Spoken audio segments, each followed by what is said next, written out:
Traversing the universe of Transformers, the notorious rebel, Red Spider, leads the way, but Nie Tian remains unfazed. When the boss fights, he'll just coast. When the boss falls, I vanish. Red Spider backstabs Megatron, and I shall backstab Red Spider. Sticking with Red Spider means 3 days of hunger for every 9 meals. It's time to establish my own domain.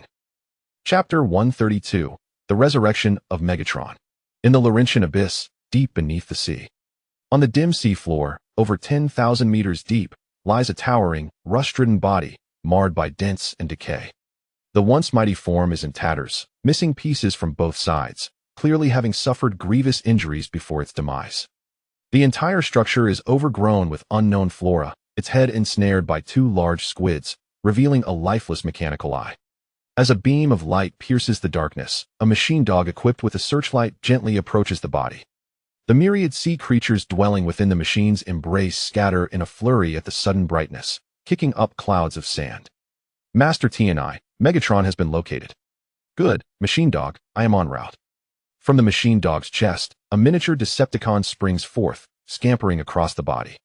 While the scalpel examines Megatron's form, Nie Tian descends slowly to the ocean floor, followed closely by the 5 members of the Requiem, each piloting mid-tier Decepticon bodies.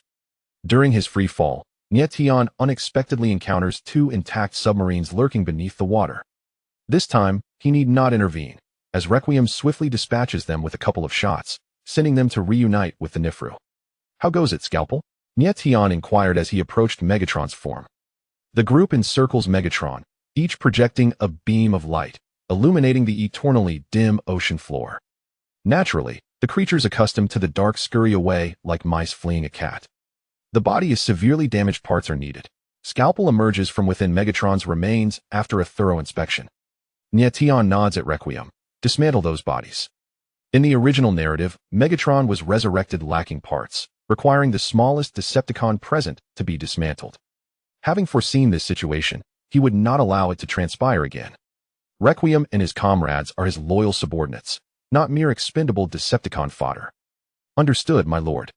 Requiem and the others proceed to violently disassemble the salvaged mid-tier bodies, presenting the parts to Scalpel.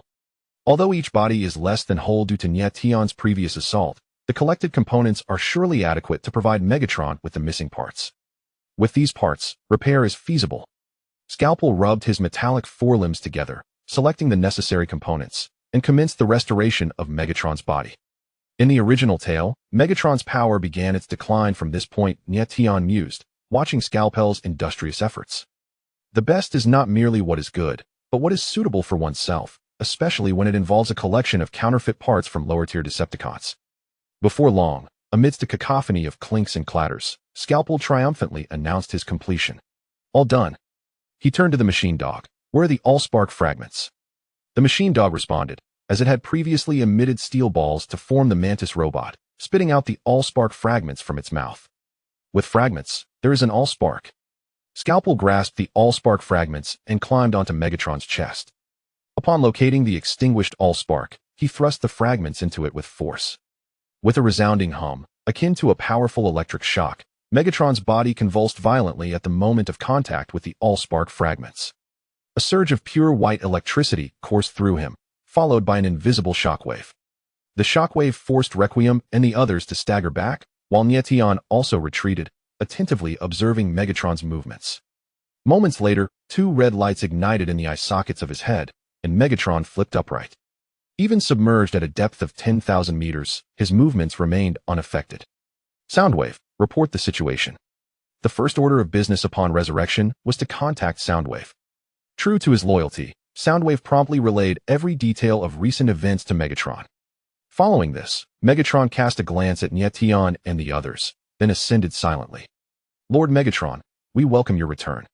Emerging from the ocean's surface, Nie Tian respectfully greeted Megatron. Behind him, Requiem and his companions lowered their heads in deference. You have performed admirably, Tian. Megatron, extracting a slimy piece of seaweed from his jagged maw, grimaced. Those damned humans and Autobots have kept me submerged in this wretched place for far too long. I shall make them pay dearly. Lord Megatron, I stand ready to heed your command. Nie Tian promptly professed his loyalty. Soundwave has informed me, Tian, You are now the 4th commander-level warrior among us Decepticons, having resurrected me once more. I shall reward you appropriately, but not at this moment."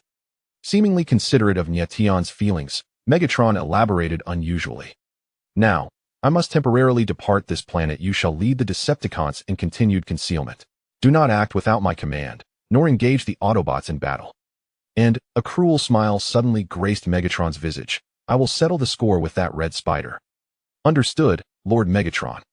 Nie Tian felt a surge of delight at Megatron's tone, sensing that Red Spider would not escape unscathed this time. Moments after Nie Tian and Megatron departed the Laurentian abyss, several massive transport planes descended upon the region. As the transport planes opened their doors, Optimus Prime and the Autobots leapt into the ocean. After another span of minutes, jets of water erupted as Optimus Prime and the Autobots surged forth, ultimately hovering in midair. The Decepticons have departed, and Megatron is nowhere to be seen. Optimus Prime wore a troubled expression. They have revived Megatron. The fires of war may soon reignite on this planet. Since receiving news of the stolen Allspark fragments the previous day, Optimus Prime had anticipated Megatron's imminent return. However, he had not expected the Decepticons to act so swiftly before he could warn William and the others. They had already resurrected Megatron. "What shall we do now, Optimus?" "And what of that fallen Autobot?" Ironhide interjected, throwing up his hands. "We still have no clarity on their origins.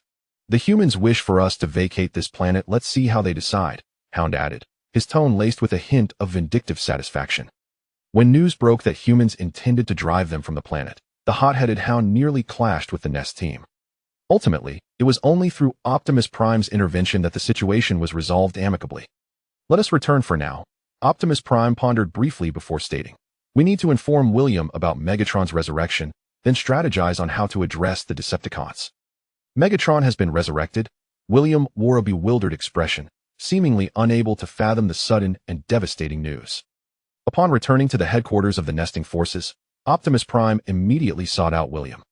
Despite William's profound reluctance to believe the grim tidings, repeated confirmations from Optimus yielded no different response. "Indeed, William.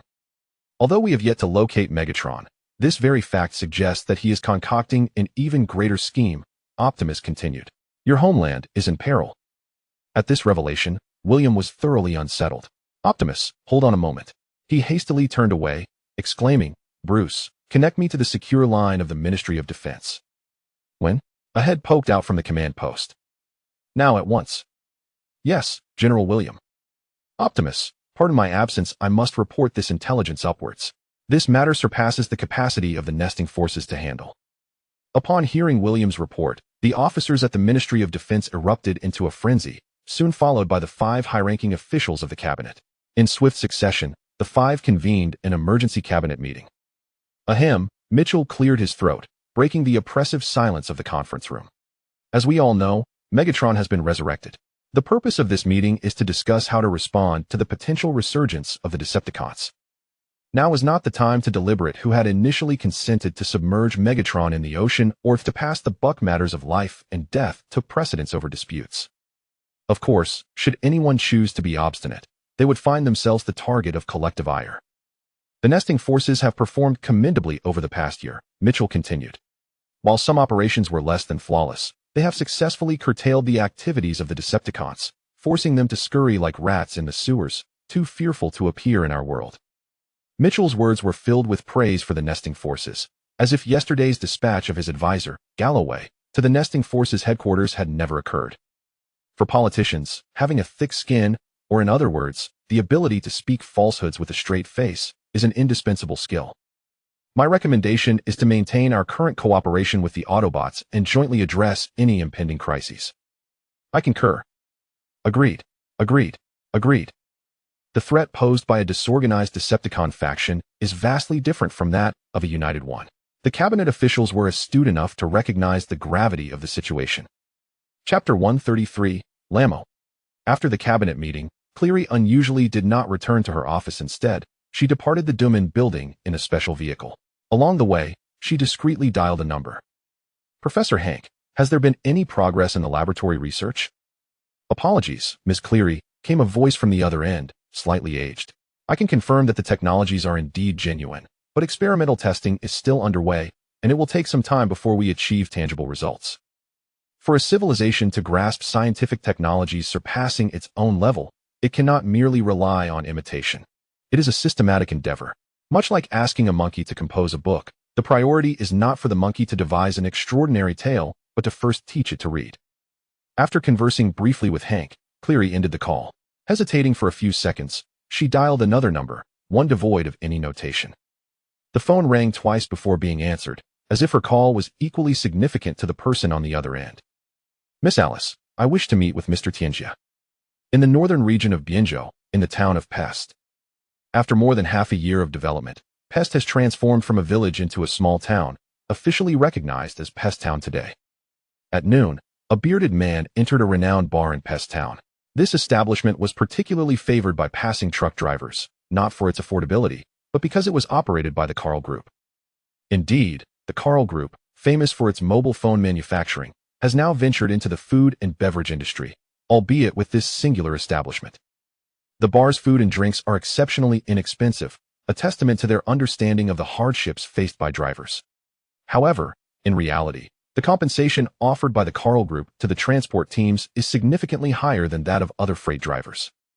In other words, the drivers transporting goods for the Carl Group are far from financially constrained. At the bar's counter, the bearded man casually ordered a drink, then silently surveyed the crowd, searching for an easy target.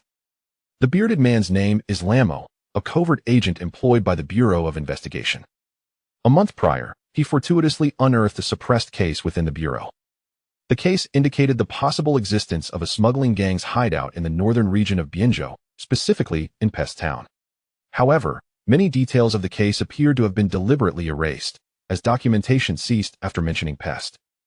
There were indications of an operational plan targeting Pest, yet the outcome of the action remains unrecorded, as if an irresistible force had intervened just before its commencement. All of this piqued Lamo's interest.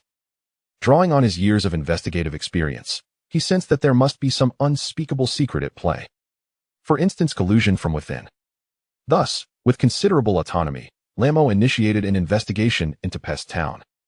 In truth, following the collaboration between Nie Tian and Cleary, Alice's resource shipments to Bianzhou have become semi-public and have even begun utilizing the Carl Group's name, exuding a sense of unassailable confidence. The two bases in Bianzhou, neither engaged in mining nor oil extraction, managed to simultaneously meet the daily energy consumption of over 10 high-ranking Decepticons, including commanders like Nie Tian and Black Widow.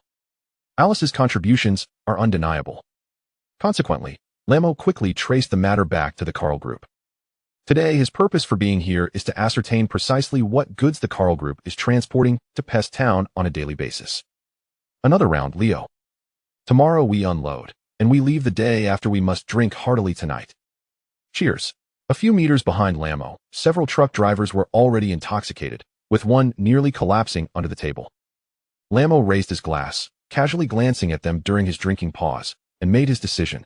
The target would be that one. Sir, would you like another drink? The gloved bartender noticed Lamo's empty glass, his lips still lingering near it, and immediately lifted a pot of enticing dark beer. Huh, what? Jolted from his reverie, Lamo paused.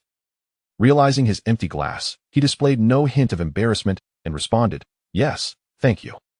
After consuming 3 more glasses of dark beer, the inebriated drivers finally stumbled out of the bar with the assistance of the staff.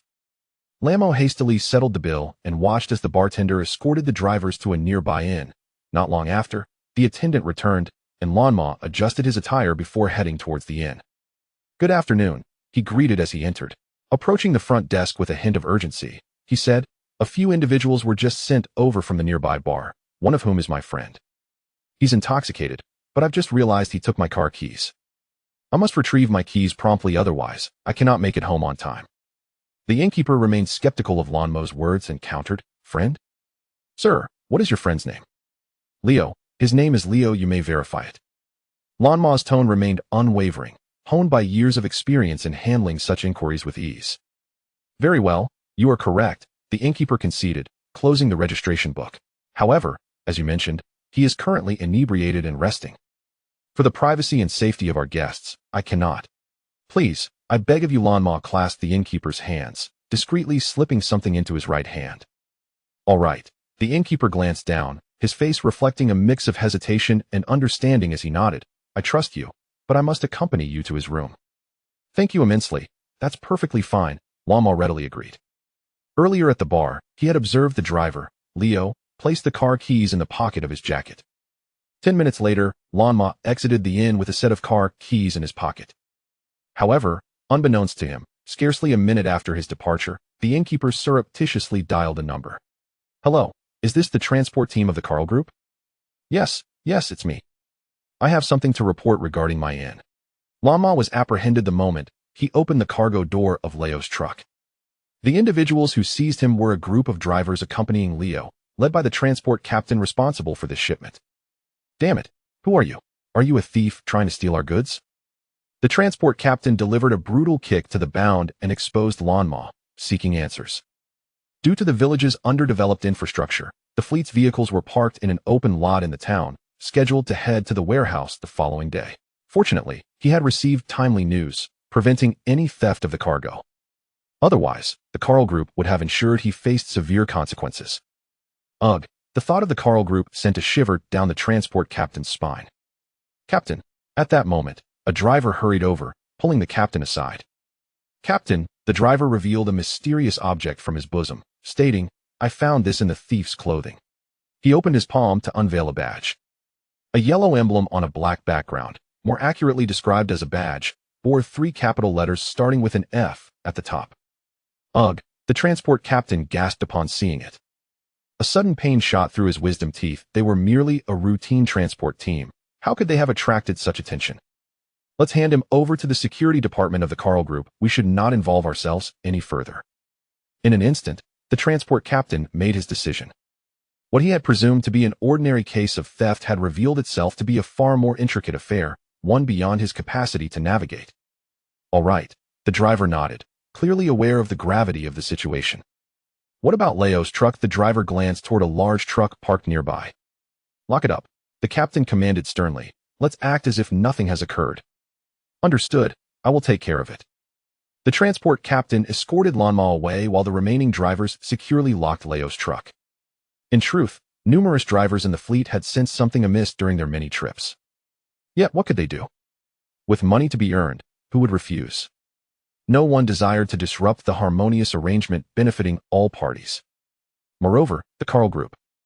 They were a behemoth, and the drivers needed to provide for their families, too, and could not afford to offend. Captured, Lanma was soon handed over to the security personnel of the Carl Group, where he was interrogated and subsequently led to Alice, who was situated miles away. All right, I understand, Alice said as she hung up the phone, a look of perplexity crossing her face. Given her connection to Cleary, the Carl Group had maintained a low profile for quite some time, with no department daring to approach uninvited. While Lanma might be a minor player, his unique status could carry significant implications. Alice found herself in a quandary. Alice, what troubles you? A figure emerged from the shadows of the office. Black Panther. Black Panther spent most of his time by Alice's side, serving as her unobtrusive bodyguard, remaining steadfast even during her meetings. He executed Nie Tian's orders to perfection. After all, it was well known that one must lean against a wall while dining, wear a helmet when fishing, and, well, one must certainly have Black Panther present during meetings. Chapter 134. Meeting with Clary. There has been a situation at Base 2, Alice explained briefly. There is also a collaborator of the Master, an official from this country who, for reasons unknown, suddenly wishes to meet the Master. I intend to report this to the Master as well. Alice, you may decide as you see fit. The Black Panther strode to the desk, exhaling a plume of white steam. The Master has stated that Lord Megatron has been resurrected, advising us to keep our recent activities discreet. Prolonged maintenance of his beast form has inadvertently imbued the Black Panther with certain traits of the beast from Blue Star. Although he possesses the ability to transform into a humanoid form, he prefers to revel in the freedom of running on all fours. Very well, Black Panther. I shall be cautious. At Base 1, in the laboratory, Alice agreed to her request. Despite his inner doubts, upon hearing that Clary wished to meet him, Nie Tian readily acquiesced. Perhaps due to the long absence of communication, Clary did not contact him directly, but instead approached Alice, which took him by surprise. Exiting the laboratory, Nie Tian addressed the Requiem station at the entrance, Requiem, you are to go to Base 2, with the Black Panther absent. Today it was Requiem's turn to guard the door for Nie Tian. There is a human named Lon M.O. with the commotion. Bring him here. The Carl Group Security Department has a division in Pest Town, located near Base 2, and maintains close ties with the commotion. Indeed, the disturbance still lingers at Base 2. Although the assault team, accompanied by the Burrower clone squad, has departed, the commotion remains intentionally left behind by Nie Tian. Upon receiving Alice's communication, Nie Tian contemplated how to handle Lon M.O. by delivering him to Clary. Previously, Clary had mentioned that agents from the Intelligence Bureau had set their sights on his master. But she had intervened. Now, the Investigation Bureau's Lon M.O. has emerged from seemingly nowhere. If the Intelligence Bureau operates globally, the Investigation Bureau oversees all of the United States. Neither is particularly benign. Yes, my lord, Requiem responded, turning to depart. Returning to the laboratory, Nie Tian put away the stripping staff. He had long wished to comprehend the manufacturing principles of the stripping staff, to explore the possibility of mass production or transforming it into a weapon module, providing each of Requiem's team members with one. However, perhaps due to his insufficient technical proficiency or the profound complexity of the technology embodied in the stripping staff, after extensive research, he remained aware of its existence without grasping its essence. He had surrendered this pursuit. The following day, in the southeastern region of Bianzhou, once again, at the foot of the mountain near the border, the opulent convoy remained the same. However, this time, Clary faced an additional Decepticon.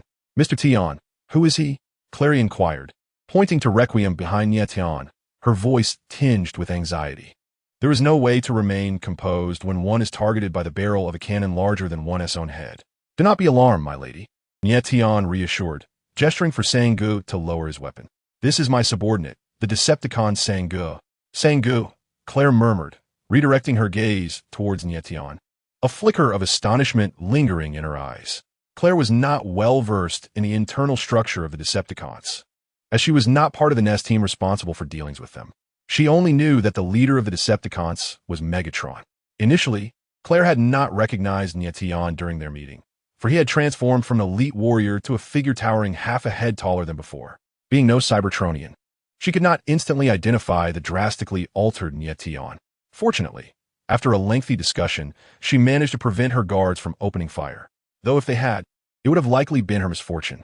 Mr. Tianchi, the purpose of this meeting is that I have a few inquiries, she began, but Nie Tian raised a hand, interrupting her. Wait a moment, my lady, he said, turning to Sang-gu. Sang-gu, bring him to them. With a thud, a brown sack was carelessly tossed to the ground by Sang-gu, from which a muffled groan of pain emanated. What is this? Claire inquired, casting a curious glance at the sack. A little mouse who accidentally stumbled upon a secret and now wishes to unravel it, Nie Tian remarked with a hint of mockery. Regrettably, he overestimates his own capabilities. Open it, Claire commanded her personal security officer beside her. Yes, Miss Claire, he replied. She gestured to two guards, directing them to the brown sack, where they began to untie the ropes securing its opening. Suddenly, the head of a bearded man emerged, none other than Lon M.O. He was battered and bruised, clad only in a tattered coat, shivering in the cold of this desolate place. Clearly, the interrogation methods employed by the Carl Group Security Department were far from a casual cup of coffee and a few questions. Upon seeing a badge on Lon Mo's chest, Claire's expression shifted, her brows knitting together, not out of pity for Lon Mo's plight, but from indignation that someone dared to disturb Mr. Tianchi, attempting to sabotage her collaboration with him. After a moment, realizing the situation could not be resolved here, Claire suppressed her thoughts and commanded, "Take him away." With tape plastered over his mouth, Lon M.O. began to thrash wildly upon seeing Claire. His eyes bulged with an incredulous shock, more profound than that of encountering alien robots. He had always considered himself a nameless guardian of the nation's safety and peace, yet one of the country's leaders was secretly conspiring with extraterrestrial beings. In that instant, he felt his lifelong beliefs crumbling to dust. As Lammer passed by Chlorelli, he fixed his gaze upon her, his eyes brimming with palpable hatred, seemingly questioning her motives for her actions. However, individual righteousness often pales in comparison to collective interests, unless, of course, one possesses sufficient strength as an individual. For instance, a commander like Nie Tian, who stands above all others. Oh, but wait, Now he is merely 2 ranks below. Nevertheless, Lammer is not Nie Tian. An investigation bureau is certainly not a formidable force. Chlorelli waved her hand, and Lammer was swiftly subdued by the security officer, subsequently confined in the trunk of a bodyguard's vehicle. His fate was evident, requiring no conjecture. "Madam, pray tell, what do you wish to inquire of me?" Nie Tian retracted his attention from the spectacle, having dealt with the trifles, returning to the matter at hand. "Mr. Tianjia," Chlorelli glanced at the mournful figure behind Nie Tian, yet she hesitated to utter the words to dismiss the irrelevant parties. "I wish to ascertain who resurrected Megatron, and for what purpose." "It was I." "Ah, what do you mean by I?" Chlorelli momentarily faltered, questioning her hearing. "Indeed, madam, you have not misheard. In fact, I was also responsible for the fleet patrolling the Laurentian Trench." Chlorelli had caught wind of this matter, although the military had kept it under wraps to prevent panic. Nevertheless, Nie Tian's revelation caught Chlorelli off guard. "Then why resurrect Megatron? Do you comprehend? Mind or tone, madam." Nie Tian leaned slightly forward, his eyes glinting with menace. Chlorelli presented herself with an air of elegance, adorned in attire that bespoke great value. In truth, her youthful beauty, which seemed incongruous with her age, indicated her commitment to self-care. "No, Mr. Tianjia, I did not." Chlorelli recollected who she was addressing. "You may find it hard to believe, but I am, in fact, a peace-loving Decepticon. I abhor violence and conflict." Nie Tian, unperturbed, retorted, "The resurrection of Megatron was a command issued by an even mightier individual than Megatron himself, and I am bound to comply. His name is Fallen Prime, the founder of our Decepticon lineage, and we now serve under his command."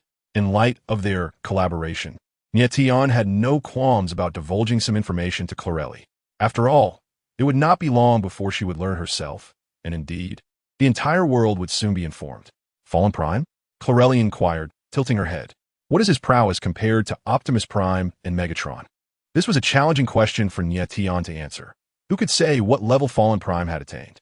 However, based on the original narrative of his arrival on Earth, it seemed he could easily overpower both Optimus Prime and Megatron. He is remarkably powerful, capable of effortlessly defeating Optimus Prime and Megatron. He is a warrior who has lived for over 1,000,000 years. Over 1,000,000 years. Clary found herself lost in thought, unsure of what occupied her mind. "Madam, I have heard that your husband, Mr. Homiton, is running for office." Nie Tian suddenly shifted the conversation. "Indeed," Clary snapped back to reality, casting a wary glance at Nie Tian. "What does that have to do with you?" "Then allow me to extend my early congratulations, madam." Nie Tian replied with a smile that hinted at deeper meanings. The next time they met, Clary would likely have to address each other as madam. If all went according to the original plot, Megatron would soon return, and, subsequently, the Fallen would descend upon Blue Star. This would inevitably lead to another fierce battle, even more intense than the one that had erupted in Rushvi. And such a cataclysmic conflict would surely necessitate someone to bear the blame. Chapter 135. The Meeting of Master and Apprentice Mars, Opic Shield Volcano. A futuristic aircraft, its tail aglow with 2 blue lights, soared into the crater of the Opic Shield Volcano, heading straight for the center where a Cybertronian warship awaited. "Red Spider, I have returned." As he transformed and landed, Megatron eagerly proclaimed his return. "Your Majesty Megatron, I am overjoyed to see you resurrected. After such a long wait, I have finally witnessed your return." Red Spider bowed as he emerged from the warship, adopting a subservient demeanor. After escaping from Nie Tian, Red Spider had taken his own ship back to Mars. The warship had been struck by the 6 Seekers during the initial escape of the Fallen, ultimately crashing onto Mars. While the crash was indeed accidental, the resources on Mars were very much real. With the medical bay aboard the warship and an abundance of energy cubes, Red Spider's injuries were swiftly healed. "Red Spider, you fled that planet immediately after my demise, abandoning me on that wretched world." Despite Red Spider's attempts at flattery, Megatron's fury was far from quelled. He seized Red Spider by the neck and hurled him to the ground. Thud! The massive form crashed down, creating a deep crater in the dark red surface of Mars. Crash! Megatron placed his foot on Red Spider's chest. "You, who turned a blind eye to my peril, dare to impede the resurrection of the Fallen." Megatron thundered. "You have utterly disappointed me." He was acutely aware of Red Spider's ambitions and saw through his schemes with ease. "Your Majesty Megatron," Red Spider gasped. The sound of cracking armor echoing painfully in his ears as he sensed imminent danger. He hastily explained, "I was working to expand our Decepticon ranks. The Fallen is also furious about your death at the hands of the Autobots and humans. He has commanded us to avenge you. Yet, in your absence, someone must lead." However, upon hearing Red Spider's words, Megatron's rage intensified. "You?" Megatron seized Starscream once more, his eyes filled with murderous intent. "Starscream, remember, even if I were to perish, the Decepticons shall not fall under your command." With that, Megatron conjured a fusion cannon in his other hand, pressing it against Starscream's chest. "Your Majesty, please spare me." Starscream's pleas were drowned out by the thunderous roar of the fusion cannon, its brilliance erupting within Starscream's terrified gaze. Boom! Starscream was hurled hundreds of meters away, collapsing to the ground, his fate uncertain. Oof! A fool who knows not his place. After teaching Starscream a harsh lesson, Megatron's fury waned slightly as he turned and strode toward a nearby warship. Upon entering the vessel, he made his way directly to the medical bay. Inside, the Fallen lay slumped in a treatment chair, still appearing listless. "My master, it has been a century. How have you fared? My apprentice, you have arrived." The Fallen opened his eyes, gazing at Megatron as he approached. His beloved disciple had returned, and the Decepticon known as Thunderwing had performed admirably. Megatron circled the treatment chair before coming to a halt before the Fallen. "Master, the Allspark has been destroyed. Without it, our race is doomed to extinction." Since the Fallen had taken Megatron under his wing, he had always referred to him as Master. "My foolish apprentice, there is much you still have to learn." The Fallen chuckled dismissively. "The Allspark is merely a vessel. Its cosmic energy and essence can never be obliterated. Now, the cosmic energy has dissipated, and the source codes have transformed. What has transpired?" Megatron's expression turned perplexed. "The Decepticons I dispatched witnessed it firsthand. The essence of the Allspark has been absorbed by that human boy, the very one who wielded the Allspark to slay you. It was him." Megatron rasped, his visage twisting with rage. If there were one being he despised above all, it would undoubtedly be that accursed human, even more so than Optimus Prime. He possesses a fragment of the Allspark. That fragment rests in the hands of a girl. The key to saving our race lies within his mind. "Leave it to me, my master. I shall extract his brain." "Indeed, you will, my apprentice. You shall accomplish it in due time," the Fallen murmured, his gaze suddenly becoming distant. "For millennia, I have longed to return to that planet and destroy it with my own hands. Now, only a leader-class warrior stand a chance against me, and on that planet, there remains but one such warrior." Upon hearing this, Megatron instantly comprehended. "It is Optimus Prime. I shall deal with him for you. He, too, protects that human boy." The Fallen had now regained leader-class strength, though it paled in comparison to his peak supremacy, yet he could no longer suppress his thirst for vengeance. To ensure utmost safety, he intends to have Megatron eliminate Optimus Prime before descending upon that planet, thereby eliminating any threat to his existence. "My apprentice, locate that human boy and retrieve what belongs to us. Lord Fallen, His Majesty Megatron." The Insecticon stumbled into the medical room, having narrowly escaped the brunt of Megatron's recent attack. However, the encounter had exacerbated his already healing wounds, rendering him in a rather pitiable state. The human boy cannot escape. Scourge undoubtedly knows his whereabouts. Therefore, let us return to Blue Star and seek Scourge. In Los City, at South Golden State University, time, space, and gravity intertwine. The youngest physics professor at South Golden State University, Vidic, paced the lecture hall with a green apple in hand, engaging passionately with hundreds of students below. "Today, I shall embark with you on a wondrous journey. You are in the bloom of youth, brimming with vitality." With a sudden motion, he raised the apple, took a bite, and casually tossed it aside. The apple rolled off the podium, caught by a girl seated in the front row. James flashed a greasy smile at her and whispered, "Please finish that for me." "Thank you. I am your companion, your guide, your soulmate. I can glimpse into your darker sides, yet I can also unveil your virtuous natures. Welcome to my astronomy class." As he listened, Sam suddenly noticed bizarre, shifting crimson symbols appearing before him. In an instant, he convulsed as if electrified, rapidly flipping through a book on his desk. "Hey brother, what's wrong?" Leo, seated beside him, patted Sam on the shoulder. But Sam paid no heed, continuing to turn the pages with increasing speed. "Honestly, how much do we truly understand about the stars? Orion, a constellation coveted by many maidens. Yet it lacks sparkling jewels, possessing only the potential for explosive energy. Let us examine Albert, a once-renowned professor like myself. Excuse me, I have a question. Sam suddenly raised his hand. What are you doing? Vidic queried, stepping out from behind the lectern. Put your hand down, put your hand down. Young man, please save your questions for the engaging segments of my class. I've read Albert's book, and I have but one conclusion. What conclusion? Albert was mistaken. A wave of astonishment swept through the classroom as all eyes turned to Sam, bewildered, as if they could not fathom that someone had dared to voice such a thought on the very first day of class. If energy in a one-dimensional space is equal to mass multiplied by the square of the speed, then what are the other 17 dimensions? Is nobody discussing these? Sam's eyes blinked rapidly as he rushed to the podium, seizing a piece of chalk. With fervor, he began to write on the blackboard while articulating, for instance, if one were to decompose the energy crystal and assume a constant decay rate by reflecting the signals from the leadership module, one could derive a formula for energy generation in the interactive space that cannot be elucidated through mass and the speed of light. Soon, the entire blackboard was filled with an array of obscure symbols, leaving the several hundred students below in a state of bewilderment. Amidst the sea of skeptical gazes, however, there was one calm pair of eyes that stood out. Once he finished, Sam turned to face the audience. Is there no one here who agrees with me? Kid, Vidic said darkly, having glanced at the blackboard and then scrutinized Sam from head to toe. He stepped in front of Sam, his expression grim. I will remember you. You dared to humiliate me in front of so many. Listen, I am in charge here. Do you understand? I command you to leave this instant. All right, Professor. Sam replied meekly, straightening up and making his exit without even collecting his textbooks.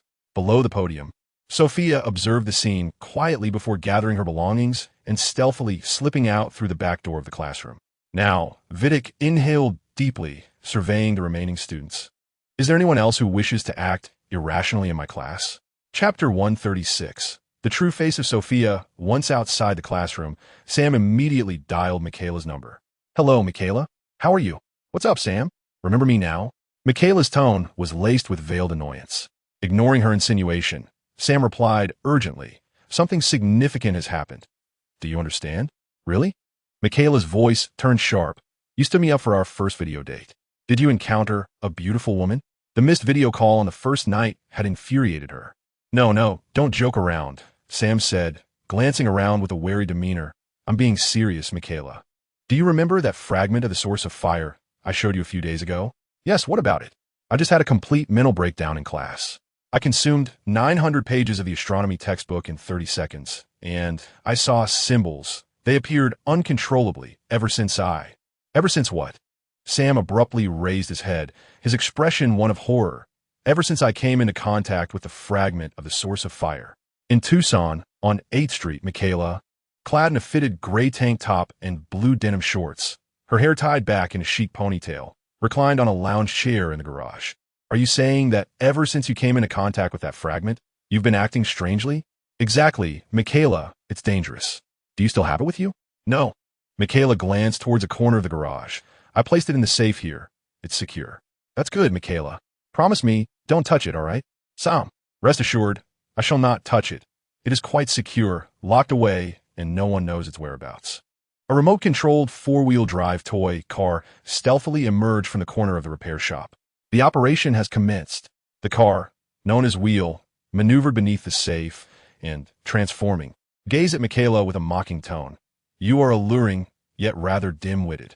The safe loomed above the diminutive Wheel, who could only retrieve an iron box and subsequently stepped atop it to reach the safe. Almost there, as Wheel fumbled with the combination lock of the safe. Michaela's newly adopted pet dog rushed over, cocking its head in curious bewilderment at Wheel. Then, woof. Silence, you imbecile. Sam, wait a moment. Michaela, on a call, heard the bark of her pet, Big Bone. She tossed her hair back, pocketed her phone, and stealthily approached the source of the sound. With a single glance, she discerned Will beneath the safe, twisting the combination lock with its arms. Who are you, little creature? What are you up to? Michaela bellowed as she charged at the seemingly 30 or 40 centimeter tall robot, seizing a pair of hydraulic pliers. This is bad. Will leaped off the iron box and turned to flee. However, in the next moment, devoid of any means of attack or defense, It was mercilessly ensnared mid-air by Michaela's pliers. Damn it, let me go. Speak, who are you? Are you a Decepticon? Michaela gasped, beads of sweat forming on her forehead. I am not. I won't divulge anything, even if it costs me my life. Let me see your true abilities. Very well. Prepare to witness my prowess. Michaela declared as she pressed Wheel against a storage shelf, then seized a nearby welding torch, aiming it at Wheel's two crimson mechanical eyes. With a fierce hiss, the torch erupted in flames. A scream echoed as one of Wheel's mechanical eyes was instantly obliterated. That was my eye. You insane woman. Now will you speak? Michaela taunted, brandishing the welding torch. All right. I will talk. Do not subject me to further torture. Fear flickered in Wheel's remaining mechanical eye. I was sent by the fallen Decepticon because you possess a fragment of the Allspark. Who is the fallen Decepticon? Michaela tightened her grip on the hydraulic pliers. Be gentle, woman. Will cried out in pain. I am merely a small pawn serving the fallen Decepticon. If I do not acquire the Allspark fragment, the fallen will eliminate me. Who is the fallen Decepticon? You have a fragment. I need it. Hand it over. Will seemed entranced, incessantly repeating, you have the fragment. Give it to me, I need it. Dream on. With a swift kick, Michaela sent the iron box skidding across the floor, deftly tossing the spinning wheel inside before slamming it shut with a resounding thud. In the blink of an eye, the very wheel she had been standing on was now imprisoned within the confines of the box. Taking a moment to smooth her slightly disheveled hair, Michaela retrieved her phone from the pocket of her denim shorts. Sam, you were right. Something significant has occurred. What was that noise I just heard? It's not convenient to discuss over the phone, but I will come find you immediately. South Golden State University, on the playground. Just as she hung up, Sam, who had just learned from Leo's text that astronomy class had ended, was on his way back to the apartment when a familiar girl blocked his path. Sophia? Sam greeted uncertainly. Hi, Sam, Sophia said, her gaze fixed intently on him. Show me around your place. Huh? What? Sam responded, bewildered. Let's go, Sam. Without giving him a chance to decline, Sophia seized his arm and led him toward the apartment building. Hey, wait. I didn't mean to leave abruptly at the party the other night. Inside the dorm, Leo was immersed in music through his headphones. Suddenly, the door burst open as Sophia entered. Wow. Seeing the girl of his dreams, Leo's excitement surged, and he quickly removed his headphones, scampering over. Sophia, are you here for me? No, Leo, I don't think so, Sam said, peeking from behind Sophia. When did you two? Leo's face was a canvas of disbelief. You may not believe me, but I have no idea what happened. Sam shrugged. You out. Sophia pulled Sam into the dorm and forcefully pushed Leo outside. What? I'm leaving? Wait. With a bang, the door slammed shut. Leo stood there, mouth agape, stammering, can I listen in? I just bought pizza, and I promise I won't interrupt. Inside the dorm, Sophia's gaze was alluring as she approached Sam with a sultry gait. Sam, I know you possess extraordinary qualities. Really? I don't feel that way. Sam retreated slowly. We both know what could happen if we were alone together. As Sophia drew nearer, a metallic tail emerged from her lower back, its tip morphing into a glimmering, sharp spike. This topic is a bit inappropriate. Let us discuss something else, like, hush. Sophia pressed her finger gently against Sam's lips. Just relax. I'll take it from here. At that moment, accompanied by the sound of a door swinging open, Michaela burst in. Upon entering, she was met with the sight of her boyfriend Sam, intimately close to a strikingly beautiful stranger. The two were lost in their own world, eyes closed as if entranced. Sam, awakened by a fierce shout. Sam opened his eyes and, upon recognizing the visitor, immediately pushed Sophia away. Michaela, what brings you here? Sam's expression betrayed a hint of panic, as though he'd been caught in a misdeed. Perhaps my timing is indeed unfortunate, she replied. Behind Michaela, Leo looked on in astonishment at the scene unfolding before him. Sam, you've accomplished what I've always wanted to do. It's truly remarkable. Is she your girlfriend? Sophia feigned ignorance. She used to be. Now she is my ex-girlfriend. Bang. Michaela, wait. I can explain everything. Sam wiped the moisture from his lips and hurried after his departing girlfriend, just as his hand grasped the doorknob, intending to turn it. A piercing sound sliced through the air. Swish. Before Sam could react, a mechanical tendril ensnared his neck, lifting him off the ground. Ugh. The impatient Sophia finally revealed her true self. Her skin began to crack slowly, and a long mechanical appendage emerged from her mouth, her back adorned with intricate machinery, and her head bore a distinctive ornamentation on her chin. Sophia was, in fact, a disguised Decepticon. When the news of Sam absorbing the essence of the Allspark reached Megatron, he promptly relayed orders to Soundwave. At that time, Megatron had yet to be resurrected by Unicron, so the task of retrieving the essence was entrusted to Soundwave, the most loyal of the Decepticons. Having existed for millions of years, Soundwave was quite adept at discerning human behavior. Fearing the Autobots and Optimus Prime, he dispatched Sophia, a stealthy warrior, to execute Megatron's orders. Sophia had descended upon Earth on Sam's first day of university, assuming the identity of a fellow freshman. After considerable investigation, the current scenario unfolded. Chapter 137. The spaceship scrapped at this moment. Sophia's mechanical tendril tightened around Sam's neck, swinging him back and forth, while he flailed helplessly in midair. The room echoed with a cacophony of clanking and clattering. "Hey, Sam, are you really not going to chase her?" Leo said as he opened the door, only to be startled into sitting down with a thud. "Wow, Sam, where's Sophia? What is this robot?" "Robot?" Upon hearing Leo's words, Michaela, who had reached the staircase, quickly turned back. Witnessing the chaos in the dormitory, she hurled the iron box she had been carrying at Sophia. "Let him go." Swoosh. Sophia sidestepped the box containing the wheeljack, but in her moment of distraction, Sam managed to break free from the mechanical grip. Gasping for breath, Sam's face turned crimson as he coughed deeply several times. He had never yearned for fresh air as intensely as he did now. "Sam, run!" Leo exclaimed, springing to his feet, his eyes wide with terror as he glanced behind Sam. "What?" Sam instinctively turned his head. In the next moment, a scream erupted, and the three of them scrambled out of the dormitory. "Make way. Please let us through." Numerous students wandering the corridor stared at Sam, Leo, and Michaela in bewilderment. Soon, they burst out of the apartment building and arrived at the library. Sophia, having regained her human appearance, pursued them relentlessly from behind. "She's coming. She's the alien." As they ascended the library steps, Leo cast a fearful glance back, his heart racing as he hurried to catch up with Sam and Michaela. The trio entered the library and, after a frantic dash, concealed themselves behind a bookshelf far from the crowd. "Oh my goodness, it's unbelievable. I dreamt about her last night," Leo exclaimed, visibly shaken by the revelation of Sophia's true nature, his emotions running high as he rambled on. "She must have come for me because of my website. It reported on those alien robots. Indeed, that must be it. My brother, I have brought this upon you. All of this should have happened to me, especially during that moment you were alone with her. Look at what you've done." "Sam, is this how you treat me?" Michaela interjected, her focus not on Sophia's true form, but on Sam's earlier actions. "You enjoyed that, didn't you? I want nothing to do with you anymore. It's only the third day. If I hadn't come, would you have—" Listen, Sam interrupted Michaela, his tone urgent. "I am a victim here." "A victim? What harm have you suffered?" "Look here." Sam tilted his head, revealing a deep crimson mark on his neck. "My neck feels as though it has been mauled by a wild buffalo, and I could still taste diesel in my mouth." "What? Did you stick out your tongue?" "I did not. It was her. Her tongue is at least 5 feet long." "You did." "I did not." Suddenly, a tremendous explosion reverberated throughout the library, countless books reduced to mere fragments, cascading down like snowflakes. "Run, there's a bomb." Instantly, chaos erupted in the library. "Michaela, are you all right?" "I am fine. Some. Be careful. She's coming. We must go." The three of them crawled under a table, grateful for their timely escape from the collapsing shelves. Another explosion echoed, and Sophia seemed to unleash a barrage with every step, obliterating everything in her path.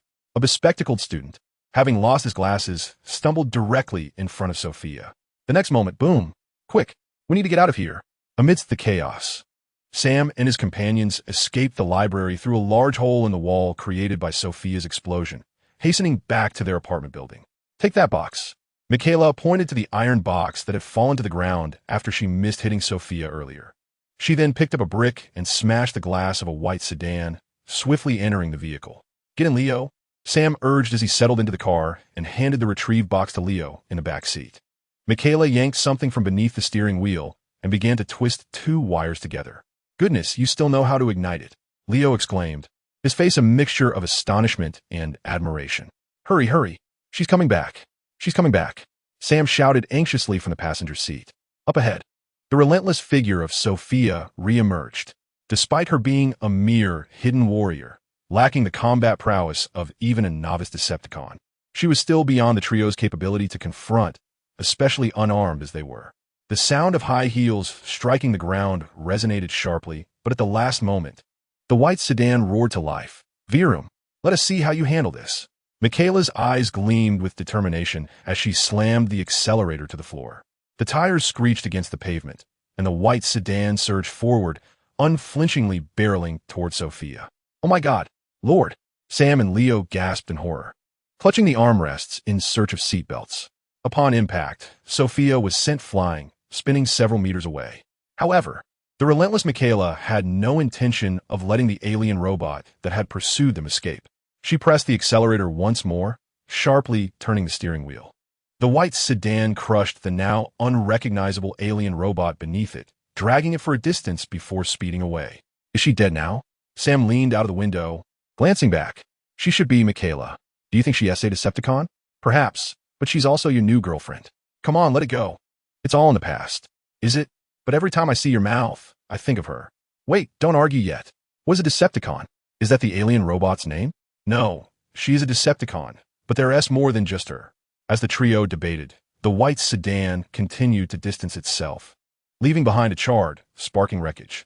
Meanwhile, at Base 1 the border state, Sir, Soundwave's mission has failed, mourned the report delivered to Nie Tian by Song-gu, who had been monitoring the events at Gold State University in Los Angeles in real time since Megatron departed from Blue Star at Nie Tian's command.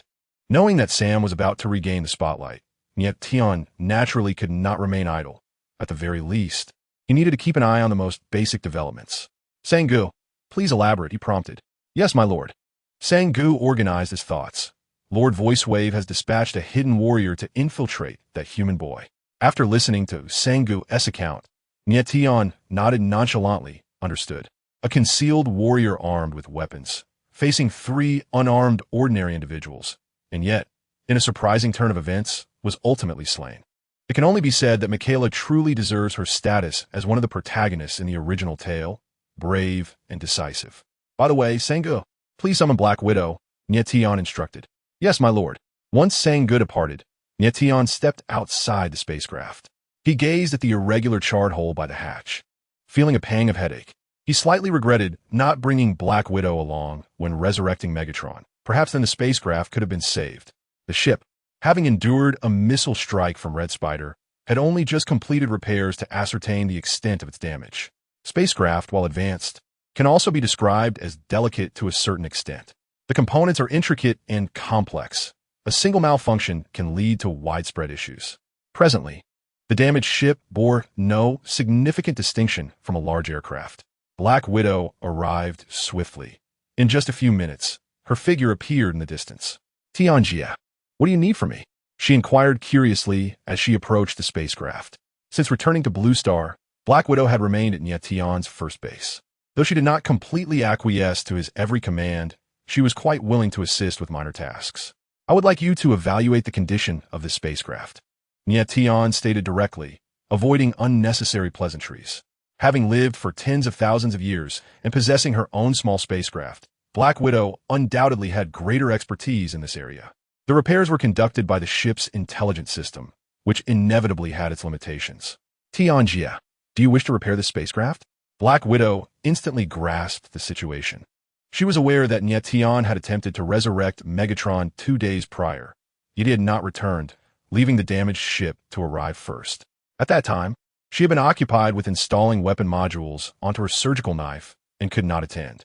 Only later did she learn about the battle between Nie Tian and Red Spider during Megatron's revival. Yes, Nie Tian replied with a subtle nod. If the resources required are excessive, we shall have to abandon the endeavor. Although reluctant, he understood the reality. A spacecraft could not be managed solely by him. All right, Tianjia, please wait a moment. Black Widow did not refuse this simple request.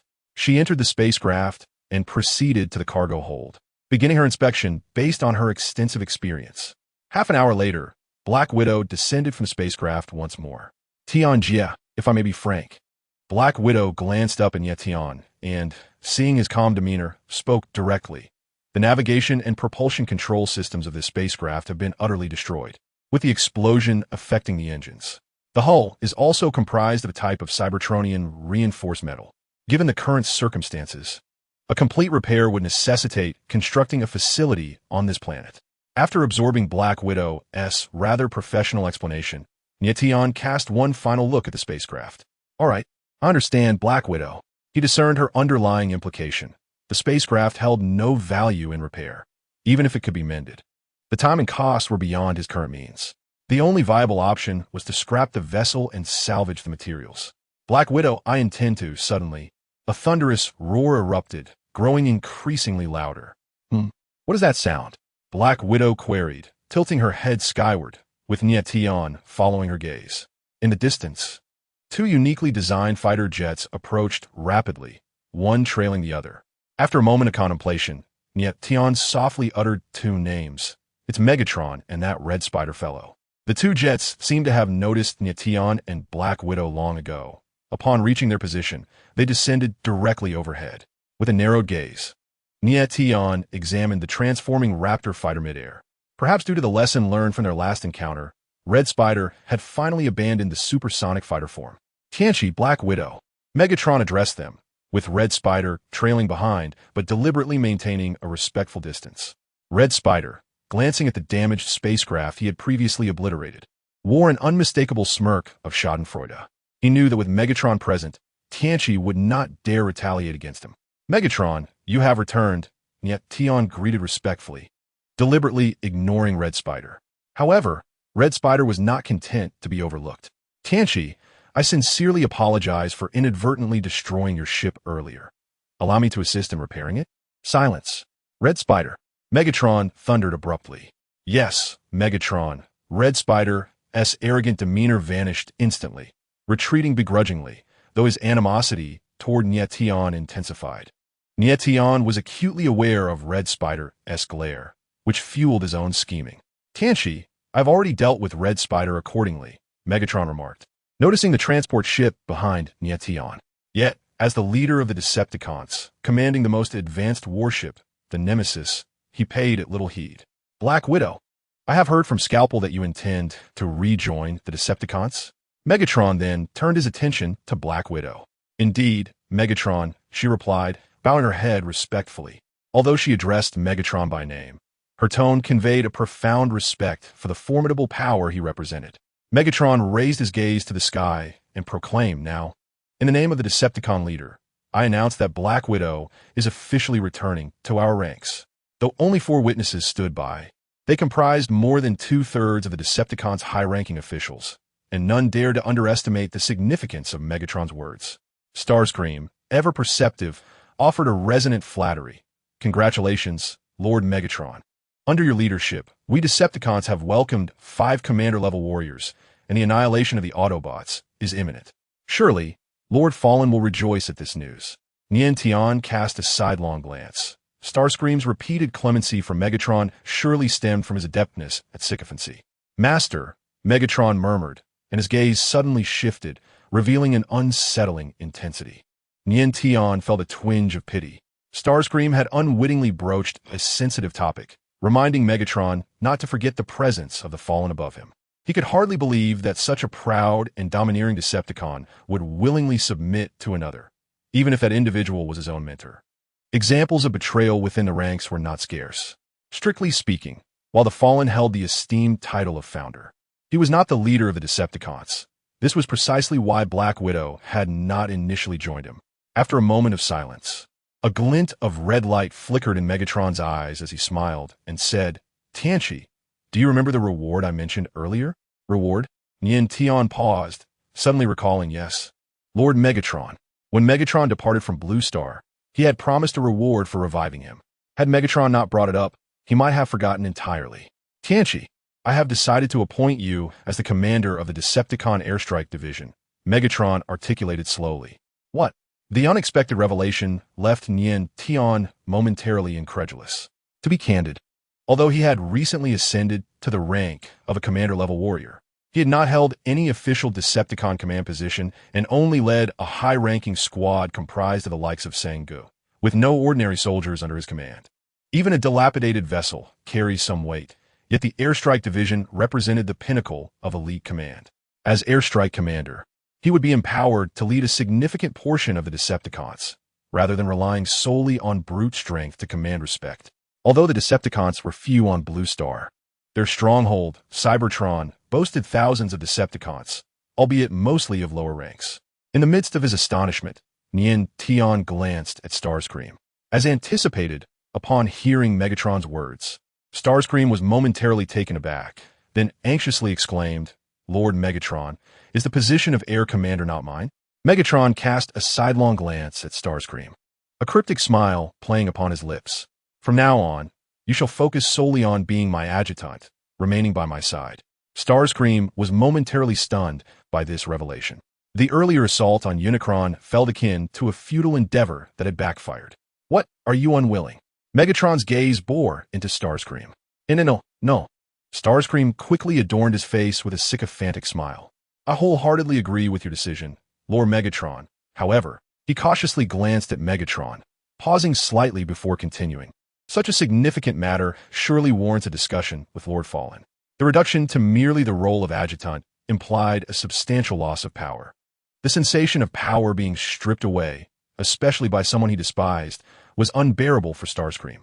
He still held hope for Fallen, unaware that Fallen had perceived him merely as a tool, and any support for his ascension to the Decepticon leadership was an empty promise.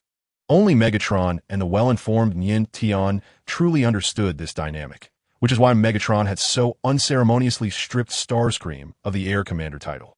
Yet, it seems Starscream had yet to learn from his past mistakes. "Starscream," Megatron's eyes glinted with menace. "Remember, I am the leader of the Decepticons, now and forever. Refrain from posing such foolish questions in the future, lest I be compelled to sever your head from your shoulders." "My apologies, please do not be enraged, Lord Megatron." Starscream recoiled slightly, retreating a few steps. He recalled the lesson he had learned just yesterday and had no desire to relive it. Black Widow, Megatron resolved, would also be assigned a position. "You shall temporarily serve as the Deputy Commander of the Decepticon Air Force, acting alongside Unicron." "Very well, Lord Megatron." The Black Widow, however, was indifferent to titles. During her time with the Decepticons, she had always been a solitary hunter. Her return to the Decepticons was primarily motivated by the desire to discover a means to ascend to the rank of a leader. Apart from the threats posed by the Autobots and the Surgical Blade, it seemed rather absurd to appoint a non-flying Black Widow as the Deputy Commander of the Air Force. Nevertheless, the Decepticons had long been defined by Megatron's vision, and he was known for his unwavering resolve.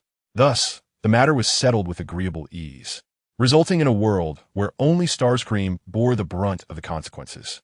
"Unicron," Soundwave reported, "you have established 2 secret bases here and maintain close relations with humans." "Indeed, Lord Megatron," Nie Tian replied, not concealing or contesting the truth, for he did not believe Megatron would exploit this situation. Nor did he think Megatron would take an interest in his modest operations. The Red Spider initially intended to exploit the relationship between Nie Tian and humanity to sow discord. However, recalling Megatron's earlier demeanor, he ultimately decided to refrain from such actions. "Those humans are insatiable. I merely offered them a trifling benefit, and in return, they delivered vast resources to me," Nie Tian explained succinctly. "Excellent, Tianjia, you have performed admirably. Lead me to your base," Megatron stated, his ire dissipating at those words. The humans were among those who had once been responsible for his demise, and he would not permit his Decepticons to finance their adversaries. However, using them for his own purposes was an entirely different matter. "Please, follow me, Lord Megatron." Chapter 139. Sam is captured on the planet Cybertron, in the Iron Fortress. The 10-pointed tower, Shockwave, gazed in astonishment at a signal translated from Soundwave via communications relay station. He then handed the intelligence to the nearby Hardshell. "Lord Shockwave, what is this?" Hardshell inquired, perplexed. Hardshell, an elite Decepticon warrior, led the Sea Monster Team, the only combat unit among the Decepticons proficient in underwater operations. All members were experts in aquatic warfare, their transformed forms resembling mechanized sea beasts, capable of merging into the formidable Sea Wing Demon. Aside from their captain, Hardshell, the team included members such as Piranha, Lobster, Shark, and Crab. After a moment of absorbing the intelligence, Hardshell looked up, his expression one of shock. "Is this true, Lord Shockwave?" "Indeed, Shockwave nodded, his words measured. Go inform everyone. I shall do so immediately. Lord Shockwave, Hardshell responded enthusiastically before departing, invigorated by the exhilarating news contained within the intelligence. In less than a minute, all Decepticons on Cybertron were informed of two significant updates. First, the once estranged Lady Black Widow had returned to the Decepticons, and second, a young commander had joined their ranks. Within Base 1, massive mechanical insects buzzed through the air. When Black Widow departed from Crimson Star, she did not take all the mechanical insects with her. She only carried away those that were developing the fastest. Given that these mechanical insects possessed the ability to self-replicate, theoretically, as long as one remained, it signified an abundance. Thus, Black Widow left the majority of the mechanical insects behind on Crimson Star to continue their reproduction, as there were still plenty of Hanner present, providing a natural food source that would otherwise go to waste. As he walked through the corridors of Base 1, Megatron suddenly inquired, Tianjia? Red Spider mentioned that you know the whereabouts of the human boy named Sam. Indeed, Lord Megatron, Nie Tian replied, a cold smile gracing his lips as he covertly glanced at the Red Spider. That scoundrel had truly put him in a bind. Wasn't intelligence gathering typically Soundwave's responsibility?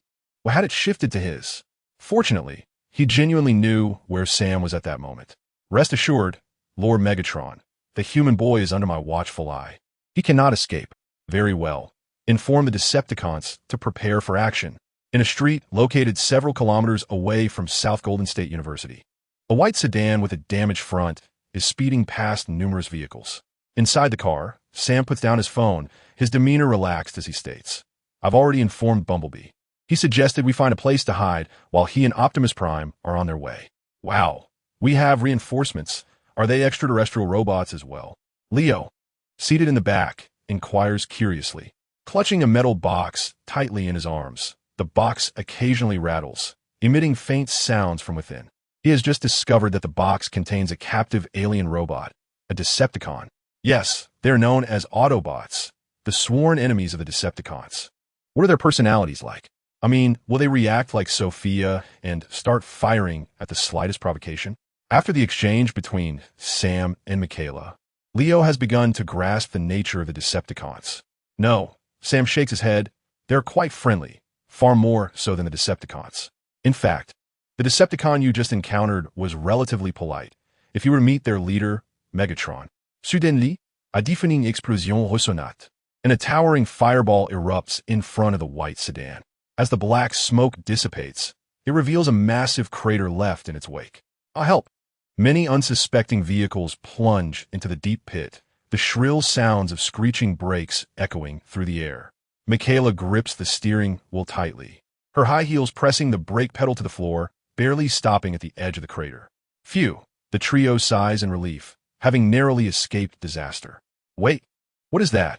Before they can comprehend what has transpired, they spot a sleek, triangular aircraft descending towards them through the windshield. Is it one of ours? Leo's face pales, clearly still shaken. No, Sam's pupils dilate in realization. The Autobots can't fly. It must be a Decepticon. We're in trouble again. Michaela, start the car. Don't order me around. Sam, I'm trying to start it. Yet at that critical moment, the vehicle stalls due to the abrupt stop. And no matter how Michaela fiddles with the wires connecting the starter, the white sedan remains unresponsive. It's coming. It's coming. A massive assault ship hovers directly above the white sedan, and a chain hook descends.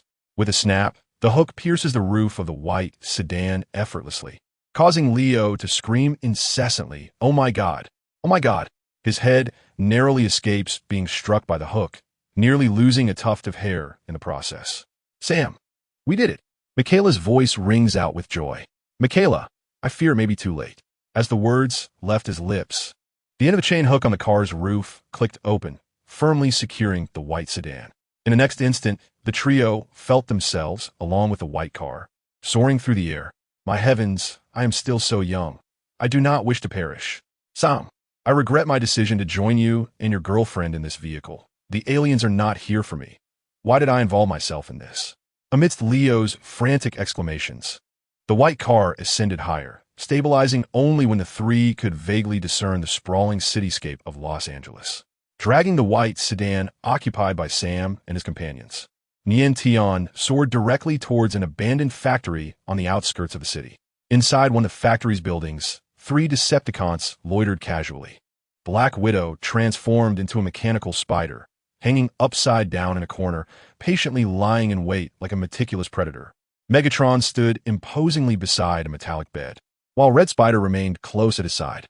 Beyond, the 5 members of the Dreadnought scattered atop various structures within the factory, diligently surveying everything around them. Just as the atmosphere inside the building grew oppressive, a rumbling sound erupted, followed by the sudden crash of a white sedan through the factory roof. With a clatter, Red Spider immediately exclaimed upon seeing a small Cybertronian assault ship appear above them. "Lord Megatron, the Skybite has returned. Your strategic prowess is commendable." "Red Spider, I possess sight," Megatron retorted. "Indeed, my lord, once again flattery has missed the mark." Red Spider chuckled awkwardly. With a loud thud, the chain hook of the white sedan detached, crashing heavily onto the ground and scattering shards of glass. Nie Tian transformed into his humanoid form and descended. "My Lord Megatron, I have fulfilled my duty." "Excellent, Tian. You have indeed succeeded." Megatron nodded in satisfaction, confirming his judgment of this newly appointed commander-class Decepticon, perhaps due to Black Widow's limited mobility and her distrust of Red Spider. The task of capturing Sam was entrusted to Nie Tian. "My Lord Megatron, allow me to assist in extracting that insect." Red Spider volunteered, stepping forward to transform his hand into a chainsaw, which he then aimed at the white sedan. Buzzing with intensity, inside the vehicle, Sam and his companions had yet to recover from their disorientation when they witnessed a sharp chainsaw, sparking as it sliced through the car's roof. Leo quickly shifted in his seat, narrowly avoiding being severed in two. "I swear, I will never sit in the back seat again." Creaking under the might of a commander-class warrior's melee weapon, the white sedan succumbed in mere seconds, as if it were mere tofu. As the light flooded in, Sam, still dazed, cautiously opened his eyes, which had been tightly shut in fear moments before. He raised his head and glanced around, immediately struck with despair. It was over. He was doomed. Megatron, Starscream, and Scorponok. Ever since Bumblebee was exchanged from Nie Tian's grasp and returned to Sam's side, Bumblebee had relayed information about Nie Tian to Sam. Thus, although Sam was unaware of how Megatron had been resurrected, he was not unfamiliar with Nie Tian's current visage. Megatron lowered his head, fixating his gaze upon Sam. He stared at the young human boy who had once slain him with the Allspark, his heart brimming with a sense of vengeance yet to be fulfilled. However, before that could transpire, he needed to extract the contents from this reptilian brain. "Come out, boy." "Fine, I will comply. I will do as you say. Do not harm them." Upon hearing Megatron's words, Sam raised his hands and slowly emerged from the passenger seat. "Come closer, boy. You remember me, do you not?" Megatron spoke softly, as if reminiscing with Sam. Nearby, Nie Tian observed the scene in silence. "Yes, I remember you. Indeed, it has been quite some time. That incident was accidental. I did not intend to." Silence. Bam. Ugh. Megatron forcefully shoved Sam onto a nearby metallic bed, sneering, "Your incessant chatter makes me nauseous." "Oh my God, Sam!" Michaela gasped, covering her mouth, tears welling in her eyes as she helplessly watched the unfolding tragedy. Leo's mouth hung agape, his expression one of disbelief. Clearly, both were at a loss as to how to respond. Chapter 140. The arrival of rescue. Every time I hear your voice, I am reminded of your audacious actions. You killed me, yet you also obliterated the hope of our race. Megatron lifted his foot, transforming several metallic appendages to secure Sam to the metallic bed, then cruelly grinned. "Boy, I shall make you suffer a torturous demise. But first, we have some other matters to attend to. Let me go." Sam writhed and struggled, but to no avail. "Scalpel, let us examine this inferior species." "Understood, Megatron." No sooner had the words left his lips than a medical microscope began to morph at the head of the metallic bed. "Here I come, my delightful little creature." The scalpel leaped to Sam's chest, a pair of glowing yellow bulbous eyes fixed upon his own. "I am the doctor. Look at me. I will ask questions, and you shall answer." "No." Sam thrashed his head wildly. "It seems you prefer the uncomfortable approach over the comfortable one." Seeing Sam's refusal to cooperate, the scalpel pried opened his mouth and shouted, "Tentacle creature." "Yes, master." The tentacle creature crawled from an unknown origin. "Venture inside and see what lies within his mind." "Yes, master." "Move away." The grotesque creature slithered through the gaping mouth, pried open by the scalpel, advancing into Sam's nasal cavity and burrowing into his brain. In an instant, Sam's eyes rolled back uncontrollably, and several tendrils writhed wildly, protruding from his nostrils. Witnessing this horrifying scene, Michaela collapsed to the ground, unable to suppress her tears. Crying out, "Sam!" She was on the verge of losing her boyfriend today. "Silence, woman." Annoyed by her cries, Nie Tian leaned down, threateningly declaring, "If you do not quiet down, you shall meet the same fate." "I am sorry," she stammered, her sobs abruptly ceasing. Before long, the creature retraced its path. Crawling out of Sam's mouth, he retched violently, expelling a mass of vomit, white froth lingering at the corners of his lips. Filthy creature," the scalpel exclaimed, narrowly avoiding the bile. "Tendril creature, come here." Grasping the creature, the scalpel absorbed the fragmented memories it had just uncovered, projecting them forth from its chest. Accompanied by glimpses of Sam's memories, a series of peculiar crimson glyphs leapt from the images, gradually assembling into a coherent message. Nie Tian stepped forward, fixated on these symbols, diligently recording their essence. The characters seemed to harbor clues to the whereabouts of the leadership module, potentially guiding Sam toward it. Regrettably, the symbols before them appeared to be merely fragments. Indeed, these are the ones. Once the projection faded, Megatron nodded in satisfaction. "These symbols are the truth, and I have indeed absorbed them." "Megatron, to obtain the complete information, we must extract his brain," the scalpel proposed. "Wait, my brain."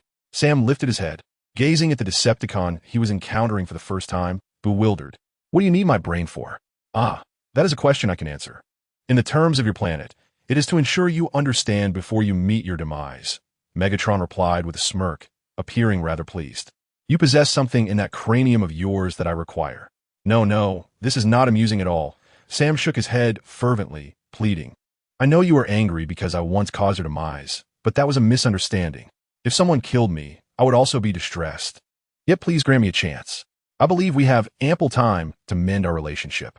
Before Sam could finish his plea, the scalpel pried his mouth open once more, and a small surgical saw emerged from its metallic appendage. 5 seconds, just 5 seconds. The scalpel scrutinized Sam, contemplating where to make the incision to extract the brain intact within that brief time frame.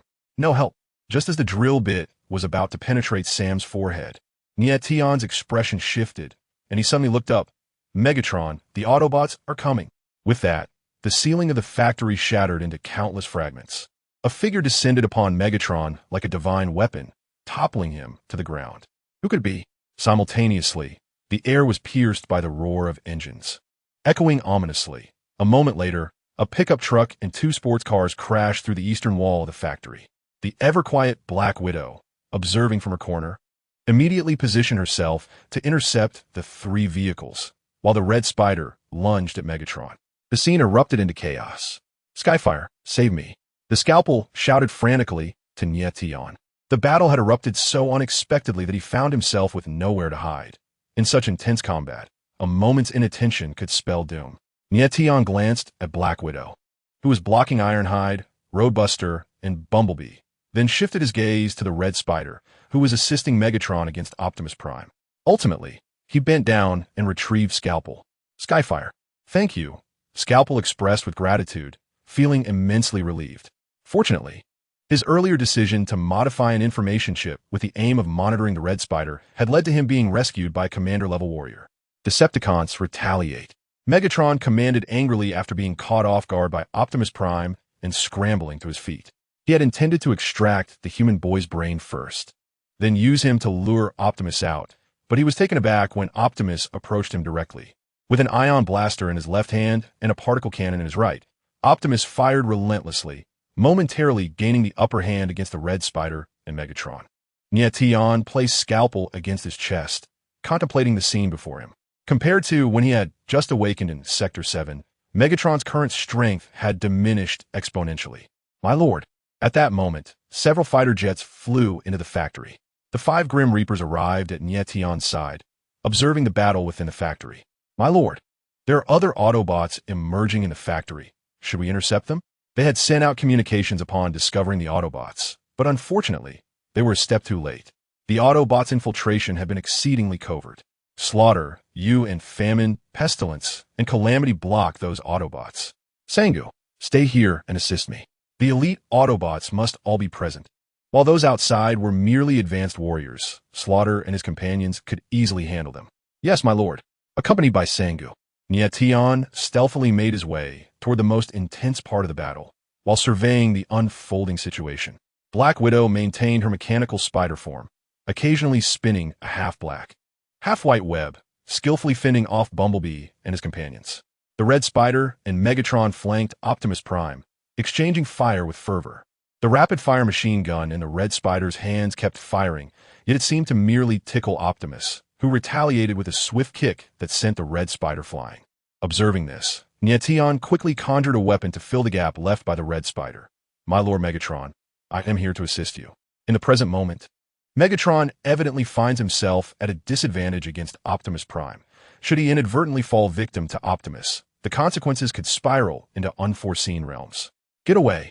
Optimus brandished his ion cannon, striking Megatron with force, then raised his right hand to unleash a particle cannon at the approaching Nie Tian, firing a concentrated neutron beam. Tian Jian, is you who has captured Sam. The enmity of past grievances rendered Optimus merciless towards Nie Tian. Explosions erupted throughout the factory, creating quite the tumult. Meanwhile, the catalyst of this conflict, Sam, had been instinctively overlooked by the onlookers. Quick-eyed Michaela. Upon witnessing Optimus and his allies come to their aid, Sam shook his legs, which had stiffened from fright, and hastily descended from the metal bed. He dodged the explosions while edging closer to Michaela and Leo. At that moment, Michaela and Leo were crouched beneath a metallic staircase, their heads cradled in their arms, appearing quite disheveled and fearful. Let us go. Sam rushed over, his tone urgent. Now is our chance to escape. He seized Michaela and pulled her toward the factory's exit. What? Were they? Leo, lifting his gaze, realized that the two were already gone. Gritting his teeth, he quickly set off in pursuit of Sam and Michaela. Navigating through the debris of fallen stones and shards of glass from the factory ceiling, Sam and Michaela cautiously made their way toward the exit. Before long, they successfully escaped the factory. With a resounding crash, Optimus repelled Megatron and took note of Sam's successful flight. He immediately issued a retreat command. Autobots, retreat. I will cover your escape. With unwavering resolve, Ironhide withstood a venomous attack from Black Widow, calling out to Bumblebee and Ratchet without looking back. Bumblebee, Ratchet, there are still more Decepticons inside the factory. Quickly, go assist Sam. He has made it out. Understood. Bumblebee exchanged a glance with Ratchet before turning to dash towards the gaping hole they had previously burst through, transforming into vehicle form to pursue Sam and the others, who were scrambling within the factory. In the factory, chaos reigned as battles erupted. At the entrance, the four assailants clashed with the trio of Sledge, Brake, and Fender. Given that all were seasoned warriors and the numbers were nearly even, neither side could gain the upper hand. Let's try our special move. Brake initiated a boost, leaped on a Fender, and executed a lateral kick aimed at Disaster. With a resounding thud, Disaster was sent reeling backward. Chapter 141. The Ambush on Red Spider, Brake, and Fender. Renowned twins among the Autobots, not only had the ability to merge into a single transforming vehicle, but also executed various combination techniques, all of which they had devised themselves. It hurt immensely. The Brake, having been trampled, touched its head and stood up. Next time, it should be my turn to step on you. Next time? My brother. What do you mean by next time? The Fender feigned ignorance. Hey, you two, could you possibly show some concern for me? A voice interjected, interrupting the Brake. As the swaying figure battled against the onslaught of slaughter and famine, nearly falling apart from the beating. Observing this, the Brake and Fender hurried to offer support to Swaying. This is bad. There are Decepticons here too. At that moment, two silhouettes appeared not far away. Soon after, a resounding roar announced the arrival of a yellow Camaro racing onto the scene. The four members of Slaughter exchanged glances, recalling the instructions from Lord Unicron, and promptly transformed into fighter jets to retreat. Bumblebee disregarded the fleeing Slaughter and drove straight towards Sam and Michaela, stopping right in front of them. Sam, get in the car. Thank you for rescuing me, Bumblebee. I shouldn't have sent you away before, Sam said, quickly opening the car door and climbing in. He regretted asking Bumblebee to leave earlier, realizing that today, as perilous situation might have been avoided. The engine roared back to life, and the Camaro sped away. Wait. Leo, who had finally caught up with Sam and Michaela, stood frozen as he watched the yellow Camaro vanish into the distance. "Hey, I didn't get in. I'm not in the car." Fortunately, Crosshairs, following closely behind Bumblebee, slammed on the brakes and halted in front of Leo. "Get in, kid." Optimus Prime and the others were solely focused on rescuing Sam and had no intention of engaging in a fierce confrontation with the Decepticons. Moreover, their mission was unauthorized, lacking the approval of the Nest forces, which meant they had no support. On the surface, their strength was vastly inferior to that of the Decepticons. If they did not retreat now, when would they? As they passed by the brake and swaying, Crosshairs slightly reduced speed and said, "Optimus has ordered us to withdraw. Let us move." Inside the factory, Optimus fired a shot that sent Megatron flying, dashing out of the building, and then transforming into a long-nosed truck to speed away. Not long before, Ironhide had also endured Black Widow's assault to make his escape. With Optimus gone, the devastated factory was left in ruins, with only a few remaining. At that moment, Megatron realized that the human boy had vanished. Decepticons, pursue. Do not let Optimus Prime escape. Interrupted by Optimus, Megatron altered his strategy. He understood that Optimus was the barrier between him and the human boy. To extract the boy's brain, he must first eliminate Optimus Prime. "Yes, Lord Megatron," responded the ever-perceptive Starscream first. Without regard for his own injuries, Megatron transformed into a Cybertronian jet and soared away from the abandoned factory. Nie Tian did not rush after him. Instead, he ordered the 5 members of the Morning Choir to retreat to Base 1 before approaching Black Widow. The ensuing battle was beyond the capabilities of the Morning Choir to engage in. Not far from the abandoned factory lies a small hill adorned with a dense forest. As they approached this location, Peter's long-nosed truck was pursued by a Decepticon aircraft. "Optimus Prime!" Megatron roared as he dove from the sky, intent on engaging in a lethal confrontation with Optimus Prime. "Come on, Megatron!" Before Megatron could land, Optimus transformed into his humanoid form and summoned an energy sword.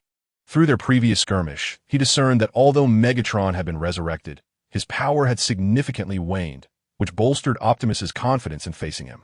In a one-on-one battle, he felt assured he could vanquish Megatron, stifling the war before it could fully ignite.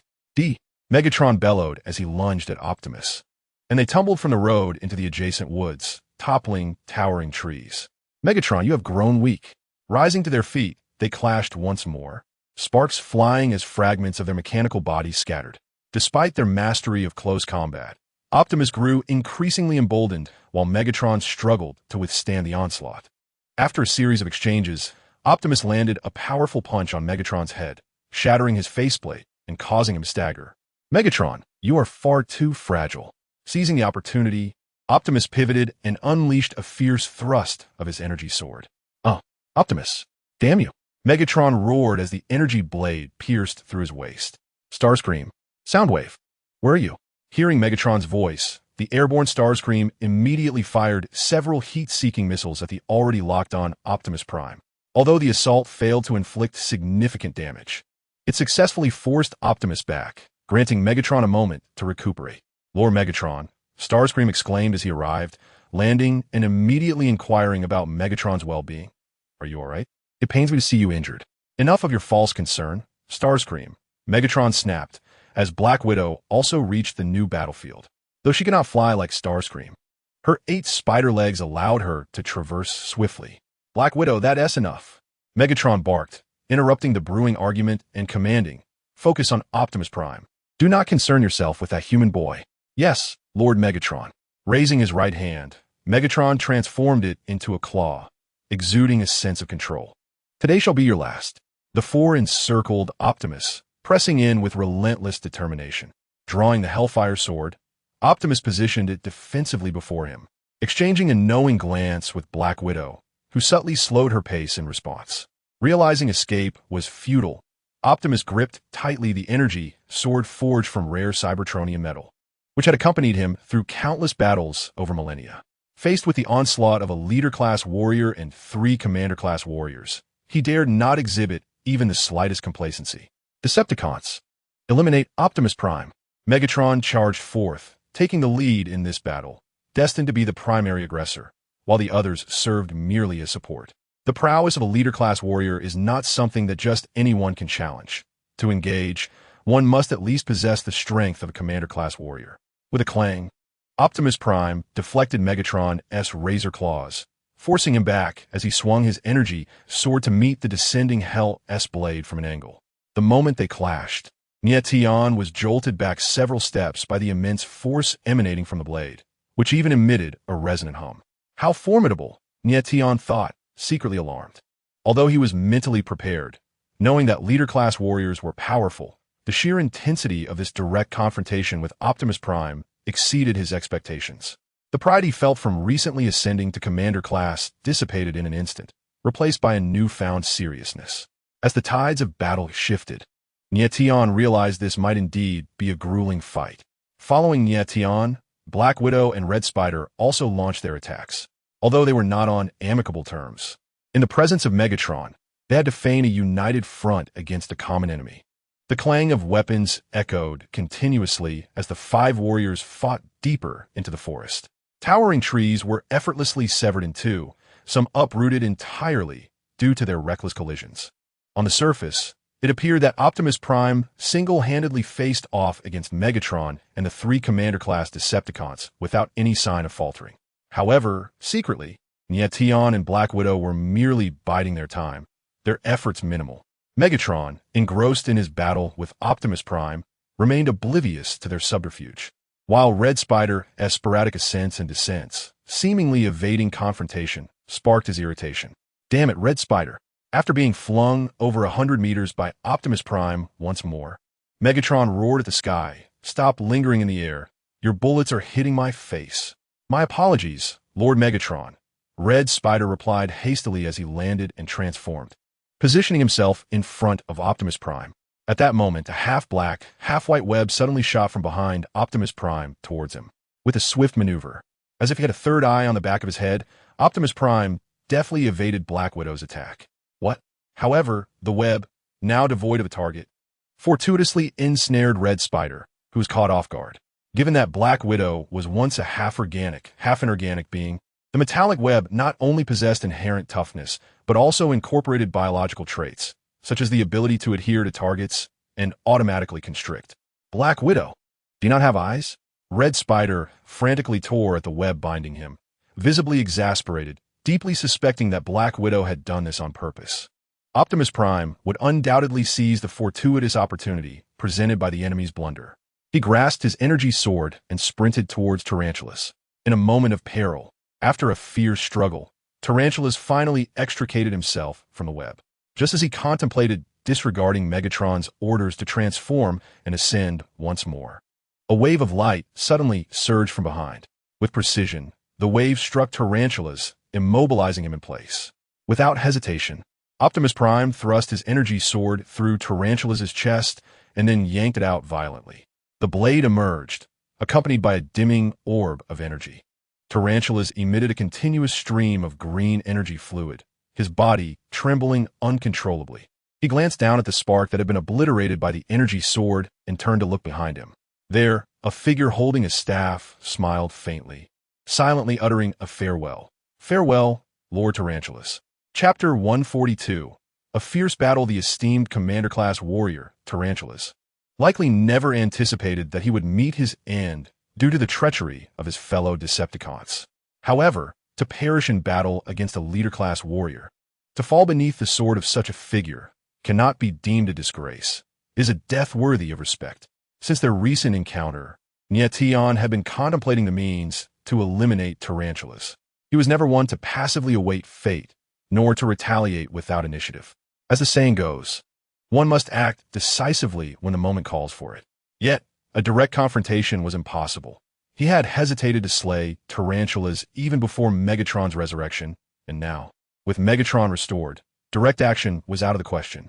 It was only recently that inspiration struck Nie Tian. The battle with Optimus Prime unveiled an opportunity he could exploit. The Widow's inadvertent error was one of the several stratagems devised for Tarantulas, though he had not anticipated that the first would prove effective. With Optimus Prime's view obstructed by Tarantulas and Megatron's vision hindered by Nie Tian, this unforeseen event remained known only to Nie Tian and the Widow. Even satellites above, shrouded by the dense foliage, could not discern the unfolding events. Your Majesty Megatron, Lord Tarantulas has been slain by Optimus Prime. Upon Megatron's return to the epicenter of the battlefield, Nie Tian feigned a report, his tone laced with feigned indignation. Indeed, even though Tarantula's spark had been extinguished and his consciousness dissipated, Nie Tian aimed to further leverage the situation to cultivate an image of a loyal and honorable Decepticon, albeit one few would likely believe. Useless. Fool. Megatron roared in fury upon witnessing Tarantula's slowly collapsing form, his voice filled with a sense of humiliation and rage. The Decepticons were inherently self-serving and ruthless, particularly their most formidable leader, Megatron. Megatron did not mourn the demise of Starscream. Instead, he was inexplicably enraged, berating Starscream for his utter foolishness. He did not cast blame upon Black Widow, despite the fact that she was, in truth, the indirect cause of Starscream's death. Mistakes are commonplace on the battlefield. One cannot refrain from firing simply because bullets may inadvertently strike a comrade. With a thunderous crash, Starscream's towering form toppled to the ground, uprooting several trees in the process. Optimus Prime. Megatron advanced slowly towards Optimus, with Nie Tian following closely behind, while Black Widow approached from another direction. Upon noticing Black Widow's gaze fixed upon him, Nie Tian offered her a subtle nod, to which Black Widow responded with an understanding gesture. Both understood that they were about to engage in a fierce struggle. If they continued to dawdle, they risked sharing Starscream's fate. Optimus Prime, you have slain Starscream. Are you not aware that he was my second-in-command? Recently resurrected, Megatron bore remnants of rust upon his chassis, and the recent battle had inflicted even more damage. Oomph. A cold scoff escaped Optimus, and a flicker of memory danced in his eyes, though his faceplate concealed his full expression. Over a year ago, you killed Jazz. He too was my second-in-command. Megatron, today, Starscream shall be your end. With one less adversary, the odds shifted from 4 against 1 to 3 against 1, significantly alleviating the pressure. At that moment, Optimus felt a surge in his chances of victory. Even if he were to falter, he could still find a path to escape. Tian Yai, Black Widow, let's converge and eliminate Optimus. With no desire for further dialogue, Megatron charged forth. Yes, my Lord Megatron. Once again, he led the charge towards Optimus Prime. Nie Tian and Black Widow no longer concealed their full strength, unleashing their utmost power. The battle erupted anew. As Optimus swung his sword to deflect Megatron's assault, Nie Tian gripped the black prison sword with both hands, aiming for the exposed flank of Optimus's chassis. Behind Optimus, Black Widow transformed into her humanoid form, her right hand morphing into a laser cannon imbued with corrosive properties, aimed at Optimus's back, firing without hesitation. Confronted with simultaneous attacks from 3 directions, the battle-hardened Optimus remained composed. He first delivered a knee strike to repel Megatron, then wielded his sword in a counter to the crimson-black blade approaching from the side. Finally, he angled his chassis slightly, extending his right arm to unleash a particle cannon in defense against the incoming threat. As the black-red sword met with his own, a flicker of surprise crossed Optimus's eyes. The force behind Tian Yai's attack was far greater than anticipated. In a moment of oversight, Optimus was pushed back a half-step.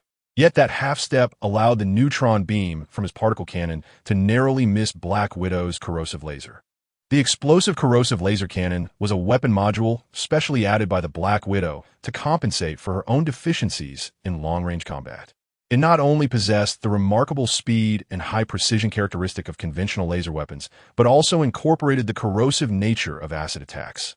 Consequently, upon striking Optimus Prime, the laser immediately began to corrode the armor of his mechanized body.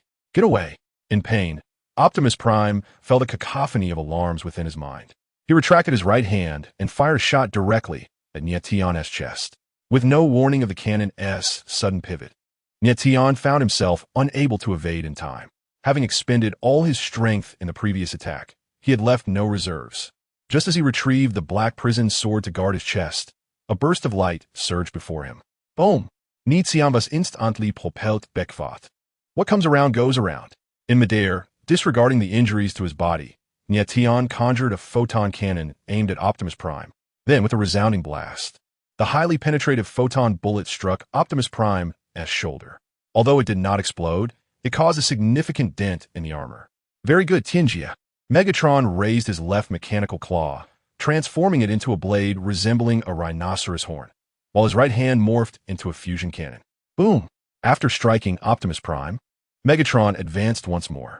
In quick succession, Nie Tian retrieved the fallen black prison sword, and as he ran, several heat-seeking missiles launched from his shoulder. This battle was destined to result in the complete downfall of one side. He did not wish for it to be Optimus Prime.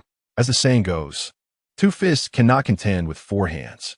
While Nie Tian and the Black Widow had previously been at a stalemate, the onset of this new round of battle made Optimus Prime acutely aware that events were not unfolding as he had anticipated. It seemed Tianjia and the Black Widow had concealed their true strength. Though he was not on the verge of immediate defeat, the hope for victory had become exceedingly dim, and escaping now seemed as challenging as ascending to the heavens. With no other choice, Optimus Prime split his energy sword into 2 shorter blades. Clang! Just as he deflected Megatron's blade, he had to quickly counter Nie Tian's black prison sword, while also remaining vigilant against the Black Widow's occasionally striking spider legs from behind, perhaps fearing to accidentally harm her allies in the chaos.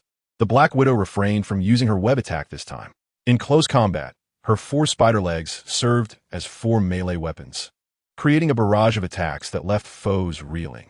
Amidst the fierce battle, Nie Tian observed that Optimus Prime's 2 energy swords were short and wide, akin to magma, while his own black prison sword was long and slender. Thus, he exploited this advantage in length, maintaining a suitable distance alongside Optimus Prime. This allowed him to evade when Optimus Prime launched an attack, while ensuring he could strike back effectively. Despite this being their first collaborative battle, Megatron and Black Widow were seasoned Decepticon warriors, and Nie Tian gradually discerned their combat habits, leading to an increasingly adept synergy between them. In a fleeting moment, they gained the upper hand. Amidst the relentless onslaught from 3 fronts, Optimus Prime suffered mounting injuries, his movements growing increasingly sluggish. To his astonishment, that black and red longsword also possessed corrosive properties. Previously, when battling others, Nie Tian often failed to fully unleash the power of the black prison sword, as his foes would either fall or flee before he could do so.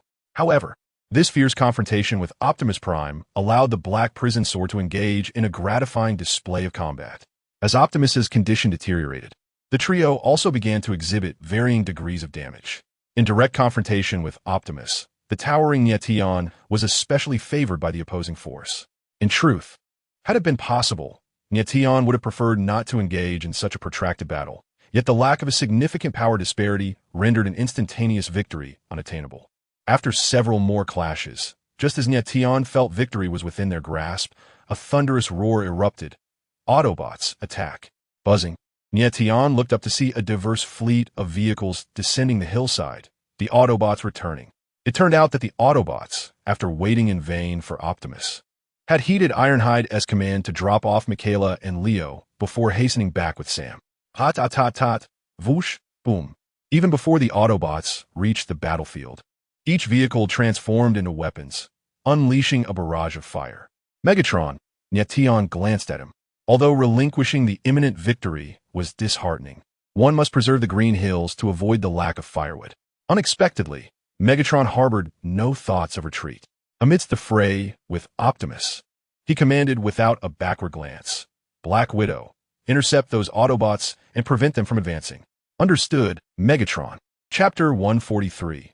The fall of Optimus Prime. Black Widow transformed into a mechanical spider, her 4 pairs of compound eyes fixated on Nie Tian. He nodded to her, signaling that should the situation worsen, he would lead their escape. With a sigh of relief, she turned to scuttle down the hill. Nie Tian recognized that Black Widow lacked the confidence to hold off the Autobots, particularly with elite warriors like Bumblebee and Ironhide among them. While commander-class warriors could indeed overpower elite ones, such a feat required numerical superiority. Discussing combat prowess without regard for numbers was sheer folly. A sufficient number of junior warriors could indeed wear down a commander-class fighter. Optimus Prime, do not cower like a coward. Our battle is far from over. Megatron dismissed the Autobots' reinforcements, continuing to exchange fierce words even amid the chaos. Come on, Megatron. I shall accompany you to the very end. Optimus Prime, equally unwilling to back down, felt his confidence rekindled with the arrival of the Autobots, allowing him to respond with increasing ease. After a flurry of exchanges, the fusion cannon struck him squarely in the chest. Although Megatron's current power had significantly diminished, he remained a formidable adversary. The direct hit from the fusion cannon sent Optimus Prime hurtling backward. Seizing the opportunity, the previously passive Nie Tian transformed into an assault ship and swiftly soared towards Optimus Prime. Before Optimus could regain his footing, Nie Tian transformed mid-air, and with the Black Abyss sword poised vertically downward, he propelled it towards Optimus's chest with the force of high-speed momentum. In the next moment, a resounding clash echoed as the sword, mere inches from its target, was suddenly grasped firmly by a metallic hand, halting its advance. Nie Tian's face betrayed his astonishment. A blow weighing several tons and laden with immense power had been effortlessly intercepted by Optimus Prime. His judgment had faltered. He had assumed Optimus was at his weakest, not realizing that even a dying camel is larger than a horse. Despite his evident injuries, Optimus remained an adversary Nie Tian could not contend with alone. Kneeling partially, Optimus's eyes glinted with fierce determination as he gripped the Black Abyss sword and surged forward, simultaneously reversing the energy sword in his other hand. Nie Tian, recognizing the imminent danger, hastily withdrew the Black Abyss sword in an attempt to evade. However, it was too late. The piercing sound resonated as Nie Tian involuntarily expelled a dark red energy liquid, unable to shield himself in time as the energy sword found its mark on his chest. Fortunately, due to the properties of the beryllium, which could absorb kinetic energy and was nearly indestructible, the energy sword did not penetrate deeply enough to reach the well-protected core, nor did it breach his chassis. Optimus Prime's gaze turned steely, and in this life-and-death moment, Nie Tian steeled his resolve. All distractions faded from his mind. At this moment, only Optimus Prime existed in his sight. Megatron, now is the time. Nie Tian grasped Optimus's arm and shouted skyward, conjuring an energy cannon from his chest. Well done, Devourer! The Cybertronian warship descended behind Optimus, and with a commendation, a slightly curved blade pierced through Optimus's chest, coming into view before Nie Tian. Stop it, Megatron! Meanwhile, Ironhide and Bumblebee, braving Black Widow's assault, raced to this location, but they were a moment too late. With a thud, the weapon in Optimus's hand clattered to the ground as he suddenly felt an overwhelming sense of weakness. It's my turn now, Optimus. Nie Tian sneered, withdrawing the energy sword from Optimus's chest and lifting him up, positioning the fusion cannon directly against Optimus's core. At that moment, as Optimus was freed from Megatron's weapon, the fissures in his chest faintly revealed the glimmering blue light of the leader-class core. Devourer, how dare you? As Bumblebee and Ironhide observed Nie Tian's actions, they immediately voiced their anger in an attempt to intervene. In response, Nie Tian smirked, questioning what he had to fear. He had nearly been slain by Optimus Prime. What was there to fear? Moments ago, he had indeed traversed the threshold of death. With a resounding explosion, the fusion cannon erupted in brilliance, launching Optimus Prime skyward. His form disintegrated mid-air, scattering numerous components, before plummeting like a rag doll, creating a substantial crater upon impact. Not far away, Sam, having been intercepted by Black Widow, had scampered behind a large tree, anxiously watching the fallen Optimus, silently praying, "Come on, get up, Optimus. Please stand up." Unbeknownst to Sam, Optimus had suffered grievous injuries. He believed it to be merely a temporary setback, still holding on a hope for a comeback. "Oh, look at your pitiful state now, my brother." With the outcome now apparent, Megatron approached Optimus with a predatory air, akin to a hunter relishing its prey. "Optimus, I have never understood why you hold such admiration for that human boy. Is the future of our race less significant than the life of a lowly insect?" "Megatron, you do not comprehend." Optimus lay on the ground, his voice faltering. His frame was nearly split in two from the chest down, revealing a gaping wound crackling with electric arcs, a sight of utter devastation. Despite several attempts to rise, he lacked the strength to support himself, merely managing to inch forward on the ground. Again with that line, Megatron's wrath flared, the veneer of gentlemanly composure vanishing in an instant, reverting to his former brutal self. "You always maintain this air of superiority, but now, I am a victor. The defeated lose everything. Do not presume that you alone are the savior of Cybertron. Soon, my master will descend upon this planet to rekindle the Allspark for our kind. Our race shall be reborn from destruction." "Your master? Is it the Fallen?" Optimus inquired, but Megatron offered no reply. Instead, he raised the fusion cannon aimed at Optimus's chest. Regrettably, you will not witness that moment. Farewell, my brother. With a thunderous roar, a massive fireball erupted from Optimus's chest. In his final moments, it appeared that Optimus sensed Sam's fervent prayers. He turned his head, catching sight of Sam, who lay on the ground behind the tree, worry etched across his face. Murmuring words of encouragement, summoning the last vestiges of his strength, Optimus managed to utter, "Sam, run." In the next instant, his eyes dulled, the vibrant blue light fading gradually until it was extinguished entirely. The entire body, in an instant, transformed into a lifeless entity, a cold, metal carcass, frigid and desolate. Decepticons retreat, Megatron proclaimed, casting a glance over the battlefield, his voice resonating with authority. Optimus Prime had fallen. It was now time to seek out that human boy.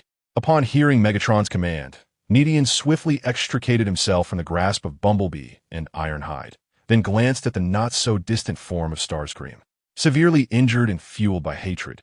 The Autobots lacked the certainty to retrieve Starscream's body.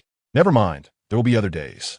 Without further hesitation, Nie Tian transformed into a Cybertronian assault ship and ascended into the sky. As he passed by Black Widow below the mountains, Nie Tian intentionally reduced his speed.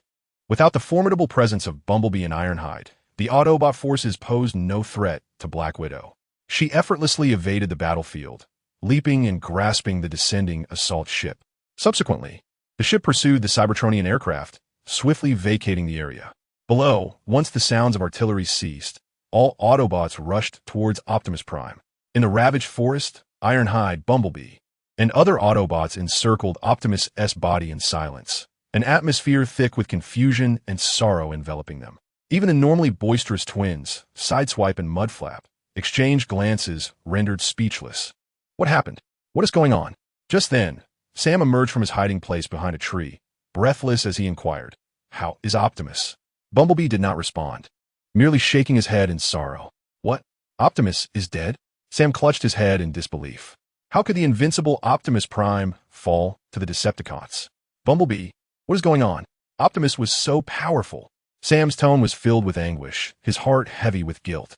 If Optimus had not come to rescue him, he would not have been surrounded by the Decepticons, nor would he have fallen to Megatron's hand. It was he who indirectly caused Optimus' demise. Noticing the unsettling atmosphere, Ironhide opened his mouth, wishing to utter words of encouragement. Yet, as the words lingered on his lips, he swallowed them back. He regarded himself merely as the team's weapons specialist, unfit to lead these comrades in their time of grief. With Optimus gone, what path lay ahead for them? On Mars, within the medical bay of the battleship, as Megatron shattered Optimus Prime's spark with a single blast, the Fallen, who had been resting with his head bowed against the treatment chair, suddenly lifted his head. His eyes blazed with an ominous red light. At last, at long last, the Fallen murmured to himself, barely concealing his exhilaration. He tore away the medical tubes connected to his body, and, with the chair for support, slowly rose to his feet. All the leaders are dead. No one can threaten me anymore. Now, it is my turn to take the stage. Chapter 144, The Reward. Above the Golden State, two colossal Globemaster aircraft soared swiftly towards the City of Angels. Inside the cockpit, Commander William donned his communication headset and responded, "This is Commander William of the Nest Troops. Please proceed." Moments later, he solemnly removed the headset, turning his gaze out the window, his eyes lost in thought. Optimus Prime had acted independently. He had only just managed to persuade a few higher-ups to send a special operations team for support, only to find it was too late. Optimus Prime had been slain by Megatron, and they could no longer confront the might of the Decepticon leader head-on. Sighing deeply, William commanded the communications officer, "Request another aircraft from command. We shall bring Optimus Prime home." Meanwhile, at Base 1 in the border state, Megatron lavished praise upon Starscream and Black Widow. "You both performed admirably this time."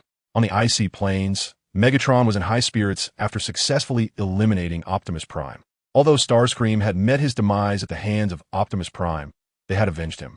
As Megatron paced across the frozen expanse, he declared, "Without Optimus Prime, there will be no one to hinder the march of the Decepticons. Starscream, I witnessed your contributions during the battle. Your efforts were invaluable in our victory over Optimus Prime. Therefore, I appoint you as my new adjutant." Nie Tian, having just completed an inspection of his unit, was momentarily taken aback, followed by a sense of peculiarity. All of Starscream's former responsibilities had now fallen upon him. He pondered whether this could be considered an inheritance from Starscream. Black Widow cast a glance of mild envy at Nie Tian, although she was not one to covet power. The prospect of elevating her status while enhancing her strength was undeniably appealing. It is well understood that the magnitude of power never lies in the rank held, but rather in proximity to the core of authority. Black Widow's regard for a certain individual deepened. In merely over a year, he had not only utilized cunning tactics to eliminate Starscream, but had also gained Megatron's trust. During the confrontation with Optimus Prime, he had displayed both bravery and strategy. Given time, he could very well become another Megatron. Unaware of the renewed impression he had made on Black Widow, Nie Tian hesitated for a moment before ultimately accepting the new role. Yes, Lord Megatron. Having previously been appointed as the airstrike commander, Nie Tian felt little turmoil within. Truth be told, he was reluctant to serve as Megatron's adjutant. To be Megatron's adjutant meant constant proximity to him, significantly curtailing his freedom. Starscream, Black Widow, Megatron mused, tracing the scars on his chassis with his gaze flickering. My master has departed. It is time for me to welcome him. Before my return, it is imperative that you locate that human boy. Do you understand? I comprehend, Lord Megatron. It is His Majesty Megatron. Nie Tian cast a hesitant glance at Megatron, feeling a tinge of confusion within. Is it to be found, or is it not to be found? Excellent. I eagerly await your good news. With that, Megatron transformed into a Cybertronian aircraft and departed. Nie Tian exchanged a knowing look with Black Widow, and together they made their way to Base 1. In the afternoon, as Nie Tian was engaged in repairing his body, he was suddenly visited by Sangu in the treatment room. My lord, Alice and Black Panther have arrived. Very well. Let them in. Alice and Black Panther were the individuals to whom Nie Tian had issued a retreat order on his journey back to the border state. Despite the absence of explicit agreements, Nie Tian was acutely aware of the unspoken boundaries existing in his cooperation with Cleary. If his boundary was personal safety, then Cleary's boundary was the imperative not to pose a threat to humanity. Now, with Optimus Prime's demise, the tacit understanding between the two parties had undeniably shattered, leading their collaboration toward inevitable dissolution. In the foreseeable future, the Carl Group would undoubtedly suffer the consequences. Failing to recall Alice now might mean she would never return. As for the financially flourishing Carl Group, Nie Tian felt no pang of sympathy. Should he desire, recreating a new Carl Group would be effortlessly achievable. Master, we have returned. Alice and Black Panther entered the treatment room. Good. You two should replenish your energy first. Nie Tian rose from the treatment chair, assessing the condition of his body. His body had just completed its repairs. Although the injuries sustained in battle against Optimus Prime were quite severe, as long as the spark remained untouched and he was not subjected to attacks involving the forces of rules, restoration was not overly difficult. There was no need to lie dormant for 1,000,000 years like the Fallen. The treatment chair is a commonly used medical apparatus among the Cybertronians, efficiently delivering energy liquid from energy blocks. Nie Tian had crafted several during his research, enabling him to regain his peak condition in just a few hours. However, the consequence was that the energy blocks stored within Base 1 had been entirely depleted. Black Panther, Alice has already informed me. Once Black Panther and Alice replenished their energy and reappeared before him, Nie Tian smiled and said, You have performed admirably in your protective duties during this time. Once we arrive at the new base tomorrow, I shall create a new body for you and proceed with the replacement. As the president of the Carl Group, Alice, despite her reclusive nature, occasionally found herself confronted with perilous situations. Whether premeditated or spontaneous, Alice could never reveal her extraordinary nature, thus leaving these clandestine matters to Black Panther. And when Black Panther intervened, the outcome was invariably swift. Those who dared to target Alice or the Carl Group mysteriously vanished or met untimely ends. During her extended stay in Miami over the past 6 months, Alice has inadvertently earned the moniker of a femme fatale, a title both flattering and fearsome. New body. The Black Panther's fierce visage displayed a semblance of human excitement. Thank you, Master. Your rapid ascension in power has left me feeling somewhat inadequate, as you have continuously elevated my capabilities. Nie Tian nodded in acknowledgement.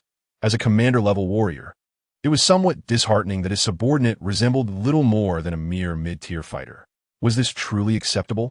Although currently lacking suitable fuel sources, The remaining resources within Base 1 would make the creation of a high-grade energy device relatively simple. By the way, Master, the Black Panther remarked, flashing a nervous grin.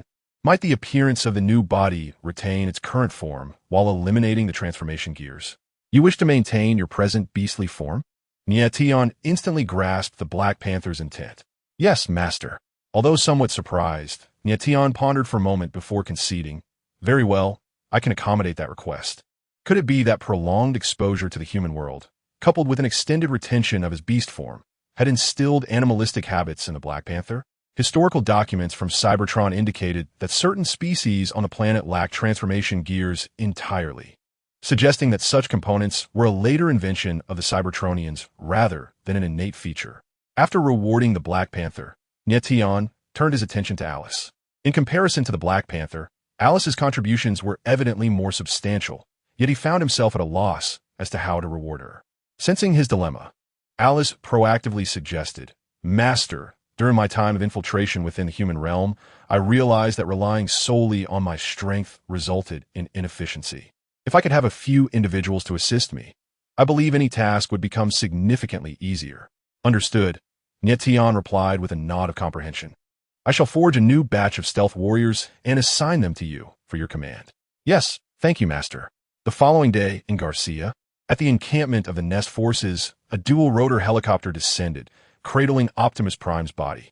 On the airstrip, William stood solemnly with all the soldiers of the Nest, their gazes fixed upon the comrade who had fought alongside them in countless battles.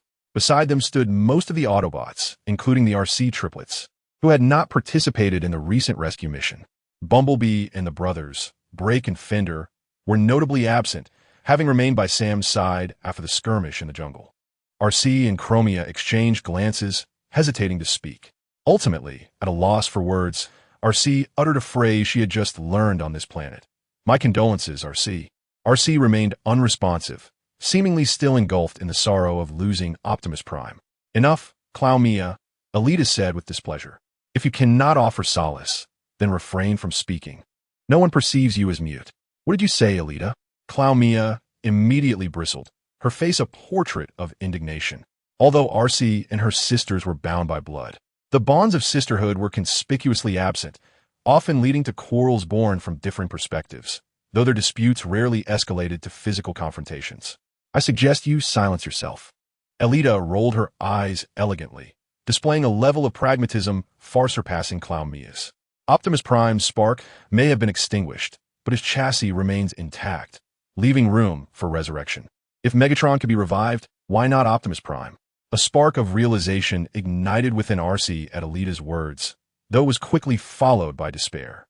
But the last fragment of the Allspark has already been utilized by that Decepticon, known as Unicron, to resurrect Megatron. Are we to construct a new body for Optimus? But would that even be him? Chapter 145.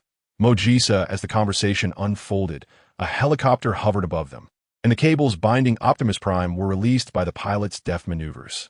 With a thud, the colossal form crashed to the ground, sending plumes of dust into the air. At that moment, news of his demise spread like wildfire among the upper echelons of the United States. It was evident to all that the planet they depended upon was in peril, particularly those who had been steadfast in their efforts to eradicate the Decepticons. John Keller, the head of the Nest forces, hastily convened a national security meeting aimed at countering a large-scale Decepticon assault. There was no time to waste. Mr. Mitchell was preoccupied with campaigning across various states, while Claire was unaccounted for, leaving the other two cabinet members indifferent, and the monumental crisis fell squarely upon his shoulders. In truth, Claire was not merely absent. Upon learning of Optimus's death at the hands of Nie Tian and Megatron, she felt deceived and had rushed to the border state to demand answers. Miss Claire, we have arrived. A convoy halted at a frozen expanse in the far northern region. Inside Claire's vehicle, her personal security officer promptly exited the passenger seat and opened the rear door. All right, I understand, Claire said, her eyes betraying an unmistakable weariness. Surrounded by dark circles that marred her once astute demeanor. Led by her security officer, Claire moved toward a path inaccessible by vehicles.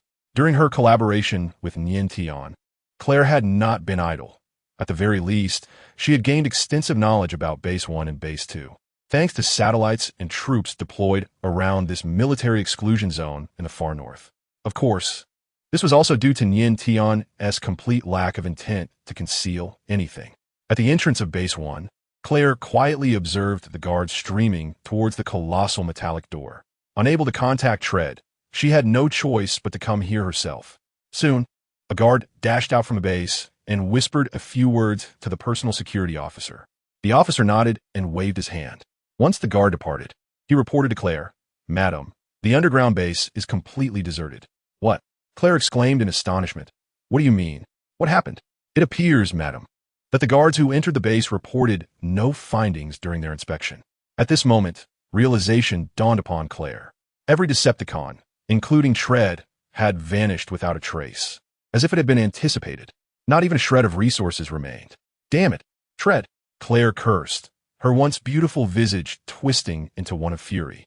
She increasingly suspected that Tread's initial willingness to cooperate had merely been a ruse to evade the onslaught of Autobots and the Nest forces, allowing him to hide on this planet in search of an opportunity to ultimately resurrect Megatron.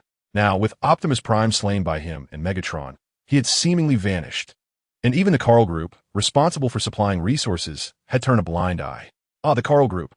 Claire suddenly clapped her hands, disregarding her curses against the deceitful Decepticon, and hurried towards her vehicle. From the armrest of the back seat, she retrieved a specialized mobile phone. "This is Claire. Connect me to the Bureau's direct line in Miami." "Certainly. Please hold, madam." Beep, beep, beep. "Good afternoon, Miss Claire. This is the branch chief." As Claire issued her commands, she remained oblivious to a mechanical ocular device stealthily protruding from behind a rock not far from the convoy, swiveling to track her movements like an automated camera. In the land of pharaohs, Mojissa, under the cloak of night, Mojissa's towering pyramids loomed majestically over the endless desert, exuding an air of ancient grandeur. Just as it had been 1,000,000 years ago, it appeared desolate and imposing. Amidst this profound silence, suddenly, an assault ship materialized, hovering over one of the pyramids before transforming into a menacing robot standing 13 meters tall. Boom! As it landed on the steps of the pyramid, Nie Tian leaned down to press a switch. With a rumble, a fissure opened in the pyramid, revealing a lengthy passageway. Clearly, this was a base, one that remained shrouded in secrecy. In truth, it was a temporary facility constructed by a team of attack and digging Decepticons. The 5 members of the digging team, aptly named Excavator, Mixer, Sweeper, Bulldozer, and Trailer, were undoubtedly adept at engineering tasks. Despite being clones, the digging team's genetic inheritance allowed them to embody at least 50 to 60% of the original digging Decepticons' capabilities. In the pursuit of alternate realms, those who are professionally aligned have constructed a base that rivals, if not surpasses, the esteemed #1 base of Nie Tian. Initially, under Nie Tian's command, their target for assault was none other than the Pharaoh kingdom beneath their feet. Their intent was to seek out an alternate dimension as instructed by Nie Tian. Indeed, human ambition grows in tandem with one's power. Presently, Nie Tian has also set his sights on the leadership module. After departing from the border state, he arrived here, both to evade unnecessary troubles and because the stellar extraction tower is situated within the Pharaoh kingdom. He has entirely abandoned the 2 bases in the border state, leaving nothing but an empty shell behind. As he entered the base, he was immediately confronted by Sang-Gu. "My lord, you truly possess foresight. That woman has indeed arrived. Is that so? Take me to see her," Nie Tian replied with a smile, fully aware of whom Sang-Gu referred to. "This way, my lord." Sang-Gu guided him to a chamber within the base. Upon entering, he encountered the icy demeanor of Alice and the nonchalant attitude of the Black Widow. In stark contrast to Alice's coldness, the Black Widow appeared to revel in the unfolding drama. "Tianyi, is this the human you are collaborating with?" she remarked, casting a cursory glance at Nie Tian. "Indeed," Nie Tian acknowledged, lifting his gaze to see an image projected in midair. It was Cleary.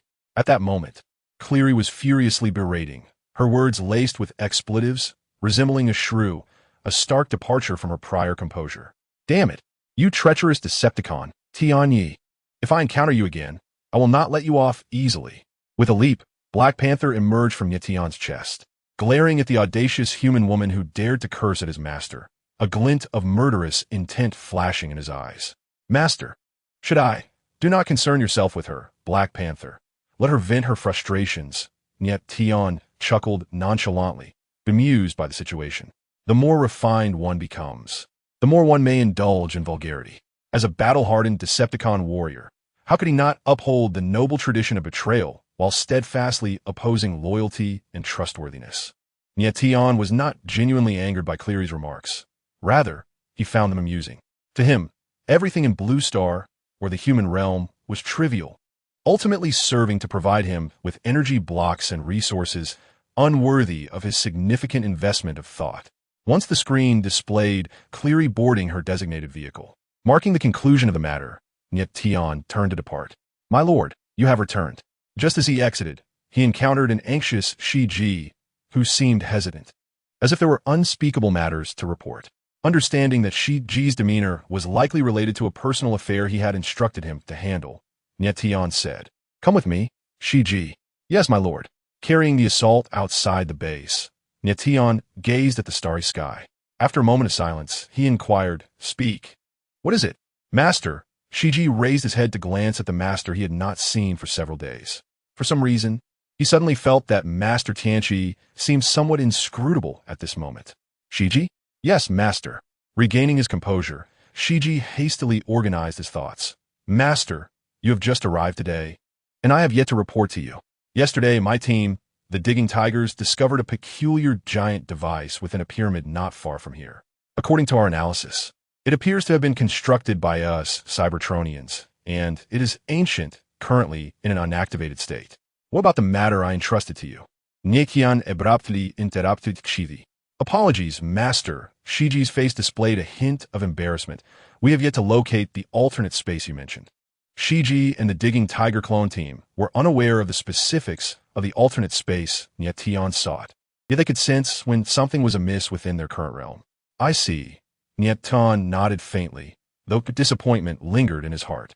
Could it be that the leadership module also obscured treasures, revealing their true nature only to the fated?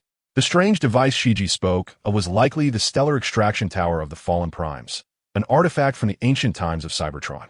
It was only natural that Shiji did not recognize it. He had momentarily believed that Shiji had discovered the sealed space of the leadership module, only to find that his hopes were in vain. Indeed, it was understandable. Red Spider had searched long and fruitlessly, and Shiji's team had only arrived less than a week ago.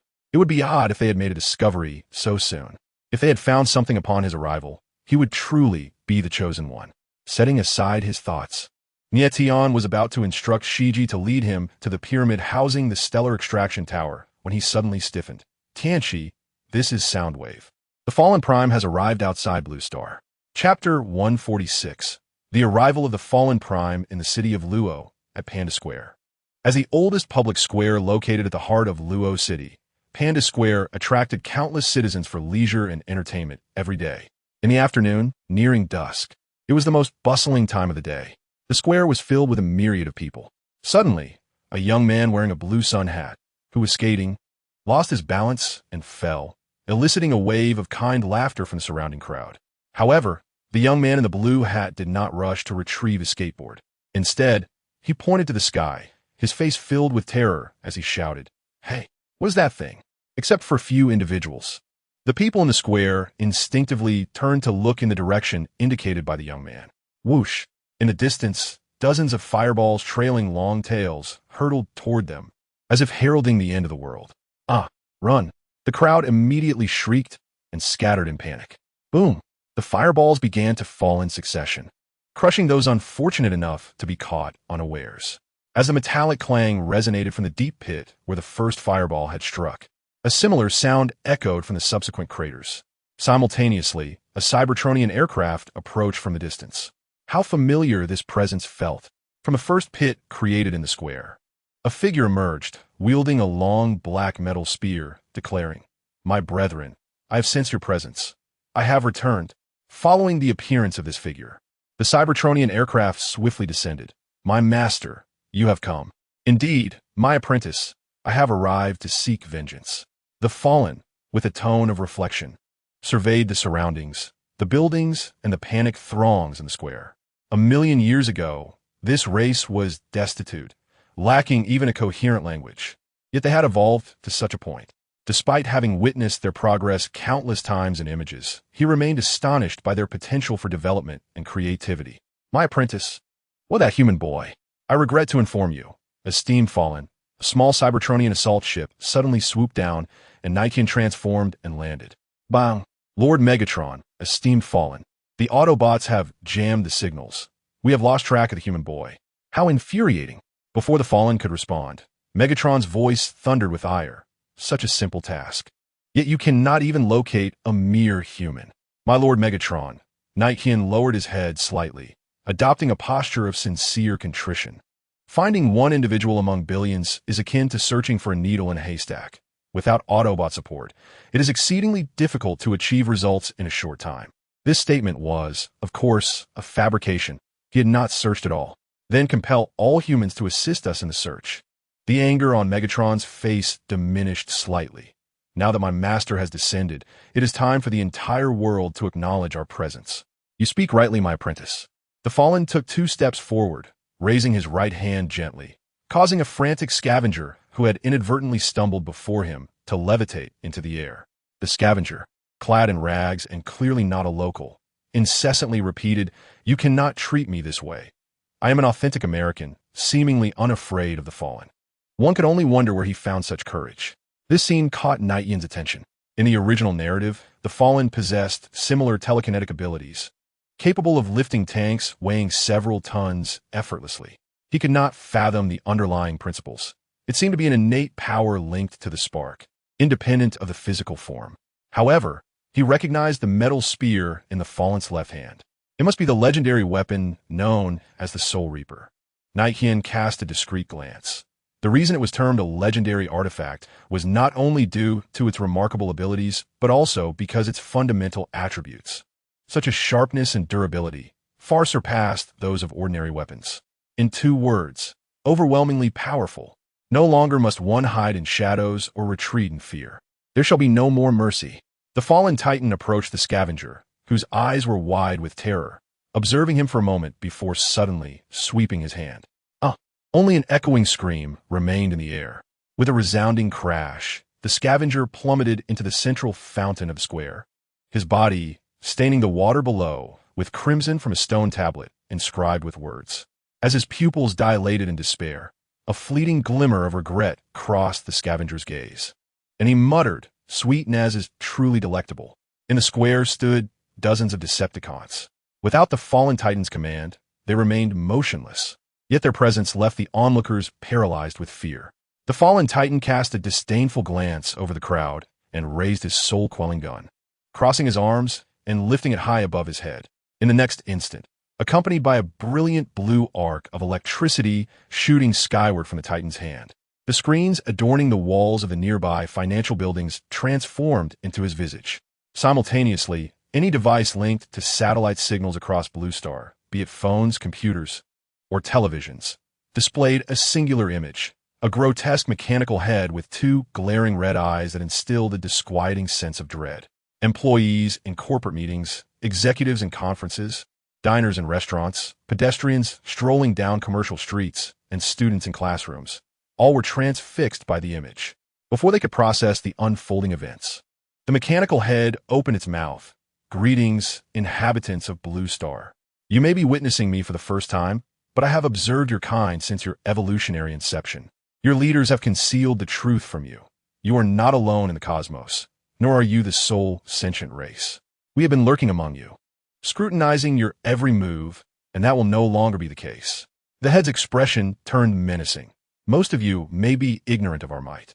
We possess the capability to obliterate your cities at will, our technology vastly surpassing yours. To avoid annihilation, you must surrender this human boy." A photograph appeared in the lower left corner of the screen, depicting a youth with a naive expression. "If you dare defy our command, we shall initiate war and bring destruction upon your planet." In that moment, the world became aware of a truth long concealed. Subsequently, the Han's government indicated that this speech was broadcast through the illicit interception of a satellite. According to military experts, the security defense level has been elevated to level 3. With the possibility of an official declaration of war not being ruled out. Mr. Mitchell has arrived via a private jet at the United Nations headquarters in New York, coinciding with the arrival of representatives from 176 nations to address the simultaneous occurrence of this speech worldwide. The Investigation Bureau has initiated an inquiry into the boy, Sam Witwicky, mentioned in the speech, asserting that he is aware of the truth, although no definitive information has emerged thus far. The Investigation Bureau, Intelligence Agency, and Interpol are actively seeking cooperation from relevant departments across nations. In a deserted villa on the outskirts of Los Angeles, Leo gazed at the headlines on his smartphone. Feeling overwhelmed, holding the recently launched smartphone from the Carl Group, his hands trembled incessantly. Initially, while in the dormitory, he merely intended to join the commotion and watch a spectacle, never anticipating the current predicament.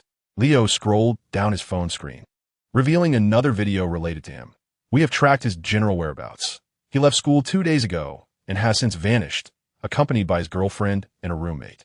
Suddenly, Leo caught sight of his own photograph. Crap, I've been spotted. Sam, we are doomed.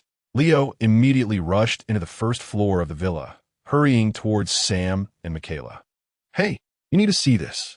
Sam sat on a dilapidated sofa, cradling his head in his hands, his forehead resting on his knees, while Michaela sat beside him. Since the battle 2 days prior, the three of them had remained hidden in this place to evade the Decepticon hunters. Bro, Leo exclaimed, approaching Sam and Michaela. That hideous alien is specifically after you. The Investigation Bureau and Intelligence Agency are hunting us down, and even the police are getting involved. We're finished. Sam glanced at Leo, but remained silent as he walked outside. Just take a look, Sam. Leo hurried to catch up, holding up his phone. The nature of the incident has escalated, hasn't it? Sam halted, snatched the phone from Leo, and shook it at him. Don't you realize that those Decepticons can use this device to locate us? With that, he hurled the phone to the ground, crushing it underfoot multiple times. Oh no, Leo lamented as he looked at the shattered pieces of his phone. Haven't they always tracked us via satellite? You can't even fathom their methods. Well, it doesn't matter. Leo shrugged. I'm not part of your group anyway. In truth, I am a hostage. I was kidnapped by you, and I refuse to join you in confronting the Decepticons. Hey, Leo, are you all right? The brakes unexpectedly sprang into action, accompanied closely by the ever-present Fender. Chapter 147, The Automobile People, Departure. Wow, Leo exclaimed, startled by the sudden appearance of the two figures. You two rascals are surely trying to give me a heart attack. That's because you're such a coward, the Fender retorted, hands on its hips. I don't think so. It was you who forced me into the car in the first place. Realizing his folly, the brake scratched his head and said, Oh, I see now. You were frightened? Hey, Fender, he wants to be a coward. What shall we do about him? Let me think, the Fender mused, a spark of inspiration lighting up its eyes. I've got it. We'll take him out with a single shot, then stuff him in your trunk and bury him somewhere. Great idea, my brother, but why not put him in your trunk? Fool, I'm the front end. Ha ha. Listen to me. Leo raised his hands, quickly interrupting the brake and Fender. I'm still here, you know.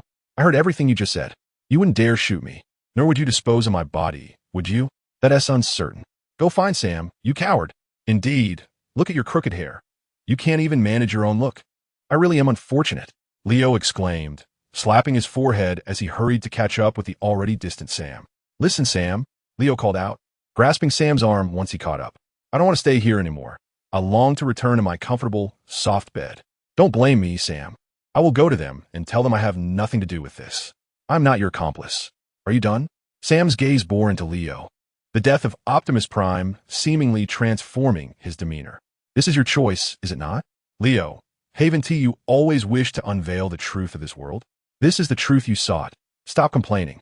Sam shook Leo's shoulders firmly, urging him to awaken to reality. Wake up. Don't be foolish. You cannot escape this. Of course, if you truly wish to leave, then go ahead. No one will stop you. The brake and Fender observed this exchange, sharing a knowing glance. He certainly speaks like a true man. I like it.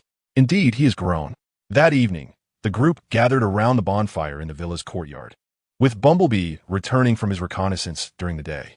To avoid exposing their hiding place, they had nearly severed all ties with the outside world, including communication with Ironhide and other Autobots. You have done your best, Sam, Michaela said, wrapping her arms around him and gently stroking his head. She, too, mourned the loss of Optimus Prime. Hey, buddy, Spotting Bumblebee transforming into his humanoid form, Sam rose and approached. Bumblebee, if you hate me, I can understand. No, Sam. Bumblebee shook his head. You are the most important person in my life. Whenever you need me, I will be by your side in an instant. Optimus perished because of me. I have ruined everything. He protected me, yet he met his demise.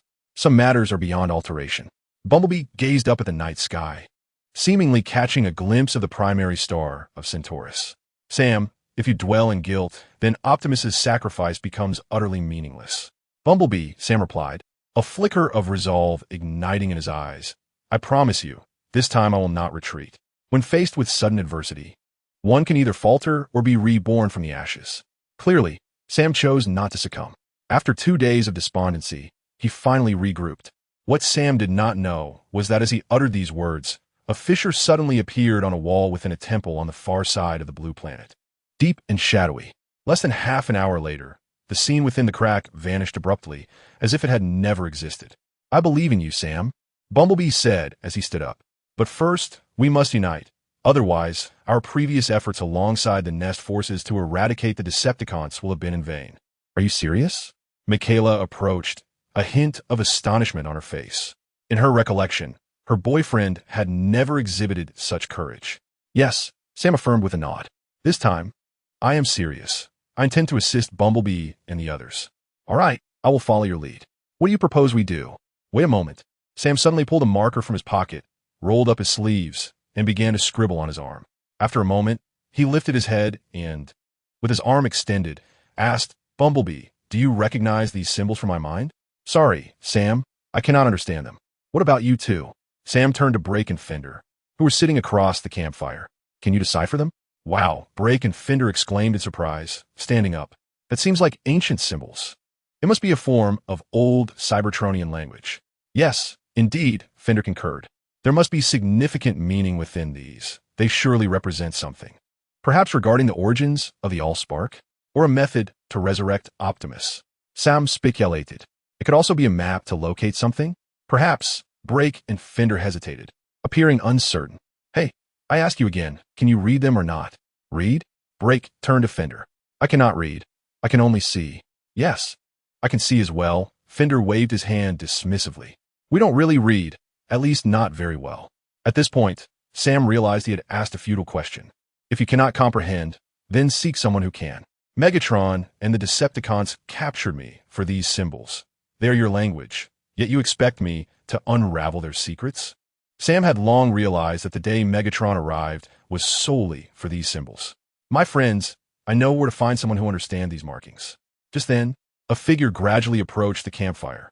Leo had returned, or rather, he had never truly departed. In the afternoon, he had boisterously claimed he would be a witness. Yet by nightfall, he willingly engaged in this uncertain adventure. Wow, look who is back, the coward, someone remarked. His hairstyle was quite comical, resembling that of a woman. The Brakes continued to mock Leo's curly hair, even suggesting it had exchanged a playful fist bump with the Fender, which evidently began to concur with the Brakes' jest. It was perplexing how two Autobots, devoid of a single hair atop their heads, felt entitled to mock others. Guys, I'm the coward. I was terrified earlier, all right? Leo helplessly shook his head and approached Sam. Sam, I overheard your conversation just now. However, it was too dark and distant for me to discern the symbols on your arm. May I see them again? Sam scrutinized Leo for a moment before raising his arm. Indeed, just like that. A flicker of excitement crossed Leo's face, followed by a sigh of relief. Thankfully, he had not erred in his observation. Sam, I believe I can find someone to assist us. Who? Sam, do you remember my website? Leo replied evasively. The Real World? Exactly. Leo nodded enthusiastically. The Real World has a rival known as Mechanical Giant Network.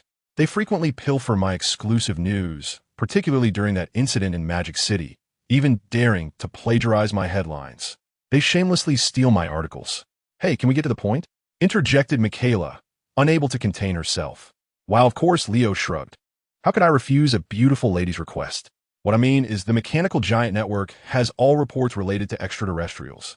Once, I hacked into their backend and encountered those peculiar symbols. Can you locate the website's publishing address? No problem, Leo confidently nodded. Just provide me with a computer. It doesn't have to be an antique.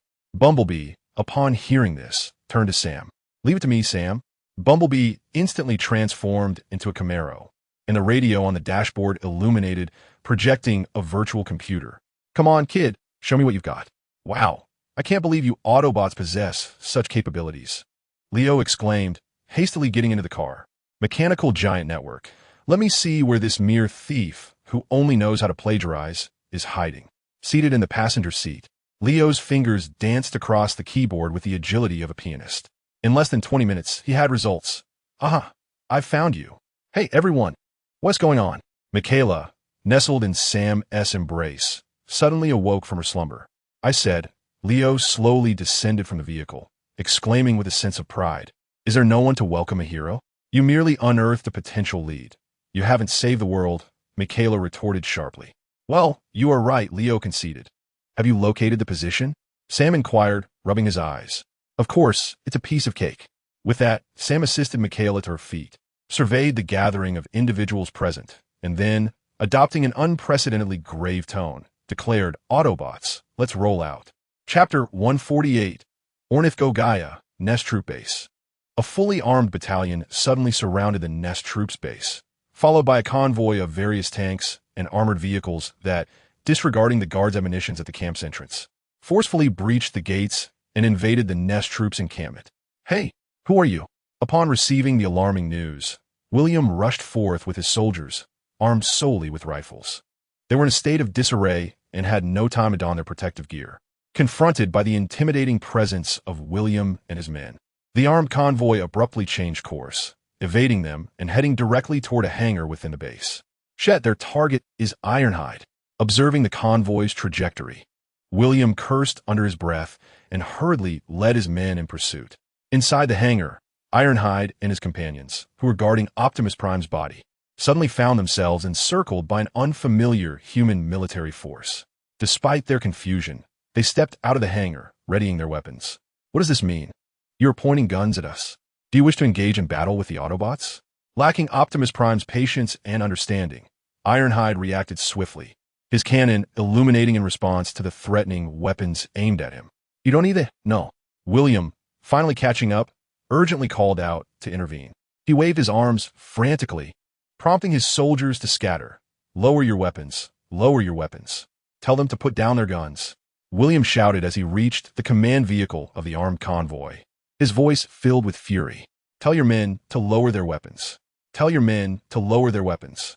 They've just lost Optimus Prime. Do not provoke them." An officer emerged from the command vehicle, unyielding, stating, "Colonel William, I am also acting under orders. First, the Autobots must lower their weapons." Just as the tension reached its zenith, threatening to erupt into a one-sided massacre, another figure pushed open the door of the command vehicle. "Colonel, from this moment forth, your unit is disbanded." As if the scene had been replayed, Galloway slapped a document onto William's chest, momentarily halting his fury, only for it to ignite with even greater intensity. "Disband? What are you talking about?" "Advisor, I cannot comprehend." "Cannot comprehend? Then let me reiterate, my colonel." Galloway approached William, their gazes locking as he declared, "Your forces are disbanded. Immediately cease all resistance against the Decepticons, and remain here quietly, awaiting further instructions." "Wait? No. We will directly obey Minister John Keller." "Listen, Colonel, I will meet with your direct superior, but not at this moment." Galloway pressed on, his tone aggressive. "I possess an executive order just signed by the President. You have no choice but to comply with it now." Upon hearing this, William clenched the document that had just been slapped against his chest, falling in his silence. Sensing William's defeat, Galloway's mood lifted, and he gestured toward the Autobots surrounded by tanks and armored vehicles. "The aliens have invaded our planet for vengeance, yet it is our warriors who suffer. The truth is evident. We are aiding the Autobots in battle. We shall achieve victory once more, though this time not through warfare, but through every possible diplomatic avenue." The fool has completely miscalculated. The Ironhide shook his head in pity. He believes they are a nation destined to prevail eternally. "What diplomatic avenues? Perhaps surrendering that boy?" William suddenly inquired. "That is not out of the question, Colonel," Galloway replied, lost in his own thoughts. "After all, with so many Decepticons arriving, this is clearly just the beginning." "Colonel, let me share another piece of news," Galloway said, glancing at his wristwatch.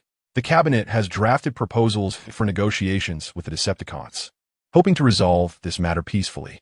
The Decepticon we are to engage with has already been chosen. His name is Tripticon, and you should be familiar with him. What? Negotiations? William exclaimed in shock. We cannot negotiate with them. Have the higher-ups lost their minds, contemplating talks with the ruthless Decepticons? Your word does not hold weight, Colonel Galloway said, forcing a smile, before casting one last glance at Ironhide, Ratchet, and the others. Now, take your soldiers and this pile of scrap metal back to your base. With that, Galloway turned and strode towards the command armored vehicle, where the officer who had initially disembarked tactfully opened the door for him. The forces surrounding the nest were not there to execute a combat mission. Rather, they resembled a show of force, a deterrent to prevent the Autobots or Nest forces from disobeying orders. Ratchet, perhaps we should leave this planet, Ironhide remarked, observing the retreating convoy with a tinge of melancholy as he sheathed his weapon. But Optimus does not wish for us to do so, Ratchet responded, also stowing his weapon. With Galloway's departure, a potential conflict dissipated without incident. Of course, Galloway did not flee in disgrace. He left victorious. Robert approached William from behind and patted his shoulder. Honestly, I mentioned the last time he came that I truly do not like him. He is nothing but a madman, a fool of the highest order. Gaul, Paris. On the bustling Avenue de Champs, Lissy S.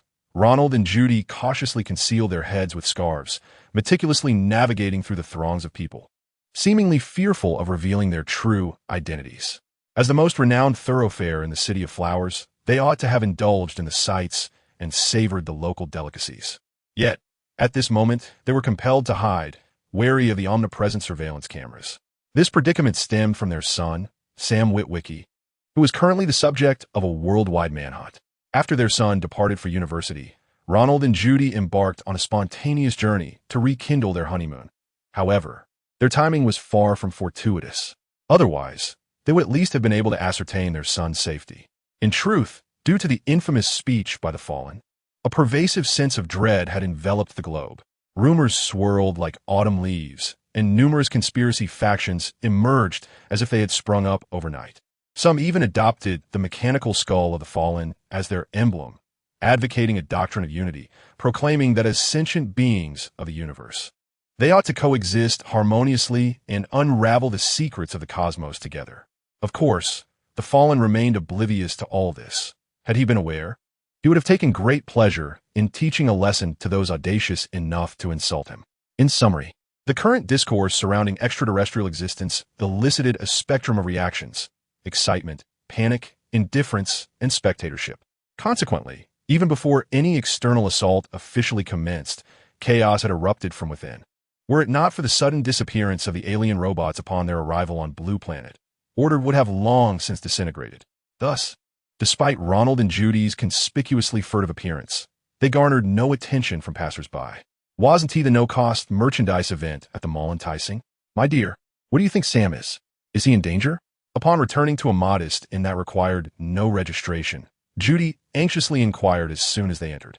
Do not worry, Ronald reassured her. Sam has those Autobot friends. He will be fine. Yet, despite his words, a flicker of concern lingered in Ronald's eyes. Opposing the entire world, their son lacked the means to navigate such peril. While Ronald and Judy were preoccupied with their son's fate, they remained unaware that they themselves were on the brink of calamity. In the cramped quarters, Ronald ventured out to procure food, while Judy sat vacantly in a chair, subconsciously pulling out her phone. Though her husband had fervently cautioned her against using the device, fearing it might betray their whereabouts, her worry and longing for her son compelled her to unlock the phone. Damn it, what is wrong with me? She muttered under her breath, chastising herself for her lapse in judgment. Just as she resolved to switch off the phone, the screen suddenly illuminated. The sound of a ringtone pierced the silence. After much hesitation, Judy ultimately pressed the answer button. What if it was her son, Sam, calling? Sam, is it you? What? Who are you? I cannot comprehend your words. I detest the sound of others gasping over the phone. In the vastness of space, a colossal satellite has fortuitously positioned itself in alignment with the orbit of Gaul, its communication antenna vibrating with astonishing frequency. Transmission established, location confirmed. In New Jersey, the city of Olney, a yellow Camaro sports car, accompanied by 2 hatchbacks, one red and one green, navigated the elevated entrance into Olney. Seated in the rear of the leading Camaro, Leo stretched languidly. Having previously vowed never to occupy the back seat again, he found himself compelled to do so once more. After hours of travel, Sam and his companions finally arrived at their destination.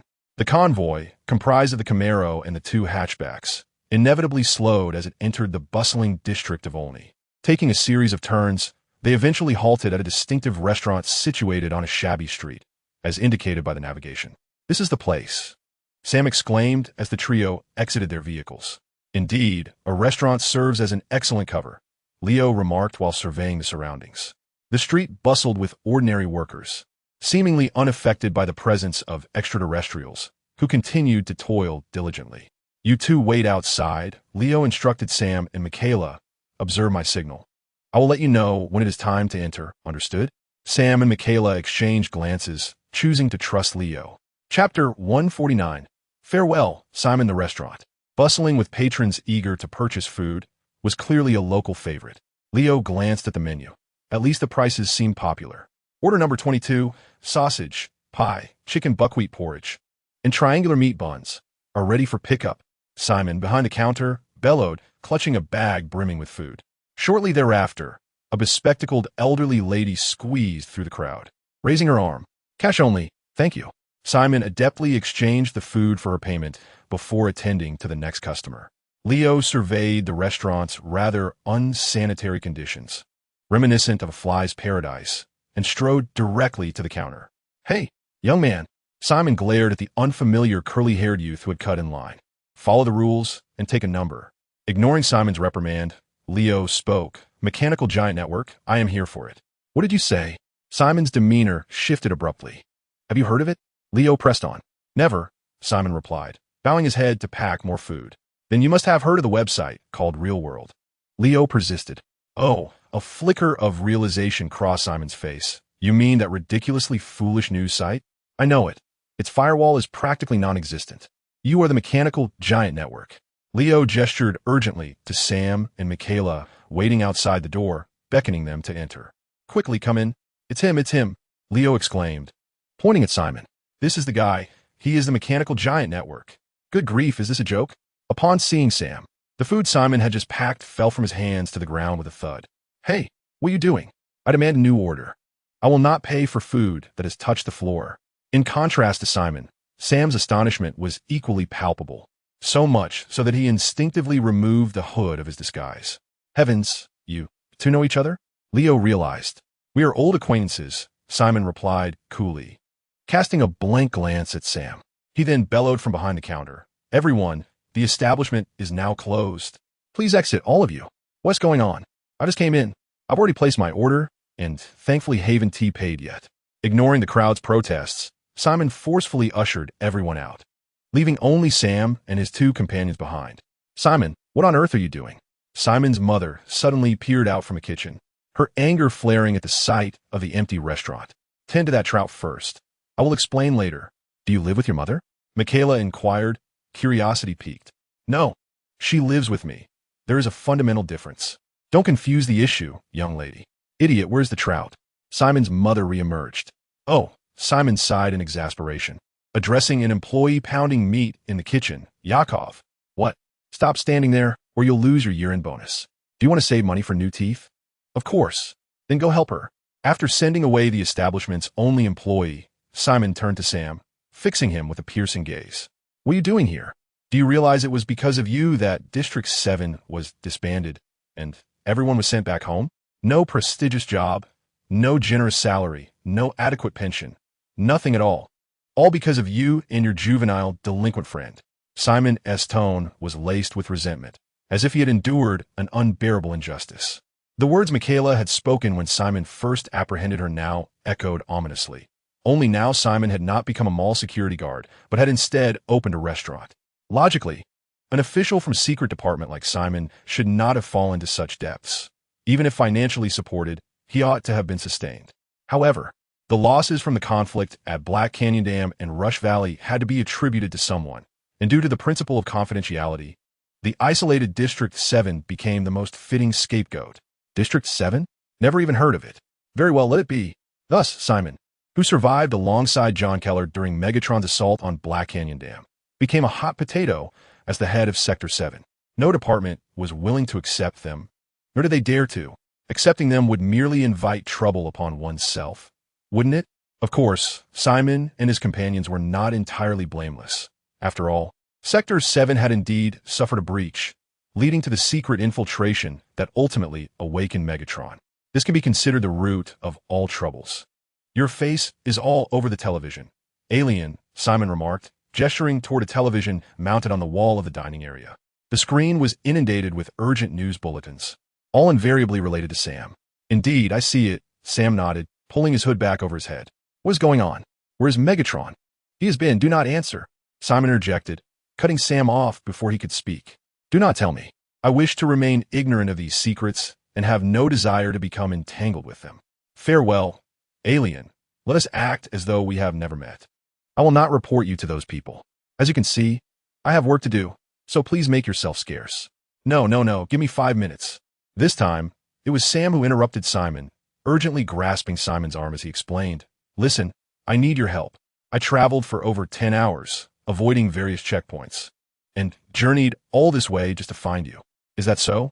Do you genuinely require my assistance? Simon removed his chef's hat, though his expression conveyed skepticism. What about your alien friends? They're all-powerful, are they not?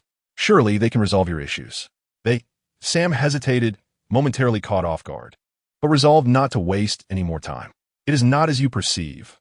Optimus Prime has been killed, and the Autobots are overwhelmed. Do you understand? I nearly lost my head as well. That Decepticon doctor inserted a grotesque mechanical bug into my mouth and extracted something from my brain. Sam tapped his head, gesturing animatedly.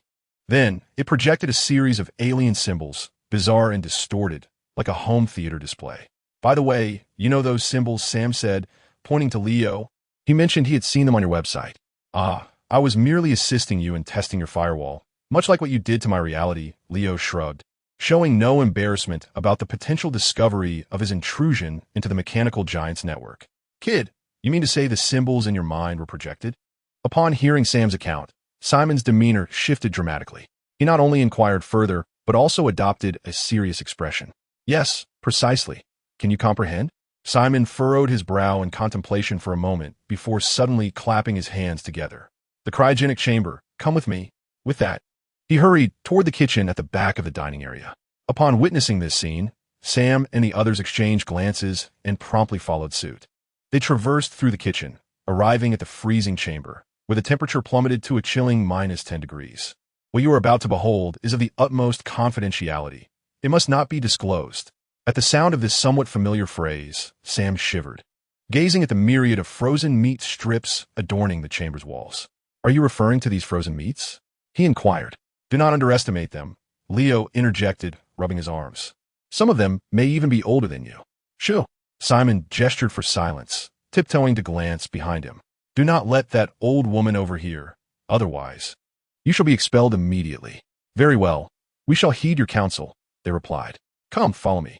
Leading the trio, Simon ventured to the innermost part of the freezing chamber, moving aside several boxes of ingredients to unveil a circular iron lid. What is this? Simon did not respond, instead crouching down to lift the iron cover. Goodness, you have concealed a basement in here? Lower your voice and hurry down. Following a rather rudimentary iron staircase, the group descended quietly into this clandestine cellar. The space was modest, furnished with a few bookshelves, a desk, and various miscellaneous items. Notably, a computer on the desk was powered on, its screen perpetually refreshing a web page titled Mechanical Giants Network. Welcome to my secret base. However, please make yourselves comfortable. With arms outstretched in a welcoming gesture, Simon commenced rummaging through boxes, searching for a particular document from his memory. Let me think, I believe I stored the information regarding the extraterrestrial symbols here. Approaching a bookshelf, Simon extracted a file. Aha, here it is. Come over, lad. He beckoned, opening the document and pointing to several black symbols on the white paper. Are these the symbols you observed? Where did you acquire this? Sam did not respond immediately, his eyes widening slightly in astonishment. He had not anticipated such a fruitful endeavor. I procured exclusive information from Sector 7 before my dismissal. Here, take a good look. Upon receiving the document, Sam scrutinized it closely. Indeed, the symbols were identical to those inscribed on his arm. He had found the right person. Chapter 150. The wheel. While Sam compared the symbols, Simon approached another bookshelf and, standing on a stool, retrieved a dusty album from the top shelf. After 75 years of research, Sector 7 has yielded considerable findings. These findings reveal an indisputable truth. Those extraterrestrial robots visited our planet long ago. I know what you are pondering. Simon glanced at Sam and the others. Are you eager to see evidence? Patience. Leaving the bookshelf, Simon beckoned everyone to gather around the desk. Opening the album, archaeologists have discovered identical markings at renowned historical sites across the globe. Simon retrieved several photographs. Ancient Pharaoh's Kingdom, Ancient Aegean Kingdom, and Ancient Indus Valley. Each time-worn image featured, aside from the diverse figures, a colossal edifice in the background. Moreover, each structure bore unique inscriptions. Despite the variance in locations, a singular pattern persisted. Simon gestured towards the photographs, surveying Sam and the others. Pray tell, who else besides them would leave behind such indecipherable symbols? Furthermore, I suspect that some among them have never truly departed from our planet. What does it mean to never leave? Leo inquired, perplexed. Behold these, Simon continued, extracting additional photographs from the album. They depicted vintage automobiles and antique aircraft, each meticulously numbered, evidently creations from decades past. Throughout my extensive investigations into anomalous phenomena worldwide, I have detected radioactive materials in numerous locations, Simon declared, his demeanor suddenly shifting to one of indignation. I even knelt in petition to Sector 7 for a thorough inquiry. Yet they dismissed my claims, citing insufficient readings and suggesting my exhaustion warranted a visit to a psychologist. Simon's profound disappointment in Sector 7 and certain individuals fueled his relentless pursuit of these enigmas. He yearned to vindicate his beliefs. I understand your sentiments. Sam nodded in empathy. It mirrored the lesson he once taught in class, which had gone unrecognized.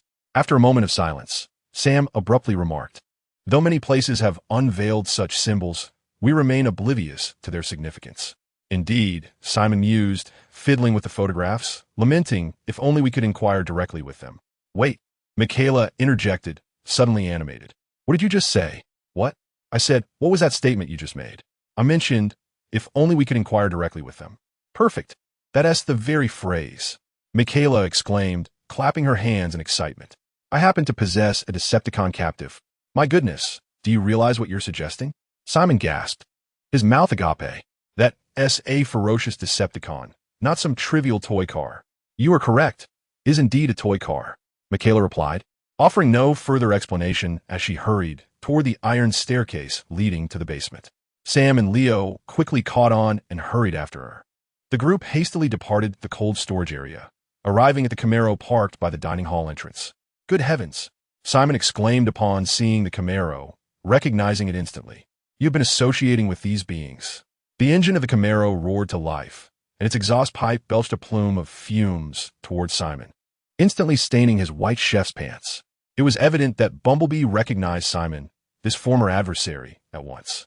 Hey, Bumblebee, quiet down, Sam cautioned, lowering the brim of his hat uneasily. Retrieving a metal box from the trunk, the four of them hastily returned to the cold storage room. As they passed the kitchen, Simon's mother, who was filleting trout, could not help but exclaim, Simon, you idiot. What are you up to now? Bringing up the rear, Simon pointed at the cutting board without looking away, saying, just do your fish. Bang, bang, bang, as the four re-entered the secret underground chamber. The metal box that Michaela had placed on the table began to shake violently, intermittently emitting a cry. Let me out. Hurry, let me out. You've imprisoned a Decepticon in there? Simon, his expression grave, picked up a stun gun. Yes, Michaela replied, restraining the box that was about to leap off the table. Glancing at the others. I'm going to open it now. Are you ready? Go ahead, Michaela, Sam urged, pulling Leo back. Clang.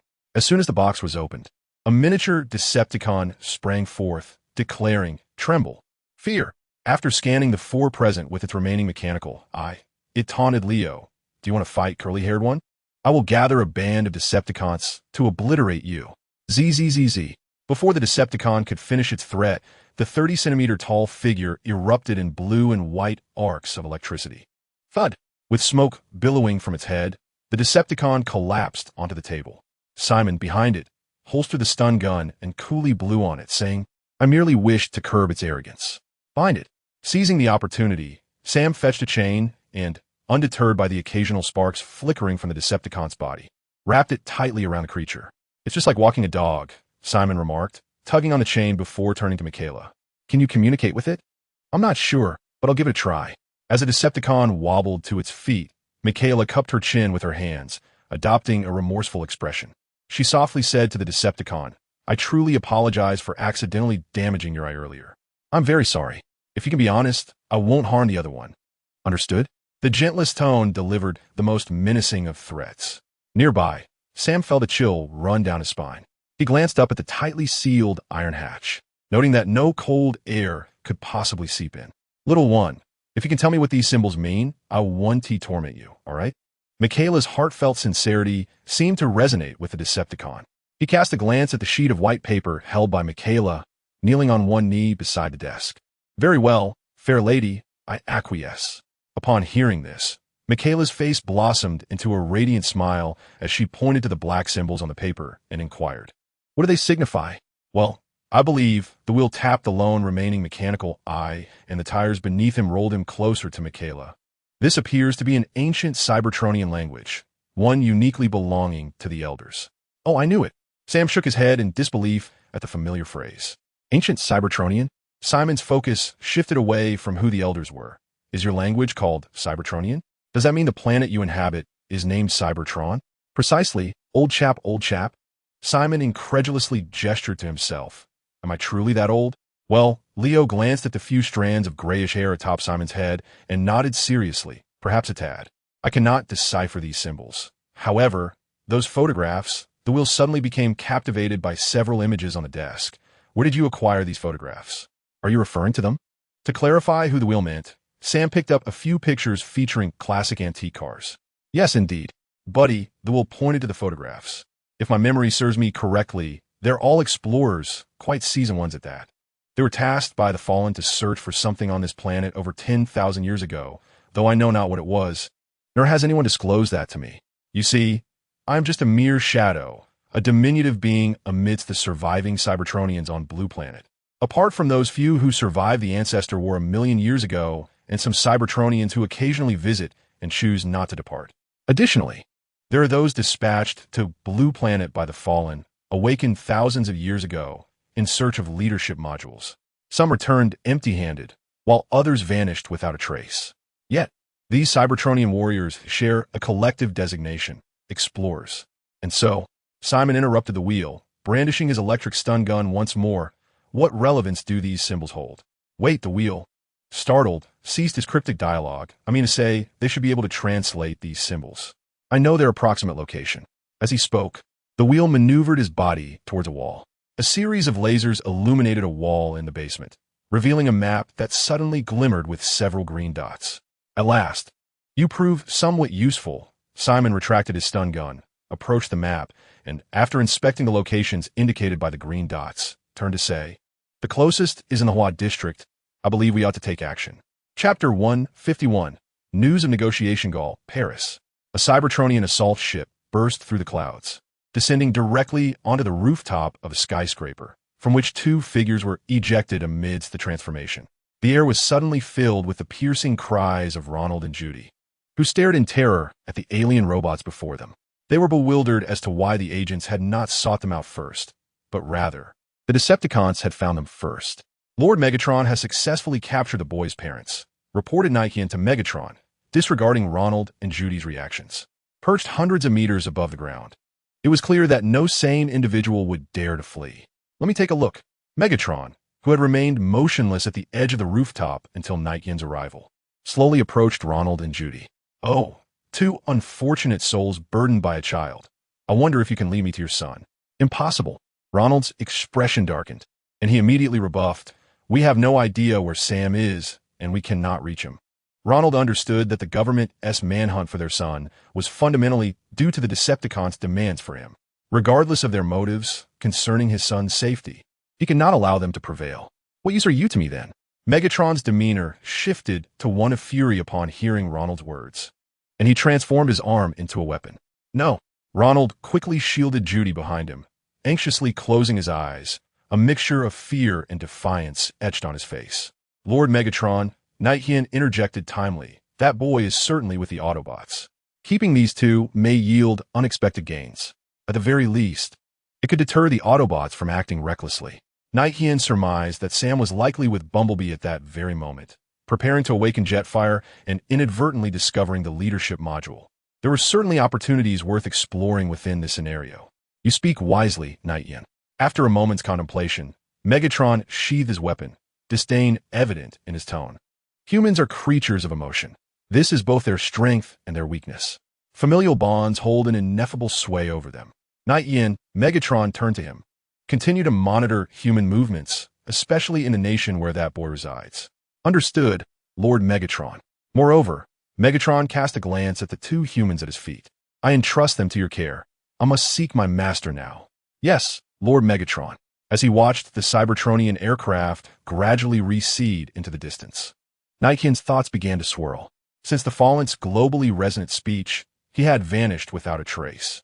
Initially, Nie Tian speculated that the Fallen was in search of the Star Harvester and the leadership module. This notion was later confirmed by the ongoing assault in Mogadishu.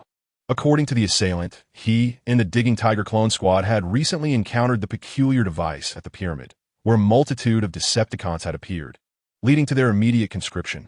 Even the late-arriving Black Widow was not spared, as they all became laborers for the Fallen.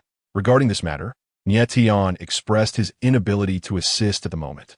Fortunately, the 5 members of Sanggu, whom he had contacted in time, evaded the fate of being summoned by the Fallen.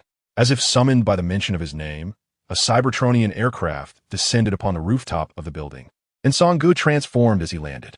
My lord, he addressed Nie Tian, who upon hearing this, refocused his thoughts and glanced at the trembling Ronald and Judy beside him. It seemed rather excessive for a commander-level warrior to apprehend 2 defenseless civilians. With Soundwave as precise intelligence, it took mere moments for him to capture Ronald and Judy, the entire process requiring little effort. Sanggu, I entrust them to you, Megatron said, passing the responsibility to him. Having officially become a commander of the Decepticons, it was simply beneath him to handle such trivial matters personally. Yes, my lord. Diligently, Sanggu approached Ronald and Judy, disregarding their desperate protests and futile attempts to resist, and swiftly took flight with them in tow. Just as Nie Tian contemplated his departure, the communication system abruptly received an unexpected message. Master, the woman named Clary has contacted me, expressing her desire to negotiate regarding the requests made by Lord Fallen. Oh. Upon reading the message from Alice, Nie Tian smiled with intrigue, harboring a vague suspicion in his mind. Alice, agree to her terms. Understood, master. Nie Tian did not comprehend why Clary would seek him out for negotiations concerning 2 life forms in the universe, as he was merely a commander-level Decepticon. While his words held some weight, it was minimal. A leader of the Decepticons, or even a leader-class warrior, could fully represent the Decepticons in such discussions.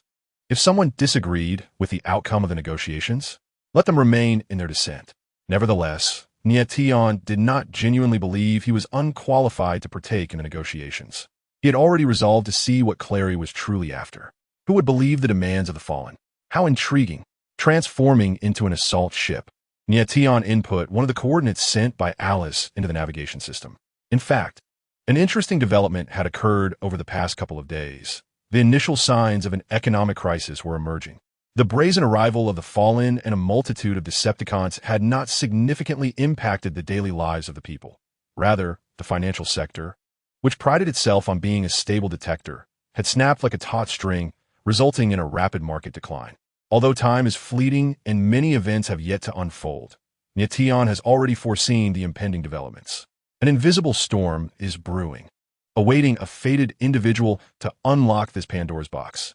The mere thought evokes a sense of nostalgia within Nie Tian. Despite its insignificance to him, he has often found himself captivated by that striking spectacle on news broadcasts during his leisure moments. Whether by mere coincidence or the hand of destiny, it remains uncertain.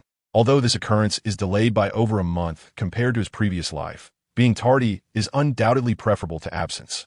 As one of the principal culprits, Nie Tian feels no remorse whatsoever. At dusk in the Huadu area, near the west side of the Capitol building, lies the Aerospace Museum. Renowned for housing the largest collection of aircraft and spacecraft in the world, it attracts countless visitors each day. With over 60,000 exhibits, the collection ranges from diminutive drones to colossal space shuttles. However, at this hour, as evening descends, only a few staff members remain, and the flow of visitors has significantly dwindled. As the museum nears closing time, a yellow Camaro and two Chevrolet hatchbacks pull into a nearby parking lot. The trio of vibrant vehicles, adorned in red, yellow, and green, lines up in front of the museum. From the center Camaro, four individuals emerge. With Simon's addition, the team investigating the truth behind the symbols has expanded from 3 to 4 members. At the Aerospace Museum, Simon, peering through binoculars, surveys the museum from a distance. Expressing his awe, "This is the land of my dreams. Before entering Zone 7, I once aspired to be an astronaut." "All right, everyone."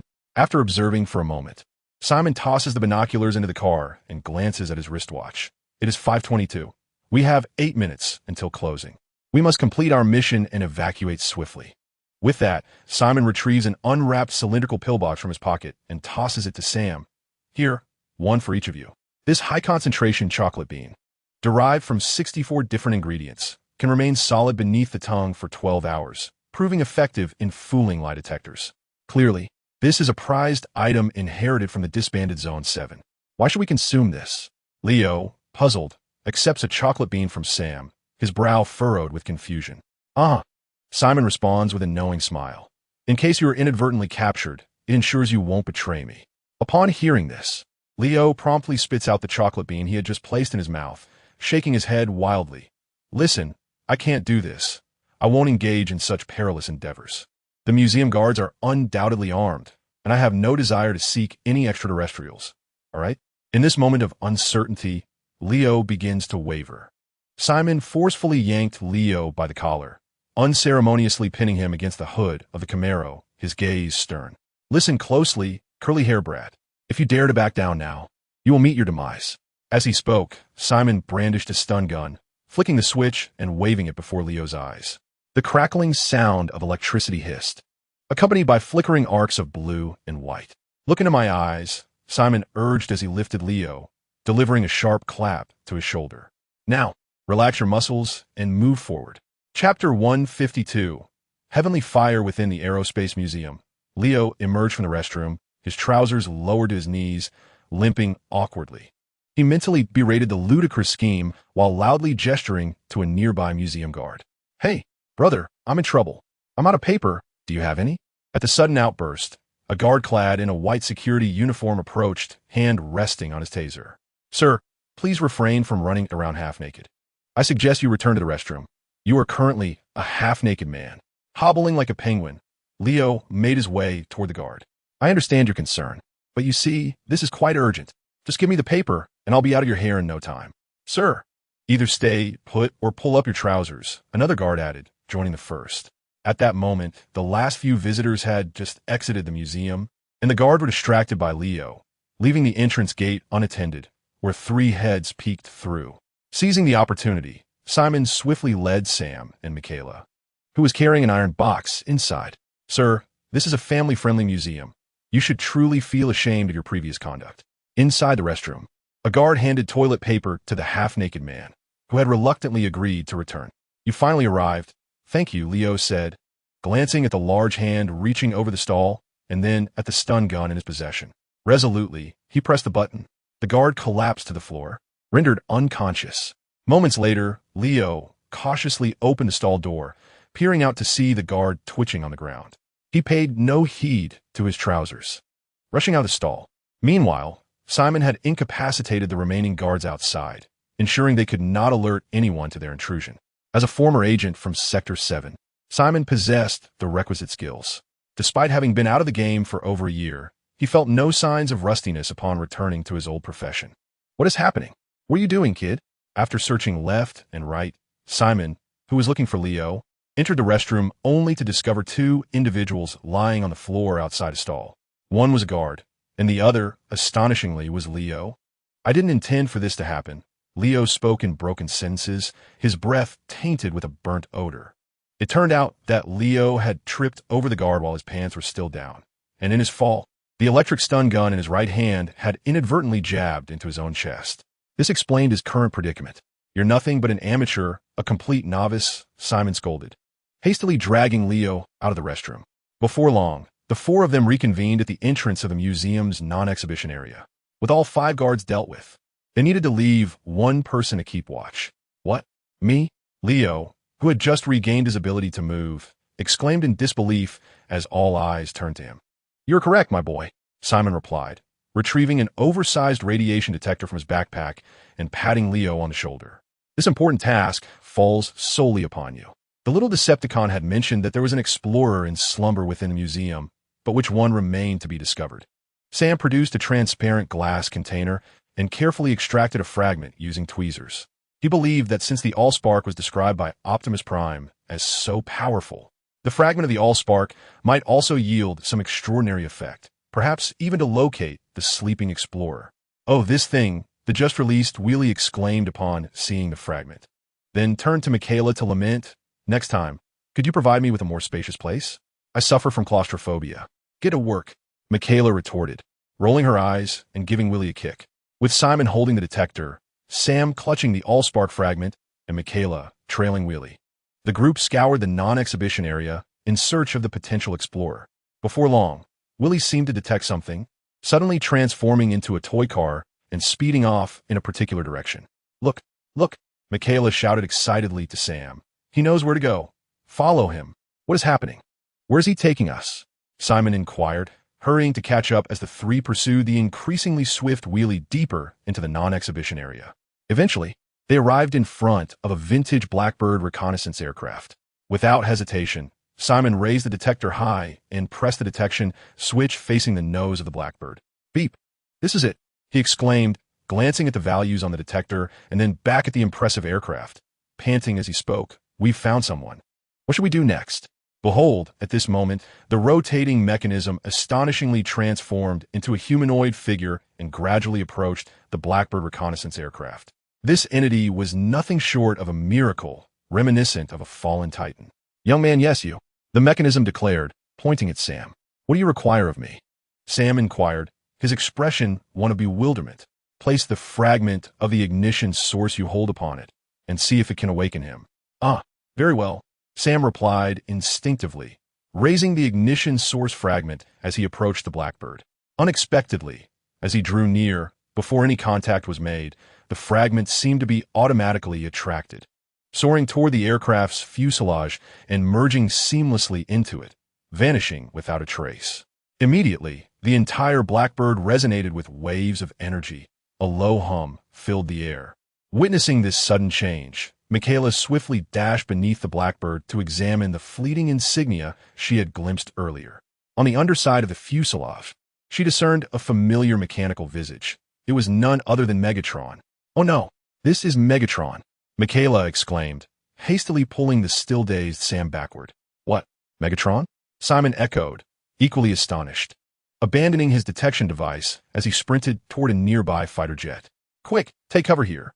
The trio crouched beneath the fighter jet, anxiously fixated on the Blackbird. The rotating mechanism, belatedly realizing the gravity of the situation, followed but was swiftly swatted away by Michaela, who felt deceived. Within mere 30 seconds, the Blackbird erupted with a cacophony of metallic clashing sounds, ultimately reshaping itself into a stooped figure of Megatron, supported by a mechanical cane. This colossal being towered at 40 feet, its exterior marred with rust and deep dents, revealing a myriad of colorful pipes at the joints. Its visage bore humanoid wrinkles and a sagging mechanical structure, adorned with a beard crafted from fragmented components. With elongated mustaches resembling samurai, swords extending from either side, an unmistakable indicator of age. The information from the rotating mechanism had proven erroneous. This was not a hidden sanctuary of explorers, but rather the resting place of an ancient Decepticon, Thundercracker. "What is this place?" Thundercracker queried, tapping his weathered helmet, revealing 2 ember-like eyes as he surveyed his surroundings. "Is this a graveyard?" He soon spotted the trio concealed beneath the fighter jet. "Who are you? Answer me. Reveal your identities at once, or I shall ensure your demise without a trace." With each movement, Thundercracker's form emitted creaking sounds, reminiscent of a dilapidated mechanical contraption. All right. We surrender, Simon declared, raising his hands above his head and stepping forward.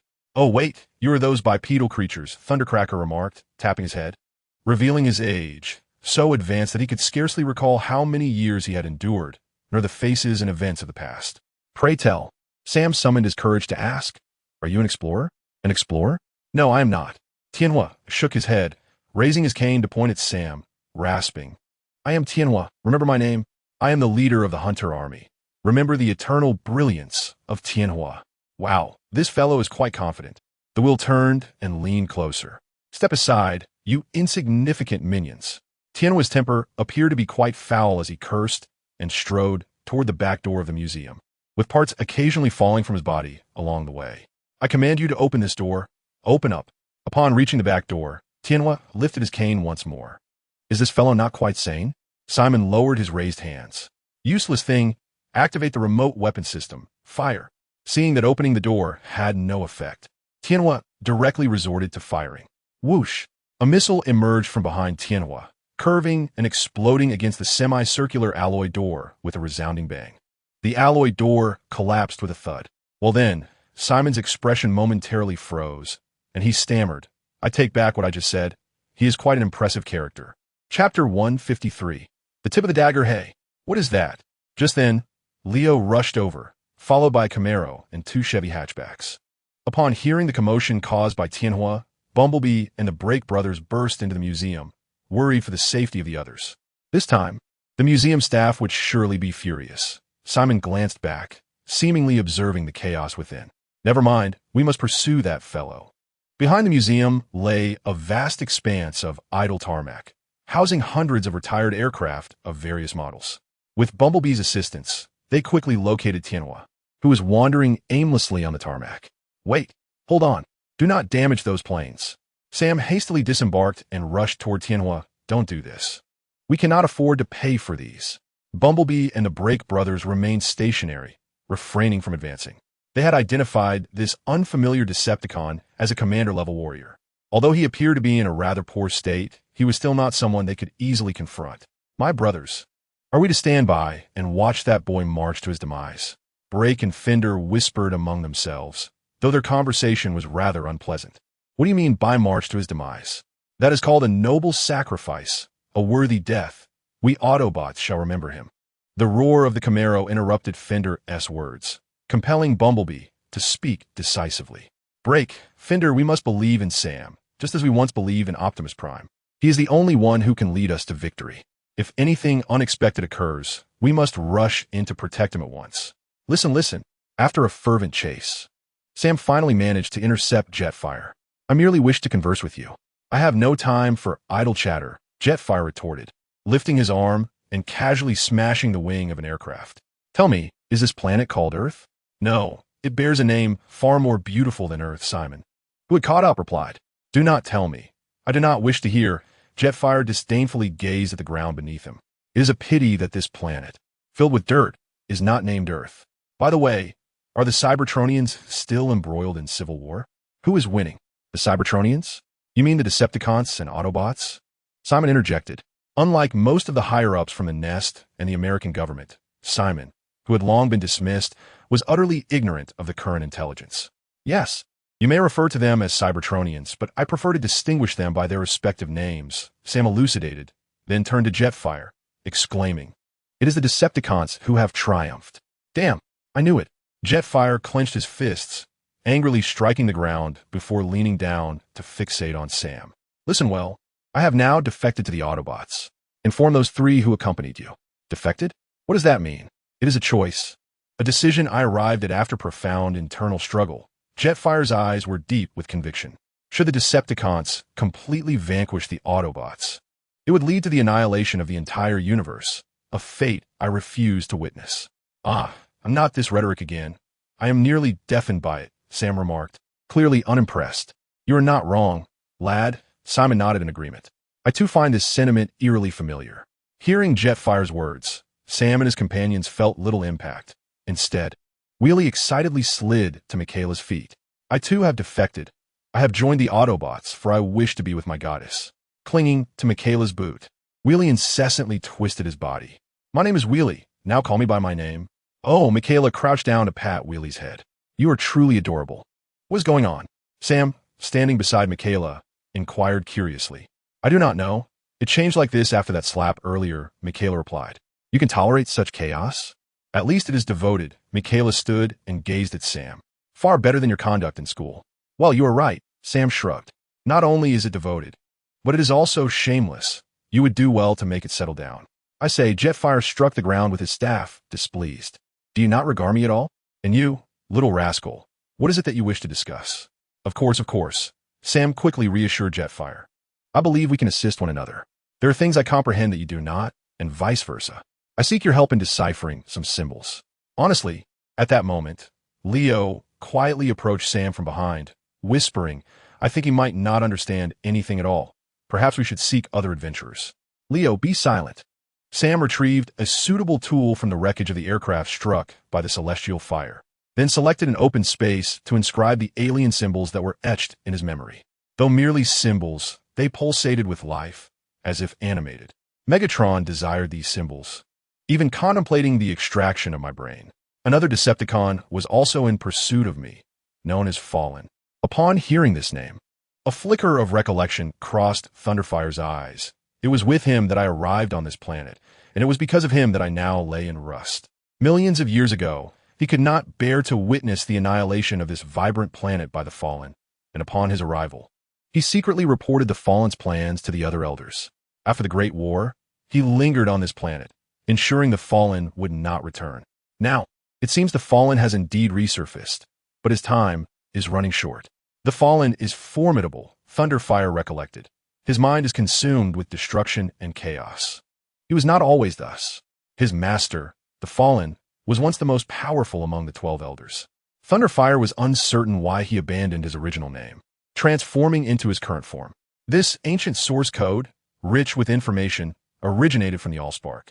Thunderfire gestured towards the symbols etched by Sam on the ground. They could be deemed the essence of the Allspark, capable of myriad functions, far beyond imagination. Clearly, Thunderfire, despite the passage of time rendering his mind somewhat dulled, immediately recognized the origin of these symbols. Let me think. He stroked his beard thoughtfully. I recall the purpose for which the Fallen seeks them. They contain a guidance. He is in search of the tip of a dagger and a key. Yes, a key. Slow down. Could you repeat that? Simon inquired, pulling out a small notebook to jot down notes. The tip of a dagger, and what else? A key. What kind of key? There is no time to explain. Close your eyes quickly. Thunderfire's expression shifted to one of gravity as he planted his staff behind him. With one hand, he shielded Sam and the others at his feet, while the other aimed towards Bumblebee and his companions not far off. Then, both hands radiated a blinding white light. Under the brilliance of the light, Sam and the others instinctively closed their eyes, though fear gripped their hearts. What is this? As the white light reached its zenith, a spatial portal opened, and in an instant, Thunderfire and those enveloped in the light vanished. All that remained were a few screams dissipating into the wind and the peculiar symbols left etched upon the ground. In the Hood district, at the Doman building, even in the deep of night, the place remained brightly lit. A few staff members chatted idly as they exited the Doman building, yawning frequently. Since the infernal aliens made their appearance, they have not closed their eyes. A man dressed as a clerk glanced around and suddenly inquired, I heard that tonight, as cabinet meeting, is unusually prolonged? With only 5 members in the cabinet, no matter how significant the matters at hand, it should not take long for 5 individuals to express their opinions in turn and reach a decision through a show of hands. Such an extended session lasting over half a day is indeed uncommon. Yes, it just concluded, not least due to that external, before the speaker could finish. The clerk-like man wore an expression that clearly indicated his understanding.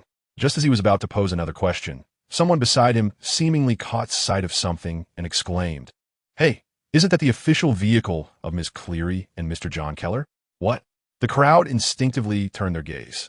Sure enough, 2 elongated, bulletproof cars emerged from the underground parking lot, one after the other, subsequently merging with the recently arrived convoy of security vehicles, all departing from the Doman building. The onlookers exchanged glances, as if witnessing something extraordinary, each reflecting confusion and surprise in each other's eyes. It was certain that Miss Cleary and Mr. John Keller were aboard those official cars. Yet within the confines of the Doman building, Everyone knew that the cabinet's prominent figures were embroiled in a fierce struggle for power, virtually devoid of amicable relations. The notion of them departing together today was even more perplexing. In truth, John Keller was equally reluctant to be in the company of Cleary, whom he regarded as a cruel and vicious woman, particularly in light of her and her husband's past actions. Alas, John Keller had no choice but to begrudgingly join Cleary for the negotiations with the Decepticons. Indeed, the task of engaging in negotiations, or rather, gathering intelligence, with the Decepticons was assigned to the at-odds Cleary and John Keller. Chapter 154. Conveyance. The convoy escorting the two cabinet members journeyed westward, ultimately arriving at a makeshift base situated at the far western edge of the district. This temporary base was remarkably rudimentary, essentially a campsite constructed from a few tents. One might mistake it for a team conducting exploratory tasks in the wilderness. The entire base housed only a handful of essential information specialists and technicians, devoid of any security personnel. It was not until the arrival of Cleary and John Keller that the base finally acquired a semblance of defensive capability. Upon disembarking, John Keller approached Cleary and said, "Cleary, the technical data acquired from the Decepticons, both the Defense Department and the military require copy. Those who witness must share. Ignorance may be bliss, but now that I am aware, I cannot let this slip." He harbored a strong disdain for Cleary, yet the authenticity of that data was undeniable.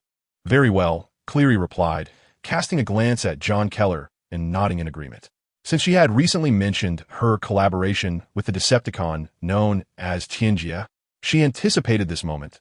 Thus it did not come as a surprise. Given the critical juncture they found themselves in, Cleary had nothing left to conceal. She had already divulged all regarding her partnership with Nie Tian. At the very least, the other four members of the cabinet, the highest decision-making body, were now aware. Having successfully obtained what he desired, John Keller was in good spirits. Cleary, the seasoned woman, managed several departments under her direct command. But his Department of Defense was no trifling matter, standing strong against any adversary. Indeed, Cleary's prompt agreement transformed John Keller's perception of her from a ruthless old woman to simply an old woman. "Come down, Cleary, our guests are nearly here." John Keller rarely took the initiative to open the car door for Cleary himself. It is universally acknowledged that a nation's capital often carries more symbolic weight than practical significance. To demonstrate their sincerity, they purposely chose this location for the meeting with the Decepticon named Tianjia. Although it was merely on the outskirts of the capital, it was still within its bounds, wasn't it? As dawn broke, a Cybertronian assault ship descended upon this temporary base, followed closely by 5 Cybertronian fighter jets roaring in. Transforming as they landed, they lined up behind Nie Tian. In fact, Nie Tian had arrived the previous day. Given his current supersonic speed, covering tens of thousands of kilometers was merely a matter of just over an hour.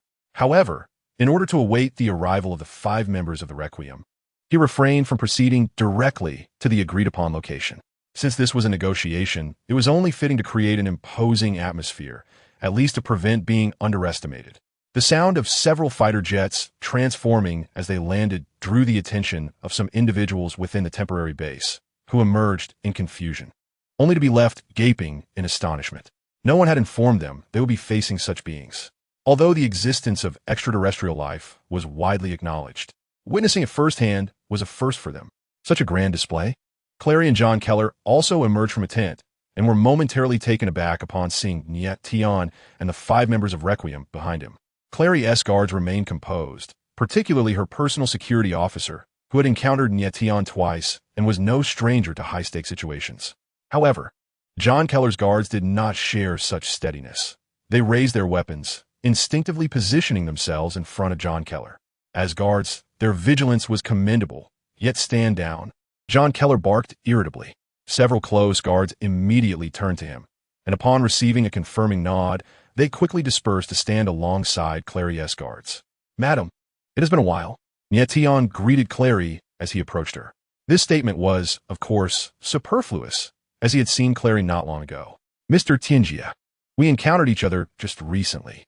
Upon encountering Nie Tian once more, Cleary spoke with a gentle demeanor, devoid of the former venomous hatred she once harbored. "Is that so?" Nie Tian feigned confusion, remarking, "Perhaps I have misremembered. You know how many events have transpired recently?" "Indeed, far too many," Cleary sighed. reflecting on the predictions made by the Cabinet's think tank regarding the current situation, which, although anticipated, was deemed the least likely outcome. She had not expected it to manifest. Subsequently, Nie Tian and Clary engaged in a wide-ranging conversation that appeared remarkably harmonious, devoid of any adversarial tension typically seen between invaders and the invaded. Nie Tian secretly marveled, realizing that if he were in her position, he would not exhibit such magnanimity. Were it not for the overwhelming disparity in their combat prowess and life essence, he would be reluctant to converse with such politicians, fearing he might be betrayed while unwittingly aiding in his own downfall. "Clary, let us dispense with the pleasantries," John Keller quietly interjected from behind her.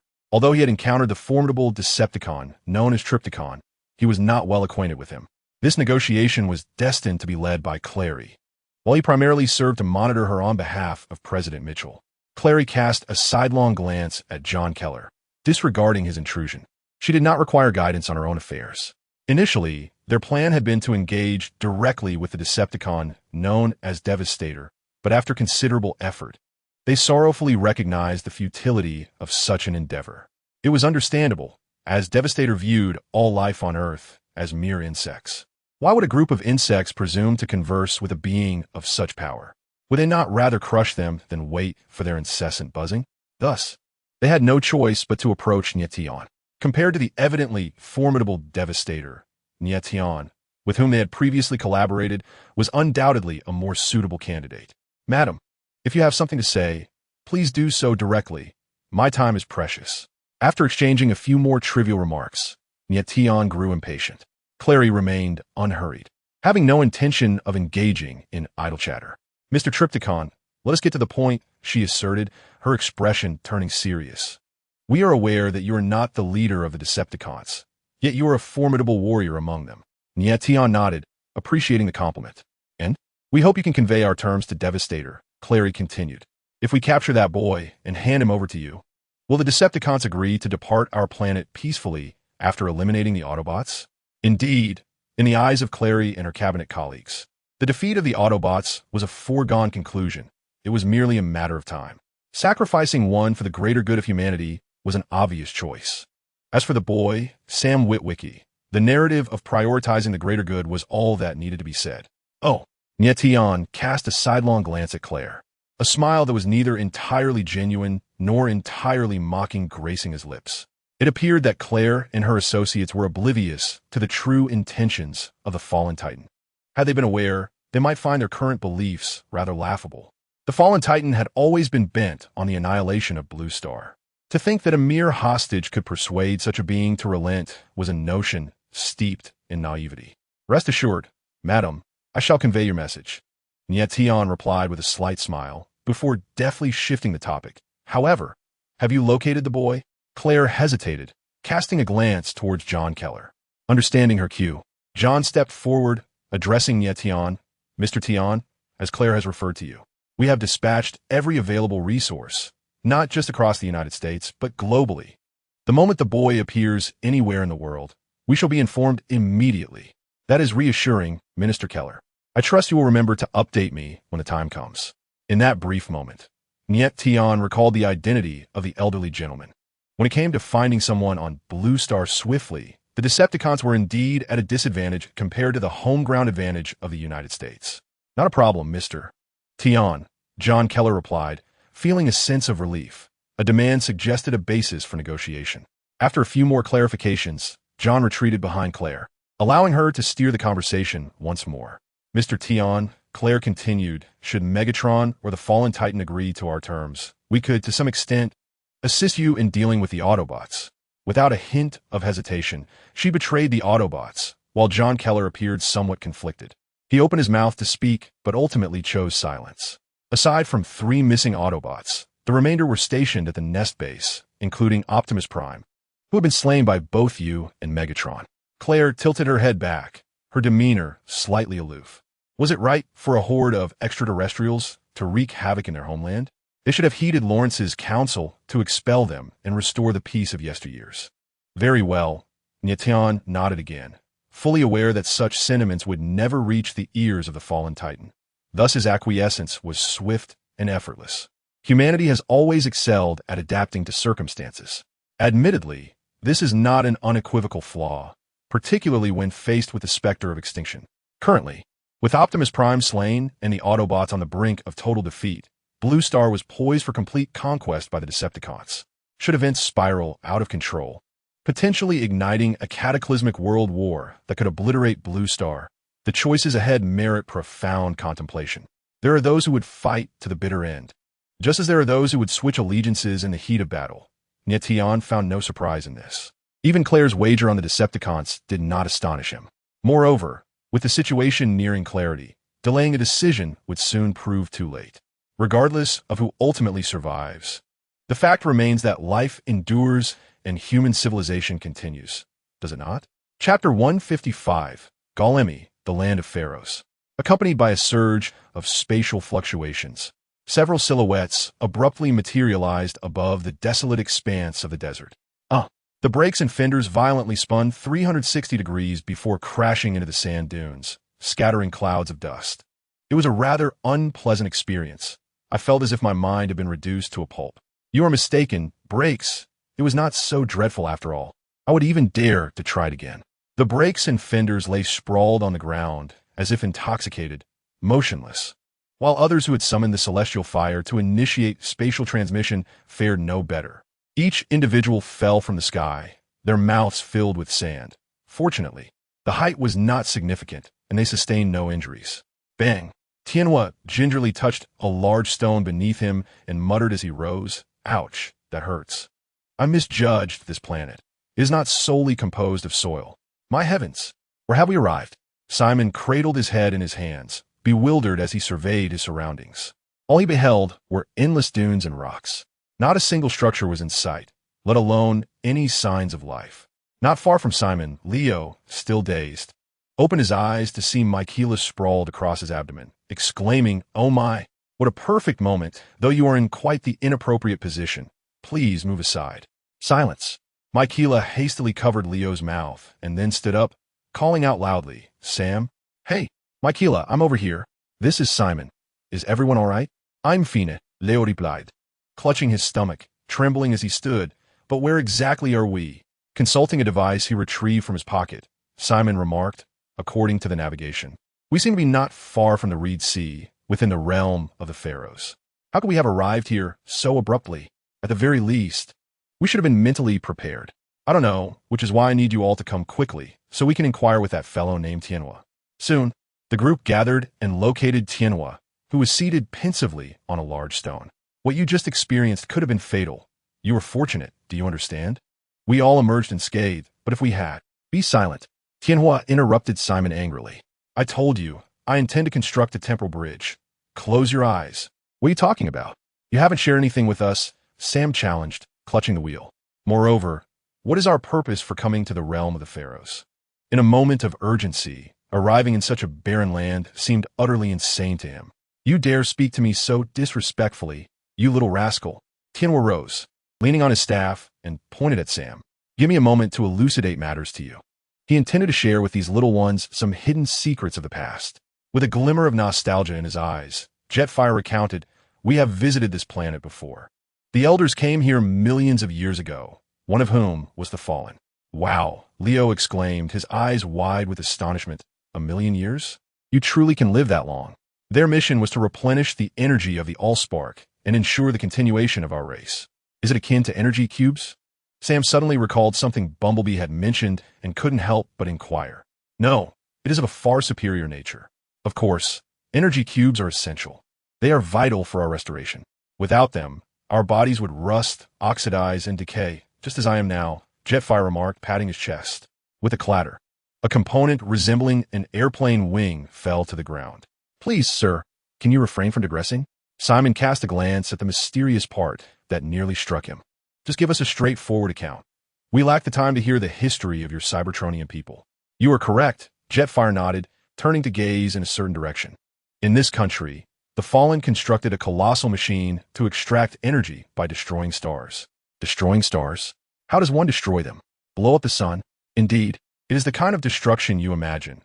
Launching a beam at the speed of light at the sun," Jetfire bent down to illustrate. "Then boom, humanity would cease to exist. The group, taken aback, exchanged bewildered glances. However, activating that massive machine requires a key, which we refer to as the key of the Energon Matrix. Where's that key? Mykeela inquired. I do not know, Jetfire sighed. The Energon Matrix has been concealed. 6 elders sealed it at the cost of their lives. Hidden within the tomb, formed by their remains, and currently, no one knows its location. Jetfire spoke with certainty, as if he had witnessed this scene firsthand. Yet he merely skimmed over the ancient conflict from millions of years ago. The Fallen knows the location of the colossal machine, and if he discovers the tomb, everything will be over. How can we stop the Fallen? Only elders of equal combat prowess can defeat him, but there are no elders left. What about Optimus Prime? Is he a supreme warrior? Jetfire leaned over Sam's head, pondering. Let me think. Ah yes, Optimus Prime, leader of the Autobots. He is a leader-class warrior. I saw him during the Cybertronian Civil War. Is he currently on this planet? Sam pursed his lips, fell silent for a moment, then shook his head. No, he is gone. He sacrificed himself to save me. He is dead? Jetfire's expression shifted to one of disappointment. Without a supreme warrior, there is no hope. Moreover, Optimus is merely a leader-class warrior. Though the Fallen may not have fully recovered, he is certainly no foe that a leader-level warrior could confront. At this juncture, there exists but one course of action. What course? Simon inquired eagerly. In the matter of saving the world, while Sam and his companions were passive, he was undeniably proactive. Locate the matrix of leadership and then destroy it, Ironhide declared resolutely. Without the key, the Fallen cannot activate that machine. At the very least, it will not immediately annihilate your planet. But how shall we find the matrix of leadership? Will you guide us in the search? Sam asked. Me? Ironhide looked down at his own form. Do you think it appropriate for an old warrior to accompany you in your frantic quest? I am far too aged. This task must be accomplished by you. Then how are we to seek the matrix? Use your intellect. Ironhide snapped at Sam. Utilize the symbols within your mind. The markings you inscribed upon the ground are clues. Those symbols form a sentence. When the dawn breaks upon the tip of the dagger, the 3 kings shall unveil the entrance. That entrance is likely the tomb where the matrix of leadership lies buried. Ironhide surveyed the 4 humans at his feet and solemnly stated, Once that was my mission. Now it is yours. Go forth and uncover that entrance before the Decepticons seize you. As Ironhide elucidated the clues regarding the matrix of leadership to Sam and the others, less than 100 kilometers away in Mojisa, several Decepticons stood silently beneath an enormous, undeveloped pyramid.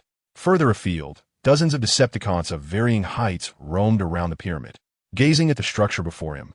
The Fallen's expression suddenly hardened, commanding, Decepticons, dismantle it. Yes, Lord Fallen. The Decepticons behind him promptly complied, with a wave of his hand. The Constructicon clone squad transformed into various engineering vehicles, rumbling towards the pyramid. When it came to demolition rather than construction, the Constructicons excelled at tearing down rather than building underground bases. Black Widow observed this scene and discreetly glanced at the Fallen, secretly dispatching a quantum-encrypted communication. As an elite-level warrior, Black Widow, being a commander-level fighter, naturally stood out among the Decepticons, whose highest combat ranks were merely advanced warriors. Thus, they were able to maintain close proximity to the Fallen, ready to heed his orders at any moment. At this moment, the Fallen remained unaware that one of his former subordinates had also arrived in this land. As he gazed at the gradually exposed star extractor, a cold smirk lingered on his lips. Once he captures that human boy and locates the matrix of leadership, he shall fulfill his long-held obsession spanning millennia. Just as the upper half of the pyramid was completely dismantled, revealing a colossal and bizarre apparatus, a Cybertronian craft soared above the pyramid. My master, I have returned. Megatron descended near the Fallen, ignoring the colossal stones plummeting from above. What of the human boy? He inquired. Master, he is hidden away, but I have instructed Scourge to monitor the movements of the humans and the nation harboring the boy. Curse those humans. The Fallen spat, his expression suddenly contorting into a fierce grimace. Revenge was tantalizingly close, merely one step away. How could he not seethe with rage? My apprentice, go forth. Moments later, the Fallen suppressed his fury and coldly commanded, mobilize the Decepticons. Teach the humans a lesson. Inform them that should they fail to surrender the boy, we shall formally declare war. Leave it to me, my master. Chapter 156, Ibaka, September 10th, a day destined to be etched in history. In the early hours of this fateful day, under Megatron's command, at least 30 Decepticons launched an assault on the capital of Pharaoh's land, Nie City. Cybertronian aircraft roared through the skies overhead, rousing the slumbering populace from their dreams. The shrill wails of air raid sirens heralded the onset of destruction for the city. Before the air defense systems could respond, the entire city was engulfed in flames. Revel in the slaughter, Decepticons. Megatron bellowed from the nearly 200-meter-tall unit tower, a landmark of the city. The carnage would satiate the violent urges within the Decepticons, allowing them to unleash their full potential. The sounds of explosions and wails echoed relentlessly. It was only after dawn that the Decepticons began to withdraw, leaving behind a city where scarcely a building remained unscathed. During this chaos, Pharaoh's forces contemplated resistance. Yet, if the Decepticons could easily overpower the mightiest nation on Blue Star, how could Pharaoh's land, lagging far behind, hope to stand a chance? Following this battle, the entirety of Pharaoh's air force was obliterated, though their numbers had been meager to begin with. The attack on Nie City, fueled by certain opportunists, spread across Blue Star in mere hours. A wave of shock rippled through the world as everyone realized that a transformation was occurring. This was a warning as well as an ultimatum. The grotesque alien robots were not jesting. They would indeed wage war. Initially regarded as mere bluster, the aliens' threats now rendered the populace mute, akin to having their throats constricted. Those who had once fervently clamored for the complete annihilation of the extraterrestrial machines swiftly retreated into cowardice. I thought he was a benevolent alien when I pointed my gun at him. Now that I know he truly dares to act, who would still be bold enough to confront him? In a land of Pharaoh, Gelmir, a convoy led by a yellow Camaro sped down a dusty highway heading north. The air thick with dust. Inside the vehicle, Sam, Simon, and others wore solemn expressions. After bidding farewell to the celestial fire, they embarked on a quest to locate the primordial energy matrix. Little did they anticipate that, scarcely having set forth, they would receive disheartening news. The Decepticons had launched an assault on the capital of their nation, compelling their presence. Simon, with a grave expression, placed a satellite phone down. He had an informant at the Intelligence Bureau, a connection he had developed while serving as the supervisor of Sector 7. He had just learned from his informant that Nie City was under attack by the Decepticons. In truth, the news of the assault on Nie City had already spread like wildfire. It was impossible to conceal. Moreover, Pharaoh's nation had no intention of keeping a secret. Why would extraterrestrials bypass your lands and target mine? No, I shall drag all of you into this as well. We must hasten our pace, for we cannot predict what further mischief the Decepticons may perpetrate. Sam slapped his cheeks with his palms to invigorate his mind. A sense of sorrow and guilt lingered within him, yet urgency prevailed. Having endured Optimus Prime's demise, he had matured, at least no longer lamenting his circumstances in times of adversity. You are right, my boy. I am pleased to see you remain resolute, Simon remarked, as he produced a map, pointing to the northernmost tip of the marsh, an elongated bay resembling a dagger. He continued, my informant has researched and revealed that the ancient Sumerians refer to a place called Ibaka as the dagger's tip, located at the end of the Bay of Bilai. According to Sumerian legend, the Bay of Bilai cleaved this land in two, dividing the pharaoh's realm into the western peninsula and the expansive eastern territory. You all know the subsequent events. Simon shrugged as he folded the map. They excavated the canal, irrevocably separating the west from the east. Therefore, is Ibaka indeed the most probable site of the dagger's tip? Sam gently pressed the brakes, inquiring. Suddenly, a checkpoint loomed ahead. They were officially departing from Gamili. What now? I certainly do not wish to be incarcerated, Leo exclaimed anxiously from the back seat. And those two Autobots behind us, they are unmanned. Stay calm. I can handle this. Simon swallowed hard. In truth, he was also quite anxious. If their identities were revealed, all their efforts would be in vain. Yet he maintained a facade of composure. Documents. Quickly, present your documents. A weathered-looking female officer, adorned with a beret, shouted from the watchtower. Noticing the trio of vehicles, clearly not local, below her without any response, she stormed down from the tower in fury. This is bad.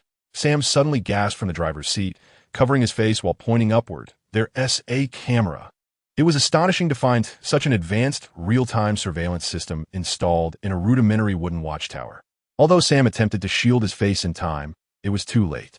Below Yinu City, in a military office furnished with merely a computer, a photograph was transmitted.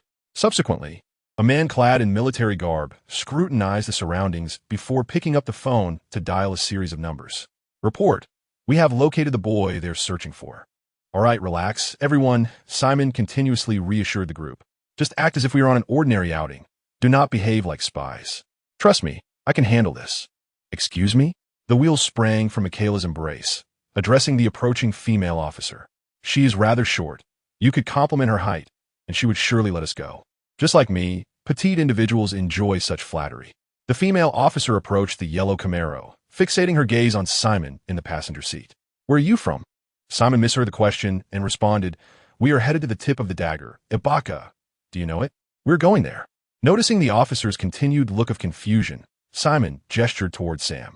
This is my family. He is my son. Then he pointed to Leo and Michaela. This is my younger son, and this is my daughter. Hello, Leo and Michaela greeted with awkward yet polite smiles. We are a family, visiting from New York. New York? Upon hearing the name, the officer's eyes widened, and her expression softened. You come from New York? Yes, indeed, Simon affirmed. Let them pass. The officer waved her hand, instructing the soldiers at the checkpoint to remove the wooden barriers. She then turned to Simon and said, I adore that place. It is the city of my dreams, and I have always wished to live there. Oh, by the way, Ibaka is just 50 kilometers away. You can reach it by heading north. Thank you, Simon replied gratefully. If we meet again, I shall treat you to a sandwich. Thank you, the officer saluted Simon. Goodbye. I can hardly believe we made it through so safely. Leo finally relaxed, collapsing onto the back seat once the checkpoint was out of sight. Of course, Simon wiped the sweat from his brow. I told you I could manage. What about the coordinates? Sam pressed a button on the car's radio. What coordinates? Ibaka, tip of the dagger. Let me see. Simon retrieved the navigation device. Well prepared as a proactive member of the team. 295-35. Excellent. Bumblebee, proceed at full speed towards these coordinates. Buzzing, Bumblebee promptly responded to Sam's command. Ibaka, a bustling metropolis, ranks among the prominent cities within the borders of Pharaoh's realm. Due to its proximity to Belai Bay and its position at the entrance of the canal, it boasts a natural harbor and generates substantial toll revenue, resulting in a resident population exceeding 5 million. The journey of 50 kilometers, despite the subpar road conditions along the way, saw the group reach Ibaka in a mere 20 minutes, propelled by Bumblebee's swift advance. Once more, Simon opened the car door and stepped out, gazing at the skyline of the city ahead. When dawn illuminates the tip of the dagger, the three kings shall unveil the entrance. The identity of the three kings was already certain. It was I, Simon declared, as he gestured towards Leo, indicating Sam and Michaela. And you two as well. Hey, what about me? Leo protested. Why can't it be the three of us or Bumblebee and his companions? After all, we are searching for extraterrestrial artifacts. It seems more fitting for the three kings to refer to Bumblebee and his team. Well, you make a valid point. Simon conceded with a nod, a slight smile gracing his lips, but your opinion holds no weight. All right, everyone. Now we just need to decipher what dawn signifies. Simon once again retrieved his little notebook. I believe dawn refers to the sun. The place that first receives sunlight upon its rise is where the original energy matrix is buried. For such a large city, who truly knows where the sun first strikes? Simon scratched his head, uncertainty evident. Perhaps we should wait here until the sun rises tomorrow. What do you think? Well, Sam exchanged a glance with Michaela and nodded. It seems we have no other choice. Chapter 157. The Three Kings' night enveloped the sky, adorned with countless stars. On a mountain near Ibaka, a fire crackled within a cave, illuminating the space around it. Sam and Michaela nestled together, whispering sweet nothings, while Leo and Simon leaned against the cave wall, fast asleep. As for Bumblebee and his companions, they dutifully stood guard outside. Michaela, have you ever considered that being my girlfriend might be rather perilous? Sam hesitantly inquired by the fire. Perhaps a little, but it doesn't matter. Michaela lifted her head from Sam's embrace, gazing intently at him. Girls are naturally drawn to adventurous boys. Really? Indeed. Michaela affirmed with a nod, then discreetly glanced at Simon and Leo in the distance. Sam, at this hour, Do you wish to be a gentleman? Sam, likewise stealing a glance at Simon and Leo, replied, ladies first. All right, I can see that you possess a certain charm, but this is not the time for it. You're being overly chivalrous. Michaela, what is wrong? Why are you upset? Sam sensed a shift in the atmosphere. Do you know, Sam? Michaela abruptly sat up. Look at everything we've been through. Aside from me, who else would willingly be your girlfriend? Above us, we have the moonlight and starlight. And not far outside stands an ancient temple. Though it lies in ruins, in such a beautiful setting, you still refuse to wait. Sam interjected forcefully. Did you just mention the stars and the temple? Yes, what of it? Are you changing the subject? The temple and the stars, the temple and the stars. Ignoring Michaela's inquiries, Sam muttered as he rose to his feet. Follow me, quickly. Grabbing Michaela's hand, Sam hurried towards Leo and Simon. Wake up, Leo, he exclaimed, slapping him awake. Startled from his dreams, Leo blinked his bleary eyes. What is it, Sam? Beside him, Simon, also roused, yawned and rubbed his eyes. Upon noticing his shoulder pressed against Leo's, he quickly shifted away. Listen, do you remember the content on page 56 of the astronomy textbook? Sam asked. No, I don't. Leo shook his head in confusion. I was only in college for half a day before you dragged me here. What could I possibly remember? It doesn't matter if you don't recall. Just come with me, brother. What's he talking about?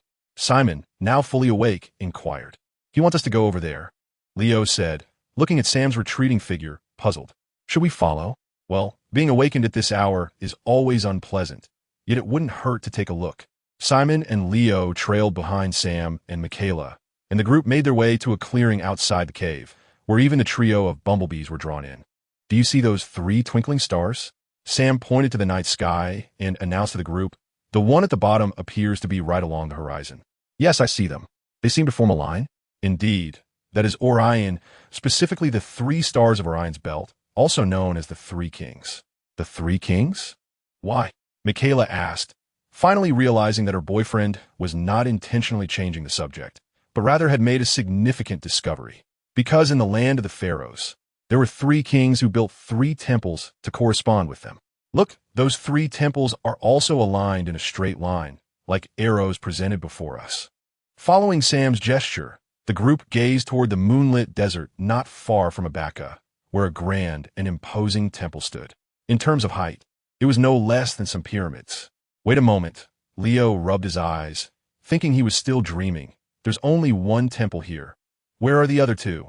The other 2 temples have been destroyed. Sam stepped forward, his tone tinged with regret. That is the only remaining temple, and it is our sole possibility.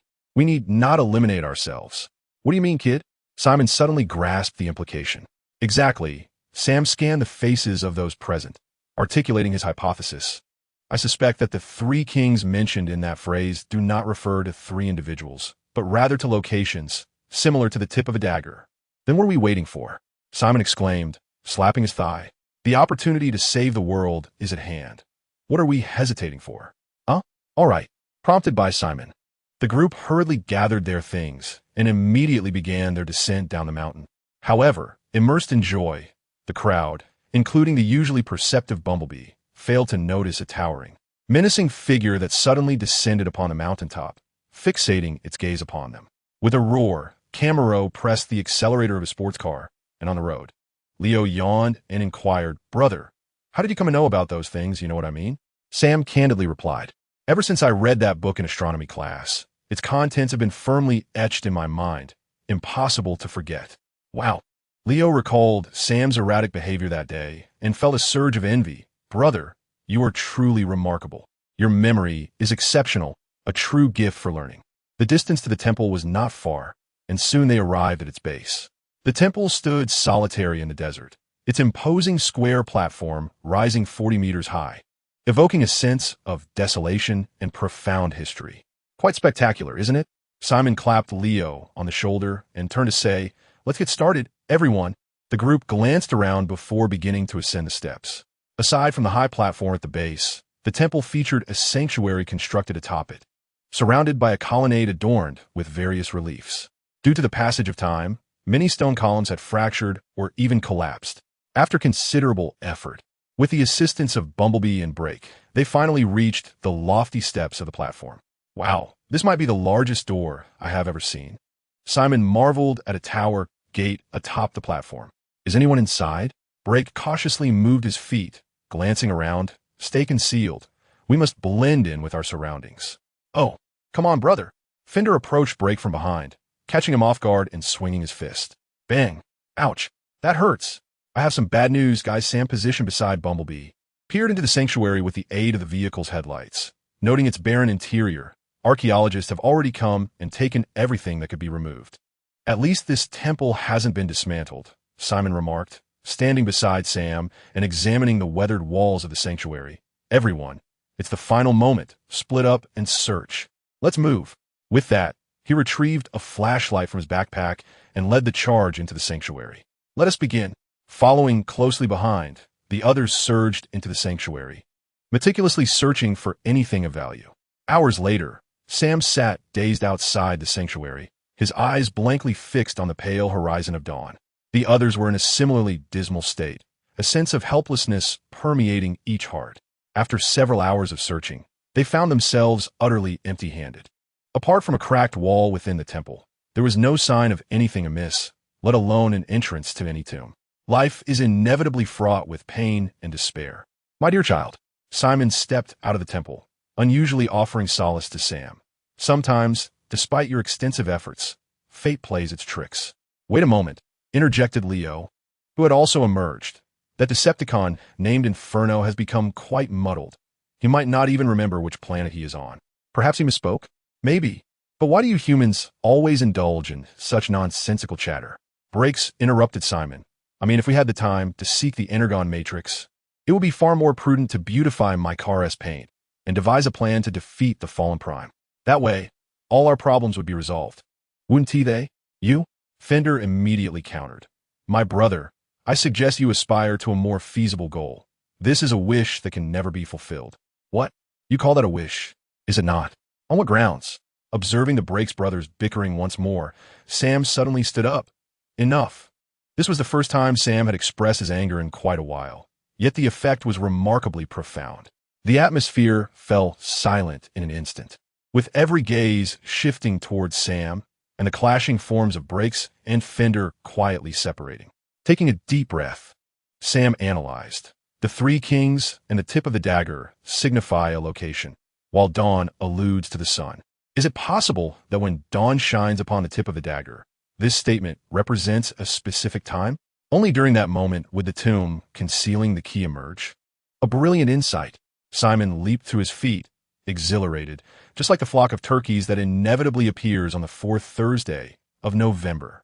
At that very moment, the eastern horizon blushed, a beam of golden light illuminating the apex of the temple. The next instant, the entire temple trembled as if an earthquake had struck, and the group exchanged excited glances before hastily rushing back inside. Chapter 158. The Energon Matrix. Upon re-entering the sacred temple, the group resumed their search for a potential tomb entrance, much like they had done a few hours prior. This time, they quickly made a discovery. Sam, come here. Michaela urgently called out from beneath a wall that revealed a profound fissure. What is it, Michaela? The others hurried over, followed closely by Bumblebee and the others. Look here. Michaela pointed at the crack in the wall. There is something inside. What is it? I recall this place, but hadn't we already examined it? As Sam echoed Michaela's sentiments and crouched down to peer into the fissure, his excitement surged. Symbols. A fissure over a meter long and palm-width wide revealed a pitch-black expanse beyond. With a faint light filtering through, he discerned a metallic object inscribed with familiar symbols. Step back, Sam commanded, rising to his feet and dismissing the others, turning to Bumblebee. Blast open this fissure, Bumblebee. Leave it to me, Sam, Bumblebee replied, stepping forward to transform into a plasma cannon, aiming its barrel at the crack in the wall. With a resounding boom, the particle cannon discharged, and the sound of heavy objects crashing to the ground outside the sanctuary echoed, though none noticed, overshadowed by the explosion's roar. Debris cascaded down, revealing a barely sufficient opening for a single person to pass through, prompting Sam and the others, who had taken shelter, to rush forward. The exposed opening seemed to connect to an ominous space, shrouded in darkness, obscuring its true nature. Bumblebee intentionally moderated the energy output of the plasma cannon. Otherwise, A single shot could have obliterated not just the wall, but potentially the entire sanctuary. Flashlight. Crouching slightly, Sam was the first to venture into the opening. The beam of the flashlight illuminated this ancient, mysterious space that had lain dormant for 1,000,000 years.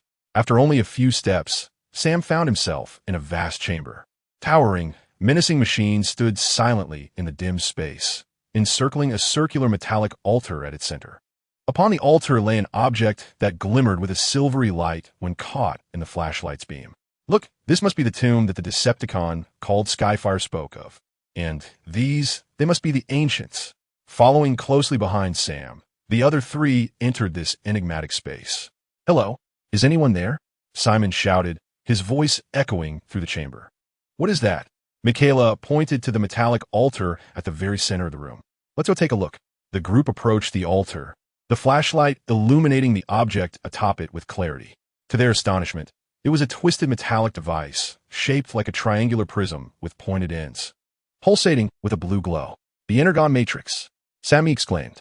"Be careful." "I know." Taking a deep breath, Sam stretched out his hands, cautiously cradling the Energon Matrix. However, as soon as he lifted it from the altar, the device reacted as if it were a fish out of water. The blue light within flickered abruptly, and the entire apparatus began to disintegrate like particles. Simultaneously, the surrounding ancient machines crumbled to the ground, disintegrating into a fine dust. The entire phenomenon lasted less than 3 seconds. Before the group could fully comprehend the situation, everything vanished into thin air. Simon, Leo, and Michaela exchanged bewildered glances, each at a loss to explain the unfolding events. "Wow, a 1,000,000-year-old treasure turned to ash. We have witnessed a legend," Leo remarked dryly. "What just happened?" Sam stood in a daze, gazing at the scene before him, his fingers brushing over the original energy matrix that had been reduced to fine metallic particles on the altar.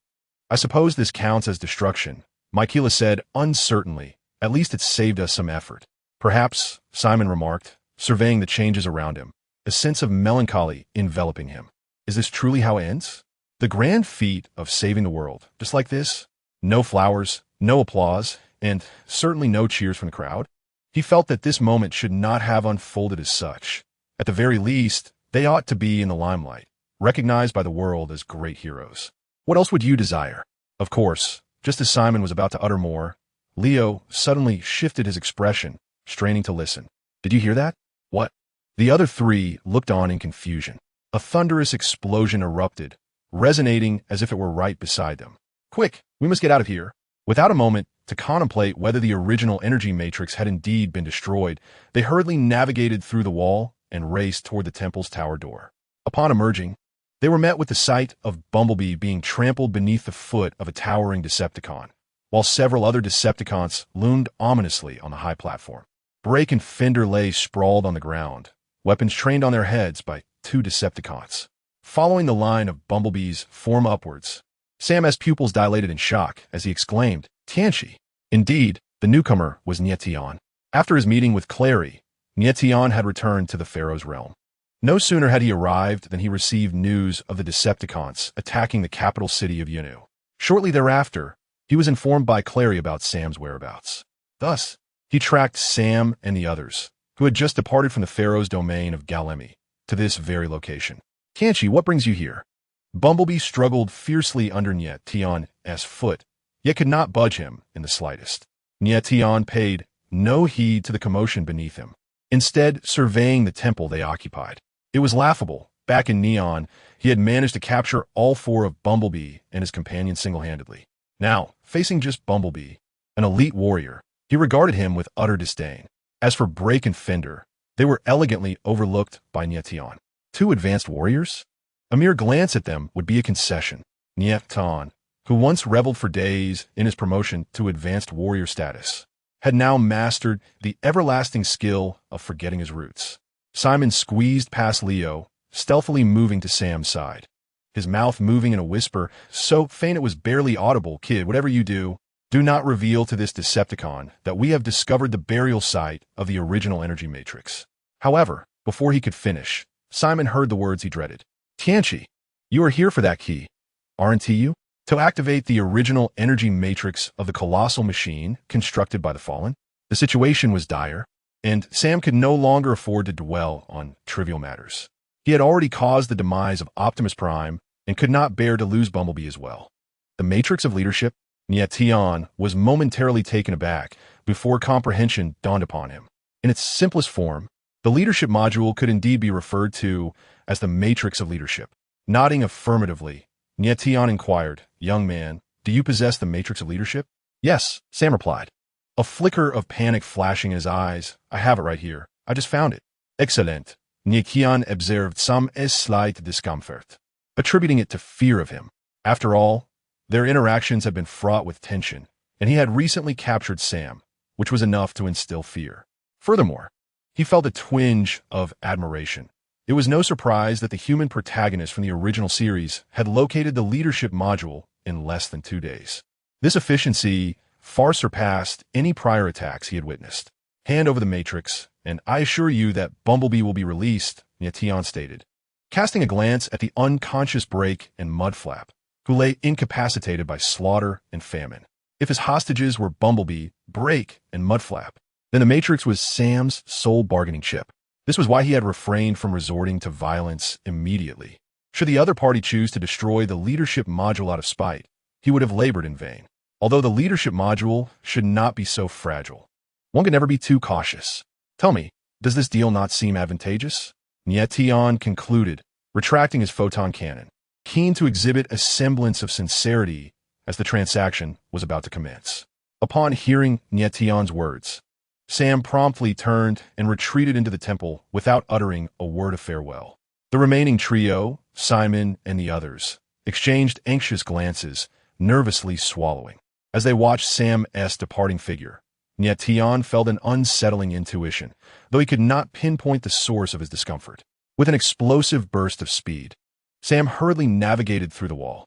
"This is not how it should be," he murmured, hastily collecting the remnants of the Matrix into a cloth bag. Weighing it thoughtfully, "I hope TNG does not notice." After ensuring no metallic particles were left behind, Sam emerged through a gaping hole in the wall. Outside the temple, he raised his hands, opening the cloth bag and declaring, "This is what you seek, the matrix of leadership." "What is this?" Nie Tian asked, lowering his gaze in confusion, his mind swirling with questions. In his memory, the leadership module was an odd metallic device, yet this bag was filled with nearly pulverized metallic fragments. "Are you toying with me?" He redirected his focus towards the temple behind Sam and his companions, intending to personally investigate the sealed space of the leadership module. Although Nie Tian's tone was exceedingly calm, it inexplicably tightened the hearts of Sam and his companions. The massacre and famine responded, with tangible actions, to Nie Tian's words, aiming their weapons at the chests of the Breaks and Mudguards. It seemed that with a mere command from Nie Tian, the sparks of these two Autobots would instantly be obliterated. Chapter 159, Why Not? Quickly make them stop. Witnessing this scene, Sam urgently explained, "I did not deceive you. This is indeed the original energy matrix. Within 3 seconds of my picking it up, it transformed into its current state, and we did nothing." "Indeed, please trust Sam." Simon and Leo echoed. "We witnessed it ourselves. He speaks the truth. It transformed on its own." After a moment's contemplation, Nie Tian replied, "Boy, toss the bag over here." "All right." Sam hesitated for a moment before slowly approaching Nie Tian. It was curious. Despite Nie Tian being one of the culprits who killed Optimus Prime, Sam harbored no significant resentment towards him, only blaming himself. "No, Sam, do not hand over the original energy matrix." Seeing Sam truly about to relinquish the hard-found matrix to the Decepticons, Bumblebee hastily interjected, "Even if I must sacrifice myself, I cannot." "Humph, how bothersome." Drawing the black prison sword, Nie Tian silenced Bumblebee with a physical interruption. The effect was immediate. A blade struck a specific point on Bumblebee's chest, rendering him mute. Not only could he not speak, but he could barely move. However, at that moment, Simon suddenly pulled Sam back, who had taken just a few steps forward. "Listen carefully. Kid." With a serious expression, Simon's tone turned grave. "We cannot yet determine whether the original energy matrix has been destroyed. If you hand it over to this Decepticon, what if he manages to restore it? That could spell the end of the world. Do you think Optimus Prime would wish for such a fate?" He had no emotional ties to these Autobots.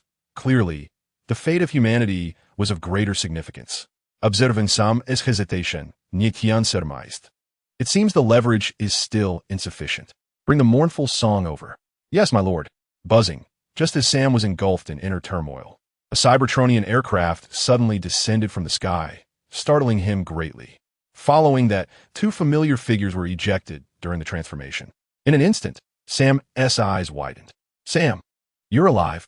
Upon seeing their son for the first time, Ronald and Judy were overwhelmed with joy, tears of happiness streaming down their faces. Clearly, they had not anticipated the chance to reunite with their son again. What are you doing here?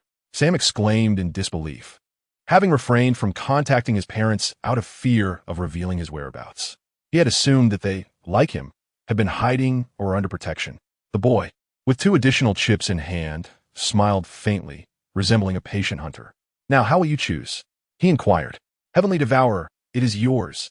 This time, Sam exhibited no hesitation, casting the cloth bag directly towards him. Simon, intent on intervening, was too late and could only shout in anger. You wretched boy, you are a scourge upon humanity. With a decisive motion, the leadership module caught the bag, yet Nie Tian remained unperturbed, lacking the exhilaration typically associated with acquiring treasures. He recalled that in the original narrative, the leadership module had been ensnared by the 6 original primes: precursor, guiding, harvesting, weaving, sharp, and competing. In other words, what he had received was merely a pouch of metallic fragments, nearly devoid of value. After much probing, utilizing both active scanning and passive contact, the leadership module yielded no response. It felt as lifeless as a handful of sand casually picked off the ground. As Nie Tian scrutinized the module, Sam assisted the somewhat disheveled Ronald and Judy to the rear, while the group remained on high alert, watching him warily. They did not consider the Decepticon, who had once slain Optimus Prime, to be benevolent. After a moment, Nie Tian diverted his gaze and suddenly lifted his foot. With a powerful kick, he sent Bumblebee crashing before Sam and the others. Bumblebee! Sam exclaimed, rushing towards him. Having released the 2, Nie Tian turned his attention to the slaughter and famine. Yes, sir. Soon after, Brake and Mudguard returned to the forefront, joining Bumblebee, the 3 of them assuming a defensive stance, brimming with vigilance. Observing the tense gathering, Nie Tian chuckled nonchalantly, then hurled the bag into the crowd. Catch it, boy. Sam instinctively reached out, but upon realizing what he had caught, he was momentarily stunned. Why? Not only Sam, but even Bumblebee was filled with confusion. When had the Decepticons become so amiable? The mere fact that they honored their agreement was astonishing enough.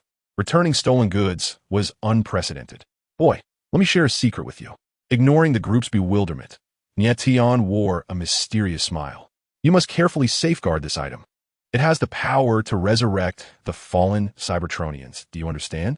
He lacked the ability to unravel the schemes left by the 6 original primes. Since the leadership module had appeared intact in the original narrative, he decided to let events unfold and await a more opportune moment. In the original tale, the leadership module indeed dissipated like sand upon being discovered by Sam, as fleeting as a flower in bloom. Yet, inexplicably, it later reformed and breathed life back into Optimus Prime. At present, Sam appears oblivious to the fact that the leadership module has the potential to resurrect Optimus Prime. Nie Tian does not mind offering a hint. This is also the primary reason why Nie Tian chose to release Bumblebee. He still requires Sam to restore the leadership module. Without Bumblebee, what if they inadvertently encounter a Decepticon and meet a dire fate? Not every Decepticon possesses such a temperament. What do you mean? Upon hearing Nie Tian's words, Sam's immediate reaction is disbelief, considering the Decepticon to be spouting nonsense.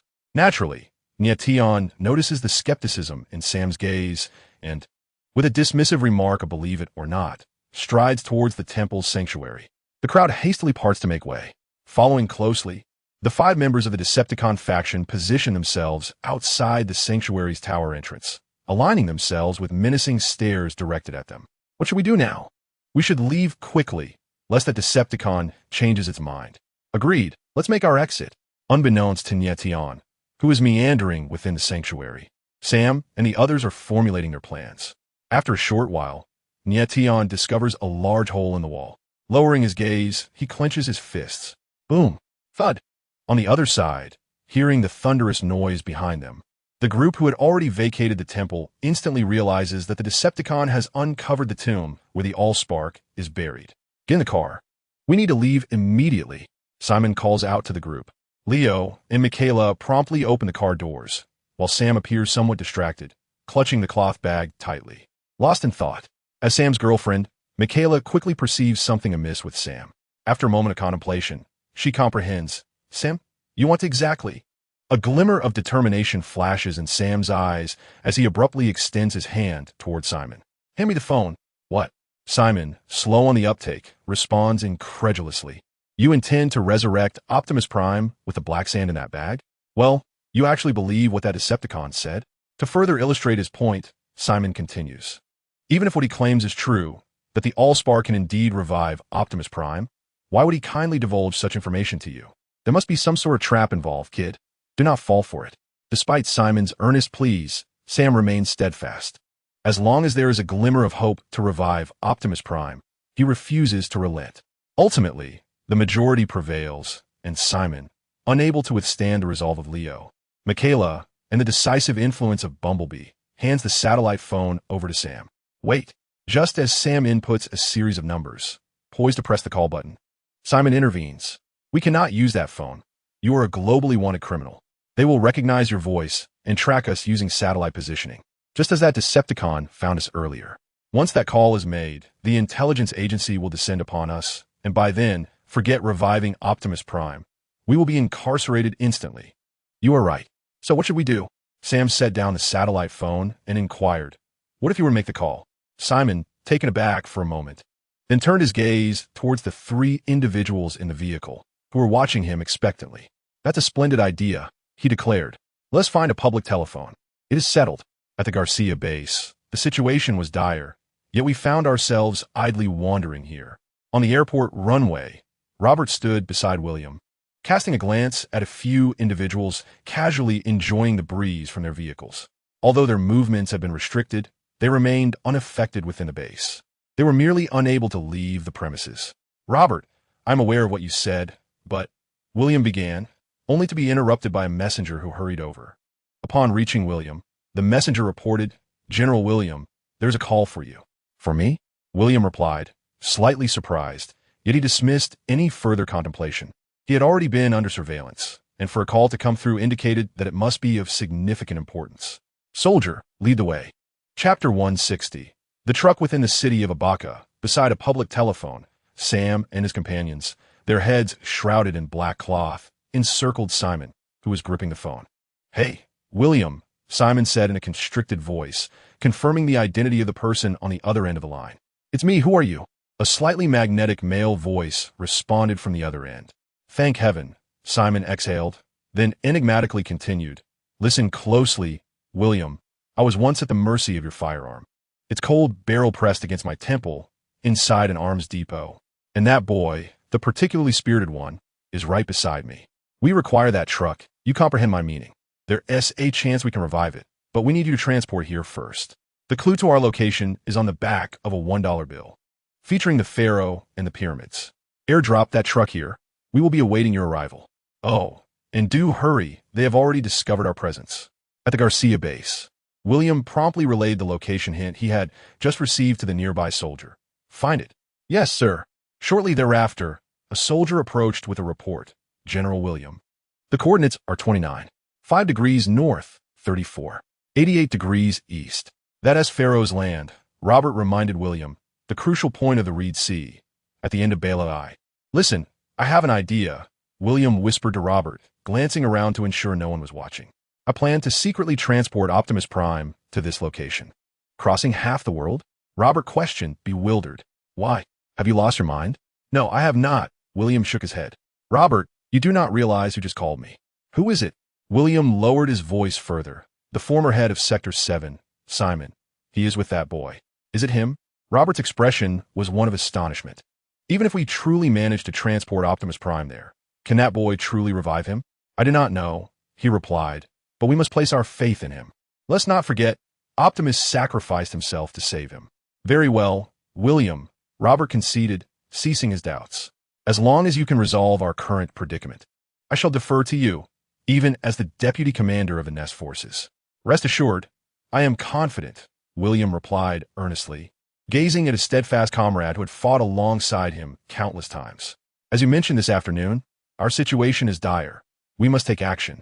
Anything is preferable to remaining in this wretched place, is it not? You are correct, William. William then dialed John Keller, his direct superior in the Nest forces.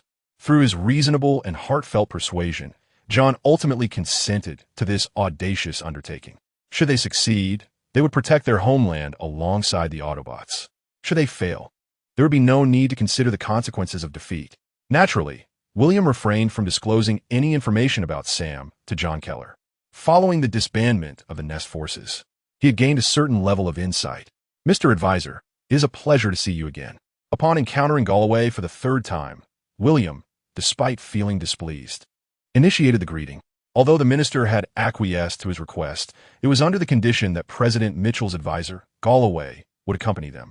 William understood that this was a reflection of the president's unease regarding the Autobots, necessitating the presence of a watchful eye. While it was not required to lavish attention upon him, they needed to ensure that he would not hinder their efforts. For the guidance of the uninitiated over the experienced is always a perilous misstep, particularly in warfare. When do we commence our operation, Colonel? Galloway inquired, his expression impassive, offering William no semblance of amiability. Each visit to this location signified the nullification of prior arrangements, and it was hardly conducive to his mood. Just days prior, he had ordered the Nest forces to stand down. Now he was to accompany them into action, a clear case of capricious directives. In truth, Galloway had no desire to come. Comfortably ensconced in his office, he was ill-prepared to join a band of soldiers on a clandestine mission. However, as the only individual in President Mitchell's employ with direct experience with the Nest forces, his expertise rendered him indispensable. Mr. Advisor, I plan to depart this evening, William stated, casting a glance at the crimson hues of the sunset, which seemed to portend the perilous nature of their undertaking. This evening? Galloway queried, somewhat perplexed. While I have unwavering faith in our Air Force, if time is of the essence, why not depart immediately? It is not as simple as that, Mr. Advisor. William shook his head, elaborating. We must remain vigilant against the Decepticons. The cover of night serves as our natural shield, effectively concealing our movements. Very well, as you wish. Galloway adjusted his age-old suit and retrieved a stack of newspapers from his briefcase, a precaution against potential boredom during the flight. At the airport, Optimus Prime's colossal form was being towed towards a transport aircraft. 21 o'clock. Slow down. William personally directed the tow truck, intending to minimize targets by deploying only 2 Globemaster aircraft. One would carry Optimus Prime and his team, while the other would transport Ironhide and other Autobots. Check your gear. Everyone on board. As the last vestiges of daylight faded, the fully armed soldiers hurried aboard the transport plane, taking their seats along either side of the cabin. In the center lay the silent, towering figure of Optimus Prime, resting quietly in the cargo hold. All set. Let's go. With everything in place, the 2 transport planes soared into the sky from the end of the runway. After a night of flight, they officially arrived at their destination by 10 o'clock the next morning. All right, everyone. William emerged from the cockpit, rifle in hand. We have arrived. Prepare to parachute. What? Parachute? Galloway, engrossed in his newspaper, was taken aback. He glanced down at his pristine suit and then at the soldiers beside him, who were busy preparing parachutes. Wait a moment. He discarded the newspaper and hurried to William. Why must we parachute? Why wasn't TI informed beforehand? Are you jesting with me? Certainly not, Mr. Advisor. Without further ado, William handed Galloway a parachute. Have you ever used a military parachute? Of course not. Galloway, abandoning his usual arrogance, displayed a rare look of panic. I have never jumped from a plane. Congratulations, you are about to experience it. Robert grinned broadly, albeit with a hint of schadenfreude in his tone. Wait, are you the one orchestrating all this? Are we really jumping from the sky? What are you talking about? William fastened the buckle around Galloway's waist. There is no safe landing area below. This is a necessary procedure. As you said, I am merely following orders. The 2 massive Globemaster aircraft descended, circling above a desert, before the cargo doors slowly opened. Come on, sir, this way, William urged, pulling Galloway towards the rear door of the aircraft. No. Initially unfazed, Galloway was now in a state of utter panic, refusing to jump. I have a question. Why aren't you wearing a parachute? I must ensure that the most important person descends first, without a doubt, That is you, William replied, steadying Galway and firmly instructing. Listen carefully to every word I say next. Each parachute is equipped with a locator to facilitate search and rescue in case of emergencies. Beside the parachute lay a rope. What would happen if one were to pull the rope tightly? Galloway asked, holding a blue rope in a daze. William quietly stepped back 2 paces. It would open the main parachute pack. Suddenly, a white parachute unfurled, propelled by the rush of air streaming into the cabin from the swiftly flying aircraft, and Galloway was whisked away in an instant. There was no way he could follow us now. By the way, did he say goodbye?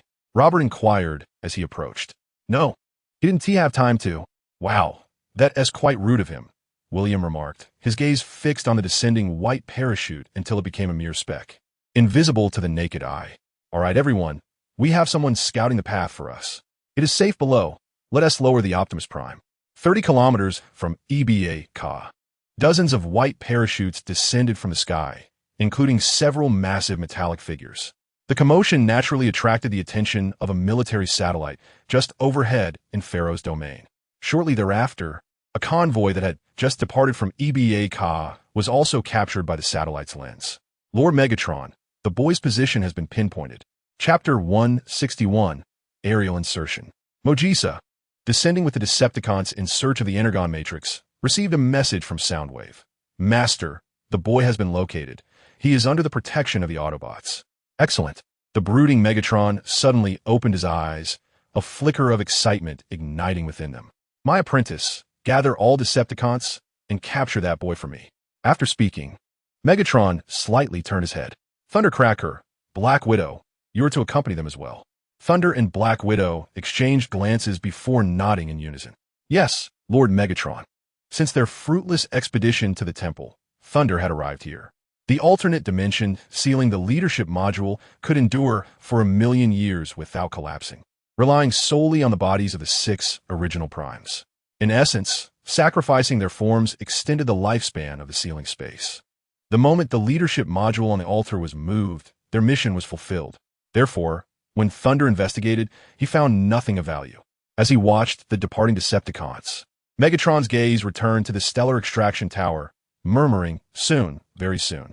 The Stellar Extraction Tower was of utmost importance. He needed to guard it personally, allowing no one to sabotage the most crucial aspect of his revenge. The once mighty pyramid had vanished, revealing a colossal, bizarre machine. The machine resembled an iron furnace, standing ominously, instilling a sense of dread. In fact, as soon as the Stellar Extraction Tower came into existence, most nations around the world took notice. Such a massive structure, only slightly smaller than a pyramid, would be impossible to overlook by any satellite scanning the area. Upon discovery, none could have anticipated that the ancient pyramids, which have been chronicled for millennia, would conceal such an enigmatic colossal machine. Had it not been for the extraterrestrial presence, this site unearthed by archaeologists would have undoubtedly become a focal point of global intrigue. Regrettably, the brilliance of the Stellar Extraction Tower was overshadowed by the assault on Uno City. The news of an alien incursion upon Blue Planet was far more sensational than the revelation of an unknown device. Furthermore, with uncertainty surrounding the specific function of this immense apparatus, coupled with the fear of provoking the alien automatons, virtually all nations adopted a stance of cautious observation, refraining from rash actions. After all, had they known that this was a machine capable of obliterating the sun, they would have unleashed their bombs at the earliest opportunity. The Stellar Extraction Tower, what an intimidating prospect. How many mushrooms could it withstand? Quick, establish a state of alert. Dozens of parachutes descended upon the desert, and William, neglecting to investigate the whereabouts of the fallen Galloway, hastily commanded the soldiers to remain vigilant. William, alongside Robert, who brandished his rifle and kept his eyes glued to the scope, remarked, "We must find a place to conceal Optimus Prime. Leaving him here would surely attract the attention of the Decepticons." He was acutely aware that the land of the Pharaoh was rife with Decepticons, a veritable garden for their kind. Searchen, Robert. With a telescope in hand, William scanned the vicinity and spotted an abandoned structure a kilometer away. There's a small town over there. We should head in that direction. Tin Can, Ironhide, lend us your aid. We require you to secure Optimus Prime with chains. Soon, Ironhide and Tin can transport Optimus Prime as the remaining Autobots forged ahead, and the group began their hurried retreat. In this operation, the Autobots were fully mobilized, each acutely aware that the moment of their survival hung in the balance. The small town, constructed predominantly from limestone blocks, bore a striking resemblance to others along the desert's edge. A kilometer's journey was but a few strides for these soldiers of exceptional physical prowess. Upon entering the town, William methodically issued commands. First, conceal Optimus Prime. A massive dust cover shrouded the form of Optimus Prime. Store the ammunition inside the building and set up defensive positions. Snipers, find your spots and remain vigilant of your surroundings. Under William's direction, the team dispersed throughout the town, while the Autobots transformed into vehicle modes and lay in wait. We transported the several tons of Optimus Prime to this barren land, hoping that boy understands the gravity of our situation. Robert grumbled as he gazed up at the blazing sun. Rest assured, William reassured him, lifting his binoculars once more. They undoubtedly know we are here. We merely need to exercise patience for a while. Boss, there's movement. William and Robert were engaged in a casual conversation when suddenly a drone operator shouted loudly. A convoy has been spotted 5 kilometers away. It consists of Bumblebee and the Autobots. Excellent. Launch the signal flare. Understood, boss. With a resounding bang, a smoke-filled signal flare ascended into the sky, illuminating the heavens with a brilliant red light, visible even under the sun's glare. Sam and the others, 5 kilometers away, immediately noticed the signal flare. Sam exclaimed excitedly, pointing ahead. Do you see that? They are there. Wonderful. Quickly, let us hurry over. Without needing further instruction from Sam, Bumblebee instinctively turned the steering wheel and accelerated. However, at that moment, a Cybertronian assault ship suddenly swooped down from the sky. The swiftest among them, Nighthawk, arrived first under the command of Megatron. To their astonishment, they met again just a day after their separation. After a cursory glance, Nighthawk symbolically fired a few missiles at Bumblebee, the leader of the convoy below. Whoosh! Boom! The high-speed Camaro screeched to a halt as tremendous explosions erupted on either side of the road, sending clouds of dust soaring high into the air. This scene was instantly captured by William through the drone's lens from several kilometers away. Adjusting his telescope, his gaze followed the uniquely shaped aircraft. Damn it! It's the Decepticon Scorponok. The insignia of the Decepticons on the ship was unmistakable to William. In truth, even Nighthawk himself might not realize that. As one of the ultimate villains, his vehicle's image had already made a profound impact. Setting aside his current commanding power and status, one could reflect on his past deeds. Infiltrating Sector 7 to awaken Megatron, participating in the Battle of Rushville, inflicting heavy losses on the incoming aerial forces, capturing Autobots from the United States, seizing their ship in the process, resurrecting Megatron, and surrounding Optimus Prime alongside Megatron. It could be said that Nighthawk currently ranked as the second most dangerous Decepticon, just below Megatron. Had it not been for Megatron's title as the Decepticon leader, he would have been deemed the most perilous of them all. Of course, Nighthawk was oblivious to this, even believing himself to be a rather amiable Decepticon. What should we do, William? Are we to attack that Decepticon? Robert aimed his weapon tightly at the low-flying assault ship. No, Optimus Prime is still here, and you are aware of that Decepticon's power. Ironhide and the others are no match for him. We cannot allow him to discover that Optimus Prime and the Autobots are present. Are we to simply watch as that boy is blown to bits? Certainly not, William replied, lowering his telescope with a serious expression. Robert, I believe we must call for reinforcements. You should have done so earlier, William. Robert agreed wholeheartedly, raising both hands and feet in approval. There is no shame in requesting support. Relying solely on our small group to confront the Decepticon army is nothing short of folly. I intend to contact the command headquarters in this war zone to request their assistance. As William connected to the command center located in the Pharaoh's country of Hashem, he reported the classified message. After a brief exchange, he received the encouraging news that the first wave of support would arrive in half an hour. Above, while flying, Nie Tian suddenly spotted an abandoned building concealing numerous soldiers below. After a moment's contemplation, he launched an electromagnetic pulse projectile towards that location. In the deserted town, William had just reported their coordinates when he suddenly noticed a disturbance in communications. Before he could comprehend the situation, something fell into the center of the town, causing ripples to spread outward. Wow, what on earth is that? Robert exclaimed, startled, as many soldiers, like him, quickly checked to see if they were missing any equipment. The Decepticons attack. They've detected us. It must be electromagnetic pulse interference, he explained, and William picked up the personal communication device again. Hello? Is anyone there? Can you hear me? After a moment of silence, William, infuriated, tossed the communication device aside. They've disrupted our communications. Thankfully, I've already relayed our coordinates. Let's see what unfolds in this cursed place today. In the United States, at the Department of Defense building, in the underground command center of the Nest troops. The phone rang incessantly. A general answered, Nest Troops Command Center. How may I assist you? On the other end, a flustered Galloway, unsure of his whereabouts, exclaimed, I can't reach Colonel William. He said I could contact you if I had any issues. At that moment, Galloway appeared disheveled, his pristine suit wrinkled, with several feathers of indeterminate origin stuck in his hair. Floating with his eyes closed, he was oblivious to which country he had landed in.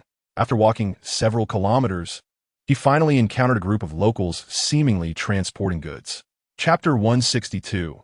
Hercules, listen. Galloway grabbed the arm of a burly man with a thick beard, struggling to communicate in broken local dialect. Which country am I in right now? The bearded man instinctively raised his hands, looking at Robert, and tentatively replied, America? America? No. No. Galloway shook his head vigorously. That's not it. I just came from there. Do you know where we are? He turned to the men behind the bearded man, who exchanged glances and then all shook their heads in unison. Good grief. Does anyone know where on earth this is? All I see is sand. Oh, and there are camels and donkeys. Why on earth are there donkeys in the desert? Hello. In the command room of the Nest troops, the general, unwilling to listen to Galloway's ramblings any longer, abruptly hung up the phone and explained to those present, that was our good friend, Mr. Galloway's advisor. I have heard of him, a rather unlikable individual, and it seems he is somewhat displeased. The general shrugged nonchalantly, remarking, perhaps, after all, it is his first engagement in military operations. It is only natural to feel a bit out of sorts. By the way, the general shifted the topic. Have you yet managed to establish contact with William and his team? I regret to inform you, General Renokov, a communications officer, rose to report. The satellites in that region are non-functional. We are diligently attempting to utilize all available frequencies and modes. It is indeed perplexing, Renokov mused, cradling his head in confusion. William's team is equipped with the latest and most advanced quantum communication devices, yet we cannot establish even the most basic communication link. Moreover, how did Galloway manage to contact us in that barren desert when we cannot reach William? Outside the city of Abaca, the bombardment persisted. Although it was merely a casual assault by Nie Tian, it still forced the Bumblebee and the Brake brothers to flee in disarray. Missiles detonated just outside the car window. And the first experience of such a thrilling scene left Leo's legs trembling, beads of sweat cascading down his forehead like raindrops. God, I beg you. We are going to be blown to bits. Michaela clutched the armrest, swaying left and right. Shut up, Leo. Please stop screaming. Sam interjected. Throw this guy out. I beg you. Let me live. Don't let me die. After a while, Simon could no longer contain himself, brandishing a stun gun and turning to aim at Leo's neck. Why not give us a try, kid? The vehicle fell into an immediate silence. Why are you treating him like that? Sam turned to glance at Leo, who was convulsing on the seat, stammering. Of course, I must. Simon holstered the stun gun and fastened his seatbelt once more. I can't stand this guy's incessant shouting. What should we do now? Michaela inquired. We must split up. Simon leaned out the car window, gazing at the sky. Otherwise, none of US will escape. How do we split up? Follow my command, kid. Upon witnessing the aircraft launch missiles and glide over them, Simon shouted, use the smoke as cover. Now, hurry. The three vehicles abruptly halted amidst the smoke generated by the explosions. Simon hastily opened the car door and stepped out. Bumblebee, escort Sam to find William and his team. I will distract this Decepticon, known as Tripticon, with the Autobot twins. I am to find Optimus Prime? Yes, you're to locate those soldiers. I will handle things here. With that, Simon yanked Leo down from his seat. Come on, kid, I need a partner. No, why must it be me? I can't do this. Can you bear to witness a couple in love being forcibly separated? Fine, Leo muttered, you have a point. It is generally best not to let them part during such times. Otherwise, based on the operas I have seen, something unfortunate is bound to occur. Get in that vehicle. Kid, Simon said as he approached the green fender. An old bachelor, patriotic yet forsaken, now becoming the last hope in this dire moment. Come on. Prepare to be driven by a master. Just as Simon grasped the steering wheel, Leo opened the door and climbed in. Simon's expression turned to one of confusion. What are you doing? I can't drive. Let another Autobot twin follow us. You just zapped me, targeting your own. This is what you owe me. Suit yourself, kid. Simon glanced ahead, choosing not to dwell on it, as the Decepticon made a turn and returned. He's coming. He's coming. Relax, kid. I'm a master. Virum. Simon started the car, a cloud of dust rising behind them. He was indeed not exaggerating. His driving skills were exceptional. In fact, as the former head of Sector 7, essentially an operative, Simon possessed a wide array of talents, many of which could rival professional standards. However, due to the peculiar nature of his position, after Sector 7 disbanded, he was relegated to running a fast food restaurant, unable to employ his skills for a living. The two Chevy hatchbacks roared with engines blaring, weaving left and right, eventually driving into a quarry. The assault ship above, whether losing interest or genuinely outmaneuvered, had vanished at some point. I think we've shaken him off, Leo said, his face pale, puffing nervously. That's what you think, Simon retorted, sharply turning the wheel as they delved deeper into the quarry. After a brief chase, the brakes and fenders were coated with a thick layer of dust, yet the two, who usually prided themselves on cleanliness, said nothing. Clearly, in the face of greater matters, they retained a sense of priority and understanding of the situation's gravity. How peculiar, Simon mused, halting the vehicle as he observed the incongruous presence of a bulldozer, a concrete mixer, and a red excavator within the quarry. What are these vehicles doing here? This is a quarry, not a construction site. Stay here, I'll check it out. Virum. Suddenly, as Simon stepped out of the car, thick black smoke erupted from the rear of the three construction vehicles. Oh shoot, Simon exclaimed, spotting the prominent Decepticon emblem on the Mixer S drum. Yet before he could dive back into the vehicle, a 92 series loader and a massive yellow crane approached from behind. 5 construction vehicles slowly encircled the 4 of them. I have a bad feeling about this, Leo said, stepping out of the vehicle as he realized their escape route was blocked. Kid, Simon fixated on the 5 Decepticons, uncertain of their intentions. Have you seen that classic action film from a few years back? The one starring Doug Cockle? No, what about it? Our current predicament mirrors the film almost identically. Is that so? What was the film's ending? Many people died. Under the watchful gaze of Simon and Leo, 5 construction vehicles, transformed from Decepticons, rolled to a halt before them, only to abruptly change shape. With a sudden snap, Simon's pupils dilated. Just as he was about to pull Leo to safety, the brakes and fenders behind them began to morph as well. My brother, it is our time to shine, declared the brakes, surveying the disparity between friend and foe with newfound confidence. Indeed, my brother, responded the fender, adopting a combative stance, eager for action. Yet, their anticipation was misplaced. The 5 construction vehicles did not metamorphose into a formidable Decepticon warrior accompanied by 4 lesser ones, as they had envisioned. Instead, they extended mechanical conduits to interconnect. What followed was the birth of a colossal Decepticon, a fusion of a gravel truck, a mixer, an excavator, and a loader for limbs. With a crane forming the torso and head. Trouble looms. It is Devastator, the brakes muttered, scratching their head and sheathing their weapon. Brother, we may need to retreat from the limelight. Retreat from the limelight?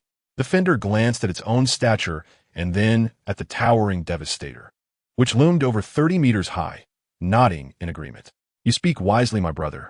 Devastator crouched low, resembling a small mountain.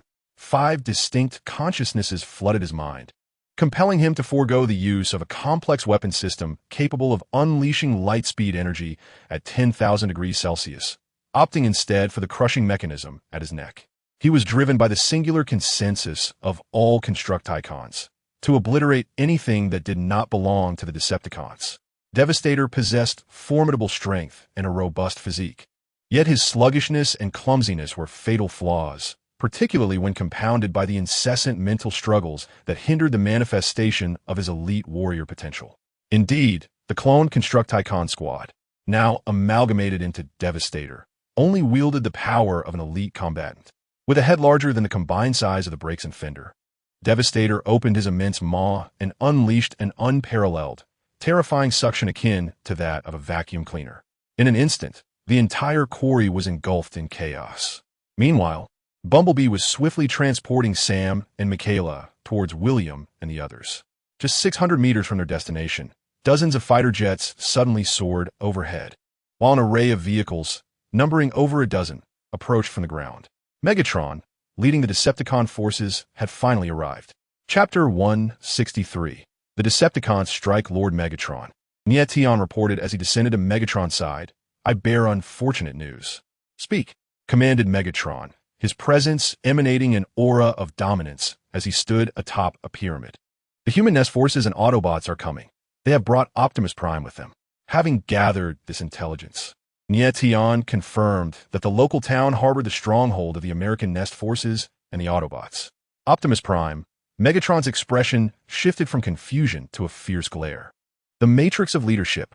In the depths of their conversation, they sought to harness the power of the Allspark to resurrect Optimus Prime.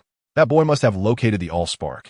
But how could he possibly know that it possessed the capability to revive Optimus, whom he had slain? Perhaps the Autobots had divulged such secrets to him, Nie Tian speculated, his brow furrowing in contemplation. Impossible, Megatron decisively countered. I have only just learned this information from my master. The Allspark has been sealed for 1,000,000 years. It originally belonged to my master, and no one understands it better than he does. You are unaware of a phenomenon known as plot devices, Nie Tian silently scoffed, while maintaining an outward appearance of deep thought. Enough! Megatron raised his gaze toward the horizon. We cannot allow that boy to approach Optimus. Yes, my Lord Megatron, came the dutiful reply. You will command the Decepticons. I shall personally apprehend that boy. My master's plan must not falter. Yes, my Lord Megatron. Once Megatron departed, Nie Tian finally exhaled a sigh of relief. Fortunately, he had managed to keep his encounter with Sam a secret from Megatron. Otherwise, he would undoubtedly have been the prime suspect. Positioning himself where Megatron had stood, Nie Tian surveyed the multitude of Decepticons gathered beneath the pyramid. Although most were of lower rank, their sheer number was formidable, particularly for the current state of Blue Planet. Dozens of Decepticons, birthed from the fallen spaceship, eyed their new master with curiosity, eagerly awaiting the command to strike. Sam, you must not let me down, Nie Tian thought anxiously, gazing towards the dilapidated town several kilometers away, where the hidden forces of Autobots lay in wait. Raising his arm, he transformed it into a photon cannon, pointing it forth as he proclaimed, Decepticons, attack. Something's amiss. A vigilant soldier shouted from the western side of the town. It seems the Decepticons are beginning their assault. His voice trembled slightly as he observed the imposing figures of several Decepticons advancing towards them, a sight that would instill fear in anyone. How many are there? William inquired, jogging forward. He had known of their presence the moment those Decepticons appeared, but they were currently on the defensive, thus they could not afford to initiate an attack. I don't know, but there are at least 50 or 60. This does not bode well, Robert murmured, hiding behind a dirt wall and peeking out. With so many Decepticons, we are in for a rough day. All right, Robert, instruct the troops to position their firepower toward this side. We must prepare our missiles. The Decepticons are poised to strike from here. Despite the imminent threat of battle, William maintained his composure as he issued commands. This was the hallmark of a competent commander, remaining unflappable in the face of adversity. Tread and crossfire. We need you to hold the center. I will lead a team on the left flank to draw their fire. Ambulance, swaying. You and the Autobot triplets proceed to the right flank to scout the situation. By the way, how far is Bumblebee from us? Chief, they are to the north and very close indeed. At this moment, Bumblebee was less than 300 meters from the nest troops and the Autobots. However, those 300 meters loomed like an insurmountable chasm, for a formidable adversary had emerged. Boy, hand over the Allspark. With a thunderous roar, a Cybertronian warplane descended from the heavens, blocking the path of the Camaro. Buzzing, Bumblebee hastily turned the vehicle around, attempting to evade the obstruction posed by Megatron. Foolish. A glimmer of mockery danced in Megatron's eyes as he unhesitatingly raised his fusion cannon. Boom. The Camaro was immediately overturned, and Bumblebee was blasted into his humanoid form, while Sam and Michaela were sent spiraling into the air. Observing this, Megatron swiftly reached out, aiming to grasp the airborne Sam. Got you, boy. However, at that moment, a sniper's bullet struck Megatron's chest. Bang! Before Megatron could seize Sam, a barrage of attacks rained down upon him. Staggered, Megatron's fingertips grazed Sam, who fell helplessly to the ground. Damn it! Megatron looked up to see humans and Autobots rushing towards him with great haste. Quick, quick, quick! William led the humans out of the small town, providing support to the recently upright Bumblebee. Megatron's sudden appearance had drawn his full attention to the Decepticon army in the west of the town, leaving him unprepared for Bumblebee's unforeseen predicament just a few hundred meters away. Everyone heed my command. Protect that boy. This is a decisive moment. We shall not hesitate, even at the cost of our lives. Do you understand? Yes, Chief. The rejuvenated Bumblebee desperately engaged Megatron, while William's soldiers and Autobots unleashed a furious barrage of fire, momentarily managing to impede Megatron's advance. Tot, tot, tot, tot. Michaela. Explosions rained down from above, and Sam, spitting out sand, hurried towards Michaela, who lay a short distance away. Listen, we must reach Optimus as swiftly as possible, all right? Michaela rubbed her head, still dazed from the fall, and declined. Sam, you go on without me. My legs seem to be numb. No, Michaela, I will not abandon you.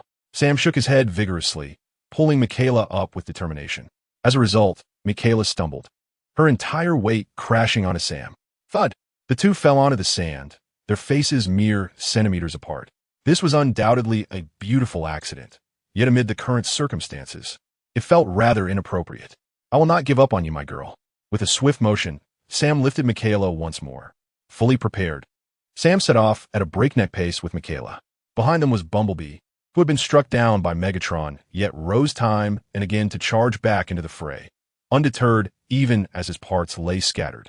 Ahead loomed soldiers and Autobots, relentlessly firing their weapons, fully aware that this battle could lead to their demise, yet resolutely refusing to retreat.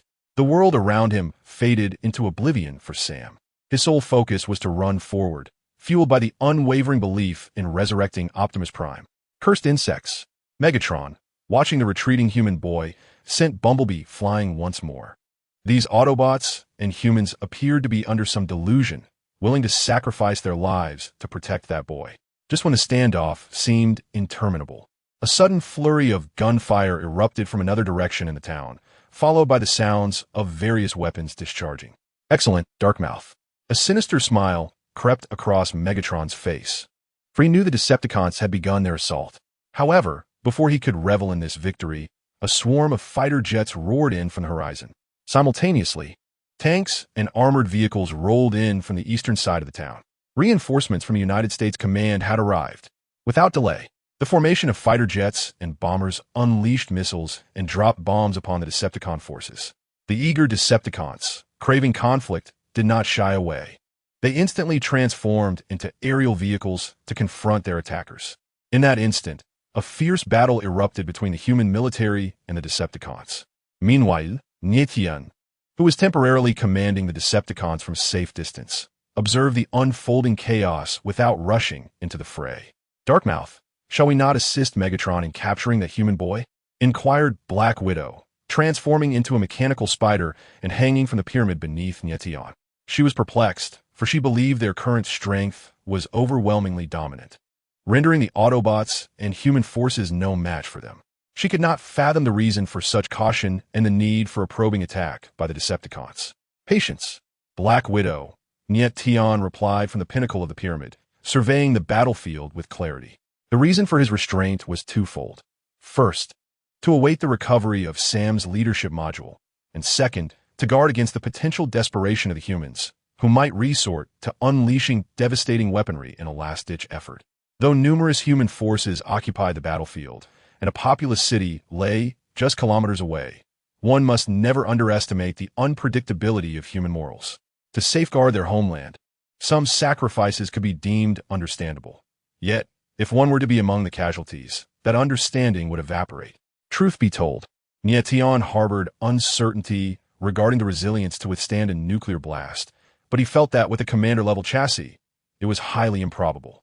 In the early days in Rushville, he witnessed firsthand how specialized armor-piercing missiles could inflict considerable damage upon the formidable Megatron, not to mention the devastating power of a mushroom bomb. Fortunately, such weaponry often inflicted 1,000 casualties upon the enemy, while costing 800 of its own, and smaller yields could not entirely vanquish a Decepticon of his caliber, while larger yields were not something that everyone possessed the courage to deploy. Moreover, Even if he attempted to take advantage of the situation, could he truly evade it? Chapter 164.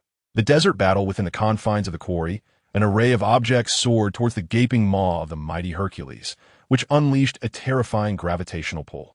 It resembled an abyss, indiscriminately drawing in boulders and remnants of machinery with equal veracity. Hide! Quickly! Brake and Fender shouted in alarm. Yet, Simon and Leo had already sought refuge behind a nearby signal tower, grasping its foundation that extended deep underground, their bodies suspended in the air while evading the occasional small rocks that flew past. We're doomed! We're doomed! Leo exclaimed in a panic, feeling that today's events eclipsed the entirety of his previous 20 years. Oh, look at this guy. He has clearly never encountered a spectacle like this before. Indeed, what a disappointment, Brake and Fender retorted with derision. Hold on tight. Simon grasped the tower's cable supports with fervor.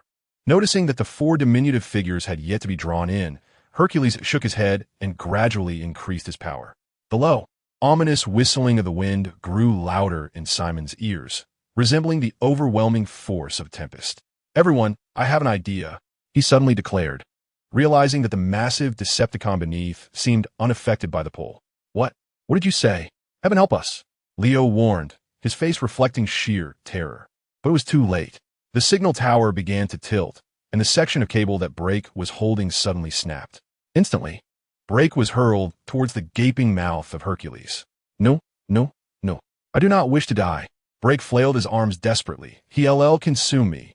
I must grasp something. He reached for a hold. Oh no, he missed it, gulp. Hercules swallowed Brake as if he were a mere fishbone. And not only did his massive jaws snap shut, but smoke began to emanate from his neck as well. He had succeeded. He successfully thwarted the giant.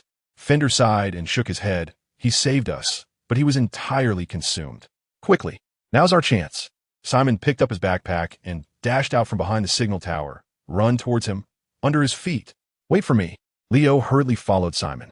Just as the three reached the base of Hercules, an explosion erupted from the Decepticon's eye sockets. Boom. In the next instant, Brake emerged from Hercules' eye, declaring, "The show has begun. You should never have eaten me. I will smash your face to pieces. Continue the battle, my brother. No one can intimidate the Autobot twins." The Fender transforms into a weapon, rushing over to assist.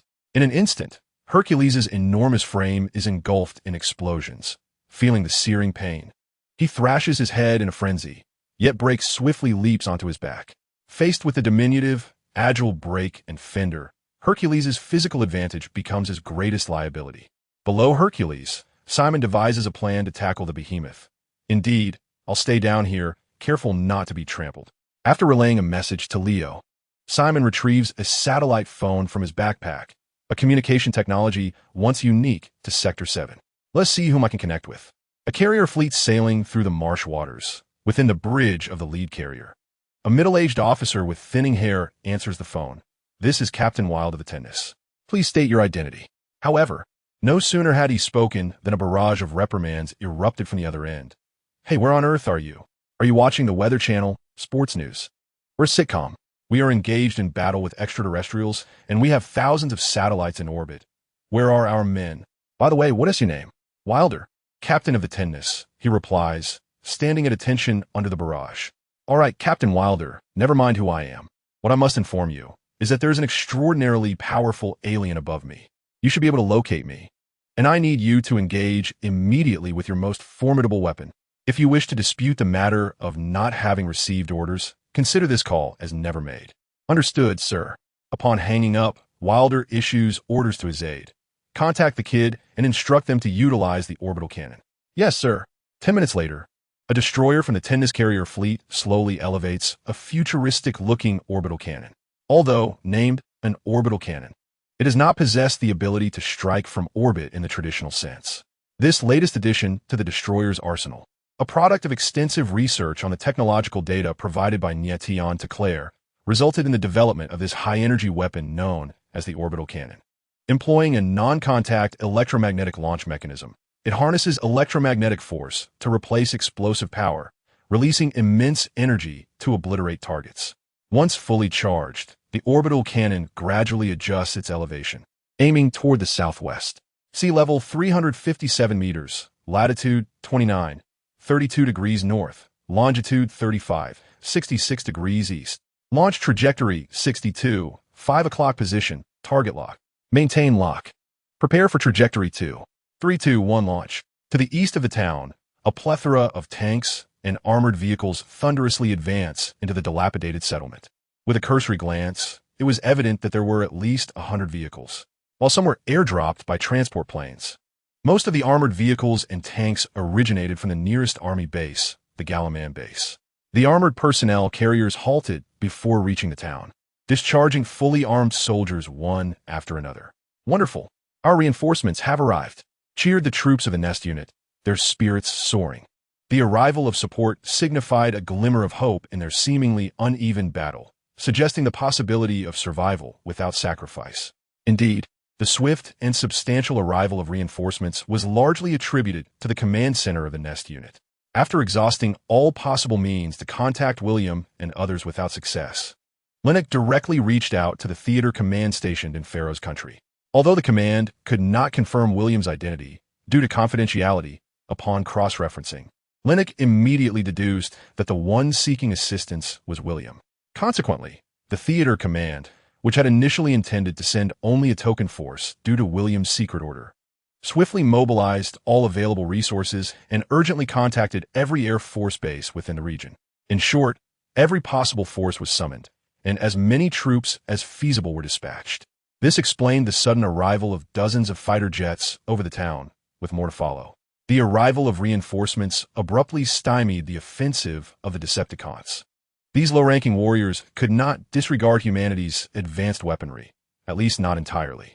Bearing 320 degrees, enemy target, armor-piercing round, commanded the commander of a main battle tank, as he locked onto a Decepticon, firing incessantly at them.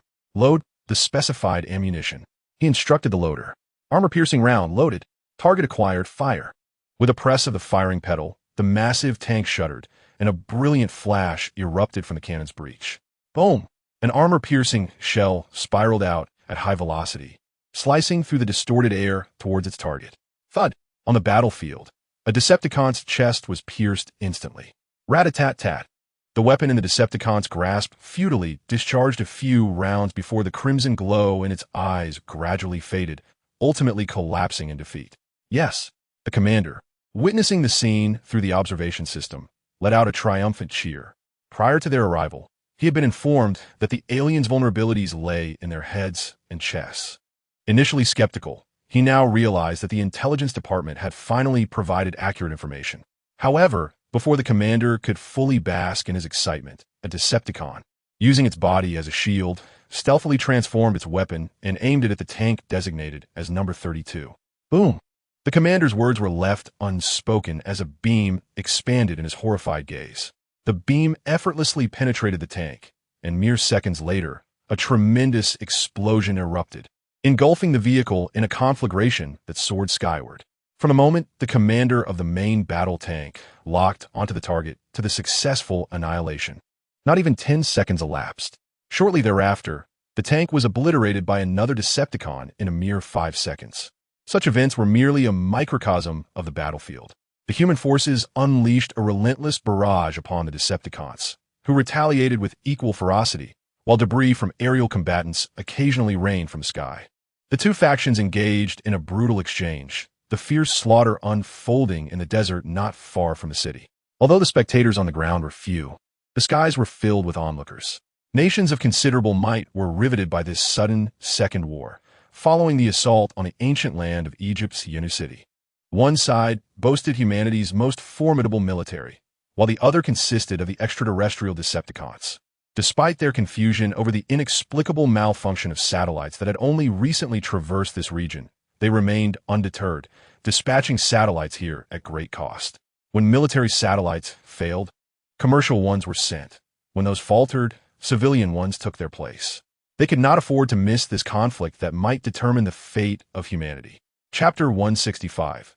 The moment of action, the arrival of reinforcements not only bolstered the morale of the troop station in the town, but also alleviated the pressure on William and others, who had engaged Megatron. To the north of the town, Megatron had just repelled Ironhide and Bumblebee, and was poised to transform into his flight mode to pursue the human boy. when tactical missiles launched from over 100 kilometers away struck him with pinpoint accuracy. The explosion staggered Megatron, his expression darkening with fury as memories flooded back. He recalled how, in a last encounter within a human city, it was the human's weaponry that had inflicted severe damage upon him, enabling that boy named Sam to exploit the opportunity. Damn insects, perish. He cursed vehemently, realizing that the boy had already reached the building concealing Optimus Prime. Megatron raised his fusion cannon. Boom. As he ran, a violent explosion erupted behind Sam, sending him and Michaela hurtling through the air, despite it being merely the shockwave of the blast. After firing a shot, Megatron transformed into his aircraft form, soaring into the sky to confront those human aircraft that dared to attack him. Air supremacy was paramount at all times. He intended to eliminate these bothersome flies first, then lead the Decepticons to decisively vanquish the Autobots and the human forces on the ground, ultimately capturing that boy. Sam, Michaela cried, cradling the unconscious Sam, repeatedly slapping his cheeks. What's wrong with him? Is he all right? Leo, who had just arrived at the town with Simon, asked in a daze. After receiving support from the railgun, the brakes and mudguards worked in unison to pursue and ultimately succeeded in vanquishing the mighty Hercules. They hurriedly rushed to search for Sam, neglecting even the Hercules mech still trapped within the quarry. Make way, exclaimed William, sliding to a halt beside Michaela. Once Megatron had departed, he led the Autobots back to the town, only to be met with the grim news upon their return. Shall we not take action? Michaela inquired of William. At that moment, Sam appeared to be physically unscathed, with only minor abrasions, yet he lay in a deep unconsciousness. Bumblebee and Ironhide, along with other Autobots, gathered around, their faces etched with concern for Sam's well-being. In that instant, Sam's safety weighed heavily on the hearts of all present. Should we not let Ratchet take a look? Suggested Ironhide. Absolutely, Ratchet replied readily. In fact, I already have a notion. Based on my prior studies of human anatomy, it appears that his brain may have sustained damage from the impact. I believe we should first open up his skull for examination. If possible, it would be best to replace it with a new one. No more of that, Michaela retorted sharply, interrupting Ratchet. She was not inclined to allow these Autobots, who so readily discussed replacing body parts, to treat her boyfriend. Medic, William shouted after listening to Sam's heartbeat for a moment. I'm on my way, sir, the medic replied, sliding over with a first aid kit, matching William's urgency. Leave it to me, Chief, the medic said, swiftly opening the kit and preparing the defibrillator. Sam, listen to my voice. I love you, I need you. Please, wake up for me, please, Sam. Unbeknownst to the unconscious Sam, the gathering outside was filled with anxiety over his state, and Michaela was in silent tears. It seemed as if he were awakening from a dream, slowly recalling the events that had transpired, staring vacantly at the surreal scene before him. Above, colorful orbs of light flickered and danced, while below and around him lay a dark expanse, impenetrable and obscure. Not far away, 6 towering figures, somewhat familiar, approached him. Where's this? Am I dead? Sam curiously asked. No, you are not, replied the leading figure, his voice authoritative yet gentle, imbued with an air of profound wisdom. Child, we have been watching over you for a very long time. You fought for Optimus Prime, our last remaining leader who harbors justice in his heart. Your bravery and willingness to sacrifice, akin to Optimus, embody a spirit of leadership, which is why you were able to see us. The other 5 figures remained silent, standing quietly behind their leader. After our observations, you are worthy of our secrets. What secrets? Sam suddenly recalled that the 6 individuals before him were none other than those he had fleetingly encountered in the tomb where the Energon Matrix was interred. Indeed, the very 6 elders spoken of in the fires of the heavens. The Energon Matrix, or the leadership module, was not merely discovered. It was attained through unwavering effort. Your endeavors have been duly recognized. Now, return to the realm of reality, to the side of Optimus Prime, and integrate the energy of the Energon Matrix into a spark. This is the destiny that is rightfully yours. As these words echoed, the 6 figures began to take on an ethereal quality, ultimately dissipating like wisps of smoke. A brilliant light enveloped Sam, compelling him to open his eyes abruptly. In the external world, medics were poised to deliver another electric shock when they noticed the boy on the ground had awakened. Boss, he is awake. I knew I could do it, exclaimed one of the medics. Boy, wake up. Sam, how are you? Upon opening his eyes, Sam was greeted by a multitude of faces above him, Bumblebee and Michaela among them, surrounded by a throng of onlookers. Exhaling deeply, he disregarded Michaela's concerned gaze and swiftly retrieved a hard object from behind him. Unwrapping the cloth bag, he beheld the once shattered Energon matrix, now restored to its original form, emanating a beautiful and mysterious blue glow. This is the Energon matrix. How could it have transformed like this? Michaela inquired, puzzled. There was no time for explanations. Sam seized William's arm and demanded, "Where's Optimus? Take me to him. I have a way to revive him." "I knew it," William exclaimed, exchanging an excited glance with Robert. "Robert, keep those Decepticons at bay. Maintain airstrike cover for us."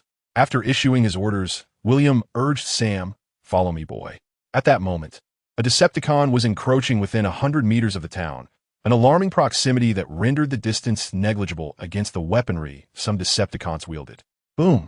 A towering Decepticon crouched low, its colossal cannon glowing ominously, sending several soldiers from machine gun nests soaring into the air. Just as this Decepticon aimed for another target, a fighter jet descended from the sky, hurtling directly toward it.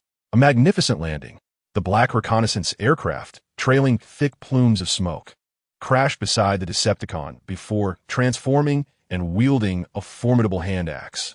Behold the prowess of my Inferno. The staff in Inferno's grasp served not only as a support, but could also morph into a double-headed battle axe, a formidable weapon for close combat. With a swift swing of the axe, the Decepticon caught in Inferno's grasp was cleaved in two, and the remaining upper half struggled in vain. Now, allow me to demonstrate how to ensure the enemy suffers a truly agonizing demise.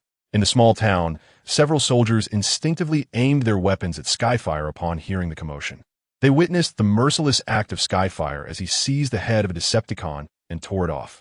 Michaela, who had just seen Sam off, rushed over and shouted, No, do not fire. He is Skyfire, one of us." Startled, the soldiers shifted their aim away. The grotesque Decepticon casually discarded the severed head to the side, while Skyfire hunched his form and cast a disdainful glance at the distant Decepticon forces. After the fierce battle, the western side of the town lay strewn with the remnants of Decepticon machinery, and the streets were littered with destroyed tanks and armored vehicles. Just as Skyfire prepared to obliterate the next Decepticon charging at him, a dune behind him suddenly surged upward. In the next moment, a metallic crab leaped from the sand, lunging fiercely at Skyfire's waist. "Well done, Scorponok." Acknowledging the swift assault, a strike craft appeared above Skyfire in an instant. Having remained an observer, Nie Tian finally engaged. "Ah, repulsive Scorpion, get away." Skyfire was preoccupied with fending off the biting Scorponok, entirely oblivious to the impending danger from above. Or perhaps he sensed it, but was too late to react. With a swift motion, a black and red longsword emerged into the air, gleaming ominously, and in an instant, Skyfire's arm fell to the ground. "Ah!" he cried out in agony, his body trembling as he expelled several mouthfuls of pale, blue energy liquid. He forcefully pried off the Scorponok from his waist, crushed its head underfoot, and retreated, leaning on his staff. "You despicable Decepticon! How dare you ambush me? I am too old for this. Otherwise, I would make you pay. On the battlefield, it is a matter of life or death. There is no room for notions of honor or shame." Ignoring Skyfire's lamentations, Nie Tian picked up the severed arm of Skyfire, a faint smile gracing his lips. Even while airborne, he had his eyes set on Skyfire's right arm. In the original narrative, Skyfire could initiate spatial teleportation with his bare hands, and upon closer inspection, it seemed to be a weapon module, which naturally piqued his interest. As long as it was a weapon module, and not some unknown ability, he could rightfully claim it for himself. Chapter 166. The Resurrection of Optimus Prime. It was proven that, with the right timing, even minor players could achieve great feats, often merely serving as pawns for the powerful. Severely wounded by Scorponok's ambush, Skyfire retaliated by crushing the Scorpion in a fit of rage, ultimately rendering Nie Tian the fortunate beneficiary, successfully acquiring what he desired. With Nie Tian's arrival, the remaining Decepticons on the battlefield seemed to rally around him, finding a newfound sense of direction. This movement also provided the soldiers within the town with a unified objective, understanding the principle of capturing the leader before the followers. They armed themselves with whatever weapons they could find, all aiming their efforts towards Nie Tian. With a sense of urgency, Nie Tian activated the energy shield, casting a glance at Tianhua, who had taken refuge in the town, and then gazing upward at the formidable Megatron, who was mercilessly dispatching foes in the sky. Megatron's apprentice, seemingly oblivious to the recent admonitions of his fallen master, was engrossed in the chaos, neglecting his duty towards Sam. Manifesting a weapon, Nie Tian raised his hand and obliterated a tank that incessantly fired upon him. The other combatants, upon realizing their inability to penetrate his energy shield, swiftly redirected their attacks. Yet the tank remained relentless, its cannon blazing without respite. Courageous, indeed, but foolishly overestimating one's capabilities. Tian Xie, who was that just now? Black Widow inquired as she entered the battlefield, having just arrived to witness Nie Tian seemingly inflicting severe damage upon a Decepticon. Tianhua, Nie Tian casually explained, withholding further details. Sam and the others were likely aware of Tianhua's true identity. If questioned, he could simply attribute his knowledge to Sam, harboring no fears of suspicion. Tianhua, Black Widow's face reflected confusion. He is also a Decepticon. Why would he assist the Autobots? I do not know, Nie Tian replied, shaking his head, disinterested in addressing such inquiries. From a moment he laid eyes on Tianhua, he had recognized the latter's identity. He had initially contemplated executing Tianhua to uphold justice, for eliminating a traitorous Decepticon could indeed be seen as an act of righteousness. As for the Scorponok, he had not orchestrated that. He had only recently arrived to discover the day's creature. Tian Xie, Megatron approaches. Nie Tian abruptly looked up to see a Cybertronian fighter jet hurtling towards him. However, at that moment, a brilliant blue pillar of light erupted from within the town, soaring skyward before vanishing after a brief 2 seconds. Nie Tian's expression turned grave. He sensed a familiar fluctuation of energy levels. 3 minutes earlier, while dodging the sporadic barrage of artillery, William led Sam to the concealed form of Optimus Prime. Come on, boy, William urged as he tore away the covering from Optimus's body. All right, Sam replied, limping towards Optimus, despite having sustained an injury to his right leg during their journey. He stood resolutely upon Optimus's chest, as if instinctively, he raised the Allspark high above his head. With a mighty shout, Sam forcefully inserted the Allspark into Optimus's battered torso. In the next instant, a beam of light emanated from the Allspark, causing Optimus's form to tremble slightly. Coughing softly, blue light ignited in his eyes as Optimus gradually sat up. Sam, thank you, you have saved me. The revival of a leader-class warrior by a mere key was nothing short of miraculous. Tianhua, visibly exhilarated, crawled closer to Optimus. He was old, already nearing the end of his lifespan, and now severely wounded. His life had officially entered its countdown. The body's waist and the fracture of the right arm incessantly dripped with energy fluid. Yet Skyfire remained indifferent, addressing Optimus Prime. You may not know me, Optimus Prime, but I am well acquainted with you. You are the leader of the Autobots. I have seen you before during my return to Cybertron. Back when your condition was not as dire, I secretly returned to Cybertron, longing for home. At that time, the civil war on Cybertron had just erupted. Remembering my mission to prevent the return of the Fallen, I refrained from intervening in the conflict between the Decepticons and the Autobots, merely circling the planet before departing. Decepticon, who are you? Optimus Prime queried, a hint of suspicion in his voice as he glanced warily at the Decepticon nearby, having no recollection of such commander. It is as follows, Optimus, Sam interjected, providing a brief explanation of Skyfire's origins. In short, Skyfire is a good ally who can locate the matrix of leadership. He has been immensely helpful. Upon hearing Sam's account, Optimus Prime's demeanor shifted to one of profound respect. Many Autobots, discontented with the Decepticons' methods, had defected to join the Autobots, so he harbored no doubts regarding Sam's words. Skyfire, on behalf of the Autobots, I express my gratitude for all that you have done. There is no need for thanks. We share the same objective, to prevent the Fallen from utilizing the matrix of leadership to activate the colossal machine capable of annihilating the sun. The mention of the matrix caused Optimus Prime's expression to grow grave as he lowered his gaze to the matrix embedded in his chest. Having released energy to revive Optimus, the inner glow of the matrix had dimmed considerably. It was evident that it was not entirely depleted. Skyfire, what must I do? Just as Optimus Prime prepared to withdraw the matrix from his chest, a series of thunderous roars echoed from the horizon. Boom. Not good. Skyfire's expression shifted with alarm. It is the Fallen. As if teleporting, the Fallen, who had been in the distance a moment prior, now stood within the town, accompanied by a bolt of crimson lightning. Open fire. William immediately raised his rifle. Rat-a-tat-tat. With a sweep of the Soul Reaver in the Fallen's grasp, a group of soldiers firing frantically at him were sent reeling in agony. Autobot, my Matrix! The Fallen materialized before Optimus Prime, knocking him aside with a single shot, then extending his left hand towards the Matrix. Crack! As if manipulating objects with sheer will, the Matrix slowly extracted itself from Optimus Prime's chest and floated into the Fallen's grasp. Prepare to meet your demise, humans. Casting a final glance at the human army that continued to fire upon him, the Fallen vanished amid a storm of lightning. He came swiftly and departed just as hastily, seemingly anxious about any unforeseen events concerning the stellar extractor. Upon securing the Matrix, he left without delay. Oh no! Skyfire trembled, struggling to support his body. His tone, laced with urgency. He has acquired the key. He intends to destroy the sun. What? The sun? William exclaimed in shock. Optimus Prime, rise swiftly, rise. Sam hurriedly rushed to the fallen form of Optimus Prime. The recently revived Prime was momentarily disoriented, causing him to respond sluggishly to the threat posed by the Fallen. It was only upon Sam's urging that he regained his footing. Optimus, you must stop that being, the one known as the Fallen, William implored, disregarding the injured crew members hurled aside by the Fallen.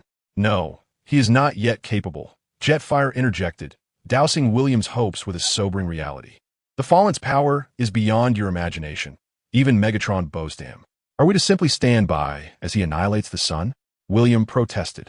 Certainly not, Jetfire replied, turning his gaze toward Optimus.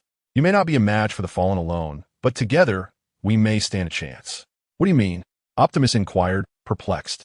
Watch closely, Jetfire proclaimed, casting aside the cane he had leaned upon, unleashing a formidable aura that bore an uncanny resemblance to a final surge of vitality. I have been a Decepticon for far too long. Today, I shall do what is right. Optimus, please accept my gift. Jetfire's voice was heavy with the weight of his decision as he looked skyward, and with a swift motion, he plunged his remaining hand into his chest cavity. Retrieving his spark. Optimus, this energy is beyond your comprehension. It will enhance your form, granting you the strength to rival the mightiest warriors, more than sufficient to confront the Fallen. Go forth. Your resurrection may be fate's design or the foresight of the Primes. Fulfill your destiny. As the word destiny echoed, Jetfire's massive form collapsed to the ground. Optimus gazed at the spark in Jetfire's grasp, momentarily speechless. Swing ready. Ratchet and Swing approached, the Autobot medics, having understood Jetfire's intent, immediately knew how to proceed. Power up, implant the booster. Swing hurled his weapon, one end connecting to Jetfire's form, the other aimed at Optimus. Optimus caught the electric whip and instinctively positioned himself between the two. Bumblebee, Ironhide, and the other Autobots, while engaged in fending off the encroaching Decepticon reinforcements, couldn't help but keep an eye on the unfolding events. With a crackling sound, under the deft manipulation of Swing and Ratchet, Jetfire's form began to disassemble automatically. Eventually, the spark soared to the back of Optimus, and various components aligned and integrated into Optimus's structure as if donning a suit of formidable armor. Jetfire's self-sacrifice ultimately empowered Optimus Prime. Feeling the surge of immense power coursing through him, even the typically composed Optimus could not suppress his astonishment and exhilaration. Now understanding why Jetfire had believed they could defeat the Fallen together. Now, let me bring this to an end. Autobots, transform and roll out. Chapter 167. The fall of the Fallen Titan outside the town, as he observed Megatron departing alongside the Fallen Titan. Nie Tian waved his hand, commanding Decepticons retreat. At this juncture, it was evident that the Fallen Titan had acquired the leadership module. Remaining here served no purpose. The fierce battle was nearing its conclusion, with both the Decepticons and humanity suffering significant losses. Overall, had there not been interference from high-ranking Decepticons, the overall strength of the lower-tier Decepticons would have been comparable to that of the human army, with neither side holding a distinct advantage in brute force. The disparity lay solely in strategy and tactics. In this regard, the Decepticons, accustomed to direct confrontation, were evidently no match for humanity. Thus, The contingent of Decepticons accompanying the fallen Titan had dwindled to a mere handful. Black Widow, we too shall withdraw. Discharging 2 heat-seeking missiles with a casual gesture, Nie Tian beckoned to her. The intensity of the battle could be described as fierce, yet not overwhelmingly so. Aware of the specialized long-range missiles employed by certain humans that posed a significant threat, he and Black Widow refrained from engaging the Autobots directly. Primarily, he wished to maintain his peak condition. Just as he transformed into an assault vessel, a humanoid entity with 4 wings soared out from the town ahead. Optimus Prime flew directly over Nie Tian, not even casting a glance downward. Confusion welled within Nie Tian.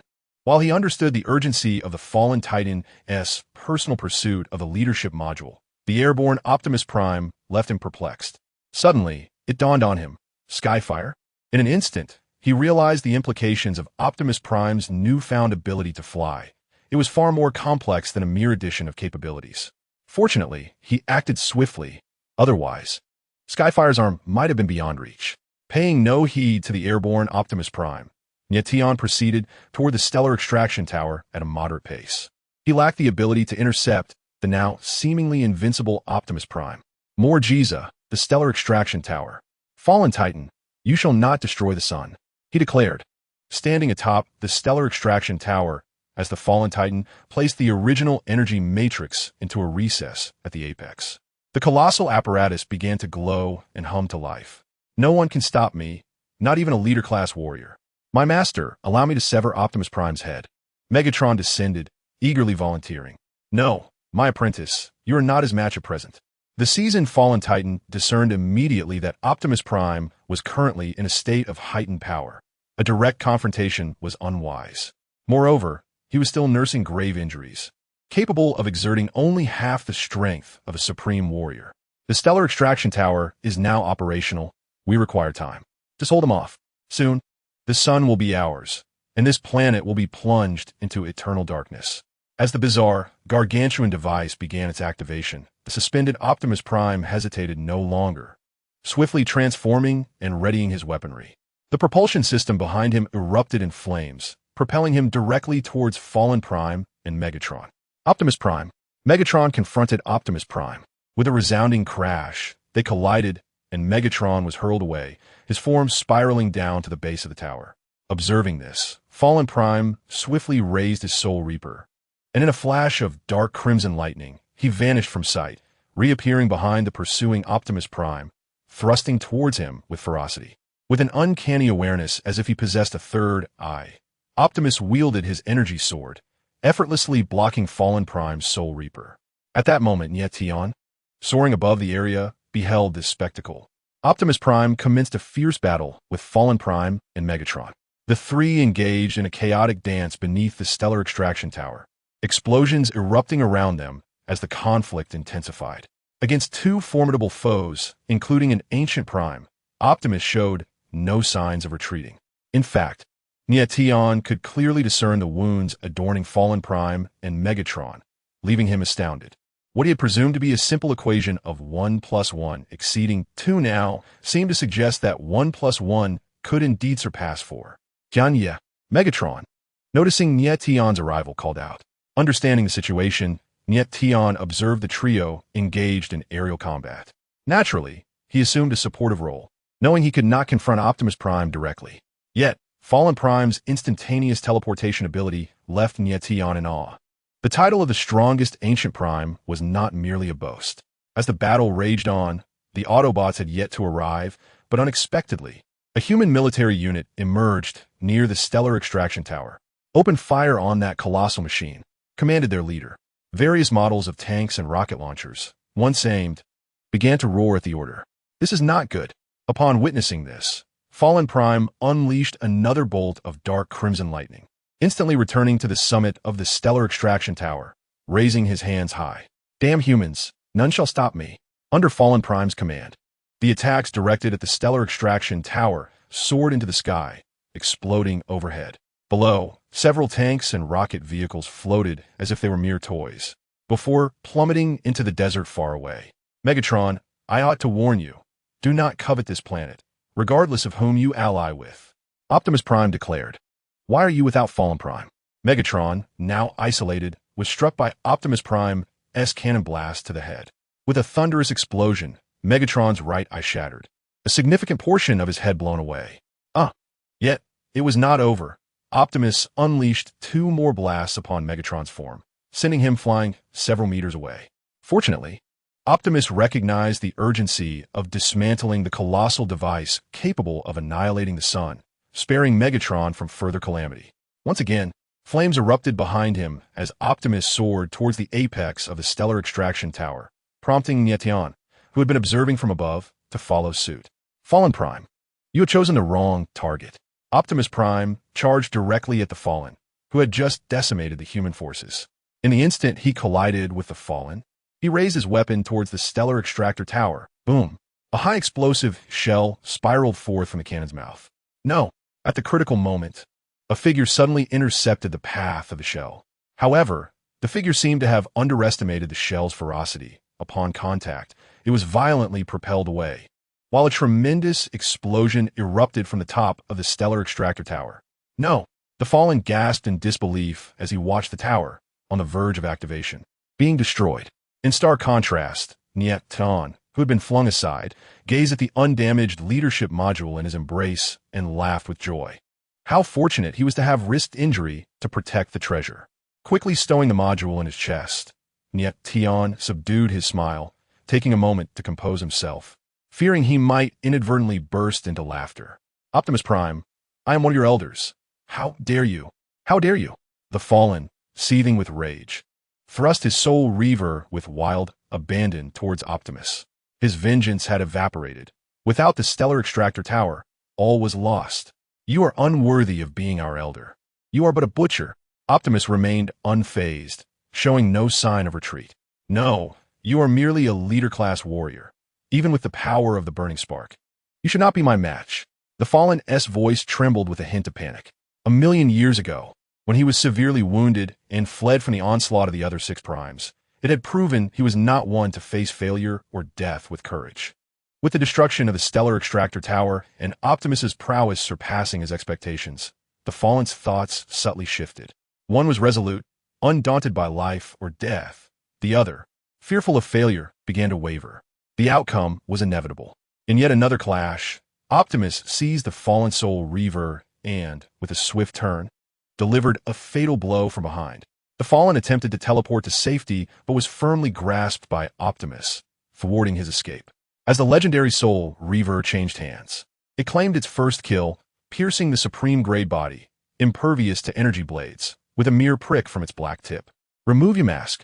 Optimus yanked off the Fallen's battle mask, revealing an ugly visage, twisted with malevolence and deep resentment. For no reason, the Fallen staggered. Because I am righteous. With the Soul Reaver drawn, molten energy splattered forth as Optimus grasped the Fallen's head. The Primes were your brothers, yet you betrayed them. Now, go and repent to them. Boom! The cannon aimed at the Fallen's chest erupted in brilliance, reducing his gaunt frame to mere fragments. Why does the Fallen Autobot, with but a single intact head, continue to murmur questions in its final moments? The Inferno shall reveal the answers to you. With a crack, my master, Megatron, his head partially shattered, an arm severed, and a significant portion of his torso obliterated, staggered toward the scene. Alas, he could only witness the last moment where Optimus Prime, with his bare hands, crushed the fallen Autobot's head. Lord Megatron, the stellar extraction tower has been destroyed. There is no longer a need to continue this battle. Nie Tian suggested gently as he descended behind Megatron. To demand the proud Megatron to retreat, a term that can be bluntly interpreted as fleeing, might be somewhat unreasonable. Yet, should Megatron choose to persist in combat, he would not accompany him. Facing Optimus Prime now would be akin to courting death. In the original narrative, while Optimus Prime was indeed formidable, he was not as exaggeratedly powerful as he appeared now, striking Megatron with his fists and kicking the fallen Autobot. One could say he was a deity slaying gods, a Buddha vanquishing Buddhas. Even if Jetfire had lived longer, possessing some hidden card to exponentially enhance his combat prowess, he was still merely a commander-level warrior. Could a leader-level warrior truly engage in battle beyond their rank? Or perhaps the 6 long-deceased original Autobots were, in some cosmic manner, aiding Optimus Prime? Nie Tian's curiosity to study the leadership module intensified. In truth, he too possessed a trump card, the artifact of Iron Fortress, the Dispel Rod.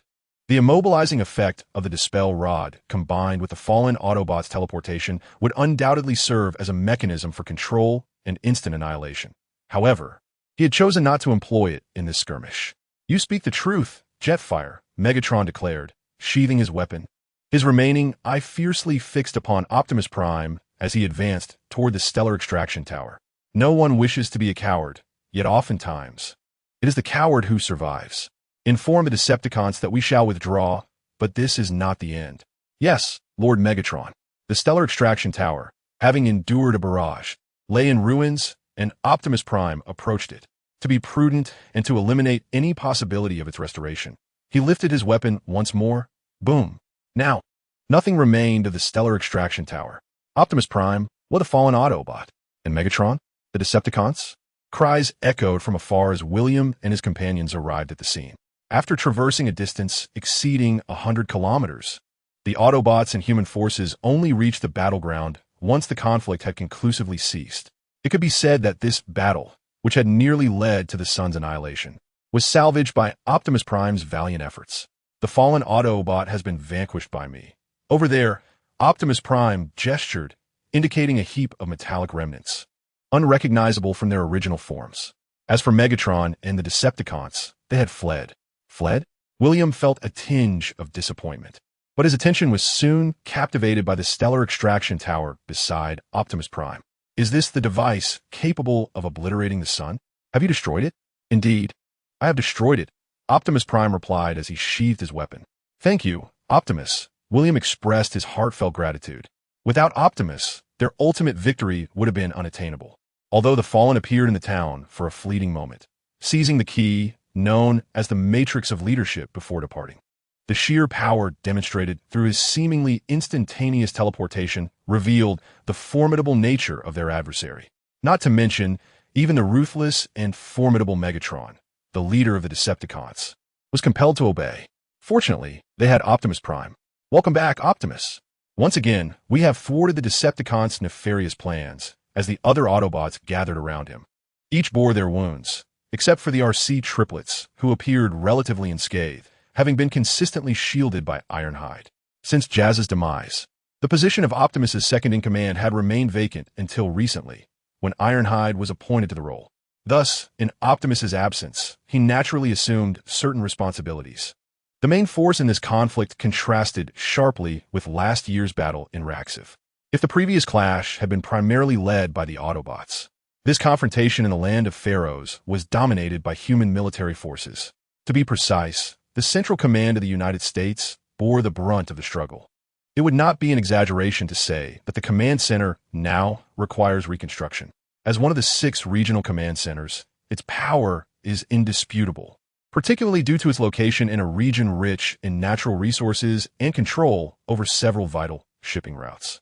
However, a hasty battle under the guise of support against the Decepticons had nearly depleted their resources in less than half a day. The air bases were left with empty hangars, marking the most significant loss since the establishment of the command. William instructed the arriving soldiers to clear the debris while he sought out Sam. "Boy, your contributions are evident, and I will petition the military for a medal to recognize your efforts in this battle." Sam exchanged a glance with Michaela and hesitated. Could it be replaced with a monetary reward? I've never been particularly interested in such things. I mean, it neither can be eaten nor drunk, and showing it off would only confuse others. You understand my point. "Of course, boy," William replied, casting a glance at Michaela, revealing a knowing smile. "Heroes deserve adoration. Both medals and rewards will come. I will explain your situation to the minister. He has never been a miser." "Thank you, William." The conclusion of one matter often heralds the commencement of another. The extraterrestrial conflict that transpired in the land of the Pharaohs has concluded, leaving all Decepticons, including Megatron, mysteriously absent. Perhaps they have retreated into hiding, or perhaps they have departed from this blue planet. The world has once again returned to a state of tranquility. The battle in the Pharaohs' realm seemingly did not stir significant ripples, at least not on a grand scale, as nations tacitly chose to collaborate in obscuring the incident. Little do they know that on an otherwise ordinary day or night, the sun that grants them warmth nearly vanished. Yet, life continued its monotonous rhythm. Beneath the facade of celebration and revelry, however, currents of unrest surged. When the divine is revealed to bleed, it ceases to be divine and becomes merely a creature vulnerable to demise, albeit a formidable one. Fear arises from the unknown, and when reports assessing the lethality of modern weaponry against the Decepticons lay before them, the minds of many nations inevitably stirred with intrigue. Although they did not seek to eradicate any remaining Decepticons on this blue planet entirely, it seemed reasonable to deliver a sound thrashing to an adversary in distress. Thus, a comprehensive search for Decepticons commenced within their territories. Advanced and powerful alien technology, who wouldn't covet it? Previously, ignorance had allowed the United States to capitalize on the situation. Had they known better, they would have eradicated the Decepticons themselves.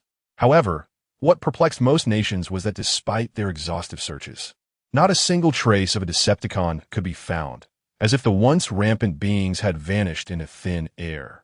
Indeed, as some had speculated, there were presently no Decepticons on the blue planet, at least none that had awakened, for all of them had journeyed to the moon. On the far side of the moon, two small Decepticon spacecraft approached slowly. Inside one of the vessels, Black Widow inquired perplexedly, "Why we come here, Skybite?" "Perhaps Lord Megatron has special plans," Skybite casually replied. Nevertheless, he had already surmised the underlying reason. What lay upon the moon? The answer was as evident as day. Through the spacecraft's window, Skybite observed Black Widow deftly piloting the vessel to keep pace with the one ahead. The two ships, one belonging to Black Widow and the other to Tarantulas, were filled to capacity with Decepticons. Among them were his subordinates, such as Soundwave, as well as the long-absent Barricade. And even the ever-drifting Soundwave had uncharacteristically descended to the surface. In the aftermath of the battle in the Pharaoh's land, aside from the majority of Decepticons who perished alongside the fallen Autobots, Soundwave's mechanical canine was also decapitated by Bumblebee, a fact he learned only later. After evacuating the Pharaoh's territory, Megatron summoned them all and made a direct course to the moon. The surface of the moon loomed larger through the windows of the two spacecraft. As the leading vessel transitioned from a staggered formation to a parallel alignment, Black Widow suddenly beheld a vast crater and was taken aback by the sight of a colossal ship that had evidently crash-landed within it. A ship? How could there be a down vessel here? She exclaimed. Shortly thereafter, she noticed the emblem etched upon the ship's hull. Tianjia, the ship of the Autobots. Nie Tian cast a slight sidelong glance, recalling that during his previous visit to the ship of the Sky Commander, he had overlooked the Autobot insignia while searching for valuables. It appeared this was indeed the destination of Lord Megatron. This ship evokes a sense of familiarity, Black Widow mused, her brow furrowed. I feel as though I've seen it somewhere before. Is that so? Nie Tian replied, noncommittally. Black Widow had arrived on Blue Star before the Sky Commander, and thus was likely unaware of the outcome of the Cybertronian Civil War. It was possible that she had encountered this ship during her time on Cybertron. Prior to her departure from the Decepticons, the two spacecraft descended to the edge of the crater, and several Decepticons disembarked. Leading them, Megatron surveyed the down vessel for a moment before commanding, "You all wait here for my return. No one is to approach this ship without my orders." This directive was addressed to all Decepticons, including the most trusted Soundwave. Yes, Lord Megatron. Chapter 169. Sky Commander Megatron's form retained the visage of his severely damaged head, missing a significant portion, yet his movements remained unaffected. Observing the retreating figure making its way towards the Sky Commander's ship, Nie Tian inwardly acknowledged the truth of his suspicions. Megatron's familiarity with the situation indicated he was well aware of the crash of the Sky Commander's vessel and its internal conditions. Otherwise, he would have dispatched a few Decepticons to investigate first. The hollow corridors of the spacecraft echoed solely with the sounds of heavy footsteps. Megatron disregarded everything along the way, heading straight for a specific chamber at the end. Upon arrival, he expertly pressed a switch. With a hiss, the door of the vertical stasis pod slowly rose. A cold smirk crept across Megatron's lips as his remaining crimson optic fixated on the rust-covered body that was revealed. The faint flicker of life emanating from the chest of the body indicated that its owner had not yet perished. "Sky Commander," he murmured, retrieving an energy column and forcefully inserting it into the chest of the Sky Commander. A pulse of energy radiated outward, causing the body to convulse. And the weary face opened its eyes. Where am I? I recall the ship being hit by Decepticons while fleeing Cybertron, and then Sky Commander. It has been a long time. A voice abruptly interrupted the Sky Commander's thoughts. Upon seeing Megatron, the Sky Commander's expression transformed into one of fury. Megatron, how dare you come before me? Sky Commander, save your breath. Look closely, it is I who saved you. The adversary, upon awakening, surveyed his surroundings and confirmed the truth of the opponent's words. He found himself languishing within a stasis chamber, slowly succumbing to oblivion, roused only by a pillar of energy. Megatron, do not harbor any illusions of gratitude from me, he declared, fully comprehending his predicament. With a swift motion, he severed several mechanical conduits from his back and stepped forth from the stasis chamber, casting a disdainful glance at Megatron's battered exterior. Ah, Megatron, it appears you are not faring well at all. What of it, adversary? Megatron retorted defiantly. Are you eager to engage in combat here? Oh, I almost neglected to mention. There are numerous Decepticons waiting outside the ship, anticipating my return. At this, the adversary's gaze flickered as he repressed certain thoughts. He recalled the attack on the ship during their departure from Cybertron and realized he had been ensnared by Megatron's machinations. How long had it been since the Civil War concluded? The moment he fled Cybertron, he understood that without his leadership, the Autobots would inevitably face defeat. Thus, the civil conflict must have long since reached its resolution. Has it truly been over a century that I have slumbered? He mused, contemplating his own somewhat dilapidated form. Speak. What was the purpose of rousing me? He held no illusions about Megatron's altruism in awakening him. I have come to convey several pieces of news, Megatron replied, devoid of superfluous words. What news? A sardonic smirk graced Megatron's lips. First, the Allspark has been destroyed. What? The adversary staggered, disbelief etched across his features. Who did this? Do not be hasty, adversary. Megatron's derision deepened. The second piece of news is that the Energon Matrix has also been obliterated. Subsequently, Megatron recounted his recent experiences, including the existence of the Fallen. This wretched form I now inhabit is a direct consequence of your prodigy, Optimus Prime. Have you not sought to save Cybertron? Yet, your disciple has extinguished all hope. Upon hearing this, the adversary bowed his head in silence. Torn between regret for entrusting the leadership of the Autobots to Optimus and resentment towards Megatron for his earlier duplicity. You summon me. What is it you desire? After a prolonged silence, the adversary finally spoke. Quite simple. A sinister grin emerged on Megatron's face, for he recognized that the adversary had absorbed his preceding words. En alliance. You and I shall join forces. I shall assist you in saving Cybertron, and you will aid me in eliminating Optimus Prime and all Autobots. Remember, every last Autobot. Suddenly, the adversary's gaze sharpened as he looked at Megatron. Before Megatron could finish his sentence, the adversary struck. He unsheathed a formidable double-edged blade, its hilt bisecting the weapon, and forcefully pinned Megatron against the corridor wall of the ship. This was his renowned weapon, the Matrix Blade, under which countless foes had met their demise. The adversary positioned the sharp blade across Megatron's throat, articulating each word with deliberate gravity. Megatron, I caution you against any trickery. Furthermore, I can make promises, but the specifics must adhere to my guidance. The voice was aged, yet resounded with formidable strength. In response, Megatron exhibited no sign of trepidation. Instead, a broader smile graced his countenance. Very well. As long as you can assist me in eliminating Optimus Prime, I shall abide by your directives. It is preferable that it be so. Ultimately, the adversary gradually lowered the weapon, subsequently laying forth conditions. Megatron, dealing with Optimus Prime necessitates careful deliberation and strategic planning. However, Cybertron is presently at its wit's end and cannot withstand further turmoil. I require you to return to Cybertron first and eradicate the remaining Autobots. The adversary's expression remained unchanged, betraying no psychological burden regarding the prospect of striking against the Autobots he had once commanded. Indeed, he was resolute. To save his homeland, he was willing to sacrifice everything. Impossible. Megatron shook his head. I cannot return to Cybertron. Should I do so, Optimus Prime would undoubtedly follow, complicating matters further. At this juncture, Megatron had come to recognize the insurmountable reality of a situation against Optimus Prime. Then send your Decepticons back to complete this task. The The swifter, the better. Understood. I shall proceed accordingly. Megatron acquiesced, contemplating the Decepticons waiting outside the ship.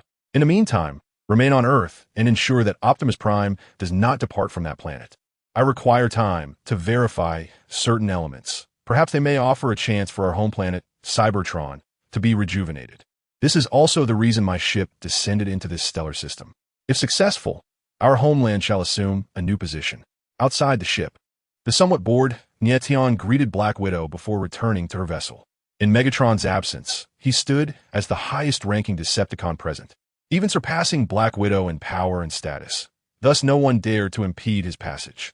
Upon re-entering the ship, Nie Tian retrieved a twisted metallic device resembling a triangular prism from within his chest. After hastily evacuating from Pharaoh's realm, he had followed Megatron to the moon without taking the opportunity to thoroughly examine this so-called core treasure of Cybertron, the leadership module. The original narrative provided little insight into the leadership module, let alone its specific capabilities. It was known only that it could serve as the key to activate the stellar extraction tower and had the potential to resurrect and enhance Cybertronian mechanical life forms. Beyond that, its functions remained shrouded in mystery. However, upon first contact, Nie Tian quickly realized how mistaken he had been. His assumptions were wildly incorrect. Gazing at the leadership module, Nie Tian wore a peculiar expression. Whether it was a matter of claiming ownership or design inherent from its inception, he deduced from the information gleaned from the device that the Cybertronians were unable to exert direct control over the leadership module, thus rendering them incapable of actively manipulating it. Only those who resonate with the leadership module can harness its potential to create or transform life and acquire the wisdom contained within. Wisdom, an abstract notion, encompasses various dimensions such as intelligence, cognitive approach, and intellectual capacity. However, the wisdom embedded in the leadership module derives from the experiences of its successive stewards throughout history. This perplexed Nie Tian, as the leadership module had perpetually circulated among the primordial titans. Although the original narrative did not specify a fixed custodian of the leadership module, it certainly was not the fallen titan. Otherwise, there would have been no need for the elimination of the 4th primordial titan, Sai Tianjiao, and the 11th primordial titan, Maximilian the Great. He surmised that the leadership module was likely entrusted to either Sai Tianjiao or Maximilian the Great at that time, prompting the fallen titan to eliminate both and seize the module to hasten to Blue Star. Consequently, the leadership module had never changed hands. At most, it had been occasionally borrowed by other primordial titans to activate the stellar extraction tower, leaving no successors in its wake. Perhaps only those primordial titans were privy to the secrets of the leadership module. To Nie Tian, the leadership module felt somewhat insipid, yet too valuable to discard. In simple terms, he currently found himself unable to utilize this object, akin to a mirage, visible yet intangible. Should he venture to Cybertron? In tout, Nie Tian hesitated. He was on the cusp of being promoted to commander-level warrior, merely a step away from becoming a true leader among the Decepticons, no longer needing to tread carefully around Megatron. However, ascending to leader-level or supreme-level warrior was no longer attainable solely through a formidable body and a spark. Over time, Nie Tian had already discerned significant issues with Megatron's body. It was inconceivable that Megatron himself was unaware yet chose not to rectify them. Was it a matter of unwillingness or incapacity? The spark of a commander-level warrior is derived from the fragmentation of the spark source, and it is foreseeable that the conditions for advancing to a leader-level warrior would only become more stringent.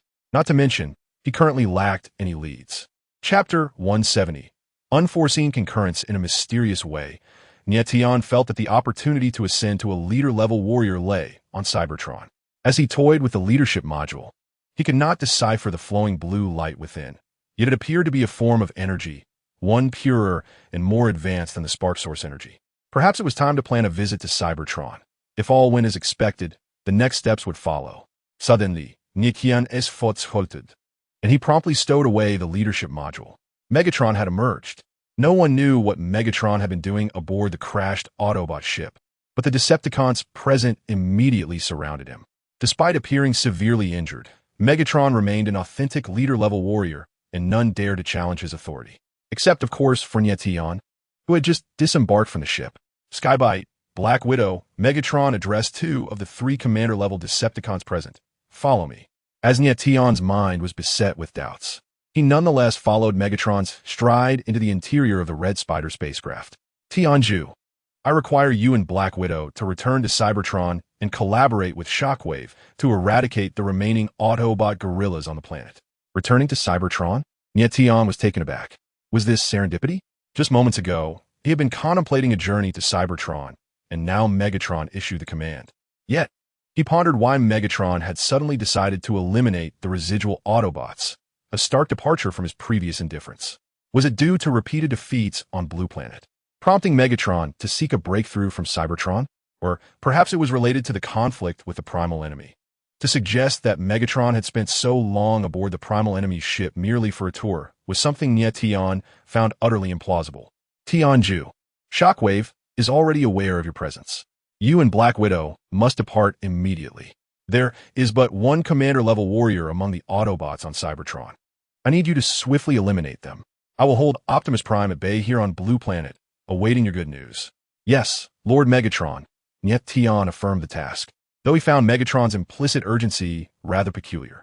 It seemed that Megatron was quite anxious. Nie Tian had previously glimpsed the state of Cybertron and its Autobot gorillas within the disorienting memory crystals, and he had also heard about them from past encounters. The Autobot gorillas could be likened to a persistent affliction. Their numbers and strength paled in comparison to the Decepticons. However, the resources required for complete eradication were disproportionate to the gains. This was the primary reason the Decepticons had refrained from deploying forces to exterminate the Autobot gorillas thus far. To achieve total annihilation was not a task to be accomplished in a short span. As Black Widow's ship took flight once more, the passengers differed from their previous journey. This time, only Nie Tian and the 6 members of Sango were aboard.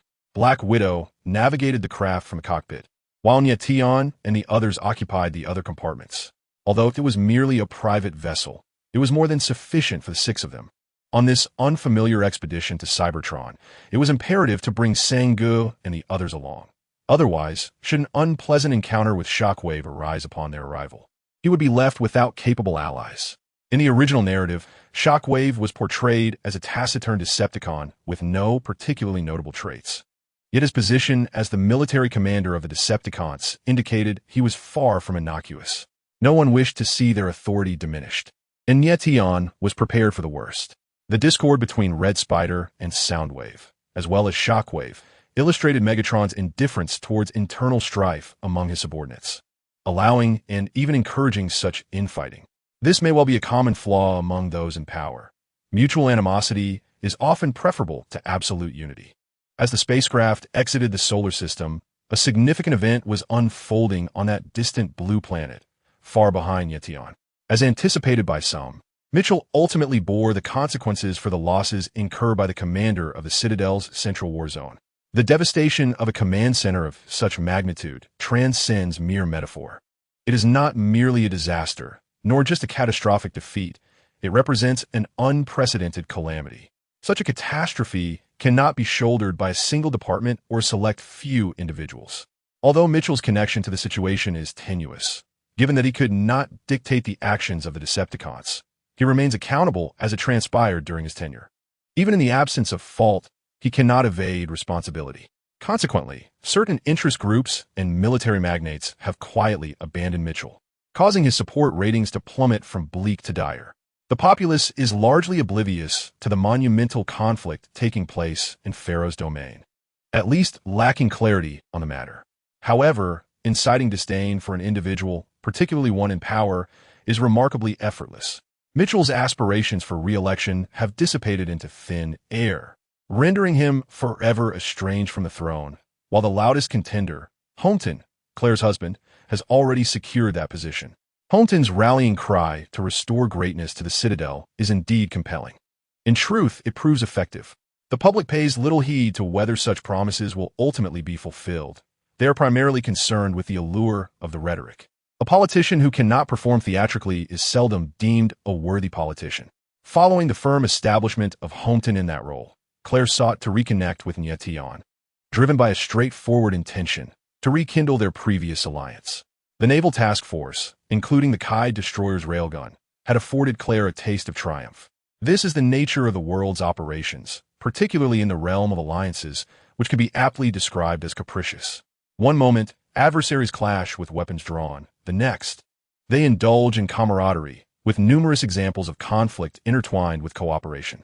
Alas, despite Claire's attempts to reach out, even contacting Alice, all efforts were met with silence, leading her to reluctantly concede defeat.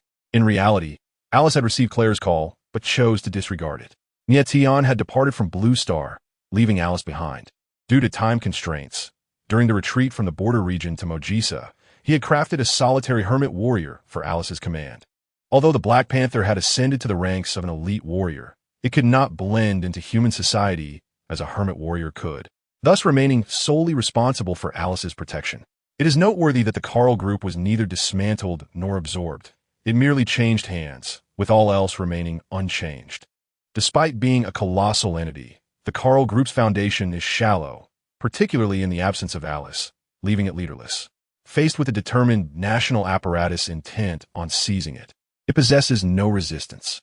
Coincidentally, one fateful night, reminiscent of past events, a fire erupted at the villa inhabited by the president dispatched from a certain office within the White House. Fortunately, unlike the previous two presidents, one deceased and the other missing, he successfully survived. Inside the Black Widow's ship, Nie Tian experimented with the new capability of the time-space bridge. The Centaurus constellation was significantly closer to the solar system than during his previous journey to Burpati. But constrained by the Black Widow's small private vessel and its modest engine power, it wasn't until today, over half a month later, that the ship officially entered the Centaurus star system. During this time, Nie Tian was far from idle. In addition to studying the leadership module, he dismantled the Fire of Heaven arm acquired from the battle in Pharaoh's kingdom. Strictly speaking, the ability of the Fire of Heaven to traverse time and space does not entirely classify it as a weapon module. Through analysis, Nie Tian discovered that this weapon module, referred to as the time-space bridge, is essentially an advanced Cybertron technology that utilizes an unknown energy field to envelop a target, achieving instantaneous spatial transfer of the encased target. The focus lies in the modification of the arm, which proved convenient for Nie Tian, eliminating the need to deliberate on which weapon module to replace. Although his right hand now possessed both an electromagnetic pulse cannon capable of incapacitating mechanical life forms and a stripping staff that could immobilize foes, their effects were somewhat overlapping. Moreover, the paralysis duration of the electromagnetic pulse cannon paled in comparison to the immobilization time of the stripping staff. However, he had no intention of replacing the electromagnetic pulse cannon, as it still exhibited commendable performance in other aspects, particularly in communication disruption. The consequence of not needing to replace a weapon module was that Nie Tian spent a full 10 days completing the arm modification, aided by the pestilence. Perhaps the Fire of Heaven, once a subordinate of the Fallen Prime, had developed the time-space bridge based on the Fallen Prime's teleportation ability. Raising his right arm, now visibly thicker than before, Nie Tian recalled the teleportation ability he had witnessed in previous battles against the Fallen Prime. This mechanism resembled the Fallen Prime's teleportation remarkably, albeit requiring time to activate the energy field rather than functioning instantaneously. He decided to test it, lifting his right hand and aiming his palm at the scattered fragments of the Fire of Heaven. He vanished without a trace in the next moment, accompanied by a few metallic shards, only to reappear abruptly in the cockpit. Chapter 171. Arrival at Cybertron. Nie Tian, you startled me, Black Widow exclaimed. It's nothing. I'm just testing a new capability of the machine, he replied. Black Widow cast a deep glance at Nie Tian, but chose to remain silent. Teleportation? That is a skill reserved for elders like the Fallen Prime. I wonder where this Nie Tian acquired such a power. He is becoming increasingly enigmatic. Looking down, Nie Tian noticed the energy field in his hand gradually dissipating. After this transmission, he had gained a general understanding of the time-space bridge's abilities. Its range, of course, could not compare to that of terrestrial bridges or space bridges, with a spatial span limited to planetary scale. Certainly, if one were to input the source of ignition energy without consideration for consumption, long-distance transmission could indeed be achieved. However, the distance remains significantly shorter than that of a terrestrial bridge, and it brings with it an unavoidable issue of state problems. The notion of suddenly appearing behind the enemy for a surprise attack is thus rendered futile. The activation of a close-range energy field requires time, and the enemy is unlikely to be caught unprepared. Following a long-distance spatial movement leaves one in a state of disorientation, akin to merely delivering goods to the doorstep. Nie Tian has not fully comprehended the principles of the space-time bridge, not due to a lack of skill, but rather due to deficiencies in data and theory. While there is a wealth of information aboard the Nie Tian enemy ship, it lacks pertinent records in this regard. It is akin to knowing that birds possess wings and can fly, yet being oblivious to the reasons behind their flight. Despite both being of the third civilization, the technology and artifacts from the ancient era of Cybertron seem to surpass the existing technology of Cybertron by a considerable margin, creating a stark contrast. Black Widow, how far are we from Cybertron? Now that we have arrived at the cockpit, it is fitting to inquire how much longer until we reach Cybertron. You arrived just in time. We are already here, Black Widow confidently replied. Huh?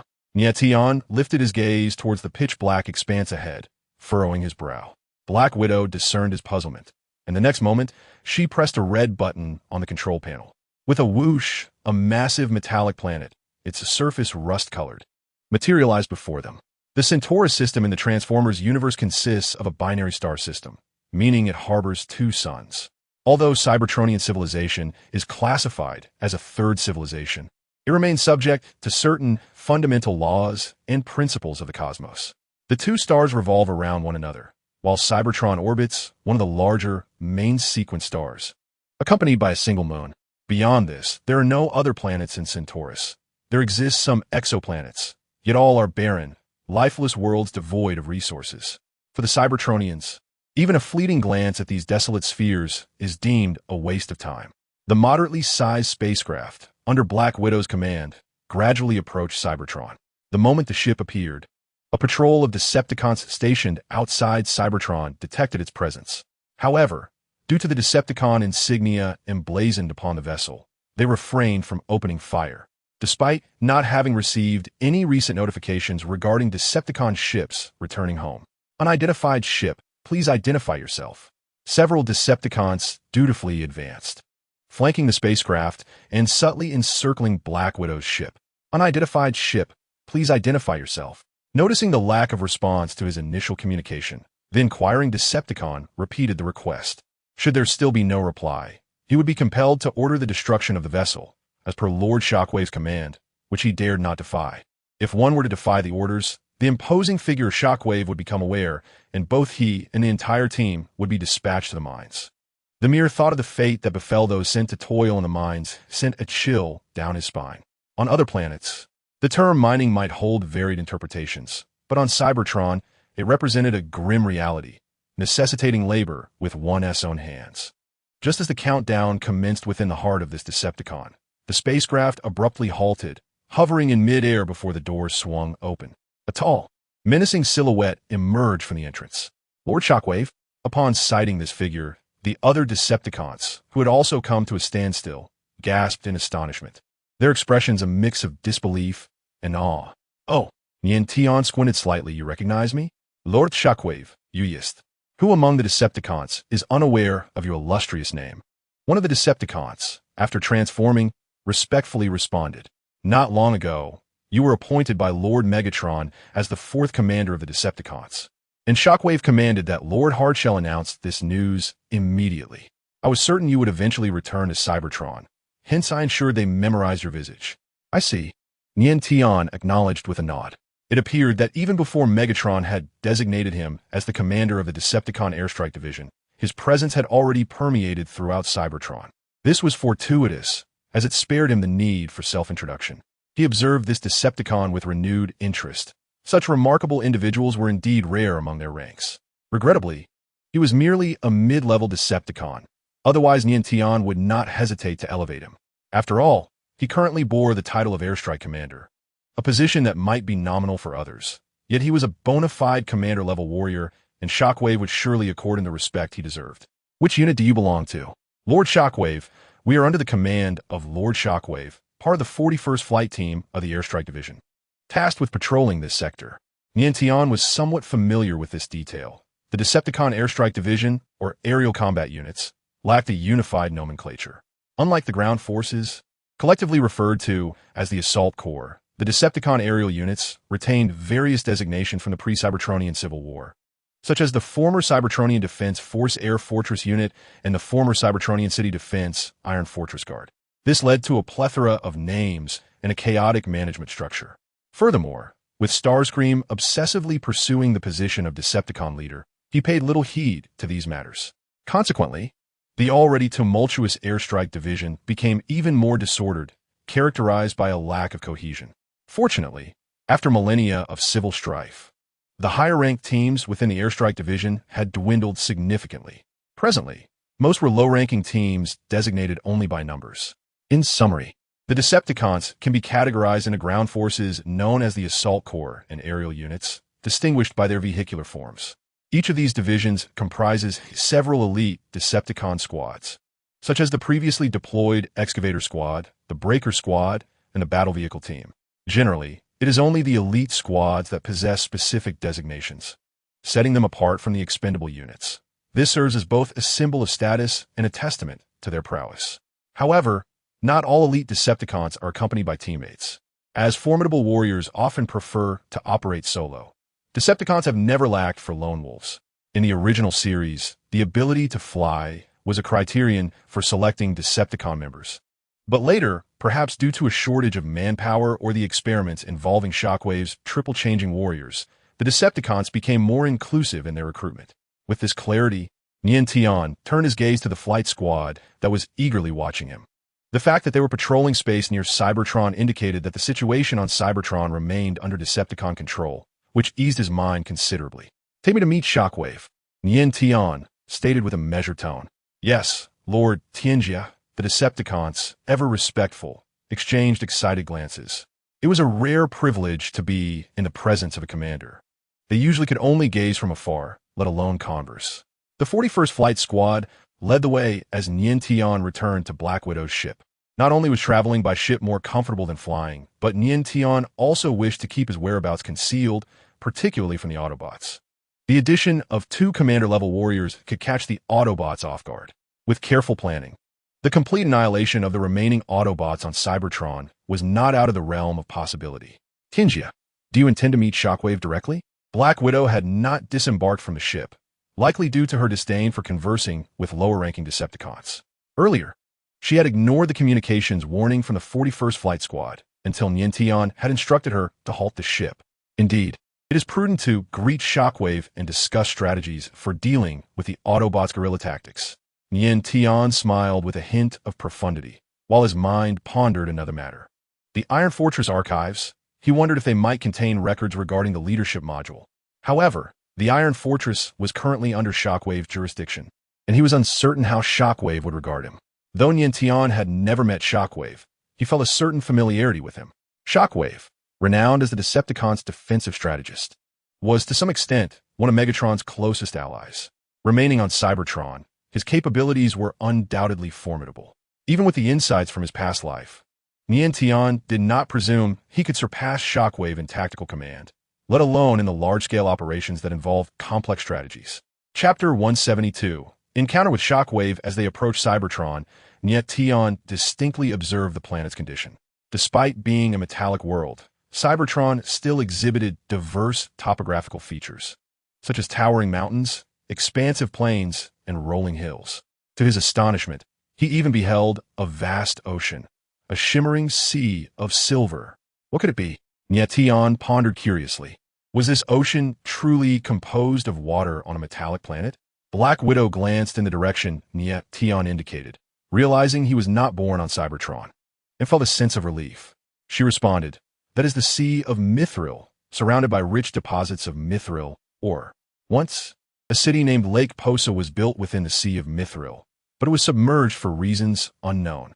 The Sea of Mithril, Nie Tian mused, nodding thoughtfully. The liquid flowing within it must be some form of metallic substance, akin to molten iron at high temperatures. However, the metal in the Sea of Mithril retained its liquid state without the need for excessive heat. As they glided past the Sea of Mithril, the spacecraft drew ever closer to the surface of Cybertron. Penetrating a slightly thin atmosphere, Nie Tian observed the planet's surface from above, revealing a landscape marred by devastation. Ruins of cities lay scattered about, and remnants of artillery fire were evident everywhere. In some areas, deep craters have been blasted into the ground, possibly the result of some space weapon deployed from their vessel.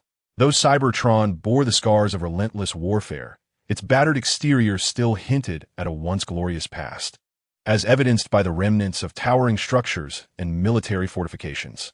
Upon officially entering Cybertron, the spacecraft's speed inevitably decreased. Cybertron's size surpassed that of Blue Star significantly, with Iron Fortress located at the planet's northern region, marking its central position. However, from Nie Tian's perspective, Iron Fortress was merely a remote locale. Along the way, members of the 41st Flight Team encountered several other Decepticon squads. Yet, without Nie Tian's directives, they refrained from revealing the identities of the ship's passengers.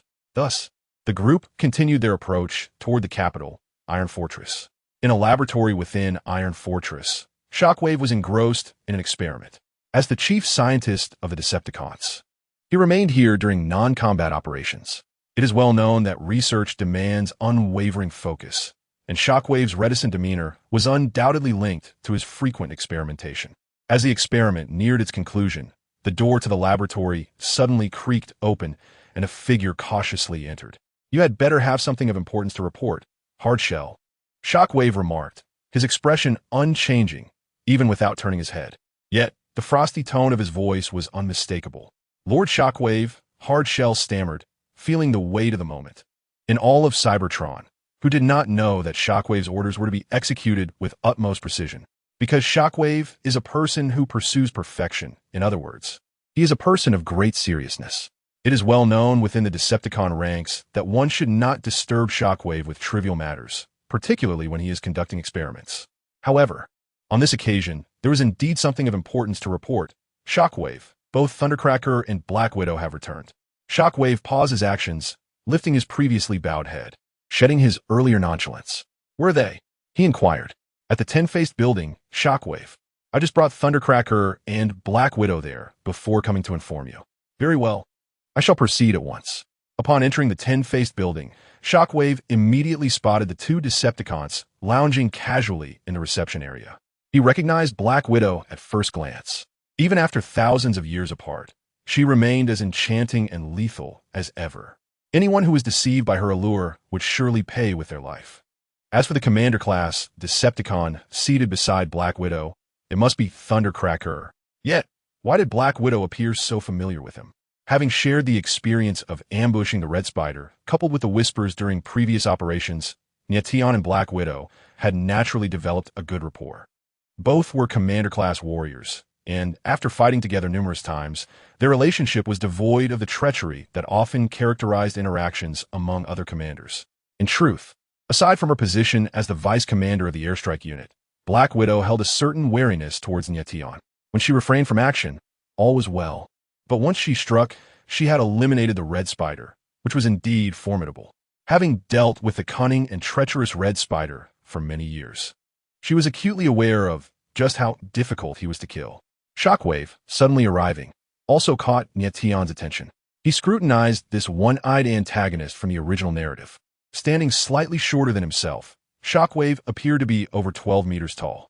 His head took the form of a hexagonal geometric shape, reminiscent of a poker face, devoid of any discernible expression. His right arm was a mechanical hand, while his left was a cannon barrel, and he bore a reactor backpack on his back to power his weaponry. This aspect was somewhat akin to Nie Tian, who had chosen to store the fusion cannon's energy supply within his own body. Most striking was the giant eye at the center of Shockwave's face, shifting between hues of purple and red. In the original narrative, Shockwave conveyed emotions through the brightness of his singular eye. It dimmed in tranquility, blazed like molten rock in battle, and flickered with high frequency in anger. Presently, however, his eye showed no particular change, suggesting he held no special sentiments regarding Shockwave's arrival. Nie Tian and Shockwave appraised each other in silence for a moment. "Black Widow, welcome back to the Decepticons." Shockwave eventually chose to greet the familiar Black Widow after a lengthy pause. The Shockwave, summoned by Megatron, facilitated both Tiny and me in our return to Cybertron, instructing us to collaborate with you. Upon hearing this, Shockwave finally acknowledged the emerging Decepticon talent. Timey, welcome back to Cybertron. Timey offered a subtle nod, refraining from further discourse. His unfamiliarity with Shockwave rendered excessive enthusiasm counterproductive. Timey, Black Widow, what directives does Megatron have? Shockwave inquired as he settled into a colossal metallic chair within the reception area. The Tin Spire building, once the seat of the central government of Cybertron, boasted all manner of necessary amenities. Even if the Cybertronians were not particularly indulgent in material pleasures, certain essentials remained. Megatron demands that we swiftly eradicate the remaining Autobots on Cybertron. Timey spoke, recognizing that he could no longer feign ignorance regarding their mission. The notion of exterminating the Autobots caused Shockwave's singular eye to flicker. If feasible, he too yearned to eliminate the persistent guerrilla tactics employed by the Autobots, which often caught him off guard. Yet, such a task was far from simple. I have a plan, Timey declared, allowing Shockwave a moment to process his words as he rhythmically tapped the armrest of the metallic chair. Black Widow and I have only just arrived on Cybertron, and few Decepticons have encountered us. The news should still be in its nascent stages of dissemination. Timey, you mean? Shockwave felt a sudden clarity wash over him.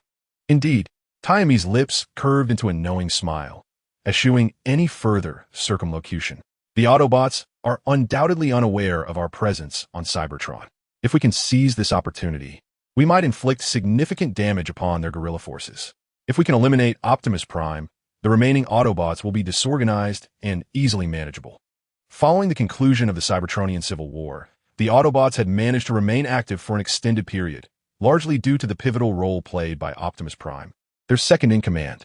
With both Megatron and Optimus Prime absent from Cybertron, the Decepticons lacked the overwhelming force needed to dominate the Autobots and were thus compelled to enter a stalemate. The first step was to eliminate Optimus Prime and shatter the Autobots' resolve to continue their resistance. Even if the Autobots did not take the initiative to strike, they would gradually retreat from Cybertron. Whether they would escape to Earth in search of Optimus Prime was no longer a concern for him. Timey, I now understand the course of action. Shockwave's eye dimmed slowly as he steadied his emotions. One of Shockwave's notable distinctions from other Decepticons was his profound emphasis on intelligence and data.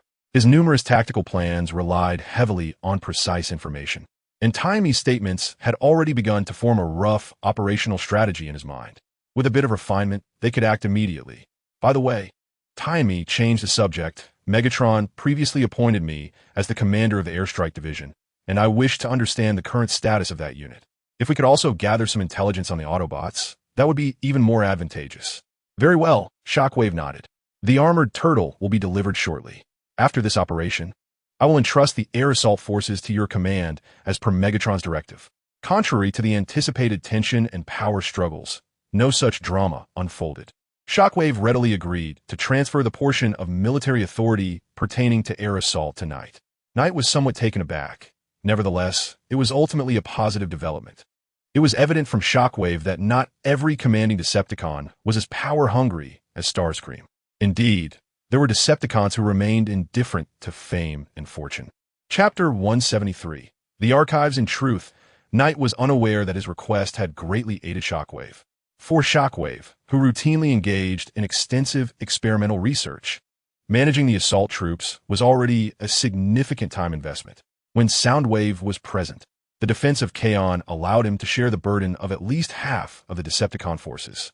With Soundwave's departure, however, he found himself stretched thin, and many experiments had to be halted.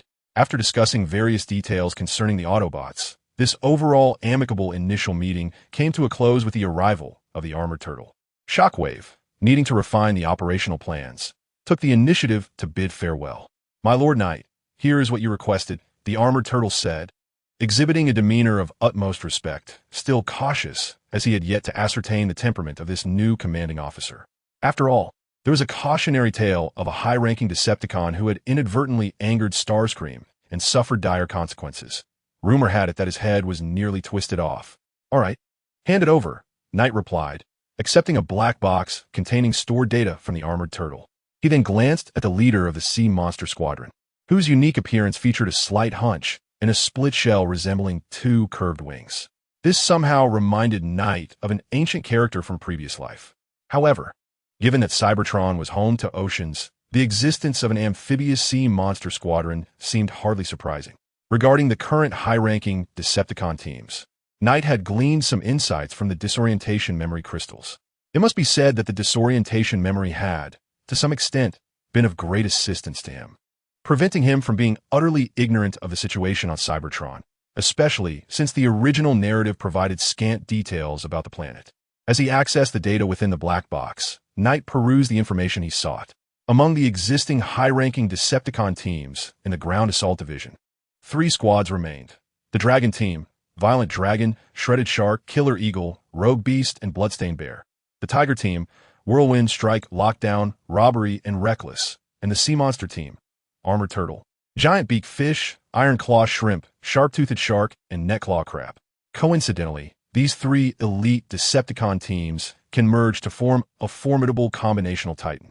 The transformed combinational titans consist of the Rain Demon from the Dragonhead Brigade, the Sky Tiger from the Fierce Tiger Team, and the Sea Wing Demon from the Sea Monster Group.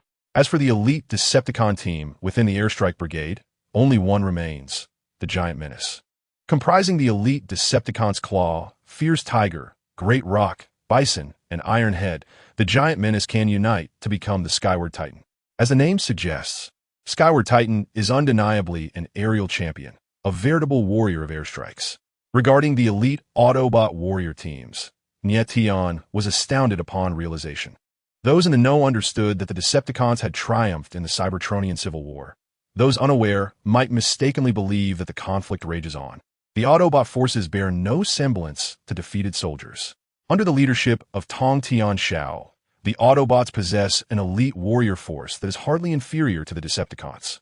The Wind God Team, Flying Guardians, Racing Team, and Machine Sentinels, along with the Thunder Rescue Team, boast a superior number to the Decepticons. Moreover, apart from the Thunder Rescue Team, the other 4 elite Autobot warrior teams can also combine to form Titans. The Flying Guardians, with members such as Silver Sword, Slingshot Dive, Airstrike, and Firefly, can unite to become the Undaunted Titan. The Wind God Team can merge into the Computation King. The Racing Team, comprised of Aurora, Mountain, Snowfield, Divine Power, and Nightwalker, can form the Thunder Emperor, while the Machine Sentinels can become the Guardian Deity. It is evident that each combinational titan of the Decepticons has a worthy adversary among the Autobots, aptly termed an arch-nemesis. No wonder the Autobots on Cybertron have managed to survive until now. Had the 3 Decepticon teams not been dispatched to Blue Star for support, their visible strength would have been overwhelmingly superior. However, contemplating his own combat capability alongside the Black Widow commander-level warriors, Nie Tian found solace. There is no need for alarm. The advantage lies with me. After grasping the current power dynamics between the Decepticons and Autobots on Cybertron, Nie Tian projected a comprehensive map of Cybertron before him. As the saying goes, know thyself and know thy enemy, and you shall win 100 battles. Many individuals often undertake actions deemed foolish by outsiders, primarily due to a lack of information leading to erroneous judgments. Nie Tian was unwilling to commit such a blunder. Thus, seizing the opportunity while Shockwave formulated the operational plan, he intended to ascertain the conditions on Cybertron as thoroughly as possible. Apart from the Iron Fortress at the North Pole, notable cities on Cybertron include Misty Mountain City, Celestial Star City, New Divine Thought City, Soaring Sky City, Mo Yi Hill City, and Invincible City. Alas, they have all succumbed to desolation. Even though a few intact structures remain within these cities, they are still unfit for habitation by the Cybertronians. In Nie Tian's perspective, the administrative divisions of Cybertron bear a striking resemblance to the ancient kingdom of the Seven Hills on Blue Star. To put it plainly, the city lord holds the reins. When in a foul mood, I care little for the affairs at hand. Of course, this is contingent upon possessing sufficient power, ideally on par with Iron Fortress. Otherwise, Iron Fortress will assuredly enlighten you on the true value of a capital. Beyond the great cities, Cybertron boasts several renowned geographical features: Sonic Canyon, Acidic Wasteland, Manganese Iron Mountains, Toxic Mud Marshes, Dawn Highlands, Rust Sea, and the Hydra Island nestled within the Rust Sea. Indeed, on the unseen reverse side of the Mithril Sea, the other half of Cybertron, there lies an ocean. This truly opened Nie Tian's eyes.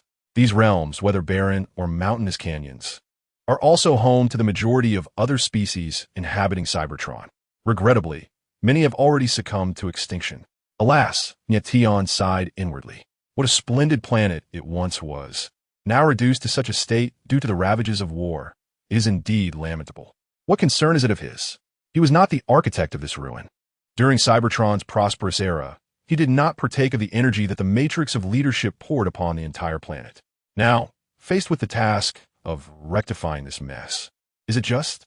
Shaking his head to discard the strange thoughts that had suddenly surfaced, Nie Tian deactivated the projection and departed from the Ten-Corner building. The Black Widow had already left ahead of him while he was scrutinizing the intelligence relayed by the armored tortoise. Naturally, Shockwave possessed no pertinent information regarding the current whereabouts of the Autobots or the distribution of their strongholds.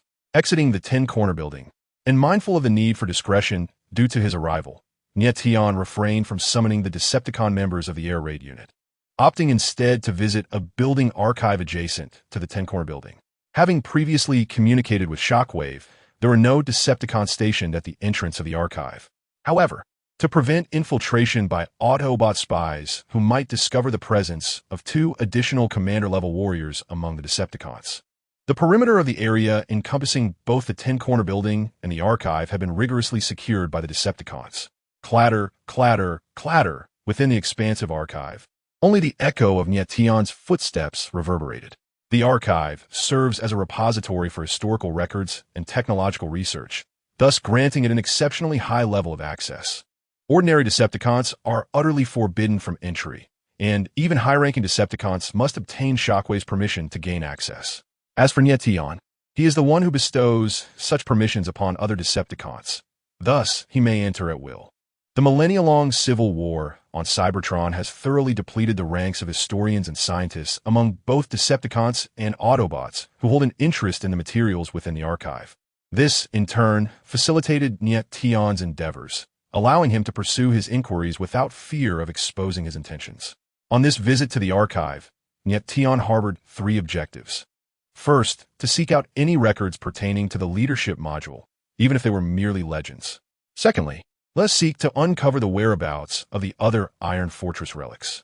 Thirdly, it is imperative to elucidate the nature of the great battle preceding the Cybertronian Civil War, as depicted in the memories encapsulated within the memory crystal. Approaching a peculiar console, Nie Tian activated an oddly shaped machine and subsequently entered a series of equally bizarre characters. This was a retrieval station designed to assist users in swiftly locating the desired information, possessing a commendable level of intelligence.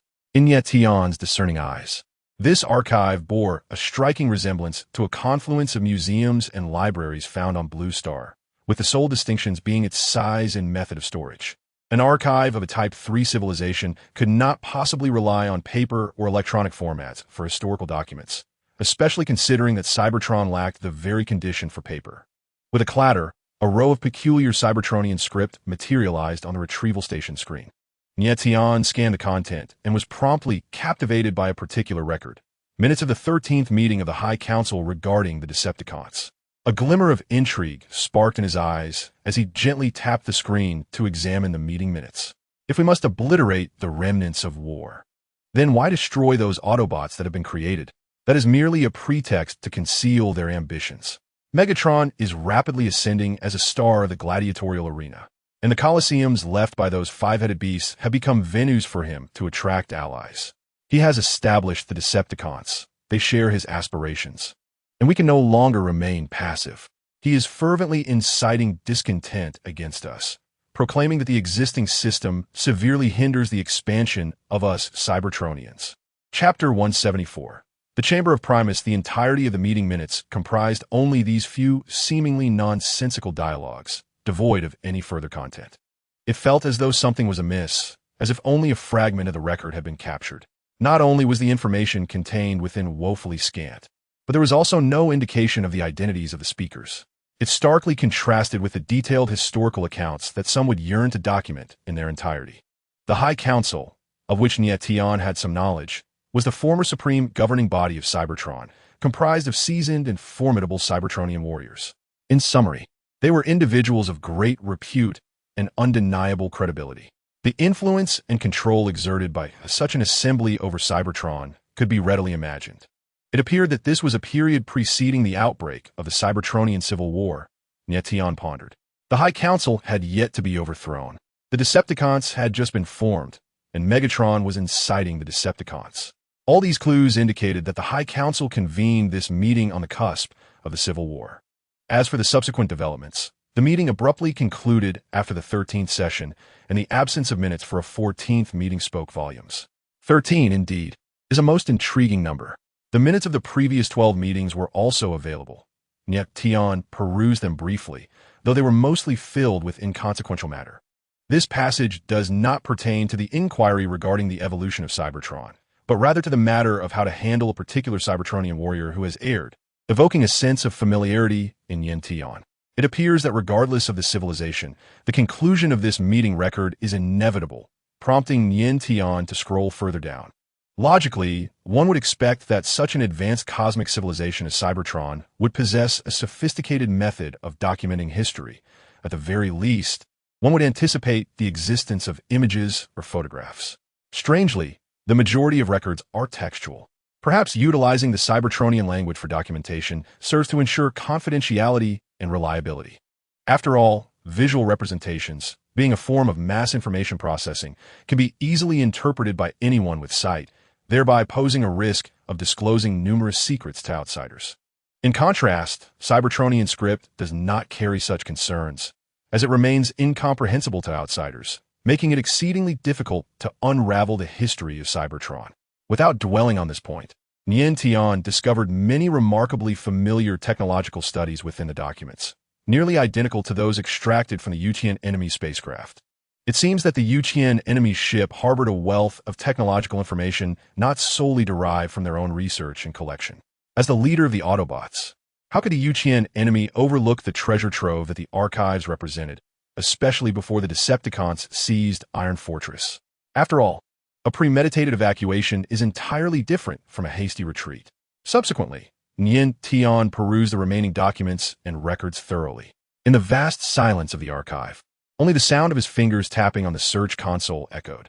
However, whether due to the experiences of the Cybertronian Civil War or an unknown conflict preceding it, the historical records regarding Cybertron predominantly trace back only to the era of the High Council's governance, thousands of years ago.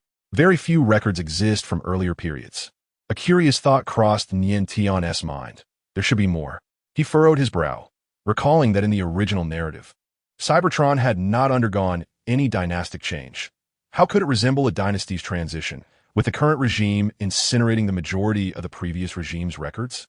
This archive, heralded as the crystallization of Cybertronian civilization, seemed somewhat misleading.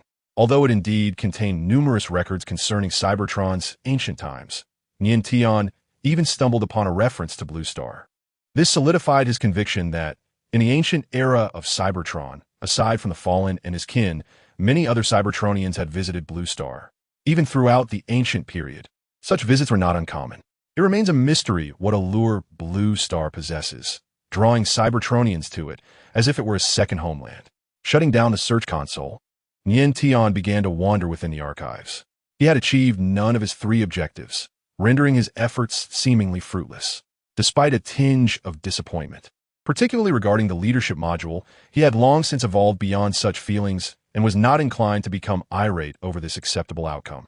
The structure of the archive is quite straightforward, comprising 3 expansive floors above ground, all featuring vast retrieval halls, while the underground consists of a single level. With some leisure time on his hands, Nie Tian resolved to explore a particular area on the underground level of the archive, the chamber of the Allspark.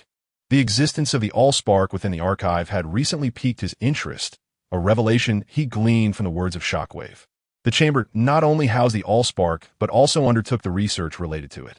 Scientists have historically been the vanguards of civilization's advancement, and among the Cybertronians, there are some audacious and unhinged scientists who rival any civilization in their fervor. Unlike other civilizations that regard the origins of existence with reverence, they are driven by a desire to comprehend, utilize, and master it. When Shockwave spoke of this, Nie Tian recalled the research conducted by Sector 7 on the Allspark. Sector 7 had developed a unique energy device capable of harnessing the Allspark's energy to activate certain electronic products on Earth into Decepticons. If humanity could utilize the Allspark after decades of study, it would stand to reason that the Cybertronians, who had devoted thousands, if not tens of thousands, of years to its research, would have achieved even greater results. Nie Tian speculated that the source code previously employed to enhance bodily functions might have been derived from the research of Cybertronian scientists, albeit it had later become a rare and coveted resource, limited to a select few, such as the leaders Megatron and Optimus Prime. According to Shockwave, prior to the Civil War on Cybertron, the Archive, due to the presence of the Allspark chamber, was the most favored locale for scientists in the entire Iron Fortress. Nie Tian intended to delve into the research logs pertaining to the Allspark and see if he could unearth any valuable discoveries. The chamber itself was a vast underground space, its height remarkable due to the Allspark's complete form exceeding 100 meters. In fact, the height of the chamber surpassed the combined height of the 3 floors above ground in the Archive, mirroring the silver metallic hue of the Archive's architectural style. The Allspark chamber emanated a cold luminescence. Yet, due to prolonged neglect and lack of maintenance, many areas had accumulated dust, with walls and equipment rusted and damaged, presenting a rather dilapidated appearance. If the Cybertronians' bodies rust, it is no surprise that these inanimate objects, devoid of the ability to self-repair, would suffer the same fate. Given the depletion of resources on Cybertron, it was unsurprising that such a now-defunct area as the Allspark chamber would be left to deteriorate. Nie Tian, however, was not particularly taken aback by the environment within the chamber. What truly caught his attention was the considerable stockpile of weaponry present. Aside from the research apparatus and equipment, an abundance of various weapons and munitions cluttered the chamber. It appeared that this location served not only as a research site for the Allspark, but also as a reserve armory. Upon inspecting a laser cannon whose barrel nearly matched the size of his own form, he noticed the Autobot insignia on the side, which brought him a sense of relief. In the midst of the Civil War, Iron Fortress stood as the last city captured by the Decepticons, serving as the final bastion for the Autobots against their foes. It could rightly be described as a military stronghold. Within the fortress, the archives, designated for the storage of weaponry and ammunition, were not unexpected. It appeared that these arms had not yet seen combat. The Autobots lost Iron Fortress and were compelled to retreat, leaving behind their arsenal, which remained largely untouched but was now rusted and damaged, rendering its functionality questionable. Casting a cursory glance around, Nie Tian made his way towards the heart of the Energon chamber. At the center stood a colossal device capable of conducting some form of analysis on the Allspark. Without even a glance, Nie Tian approached the terminal of the apparatus, perhaps due to years of neglect or a lack of energy supply in the entire chamber. He pressed various controls, yet the terminal remained unresponsive. Nie Tian felt a sense of exasperation. Indeed, calamities seldom come alone. Before entering the chamber, he should have anticipated this predicament. While it was feasible to have Shockwave restart the entire chamber for him, the duration required was uncertain. Furthermore, given the sensitivity of the moment, rebooting the chamber might alert the Autobots to something amiss. Just as Nie Tian contemplated leaving in vain, a particular button on the terminal caught his eye. It was a key, remarkably free of dust, yet showing significant wear, standing out against the thick layer of grime covering the terminal. After a moment of deliberation, adhering to the principle of better to mistakenly act than to overlook, Nie Tian pressed it casually. To his astonishment, the next moment was filled with the rumbling sound of heavy machinery in motion, shaking the previously silent Energon chamber. Nie Tian felt a surge of tension, instinctively bracing himself, ready to transform into a battle cruiser and flee the chamber. Had he inadvertently triggered a weapon-S launch mechanism? Or perhaps the self-destruct sequence of the chamber? As it turned out, his imagination had run wild. With the onset of these disturbances, the unknown colossal device connected to the terminal gradually shifted its position until all activity ceased. Nie Tian breathed a sigh of relief. It was merely the repositioning of this massive apparatus, and he had feared something catastrophic might occur. Taking one last glance at this fruitless place, he turned to exit the Energon chamber. However, just as he reached the doorway, poised to step out, Nie Tian abruptly halted. Something was amiss. In a chamber that had remained untouched for countless years, how could there have been recent activity concerning the movement of a seemingly useless device? Narrowing his eyes, Nie Tian retraced his steps back to the center of the energon chamber. The device, now relocated from its original position, loomed overhead. After scanning for a while, Nie Tian found nothing peculiar about the apparatus itself. If the device was unremarkable, then the location it previously occupied must have concealed something. Transforming into the most potent photon cannon, Nie Tian aimed it at the ground beneath him. Without a second thought, he decided to fire a shot first. Photon bullets typically do not detonate spontaneously, making them particularly suitable for this situation. Of course, if he were to obliterate the ignition chamber, he would act as if he had never been there. With a resounding boom, the floor beneath him shattered like a fragile sheet of paper, creating a substantial hole. Faintly, Nie Tian perceived a sound from below, a rushing noise that seemed to recede into the distance, as if the space beneath the ignition chamber were hollow. After a considerable delay, he faintly discerned that the photon bullet had indeed struck something. He had sensed that something was amiss.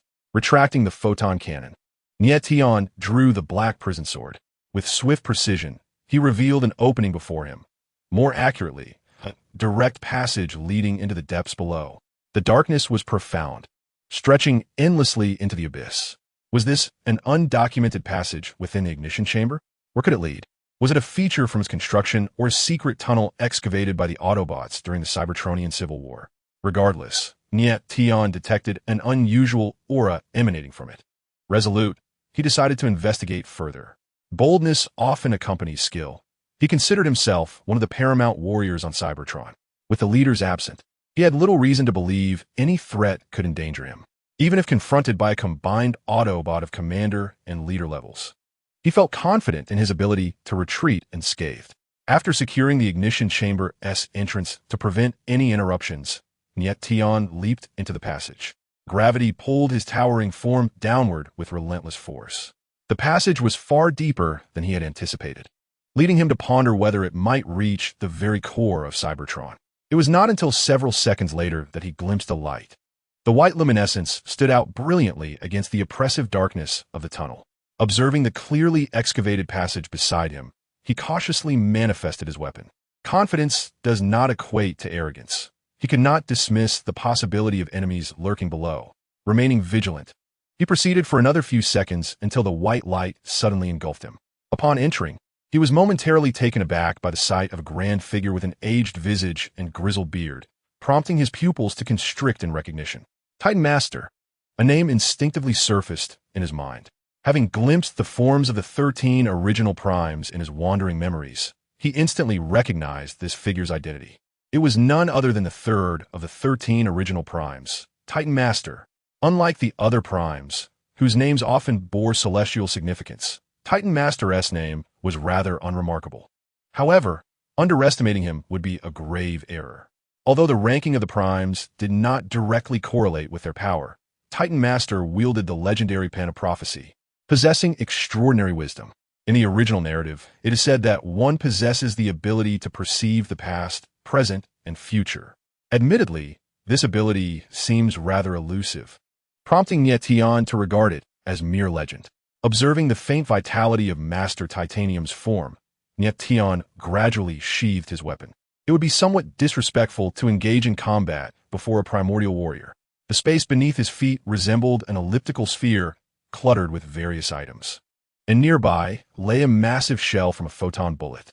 Neither the recent attack nor his arrival had roused Master Titanium, indicating that the latter's condition was far from favorable. In other words, even if Master Titanium were to harbor ill intentions towards him, Nie Tian could still safeguard himself. In truth, after witnessing the fallen warriors, Nie Tian had mentally prepared himself for the possibility of encountering other primordial warriors, aside from the 6 who had perished on Blue Star. However, he had not anticipated that upon arriving on Cybertron, he would encounter one beneath the archives. After a moment's contemplation, Nie Tian stepped towards the mechanized form, intending to ascertain Master Titanium's condition. Should he indeed be on the brink of demise, he would not hesitate to assist him. Just then, a soft murmur broke the silence. Perhaps sensing the approach of another, Master Titanium slowly opened his eyes. As Nie Tian's foot, which had just been lifted, hovered in midair, he found himself meeting the gaze of Master Titanium, eyes filled with wisdom, seemingly capable of penetrating all FA aids. Instinctively, he withdrew his foot. How absurd. His intention had been to aid Master Titanium in regaining his strength, and he was certainly not the type to take advantage of another's vulnerability. "Child, what is your name?" a kind voice inquired, evoking an immediate sense of affection. Nie Tian's lips twitched at the thought of the age disparity between himself and Master Titanium, and thus he refrained from overthinking the address. "Elder, I am Tian Nie." According to custom, Nie Tian was uncertain whether to refer to Master Titanium as senior or primordial. However, after considering that the Council of the 13 Primordial Warriors was known as the Elder Council, he ultimately settled on this title. "Are you a Decepticon?" Nie Tian's heart skipped a beat, yet he answered truthfully, "Yes, Elder." "Do not be anxious." Master Titanium discerned Nie Tian's trepidation and spoke kindly. "To me, Decepticons and Autobots are of no distinction." For Master Titanium, there truly was no differentiation between Decepticons and Autobots, even though millennia ago, the Decepticons had instigated the Civil War on Cybertron. Simply put, one was a good child and the other a bad one, yet both were his progeny. At such an esteemed status and possessing such power, he viewed matters not through the simplistic lens of good and evil. The continuity and advancement of the race were his primary concerns. If becoming an unrepentant Decepticon were the only means to ensure the survival and flourishing of Cybertronians, he would not hesitate to lend the Decepticons his support. The Autobots and Decepticons are, at their core, both denizens of Cybertron, and that suffices.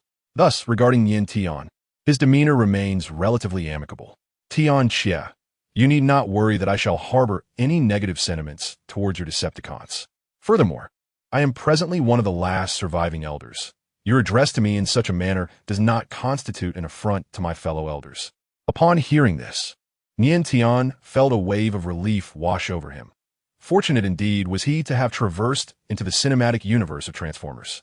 Had he landed in the anime universe or the unified universe, it is conceivable that Master Tide would have flown into a rage upon recognizing him as a Decepticon. However, when Master Tide spoke of being one of the remaining elders, did it imply that all the original Transformers had perished? "Tian Xie, has the war between your Decepticons and Autobots on Cybertron come to an end?" "It has concluded, esteemed elder. We Decepticons have emerged victorious in this conflict." Nie Tian elaborated on the current state of Cybertron. Has it truly been so long? Master Tide's gaze turned distant. The last visitor he had received came when the war was still raging. That Autobot leader, known as Yuqiandi, had come to bid him farewell, expressing that he had discovered a new path to save Cybertron and prolong their race, intending to abandon the Autobots and depart from Cybertron alone. He had listened with a smile as that Autobot leader, whom he had guided in certain matters, detailed his plans for the reconstruction of their homeland. Despite his disagreement with some of the leader's ideologies, he had chosen not to voice his objections and had sincerely offered his blessings.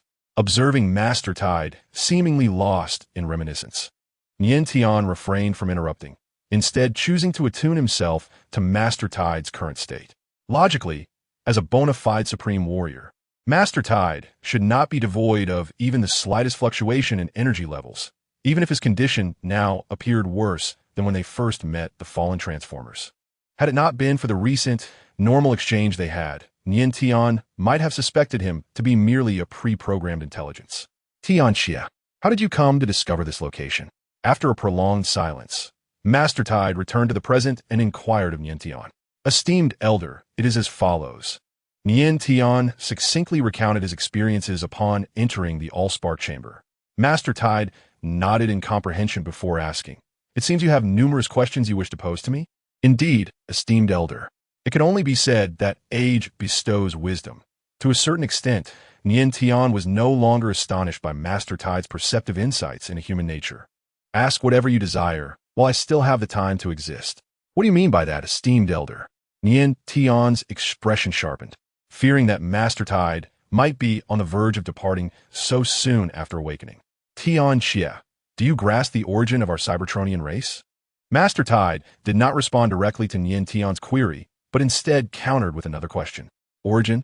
Nie Tian's immediate thought turned to the enigmatic Allspark, whose origins in the original narrative remained shrouded in mystery. The Allspark was perpetually depicted as immensely powerful and crucial, yet shrouded in ambiguity regarding its genesis. How it was formed or created remained a mystery. Indeed, it is both right and wrong. Master Titanium nodded and shook his head, his tone imbued with a sense of profound melancholy. In an era long past, a creator from another dimension, in pursuit of knowledge about this nascent universe, birthed the planet Cybertron. The elder interjected, "You mean?" "Precisely," Master Titanium affirmed gently. "Cybertron is the primordial Cybertronian, the singular progenitor of all Cybertronians. The matrix of leadership is, in essence, its very spark." Nie Tian's expression morphed into one of bewilderment, a hint of absurdity creeping into his mind.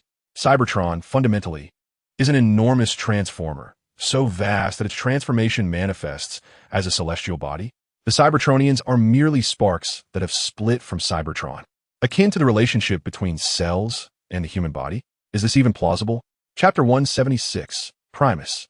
At first glance, it seems far-fetched. However, upon deeper reflection, it reveals a kernel of truth. Moreover, these words were uttered by Master Titanium, one of the 13 original progenitors, which compels belief. In other words, Master Titanium has no reason to deceive him.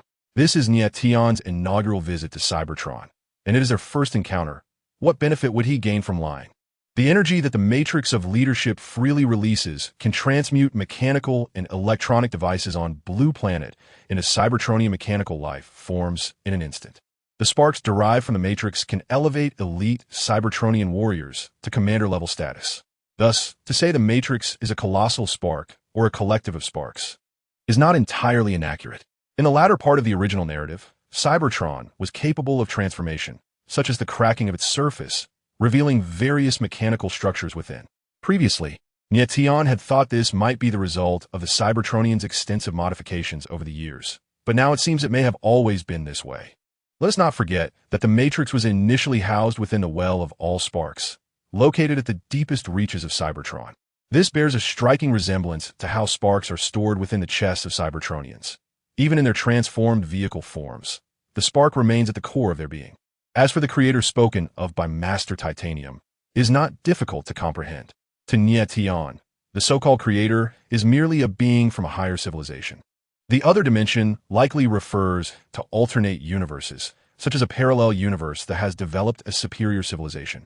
The universe, in its essence, is a multiverse, or perhaps a polyverse.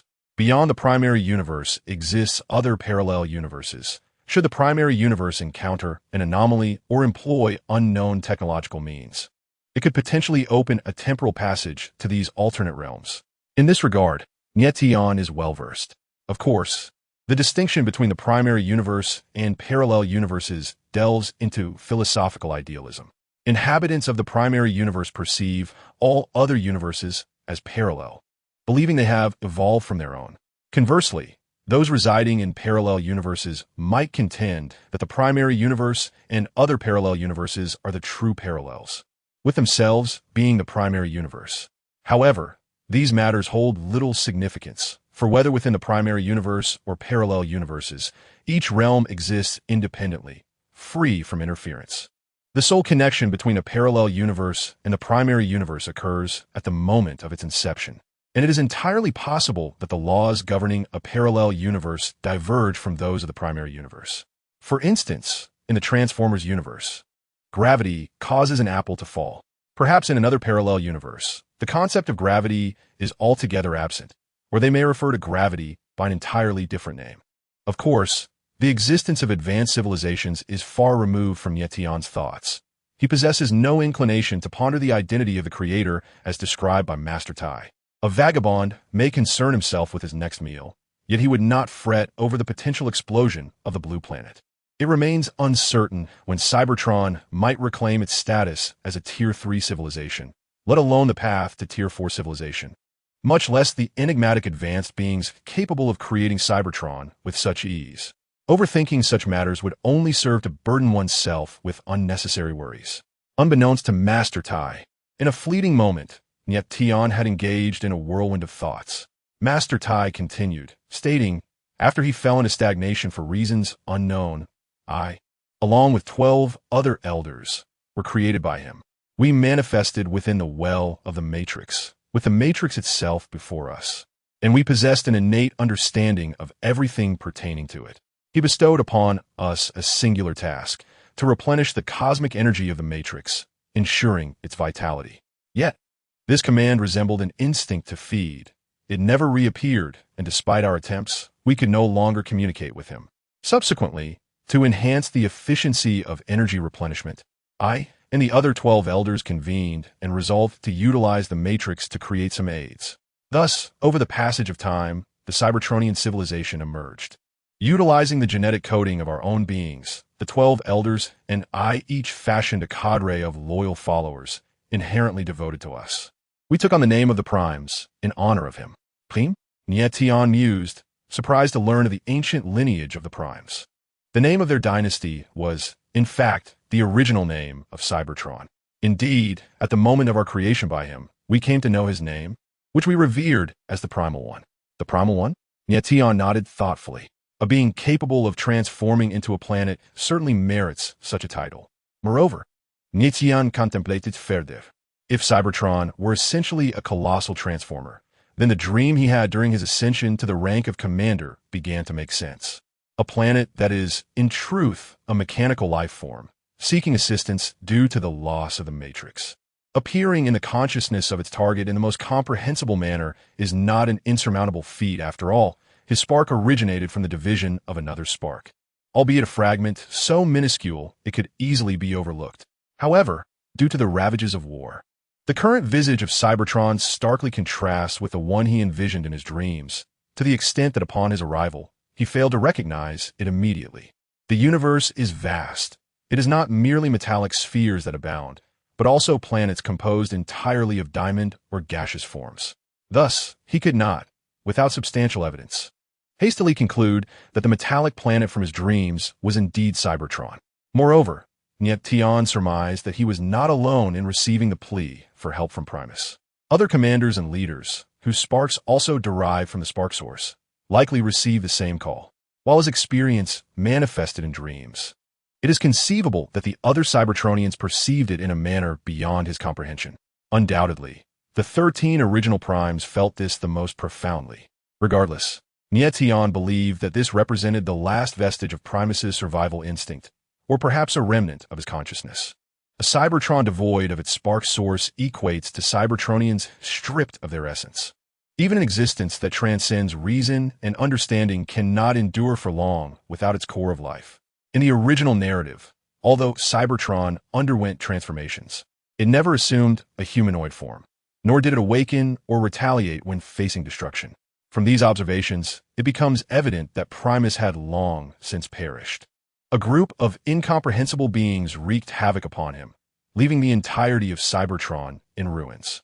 In other words, the body had sustained catastrophic damage, threatening its very existence.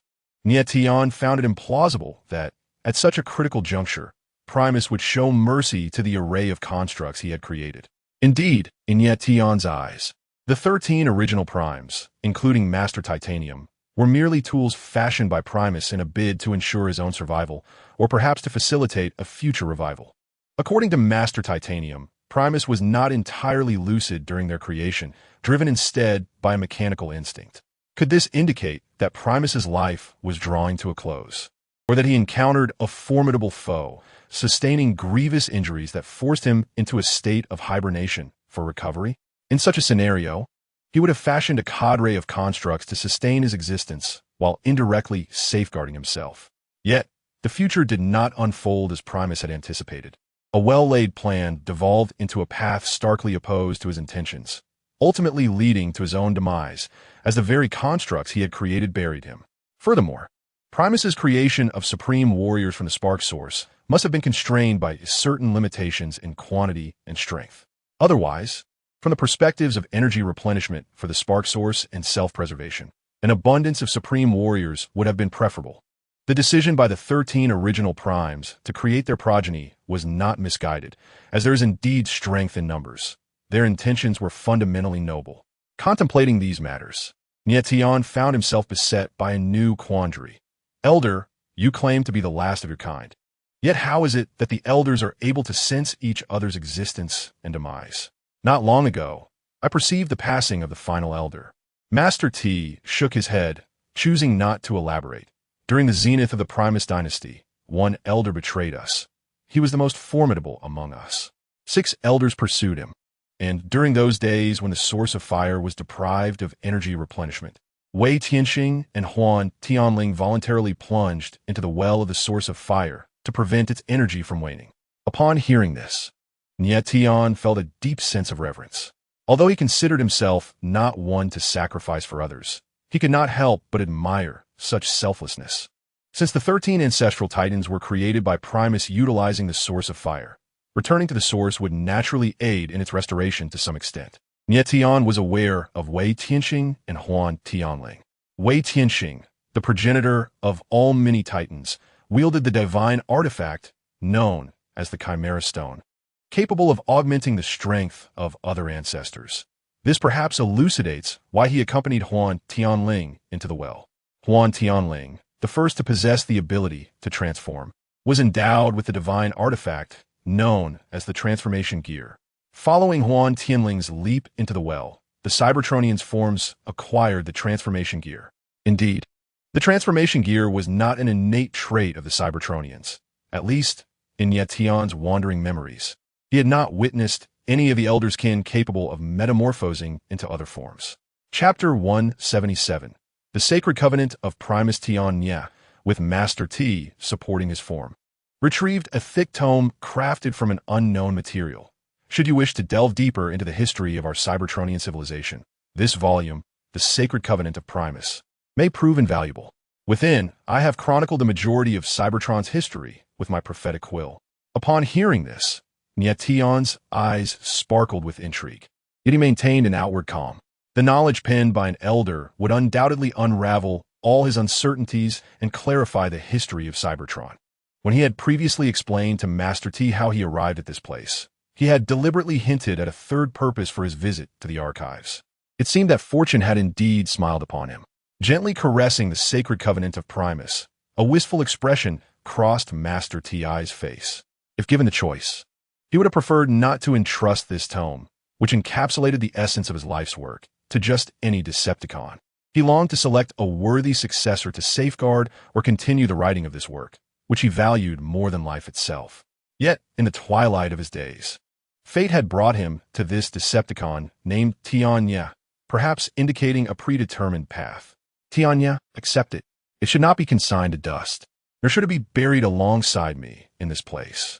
As long as one is a Cybertronian, they are entitled to comprehend the history of Cybertron.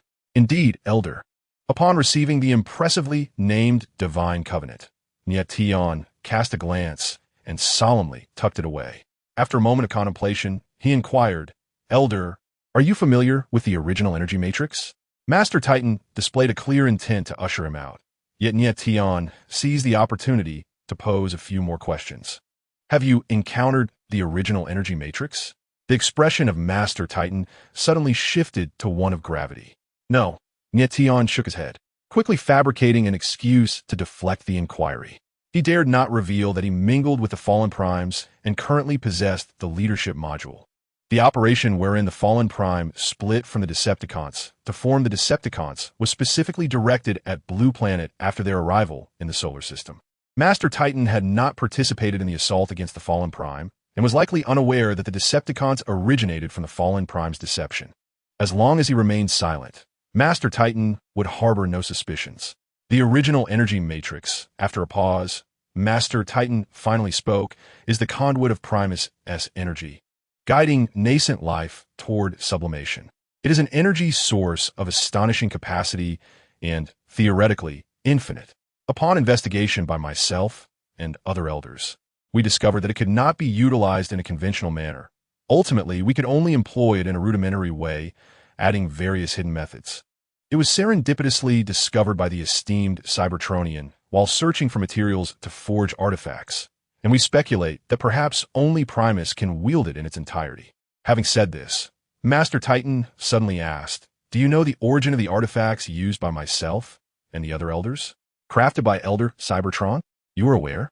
Master Titan regarded Nie Tian with surprise. Nie Tian was at a loss for words. Did you not just mention it?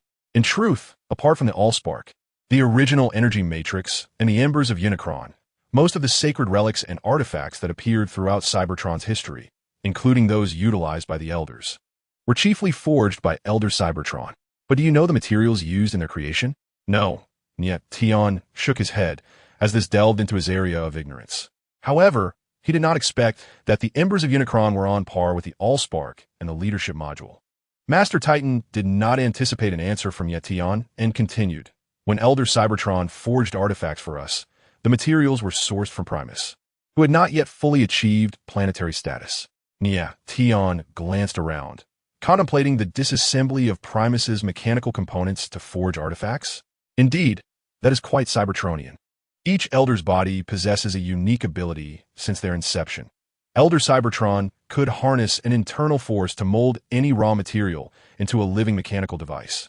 Nie Tian grasped the significance. The might of Supreme Warriors transcended mere combat prowess. It also stemmed from their innate special abilities.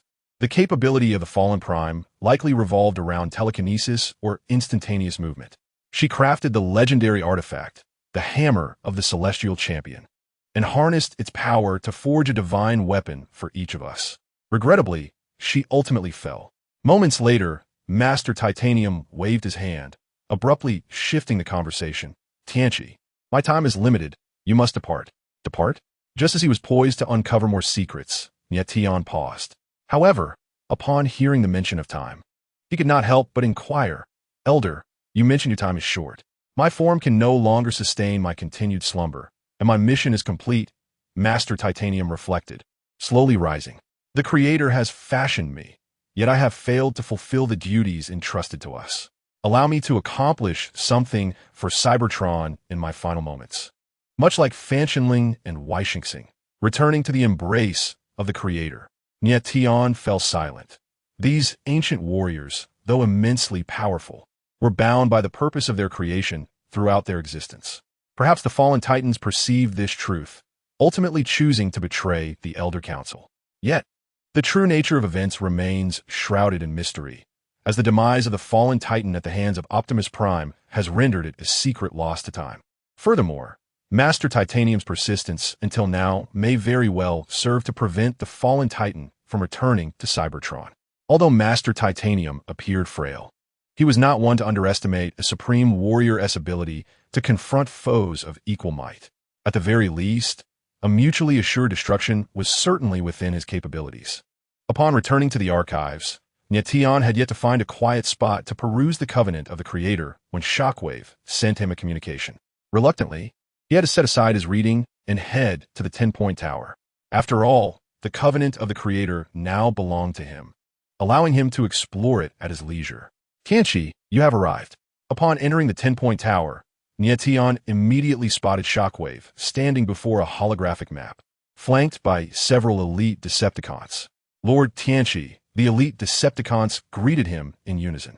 The harassment from the Autobot guerrilla forces, coupled with the exhaustion of several mining sites, had prompted Shockwave to summon all stationed elite Decepticon teams back to the Iron Fortress. Upon closer inspection, Nie Tian recognized these elite Decepticons, the leaders of the remaining high-ranking warrior squads, Bruticus, Cyclonus, Razorclaw, and the familiar figure of Hardhead. To be honest, encountering Master Titanium in the depths of the archives was unexpected, yet Nie Tian's emotions remained largely unchanged. Regardless of the prowess of the ancient warriors, they belonged to the past. Presently, the Decepticons and Autobots were the protagonists on Cybertron, and as a distinguished Decepticon himself, he possessed the composure to face any situation. Tianchi, here is the battle plan I have devised. Please take a look.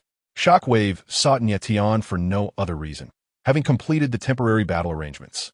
In light of the intelligence gathered from the Seeker and the Bat, and after reviewing the last known location of the Autobots, Shockwave swiftly devised a feasible plan. Both the Seeker and the Bat are members of the Cassette Legion, renowned for their expertise in reconnaissance. Are you prepared to personally lead a contingent to Karen? Nighthawk raised an eyebrow. Shockwave's strategy was remarkably straightforward.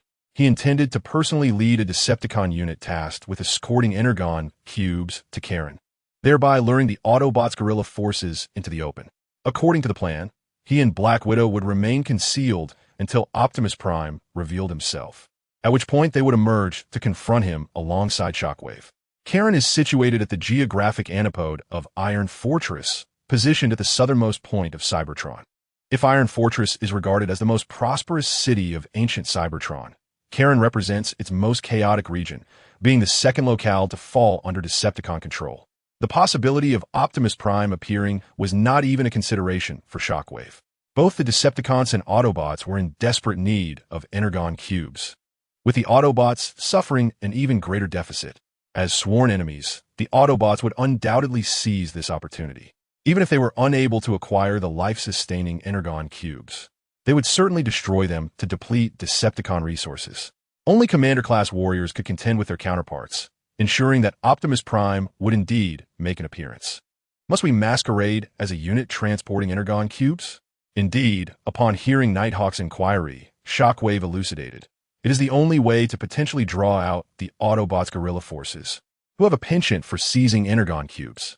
What if, at that moment, Optimus Prime opts not to assault us, but instead targets Iron Fortress? Nighthawk inquired once more. That will not be the case, Shockwave replied, pointing to the holographic map that displayed the distribution of Decepticon forces around Iron Fortress. I have stationed troops on all sides, complemented by the city's defensive weapon systems. In the short term, Optimus Prime will definitely be unable to breach Iron Fortress. Nighthawk nodded, refraining from further questions, for he had grasped Shockwave's intent. Should Optimus Prime indeed contemplate a surprise incursion, abandoning the assault on the Energon escorting unit to attack Iron Fortress instead, it would not be an endeavor easily accomplished. They would have ample time to return for support. In such a scenario, they might encircle the Autobots, potentially eliminating them in one fell swoop. After all, the conquest of a city cannot merely rely on a handful of guerrilla fighters. Optimus Prime would surely mobilize every available Autobot on Cybertron. Chapter 178. Sudden Action. How could Lord Bruticus suddenly summon us? What new operation could possibly be in store? In front of the 10-pointed tower, two Decepticons engaged in casual conversation as they approached. Elite Decepticons, apart from being leaders of various high-ranking squads, also held significant command positions within the Decepticon ranks, responsible for assisting Commander-class Decepticons in strategizing and deploying their forces. Uncertain, another Decepticon first shook his head, then spoke enigmatically. It is said that Lord Shockwave suddenly issued this command. Lord Shockwave? The Decepticon who initially posed the question displayed a look of realization. That makes sense. Without Lord Shockwave's orders, how would Lord Bruticus mobilize such a force? However, since the withdrawal from Fort Iron, we had not been assigned any military operations for quite some time. How could we possibly fathom Lord Shockwave's intentions? As the two Decepticons engaged in their exchange, they approached the 10-point tower, their expressions shifting as they each found their respective squad leaders to regroup. At that moment, in the open area before the 10-point tower, over 100 Decepticons stood in neat formation.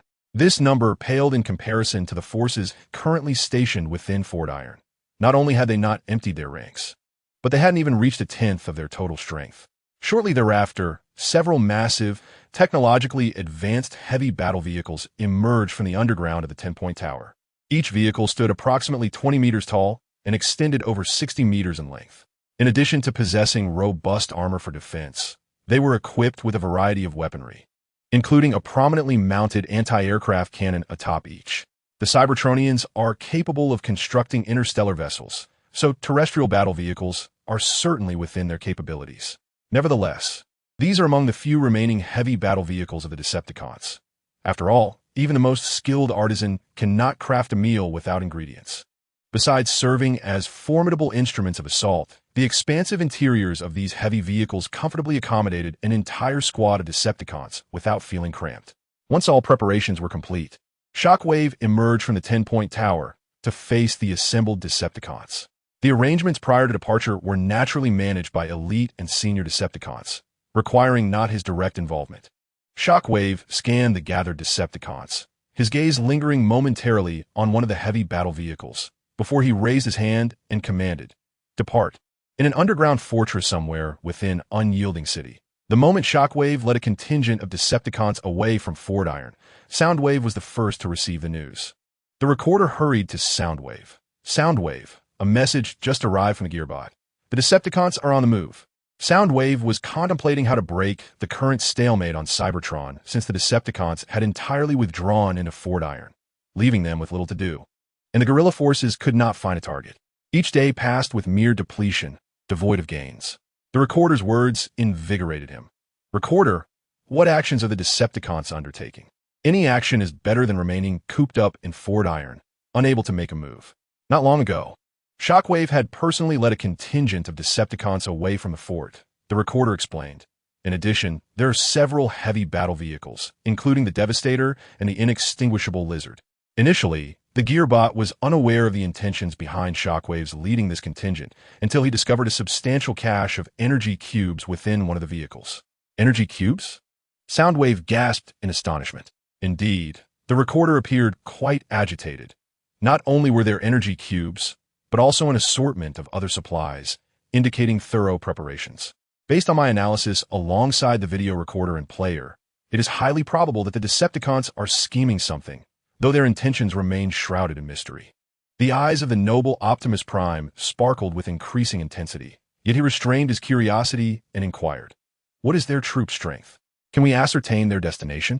The total force amounts to approximately 100, and their destination seems to be Kaon. Kaon? Optimus Prime paused, taken aback. What do they possibly want there? Are they intending to establish a new stronghold? Kaon was notoriously chaotic even before the Civil War. From what Optimus Prime could recall, it had always been a lawless territory, one that even the Decepticons would occupy only to abandon shortly thereafter. It was evident that it held little value, leaving Optimus Prime perplexed as to why the Decepticons would be interested in such a place. In truth, Kaon's turmoil stemmed from its once possessing something that all Cybertronians coveted, the well of all sparks. However, that well had long since been depleted. After a moment of contemplation, Optimus Prime came to a resolution. Recorder, the intelligence from the Wind Charger is timely. I am preparing to rally our forces. The Recorder, brimming with excitement, replied, "Excellent, Optimus. I shall instruct Wind Charger to continue investigating the Decepticons and Shockwave's motives. I will inform you immediately of any new intelligence." Under Optimus Prime's summons, the Autobots, upon receiving the orders, gradually arrived at the concealed underground fortress beneath the city of Unyielding. "Optimus, we have arrived," announced the last squad of Autobots as they entered the underground stronghold. Compared to the formidable Decepticons, the Autobots appeared rather modest. Nonetheless, their fighting spirit was undeniably resolute. After all, they had endured defeat, yet remained steadfast in their loyalty and determination. In the eyes of these surviving Autobots on Cybertron, they fought for justice, for freedom, and to resist and eradicate the malevolent Decepticons. "Optimus, why the urgent summons? What has transpired?" inquired a fellow Autobot, surveying the gathered comrades. He was Steeljaw, the leader of the Stormbringer team. True to his name, he was a robust yet straightforward Autobot, known for his boisterous personality without being overbearing. Steeljaw relished transforming into a shuttle, darting through the ranks of Decepticon patrols, unleashing a relentless barrage of sonic blasts and corrosive projectiles from his weaponry until his ammunition ran dry. His motto was that Decepticons were akin to rust stains, ugly and ubiquitous, but some Autobots privately refer to him as a reckless fool for his brazen tactics. "We have a combat operation underway," Optimus Prime briefly explained to Steeljaw, then nodded towards the Recorder. Understanding the cue, the Recorder promptly reiterated the intelligence received from Wind Charger.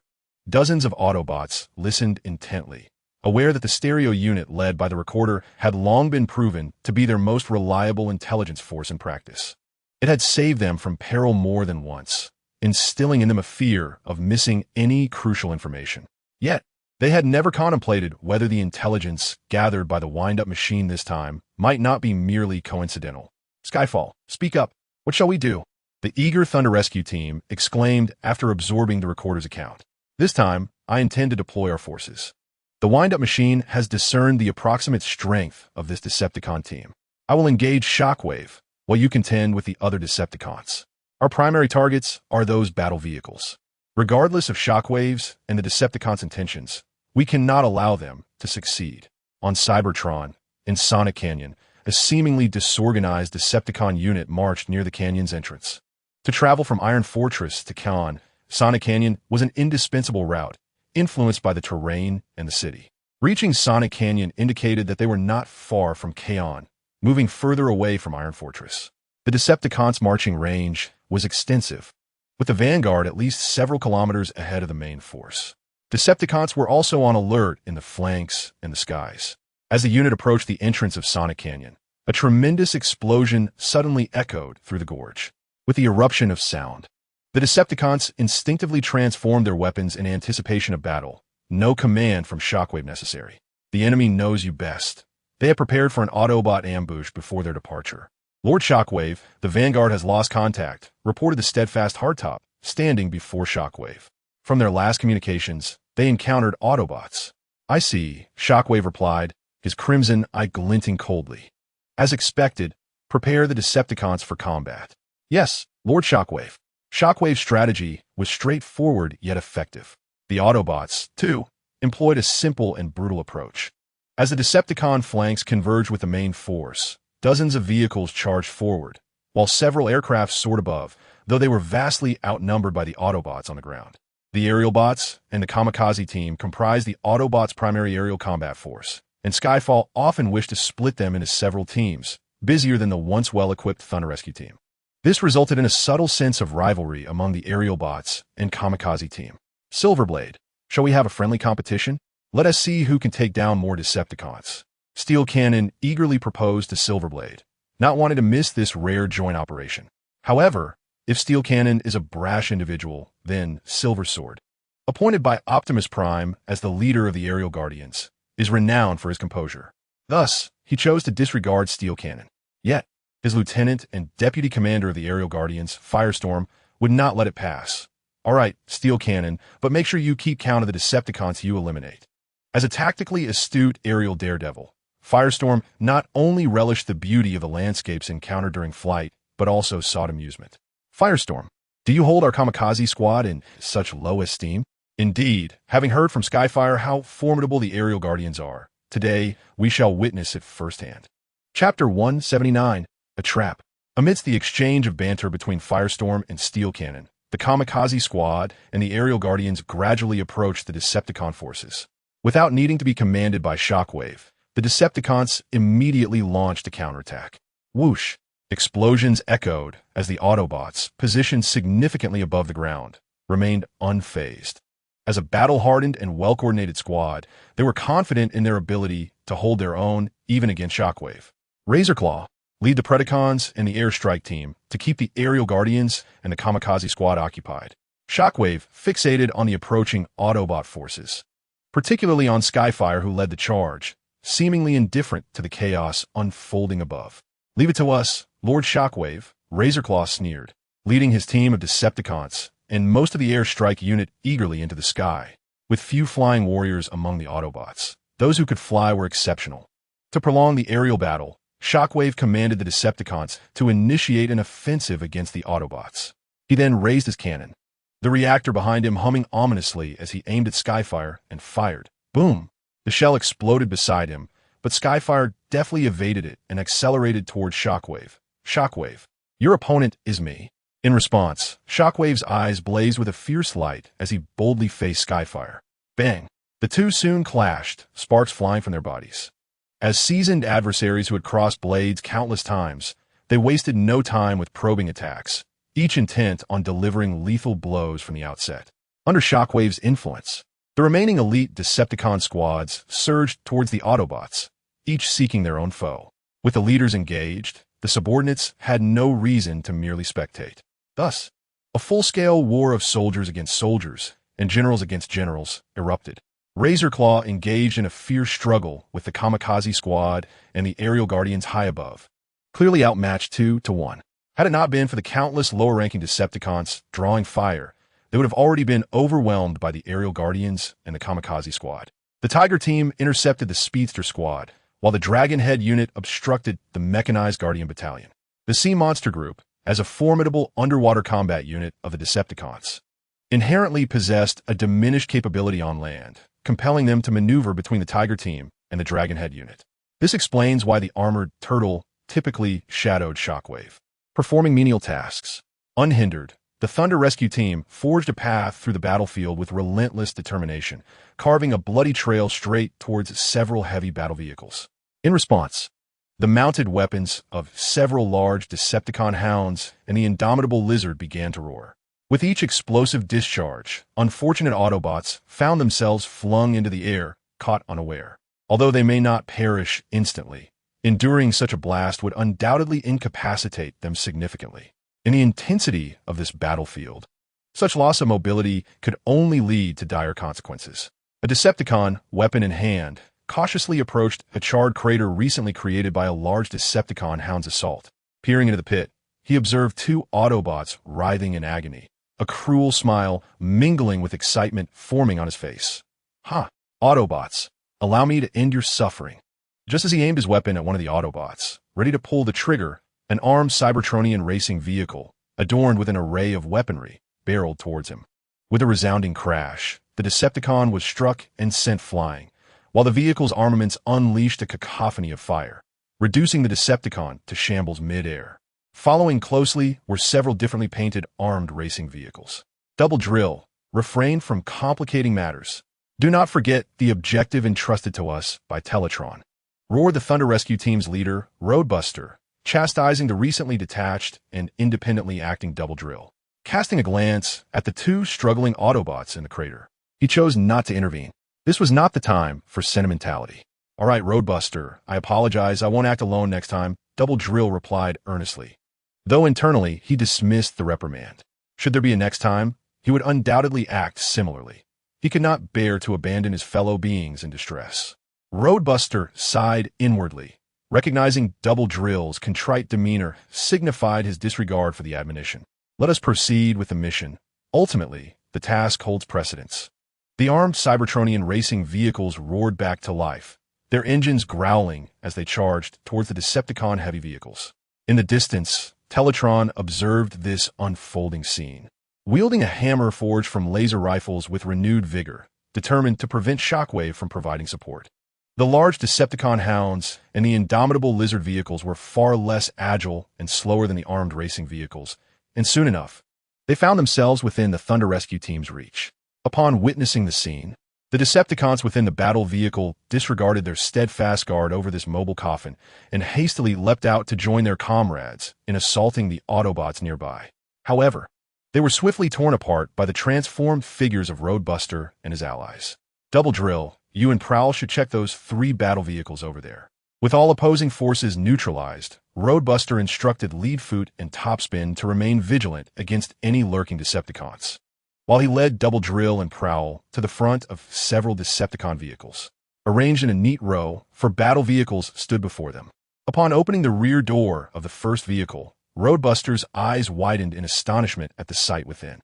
It was brimming with alluring energy cubes, alongside a few energy pillars that he had not encountered in ages, radiating a captivating blue glow. Overwhelmed with joy, Roadbuster stepped inside the vehicle, caressing these enchanting treasures. If he and his team could successfully commandeer these vehicles, the energy cubes would undoubtedly resolve their pressing needs. Suddenly, a piercing scream shattered Roadbuster's blissful reverie. With a surge of alertness, he immediately transformed his weapon. Yet, before he could exit the vehicle, another anguished cry echoed.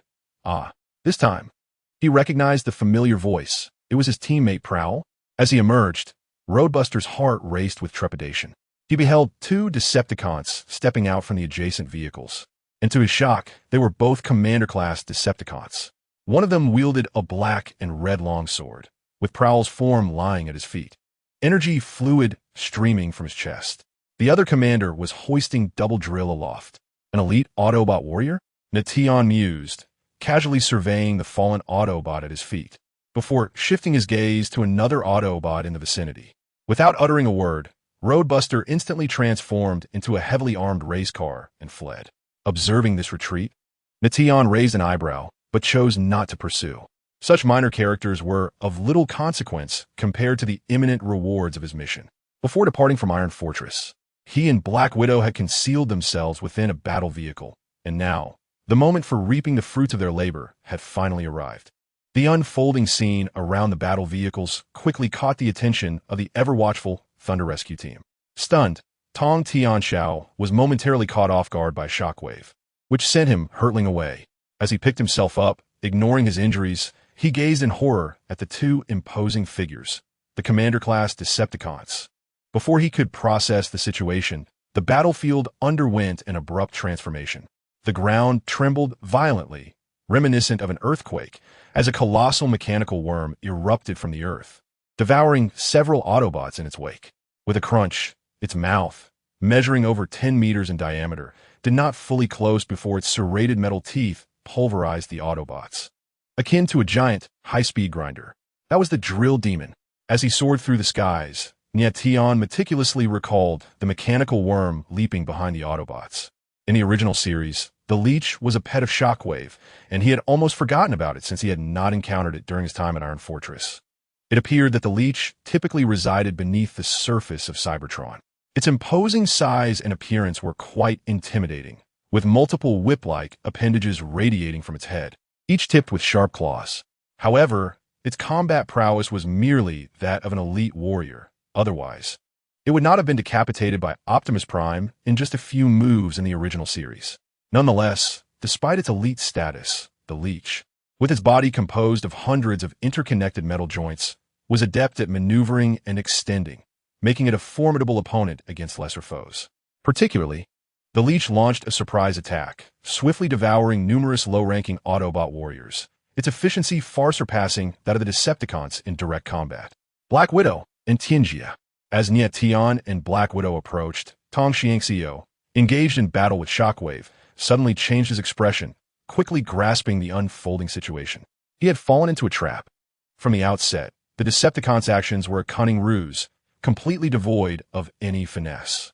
He realized why Shockwave had appeared so unperturbed earlier. Two commander-level warriors had been hiding within those heavy war vehicles. When Tianjia was appointed as the aerial commander of the Decepticons, he had gathered intelligence about the opponent. Little did he expect that they had secretly arrived on Cybertron, accompanied by Black Widow. He had placed too much trust in the information from the recorder, and now, the first error in its data could cost him dearly, potentially even his life. Chapter 180. The battle commences. Boom. Without engaging in idle chatter with Tong Xiangxiu, Nie Tian and Black Widow swiftly advanced, joining forces with Shockwave to besiege him. Out of the corner of his eye, Nie Tian glanced across the battlefield. In terms of scale and numbers, disregarding the highest combat powers of both sides, the conflict between the Decepticons and Autobots on Blue Star paled in comparison to the wars on Cybertron. It was a completely different magnitude. Faced with the onslaught of three adversaries of equal strength, Tong Xiangxiu was swiftly overwhelmed, his body exploding and hurtling away. This occurred even with Nie Tian and his companions holding back their full strength. To confront multiple foes, one must possess sufficient strength. Surpassing one's level in combat is not something that can be achieved on a whim, and even Nie Tian did not entertain such notions at this moment. After all, reality is not a fairy tale. In the distance, various Autobot squads, witnessing this scene, felt a surge of urgency to assist Tong Xiangxiu, but were thwarted by their respective opponents. As for the lower-ranking Autobots, they were utterly incapable of intervening in the battle between commander-level warriors, especially as they were already overwhelmed with their own struggles. Under the relentless assault of the Devourer, the lower-tier Autobots faced near annihilation, leaving only a few elite Autobot squads on the battlefield. The Decepticons were not faring any better. The Kamikaze squad had ensnared the monstrous Grimlock, while the airborne Decepticon enforcers were on the verge of wiping out their aerial adversaries. The remaining three members of the Thunder Rescue team, Roadbuster, Whirl, and Leadfoot, had contemplated capturing the Devourer, a creature that had been voraciously consuming their comrades. However, the cursed Shockwave, that wretched pet, could burrow underground and emerge unexpectedly to ambush their allies, vanishing before they could reach the site of his attack. Their ranged assaults proved ineffective, hardly inflicting any meaningful damage. It was a veritable specter, arriving without a trace and departing without a sound. They could only helplessly witness their comrades fall, one by one, into that gaping abyss. Since the depletion of resources on Cybertron, the Devourer had been enduring hunger, yet today presented a rare opportunity for a feast. Previously, he had encountered only scattered Autobot squads, which would promptly disperse upon sighting him, allowing him to devour at most one or two. Today, however, they approached him willingly, presenting an extravagant banquet. Silverbolt, I shall assist Optimus. You take on Grimlock, he stated to Steeljaw from afar, before hastily descending with his entire squad of aerial enforcers. Very well, Silverbolt. I shall manage this here, Steeljaw replied. Though brash, he understood the gravity of the situation. Optimus must not fall to the Decepticons. A squad composed of 1 elite warrior and 4 advanced warriors, though barely sufficient to intervene in the battle between commander-level fighters, was evidently inadequate to alter the tide of war. Thus, still aloft, Silverbolt issued the command. Aerial enforcers combine, with a resounding clang of mechanical transformation. 5 distinct aircraft collided and merged into the formidable combined form known as Defensor. Defensor was the first of the Autobots' combined forms and possessed unparalleled strength among them. Upon landing, he charged toward Shockwave, who was closest. Shockwave, the Autobots are coming, alerted Neutron, with a piercing crimson eye pulsating with intensity. Shockwave turned to face the advancing Defensor and fired a shot, subsequently issuing a new battle command to the leaders of the elite Decepticon squads via the communications channel. Decepticons, unite! Lord Shockwave commands us to combine. The Bruticus commander momentarily lost focus before gravely asserting the necessity. The sensation of combining was far from pleasant, and there could be adverse effects post-transformation, which explained their reluctance to combine until now. However, with Lord Shockwave's edict, they had no choice but to comply. The members of the Bruticus squad exchanged glances, instinctively distancing themselves from the Autobot mechanized sentinels. The 5 Decepticons of the Dragonhead squad bear names that hint at their formidable nature. Their transformation forms diverge from conventional vehicles, manifesting instead as various beastly shapes. The Bloodstained bear metamorphoses into a monstrous bear, the Shredded Shark transforms into a fearsome shark-like creature, and the Killer Eagle becomes a sleek, black mechanical bird of prey. The Captain and Vice Captain, Violent Dragon and Rogue Beast, present a fascinating dynamic. Violent Dragon transforms into a 2-headed dragon monster, while Rogue Beast becomes a 2-headed beastly dragon, one embodying both ferocity and cunning, the other equally treacherous and vicious.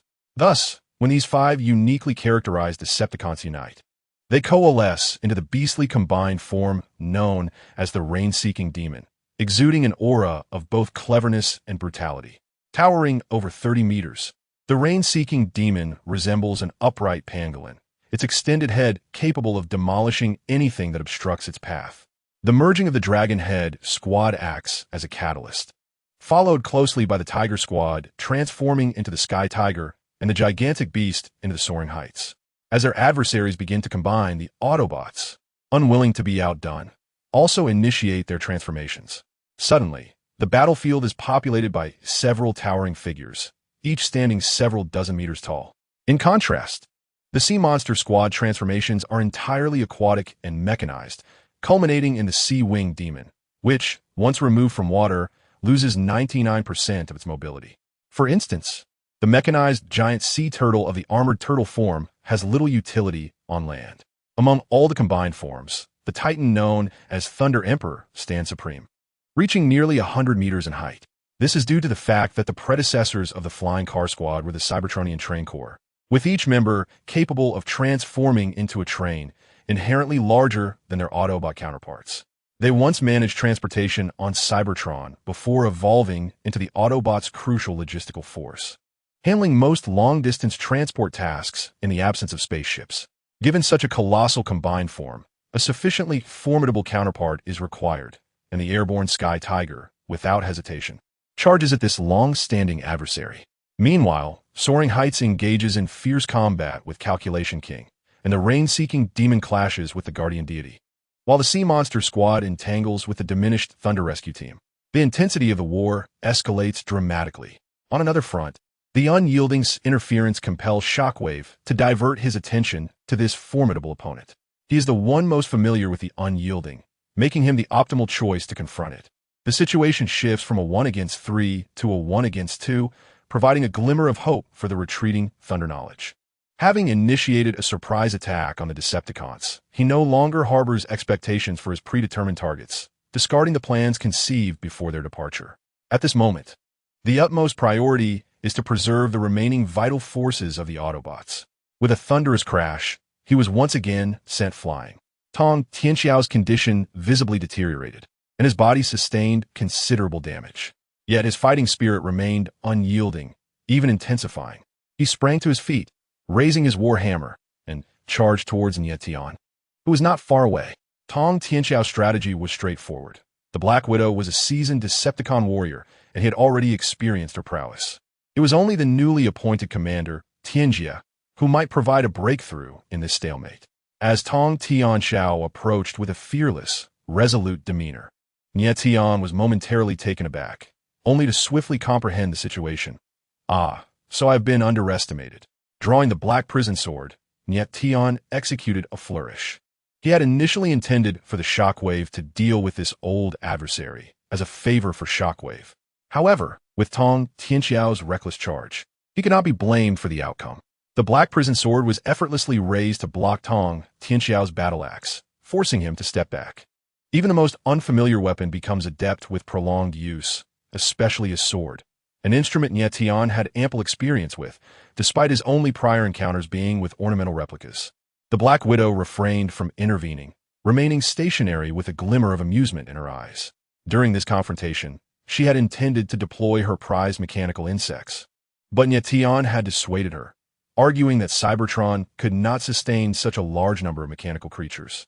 Given Cybertron's already strained resources, if the Black Widow were to cultivate a swarm akin to those on Earth, it would soon exhaust the planet's capacity. Do I appear so easily bullied? Nie Tian jested amidst the fray.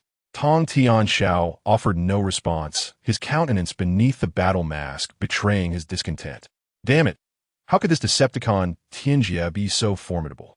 Logically, a newcomer should be an easy target, yet he sensed that Tianjia was subtly stronger than him, even while he himself was gravely injured, which should not be the case. Unbeknownst to Tong Tianxiao, Nie Tian had yet to unleash his full potential. Otherwise, he would surely regret underestimating his opponent and lament his choice of adversary. Just as Tong Tianxiao struggled to maintain his stance, a series of deafening roars erupted from within the Sonic Canyon. A swarm of Cybertronian ground vehicles surged forth, racing towards the battlefield. The insignia on their chassis was unmistakably that of the Autobots. It turned out that shortly after realizing the deception, Tong Tianxiao had sent out a distress signal to the Autobots in other locations, and the nearest Autobot underground base promptly responded, sending its entire force into battle. Chapter 181. The Well of the Allspark having just feasted and lingered underground, the eager drill demon, upon spotting the sudden arrival of Autobots, couldn't contain his excitement and immediately emerged once more, grinning widely. As most individuals on the battlefield became distracted by the sudden emergence of the Autobot forces, Computron and the Guardians swiftly charged towards Nie Tian and the Black Widow. Nie Tian was not caught off guard. However, he had no choice but to momentarily abandon the severely weakened Tong Tianxiao to evade the oncoming assault from Computron. Although Computron's towering figure measured merely over 20 meters, he lacked the diminutive stature of the aerial warrior and the elongated limbs of the Guardian, possessing instead a remarkably harmonious proportion of limbs. With a flash of energy patterns across his chest, the missile launchers mounted on his shoulders unleashed several projectiles, while rapid-fire Gatling guns commenced firing acid rounds. As Nie Tian transformed into an assault ship to dodge Computron's attack, the vessel's photon cannon unleashed a barrage of photon bullets directed at Computron. The impact caused a significant dent in Computron's chest, staggering his form. Although the combined might of the Autobot warriors fell between the ranks of Commander-class and Leader-class fighters, they were not true Commander-class warriors, and their inability to unify consciousness hindered their full potential. This was understandable, as the entity commanding the head issued directives for a coordinated strike, while the limbs harbored their own intentions, particularly under the instinctual reactions prompted by life-or-death situations. Prearranged commands were swiftly disregarded. Consequently, conflict became inevitable. Nevertheless, the Autobots enjoyed a high degree of mutual trust, markedly surpassing that of the self-serving Decepticons, enabling their combined forms to often manifest greater strength than the Decepticon counterparts. In this instance, Computron and the Guardian, after delivering heavy blows to the Skyward and the Rainbringer, still had the capacity to rush to Tong Tianxiao's aid. Tong Tianxiao, retreat now. Computron bellowed, his voice seemingly a blend of multiple tones. Yes. Tong Tian Xiao, you must flee. The Guardian urgently implored. All right, I know what to do. Take care. With a determined grit of his teeth, Tong Tian Xiao transformed into a turbo tank and sped towards Sonic Canyon. He recognized that this was not the moment for hesitation. The kamikaze team and the Machine Guardian forces had sacrificed their safety to create an opportunity for his escape, which he could not squander. Any further delay would jeopardize their chances of survival. As the sole commander-class warrior among the Autobots, his demise here would spell catastrophic consequences for his comrades on Cybertron, potentially leading to their annihilation without a fight. Troubling thoughts crossed Nie Tian's mind as he glanced at the turbo tank, billowing thick black smoke, retreating farther away. He ascended to a higher altitude to evade Computron's missiles. To prevent any revealing information from emerging, he had excluded Sang-Gu and the others from this plan. Otherwise, he could have dealt with the combined Autobot force with greater ease. Lord Tian Pai, we are here to assist you. Fortunately, at that moment, two equally imposing figures approached. Having escaped a considerable distance, Chongyan Xiao and Xiu Gue, having finally adjusted their states, arrived belatedly. Nie Tian observed as the two hastily began to exert themselves. Yet he refrained from uttering the words, "What on earth are you doing?" Although their negligence had allowed Tong Tian Xiao to successfully vacate the battlefield, the moment was clearly not suitable for reckoning. Soundwave, do not let Tong Tian Xiao escape, roared Shockwave from a distance. As Tong Tian Xiao was on the verge of being vanquished, a sudden appearance of Autobot reinforcements and the desperate assaults of Autobot combiners disrupted the scene, prompting his anxiety. After seizing the opportunity to flee, Tong Tian Xiao had become cautious, making any future attempts at a similar strategy exceedingly difficult.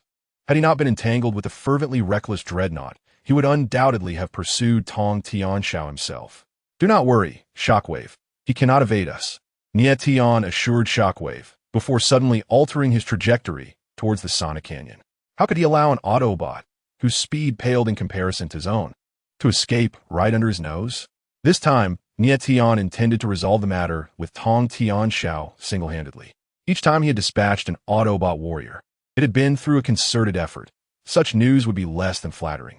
Back on Blue Star, Optimus Prime was a leader among warriors, and given his ineffectiveness in negotiation, he had been compelled to join forces with Megatron against Optimus Prime.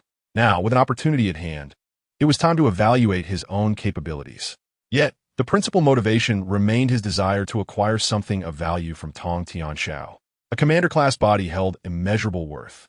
From his vantage point in the sky, the battlefield resembled a desolate landscape, strewn with the remnants of Autobot and Decepticon bodies, shattered and smoldering. Numerous gaping holes, carved by the malevolent diamond drill, lay exposed, resembling farmland that had been relentlessly plowed. With the advantage of speed, it was not long before Nie Tian caught up with Tong Tian Xiao. In their chase, the Sonic Canyon quickly faded behind them, once they finally emerged from the canyon. With no obstructions in sight, Nie Tian deliberately lowered his altitude, preparing to confront Tong Tian Xiao. However, just as he aimed, a city suddenly materialized ahead. The Sonic Canyon was not far from Carlin, and with Tong Tian Xiao fleeing at full speed, they had unwittingly arrived at Carlin. Carlin, Tong Tian Xiao thought frantically, gazing at the ruins before him. He had long noticed the relentless assault ship above, but due to his disadvantage in speed, it would be challenging to shake it off without external assistance. Perhaps Carlin could facilitate his escape. Observing Tong Tian Xiao charge unimpeded into the ruins of Carlin, Nie Tian hesitated briefly before deciding to follow. Though he had never been to Carlin, he reasoned that a solitary Tong Tian Xiao should not pose a significant challenge. A turbo tank barreled into the dilapidated city, wreaking havoc and further reducing the already desolate Carlin to utter ruin. With a sharp whoosh, a missile struck the armor above the tracks of the turbine tank, causing the entire vehicle to shudder violently. Impatiently pursuing, Nie Tian resolved to cease this cat-and-mouse game. This grave, personally selected by Tong Tian Xiao, seemed quite fitting. It was time for him to escort his opponent on their final journey. With a resounding bang, Tianjia once again struck. Tong Tian Xiao realized that such a course would only lead to a slow demise. He abruptly halted, and the main cannon, along with two auxiliary cannons, unleashed high-energy light-speed projectiles and high-explosive rockets. Whoosh! Several attacks whizzed past the hull of Nie Tian's ship as he dove and accelerated, suddenly plummeting onto the turbine tank. Get away! Tong Tian Xiao, both startled and furious, attempted to transform, but Nie Tian thwarted him by jamming the black prison sword into a crucial component of his machinery, preventing immediate completion. Farewell, Tong Tian Xiao, Nie Tian Bud, grasping the main cannon of the turbine tank in a surprisingly amicable manner. Then, the fusion cannon on his chest charged and began to rotate, radiating a searing brilliance. Boom! A fiery explosion erupted, aimed squarely at the front half of the turbine tank. With a sudden forceful impact, Tong Tian Xiao was sent flying hundreds of meters away. Clang! The black prison sword also tumbled to the ground, just as Nie Tian bent down to retrieve it, eager to fully comprehend Tong Tian Xiao. He was startled to see Tong Tian Xiao stagger to his feet, abruptly turn, and vanish from sight. What? Nie Tian's heart raced as he hurried towards the location of Tong Tian Xiao's disappearance. Before him lay a colossal pit, measuring dozens of meters in both width and depth, where he could faintly discern Tong Tian Xiao reduced to a mere black. Is this a well? Nie Tian pondered, curiosity glinting in his eyes. Why leap into a pit when the battle was going so well? Even in death, one wouldn't wish to be captured by their own adversary. Suddenly, he shook his head. Could this be the well of the Matrix? Recent studies on Cybertron flooded his mind, leading him to a swift realization. The well of the Matrix had been abandoned for countless years, its depths explored by many. It appeared that Tong Tian Xiao, driven to desperation, had leapt into this dead end. Intriguing, struggling in vain. I shall descend to investigate. In an instant, Nie Tian made his decision. As the saying goes, one must meet the living and the dead. Mercy towards one's enemy is cruelty towards oneself. He could not allow Tong Tian Xiao to plunge into the well unchallenged. After this battle, Tong Tian Xiao would surely harbor resentment towards him, and as a commander-level warrior, it was only a matter of time before he would seek retribution. Nie Tian had no desire to live in such a state of perpetual anxiety. In his view, the only acceptable enemy was a deceased one. Upon entering the well of the Matrix, Nie Tian maintained a steady descent, the brilliance surrounding him gradually fading, yet he remained unaffected in the slightest. The well of the source of fire is square and appears to be artificially constructed. However, Nie Tian is aware that it is a natural formation. To be precise, it came into existence during the transformation of the primordial god into a planetary form. Other potential forms of the primordial god, such as humanoid shapes, have never been witnessed by Master T. It could be said that since the primordial god transformed into Cybertron, it has never altered its form again. It is somewhat ironic that while other Cybertronians strive to conceal the core of life, the source of fire, as deeply as possible, the primordial god takes the opposite approach, willingly exposing the source of fire and allowing its creations to replenish energy from it. Now, with the source of fire lost and destroyed, it is utterly doomed.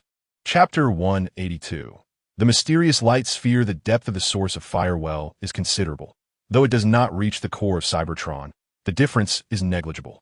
After descending for several minutes, Nie Tian finally beheld a rust-stained ground. The bottom of the source of fire well is rather unremarkable, appearing sparse and ordinary. It resembles an irregular metallic platform, dotted with numerous unknown metal tablets, creating an uneven surface akin to a circuit board. These seemingly insignificant protrusions, which are nearly 20 meters high, are in fact substantial. Faint traces of artillery fire can be discerned on the metal tablets, and various shell casings are scattered across the ground. It appears that the endeavor to extract energy from the source of fire was anything but smooth. When the cosmic energy within the source of fire is abundant, all is well. Everyone thrives. However, when the source of fire finds itself in decline, the residual energy becomes a lifeline for certain former Cybertronian warriors. With too many seeking too little, the outcome is predictable. Nie Tian pondered for a moment before beginning a search for Tong Tian Xiao. Shortly thereafter, following the trail of energy liquid dripping onto the ground, he discovered Tong Tian Xiao behind one of the metal tablets. At that moment, Tong Tian Xiao was slumped against the tablet, taking in more air than he was expelling. Upon seeing Nie Tian approach, he feebly raised his arm to retrieve the war hammer beside him, but it fell with a thud to the ground instead. The direct hit he had just sustained had inflicted severe damage, rendering him largely immobile. He had assumed that Tian Yi would be cautious of the circumstances beneath the source of fire well and would not recklessly pursue him. Yet, reality proved his expectations to be utterly misguided. Could it be that he was destined to perish here today? As Tong Tianxiao pondered this, he opened his eyes. Tong Tianxiao, you have truly led me on a wild chase, Nie Tian remarked as he approached, casting a downward glance before unsheathing the black prison sword. At that moment, Nie Tian felt as though he embodied a grand villain. What? The Decepticons are indeed villains? Oh, then it matters not. Without any warning, Nie Tian lunged forward, thrusting the long sword in his hand. When faced with the specter of death, living beings oftentimes unleash the entirety of their latent potential, only to succumb entirely to immobility thereafter. Gazing at the gleaming black and red longsword, Tong Tianxiao, momentarily blinded, felt an inexplicable surge of power welling up within him. He swiftly grasped the war hammer beside him. In the next instant, he lunged forward. Bang! However, immediately following this, accompanied by a wretched cry, his form was propelled backward with even greater velocity. Nie Tian maintained his offensive stance, a cold smirk playing at the corners of his mouth. Even the most insignificant of creatures strive for survival. Tong Tianxiao's last-ditch effort was not unexpected. Though he appeared nonchalant, he had long been on high alert. This should be nearly conclusive. Under the impact of Tong Tianxiao, the unknown metallic monument, which had endured countless explosions, shattered, leaving Nie Tian somewhat astonished. When did his attacks become so formidable? Nevertheless, now was not the time for contemplation. Neutralizing Tong Tianxiao was of utmost importance. As Nie Tian approached Tong Tianxiao once more, the fragment of the metallic monument that had been shattered suddenly radiated with brilliant light. Immediately thereafter, a vibrant orb of colors, shifting continuously, emerged from the debris, eerily hovering in midair. What is this? Nie Tian gazed at the scene before him, perplexed. Could it be that he was the villain, and Tong Tianxiao the protagonist? Whenever a villain seeks to eliminate a protagonist, some inexplicable phenomenon always unfolds around the latter. Whoosh! Nie Tian's ominous premonition had materialized. The colorful orb circled for a brief moment, then, as if sensing a target, surged toward the unconscious Tong Tianxiao on the ground. Instinctively, Nie Tian attempted to intervene. But it was too late. In an instant, the orb reached Tong Tianxiao's chest, flickered, and vanished. Could this be some hidden ploy devised by Tong Tianxiao? Or had he inadvertently awakened the god of universes during the earlier scuffle? Nie Tian was acutely aware that, strictly speaking, he and Tong Tianxiao were akin to two insects burrowed within the body of the god of universes. When quiet, the insects might pose no threat. However, causing a ruckus would surely evoke the displeasure of their master. Although he surmised that the god of universes had long since perished, one could never be too certain. Under Nie Tian's watchful gaze, Tong Tianxiao exhibited no significant changes despite the presence of something new within him. He remained in a state of near lifelessness, even his injuries seemingly unhealed. It appeared that this was not some stratagem laid by Tong Tianxiao. Nie Tian exhaled a sigh of relief, contemplated briefly, conjured a weapon, and cautiously approached Tong Tianxiao. Given that the mysterious, unknown orb had failed to alter Tong Tianxiao's condition after striking his chest, it seemed he was not in immediate peril. As he drew closer, Nie Tian's heart settled completely. Just as he had surmised, Tong Tianxiao was indeed hanging by a thread. Tong Xiangxiu had sustained considerable injuries during the previous siege, and after enduring several more assaults upon reaching Kowloon, it was indeed a testament to his resilience that he had managed to hold on until now. Without further hesitation, Nie Tian's dark prison sword glimmered with a chilling light. Tong Xiangxiu, perish! After observing in silence for a moment, Nie Tian crouched down, deliberating intensely, and reached out towards the core of Tong Xiangxiu's machinery. Although he was not one to meddle unnecessarily, the involvement of a divine entity and a commander-level mechanism compelled him to intervene. Just as Nie Tian's hand made contact with Tong Xiangxiu's chest, a mysterious orb of multicolored light suddenly re-emerged, darting out from his chest with astonishing speed. Before Nie Tian could react, the orb penetrated his palm, where it had touched the mechanism. His eyes widened in astonishment.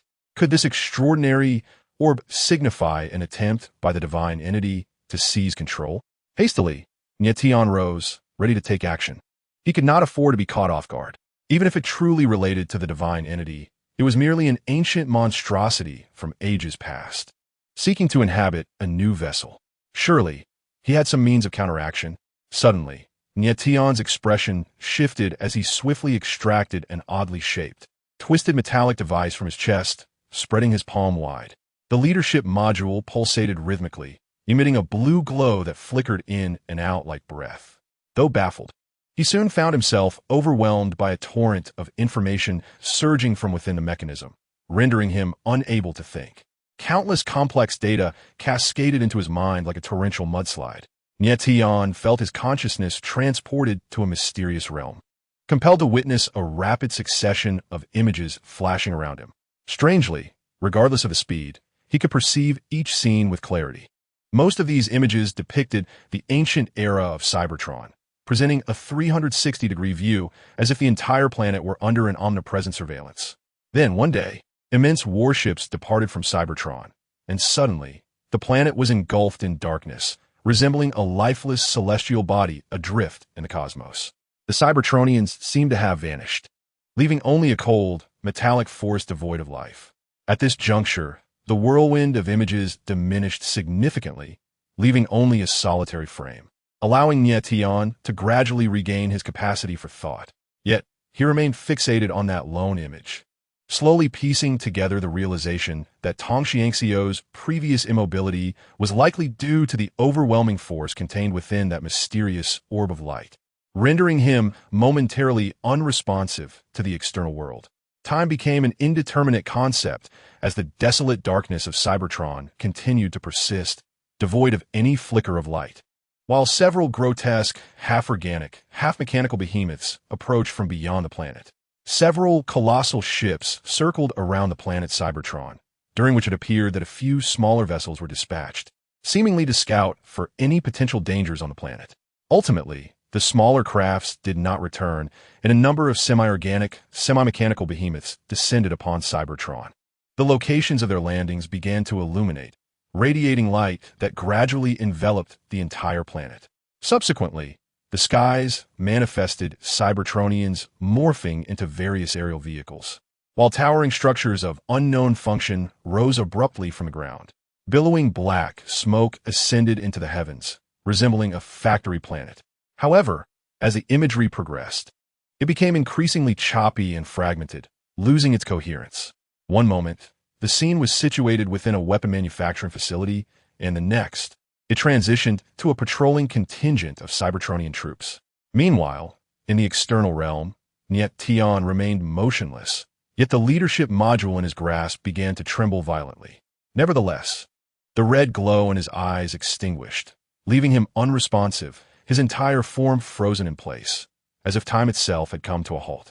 With a sudden click, the leadership module, through relentless effort, finally broke free from the mechanical hand that had tightly clutched it. It then wobbled and floated gracefully, eventually resting against Nie Tian's chest. Ignoring the constraints of space and distance, the module penetrated deep into Nie Tian's core, coming face to face with the life essence known as the spark. Chapter 183. The sphere of arcane energy in the enigmatic realm of consciousness. Nie Tian vaguely sensed that something had transpired, though he could not articulate it. Considering that the only entity in the external world had already been slain, he refocused his attention on the screen, where new developments appeared only after several seconds. The imagery depicted countless Cybertronians swarming across the surface of Cybertron, indiscriminately depleting the planet's resources. During this time, several additional semi-organic, semi-mechanical leviathans arrived, joining the initial colossal ships. These vessels periodically departed from Cybertron, only to return shortly thereafter, creating a relentless cycle. As the years passed, the ever-changing visuals abruptly halted, freezing on a singular, still image. Upon witnessing this, Nie Tian scrutinized what might be the final frame. The environment suggested it was near the Well of the Spark, located in Karen. Though the city appeared far less dilapidated than it currently does, and its architectural style was markedly different. A group of unmarked Cybertronians encircled the well's opening, with several massive construction vehicles parked behind them. What struck Nie Tian as peculiar was the apparent lethargy of these Cybertronians. Their forms resembled rigid, angular robots, lacking the anthropomorphic qualities and vivacity typically associated with their kind. They seemed like a collection of iron clumps devoid of normal cognition. Before Nie Tian could comprehend the intentions of the peculiar robots gathered around the well of the fire source, his attention was drawn to a bizarre creature in the lower left corner of the image, a being several meters off the ground, diminutive in stature, possessing a semi-cylindrical body and 5 heads. The quintupled entity. At first glance, Nie Tian instinctively exclaimed within his mind. In that moment, a revelation washed over him, akin to the clarity that follows the lifting of a fog. Like a mathematician grappling with a complex problem who suddenly finds the solution lay before him, he realized, yes, everything began to make sense. The quintupled entity, the 5-headed monster mentioned in the archive's meeting minutes, echoed in his mind. While it might be dismissed as mere coincidence, the presence of tangible evidence rendered any deceit impossible, especially since he had other means to verify the truth. Though the quintupled entity appeared to have 5 heads, they were interconnected, resembling a single head adorned with 5 distinct faces. Due to the limitations of his viewpoint, Nie Tian could only discern 2 of these visages. One was predominantly gray, sporting anthropomorphic features, with eyes that glowed a menacing red. The other was a vivid blue, its eyes emanating a sapphire light. Yet its mouth was grotesquely agape, revealing a set of sharp teeth. One face exuded a palpable fury, while the other radiated a cunning deceit. Overall, they imparted a distinctly unsettling aura, making it abundantly clear that they were not benign entities. After observing for a moment, Nie Tian pondered deeply. The original narrative had not introduced the quintupled entity. However, given the extensive history of Cybertron, it was conceivable that any occurrence was possible. The emergence of a cosmic race that had only been referenced in the background lore of the original series was hardly surprising. The origins of the quintupled entity remained shrouded in mystery, though rumors suggested that the 5 faces represented wisdom, anger, war, judgment, and death. Its entire form was primarily composed of mechanical components intertwined with biological elements. From beneath each face extended a tentacle capable of physical manipulation, typically moving via anti-gravity beams. They harbored an insatiable thirst for knowledge and power, exhibiting little regard for the detrimental effects their pursuits inflicted upon others. On occasion, they would obliterate entire planets teeming with life in the name of experimentation. Treachery and ruthlessness were their defining traits. As for other aspects of this race, Nie Tian was not well informed. He was only aware of these particulars. After recollecting these thoughts, Nie Tian sought to awaken. This time, the process was remarkably effortless. With a tremor of consciousness, everything before him abruptly vanished, akin to the self-awakening of one who realizes they are dreaming. The reassuring sensation of consciousness reclaiming control over his being resurfaced. However, upon awakening, Nie Tian was bewildered to find that, without his knowledge, his body had begun to levitate. To be precise, it hovers in midair, surrounded by arcs of shimmering energy. The crackling display is truly mesmerizing. Moreover, a rhythmic pulse emanates from his chest, prompting Nie Tian to glance down before closing his eyes once more. Upon reopening them, a peculiar expression crosses his face, laced with disbelief. Observing the emptiness in his hands and recalling the visions he had just perceived internally, he begins to comprehend the unfolding events.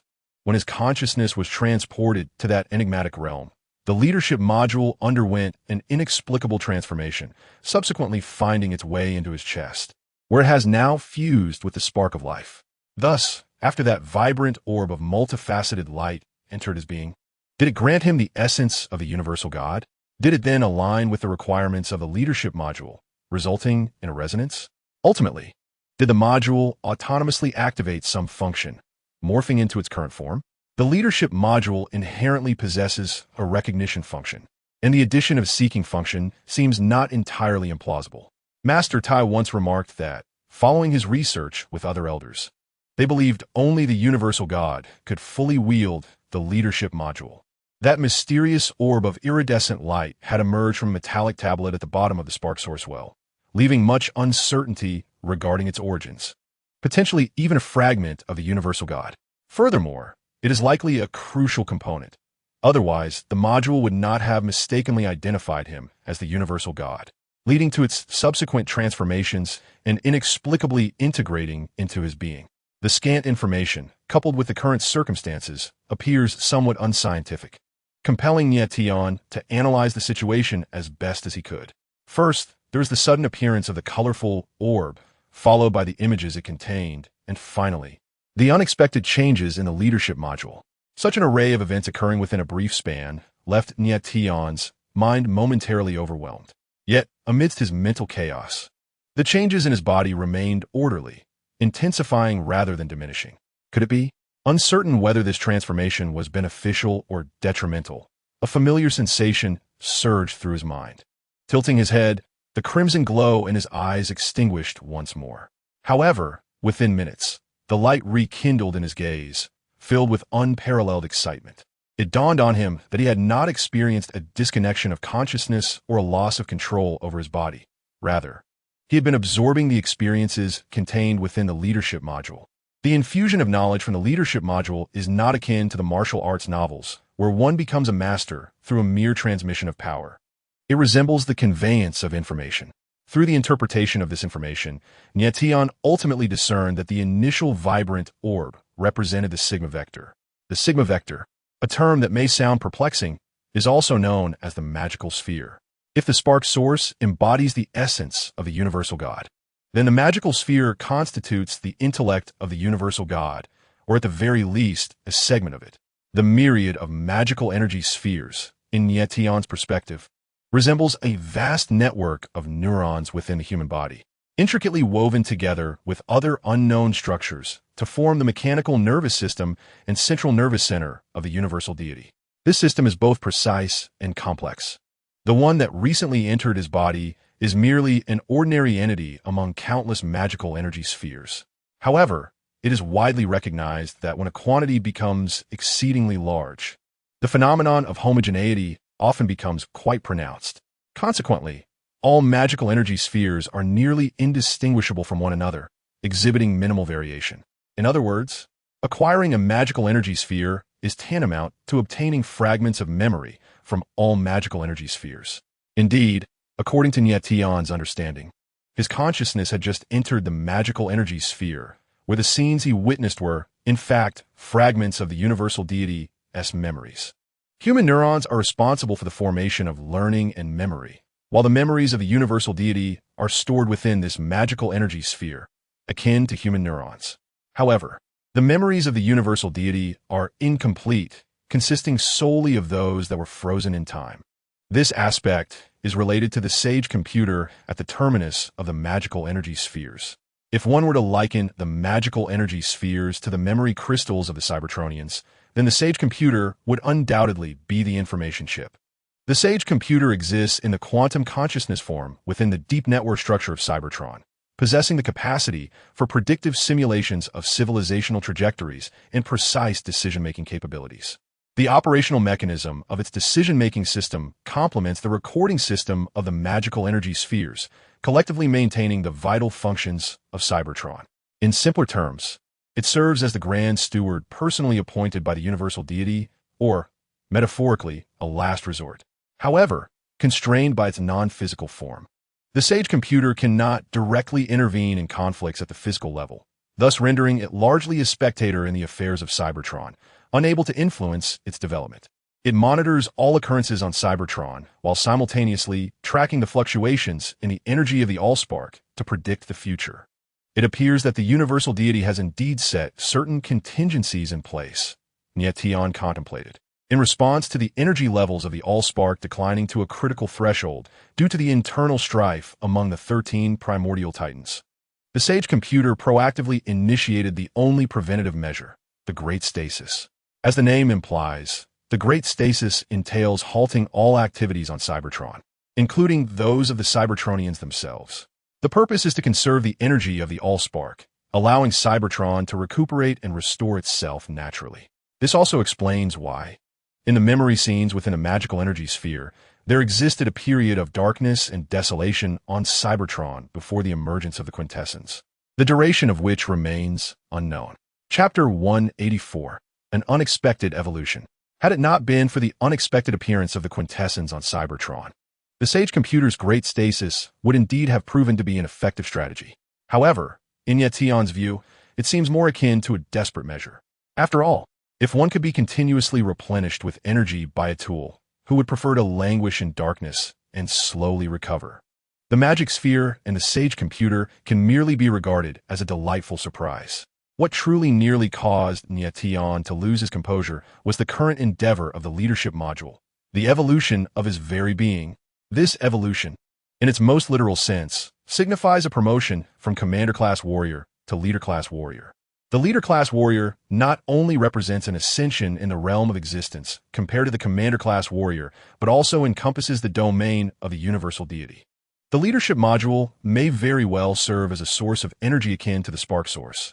Otherwise, it would not possess the capability to resurrect Optimus Prime. Just as the fragments of the spark source revived Megatron, it is also plausible that the leadership module functions as a unique weapon module, one exclusively wieldable by the universal deity.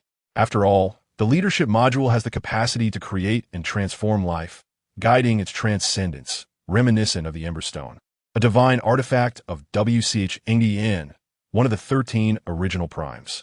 Moreover, Master Titanium has indicated that both the Emberstone and the leadership module are naturally occurring phenomena, suggesting they may share certain characteristics. While the spark and physical form of a leader-class warrior do not inherently possess the innate abilities of a supreme-class warrior, not every common individual can ascend to the rank of leader-class warrior. To achieve such elevation, one must first gain the recognition of the universal deity. This serves as one of the reasons why, during the ancient times of Cybertron, there were numerous commander-class warriors, yet leader-class warriors remain a rarity. In addition to the excessive energy expenditure from the spark source required to create a leader-class warrior, not every commander-class warrior is worthy of the universal deity's recognition. This acknowledgement can originate from life forms created by the universal deity, direct descendants of the 13 original primes, or through cunning means. However, with the extinction of the 13 originals, let alone their kin, the situation appears bleak. Nie Tian has come to understand that the evolution he inadvertently initiated is, in fact, a serendipitous outcome. Ultimately, the leadership module is merely an inanimate object, often functioning according to its initial programming. Since his arrival in this universe, Nie Tian has never considered himself particularly fortunate. He has reached this point solely through his own efforts, with a hint of foresight and meticulous planning. Now, as he finds himself pursued by formidable foes, the unexpected resonance with the leadership module has indeed bestowed upon him the sensation of serendipity. The most significant distinction between leader-class and commander-class warriors lies in the possession of a core weapon. Unlike weapon modules and external armaments, the core weapon not only possesses greater power, but is also integrated into the very essence of the being. When damaged, it can autonomously repair itself using the energy of the spark, without the need for external assistance. The drawback, however, is that once chosen, it becomes irrevocable. Nie Tian speculates that Megatron's fusion cannon and Optimus Prime's energy sword are their respective core weapons, the formidable nature of which he has witnessed on multiple occasions. As the extraordinary phenomena continued to swirl around him, after initially succumbing to excitement, Nie Tian gradually found his composure. Unlike the tumultuous surge of energy experienced during the ascension to the ranks of senior and elite warriors, the evolution of the leadership module was as subtle and gentle as the spring rain, imperceptibly nurturing the body. There is scarcely any distinct sensation, had it not been for the undeniable awareness of some unknown transformation taking place within him. Nie Tian might have believed that all that transpired was merely a dream. Even the most prolonged evolution must eventually reach a conclusion.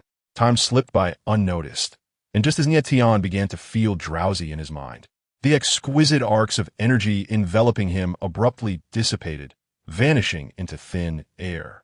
The sensation of gravity returned to his body all at once.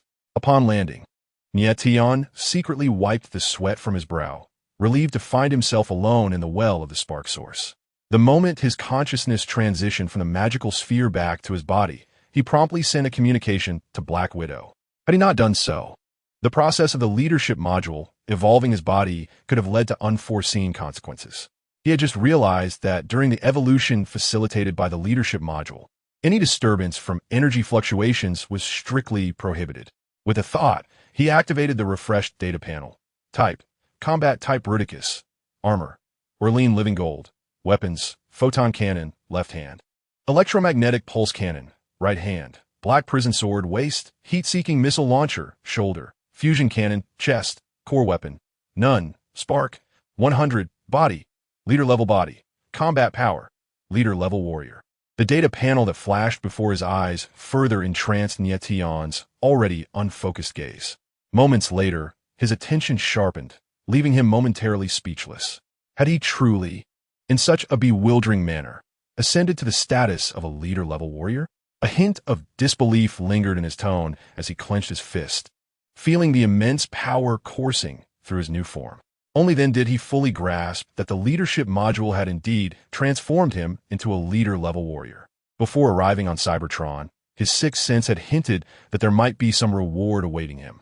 However, he had not anticipated that a series of fortunate coincidences would lead to such a swift and effortless elevation to leader-level warrior. Taking a moment to collect his thoughts, Nie Tian furrowed his brow and opened his chest. Within the energy sphere that represented his spark, a faint blue light flickered. The leadership module had disintegrated completely, now seamlessly merged with his spark. He had assumed that upon the completion of its evolution, the leadership module would detach from his body. But it had taken on this unexpected form instead. Though he was uncertain about how the primal transformers safeguarded the leadership module, it was unlikely that it was stored within the spark in his chest. Never mind, it was probably not a negative development. Nie Tian shook his head, choosing not to delve further into the matter. The leadership module had just elevated him to the status of a leader-level warrior, and there was no reason for it to harm him. Having quickly adapted to his current leader-level form, Nie Tian retrieved a somewhat worn and thick tome from within his chest. He prepared to validate the memories presented by the matrix of leadership through the Covenant of Primus, while simultaneously seeking to understand the events that transpired on Cybertron after those memories abruptly ceased. The sound of a page turning resonated as the Covenant of Primus, having remained dormant for millennia, reopened the first page chronicling the history of Cybertron. At this moment, the battle was nearing its conclusion in the Sonic Canyon.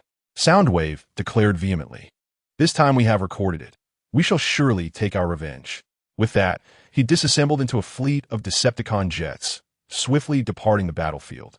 Scattered across the ground lay numerous Autobots and Decepticons, including several colossal figures resembling small mountains. A glance revealed that only a few Autobots still stood. As the Decepticon jets retreated, the Decepticons emerged victorious. Many Decepticons who had rushed from Fortress Maximus began to scour the battlefield. The Autobots had reinforcements, and Soundwave, of course, would not passively endure the onslaught. However, the distance from Fortress Maximus to Sonic Canyon was considerable. It was only now that they arrived, after the battle had completely concluded. Among the Decepticons engaged in the cleanup, the most zealous was Devastator. One could only wonder how insatiable Devastator's appetite truly was, as he had consumed so many Autobots, yet still appeared hungry. In his frenzied movements, several damaged Autobots were swiftly devoured. Had Soundwave not previously issued a warning, Devastator would have long since consumed those combined warriors as well. Some lower-ranking Decepticons attempted to scavenge for spoils, only to be preempted by Devastator each time. Faced with the exclusive pet of their master Soundwave, they could only retreat. To intervene would mean becoming the next meal. Soundwave was approached by Black Widow, who informed him that the news from the Predacons indicated that Skyfire had been slain. She, in alliance with Rainmaker, had dispatched the Guardian, and thus her current state seemed far from favorable. In this battle, even cornered beasts fight back. The Predacons had been defeated by Thundercracker, while Rainmaker and Starscream had also sustained severe injuries. "Very well, I understand," Soundwave nodded, refraining from inquiring why Skyfire had been slain yet was not hastening back to the fray. A commander of equivalent power was not someone he could simply command at will. "Decepticons, retreat," Soundwave proclaimed, having finished scavenging valuable items from the battlefield before boarding the last remaining Decepticon battle vehicle, the Dreadnought. Following this conflict, the Autobots were left with only the aerial bots and a severely damaged Thunder Rescue team as their true combat force, severely weakened and no longer a significant threat. Though the Decepticons also faced losses, having lost the elite team known as the Predacons, this loss fell well within Soundwave's capacity to bear. He was confident that it would not be long before he could thoroughly eradicate the remaining Autobots on Cybertron. At the bottom of the well of all sparks. The Holy Covenant chronicled by Master Titanium is less a historical document and more akin to a personal diary. It predominantly comprises Master Titanium's subjective narratives, infused with a strong personal touch. This led Nie Tian to frequently scoff while reading. Who, in all seriousness, writes a diary? After perusing nearly half of it, Nie Tian finally stumbled upon familiar content. The precursors have returned with news. They have failed. They are preparing to adopt the final method, which, when researching the original energy matrix, I never anticipated would be of use today. Chapter 185, The Sealed History. Only I and the unfathomable remain. The unfathomable expressed a desire to leave Cybertron, revealing his intention to utilize the Ember Stone, allowing the primes to endure in another form. I did not refuse. In truth, I knew that with two of us, we could continue to strive for the spark of life, executing his commands. Yet alone, I cannot disregard the safety of Cybertron. However, the current state of affairs is of our own making. I should support him. If I deny him, what becomes of him as the next Megatron? Cybertron can no longer withstand upheaval. The great shutdown era approaches. I have sensed it. I anticipated such a day would come, yet I did not foresee its swift arrival.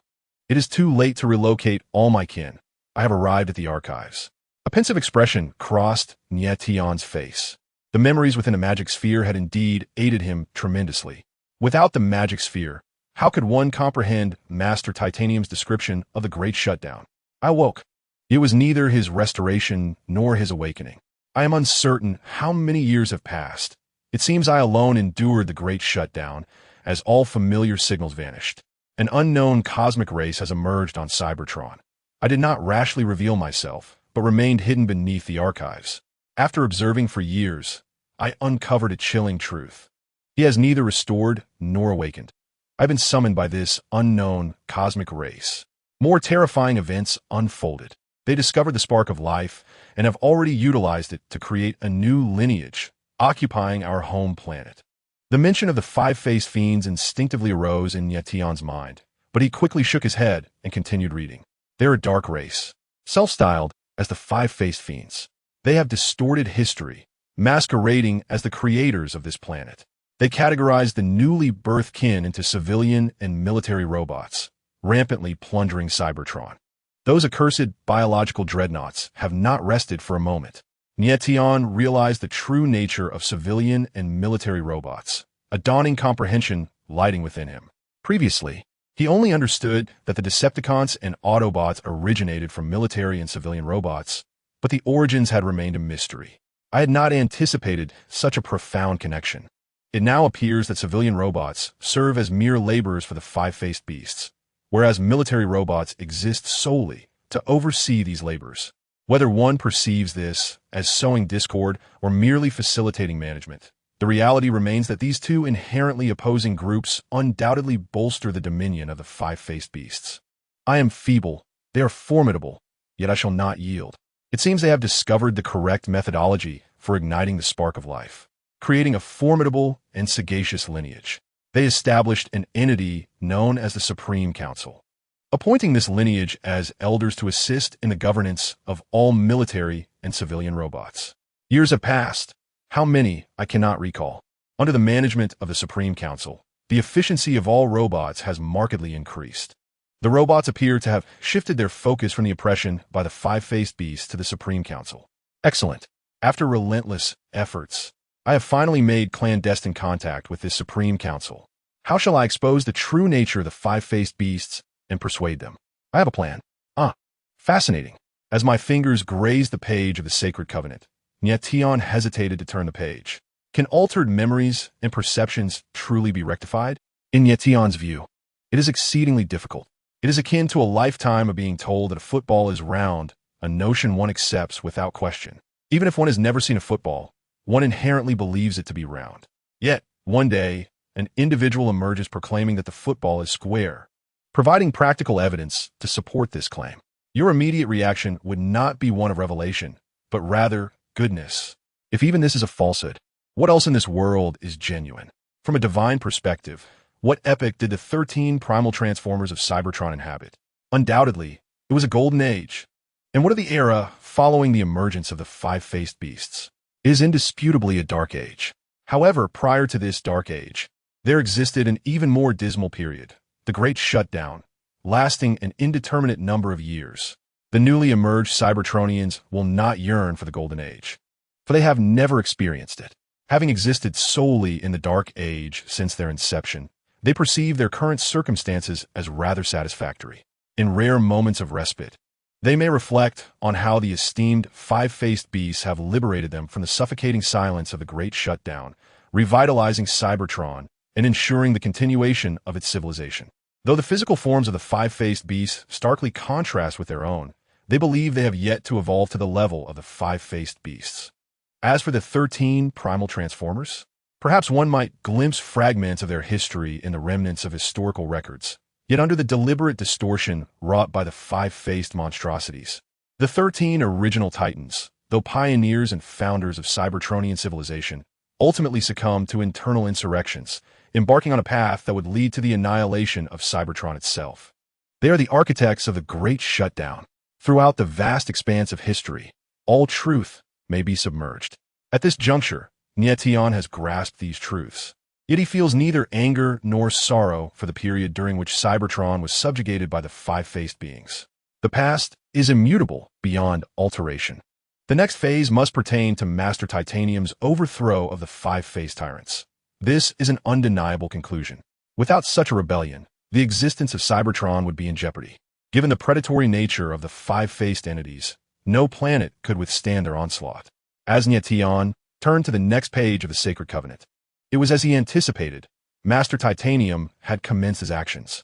At last, I have unveiled the true nature of the five-faced beings. They have come to believe my words. I have been elected as the leader of the insurgents, a promise I have made to them. Little do they know, they possess the strength to vanquish the five-faced creatures on their own. I have diligently instructed them, instilling in them the paramount virtue of unity. In secrecy, they formed the insurgent army, adopting my code name. After centuries of development and toil, despite the loss of many lives, we have finally triumphed. Nie Tian comprehended this passage from Master Titanium's diary. If translated into the language of Blue Star, it would convey that Master Titanium, under the alias 3, represents the first letter of the alphabet, signifying the Titans, with 3 indicating his rank among them. Subsequently, Master Titanium led the oppressed military and civilian robots in rebellion. And after a protracted century-long conflict, they ultimately expelled the five-faced beings. Thereafter, Master Titanium retreated into the depths of the archives. Meanwhile, the High Council persisted as an institution, maintaining its existence until the outbreak of the Cybertronian Civil War. The concluding section of the Sacred Covenant chronicles the events following the expulsion of the five-faced beings. The war to drive them out was far from facile. While it may be an exaggeration to claim that Cybertron was utterly ravaged, the truth remains that over 90% of both civilian and military robots perished. Whether through the vivid memories of the five-faced beings piloting colossal ships from the cosmic sphere or the fragmented accounts recorded by Master Titanium, it is evident that the five-faced beings, as extraterrestrial invaders, possessed a home planet, initially taken by surprise by the insurgents. The five-faced beings quickly regrouped and sought reinforcements from their homeworld. After all, Cybertron was merely a planet colonized by the five-faced beings, employing a deceptive method of occupation. Although Master Titanium did not document the intricate details of the warfare, the brutality of the conflict between two cosmic civilizations is all too apparent. In theory, after the Great War, the planet Cybertron should have ushered in an era of stability, or at the very least, a period of peace to recuperate and rejuvenate. However, Nie Tian discovered that Master Tai's final records indicated the sudden emergence of the ambitious Megatron. In an effort to win over and placate Megatron, the Council of Elders appointed him as the commander of all military robots. Shortly thereafter, within a few years, the Decepticons were established, igniting a civil war on Cybertron. Nie Tian did not continue reading, for he possessed a more comprehensive understanding than Master Tai. At this moment, he realized that the unknown battle captured in the memory crystal prior to the Cybertron Civil War was none other than the war between the rebels and the Quintessence. Truly captivating, he closed the Covenant of Primus and returned it to his chest. After pondering for a moment, Nie Tian reflected on the history of Cybertron. The golden age of the 13 primes in ancient times, the dark age of quintessent rule, and the modern Cybertron civil war. Overall, it was not overly complex. However, in this day and age, when Cybertron was on the brink of collapse, the existence of the quintessence was likely known to very few. The only ones who might know were the adversary, Megatron, and Optimus Prime, along with himself. Remarkably, just 4 individuals. If the quintessence were to re-emerge, the Autobots and Decepticons would probably struggle to discern friend from foe. He would leave that for another time. Shaking his head, Nie Tian approached the side of the towering commander-class body, lifting it with a newfound disinterest, and soared into the sky. After spending so long at the Well of All Sparks, he was ready to return to the Iron Fortress. Chapter 186. Central Airport 3 days later, at the Iron Fortress.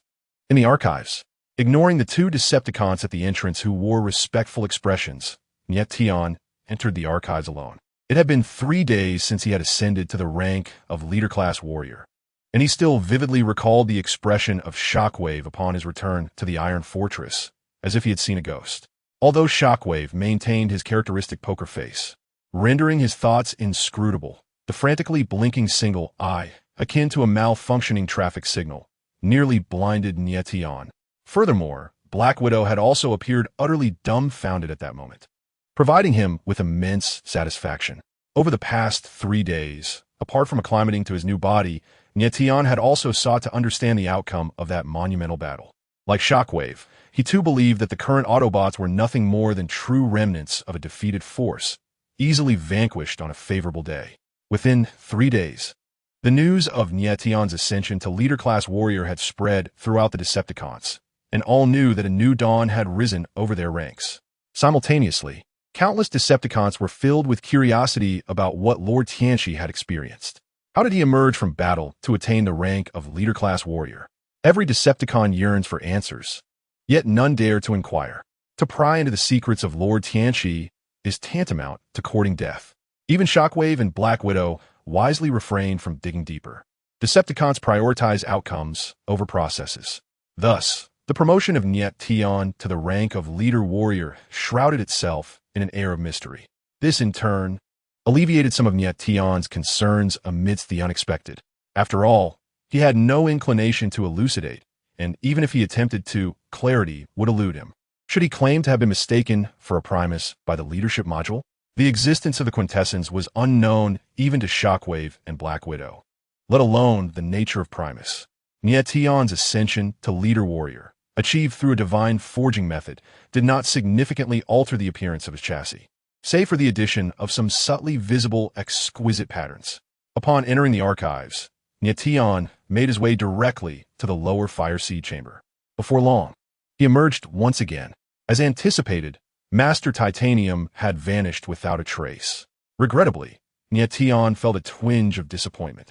He had hoped to discover if Master Titanium had left behind any valuable artifacts, particularly the exclusive divine tool, the Pen of Prophecy. Alas, not only was there nothing left behind, but the secret space beneath the fire seed chamber had also been destroyed.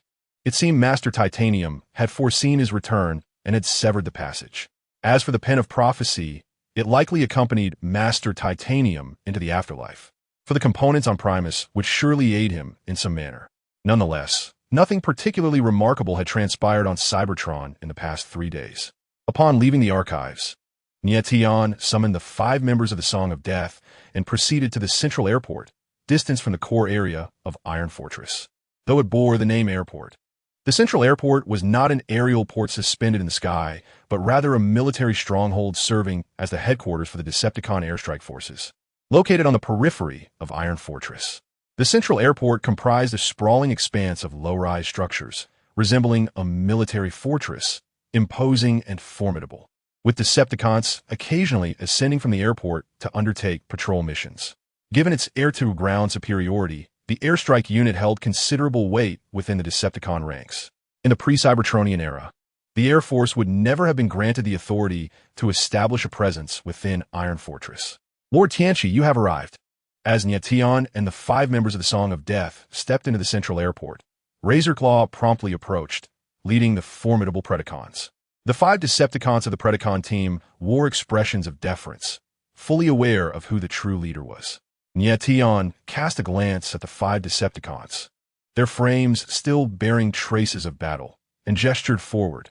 Razorclaw, assemble the Decepticons.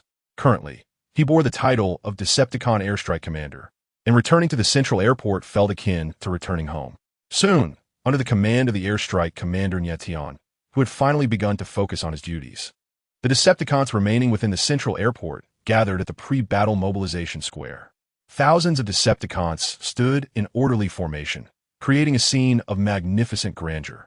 Even Nie Tian, witnessing such a multitude of Decepticons for the first time, found himself momentarily entranced. It was overwhelming. The number of Decepticons was far greater than the few that appeared in the original narrative, leaving him somewhat disoriented. Standing atop the high platform, Nie Tian gazed down at these fierce and ruthless Decepticons, and at that moment, despite his usual indifference towards them, he could not help but feel a surge of lofty ambition. In the western region of the United States, a red and white Oshkosh rescue fire truck, devoid of any driver, traversed a desolate expanse of wasteland. The fire truck seemed to be in a great hurry, possessing a clear destination, and the violent jolts of the terrain did nothing to diminish its speed.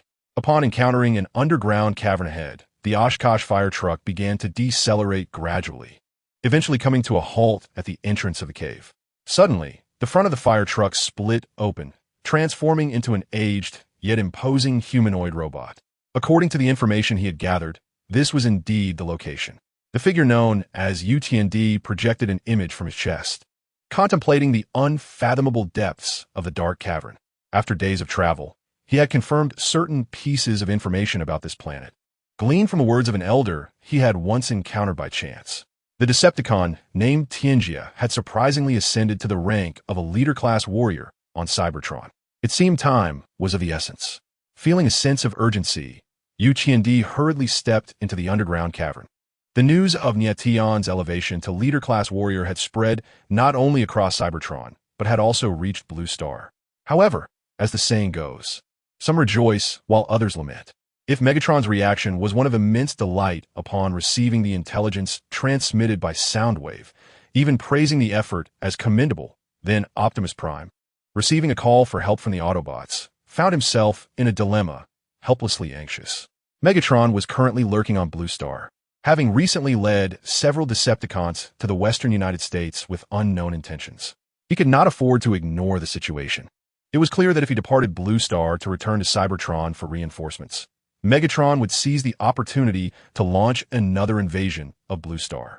At that point, not only would the situation on Cybertron worsen, but Blue Star would also be at risk of falling into chaos. Sending other Autobots for support would be ineffectual regarding the circumstances on Cybertron. Following the great battle in the Pharaoh's country of Mojiza, the United States had come to recognize the Decepticons' relentless ambitions. Although driven by self-interest, some individuals feigned ignorance. Yet a few insightful leaders within the higher echelons had managed to secure more favorable cooperative conditions for the Autobots.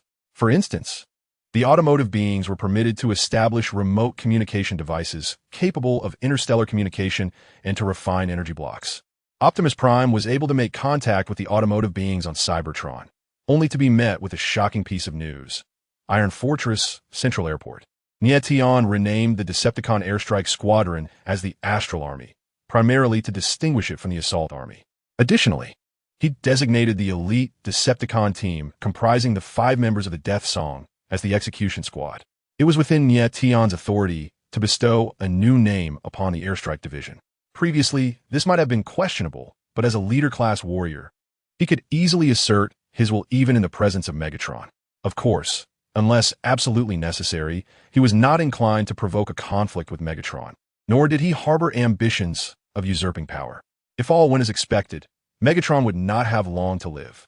After the latter's demise, would it not be more fitting to ascend to the Decepticon leadership under the pretense of avenging him? This would also serve to demonstrate to the other Decepticons the depth of his loyalty to Lord Galvatron, affirming their allegiance. Within the Decepticons, aside from Megatron, he stood alone as a leader-class warrior. He could not evade this position even if he wished to. Alas, you have truly burdened me, he thought suddenly, shaking his head as he glanced at the 5 members of the Death Song before him. It was premature to contemplate such matters now. Death Song, The primary duty of your execution squad is to deal with Decepticons who disobey orders or defect. Do not be surprised. Even among the Decepticons, defections occur and are frequent. Otherwise, how could the selfless assistance of Jetfire to Optimus Prime be explained?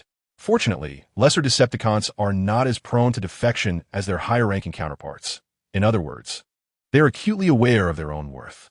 The situation among the Decepticons on Cybertron differs from that on Earth.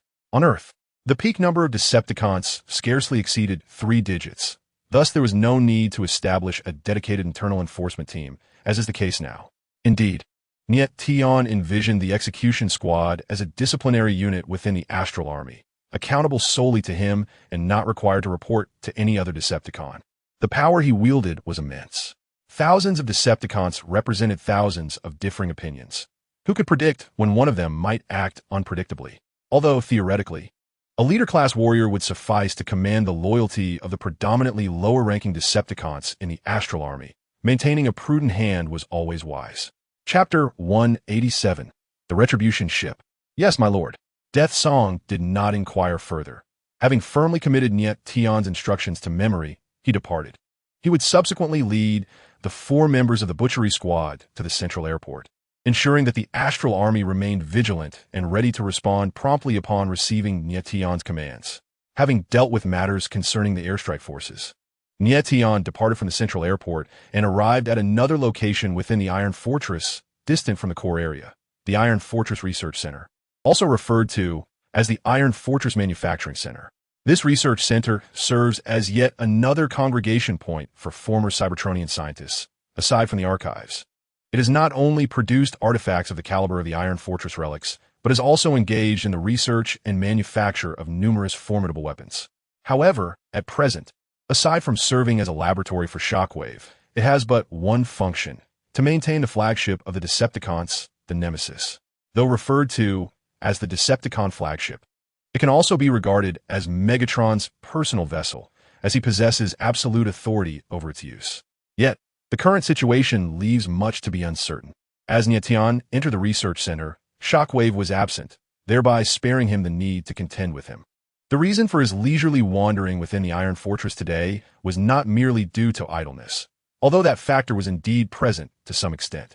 Each discipline has its specialization, and with no intelligence regarding the Autobots' hideouts, including Shockwave and Black Widow, all were awaiting the Soundwave's tape team to gather pertinent information about the Autobots. This wait could extend from a week to a month, but it would not be prolonged. In truth, Nie Tian was somewhat taken aback upon initially learning that most members of the tape team had remained on Cybertron. However, after hearing from Shockwave that this was a request made by Soundwave himself, his surprise diminished. Although the original narrative did not illustrate the relationship between Soundwave and Shockwave, it could be surmised that it was not unfavorable. The research center is an expansive, arc-shaped edifice filled with an array of machines and equipment. Upon entering, Nie Tian observed several Decepticon engineers busily attending to a colossal spacecraft. Upon seeing the arrival of Lord Nemesis, these engineers greeted him warmly. Though they had heard that Lord Nemesis possessed a good temperament and was approachable despite appearing somewhat aloof, they dared not treat him with any degree of casualness. In truth, these Decepticons were unaware that Nie Tian's seemingly cold demeanor stemmed from his indifference towards the Decepticons within the Iron Fortress, a group of individuals whose thoughts predominantly revolved around conflict and violence had little common ground with him. This must be the Nemesis, he mused, ignoring the Decepticon engineers. Nie Tian approached the central spacecraft. As a flagship, the size of the Nemesis defied measurement in mere meters, stretching approximately 4 kilometers in length, towering over 2 kilometers in height, and boasting a wingspan of nearly 3 kilometers at its broadest point. It could be deemed the largest spacecraft in Decepticon history. The hull is sharply wedge-shaped, its front as keen as a blade, while the rear expands into a cluster of engine nozzles arranged like petals. The hull is adorned with rotating turrets, each equipped with twin-pulse laser cannons for air defense and ground clearance. The entire hull is predominantly adorned in dark gray and deep purple, its surface marred by rust and scars of battle, evoking a sense of both ferocity and the melancholic weight of war. Nie Tian circled the reprisal, and in stark contrast to the rounded form of the Decepticon transport ship he had briefly possessed, the Reprisal presented a more elongated and menacing silhouette, epitomizing a design ethos born purely for the ravages of conflict. In the original narrative, the ship that stood against the Reprisal was the Autobots' flagship, the Arkansas. Although both vessels are hailed as masterpieces of Cybertronian engineering, infused with the zenith of Cybertron's technological prowess. The heavily armed Reprisal primarily served as an offensive tool against the Autobots' military strongholds during the Cybertronian Civil War.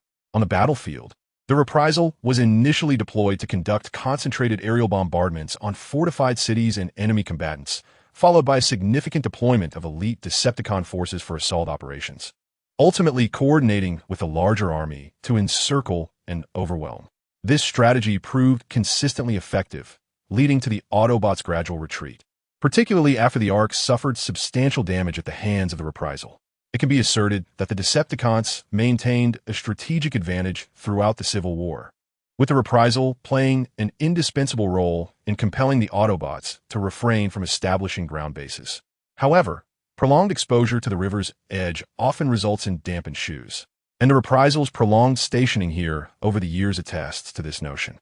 Fortunately, thanks to the relentless repairs by Decepticon engineers, the Reprisal, while still appearing somewhat weathered, was fully operational and equipped with several new weaponry enhancements. Just as Nie Tian contemplated boarding the Reprisal, two Decepticons stationed at the ship's entrance suddenly obstructed his path.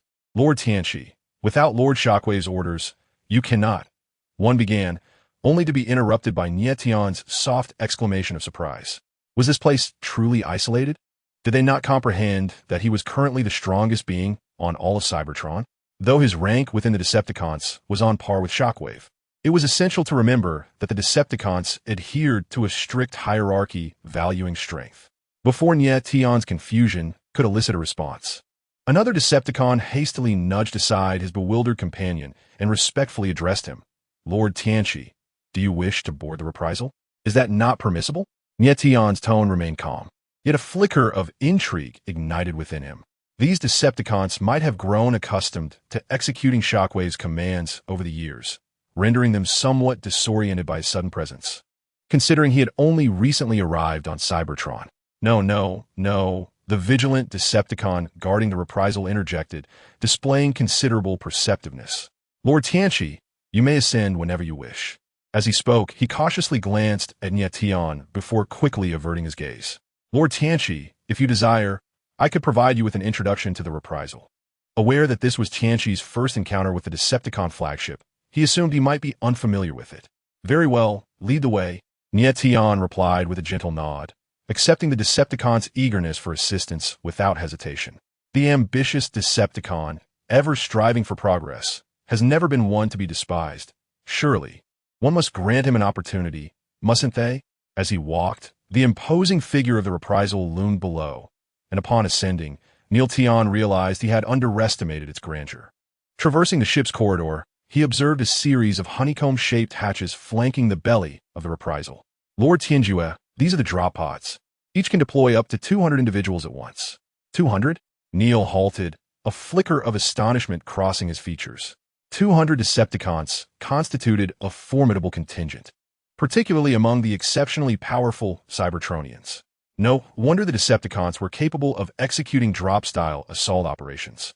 Thus, meandering and pausing, Neil meticulously scrutinized every aspect of the Reprisal until he finally reached the command tower, a pyramid-shaped glass chamber perched atop the ship.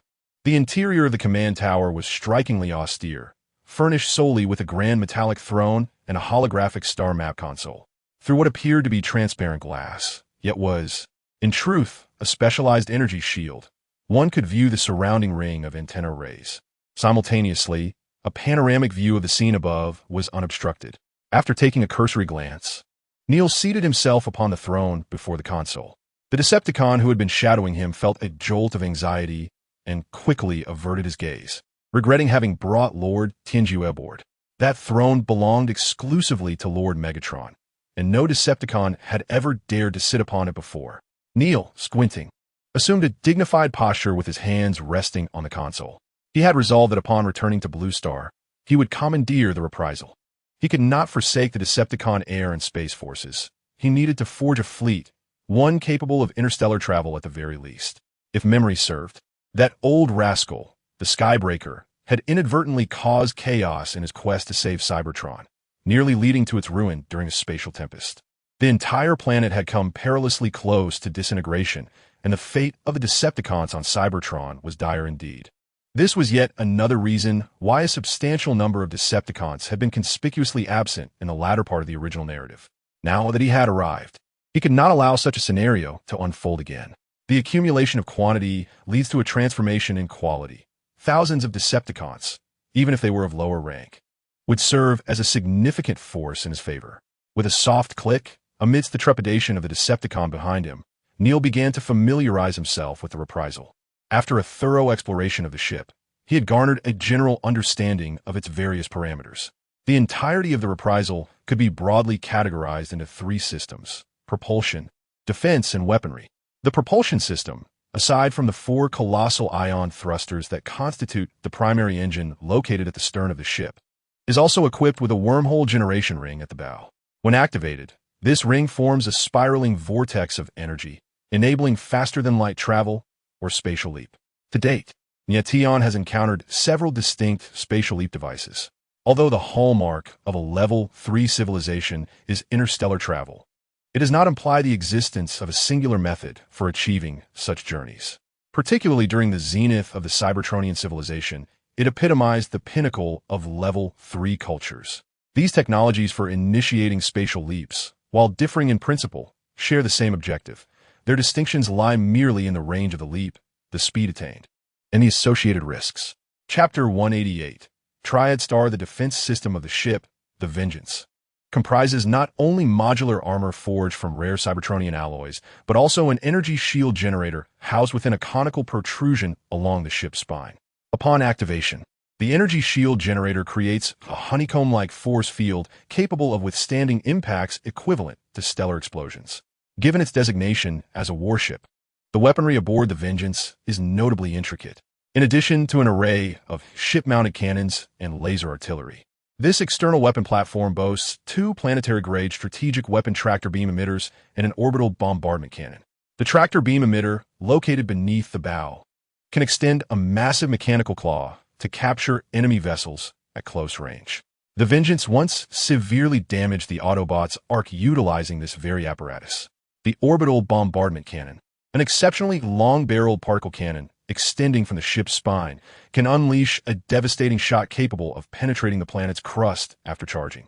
In Nie Tian's view, this truly represents the essence of an orbital cannon, rendering the one from the United States, which he only later learned about, as mere imitation, lacking substance. The satellite of Cybertron, known as Triad Star, possesses a volume roughly 1/10 that of Cybertron itself. However, it is adorned with various Cybertronian structures.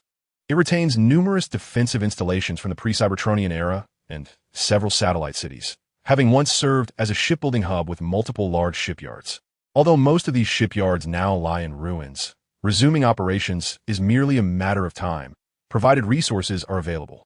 Due to the absence of exploitable resources on the planet, Triad Star is regarded with disdain by the Decepticons, who do not even bother to deploy troops there. Yet today, this despised satellite of Cybertron unexpectedly welcomes a group of Decepticons, specifically a specialized unit known as the Tape Corps. Damn it, Scorn, why do you insist on digging again? Upon landing on the side of Triad Star facing Cybertron, Sawtooth scolded Scorn with irritation.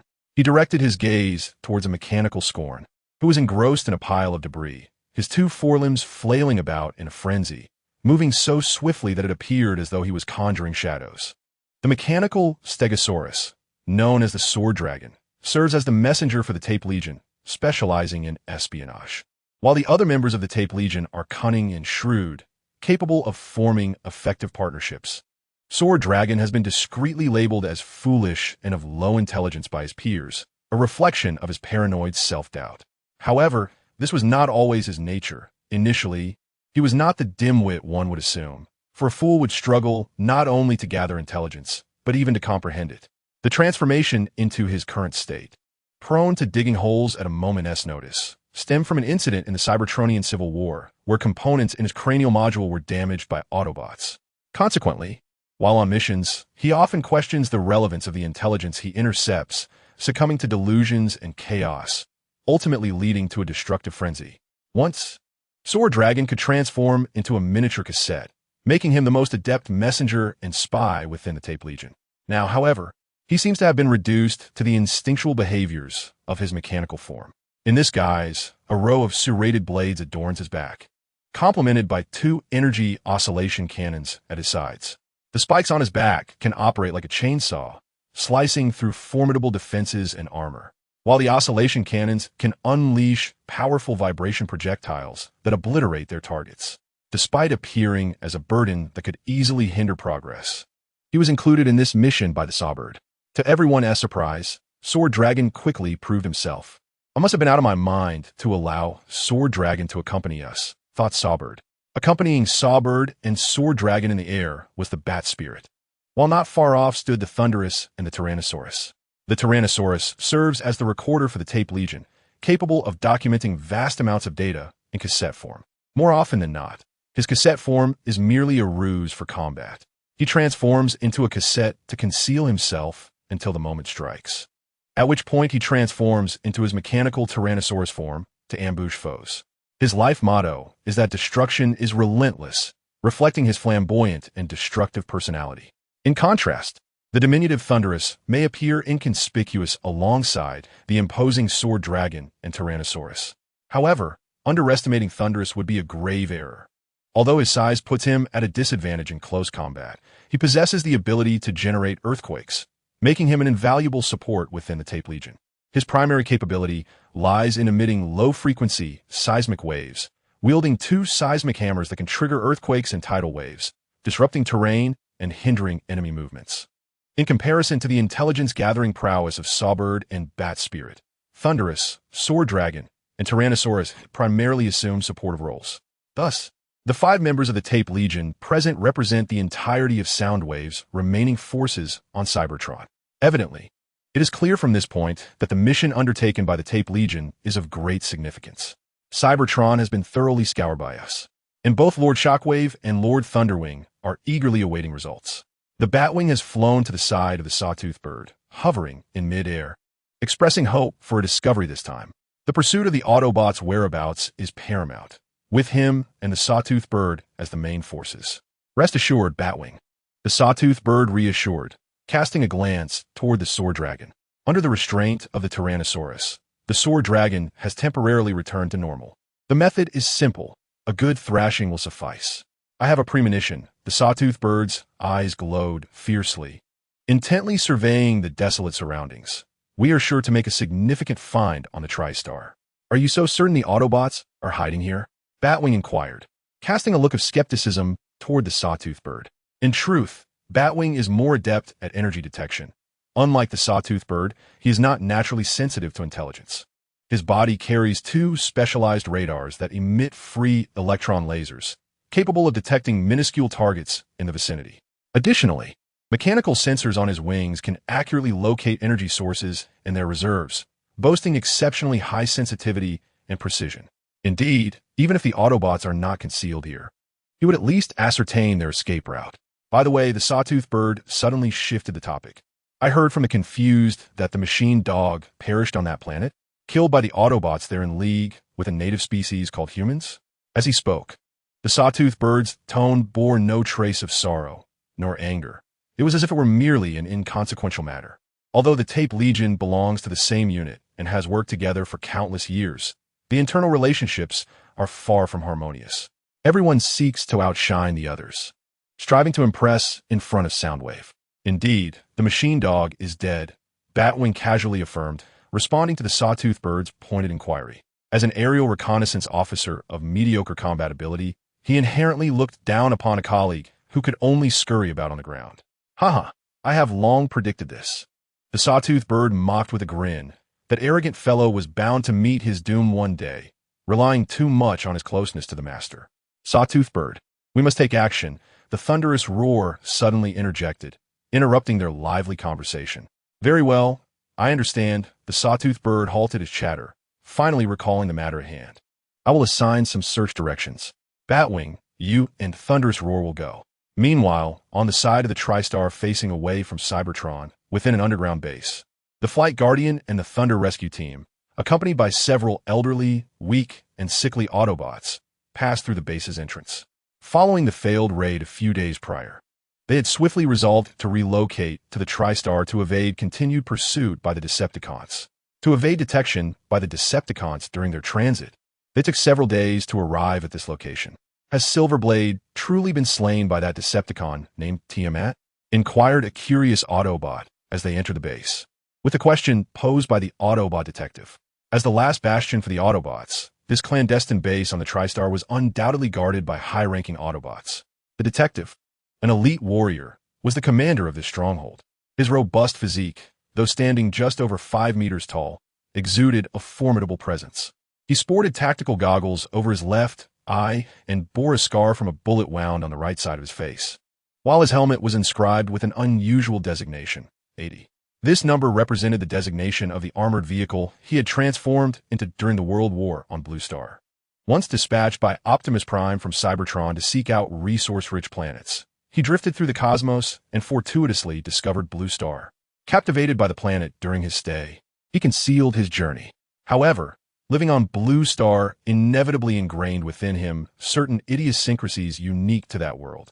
For instance, he now habitually clenched a bullet-shaped cigar between his lips, the ember at its end flickering in rhythm with his inhalations. His experiences on Blue Star also influenced the armaments he carried, which predominantly consisted of oversized human weaponry, a Gatling gun slung at his waist, a bandolier of ammunition and several grenades across his chest, and a large shotgun and a portable rocket launcher secured to his back. Chapter 189. Stereo Troops. In addition to the detective, the sole high-ranking Autobot present, this secret base also housed a pivotal figure, the chief scientist of the Autobots, Jack. Originally a scholar who abhorred warfare, Jack had been a researcher at the Cybertron Academy prior to the Civil War. After joining the Autobots, he remained engrossed in scientific inquiry. Initially disinterested in offensive weaponry, he dedicated himself to developing defensive systems and non-military facilities. However, the brutality of the Civil War compelled him to alter his stance. He recognized that resisting the Decepticons was the only path to survival. He chose to fight alongside Optimus Prime, tirelessly crafting weapons for the Autobots. His inventions were diverse and eccentric, yet consistently beneficial to their cause, rendering him an indispensable logistical asset. For reasons of security, Jack was among the first Autobots to arrive at this secret base, where he has since remained, seldom departing. Occasionally, he conducts experiments or endeavors to create new weaponry. Undoubtedly, Jack's most critical task is leading the Autobots engineers in the restoration of their flagship, the Arkansas. Following its severe damage at the hands of the Decepticons, the Autobots relocated the Ark to the TriStar. Apart from the imperative of avoiding detection by the Decepticons, this location is favored for its numerous shipyards, which are immensely beneficial for the restoration of the Arkansas. Jax, with his unkempt appearance, perhaps a side effect of his research endeavors, perpetually looks disheveled. At first glance, one might associate Jax with a lack of combat prowess, thus categorizing him among the frail and vulnerable Transformers. After the investigator spoke, Jax and the other Transformers voiced their confusion, eager to comprehend the unfolding events. There is no wall so impenetrable that it cannot be breached by whispers. Although Nie Tian executed Tong Tian Xiao without any witnesses and only uttered a word to Black Widow, both Shockwave and the Decepticons could not possibly conceal this incident, whether for propaganda purposes or to demoralize the Transformers. Indeed, Silver Sword remained silent for a considerable time before slowly nodding and revealing the truth. A failure in intelligence had led them into a trap set by the Decepticons. Alongside Tong Tian Xiao, the likes of Calculation King, Guardian God, and Thunder Emperor were also mentioned. As Tong Tian Xiao recounted the tale, sorrow etched itself across the faces of all present Transformers. An increasing number of Transformers gathered, encircling the Flying Guardian and the Thunder Rescue Team. Apart from the Recorder and his Stereo Team, the Recorder, feeling guilty for his indirect role in Tong Tian Xiao's demise, arrived a day later than Silver Sword, but immediately led his team away from the underground base upon arrival. What they did afterward remains a mystery. However, given the urgent situation, no one was concerned about their whereabouts. They were not merely fatigued. One misstep could lead to the annihilation of the Transformers. What should we do? One Transformer inquired.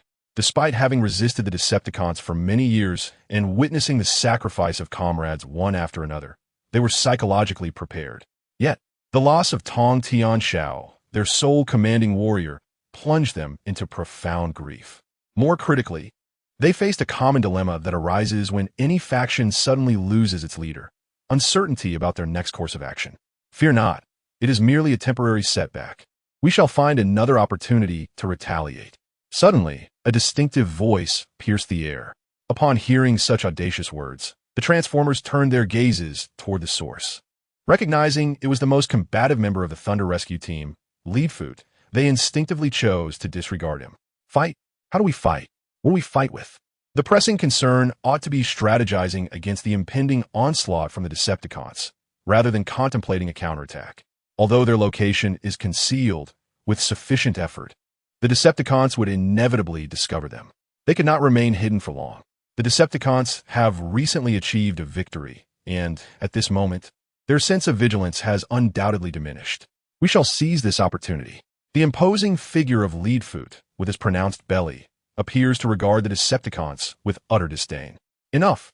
Leadfoot, Silverbolt gently interjects, slightly tilting his head. In contrast to Leadfoot's boastful yet dubious assertions, Silverbolt exudes a sense of gravitas. He first offers words of reassurance to his comrades before invoking the true leader and spiritual pillar of the Autobots. Have we not already established contact with Optimus Prime? The mere mention of Optimus Prime's name instantly revitalizes the previously despondent Autobots. Yes, they still have Optimus Prime. Whether they join the Autobots due to his personal charisma or simply out of disdain for the Decepticons' methods, all hold deep respect for him. After all, who among leaders would personally ensure the safety of their subordinates? In the TriStar region, Sector 5 is one of many subdivisions, aside from the orbital and suborbital zones, which are primarily divided into various sectors. At this moment, a mechanical lion traverses a desolate expanse in Sector 5. This mechanical lion is none other than Steeljaw, a member of the Stunt Icons who has departed from the Autobots underground base. Steeljaw is an exceptional intelligence officer, and in addition to that, he is a highly aggressive warrior, equipped with sharp fangs and a flight jet cannon. However, his singular transformation into a beast limits his mobility significantly. Perched upon Steeljaw's back are three diminutive minicons, one of whom, feeling bored, inquires, "Boss, where are we headed?" This minicon is Windcharger, another member of the Stunt Icons, who previously brought back erroneous intelligence from the Decepticons, leading to an unfortunate mishap during a recent raid. As the document custodian, Windcharger is exceptionally intelligent, well-versed in accessing various physical and electronic records. His body is equipped with a specially designed internal optical matrix memory system, with data storage capacity approaching infinity, enabling him to retrieve information at remarkable speeds. Regrettably, he possesses a short temper and an insatiable thirst for knowledge, often fixating on trivial matters, such as the nature of the relationship between Optimus Prime and RC.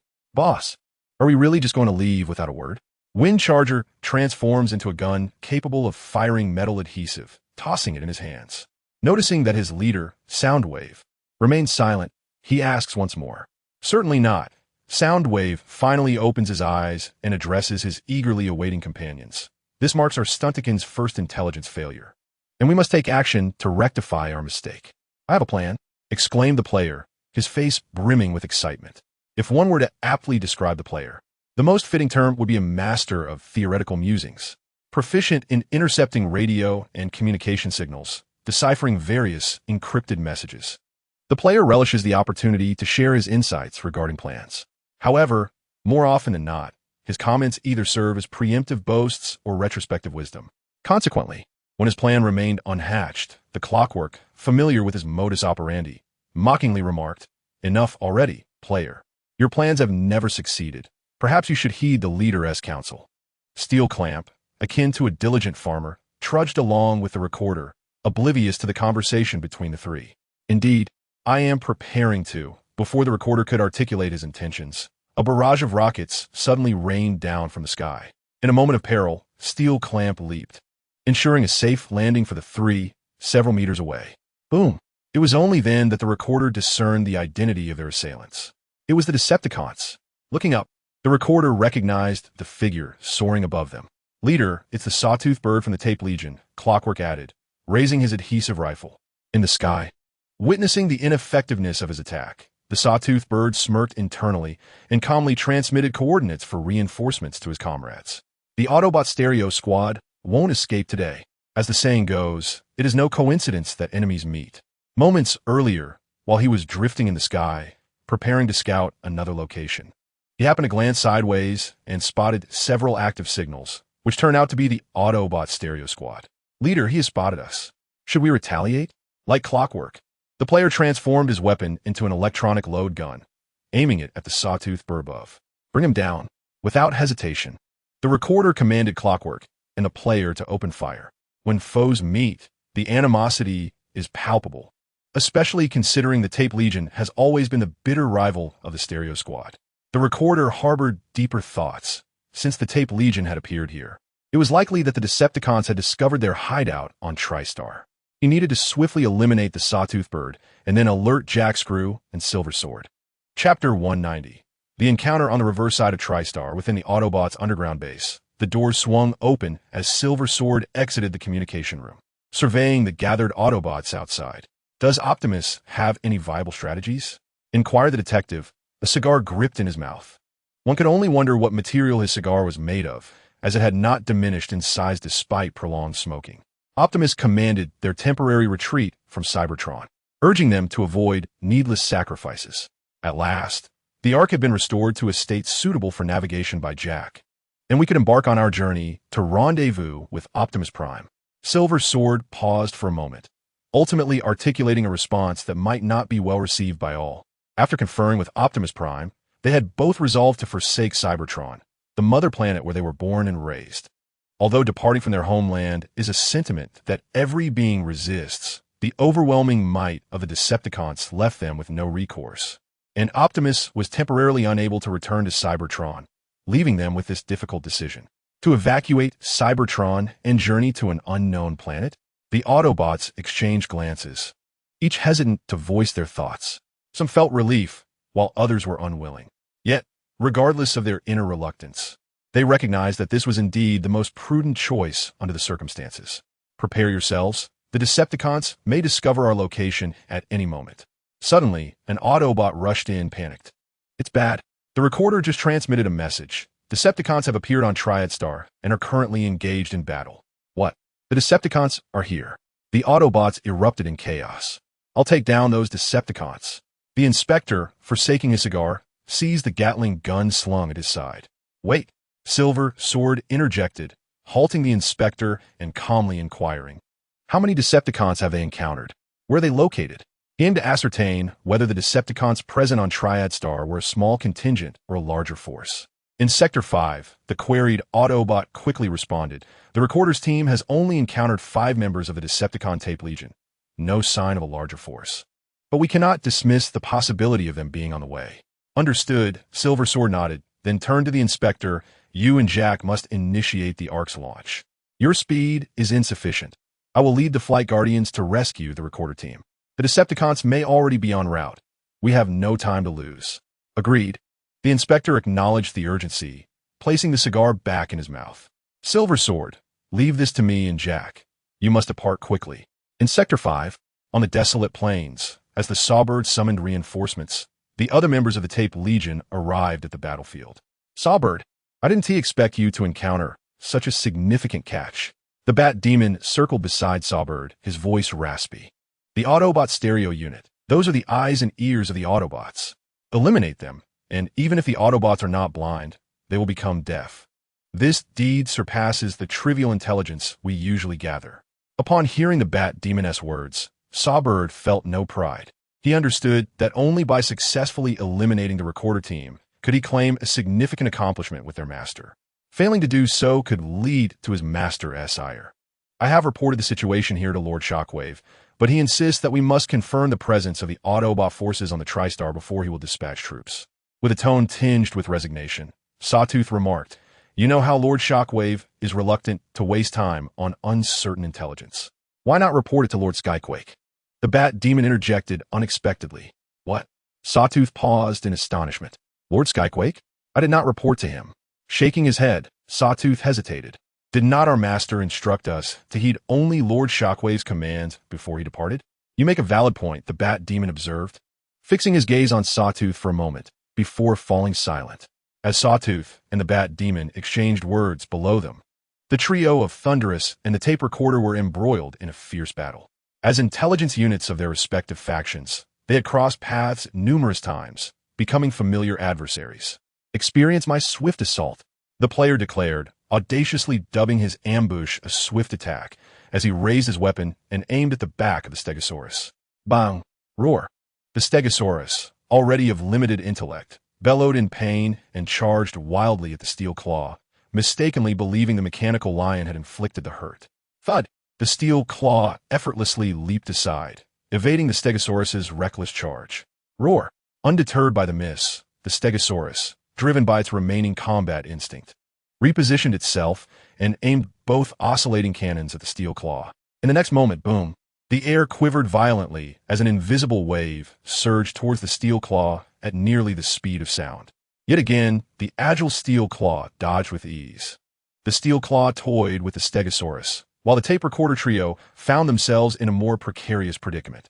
Thunderous and the T-Rex, unlike the dim-witted Stegosaurus, coordinated skillfully, putting the tape recorder trio in dire straits. With a thunderous smash from Thunderous dual hammers, the tape recorder trio staggered, while the T-Rex, only slightly affected, lunged towards them with its gaping maw. Contrary to its well-developed limbs, the T-Rex possessed formidable teeth. Those sharp titanium fangs could easily rend the armor of most low-ranking Autobot warriors. Although equipped with tracking missiles on its shoulder, the T-Rex preferred to chew on its adversaries. The missiles were primarily reserved for attacking fast-moving targets or aerial foes, after which it would surge forward with its massive jaws agape. Snap! The sound of teeth closing echoed, sending a shiver down the spine of the wind-up machine, who cast a wary glance at the enormous mouth mere inches away. It had narrowly escaped being bitten. Thunderous! Another blow! The T-Rex shouted, shaking its head in frustration from the missed bite. Just wait! Thunderous retorted irritably. Did he truly perceive his assault as akin to the commonplace, malfunctioning rodents of Cybertron? He required energy to empower the ground-shaking hammer. Only after the Thunderous hammer had been fully charged did a recent scene replay itself. The attacks from the wind-up machine and the playback device barely fazed the Tyrannosaurus. Yet they dared not test the might of its gaping maw. In a moment, the Tyrannosaurus pursued the recorder trio, while the Thunderous hammer chased after the Tyrannosaurus, occasionally delivering a strike. This was precisely why the serrated bird and the bat spirit remained aloft, spectating. Aside from their lack of combat prowess, the trio, led by the Thunderous hammer, was more than capable of dispatching the recorder Autobots, provided they were afforded ample time. Just as the recorder trio strained to endure, several Cybertronian aircraft suddenly soared in from the distant horizon. Disaster! Reinforcements for the Autobots had arrived. The serrated bird's expression shifted dramatically upon witnessing this, and without uttering a word, it swiftly departed the battlefield. The bat spirit followed closely behind. This turn of events proved catastrophic for the Tyrannosaurus and the Thunderous hammer on the ground. The Tyrannosaurus, caught up in the chase, was suddenly struck by a missile that seemed to come from nowhere, resulting in a violent explosion. Boom! The Tyrannosaurus was sent flying, collapsing onto the ground, lifeless. Sensing the dire situation, the Thunderous hammer glanced up and promptly began to retreat. As for the dim-witted Stegosaurus, he was beyond convincing. However, by the time the Thunderous hammer wished to flee, it was already too late. The flying serrated bird and bat spirit managed to escape before the aerial reinforcements arrived. But now the aerial reinforcements loomed directly overhead. Coupled with the vast, unobstructed terrain of the wasteland, the Thunderous hammer, lacking flight capabilities, was swiftly overtaken. Bang! The photon conversion cannon struck the Thunderous hammer, distorting the light waves around him and plunging him into darkness. Get away! Blinded, the Thunderous hammer flailed desperately with his ground-shaking hammer, but struck only air. Meanwhile, in another part of the wasteland, the Stegosaurus, still valiantly clashing with the steel pincers, faced an onslaught from the slingshot and the dive bomber. True to his name, the slingshot was impeccable, whether in his flying form with dual cannons or in humanoid form wielding a neutron gun. A resounding bang echoed from his lower chassis, sending the Stegosaurus crashing to the ground. Following this, the dive bomber unleashed several laser-guided bombs, obliterating the Stegosaurus into fragments. The arrival of the aerial reinforcements instantaneously determined the outcome of this protracted battle. Silver Sword, thank you. After assessing the condition of his 3 teammates to ensure their well-being, the recorder approached Silver Sword, who had just landed beside the Tyrannosaurus. Despite the pangs of guilt, one must ultimately confront their fate. Silver Sword brandished a conical weapon, pinning the Tyrannosaurus firmly to the ground. This is his melee weapon, the radiation gun, capable of unleashing over 100,000 volts of thunder upon activation. In its flight mode, it can also serve as a ranged weapon. Silver Sword chose not to pursue the 2 Decepticons from the Tape Legion who had fled earlier. The immediate priority was to rescue the recorder and depart from Cybertron. Chapter 191. The Arc Silver Sword addressed the recorder without inquiring why he had left the underground base without authorization. Stating directly, Optimus Prime has ordered us to leave Cybertron and rendezvous with him. We must return to the underground base at once. Leave? The recorder glanced at the approaching firebolt and slingshot, nodded, and said, then let us hurry. He offered no further opinions and accepted the situation readily. He understood that the fleeing Sawtooth and Batwing would undoubtedly relay their whereabouts on the TriStar to Shockwave and the Decepticon known as Skybite. If they did not depart now, their hiding place would soon be compromised, and escape would become impossible. Meanwhile, having failed to capture their quarry, Sawtooth and Batwing flew a considerable distance before confirming that they were no longer being pursued by the Autobots. No more running, Batwing, Sawtooth declared as they began to reduce their altitude and seek a safe landing spot. Upon landing, Sawtooth promptly reported their recent experiences to Shockwave without embellishment, simply relaying the facts. Lord Shockwave has commanded us to remain here on standby. He will send a strike team. Finishing the communication, Sawtooth turned to Batwing and said, the appearance of the Flight Guardians on the TriStar changes everything. Even Lord Shockwave cannot ignore that. With Sawtooth, Tyrannosaurus, Stegosaurus, and Thunderclap all perished at the hands of the Autobots, and without support on the way. This is grim news, Batwing replied, his expression darkening. Sawtooth fell silent, realizing that the loss of Thunderclap and his companions was not trivial. They were invaluable combat assets within the Tape Legion, particularly in a group known for its intelligence-gathering prowess. After a moment, Sawtooth managed to utter, Batwing, our master will avenge them. Let us hope. Batwing's eyes flickered, and he chose not to elaborate further. On the reverse side of the TriStar, in the Autobot underground base, Silver Sword led the Flight Guardians into the facility, followed closely by the recorder and his companions. Upon witnessing Silver Sword and the Flight Guardians successfully return with the recorder, many Autobots along the way erupted in cheers, mistakenly believing them to have triumphed over the Decepticons. Silver Sword, however, had little inclination to engage with the celebratory crowd. He exchanged a few words with Firebolt before seeking out the Inspector and Jack. Jack, how much longer? He inquired. The Inspector and Jack were at the highest level of the base, racing against time to conduct final checks on the spacecraft. Since the Ark had been repaired, it had yet to undergo a test flight, leaving no room for carelessness. What if the spaceship disintegrates just as it launches? Of course, the primary responsibility for inspecting the Ark lies with the Jack, while the commander is tasked with safeguarding both the Jack and the Arkansas. As he prepares to embark once more to the planet he holds dear, the commander experiences a surge of emotion, puffing on his bullet-shaped cigar at a rapid pace. He catches the Jack's attention repeatedly. However, the Jack assumes that the commander's unusual demeanor stems from his reluctance to part from his home planet. Be patient, Commander, the Jack remarks nonchalantly, focused on a device connected to the Ark's hull. Just give me a little more time. We'll be ready shortly. As a distinguished scientist and inventor, patience is one of the essential virtues he possesses. Well, Jack, I suppose I should learn from you, the commander replies, patting his beer belly while his mind drifts to the sights of that distant world. To the commander, the planet he discovered by chance revealed everything that Cybertron lacked, precisely what he yearned to possess. His affection for the boundless wonders of nature on that planet eclipsed his fondness for Cybertron itself. Once transformed into a military tactical armored vehicle, he had bravely scouted an outpost of an army known as the Third Reich during patrols. In moments of leisure, he reveled in the beauty of the landscapes below, marveling at nature's artistry wherever he roamed. He was utterly enchanted by the forests, oceans, and animal kingdoms of that planet. It must be said, the commander is courageous and steadfast, yet secretly yearns to be a true human. His forte lies in support and cover. A phrase he often utters is, "I'll cover you, If I don't return, it means I've fallen. To him, life and death appear as trivial matters. Just as the Jack was about to complete the inspection of the Ark, a pneumatic sound echoed, and the entrance door on this level swung open. Silverblade has arrived. Upon seeing the commander and the Jack, Silverblade exclaimed, "Jack, I brought some energy cells. They should suffice for our journey to Optimus Prime." "Wonderful," Jack cheered, finally lifting his head. "Silverblade, your timing is impeccable. The Autobots will surely appreciate these energy cells you've kept hidden." Silverblade's expression darkened at the comment, choosing silence, seemingly acknowledging the Jack's implication. As one of the most formidable elite warrior teams among the Autobots, the aerial bots naturally enjoy certain exceptions and a degree of resource allocation. While this may seem unfair to other Autobots, it is in truth the epitome of fairness. After all, while other Autobots indulge in comfort at the underground base, the aerial bots are battling fiercely against the Decepticons on the front lines. Silver Sword entrusted the energy column to Jack and then departed, for he needed to summon the Autobots within the base.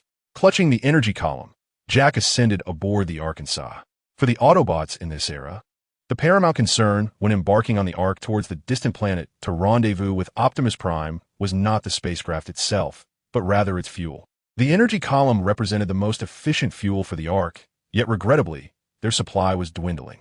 Shortly after Jack boarded the Ark, the inspector began directing the Autobots summoned by Silver Sword to embark. The entire underground base housed fewer than 100 Autobots, a number that was trivial for the Ark's capacity. The construction of the Ark commenced at the onset of the Cybertronian Civil War, conceived and proposed by Optimus Prime, and it was designed to utilize spatial wormholes for swift long-distance transportation.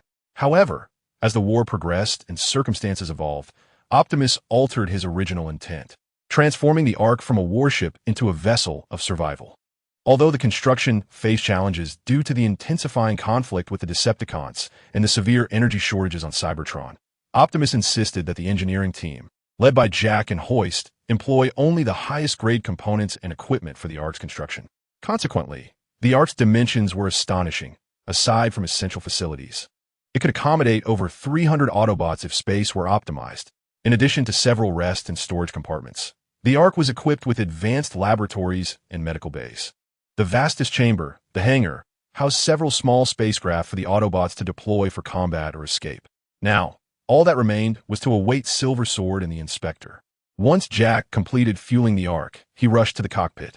As the designer and builder of the Ark, none understood this vessel better than he.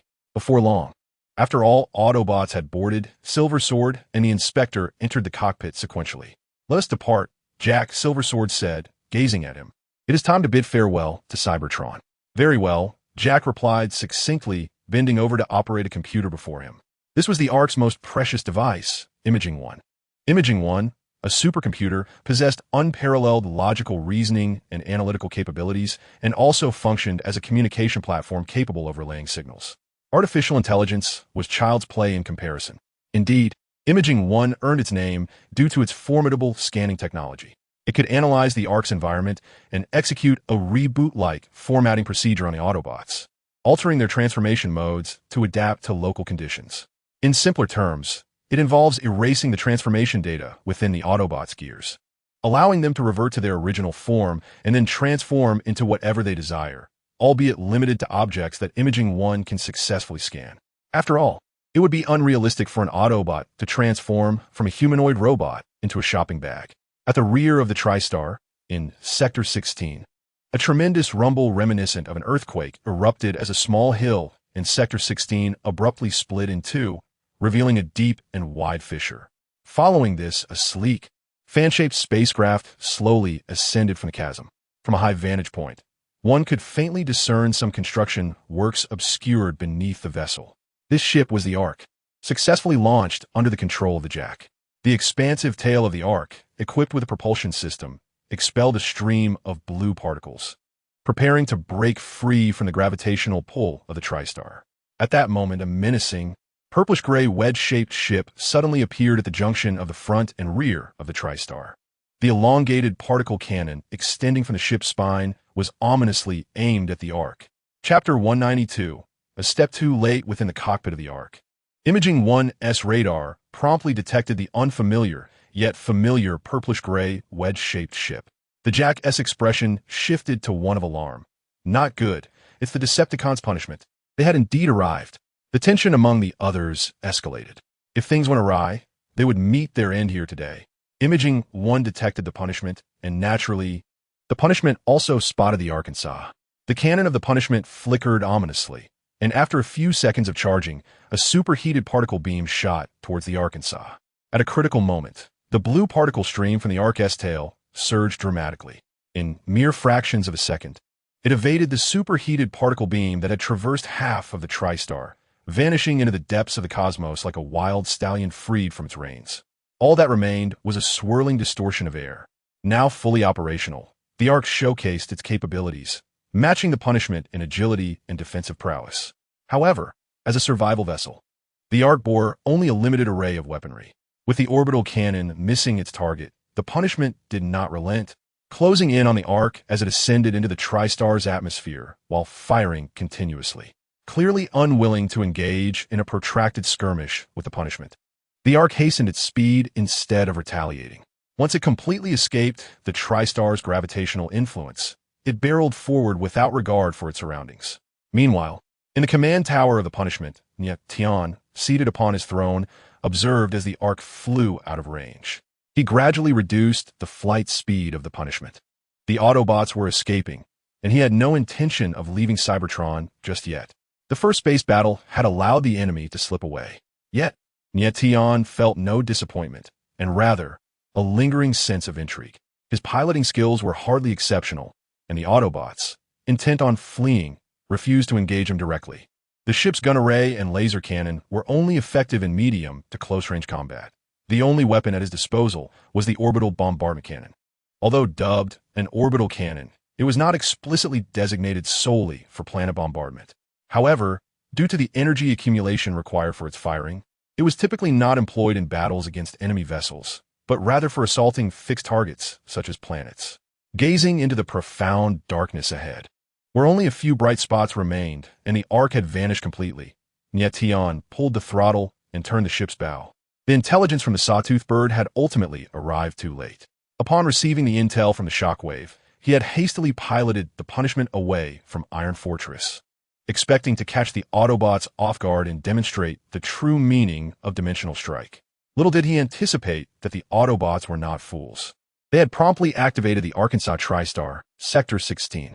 The Sawtooth bird and the Bat Demon soared toward the small mountain that had split open. Bat Demon, look! The Autobots' underground base. I see it, but they've already escaped. Before they could exchange further words, a purple-gray wedge-shaped warship slowly descended above them. It was the punishment. The Sawtooth bird exclaimed excitedly. Although he had not witnessed the recent battle, he had received communications from Lord Tianchi. Otherwise, he would not have dared to venture here with the Bat Demon. Once the punishment had descended to a certain altitude, it came to a halt. Upon reaching the deck of the punishment, Nie Tian glanced down, immediately captivated by the Autobots' underground base. Lizard, take your team to investigate. Yes, my lord. Lizard promptly led the formidable Decepticons and other members of the punishment to leave from the ship. On this trip to TriStar, Nie Tian had only brought the Lizard squad and a portion of the Air and Space Force. Initially, he believed his presence alone would suffice. However, considering the need for oversight on the punishment, he had brought along a contingent of Decepticons. Lord Tianchi, the Sawtooth bird and the Bat Demon arrived on the deck of the punishment. Why are there only the two of you? Nie Tian raised an eyebrow, slightly puzzled. According to Shockwave, weren't there 5 members of the Soundwave S-Tape Legion left on Cybertron? Lord Tianchi, not long ago, we encountered the Autobot stereo forces. Later, the Autobots' aerial reinforcements arrived, and the 3 of us, Tyrannosaurus, Stegosaurus, and Grumble, were slain by the aerial reinforcements. I see. Nie Tian nodded in understanding, his expression unchanged. He refrained from asking the pointless question of why the 3 had perished while the 2 of them remained unharmed. Victory and defeat were commonplace in warfare. Life and death were routine for the Decepticons. Moreover, the casualties were among Soundwave S-Tape Legion, not his own Air and Space Force. So it was of no concern to him. Before long, Razorclaw soared from the depths of the Autobots' underground base, emerging onto the deck to report, "My lord, no trace of the Autobots has been found." "Very well, I understand. Nie Tian was not surprised by the complete absence of the Autobots. The scale of their operation was evident. With the Ark, this voracious beast, now deployed, it was clear they were making a hasty retreat. The destination of their escape was unmistakable. Without a doubt, they sought Optimus Prime on Blue Star. Have a Decepticons withdraw, along with this base. Nie Tian glanced at Razorclaw. You know how to handle this, I trust. To Nie Tian, a ready-made underground base was not a mere windfall. Rather, it represented a wasteful expenditure of resources. Understood. My lord. Razorclaw comprehended his directive and took flight once more from the deck of the Reprisal. Now that both Lord Tianjia and Lord Megatron stood as leaders of their respective factions, there was a possibility that Tianjia might one day stand shoulder to shoulder with Megatron. Rumor had it that Lord Tianjia possessed a commander-level body. If he were to exert himself and perform well, the dream of becoming a commander-class warrior was not beyond reach. Lost in thoughts of such aspirations, Razorclaw summoned the aerial Decepticons back, then ventured alone into the Autobots' underground base. Moments later, as Razorclaw appeared amidst the fissures, the entire underground base erupted in a tremendous explosion. Boom! The fiery inferno and violent blast below did not affect the Reprisal in the slightest as it hovered in the air. Nie Tian returned to the command tower, and the Reprisal was restarted. As it circled the TriStar system, Nie Tian was astonished to discover the abundance of shipyards still operational within the TriStar system. Was this not the pivotal element in his plan to construct a fleet? A sense of divine providence washed over him, yet he was still lacking in resources.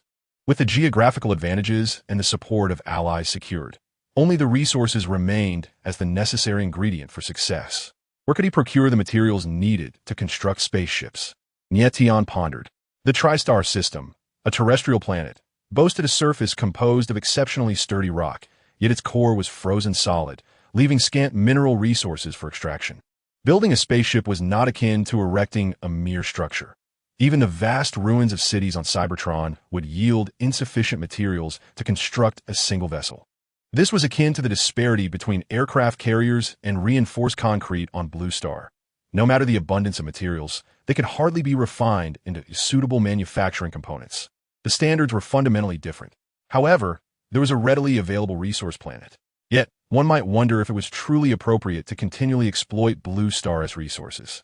Nie Tian stroked his chin, contemplating the billions of stars within the Milky Way.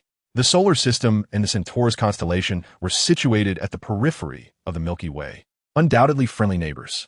Throughout the 7 millennia of civil war between the Decepticons and Autobots, both factions had dispatched many to scour the universe for resources, yet thus far, only Blue Star had been discovered.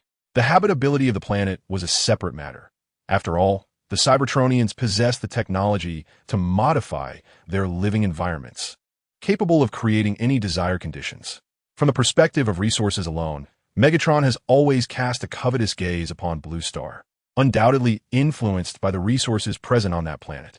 Initially, Megatron opposed humanity due to the Allspark, and later, he became an adversary because of the Fallen. The fact that he remains on Blue Star is rather intriguing. While it is said that his hatred is directed towards the Autobots and Optimus Prime, it is hard to believe that upon returning to Cybertron, Optimus would still remain on Blue Star to safeguard humanity. Perhaps it is still too early. Let us first return to Cybertron. After fruitless contemplation, he decided to head back home. In the original series, the discovery of the Fallen by Optimus and the others occurred after Sam had graduated from university. Currently, Sam has only recently begun his university journey. Following the natural course of events, there should still be 2 or 3 years left. For a Cybertronian, 2 or 3 years is but a fleeting moment, yet it provides ample opportunity for action. During the last visit to the moon, it was evident that Megatron had conspired with the Fallen. In other words, it was impossible for him not to have awakened the Fallen at that time. Although he did not witness the Fallen emerge from the spacecraft before departing the moon, reports indicated that Megatron frequently met with someone in secret on Blue Star. He suspected it was the Fallen. Clearly, during these 2 or 3 years, the Fallen has either been recuperating or quietly preparing for the rescue of Cybertron. When the time is ripe, he will allow Optimus to discover him by chance. In the solar system, on Blue Star, Silverblade, we have reached our target planet. Within the cramped cockpit of the Ark, filled with Autobots, there were both Air Guardians and Thunder Rescue team members. Prowl and Silverblade stood at the forefront, flanking Jolt, both intently gazing at the image displayed on screen 1, a beautiful azure planet. Is it the planet where Optimus resides? Is truly splendid. Within just a few days, the Ark arrived at this planet, surprising Jolt, who had assumed Optimus was located on a more distant celestial body, only to find him in this neighboring star system. So close. Why had we Autobots not discovered this planet before? Chapter 193. How, Manton, are we to land directly on this planet? Joel inquired, with the assistance of Screen 1. Despite piloting the spacecraft for several days, he felt no fatigue. No, Silverblade shook his head. Optimus instructed us to refrain from appearing on this planet, known as Blue Star for the time being. He mentioned that landing the Ark would provoke the fragile and sensitive nerves of humanity. Prowl's eyes remained fixated on Screen 1, oblivious to the nostalgia reflected in his gaze. What am I to do then? Are we to drift aimlessly in space? The Ark as fuel will not last much longer.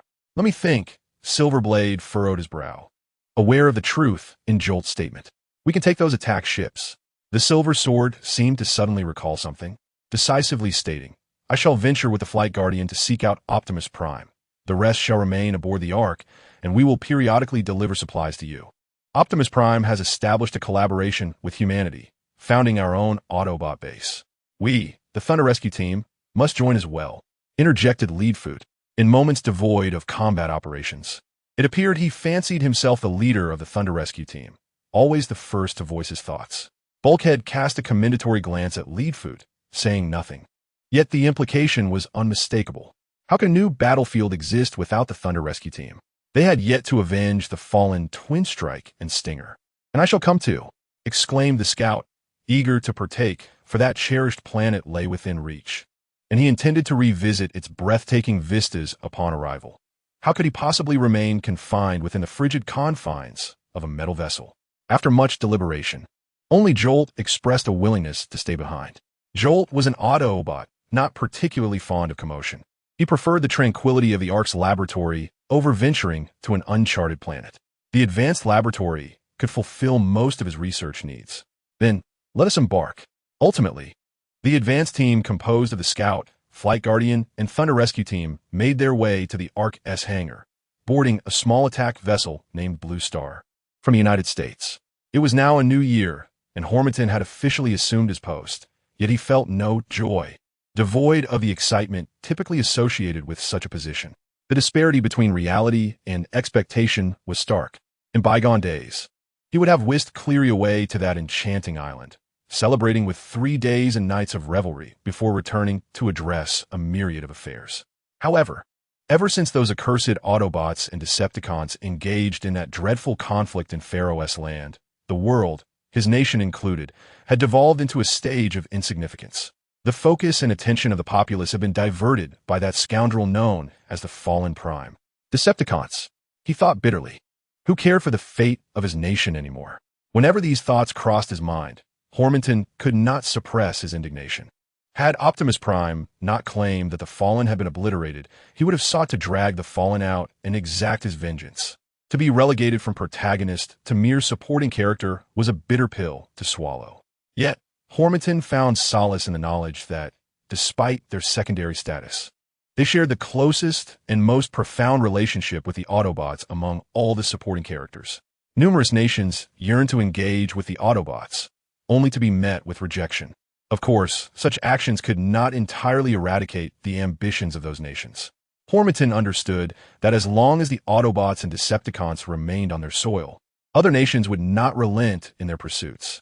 Thus, whether motivated by desire for alliance or concern, shortly after agreeing to the Autobots' request for energy extraction on Blue Star, he recently acquiesced to their demand for the establishment of a temporary base, a genuine Autobot stronghold. After all, the origins of the Autobots are well known. A civilization that is friendly towards humanity and possesses advanced technology is undoubtedly appealing to many.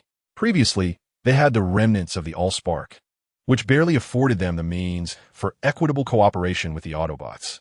However, at present, aside from military might and a few past exchanges that were far from pleasant, Hormington felt a lack of confidence.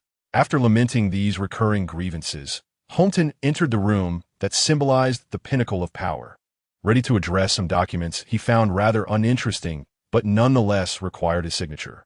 Holmton exuded the aura of an elite politician, particularly accentuated by the absence of his beard, which rendered his visage remarkably youthful. Standing alongside Clary, they appeared as a couple who had both cherished their love and triumphed over time. Of course, this was merely the perception of the uninformed public. Just as Holmton was concluding his morning tasks, a knock resounded on the open door, and in walked Philip, the senior assistant from the administrative office and chief advisor on national security matters. "Good afternoon, Mr. Holmton," Philip greeted with a respectful demeanor. Once a member of Holmton's campaign team in a role akin to that of staffer, Philip had been promoted to the position of executive secretary of the Security Council following Holmton's election. While his titles may seem numerous, assistant secretary, advisor, the essence of his role was singular. He was Holmton's most trusted confidant. Philip frequently undertook significant responsibilities at Holmton's behest, organizing, coordinating, and supervising relevant departments to formulate solutions and implement policies. Often, Philip was more reflective of Holmton's will than others, even Clary, as he could act as Holmton's personal envoy, engaging in face-to-face negotiations with ambassadors, ministers, or leaders from other nations. In contrast to John Keller and Clary, his influence was largely subtle. "Oh, it's you, Philip. What brings you here?" Holmton elongated his tone, lifting his eyelids slightly. He was typically quite casual in the presence of this most trusted aide. "Mr. Holmton, there is an urgent matter," Philip replied. As Holmton's confidant, in addition to his other responsibilities, Philip was tasked daily with briefing Holmton on both domestic and international developments, alerting him to issues that required immediate attention. "Oh, what is it?" Holmton finally paused his activities, his expression growing serious. "Mr. Holmton, it concerns Garcia."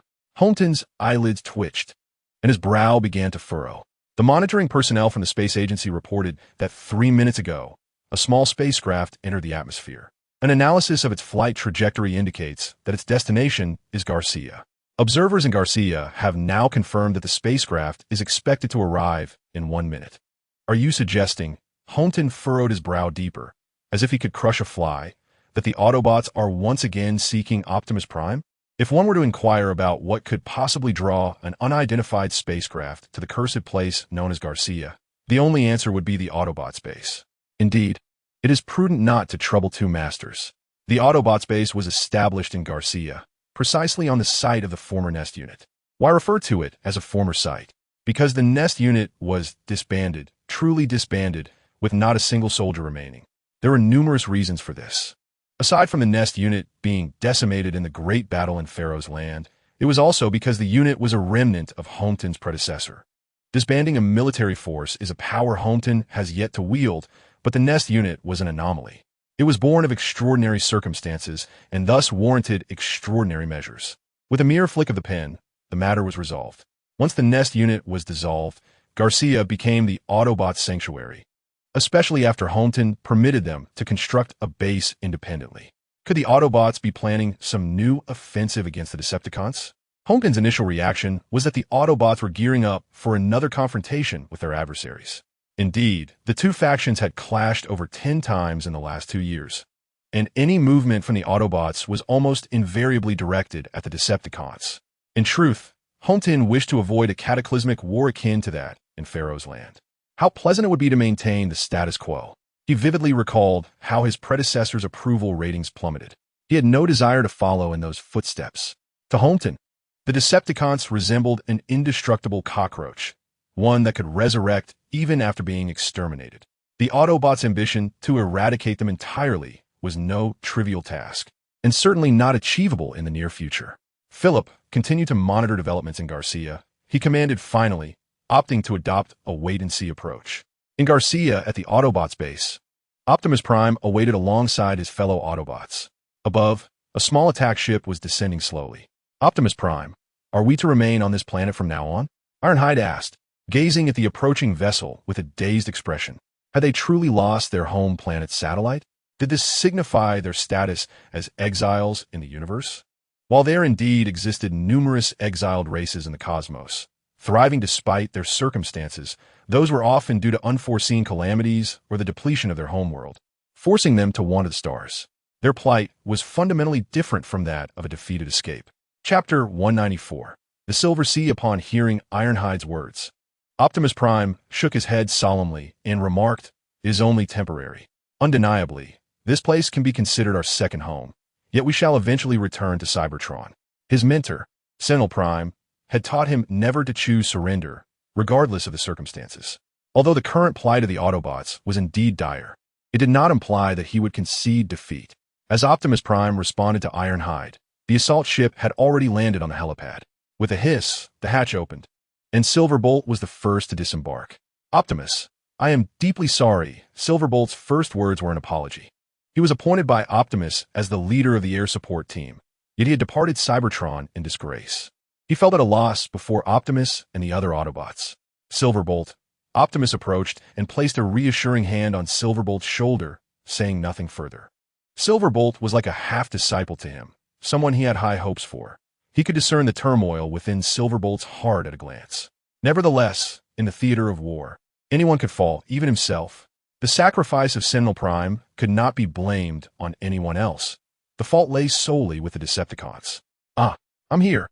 Following Silverbolt, the detective hurriedly squeezed out of the ship, bypassing the Thunder Rescue team. "Oh, look at all those weapons he carries. Doesn't he find them burdensome?" One remarked. "Indeed. Just look at his belly. It's larger than yours." Another retorted. "Nonsense. I've been working out lately." Their banter, which equally disparaged everyone, seemed to echo without fear of being overheard. Although they knew the detective, they were not intimately acquainted. Regardless of their fallen state, the Autobots had once been one of the two great powers of Cybertron, making it natural for unfamiliarity to exist among its members. "Detective, welcome to our humble abode." Ironhide greeted warmly, in contrast to the cynical banter of his peers. As the weapons specialist of the team, he genuinely appreciated the detective's armament-laden appearance. "We currently have the freedom to move about this planet, but we must remain cautious of the Decepticons. Megatron is now on this world, and we have no knowledge of his whereabouts." For Ironhide, the establishment of a base was a source of great joy. It signified a measure of privacy and autonomy for the Autobots on this planet, allowing them to operate without constant restrictions or total transparency. "Rest assured I will," the detective said, patting his chest as he strolled away with Ironhide. "Optimus, what should we do next?" On the other side, Leadfoot had just stepped off the ship and posed a question to Optimus.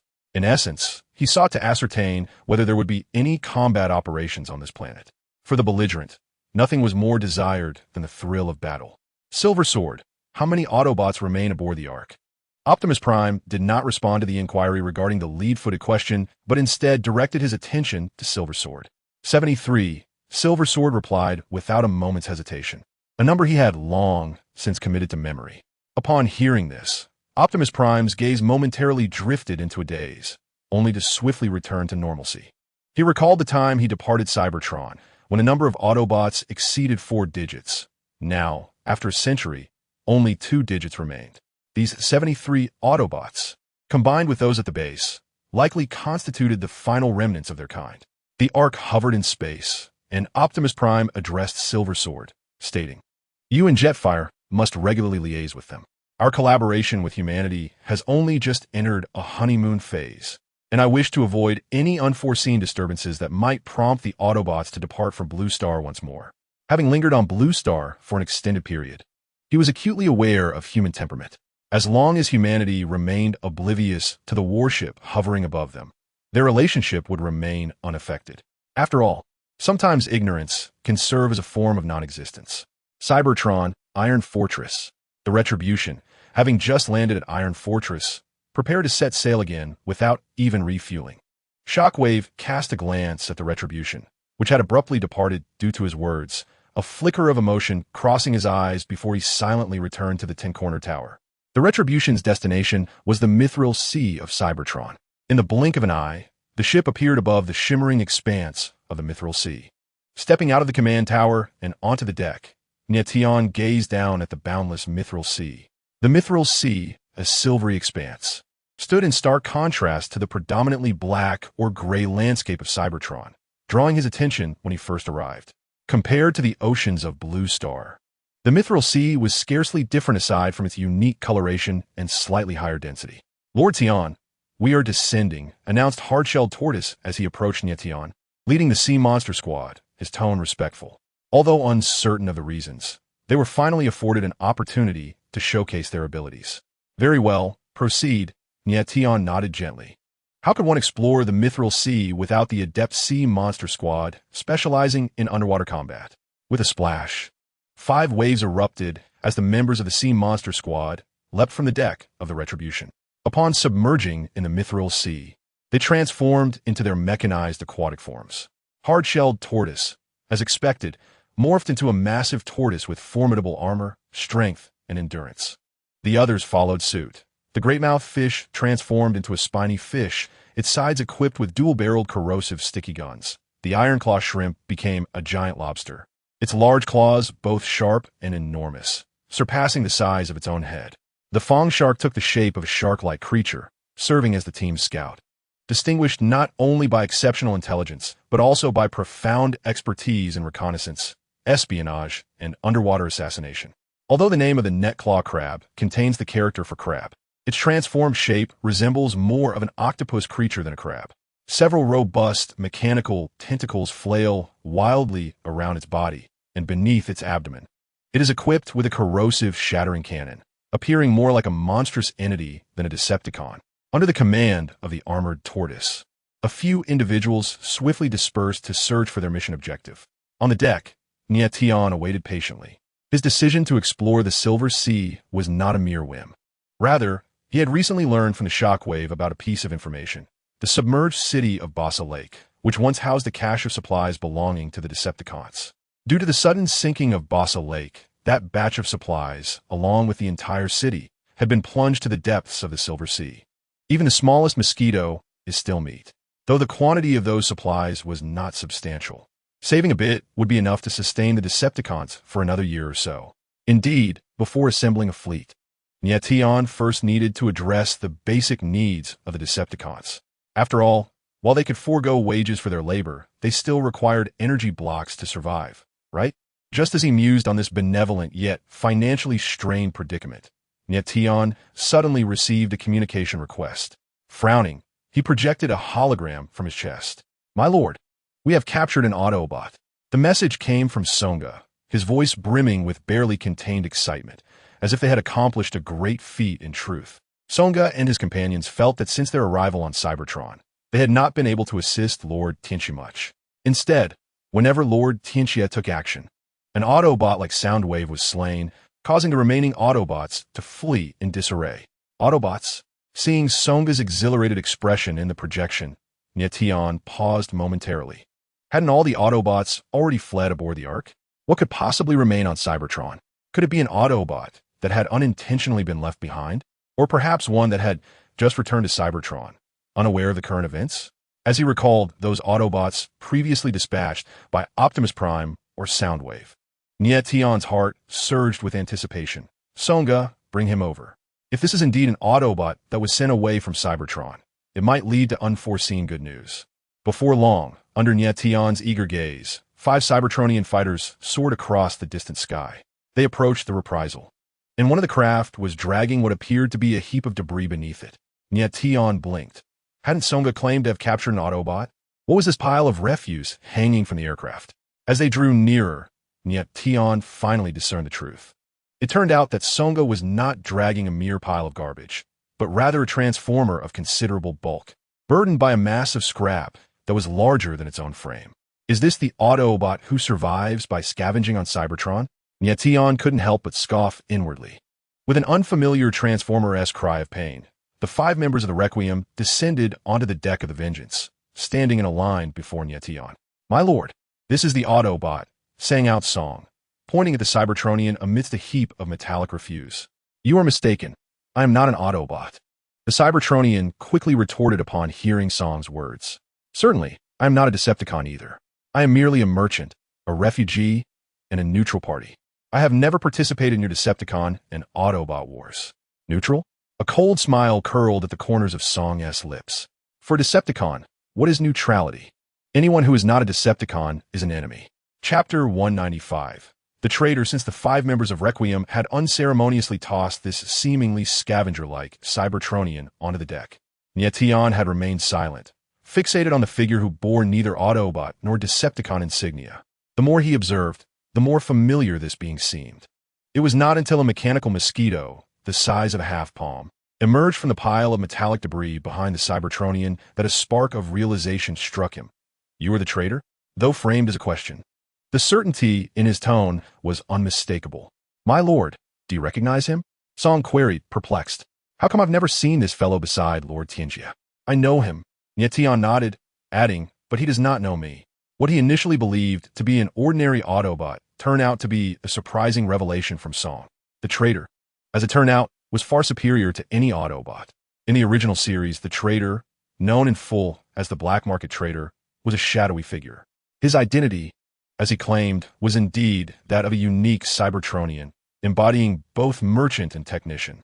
Driven by survival and profit, he often navigated between Autobots, Decepticons, and the refugees of Cybertron, providing rare resources that could only be procured on the so-called black market, which Transformers desperately required.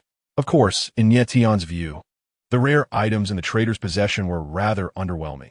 Otherwise, he would have already ascended to a commander-level warrior. Engaging with such a character is both straightforward and complex. These individuals typically adhere strictly to rules, yet they will relentlessly pursue profit maximization as long as they do not violate their principles. Nie Tian recalled that in the original series, the traitor had sold Bumblebee a functional voice box, which turned out to be a counterfeit product. After installing the voice box, Bumblebee emitted a woman's voice, prompting him to angrily remove it and vow vengeance on the traitor in the future. In addition, towards the latter part of the original narrative, the traitor produced the head of the Red Spider and the staff of the Skyfire. In the original tale, the Red Spider met its demise when Sam employed a specially crafted bomb using a jack to shatter its skull. However, the traitor presented an impeccably intact head of the Red Spider.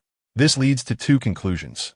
Either the traitor meticulously restored the head, or it is a counterfeit, fabricated after news of the Red Spider's death reached him.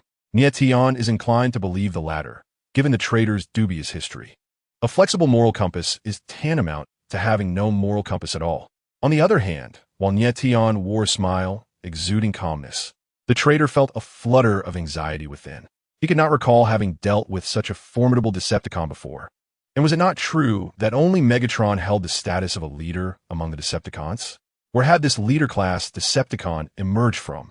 The powerful aura emanating from the spark in the opponent's chest was undeniably authentic. This was also why he refrained from fleeing immediately, as merely an elite warrior. Engaging in subterfuge before a leader-class warrior would be tantamount to courting death. He had survived for so long, enduring the Cybertronian Civil War, and he had no desire to perish here. It is worth mentioning that the traitor's capture was a stroke of bad luck. The Autobot Jack had tasked him with acquiring a certain item, promising a reward of a specified number of energy cubes. After a period of searching throughout the cosmos, he finally located the desired item. He then returned to the TriStar to deliver it to Jack, only to be confronted by a patrolling Decepticon squad upon his arrival. Upon discovering the presence of numerous shipyards on the TriStar, and to prevent the Autobots from quietly returning, Nie Tian had integrated the TriStar into the patrol zone of the Decepticon aerospace forces. Encountering the traitor's lower-tier Decepticon squad was naturally not a match for him. Thus, upon receiving a distress signal, the Central Airport's mournful song intercepted the traitor, sending a small spacecraft to the TriStar. It was only after successfully apprehending the traitor that the mournful song reported back to Nie Tian. Undoubtedly, the traitor was a competent businessman, known for his audacity. He thrived on lurking in the perilous margins of potential conflict, engaging with all parties involved to procure urgently needed dubious goods, be they weapons, components, or medical supplies. Yet, the ever-loquacious traitor, accustomed to conversing freely with any client, found himself at a loss when faced with a silent leader-class Decepticon who merely fixed an unwavering gaze upon him. My lord, since you are aware of my name, you must also realize I am not an Autobot, the traitor lamented, attempting to clarify his position. Who could deny that the Decepticons were notorious for their malevolence? To be regarded as a leader-class Decepticon, one would be justified in describing their hands as stained with a sea of corpses and rivers of blood. I understand that you're not a Transformer, Nie Tian remarked, retracting his scrutinizing gaze.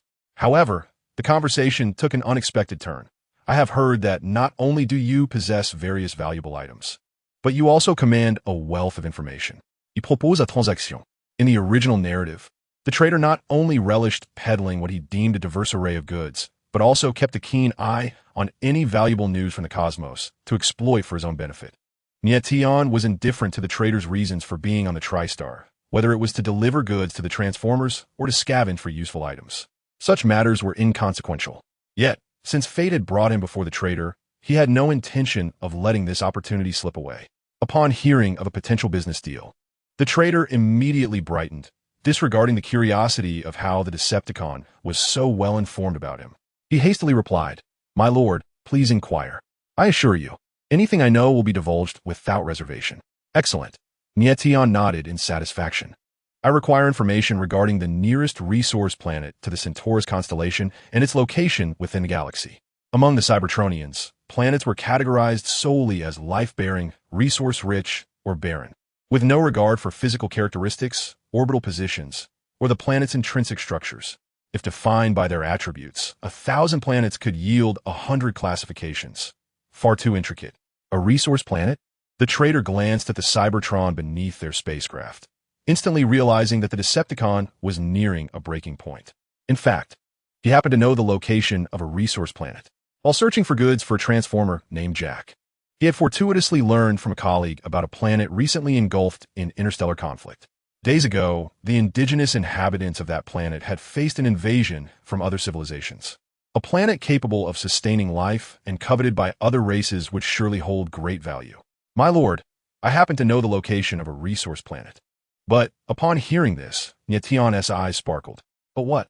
But regarding compensation, the trader rubbed his hands together, revealing a rather mercenary grin. "My lord, what do you intend to offer as payment for my services?" "Payment?" A flicker of surprise crossed Nie Tian's eyes, and he found it somewhat amusing.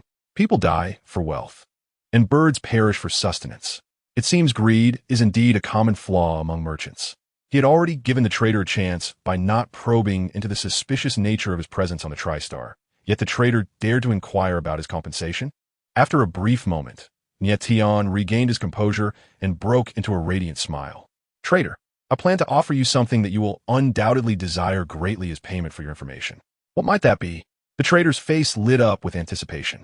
"A collection from a leader-level Decepticon, I imagine, would far surpass your current wares." "Your life?" "Huh?" The trader remained momentarily stunned, his face contorting into an expression more grotesque than that of sorrow. "My lord, surely you jest? Do I appear to be jesting?" Nie Tian maintained a smiling demeanor, yet his gaze turned icy. A gentleman never trifles with such matters. The members of Sang Good discerned the shift in Nie Tian's tone and, with malicious grins, advanced to encircle the trader, their eyes glinting with ill intent. "One life in exchange for a piece of information, yet you remain unsatisfied?" The trader, confronted by the menacing presence of the Decepticons, found himself momentarily speechless. As a businessman, suffering a loss was far more painful than compromising his principles. Yet he had already witnessed the ferocity of these Decepticons on the three-link star. Nie Tian observed the unfolding drama with a cold gaze. Should the trader remain oblivious to the gravity of the situation, he would not hesitate to allow Sang Gu and his companions to impart a lesson. Although the trader was not a Decepticon, he was hardly an innocent bystander.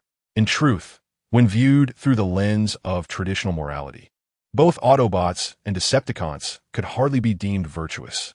Had Optimus Prime or the Autobots ever truly cared for the lives of ordinary beings on Blue Star?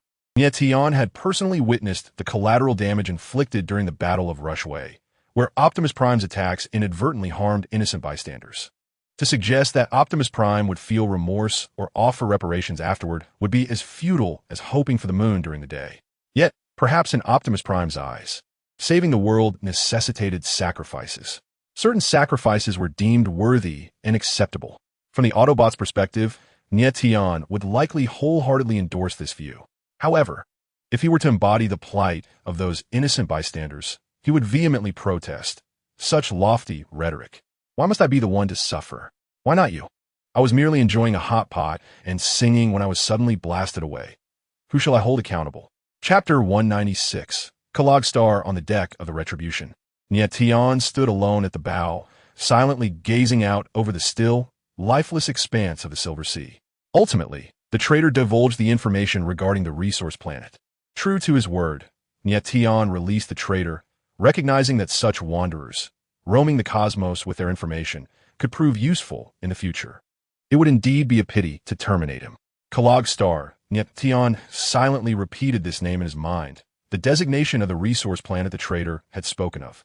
The traitor, a wandering merchant capable of procuring spacecraft for the Autobots in the original narrative, had not only engaged with Autobots and Decepticons, but also conducted trade with other intelligent civilizations. Yet, Star was not merely a resource planet. It had recently been invaded by another civilization. According to the traitor, although he had not witnessed the events firsthand, he had learned from a colleague that the credibility of this information surpassed 90%. The wandering merchants of the cosmos may be an eclectic mix of various races, yet they adhere to a common code of integrity. At most, this integrity might be slightly compromised, with some engaging in linguistic traps. For instance, when Bumblebee purchased a voice modulator from a traitor, the traitor exploited Bumblebee's ambiguous request and provided him with a female-voiced modulator. To claim that the traitor violated any trading rules would be a stretch. After all, one could easily argue that the customer was not sufficiently clear. However, should there exist a brazen merchant who profits through deceit, they would be reviled by all other wandering merchants. Such behavior would tarnish their reputation, undermining the interests of the entire merchant community. It is akin to striking at the very core of their livelihood. One can only hope that the natives of Kolgra will hold out long enough to be defeated just as I arrive. Nie Tian's gaze sharpened as he took one last look at the still ocean before turning back to the command tower. The sea creature team was uncertain how much longer they would need to explore, so he resolved to input the coordinates of Kolgra into the star map interface of the punishment vessel. Indeed, Nie Tian had made the decision to journey to Kolgra. The universe resembles an expansive city. Some individuals languish in slums, struggling for daily sustenance, while others luxuriate in opulent villas, feasting on lavish banquets. Some planets are merely evolving primitive beings, while others have already begun to wage wars across the stars. Expansion and development are the unchanging themes of any civilization. More often than not, this is not a proactive endeavor, but a reactive one, driven by myriad factors: resource depletion, shifting conflicts, the ambitions of the ambitious, and the aspirations of those in power. These elements compel capable civilizations to colonize the cosmos, akin to the act of baking a cake. Only by continually enlarging the cake can a civilization avoid succumbing to internal strife. Occasionally, the emergence of a less formidable adversary would be the icing on the cake. Upon reaching the command tower, Nie Tian deftly navigated the controls. Soon, a holographic projection filled the command center, showcasing a breathtaking display of swirling, vibrant nebulae and countless shimmering planets, a stunning vista. This was the star map of the Milky Way, an integral feature of the punishment vessel, albeit merely a fraction of the whole. The Cybertronians have been embroiled in conflict for ages.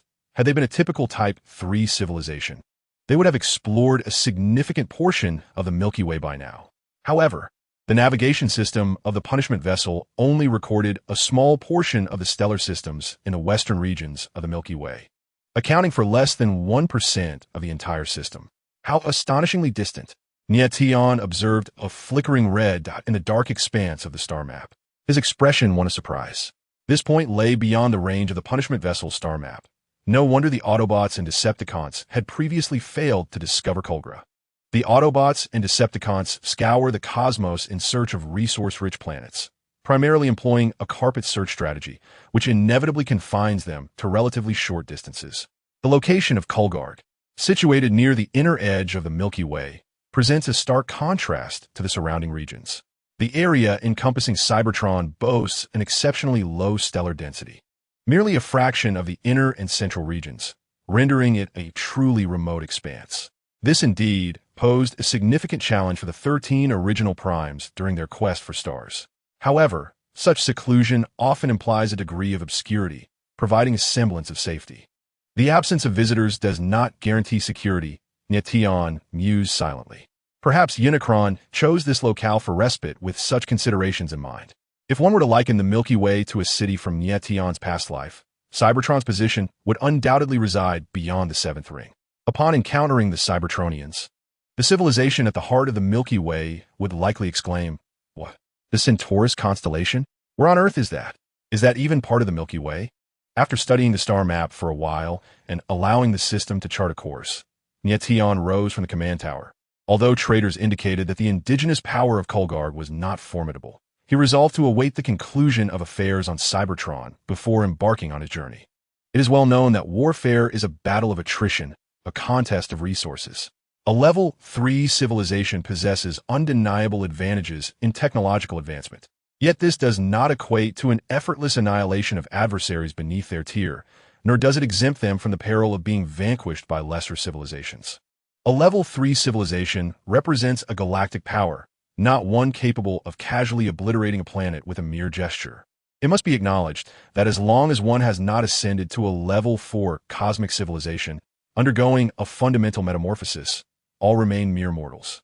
On Blue Planet, lower-tier Decepticons may easily dispatch human military units with a single shot, yet they themselves are not immune to being decimated by human fighter jets. Engaging with a planet post-conflict is far preferable to intervening in an active war zone. Otherwise, should he arrive with the Decepticons, and the warring factions abruptly cease hostilities, he would find himself in a precarious predicament. Should he seize Kolgarg first, or drive out the civilization invading it, thereby usurping their position? There is always the risk that both factions could unite against him, the unwelcome third party, which would not bode well for him. While the clam and the snipe may contend, allowing the fisherman to reap the rewards, Nie Tian could not ascertain his role as the benefactor until he understood the strength of the civilization invading Kolgarg. Prudence dictated that he wait for a clear victor to emerge, for regardless of who claims victory in war, a price must inevitably be paid. Upon returning to the deck of the Retribution, Nie Tian snapped back to reality as a series of bubbles erupted from the sea, as though the mercurial ocean were boiling. Moments later, a large sea turtle surfaced. Lord Tianxia, the armored turtle, has climbed aboard the Retribution. Nodding slightly, Nie Tian inquired, "Have you found it?" Considering the time elapsed, the armored tortoise and his team had been submerged for over 2 hours and should have made some discoveries. After all, the location of the sunken city of Boza Lake was documented. A city that had sunk beneath the waves could hardly escape. Could it? "My lord, we have indeed located Boza Lake City," the armored tortoise announced with good news. "And what are the supplies within the city?" "My lord, they have also been recovered." "Excellent." Upon hearing this, a trace of a smile finally appeared on Nie Tian's face. Perhaps Shockwave had intended to salvage these supplies before his arrival. But after he had come and driven off the Autobots, Shockwave chose to share this news with him. Had Shockwave attempted to retrieve the supplies alone prior to his arrival, he might have unwittingly facilitated the Autobots' gain. Nie Tian had come across certain records in the archives regarding the sudden submersion of Boza Lake City thousands of years ago. Essentially, it was a mystery of Cybertron, devoid of external forces or internal causes. However, now that he understood the truth that Cybertron was indeed Primus, Nie Tian found it rather normal. Perhaps Primus had merely turned in his sleep, inadvertently causing Boza Lake City to sink. After all, for the Cybertronians, it was a city, but for Primus, it was no more than a mere louse on his body. "Let the Decepticons be dispatched," Nie Tian instructed after a long pause. "Yes, my lord," the armored tortoise replied, diving back into the abyssal sea. Under Nie Tian's command, the remaining few spacecraft within the Iron Fortress shakily ascended, and the Decepticon aerial forces took flight. After 3 days of salvage operations, the materials discovered by the Sea Monster Squad were finally retrieved. 3 days later, at the Iron Fortress Central Airport, "My lord, everything is inside," came the report. The storage chamber at the Central Airport stood wide open as Nie Tian strode in. On the first day of the salvage, he had returned to the Iron Fortress, entrusting everything to Song Ge. "Is it all here?" "Indeed, my lord," Song Ge affirmed with a nod. "I monitored it closely while at the abyssal sea. There is no chance of error. Furthermore, no one dares to pilfer Lord Tianxia's possessions." "How is the personnel selection progressing?" Nie Tian shifted the topic to another matter. "It has been completed, my lord," Song Ge replied solemnly. "As Lord Tianxia plans to conquer a planet, he must naturally prepare thoroughly." "Very well. Let the Decepticons board the ship and transfer this batch of supplies onto the Retribution. After my meeting with Shockwave, we shall depart." The advantage of being the commander of the Decepticons is that one is never short of capable hands, making tasks both easier and more efficient. Chapter 197. The shark demon in the journey to Kalag Star, it was impractical for all Decepticons to mobilize. Even the aerial forces were only a select few. After all, the Retribution could not accommodate thousands of Decepticons. Nie Tian intended to pilot the Retribution to Colored Star, where the supplies salvaged from Poe's Lake City would suffice for the Decepticons to embark on a minor expedition. Colored Star was a prize he was determined to seize. As for the fate of the Decepticons on Cybertron after he had taken these supplies, he had faith in Shockwave's intellect. If all else failed, he would have to impose hardship on the lesser Decepticons. The notion of launching an interstellar expedition felt somewhat brutal, yet in the boundless cosmos, there existed little in the way of benevolence or moral codes, nor any definitive standards of right and wrong. It was a simple equation. I am strong, you are weak. I eliminate you. When it comes to the struggle for survival and advancement, there is no room for convoluted tactics. Just as the Quintessence once occupied and colonized Cybertron, if you do not seek out others, they will inevitably seek you out. No one objects to being a good-natured individual, provided one possesses the strength for self-preservation. Otherwise, one risks becoming a mere jester in the eyes of others. Within an unknown stellar system of the Milky Way, a war of invasion and counter-invasion was underway. On one side stood the indigenous inhabitants, while the other comprised a formidable force from the depths of space. The primary battleground revolved around a dusty yellow planet, the ancestral home of the natives, which was persistently shadowed by an invading fleet. At the heart of this fleet, on the largest flagship, a half-mechanical being with a shark's head and humanoid form rapped on the command room door. Knock, knock, knock. Enter. A voice, authoritative yet tinged with irritation, resonated within. The leader, the mechanical shark, stepped inside and bowed respectfully. Inside the command room stood another mechanical shark, resembling him closely, yet markedly larger and more robust. This was Trifanged, the commander of the fleet, comprised entirely of his kin, the Sharkins. What is it? Trifanged inquired, fixing his gaze upon the newly arrived Sharkin. He recognized this kin as Steel Tooth, an ordinary communications officer aboard the flagship. Commander, Lord Quadcroc has sent word, Steel Tooth reported. Speak. Trifang's lidless eyes involuntarily narrowed. Lord Quadcroc is inquiring about our operational progress. He stated that if we cannot conclude the war in a short period, he will lead the Croconians to our aid. What? Trifang's expression shifted abruptly, his sharp and blunt teeth grinding together with an unpleasant rasp. How outrageous! When did Quadcroc become so benevolent? This is not assistance. He clearly seeks to usurp my glory. Steel Tooth, respond to Quadcroc. 2 months. Within 2 months, I shall conquer this planet without the need for his intervention. 2 months was the time frame Trifanged had deliberated upon. Within less than 2 months, he lacked the confidence to capture Kalag Star. Otherwise, it would amount to a false report of military intelligence, and that scoundrel from the all-sided crocodile would undoubtedly seize the opportunity to strike. Furthermore, for the all-sided crocodile to lead his fleet of crocodile warriors here, he would require at least 2 months. The all-sided crocodile held a significantly higher position under those adults, and if he were to arrive, all of his previous efforts and sacrifices would be in vain. After finally gaining his own consciousness, he had no desire to revert to a cold-blooded killing machine. Suddenly, a thought struck him, and the three-sided Fong shuddered, his tone becoming increasingly urgent. Relay orders to the leaders of the various legions on Kalag Star, urging them to accelerate their offensive without hesitation regarding resource expenditure. Moreover, deploy all remaining legions of the fleet. Remember, all of them. Inform them that I shall personally intervene during the decisive battle. Yes, Chief. Steel Tooth committed these words to memory, maintaining a bowed head as he turned to exit the command room. After the three-sided Fong issued the new combat orders, the leaders of the Shark Warrior legions stationed aboard the fleet began to assemble their troops. Shark Warrior soldiers, each towering over 3 meters, gathered on the deck and within the ship's cabin. In the eyes of most Shark Warriors, which emitted a crimson glow, there was an utter lack of spirit. Resembling robots operating according to a predetermined program, devoid of any independent consciousness. In truth, they were mass-produced Shark Warriors, lacking the capacity for autonomous thought. Individuals like their leader, the three-sided Fong, and the communications officer, Steel Tooth, who possessed independent awareness and identity, were a mere minority within the Shark Warrior tribe. Only these individuals were regarded by the three-sided Fong as true kin. Each one was a leader of their respective legions or held significant positions under the three-sided Fong. The mass-produced killing machines were of no concern to the three-sided Fong, regardless of how many perished. The sound of heavy footsteps echoed across the deck of a spaceship. Abruptly halting, a Shark Warrior Legion commander, having just exited the cockpit, surveyed with satisfaction the multitude of Shark Warrior soldiers filling the deck.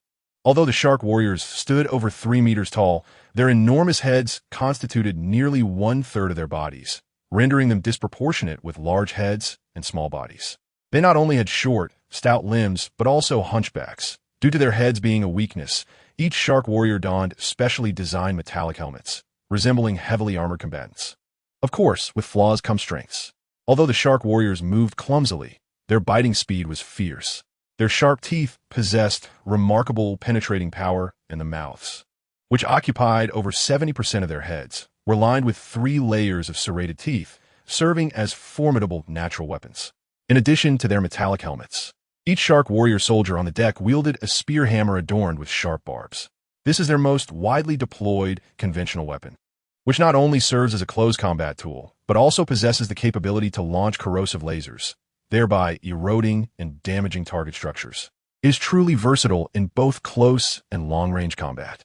After a brief address, the commander of a Shark clan instructed the helmsman to disengage from the fleet and descend towards the designated operational site on Kalarag Star. Simultaneously, transport vessels gradually detached from the Shark clan's fleet, each making its way to its respective battlefield. In an instant, the atmosphere surrounding Kalarag Star became quite bustling. Kalarag Star, the sacred city of Nikesa. The origins of life on Kalarag Star are shrouded in mystery. It is only known that the current rulers of this planet belong to a life form known as the Ji clan, who are also referred to as the Kalarag people. The Ji clan possesses their own civilization and history, and throughout their long development, they have endured countless conflicts and civil wars. Ultimately, they established their empire on Kalarag Star, a theocratic regime that encompasses the entire territory of Kalarag Star, known as the Ji Empire. Initially, the Ji clan was severely lacking in culture and entertainment, prioritizing pragmatism and survivalism. The supreme doctrine they adhered to did not teach them to worship any individual or an ethereal spiritual belief, nor did it require them to abide by dogmas or promote any doctrines. Instead, it encouraged unity, urging all to contribute collectively to the advancement and progress of a Ji clan. Influenced by this ideology a millennium ago, the Ji clan experienced an explosion of technological and cultural development. Following this young civilization not only acquired a rich cultural heritage, but also the technological prowess to transform their home planet. After a millennium of consolidation, they finally began to prepare for their departure from Kalarag Star to explore the cosmos. However, venturing into the stars was akin to hunters and prey entering a hunting ground, leaving them uncertain of their roles. Unfortunately, the Ji clan became the hunted.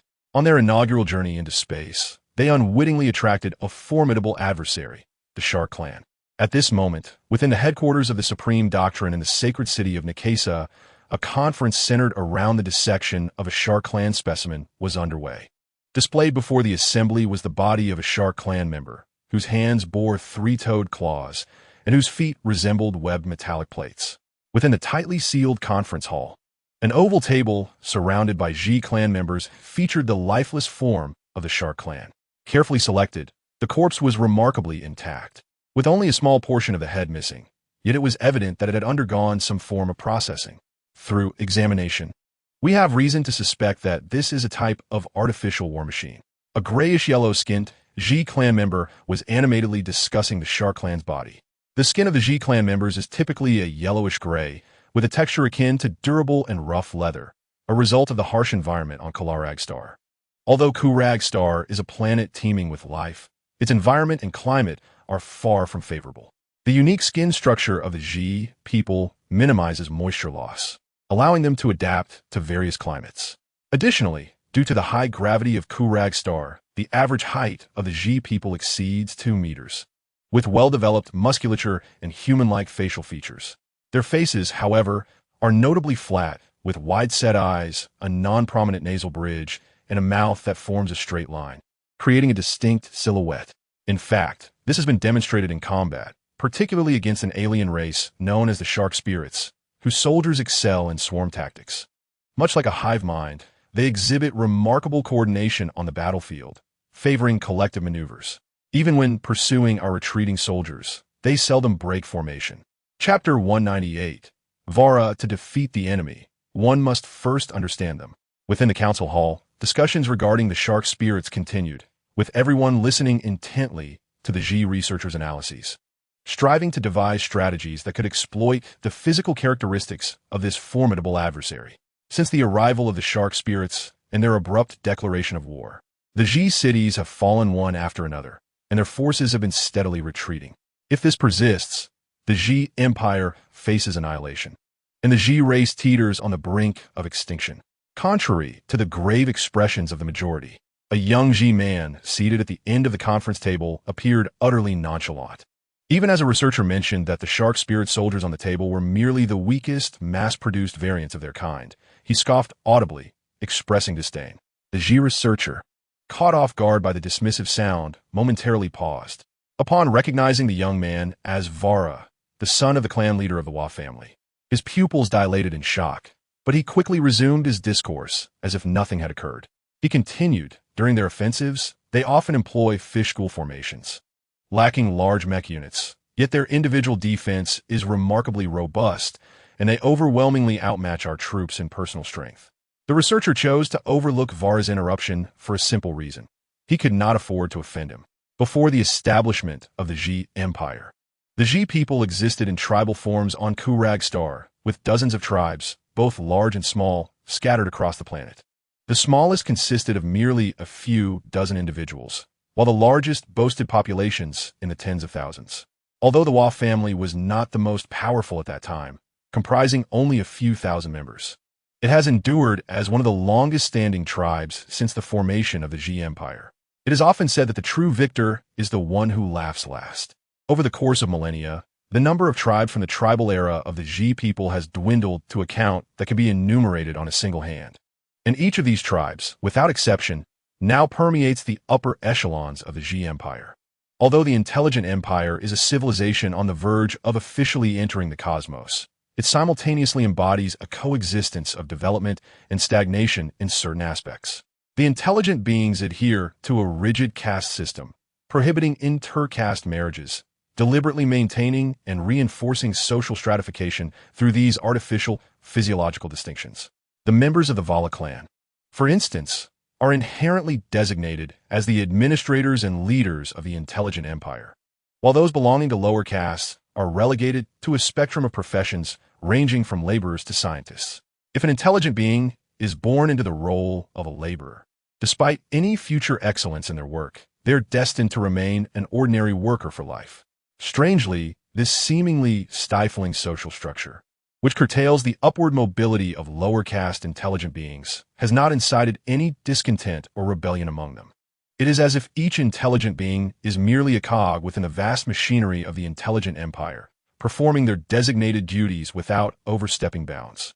While this division of labor indeed mitigates potential vicious competition and internal strife, thereby maximizing overall efficiency, it also yields an unavoidable side effect, eliminating healthy competition within the empire. For those born into the ruling tribes, there seems little incentive to strive for excellence. The ruling class of the intelligent empire must possess a certain level of capability, as incompetence could lead the entire empire to a state of irretrievable decline. Vala, the son of the Vala clan leader, is said to possess commendable abilities, yet he is consistently regarded as an arrogant and conceited individual. In simpler terms, he exudes an inexplicable overconfidence. Based on my deductions, I believe that only a decisive strike could potentially vanquish the shark-like invaders and drive them from Kalag Star. By eliminating the commander of that fleet, the shark forces on Kalag Star would become insignificant, perhaps even retreating on their own accord. An intelligent researcher, starting from the biological structure of the shark-like beings, provided a thorough analysis and ultimately offered a reasonable suggestion. However, someone quietly murmured, "But how can we execute a decapitation strategy if the ship does not land on Kalag Star?" Upon hearing this, the once hopeful crowd felt as if a bucket of cold water had been poured over them. Their spirits instantly dampened. They suddenly realized that a civilization could not possibly be represented by just one fleet. Even if they succeeded in driving off the invaders this time, it would merely grant them a brief respite. The enemy would undoubtedly return. Vala, seemingly born to stand apart, found his spirits rising while others languished in despondency. Of course. How could I not have considered this? In Vala's eyes, the intelligent empire is the mightiest. What do alien fleets and shark-like beings matter? If he were to lead his own escort squad, they would be dispatched in an instant. These old fellows are prone to alarmism, elevating the aspirations of others while diminishing the stature of their own kind. Ahem, esteemed colleagues, a venerable figure seated at the forefront, bearing a somewhat aged visage, spoke. I shall accurately report the contents of this meeting to the pontiff. This concludes our gathering for today. The venerable elder is none other than Archbishop Hassi, the sole High Archbishop of the Supreme Church. The internal structure of the Supreme Church is rather peculiar, aside from the bishops of various cities. The Archbishop is ostensibly responsible for all ecclesiastical matters and is the true authority within the Church. Yet, looming above the Archbishop is the pontiff, who is none other than the emperor of the wise empire. As a theocratic empire, the emperor not only reigns over the wise empire, but also serves as the pontiff of the Supreme Church. However, the role of the pontiff is largely nominal, symbolizing the Church's foremost figure more than wielding any substantial power, akin to an instrument for maintaining dominion. When the emperor wishes to undertake certain actions but finds direct involvement too formal, the Supreme Church is invoked. The procedures of imperial meetings are intricate, yet the Supreme Church operates with greater simplicity, as evidenced by this meeting, which featured participants from the younger generation of the wise race, such as Vara. The gathering's stature was, in fact, rather modest. It resembled more of a brainstorming session for the emperor, providing an opportunity for others to present their thoughts, subsequently relayed to the higher authorities by the Archbishop. As the meeting formally concluded, Vara was the first to exit the assembly hall, boarding an oval-shaped, gracefully contoured warplane, departing the sacred city of Nikasa. Accompanied by several identical aircraft for protection, this was the Winged Feather Fighter, a prevalent unit of the Wise Empire's Air Force. Classified as a hovering aircraft, its combat capabilities are not particularly formidable, armed solely with a twin-barreled long-range ion cannon. Nonetheless, the Winged Feather Fighter remains one of the most notable aircraft in the Wise Empire's Air Force, as it was established only recently and possesses a limited number of deployable fighters. Historically, the Wise race has concentrated its research on mecha and conventional armaments. They have developed over a dozen types of mecha, including lightweight combat suits akin to personal armor, capable of withstanding the explosive impact of long-range artillery. Similarly, the intelligent weaponry derived from mecha technology has seen remarkable advancements. They have created renowned automated sentry towers and swarms of combat drones, equipped with rudimentary intelligence to autonomously identify and target objectives, assess the status of targets, and determine the opportune moment to engage. On the other hand, after all had departed the assembly hall, the Archbishop, clad in a gray robe, retrieved an oddly shaped communication device, meticulously refining the details before transmitting a complete report of the meeting's proceedings. Sighing with relief upon concluding the report, the Archbishop exhaled a breath of respite. The Empire finds itself in a perilous moment, and it is hoped that these matters may serve to assist the pontiff in some capacity. Far away in the capital of the Wise Empire, Minlo, within a grand palace, a whispering voice emerged. A decapitation operation? The voice, tinged with uncertainty, soon transformed into realization. Ah, I see. The Winged Feather Fighter soared for a brief period before Vala reached her destination, a colossal city known as Panong City, standing proudly upon a vast plain. Panong City is the ancestral land of the Vala clan. It is no exaggeration to assert that this city was entirely constructed by their own hands. Within its walls lay the Vala clan's most elite forces, the 7th Legion. The military structure of the Wise Empire prioritizes collaborative combat, with various branches uniting to form a formidable legion. However, due to the Empire's emphasis on mechanized warfare, their arsenal is lacking in substantial weaponry. Aside from troop transport vehicles, there are only a few artillery pieces and virtually no large armored units. Upon the Winged Feather's arrival over Panong City, Vala was inspected and subsequently granted entry. At this juncture, although the flames of war had yet to reach the most central and vital cities of the Wise Empire, Every soldier was already bracing for the impending threat, having prepared for battle well in advance. Chapter 199. Taz City. Every soldier of the Wise Empire remained vigilant, closely monitoring the evolving situation. Since the onset of hostilities, although some good news occasionally emerged from the front lines, the alien race, known as the Shark Spirits, seemed inexhaustible, their advance unrelenting. Furthermore, it was reported that just days prior, the Shark Spirit fleet had dispatched troops to several new cities, intensifying the conflict. Such madness. The interstellar war ignited by the three-faced beast had become common knowledge across Kalagstar. Following the initial panic, the wise people, fueled by righteous indignation, began to unite spontaneously against the invaders. The teachings of the Supreme Church had deeply resonated, as in times of crisis. The wise people always managed to stand united, unlike certain civilizations where, before even encountering the enemy, some within the ranks covertly advocated for surrender, proving to be a severe betrayal to their comrades. Panong City is adorned with towering edifices, its streets bustling with hurried, wise people, each bearing a serious countenance. Only upon encountering acquaintances do they pause to engage in hushed conversations. On the surface, it appears as though they are reminiscing. Yet the reality is often this. Have you heard? Another city has fallen today. What? Damn it. How could it happen so quickly? Hasn't the Empire already dispatched forces to support those cities under siege? Don't mention it. Those troops merely prolonged the city's fate for a little while. They were utterly incapable of withstanding the Shark Spirit forces. Then it won't be long before the Shark Spirit army reaches Panong City? No matter. I am enlisting in the reserves. Those rascals will not breach our Panong City. Let's go, I shall enlist too. Taz City, an unremarkable small town within the Dominion of Wisdom, had always been a place devoid of distinguishing features. Among the many cities of the Dominion, it was often overlooked, leaving most of the Wisdom tribe with little to no recollection of its existence, save for the local inhabitants. Yet in this moment, the status of Taz City has been dramatically elevated, transforming it into a crucial thoroughfare to the heart of the Dominion and establishing it as the primary defense line against the advancing Sharkin army. Though the Dominion's territory encompasses the entirety of the Kalagstar, the distribution of its cities is far from uniform. The majority are concentrated in the resource-rich northern region, the core of the Dominion, while other towns are scattered across the star, becoming the first casualties in the Sharkin's onslaught. For the high-ranking officials of the Dominion, who possess certain intelligence regarding the Sharkin, aspirations of victory in the war have given way to the strategy of prolonging the conflict into a stalemate.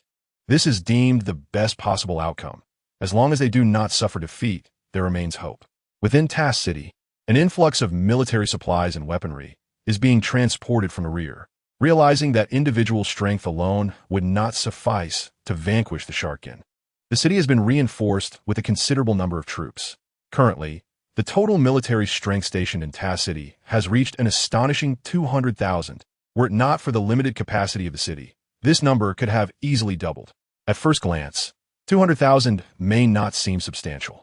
However, with the Dominion's total population barely exceeding 10 million and the regular army consisting of only 1 million troops, the significance of this garrison becomes evident. It constitutes 1/5 of the Dominion's entire military force. Committing such a large portion of their military might to a single city can only be described as a desperate gamble.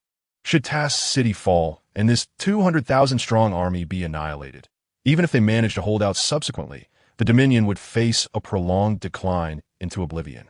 In other words, while some casualties may be endured, total annihilation of this army and the capture of Taz City must be avoided at all costs. Consequently, Taz City has been transformed into a formidable fortress, fortified with 3 layers of defenses both inside and out. Countless bunkers have been constructed upon the ground outside, while the city walls are lined with automatic machine gun towers. Any unidentified targets attempting to approach Taz City would be met with a hail of gunfire. Additionally, the 5 interwoven circular defense lines surrounding the city are safeguarded by trenches and electrified fences, with the outermost perimeter littered with landmines. In the eyes of General Shilai, the commanding officer of the 200,000 troops stationed at Taz City, it stands as an impregnable bastion, nearly impossible to breach, even against the might of an extraterrestrial army. The flagship of the Sharkin fleet, Steel Fong, once again knocked on the door of the command room, but this time he brought forth good news. Leader. The commanders of the various legions have communicated that they have successfully completed the first phase of their operational objectives and are currently regrouping in preparation for the next phase of their campaign. Haha, splendid. Excellent. With a hearty laugh, the three-faced beast exclaimed three resounding praises before eagerly leaning down to scrutinize the holographic map displayed on the sand table. At that moment, he felt no lingering anxiety about conquering this planet within 2 months. Presently, the indigenous civilization known as the Wisdom Empire on Star was reduced to merely 20 core cities, while the majority of their strongholds had been uprooted by the legions under his command. By the way, Steel Fong, have there been any movements from those wise folk? Indeed. Chief, Steel Fong nodded, then added, they have amassed an army of 200,000 at a city named Tar City, seemingly preparing to thwart our advance there. Tar City? The three-faced beast pointed to the map, locating Tar City. After observing for a moment, a grin spread across his face, reaching his ears, a desperate struggle. Dispatch orders. Once we are regrouped, all legions shall march towards Tar City. After a brief hesitation, the three-faced beast continued. Inform the leaders of each legion that if Tar City proves too formidable to assault, I shall pilot the flagship to assist them. Understood, Chief. Steel Fong promptly grasped the implications. He knew that the chief's notion of assistance referred to their trump card, the orbital strike cannon. The orbital strike cannon was sufficient to turn the tide of any battle against a planet's indigenous populace, which lacked even a single interstellar warship. Although the three-faced beast appeared tempestuous and reckless, his intellect was evident in his capacity to lead a clan. In warfare, one should never reveal their trump card too early. The orbital strike cannon was exclusively mounted on his flagship. Despite some cities being captured later than anticipated, the three-faced beast refrained from deploying the flagship's orbital cannon against the troops of the Wisdom Empire until now, as he prepared to enter the next phase of combat. Relay my orders. Let all legions converge at this Tar City and launch the assault in 3 days. Yes, Chief. Meanwhile, far away in an unknown stellar system thousands of years from Star, a purple-gray wedge-shaped spacecraft materialized as if painted into existence, slowly revealing itself from bow to stern. After merely a few minutes of navigation, the vessel vanished as if erased by an invisible hand. Yet, in the aftermath of its disappearance, a swirling halo of vibrant colors lingered where the spacecraft had been, resembling a soap bubble caught in the breeze. In Panong City, a magnificent beast galloped along the broadest thoroughfare, its enormous hooves thundering with each powerful step, while it leaned excitedly atop the creature's back, exuberantly shouting, "Hurry up, faster!" The beast, a local species of Star, was characterized by its stout limbs and massive build, exceeding 5 meters in length and 3 meters in height. Its rugged gray skin was adorned with a ring of dark red bristles around its neck, commonly known as the red bristle beast. Due to its docile nature, it had been domesticated by the ancient wise folk as a reliable means of transportation and cargo hauling. It is said that the Empire of Wisdom still retains a well-equipped pack army, numbering over 1,000. Legend has it that the Beast of Burden was initially not referred to as such. It was named by the ancient wise tribe who first domesticated it for its ability to carry loads. Its rugged appearance, resembling a creature that is neither fully beast nor otherwise, contributed to its designation. Although the beast is not small in size, to claim it ranks among the creatures of Star would be rather fanciful. It is well known that contaminated water harbors a multitude of pathogens. Yet wild animals can drink such tainted water. The reason is simple. Those that cannot survive such conditions have perished. Star is no different. The high-gravity environment has rendered small animals nearly extinct, leaving only large creatures with exceptionally high bone density to fend off the assaults of these formidable wild beasts. The ancient wise tribe developed the habit of establishing fortified cities with towering walls as gathering points, a practice that has persisted to this day. Thundering hooves echoed as Vala rode forth on his beast, ultimately arriving at the Lord's Manor of Panong City. In the administrative structure of the Empire of Wisdom, the city lord wields absolute military and political authority over his domain, commanding unparalleled power. The Lord of Panong City is none other than Vala's father, Vaughn, the patriarch of the Vala clan.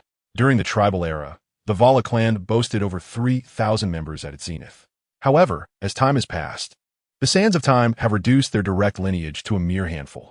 This scarcity only serves to heighten their status, for rarity is indeed precious.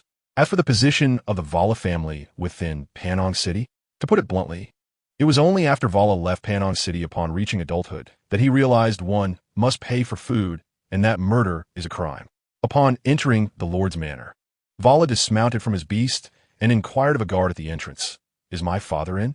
The guard, familiar with the city lord's son, replied, "The Lord has just returned."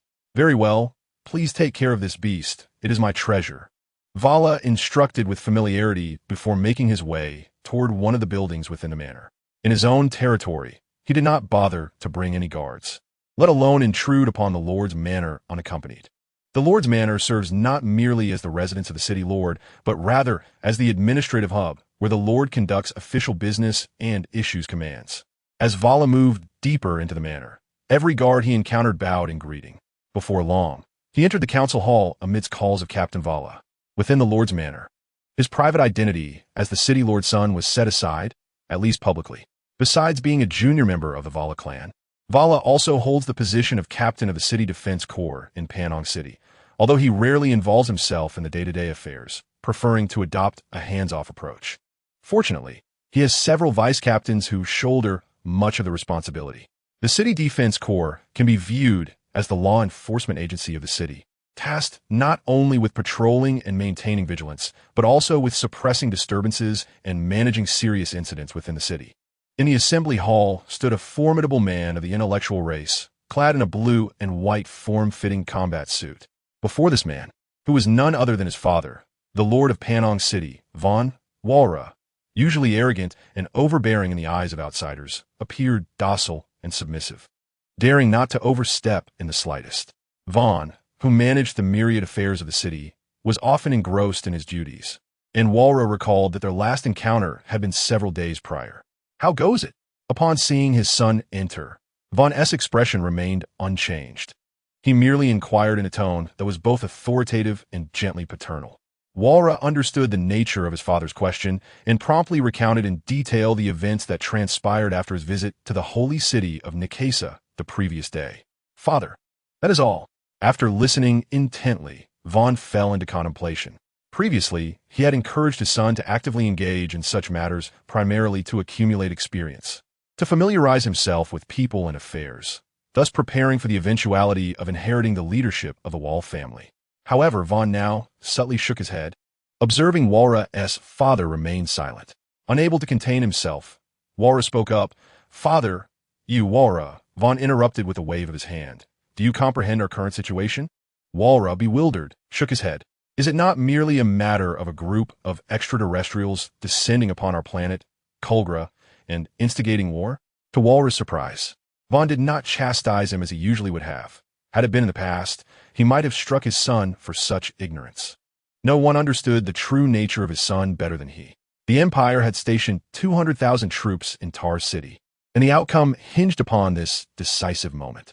Though the Empire had not suffered significant losses in the early stages of the conflict, the towns far from the core regions were sparsely populated, with garrisons often comprising no more than 1,000 men. This, however, did not imply that their preservation of the majority of their forces would suffice to defeat or even withstand the enemy. Walra, Von continued, "Tar City serves as both our first and final line of defense. During this period, you shall remain in Panong City, awaiting my further instructions." "Yes, father," Walra replied dismissively, a spark of eagerness flickering in his eyes. Von, oblivious to his son's unusual demeanor, suddenly recalled a message he had just received, pondering whether to disclose it now. The Emperor had quietly instructed the lords to prepare seeds.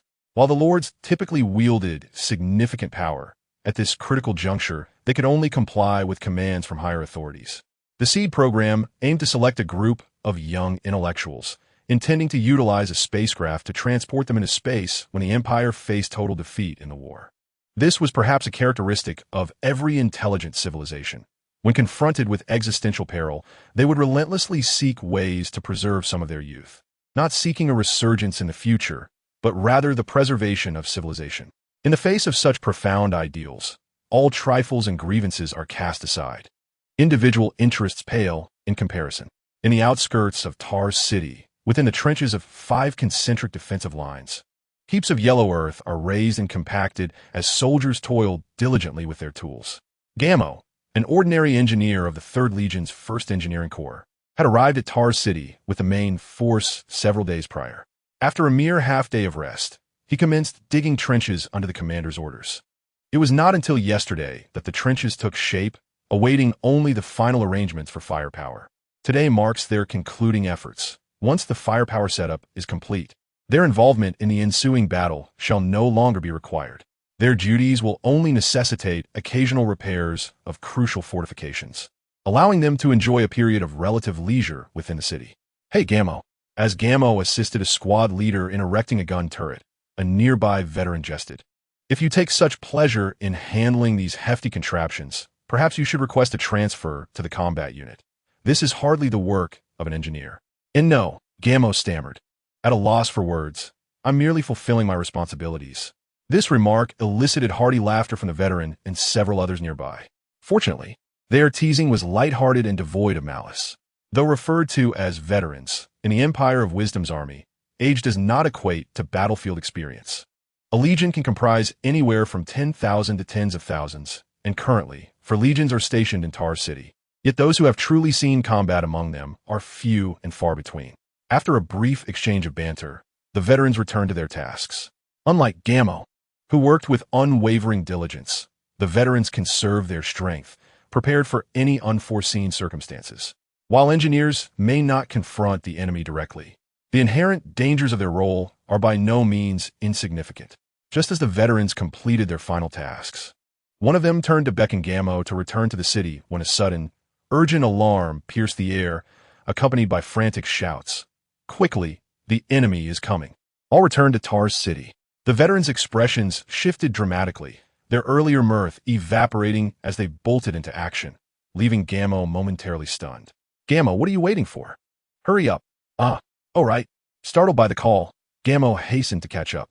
Thud, thud, thud, dozens of kilometers away from Tar City. A battalion of shark-like soldiers descended from a transport vessel, each wielding spears and hammers, their movements synchronized like a finely tuned machine. Stop!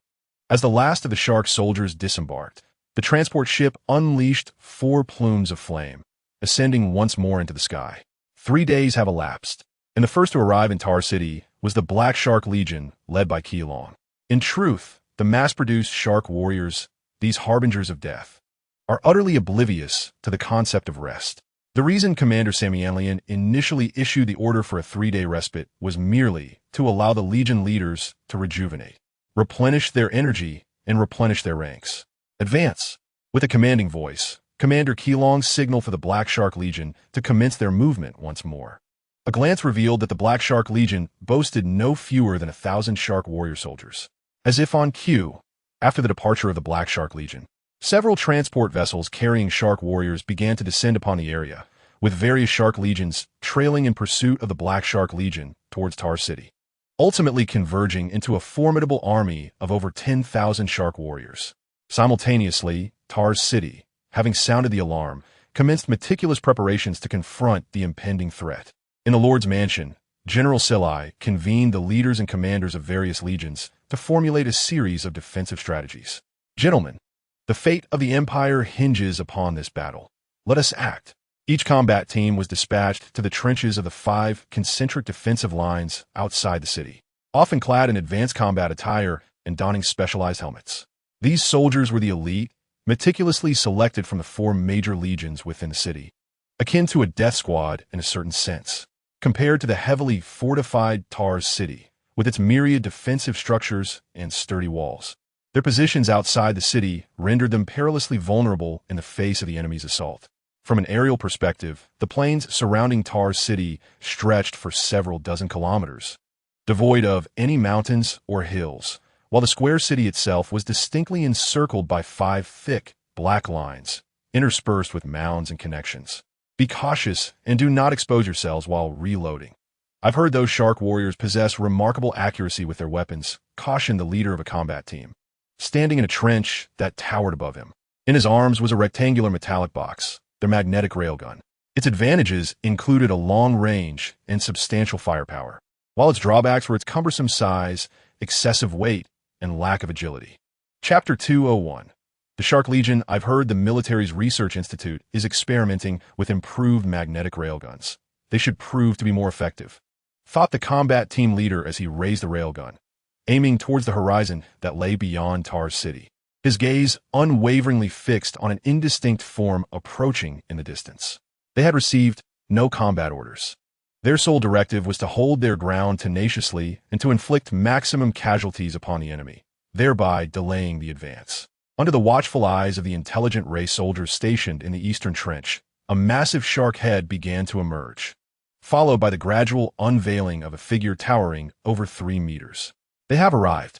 Many intelligent race soldiers felt their expressions tighten beneath their helmets, their hands trembling slightly as they hovered over the firing buttons of their magnetic railguns. The Empire of Wisdom, throughout its millennia of unification, has rarely witnessed large-scale warfare, with the exception of purging other beings on the planet Kalag. As the sovereign of Kalag, they possess the right to do so. Upon the arrival of adversaries from the east of Tar's city, enemies also emerge from the other 3 directions. The leaders of the various Sharkfolk legions are not fools. A city so heavily fortified cannot be taken by a single legion without an indefinite delay. The leaders from the 3 sides urge their forces, fearing even the slightest procrastination. To fully conquer a planet, it is imperative to obliterate all resistance on that world, lest they face relentless disturbances in the future. Tasked with the eastern assault on Tar City is the Black Shark Legion, whose commander gazes upon the fortress with an involuntary bloodthirsty grin. In the preceding days, he has witnessed numerous cities fall to ruin beneath the jaws of the Sharkfolk. He believes this occasion will be no different. Charge, my minions! With a sweeping motion of his arm, countless Sharkfolk soldiers leveled their tridents and hammers, roaring as they surged toward Tar's city. It may appear as though the Sharkfolk wield the most advanced weaponry while engaging in primitive combat, reminiscent of using a modern firearm as a mere stick to stoke a fire. However, this is a misconception. The half-biological, half-mechanical nature of the Sharkfolk indicates that they are likely a product of modification. Their ability to navigate the cosmos is presumably a gift from their civilization or faction. This form of hastened development typically incurs an unavoidable disadvantage, an incomplete technological foundation. Learning to ignite a fire one moment, then abruptly leaping into space to pilot a spacecraft the next, leaves the natural progression of development seemingly erased. Thus, they are compelled to utilize existing technology and weaponry in battle, often resorting to simple and brute tactics that best exploit their inherent strengths. Such is the case at present. As the Black Shark Legion's soldiers commenced their charge, the 5 concentric defensive lines outside Tar City immediately retaliated. Whoosh! Boom! The light beams emitted from the magnetic railgun's muzzle flickered in pale blue, while the cannons within the bunkers roared, unleashing round after round. However, the damage inflicted upon the Sharkfolk soldiers was far less than the expectations of the intelligent race's soldiers. It often requires multiple shots or a direct hit to the exposed vulnerabilities on a Sharkfolk's head to bring one down. Following the charge of the Black Shark Legion, the White Shark Legion to the south, the Ground Shark Legion to the north, and the Flying Shark Legion to the west also initiated their assaults. The Ground Shark and Flying Shark Legions are somewhat unique among the Sharkfolk's factions, alongside the Sea Shark Legion, forming the triad of their land, air, and naval forces. The Shark Warriors of the Earth Shark Legion have undergone foot modifications, replacing web metal plates with tread-like soles equipped with shock absorbers, enabling them to sprint across land with remarkable speed. In contrast, the Flying Shark Legion Shark Warriors are outfitted with jet propulsion systems on their backs, granting them the ability to soar within the atmosphere. Meanwhile, the Aquatic Shark Legion's humanoid mechanical soldiers boast hydraulically enhanced joints and sonar arrays, also fitted with energy propellers, allowing them to plunge into the depths of the ocean, specializing in underwater ambushes. These 3 specialized legions possess unique capabilities, yet only 2 of them, excluding the currently irrelevant Aquatic Shark Legion, make their appearance in the initial wave of attack. To the north of Tar City, the Earth Shark Legion, the swiftest among them, first engages the forces of the G clan. As they approach the outermost circular defense line, the Shark Warriors raise their spear hammers, aiming while running. A dark red beam of corrosive laser whizzes past the head of a G soldier. Before he can revel in his good fortune, another corrosive laser suddenly strikes. This time, the G soldier is not so fortunate, caught off guard and hit squarely in the face. with the corrosive energy of the laser. The gaping wound swiftly expands.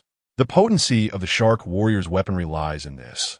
A mere brush with the corrosive laser, even if not to a vital area, will eventually lead to death due to its inherent corrosive properties. It is a weapon designed to disrupt chemical bonds, specifically targeting carbon-based life forms. With a final crack, the head of the G soldier, nearly entirely eroded, wobbles and collapses. Damn it! A nearby G soldier, witnessing the horrific scene, can no longer maintain his grip on his magnetic railgun. He crouches down, taking deep breaths to quell the rising panic within him. This marks the third comrade he has lost in close proximity. He feels his mental fortitude nearing its breaking point. The headless corpse nearby seems to ominously suggest that he may be next. 67th Combat Group, where are your members? Why has your attack suddenly ceased? The urgent call from the combat helmet's communication system jolts the G soldier back to reality, prompting him to quickly respond. This is the 67th Combat Group. We are reloading ammunition. The battlefield is a place that brooks no respite. Reluctantly, the G soldier raises his magnetic railgun once more and resolutely stands up. Yet, as he gazes at the alien soldiers advancing with unwavering determination, seemingly indifferent to death, a flicker of dread ignites deep within him. Life, with its emotions, is an advantage. It can also be a fatal weakness at times. The courage of life does not suffice to dispel their fears. In the face of mortality, despite the G people's unwavering conviction to defend their homeland, the mass-produced Shark Warriors remain blissfully unaware of the very concept of death. Death? What is that? Those devoid of cognitive ability, one cannot even say they possess the emotion of fear. It is already commendable for them to execute commands accurately. On the battlefield, they know only to charge forward, relentlessly tearing apart every enemy that stands before them. In Tar's city, within the Lord's Manor, General Shilai was alarmed to learn that the outermost line of defense on the Western Front had been breached and reinforcements were being urgently requested. What? Shilai was taken aback, having been deep in discussion with the leaders of the four great legions regarding the current situation. He hastily admonished, "Clarify this. What on earth is happening? How could the defenses be breached so swiftly?" According to his calculations, the 5 circular lines of defense would indeed fall, but not at this juncture. The defensive battle had only just commenced. They had not even traversed the initial phase of war. Before departing, he had boldly assured the Emperor that he would certainly halt the Shark Folk's army at Tar's city. After all, in ground warfare, he feared no one. Yet, the war had begun in a manner that defied his predictions. Could it be that the Shark Folk's army possessed such formidable combat prowess? The intelligence officer from the Wisdom clan, trembling under Shilai's formidable presence, stammered, "The Shark Folk have deployed a new type of unit, and there were no countermeasures in place on the Western Front, resulting in an incursion into the trenches." A new type of unit? Before Shilai could respond, one of the Legion commanders, frowning, inquired, "What new type of unit? Aren't they limited to infantry, solely reliant on land combat?" "I do not know." The Wisdom clan officer glanced at Shilai, steeling himself to continue. "This unit can fly and launch attacks from sky." "They can fly?"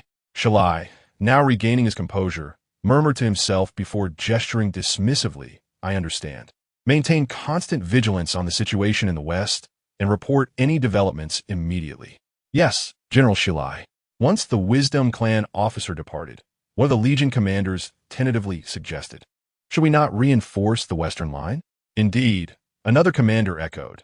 "If we abandon the outermost line of defense at the outset, the subsequent battles will only become more arduous, and many plans will require revision." Shilai did not respond, instead sinking into contemplation. In truth, he too felt conflicted about whether to forsake the outermost line of defense. The 5 circular defensive lines outside Tar's city, from outermost to innermost, were designated as the 1st through 5th lines. Each line was manned by over 10,000 troops, summing to more than 70,000. 70,000. This seemed a substantial force. However, spread across several circular lines with a diameter exceeding that of a small town. It could only be said that every position was adequately fortified without any oversight. Among them, the first line was the most challenging to defend.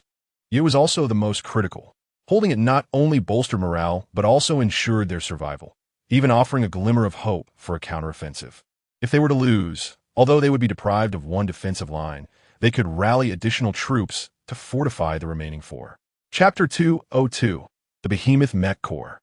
Gazing at the sand table on the desk, Shilai remained silent for an extended period. The operational plan, focusing on city defense and the preservation of viable forces, was not solely his creation, but rather a collaboration with his staff. However, such a plan cannot materialize without reference.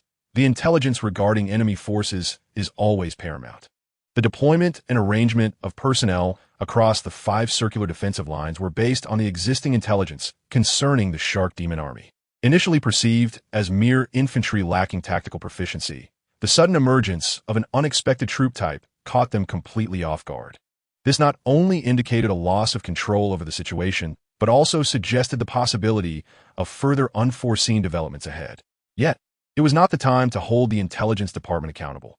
The most pressing matter was to formulate an effective response. After a moment of contemplation, Shilai resolved to safeguard the first defensive line to the west of Taisai City.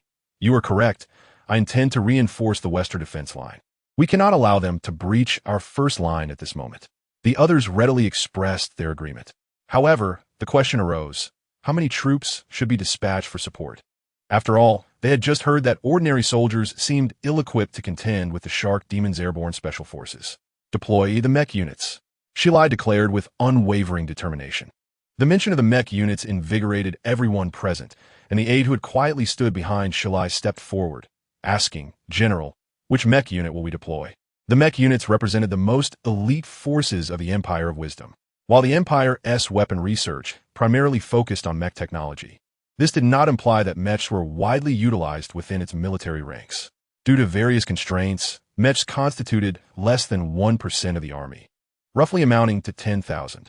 The materials required for mech construction were exceedingly rare, and the technical challenges were considerable, with the selection criteria for mech pilots being exceptionally stringent.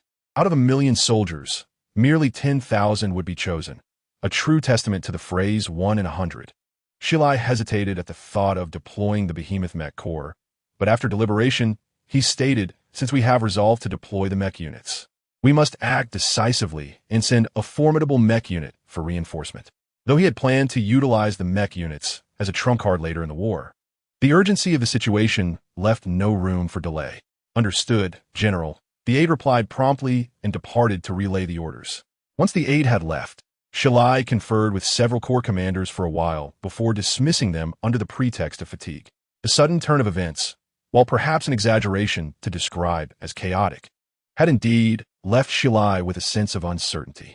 The average lifespan of the Jizu people hovers around 150 years, and Shilai has already surpassed the century mark, undoubtedly a venerable elder.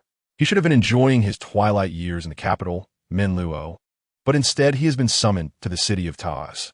If the mecha troops represent the elite of the Jiji Empire's military, then the Behemoth Mecha Corps stands as the pinnacle among them, truly the CR Mi de la CR Mi of the elite, although not the topmost mecha unit.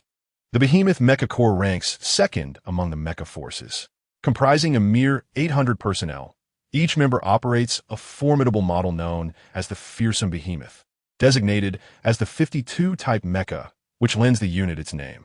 The 52, or Behemoth Mecha, is a heavily armored unit, classified as a fully enclosed mecha. The pilot is ensconced within the cockpit situated in the head and chest of the mecha, leaving no exposed areas.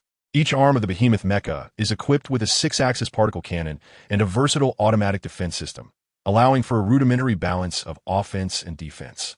Upon receiving the orders conveyed by Shilai's adjutant, the commander of the Behemoth Mecha Corps, Nilu, promptly arrived at the camp where the Corps was stationed. Everyone, we have combat orders. The soldiers of the Behemoth Mecha Corps, already on high alert, immediately assembled, clearly a well-trained unit. In truth, the cannon fire outside the city had persisted for some time, and the soldiers were aware that their deployment to the battlefield was inevitable. They simply did not anticipate it would occur so swiftly. Most shared a common thought. The situation appears to be more dire than anticipated. General Shilai has issued orders. We must immediately exit the city to reinforce the outermost defenses on the west side of Taz, coordinating with several other lines of defense. Nilu briefly outlined the mission details and, eschewing any motivational rhetoric, issued a direct command. Now, everyone, suit up. Every mecha unit is accompanied by a logistics team far exceeding their numbers, primarily tasked with assisting the mecha pilots in donning their suits or maintaining the mechas. With the help of the logistics personnel, the pilots of the Behemoth Mecha Corps connected with their respective mechas and subsequently aligned uniformly in the camp's courtyard. At a glance, hundreds of imposing and cold machines stood tall, instilling a sense of awe and trepidation. Move out. In the west of Taz, the first line of defense was engaged. While the other three sides of Taz were still embroiled in long-range exchanges, the west had descended into brutal close-quarters combat. "Damn it, watch out for enemies above," shouted a Jizu soldier, firing his railgun into the sky, while alerting his comrades still entrenched in the trenches to the encroaching foes. Just moments ago, adversaries that had been scurrying on the ground suddenly took flight and swiftly approached, launching their assault from above. Caught off guard, they not only suffered significant losses, but also found numerous enemies directly descending into their trenches. A soldier from the Wisdom clan was intently engaged in confronting the approaching foes outside the defensive line when he suddenly sensed something ominous descending from above. Glancing upwards, he saw a shadow rapidly enlarging in his vision. Alarmed, he hastily redirected his weapon to target the enemy above. However, it was too late. As he hefted his cumbersome railgun, the enormous, gaping maw of a shark-like creature loomed over him. In the next instant, with a sickening crunch, the soldier's body was severed in two, his railgun meeting the same fate. The combat suit, designed to withstand explosive damage, crumbled like cardboard beneath the creature's razor-sharp teeth. The shark-like entity chewed twice on the foreign matter in its mouth before disdainfully spitting it out, heedless of the blue liquid splattered across its face. And it charged eagerly toward its next target. Another soldier from the Wisdom clan, targeted by the creature, chose not to retreat. He fired his railgun in a frenzy, yet could not halt the creature's advance. Ultimately, yet another soldier fell victim to the same fate as his comrade. This was but a small corner of the battlefield. It was indicative of the greater turmoil. The Flying Shark Legion, comprising thousands of these shark-like soldiers, expertly exploited their aerial assault advantage, achieving swift success in mere moments. Once half of the Legion soldiers had descended into the trenches of the first defensive line, the commander, Scalpel, personally led the remaining soldiers to mount an assault in the same manner. Despite the presence of 4 additional defensive lines, the aerial incursion of the Flying Shark Legion proved insurmountable, particularly with the Imperial Air Force remaining inactive. Soon, Scalpel landed in the trench of the first defensive line, issuing orders to eliminate the remaining Wisdom clan soldiers within. Fearing friendly fire, the other 4 defensive lines and the bunkers between them refrained from directing their fire towards the first trench. The shark-like creatures, seemingly invigorated, darted about the trench, while Scalpel casually wandered until he unexpectedly encountered a soldier from the Wisdom clan. The soldier, paralyzed by fear, stood motionless. Scalpel, unceremonious, grinned wickedly as he raised his spear hammer. Just then, as Scalpel and the Flying Shark Legion wreaked havoc, the city gate to the west of Taz City suddenly swung open, followed by a resounding thunder of footsteps. Thud, thud, thud. The noise was so overwhelming that it briefly drowned out the sounds of gunfire and explosions on the battlefield. Soldiers from the 5th defensive line, closest to Taz City, instinctively turned their heads, and in an instant, their pupils dilated as cheers erupted. It is our mech squad. Throughout the Empire, who does not know that the mech squad is their trump card? Their comrades are saved. The sudden turn of events caught the attention of Shurjia, who leapt from a trench to gaze towards the target city. Like Shurjia, numerous shark warriors also turned their eyes towards Tar City. From the western gate of Tar City emerged hundreds of towering robots, each with mechanical arms raised, their ends revealing ominous dark cannon muzzles. While the average shark warrior stood over 3 meters tall, Shurjia, as the Legion commander, exceeded 3.5 meters, yet he still appeared dwarfed by these mechanical giants. The mechs of the intelligent Empire. Upon seeing these colossal beings, Shurjia wore no expression of panic. Instead, a sinister grin spread across his face. He was aware that the most formidable aspect of the indigenous civilization known as the Intelligent Empire was their mech forces, and it seemed they had been sufficiently wounded in their first encounter to resort to deploying their mechs. Chapter 203. Nilu, everyone, form up and charge.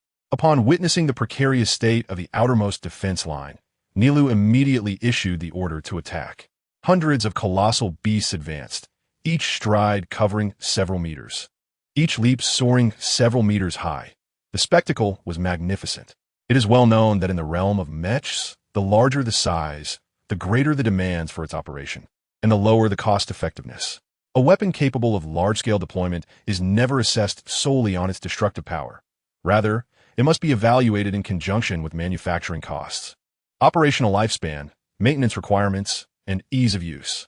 The not-so-massive colossal beast mechs of the Intelligent Empire, capable of accommodating 800 personnel, demonstrated their exceptional qualities across various dimensions.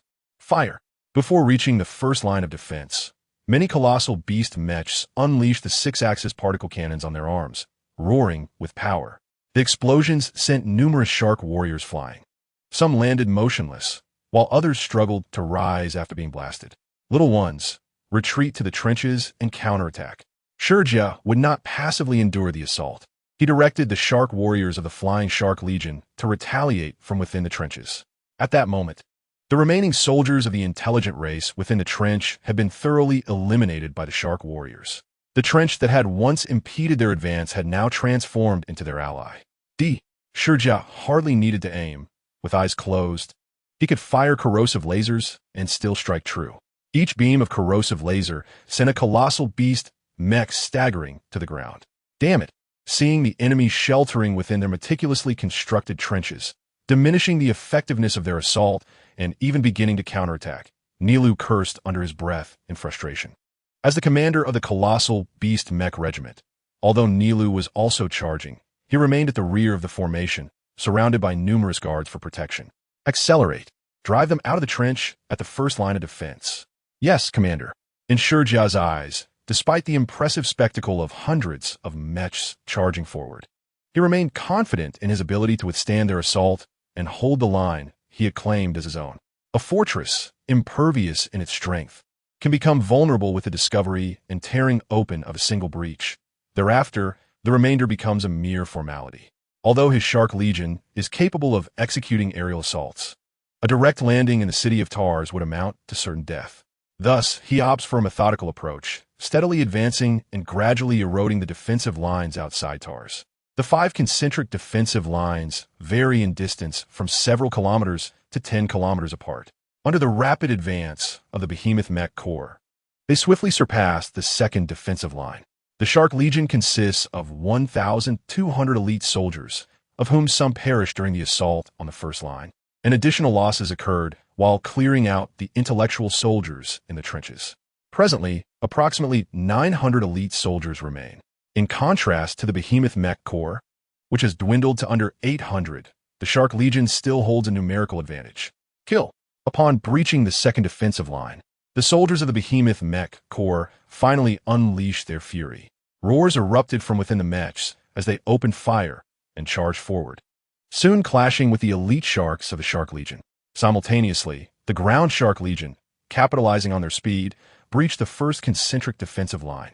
However, lacking the tactical prowess of the Shark Legion and relying solely on brute force, they faced relentless fire from ground weaponry, resulting in a casualty rate exceeding 50%. At this moment, the Ground Shark Legion was reduced to fewer than 500 elite soldiers. In a typical army, a casualty rate exceeding 30% would prompt a retreat. Yet under the leadership of their commander, the Ground Shark Legion pressed on without hesitation, eager to surge into the trenches of the 1st defensive line. Clang! To the west of Tars, the formidable Thresh raised his spear hammer, effortlessly piercing the chest of a behemoth mech. With a resounding thud, the mech stumbled backward before crashing to the ground. Surrounding Thresh lay numerous defeated behemoth mechs, with blue liquid dripping from his spear hammer forming a small pool at his feet, a testament to his recent brutal slaughter. After the Behemoth Mech Corps engaged in close combat with the Shark Legion, many soldiers sought out Thresh, the commanding leader of the Shark Legion. His towering stature, significantly taller than that of the other elite sharks, made him an unmistakable target. However, while the mech soldiers of the Behemoth Mech Corps might be evenly matched against the ordinary elite sharks, facing the formidable Commander Thresh was akin to delivering oneself as a sacrifice. The commanders of the elite sharks not only possess independent consciousness, but are also equipped with formidable strength and extensive combat experience, a standard that ensures their prowess in battle. Otherwise, the likes of the 3-faced beast would not have proclaimed their intent to personally engage in decisive combat. as several colossal mechanized beasts gathered at his feet. The formidable power of Tiexia finally caught the attention of the tardy Nilu. In stark contrast to his comrades, Nilu piloted a mech that was notably larger, nearing a height of 5 meters, seemingly constructed from different materials. "Follow me," he commanded, selecting several of his guards, and then charged towards Tiexia. His subordinates, skilled in combat, found themselves effortlessly dispatched before the shark-like entity, who was likely the commander of this shark brigade. Seeking death, as Tiexia reveled in the slaughter, he suddenly sensed a group of mechs rapidly approaching from several hundred meters behind. He cursed and swiftly turned, wielding his spear hammer with both hands, aiming at the largest mech directly ahead. To attempt to besiege him was sheer audacity. A dark red corrosive laser shot toward Nilu, just as Tiexia anticipated the fate of that mech. Yet, upon being struck by the corrosive beam, Nilu merely faltered for a moment before continuing his charge as if untouched. What? The triumphant expression on Tiexia's face abruptly froze, replaced by a flicker of anger, an irritation born from the unexpected resilience of his target. First, eliminate the mechs behind that fellow. Just as Tiexia contemplated shifting his focus to clear out Nilu's guards, he witnessed Nilu maintaining an aggressive stance. The particle cannons on either side of his mech trembling violently. Boom! The cannon fired directly at Tiexia's position. Following Nilu's initial attack, his accompanying guards unleashed a barrage of firepower.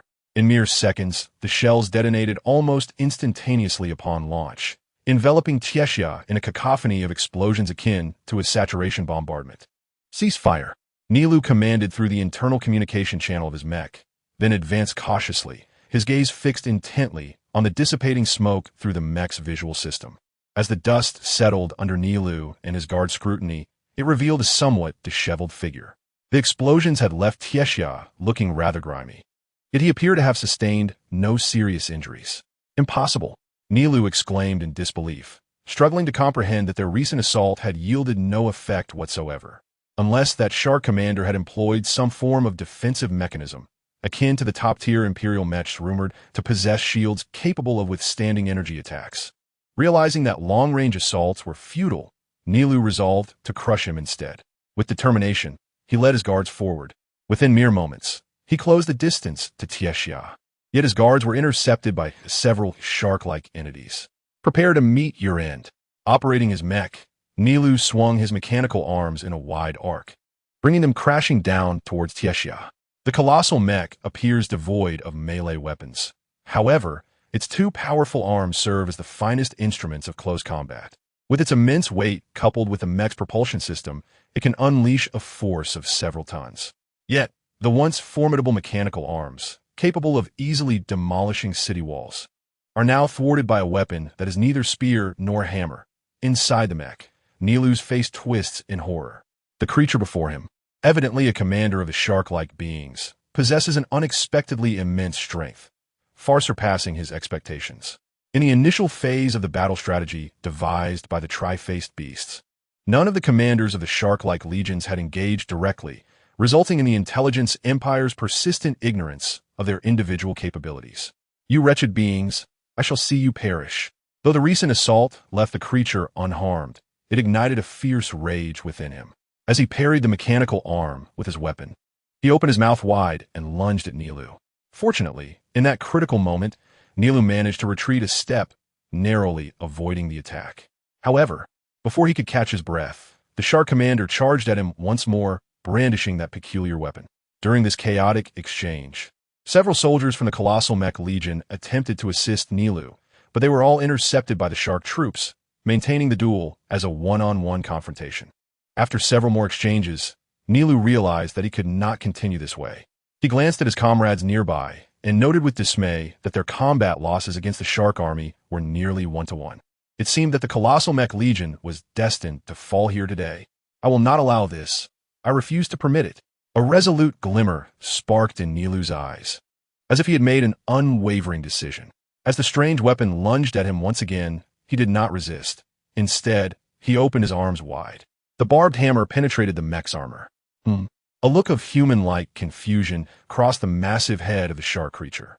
Before it could react, Nilu suddenly thrust his arms forward, tightly embracing the creature. In that instant, a brilliant light erupted from a concealed section of the mech's back. Boom! Chapter 204. Arrival. The shark creature lay dead. The commander of the Flying Shark Legion, who had fought across countless planets under the tri-faced beasts, met his demise in this obscure world known as Kurlak. In his final moments, the creature sensed something amiss, but found itself ensnared by Nilu's mech. By the time it broke free from the mech's grasp, it was too late.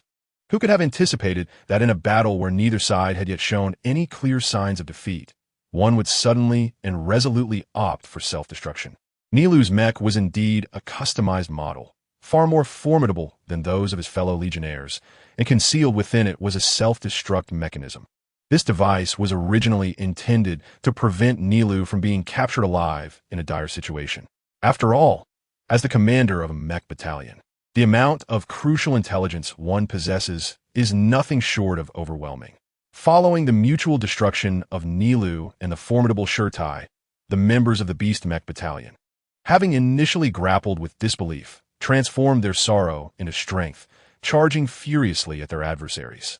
The Flying Shark Legion, now bereft of Shurtai, resembled a lifeless shell devoid of a brain, their ferocity diminished. They were swiftly repelled from the first defensive line by the Beast Mech Battalion.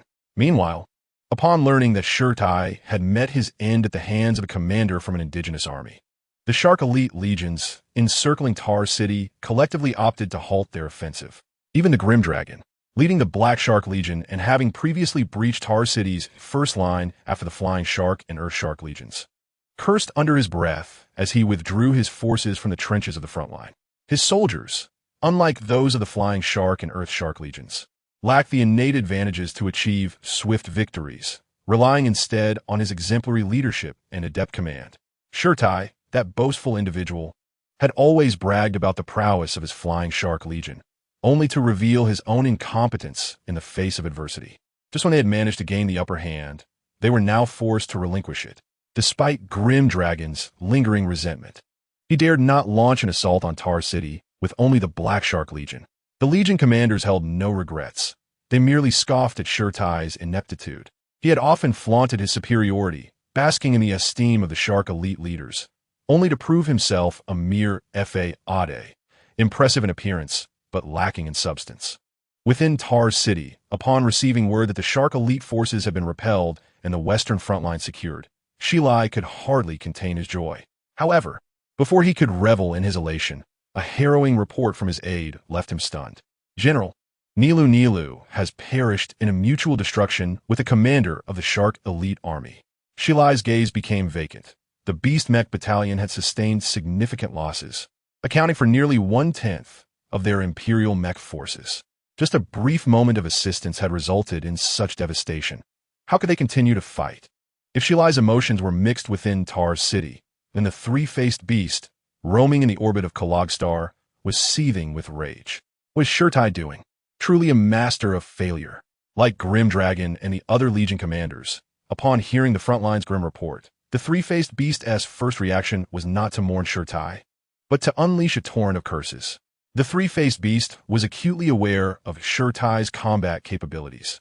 While not the strongest among the Legion commanders, he certainly ranked among the top 5. Could the intelligence be flawed? A sudden jolt of concern gripped the three-faced beast. Yet he quickly dismissed it with a self-deprecating shake of his head. I must be losing my mind. After all, the intelligence regarding Kalagstar was provided by those esteemed figures. How could it possibly be erroneous? Their mandate for me to conquer this planet signifies that I possess the necessary strength to claim it. The only possibility is that Tyrant was careless. After all, the battlefield is ever-changing, and anything can happen. Steel Fong, inform the leaders of each legion that I no longer wish to hear any unwelcome news. Nor do I want to hear of anyone perishing on this planet. Yes, Chief, Steel Fong promptly replied, understanding that the death of Commander Tyrant had displeased the leader, and he must remind the Legion commanders to exercise caution. When a leader becomes enraged, he shows no regard for past friendships. Regardless of previous merits, all shall face penalties. After the retreat of the Black Shark Legion, the Earth Shark Legion, the Flying Shark Legion, and the White Shark Legion, there was no respite for the city of Tars. The second wave of Shark Elite legions, filled with impatience, charged towards Tars City. The flames of war reignited. The Trifong typically maintains a scale of 12 Shark Elite Legions. But if the battle does not go well, they can quickly escalate to 30 legions. The flagship of Trifong is equipped with breeding chambers. Yet these temporarily bolstered legions will undoubtedly lack the combat prowess of the standing 12 legions. It is common knowledge that raising an army requires resources, and during peacetime, Trifong cannot afford an excessively large Shark elite force. Outside Tar's city, the sounds of cannon fire echoed relentlessly. On the first day, although unexpected events occurred frequently, the outermost circular defense line held firm. By the 7th day, despite Shilai dispatching 2 mechanized units as reinforcements, the first defense line ultimately fell. First, the eastern defense line of Tar's city succumbed, followed by the western one, resulting in a loss of 20,000 troops from Shilai's 200,000-strong army at the first defense line. This was soon followed by a domino effect. On the 10th day of the city defense, the second circular defense line outside Tar's city was breached, resulting in the loss of approximately 10,000 intelligent soldiers. On the 14th day, the third circular defense line fell. By the 19th day, the fourth circular defense line was lost. Although the firepower of the last circular defense line was significantly reinforced following the collapse of the previous lines, it still could not impede the advancing steps of the Shark Elite Legions. Just as the last defense line outside Tar City was on the brink of collapse, a wedge-shaped spacecraft of purple-gray hue slowly drifted through the boundless darkness of deep space beyond the planet Kurag. That planet must be Kurag, thought Nie Tian as he gazed at the ochre-colored ore from the command tower atop the Vengeance. The Vengeance, a meticulously crafted flagship of the Decepticons, had reached this star system in less than a month, disregarding the costs of navigation. After a brief conversation with Shockwave, he departed Cybertron with the 5 members of the Death Song and the formidable Grimlock, along with over 200 carefully selected Decepticon aerial troops. Shockwave may not have wished to see him roaming freely aboard the Vengeance, but who could challenge his current power? In addition to these Decepticons, the Vengeance also housed Black Widow and a Decepticon bat that seemed out of place aboard the spacecraft. When the Bat Spirit first approached, Nie Tian was filled with skepticism. He could hardly believe that members of the Tape Legion had willingly aligned themselves with him. He suspected that without the directive of Soundwave or even Megatron, such an allegiance was implausible. Was it not more likely that they sought to infiltrate his ranks and monitor his actions? After all, during his time under the command of the Tarantulas, it was Soundwave who had orchestrated such maneuvers. Old habits die hard. However, as Nie Tian pondered further, he realized that he had ascended to the status of a leader-level warrior, no longer needing to tread with trepidation. Moreover, the energy-seeking capabilities of the Bat Spirit might prove beneficial on the planet Kurog, prompting him to acquiesce without hesitation. In truth, Nie Tian was overthinking the situation. The Bat Spirit had approached him not out of loyalty, but rather as a reaction to the demise of Thunderclash, Stegosaurus, and Tyrannosaurus. To be precise, the Bat Spirit sought to switch allegiances. The Bat Spirit's intentions were straightforward. There was currently no dedicated intelligence unit under the command of Lord Tianchi, and by making himself known and enhancing his visibility, he hoped to be appointed as the commander of such a unit in the future. This was certainly more appealing than risking his life daily on the front lines for intelligence. Despite their expertise in espionage, they paled in comparison to formidable warriors. Interestingly, the Bat Spirit was not originally known by that name, at least not a millennium ago. He was initially called Jetbat and was slain by Autobots during the Cybertronian Civil War, similar to the fate of Roadblock, before being resurrected by Soundwave. However, unlike Roadblock, whose resurrection greatly enhanced his strength, the Bat Spirit's revival brought no changes, save for the added responsibility of energy searching, which transformed his designation from 996 to 007. Following his resurrection, the Bat Spirit abandoned his former name, Jetbat. He had no friends, only alliances based on mutual benefit, and upon his revival, he pledged his scant loyalty solely to himself. Nie Tian was indifferent to the Bat Spirit's loyalty, as he often remarked. Discussing loyalty within the Decepticon ranks was akin to discussing pure love with a scoundrel. The Bat Spirit was, after all, a rare breed of espionage-oriented Decepticon, and his ability to serve was sufficient. After all, a certain Mr. Liu had once proclaimed that in the 21st century, what mattered most? Talent. As the Retribution approached Kurog, a vast fleet suddenly came into Nie Tian's view. At that moment, He comprehended the situation. The fleet had yet to land on Kirog, indicating that the conflict on the planet was far from over. The indigenous forces were remarkably resilient, rising early for battle. Kirog was a civilization that had genuinely developed on its own, unlike the brainless experiments on the planet Shirin, who could barely count. Withstanding nearly a month of conflict was not entirely unexpected. Chapter 205, The Bat Spirit. Yet, he wondered how far the war on Kirog had progressed, and why these ships seemed oddly familiar. As Nie Tian pondered whether to charge forth recklessly or to await the resolution of the conflict on Kulig Star before seizing the opportunity, a captivating figure entered the command tower. Tianjia, have we arrived?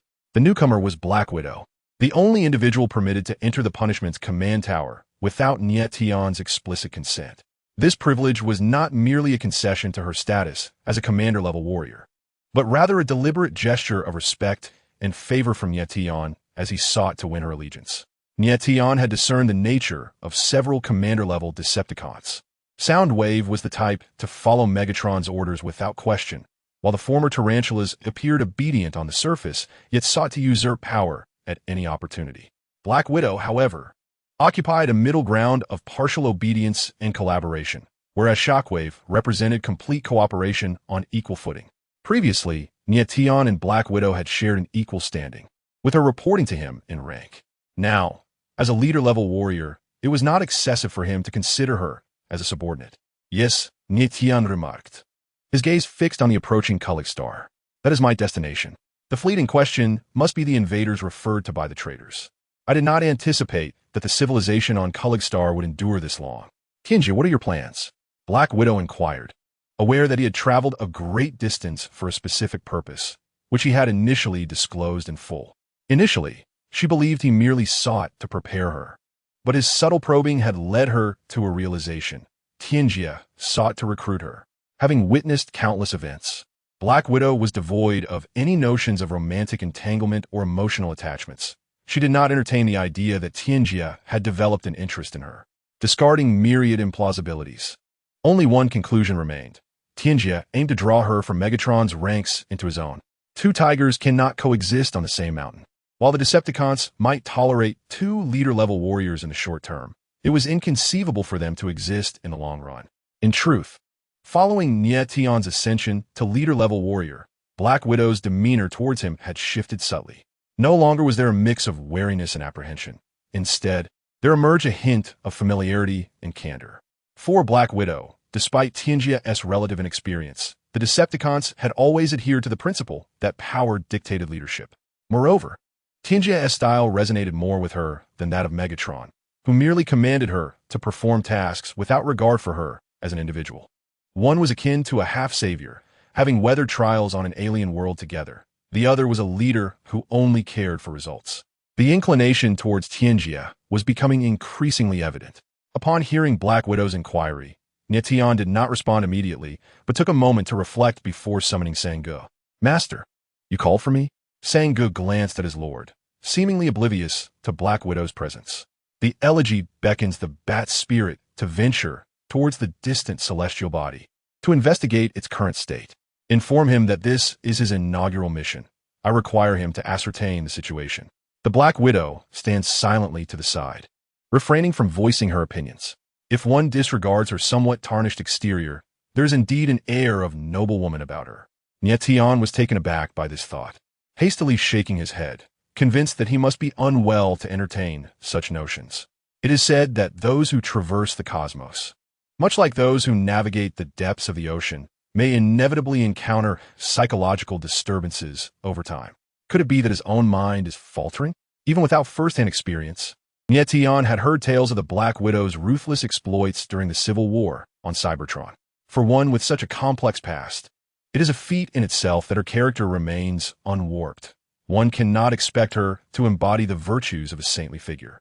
In recent days, Nie Tian had gleaned a general understanding of the Black Widow's thoughts. Now, he merely awaited the right opportunity, which perhaps could be found on Culver Prime.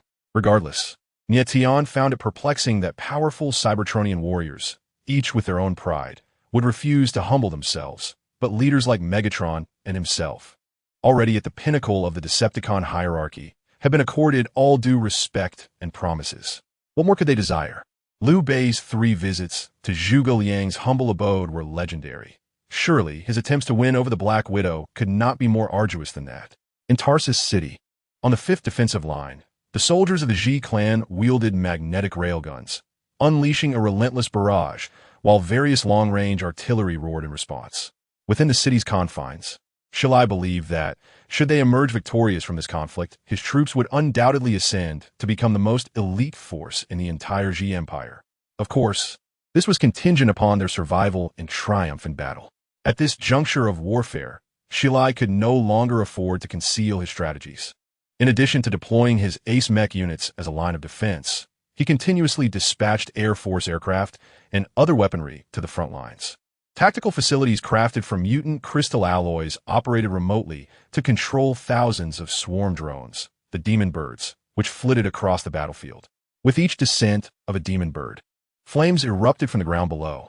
The fate of the fallen shark soldiers remained unknown.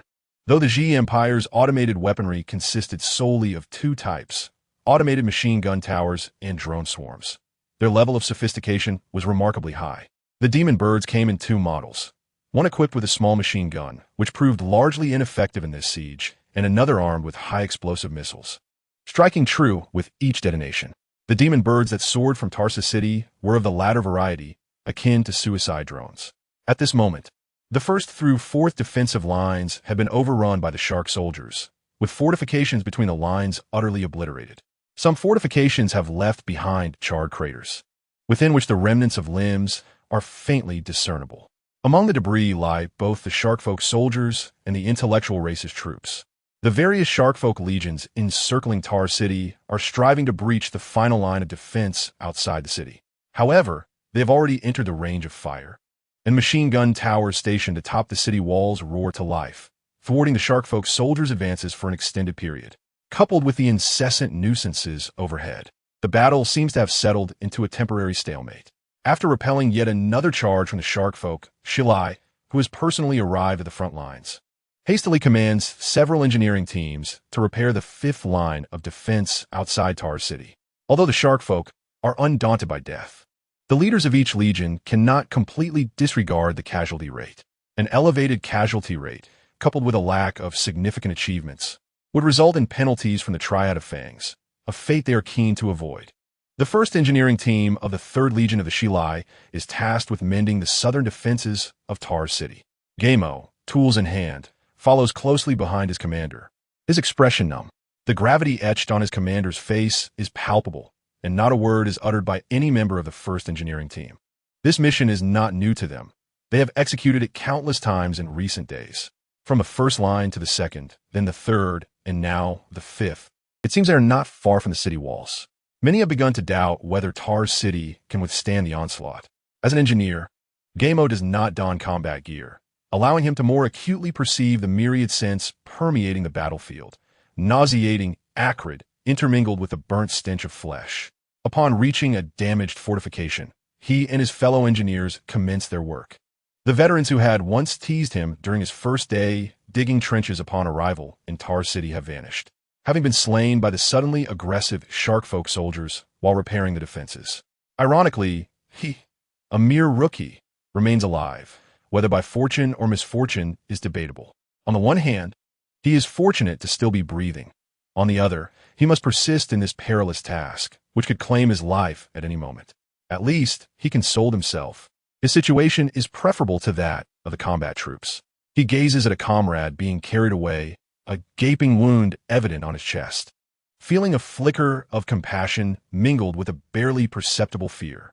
He recalls hearing tales and idle chatter about the immense agony inflicted by the Sharkfolk's weaponry. Should one be struck by their arms, it is best to fervently hope for a precise shot, ensuring a swift demise. Otherwise, one would endure excruciating torment before succumbing. To the south of Tar City lies the 1st engineering team of the 3rd Legion, while engineering teams from the other 3 legions are responsible for the remaining 3 sides.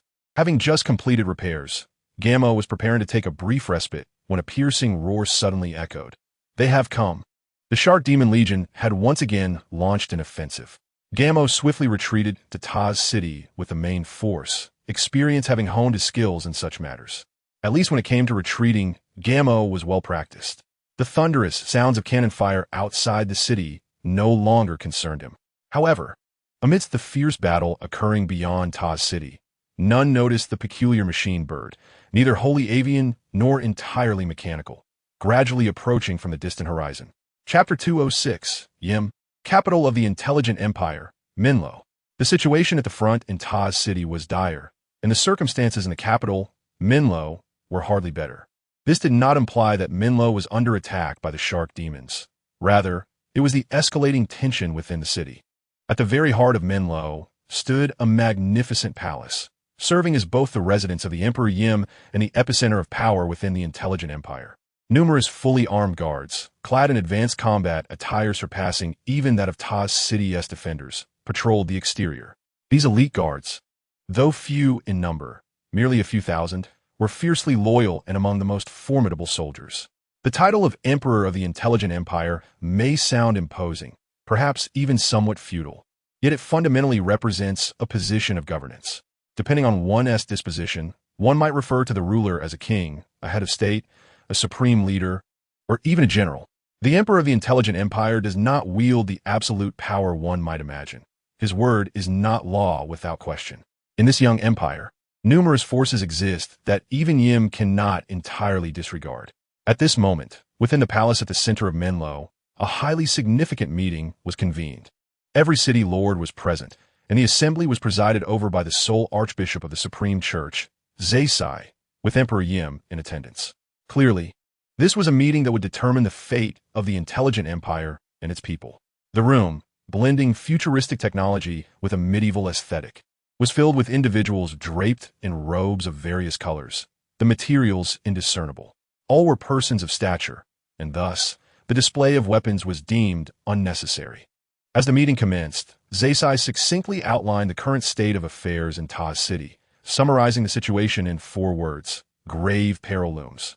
Despite not holding a specific position within the intelligent empire, the archbishop commanded respect, for all present understood that, in a sense, he was the emperor's voice. There were matters the emperor could not express, yet Zaisai could address them without such constraints. Now, with only a final line of defense remaining outside Taz City and the situation exceedingly critical, he inquired whether the city lords possessed any viable solutions. Upon hearing the words of Xiashur, the lords of various cities, including the lord of Panong City, Wan, remained silent, their heads bowed in solemnity. It was no jest. They possessed but a single unit tasked with defending their city. Although it was the most elite of their forces, what viable options did they truly have? Should they dispatch aid to Taz City, setting aside the question of whether such efforts would be tantamount to a drop in the ocean? Should their own cities lack military oversight, it was conceivable that internal strife could erupt even without the intervention of the shark-like creatures. One must never underestimate the survival instinct of any intelligent life when faced with dire circumstances. They were acutely aware of the situation in Taz City, monitoring it closely. Their reluctance to assist was not born of apathy or internal discord, but rather a profound sense of helplessness. Engaging in petty schemes while confronting an adversary capable of annihilating their entire civilization would indeed be folly of the highest order. The reactions of each lord were keenly observed by Enmu, who felt no surprise. In truth, he comprehended the empire's precarious situation better than anyone else. Though appearing youthful and lacking the imposing demeanor typical of a sovereign, Enmu, adorned in resplendent attire, resembled an ordinary member of the intellectual race. Yet, a wise adage proclaims that while ascension to high office may be fortuitous, maintaining such a position is the mark of exceptional individuals. Gentlemen, how fares the selection for the seed plan? Enmu inquired, surveying the assembled lords before shifting the discourse to another pressing issue. While Xiashur served as his mouthpiece, circumstances dictated that they could not afford to meander. The fate of Taz City hung precariously in the balance. When the emperor posed his question, the lords responded in unison, affirming that they had completed their selections. Was there truly a need for selection at all? Their own familial quotas were insufficient. Very well, let us expedite the transfer of the chosen individuals, Enmu replied with a slight nod.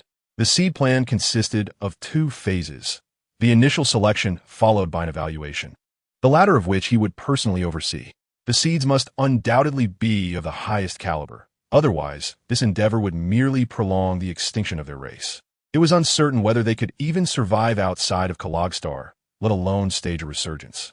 In the latter half of the meeting, Inmu refrained from mentioning Ta's city further, and the assembly seemed to forget about the beleaguered city, redirecting their discussions toward the next phase of their defensive strategy. After the meeting concluded, Inmu declined numerous requests for audience from the lords and retreated alone to a secluded chamber within the palace.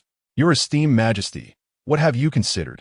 As Inmu entered, a mechanical bat appeared from an unknown origin, hovering above him and rasping its query. Unfazed by this peculiar occurrence, Inmu maintained a composed demeanor.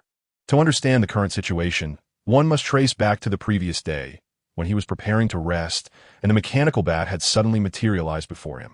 The individual claimed to be an envoy of the Decepticons, asserting that he could assist in resolving the dilemmas currently faced by the intelligence empire. Out of caution, he refrained from immediately acquiescing to the envoy's requests and instead convened the meeting that transpired today. Inmu gazed silently at the mechanical bat for an extended period, instinctively disregarding the unpleasantness of their initial encounter the previous day, and ultimately declared, "Very well, I consent to meet with your leader of the Decepticons." The term Decepticons undoubtedly referred either to the name of the faction to which this mechanical bat belonged or their species designation. Inmu, you have made a judicious choice. The mechanical bat cackled ominously, flapping its wings as it exited the room. Inmu stared blankly at the departing figure, lost in thought. After a considerable pause, he snapped back to reality with a self-deprecating smile. When did Kalagstar become so popular? The mechanical bat that had met with Inmu was, in fact, a bat spirit. Upon leaving Menlo, the bat spirit promptly dispatched a communication. Lord Tianpi, the Emperor of the Intelligence Empire, has agreed to meet with you. Meanwhile, in Panong City, upon returning, Juan was met with news that sent him into a furious rage. City Lord, Captain Walla left Panong City yesterday with the escort team. Juan's expression froze. At such a critical juncture, he was preparing to send the seeds selected by the Walla family to Menlo, only to learn that the most significant seed, his son, had left Panong City without permission. That scoundrel Walla, Juan, disregarding the reprimand of the city lord's guards, hastily inquired, "Do you know where he has gone?" A guard, clutching a magnetic railgun, hesitated. "It seems Captain Walla has gone to Ta's city." "What?" Juan stumbled, nearly collapsing, while several soldiers from the city lord's residence rushed to support him. The guards of the city lord's residence were neither part of the city defense corps nor the Walla family's 7th Legion. They solely served the city lord. In truth, they felt a sense of injustice, as Captain Walla was the city lord's son, and they dared not impede him. After a long while, Juan managed to compose himself and instructed the captain of the guards, "Have the 7th Legion dispatch several aircraft to Ta's city and bring Walla back to me. Convey that it is my command, and let them depart immediately. Remember, nothing must happen to Walla. He could not afford to take risks with the isolated city of Taz. Nor did he have the time to go there personally." "Yes, City Lord," the captain of the guards readily agreed, as it was merely a matter of relaying a message. In Taz City, several Finyu fighter jets landed within the city, and Walla disembarked from one of the aircraft. Behind him followed dozens of members of the escort team. Each significant member of the Walla family had a dedicated escort team that obeyed their commands entirely, with each member meticulously selected from the Walla family's 7th Legion. They unconditionally obey their master's commands, even when it seems utterly foolish, as in Vala's decision to travel to Tar City. The reason behind Vala's venture to Tar City, unbeknownst to his father, is quite simple. Just a day prior, he learned that one of the largest ships in the Shark Fleet had breached the atmosphere of Kalagstar. In essence, that ship was preparing to land on their planet. Vala immediately sensed that this might be an opportune moment to execute the long-cherished plan of decapitation. However, upon arriving in Tar City, he soon discovered that the situation was not as he had envisioned. "Welcome to Tar City, Vala," Sela remarked, observing the naive youth who seemed entirely oblivious to the current circumstances. Countless individuals sought to leave Tar City, yet here was one who had chosen to come. Upon his arrival, Vala was escorted by the city's guards to Sela. Although his escort was not disarmed, they were under strict surveillance. General Sela, Vala greeted him somewhat awkwardly. Though his father was the patriarch of the Vala clan, there were families within the empire that could rival their influence. Coincidentally, the Sela family was one of them, and Sela himself was the head of that family, holding a status comparable to his father's, making him someone not to be trifled with lightly. Vala, tell me, has Vaughn sent you to support Tar City? Sela gestured for Vala to take a seat and inquired. Nevertheless, Sela harbored doubts that Vaughn would permit his precious son to come to Tar City. No, Vala hesitated for a moment before shaking his head. As expected, Sela understood and continued, "It is unsafe here. What is your purpose in coming to Tar City?" Vala stammered, struggling to articulate his intentions, ultimately revealing his plans candidly. Decapitation operation? Upon hearing this, Sela did not mock Vala's audacity, but instead contemplated the feasibility of the plan seriously. He had been aware of the Shark fleet's unusual movements and suspected that their target was Tar City, though he could not be entirely certain. As the highest commander of Tar City, even a minor oversight in command could cost thousands of lives, necessitating utmost caution. What if he diverted the last line of defense, and the Shark ship did not come to Tar City after all? As for the core regions, they were not his concern. While Sela pondered this dilemma, the Shark ship that had breached Kolgstar's atmosphere was rapidly approaching Tar City. This ship was none other than the flagship of the Shark fleet, aptly named the Deep Sea Lord, reflecting the traditional characteristics of the Shark people. The assault on Tar City by the various Shark Legion factions has reached a critical juncture. The three-phase commander, unable to remain idle any longer, has resolved to bring an end to this siege, which has persisted for over half a month. Simultaneously, a distinguished guest is welcomed at the heart of Menlo's imperial palace. Contrary to the norm, the palace's heavily guarded gates stand resolutely shut today, with no sentinels from the Imperial Guard stationed at their posts. As Inmu awaits eagerly, a mechanical bat flutters into the palace. "Inmu, it appears you are prepared to meet Lord Tianxia." The bat flits around above Inmu's head, its crimson luminescence pulsating rapidly, as if probing for something. "Might I inquire when Lord Tianxia will arrive?" Inmu, feeling compelled to bow his head under the circumstances, naturally adopts the title used by the bat to refer to the unseen lord. "Do not fret.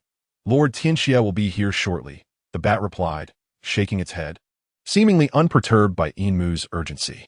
"Very well, I understand." Just as Inmu mentally steeled himself for a lengthy wait, an oddly shaped flying machine suddenly streaked across the sky. In the next moment, accompanied by a crackling arc of electricity, a tall, menacing figure abruptly materialized before him. "What has happened?" Inmu exclaimed, stumbling back a few steps, nearly losing his balance. "What is this? Where did this robot-like being come from? Why did it appear before me in the blink of an eye?" Setting aside his astonishment, the bat landed gracefully and bowed respectfully. "Lord Tianxia, you have arrived." It then cast a glance at Inmu. "This is our Lord Tianxia of the Decepticons." "Ah, greeting, Lord Tianxia," Inmu stammered, finally comprehending the situation at the bat's prompting. Encountering an extraterrestrial robot larger than the most formidable mecha of the Xi Empire would unsettle anyone. "You have performed admirably." Tian, having just traversed time and space, took a moment to collect himself before commending the bat, then surveyed the surroundings. "Is this the capital of the Xi Empire, Menlo?" The intelligence gathered by the bat had been promptly relayed to him, and while he did not possess exhaustive knowledge, he was well acquainted with the general conditions of Kologstar. "Lord Tianxia, it is my duty to serve," the bat replied, its tone laced with excitement. Having correctly wagered on this moment, just after joining Lord Tianxia's ranks, it had been entrusted with such a significant task. Indeed, Lord Tianxia held him in high regard. Were Tian to fathom the bat's thoughts, he would undoubtedly admire its imaginative prowess. The entire Requiem ship housed only the bat as a spy-type Decepticon. Did it truly have any alternatives? "Pray tell, esteemed leader of the Decepticons, Lord Tianxia, what brings you to Kologstar?" After an initial sense of unease, Inmu had regained his composure. However, it is rather taxing for him to maintain this cautious demeanor, as he is accustomed to being treated with utmost deference by others. "No, I am not the leader of the Decepticons," Nie Tian clarified. Throughout the encounter, the bat spirit had not disclosed Nie Tian's identity. Rather, Ingmu had prematurely assumed that the figure before him must be a leader of equal standing. "Ah," Ingmu furrowed his brow. Yet he did not underestimate Nie Tian simply because he was not the leader of the Decepticons. "Regardless of who you are, I wish to understand the purpose of your appearance on Kologstar and why you seek an audience with me." As the sole leader of the civilization on Kologstar, Ingmu was entitled to pose such inquiries. Nie Tian cast a glance at the bat spirit, who understood the unspoken cue and departed the palace with a farewell. It is because your kind, the Ji tribe, is currently under siege by an extraterrestrial race known as the Shark Spirits, Nie Tian remarked, a mysterious smile gracing his visage. And we, the Decepticons, can assist you in driving away the invaders. What? You wish to aid our Ji tribe? Ingmu's countenance, which had only recently regained its composure, once again registered astonishment, swiftly followed by elation. Although he had surmised prior to their meeting that the visitor might be here concerning the Shark Spirits, hearing it confirmed stirred a tempest of emotions within him. What is the price? What must we, the Ji tribe, offer in return? After a brief moment, Ingmu suppressed his excitement and fixed his gaze upon Nie Tian's imposing form. Before Ingmu ascended to the throne of the Ji Empire, Xiaoxi had often imparted a lesson. All gains must come at a cost. He was now witnessing this principle in action, for he harbored doubts regarding the altruism of this entity known as Tianjia.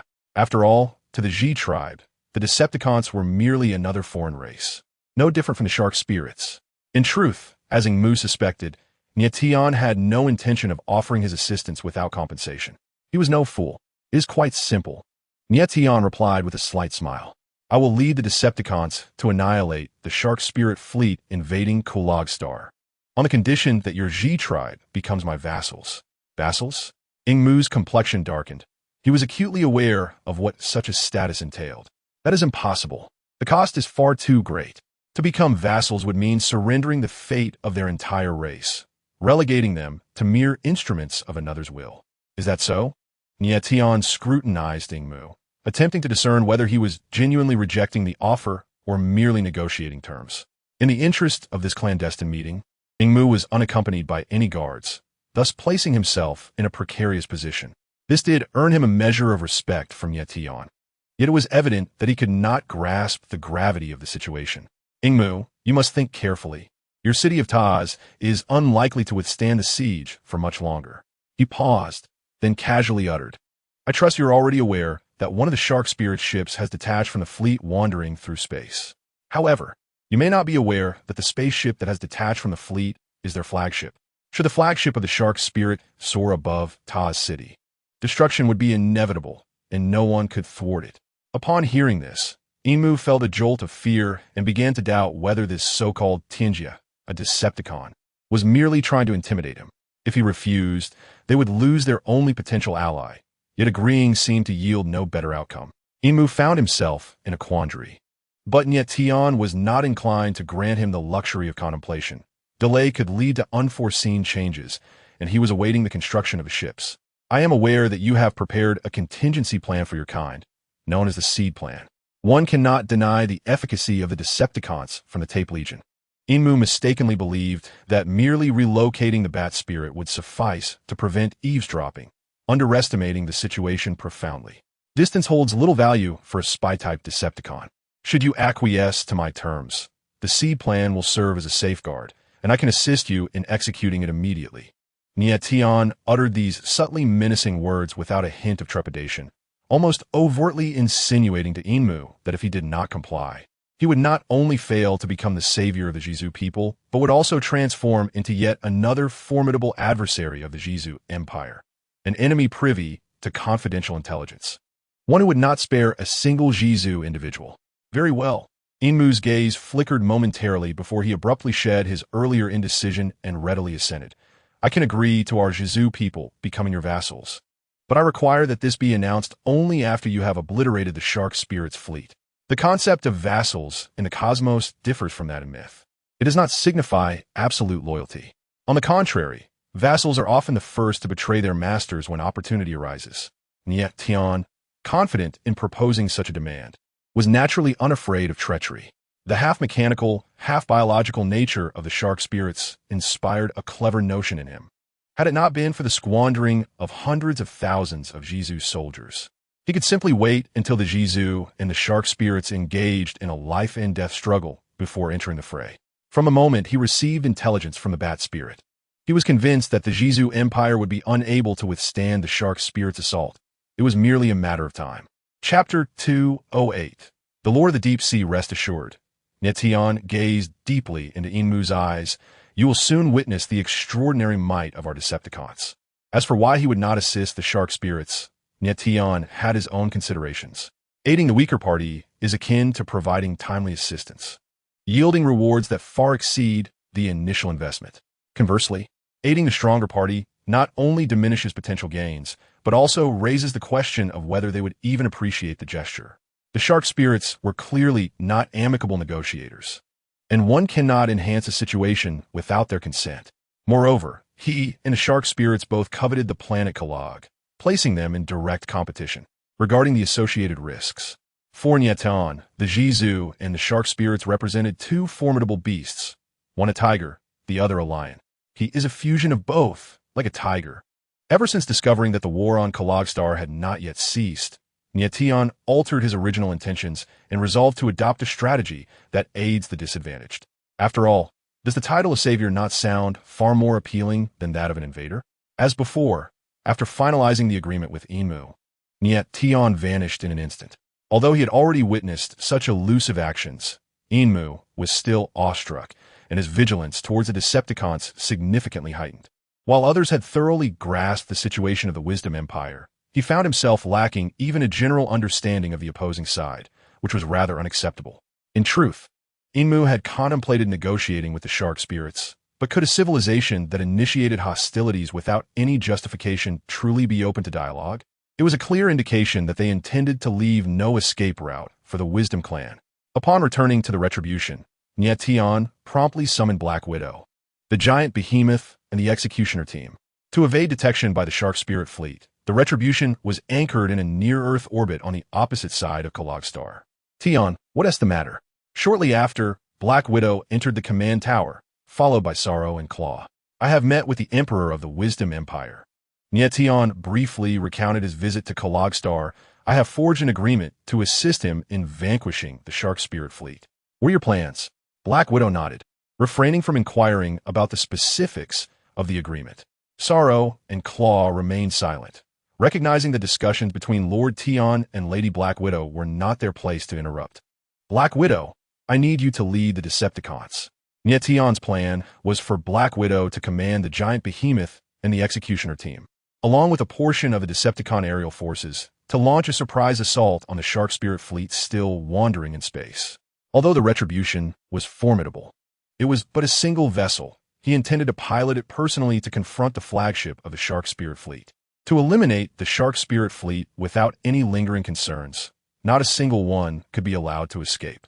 Without a flagship, the Shark Spirit fleet would be manageable for Black Widow, alongside the giant behemoth and the Executioner team. Very well, leave those ships to me. After contemplating Nie Tian's plan for a moment, Black Widow readily agreed. Tar City, Lord's Manor. Vala, you shall remain in Tar City for the time being. Ultimately, Silai decided to consult with his advisory staff first, but granted Vala the freedom to move about Tar City and immediately returned his escort. However, just as Vala was about to depart, Silai's aide rushed in, breathless. General, it's bad. Silai's heart sank, and he abruptly stood up. What is it? Speak quickly. Could it be that the last line of defense outside Tar City had been breached? No. The aide shook his head, a mournful expression on his face. The Air Force's fighter jets have detected that a Shark Spirit ship is heading our way. What? Shilai's countenance exhibited sheer astonishment. This predicament was far more dire than the breach of the last line of defense outside Tar City.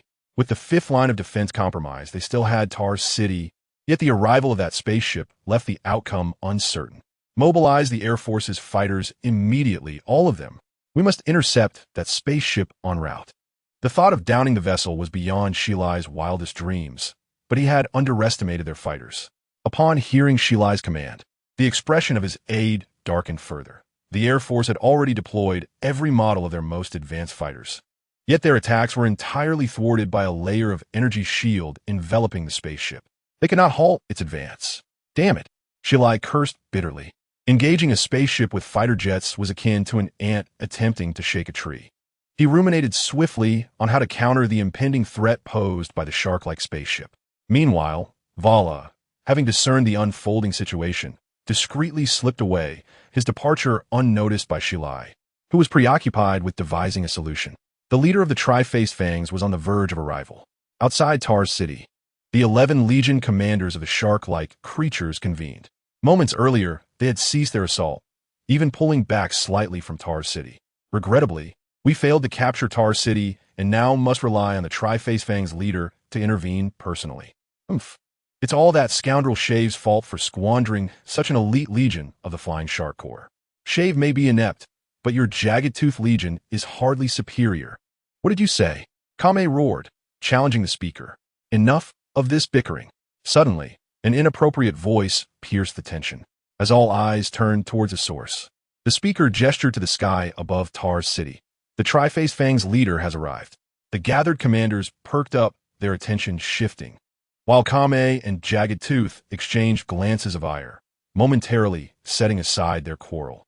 Under the watchful gaze of several Legion commanders, the Deep Sea Lord, a colossal vessel resembling a massive shark devoid of pectoral and dorsal fins, descended from the heavens like a small city.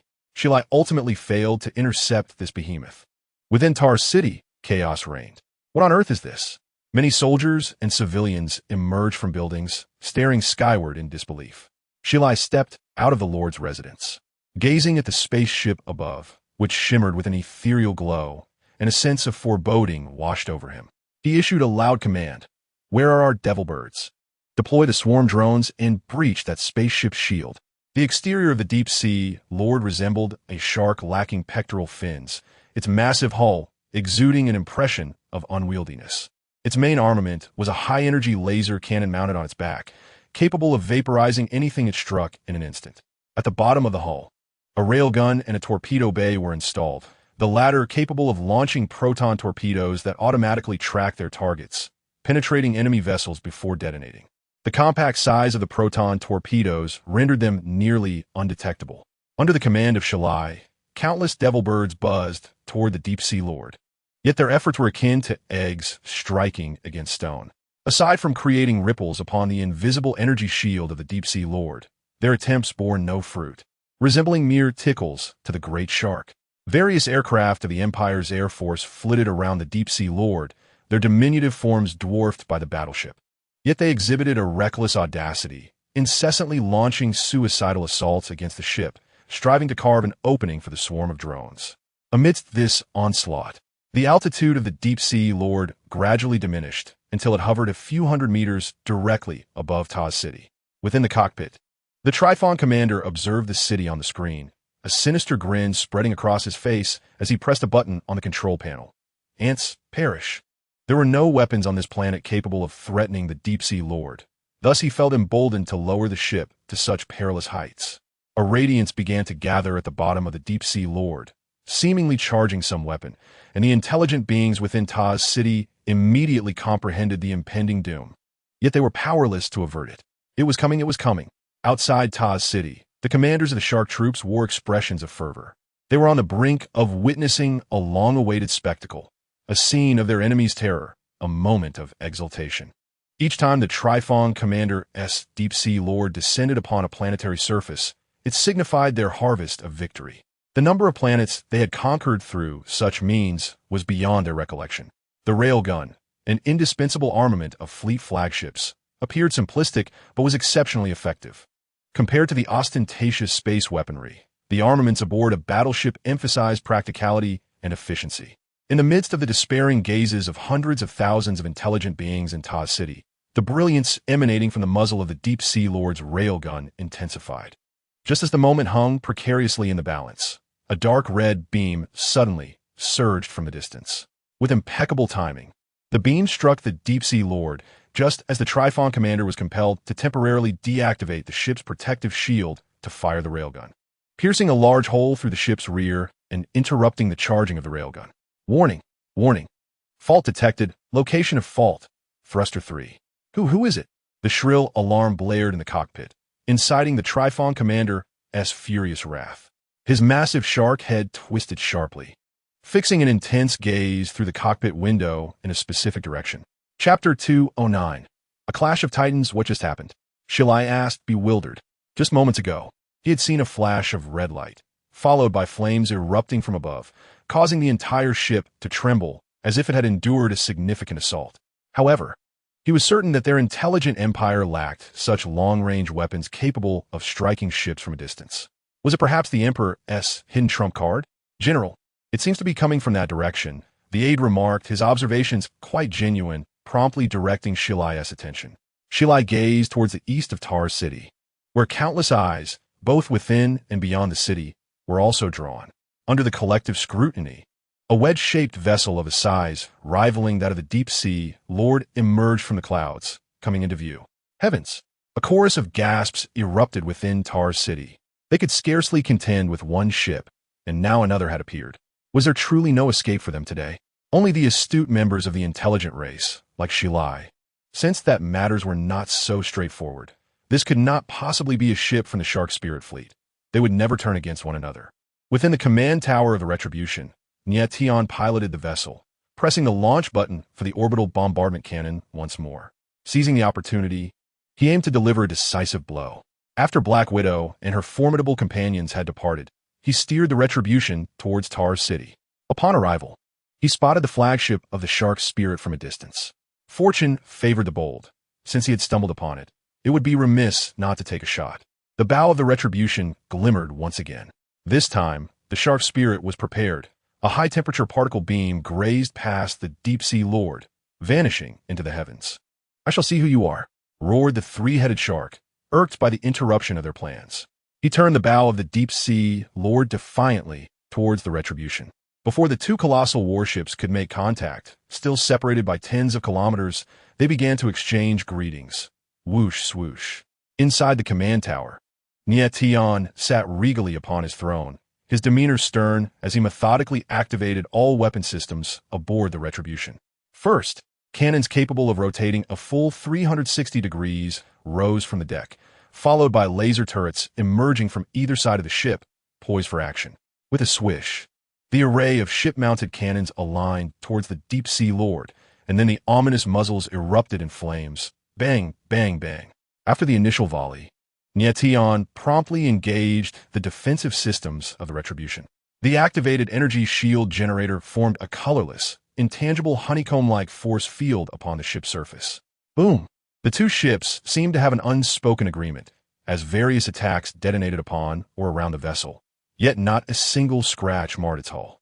From beneath the deep-sea lord, torpedoes, akin to the size of rockets, were launched, spinning toward the Retribution, but as they approached, they wobbled drunkenly, gliding past the hull of the Retribution. To be a flagship of the fleet, a ship must possess not only formidable offensive capabilities, but also a sturdy and resilient exterior. To eliminate a flagship, one must exert considerable effort. Nie Tian, fully focused, was prepared for a protracted battle. Thus, the two vessels exchanged positions, drawing ever closer. As the deep-sea lord brushed past the Retribution, the three-faced Fong in the cockpit inadvertently caught sight of an emblem on the hull of the Retribution. His pupils constricted, and he could not help but exclaim, "It is indeed the Decepticons." "General, the report has been submitted." Within Tar City, the lieutenant who had vanished for a while hurried back to Shilai's side, eagerly stating, "His Majesty the Emperor asserts that this suddenly appearing ship has come to assist us. They are the Decepticons. Emperor Emu recently reached an accord with them, and the Decepticons shall eradicate the Shark Spirit's fleet for us." "The Decepticons?" Shilai furrowed his brow, recognizing this as yet another foreign entity, albeit preferable to the invasion posed by the Shark Spirits. He pondered silently what price the Emperor had paid to persuade them, glancing at the lieutenant, who seemed to have more to convey. "Is there anything else?" "Indeed, General, His Majesty has commanded us to launch a counteroffensive, cooperating with the Decepticons' warships to encircle the Shark Spirit's forces." Upon hearing the lieutenant's words, Shilai finally grasped why the other party had been so vague. Cooperate? What do they have to offer? It would be fortunate enough to keep Tar City secure without causing further chaos. In truth, far away in Menlo, Emperor Emu had not anticipated Nie Tian's actions would be so swift. He had just concluded their meeting when he piloted his ship to Tar City. Perhaps due to Nie Tian's imposing vessel, lacking first-hand experience of the Decepticons' true combat prowess, Emu instinctively believed the Shark Spirits could not possibly withstand them. Thus, he intended for the garrison of Tar City to seize the opportunity for a decisive strike, aiming to annihilate the major legions of the Shark Spirits in one fell swoop. "General, it is the Emperor's command." Shilai sighed heavily before falling silent, and the lieutenant cautiously spoke. Shilai waved his hand dismissively, and the lieutenant withdrew. Understanding the unspoken sentiment, Shilai resolved to await the outcome of the battle above before making any plans. Otherwise, he would merely be sacrificing himself in vain. Similarly, outside Tar City, the various Legion commanders of the Shark Spirits exchanged glances, remaining motionless, awaiting the commands of their leader, the three-faced fawn. However, neither Shilai nor the Legion commanders noticed the emergence of several slender fighter jets rising from a corner of Tar City. Quickly, let us charge forth. And the lead fighter, Vara, was filled with excitement, urging the pilot to close in on the Deep-Sea Lord. Yes, Commander Vara. The pilot was not a member of Vara's guard, but rather a conscript hastily gathered from Tar City. Though he felt immense trepidation, he had no choice but to obey the orders of Vara, the scion of the Vara clan. Just then, the main cannon of the Deep-Sea Lord roared. Boom! The pilot seized the moment, maneuvering through the temporarily deactivated shield of the Deep-Sea Lord like a nimble fish. Success! Well done! Vala exclaimed, patting the pilot on the shoulder. The subsequent fighter jets also managed to pass through successfully. However, the last one was not so fortunate. Delayed by mere milliseconds, the aircraft collided with the reactivated protective shield, igniting a fiery explosion in an instant.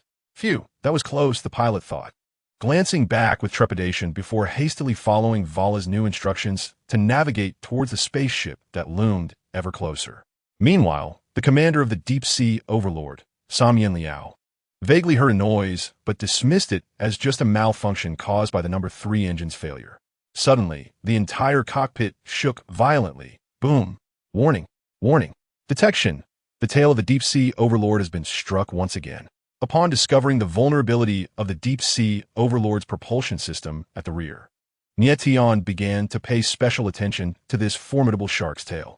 Each time the two vessels converged, he would command the Reprisal S laser cannon array on the intersecting side to unleash a barrage upon the tail of the Deep-Sea Overlord. No matter how resilient the shield, its defensive capabilities had limits, especially considering that the Deep-Sea Overlord's shield was merely a conventional energy barrier. To be honest, the Reprisal also shared a weakness at its tail's propulsion system. However, Nie Tian's exceptional skills allowed him to evade the high-energy laser beams targeting the Reprisal's rear on several occasions. Damn Decepticons! Samyen Liao cursed, his visage contorted with rage as the spacecraft stabilized. Had it not been for the initial ambush that caused a minor malfunction in the propulsion system, he would not have found himself at such a disadvantage in this battle. It was all the fault of those meddling Decepticons. At that moment, Samyen Liao cast aside any thoughts of truce. Perhaps at first he had considered communicating with the Decepticons to discern any misunderstandings. But now, driven by fury, he only wished to obliterate that accursed Decepticon ship. In the command tower of the Reprisal, Nie Tian seemed to glimpse Samyen Liao's exasperated demeanor through the transparent energy shield, the smile upon his lips growing ever broader. Simultaneously, as the scales of victory began to tip in Nie Tian's favor, a battle outside Kurag Star was on the verge of erupting. Although the spectacle may not have featured the cataclysmic devastation of the Reprisal versus the Deep-Sea Overlord, it was no less lethal. Lady Black Widow, everything is ready, Sang-gu quietly whispered as he emerged from the shadows to stand beside Black Widow. At that moment, Sang-gu and Black Widow were concealed aboard a Shark Elite Fleet vessel, standing within the cockpit. After departing from the Reprisal, Black Widow led the Decepticons straight into outer space, locating the Shark Elite Fleet, and after considerable effort, successfully infiltrated all their ships. There is a saying, a spaceship is a moving tombstone of civilization, with every scratch on its hull narrating tales of encounters in the dark forest. Today, the Shark Fleet fortuitously encountered the Black Widow and the Decepticons, poised to transition from their long-standing roles as hunters to that of prey. The Black Widow gracefully arched her sinuous waist, transforming into a mechanical spider form, her multifaceted eyes glinting with a predatory gleam. Informed the Decepticons, commenced the operation. Chapter 210. Valara's assistance with a resounding crash. Several Shark in the spacecraft's cockpit looked up in response to the noise, only to behold a deep purple spike resembling the appendage of some creature protruding from above. Was this? No one answered. Almost immediately, several more spikes pierced through the cockpit ceiling. Bang, bang, bang. Not good. Enemy attack. Some Shark recognized the danger. It was too late. With a thunderous thud, a gigantic mechanical spider descended from above, accompanied by a half-black, half-white spider web. Snap. Several shark were ensnared in an instant. "Come forth, my little darling," the Black Widow called eagerly, not even glancing at the frantically screeching shark. A mechanical insect crawled from beneath the Black Widow, nuzzling against her spider legs before fluttering its wings towards the immobilized shark ensnared in the web. The mournful song behind the Black Widow cast a glance, then departed the cockpit to eliminate the remaining shark aboard the vessel. Before long, several shark lay utterly vanquished, replaced by a few mechanical insects slightly smaller than the original. The Black Widow regarded the scene with satisfaction. A significant factor in Nie Tian's successful recruitment of the Black Widow was his promise to allow her to cultivate mechanical insects on the planet Kalag, thereby forging a true army of mechanical creatures. After all, the nourishment would solely consist of the corpses of enemies. Achieving two objectives with one endeavor. Why not embrace such an opportunity? Ultimately, tangible benefits outweigh mere eloquent promises. Do not rush, my darlings, there is more to come. After caressing the newly replicated juvenile mechanical insects, the Black Widow followed the direction in which the mournful song had departed, accompanied closely by the mechanical insects. Although the scene was undeniably chilling, it bore an oddly warm ambience. Previously, the Triad of Fangs had dispatched all shark legions to the planet Kalag to engage in combat with the Intellect tribe, leaving only a scant few to guard the fleet. Furthermore, with the Black Widow, the mournful song, and others being high-ranking Decepticons, they swiftly overpowered the shark fleet in a mere 10 minutes. Aside from two unfortunate ships that were rendered inoperative during the seizure, the remaining vessels remained largely intact, their power systems unharmed. It must be noted that the most formidable fortresses are often breached from within. Despite the formidable defenses of the Shark Fleet's ships, they could not withstand the onslaught of the Cybertronians, mechanical beings capable of navigating the cosmos with ease. Upon receiving the auspicious news from Black Widow, Nie Tian was piloting the Retribution in hot pursuit of the Deep-Sea Sovereign. After a series of exchanges, he had decisively gained the upper hand. In response to Black Widow's somewhat self-congratulatory communication, Nie Tian merely instructed her to secure all spacecraft and await further orders, before redirecting his focus to the formidable Shark flagship ahead. At this moment, the Retribution and the Deep-Sea Sovereign had long distanced themselves from Tar City, engaging in a relentless chase that was nearing the atmosphere of the Kalarg star. "Wait, Decepticon, your demise is imminent," snarled the Tri-Fang beast, glancing back at the relentless pursuit of the Retribution, his expression betraying no hint of trepidation. He was confident that upon returning to his fleet, he would make the Decepticon pay dearly.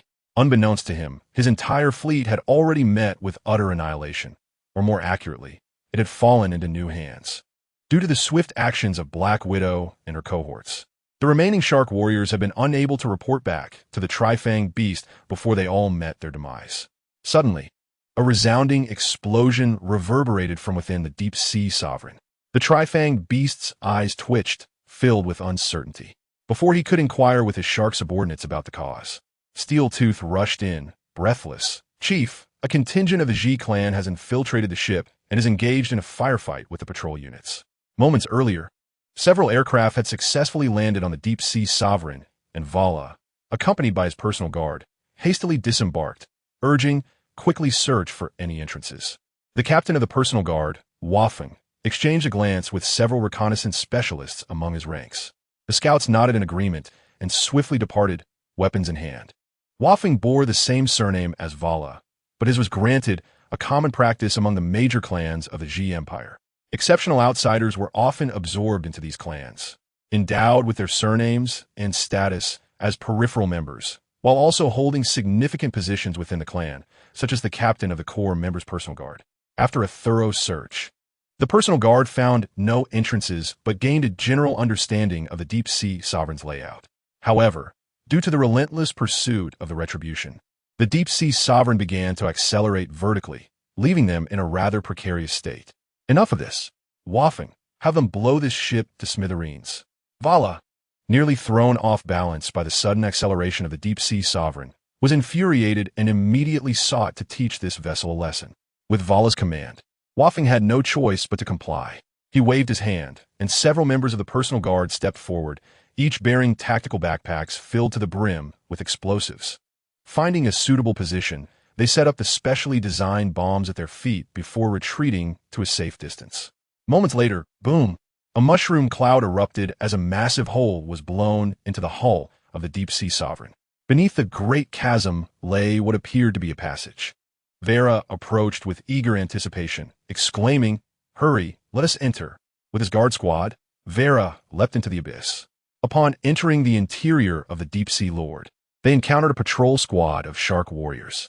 Several of these shark warriors stared in astonishment at the sudden appearance of Vera and the multitude of intelligent soldiers behind him. Almost instinctively, they raised their spear hammers. Infiltrators detected. Repeat, Passage 7 has detected intruders. In an instant, the battle erupted. These foolish intelligent beings.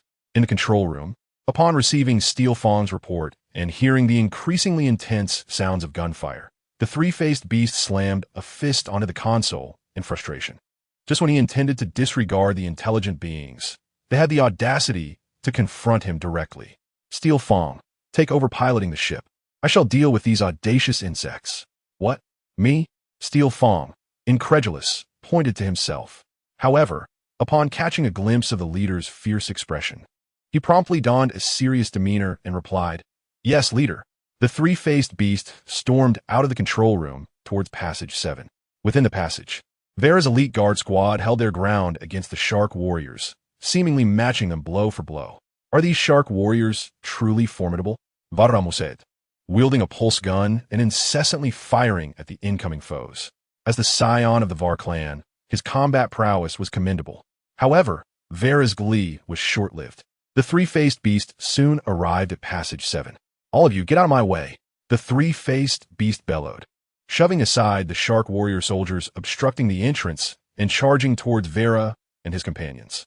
Suddenly, a larger shark warrior appeared, without needing direction from Vera or his brother. Most of the guard squad immediately redirected their weapons and unleashed a barrage of fire upon the three-faced beast. To their astonishment, the shark warrior they struck was enveloped in a shimmering ripple, deflecting their attacks effortlessly. "This is bad. An energy shield," Vera's brother thought with alarm. He wanted to urge Vera to retreat, but before he could utter a word, a corrosive laser shot towards him, forcing him to evade clumsily. The three-faced beast disregarded Vera's squad's onslaught, flanked by a multitude of reinforcements among the shark warriors. With the three-faced beast leading the charge, the morale of the shark warriors surged, their assaults becoming increasingly ferocious. Although all the shark warrior legions have been dispatched to Kulikstar, a considerable conventional defense force remained aboard the deep-sea lord, far beyond what Vera's elite guard squad could contend with. Before them loomed three ferocious predators, steadily advancing. While behind, reinforcements in the form of shark spirits were arriving in waves, encircling Vala and his companions in Passage 7. Although the passage was spacious, aside from the few shark spirit corpses they had initially vanquished, it was devoid of any obstacles. Vala, shielded by his royal guard at the center, witnessed the grim scene as members of the guard fell one after another, either decapitated or suffering from grievous corrosive wounds. Despite not being a delicate flower nurtured in a greenhouse, Vala felt a twinge of fear at the unfolding chaos. "Form a defensive formation. Protect the young clan leader," commanded Wafeng, directing his subordinates to ensure Vala's safety. While gesturing towards the wall of the passage, he shouted, "Get a few people to blow this wall open." Wafeng realized that remaining there was untenable. They had to escape, for their demise mattered little, but the safety of their young leader was paramount. "Yes, Captain Wafeng." The same few members of the Royal Guard, equipped with tactical backpacks, retrieved square boxes from their packs and, under the protection of their comrades, sprinted towards the wall of Passage 7. Although the Royal Guard numbered fewer than 100, their roles were distinctly defined, comprising not only scouts but also demolition experts. Chapter 211. Capturing the spaceship employing a familiar tactic, several high-explosive bombs were affixed to the wall of Passage 7, followed by a resounding explosion. Boom. The force of the simultaneous detonation within the ship far exceeded that of previous blasts outside, creating a gaping hole in the passage wall and causing the entire deep-sea Sovereign to shudder violently. It was uncertain whether they had struck a critical part of the vessel. From the outside, flames suddenly erupted from the bow of the deep-sea Sovereign. Inside the command tower of the Vengeance, Nie Tian remained oblivious to the fortuitous assistance he had received. He squinted, surveying the tilting flagship of the shark spirits ahead, which had begun to decelerate. What is happening? I recall that the Vengeance S attacks have never struck the bow of that ship. Despite his uncertainty, he saw no reason to squander this opportunity. The orbital bombardment cannon of the Vengeance flared to life, unleashing a dark red beam of high-temperature particles towards the deep-sea sovereign. The protective shield melted away like snow, and the beam struck the stern of the deep-sea sovereign with pinpoint accuracy. Boom! Warning! Warning! Inside the cockpit of the deep-sea sovereign, Steel Fong was in a state of frantic disarray. Just as he stabilized the ship, piercing alarms echoed throughout the cockpit. Detected damage to Engine 1. Ship propulsion system compromised. Estimated failure imminent. Steel Fong swiftly assessed the condition of the deep-sea sovereign, his heart racing as he reported to the three-faced predator. Chief, the ship's engine is severely damaged. We are about to lose power. Meanwhile, the three-faced predator had already engaged in close combat with Vala's Royal Guard. Upon receiving the report from Steel Tooth, he casually summoned a member of the personal guard and then gestured to the approaching sharkmen behind him. Eliminate them. He promptly turned to leave. Following the command, the sharkmen surged into Passage 7, howling as they charged towards Vara and the others. Little Chief, hurry! Vafing shielded Vara as they sprinted towards the gaping hole in the passage wall created by an explosion. Take cover. The members of the personal guard sacrificed their lives to buy time for Vara and Vafing, ultimately enabling their successful escape from Passage 7. However, fewer than 10 personal guard members managed to follow Vara and Vafing out of the passage. Quickly, Vara felt like a marionette being pulled forward by Vafing. Behind them, personal guard members were relentlessly pounced upon by the pursuing sharkmen, with some choosing to stay behind to buy as much time as possible for their escape. Steel Tooth. Upon returning to the cockpit, Sanguine Fong angrily berated Steel Tooth. What have you done? I entrusted the ship to you, not to get beaten. Just then, before he could finish his tirade, a sharp, thunderous sound echoed above, followed by a sudden jolt of the ship, as if a galloping wild stallion had been abruptly restrained. What happened? Sanguine Fong, suppressing his rage, discovered that the hull of the deep-sea lord was ensnared by a gigantic mechanical claw. Attached to the claw was a wildly swinging mechanical arm, at the end of which was the relentless Decepticon ship in hot pursuit. The Vengeance had launched a colossal mechanical claw at the deep-sea lord. Noticing the flagship of the Sharkmen slowing down, Nie Tian piloted the Vengeance above the deep-sea lord and pressed the button for the tractor beam. Success! A smirk graced Nie Tian's lips from the command tower. Everything was within his grasp. He had the Sharkman's flagship firmly under control. Not even Jesus could intervene, as he had proclaimed. Decepticons attack.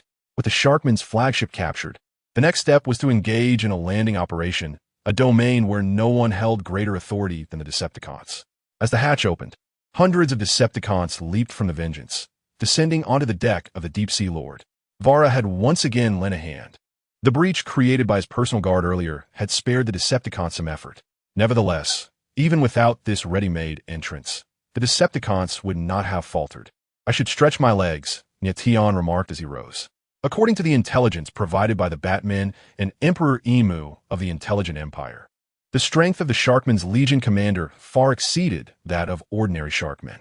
Hence, it was needless to mention that the Sharkmen's leader would be an insurmountable opponent for lower-tier Decepticons.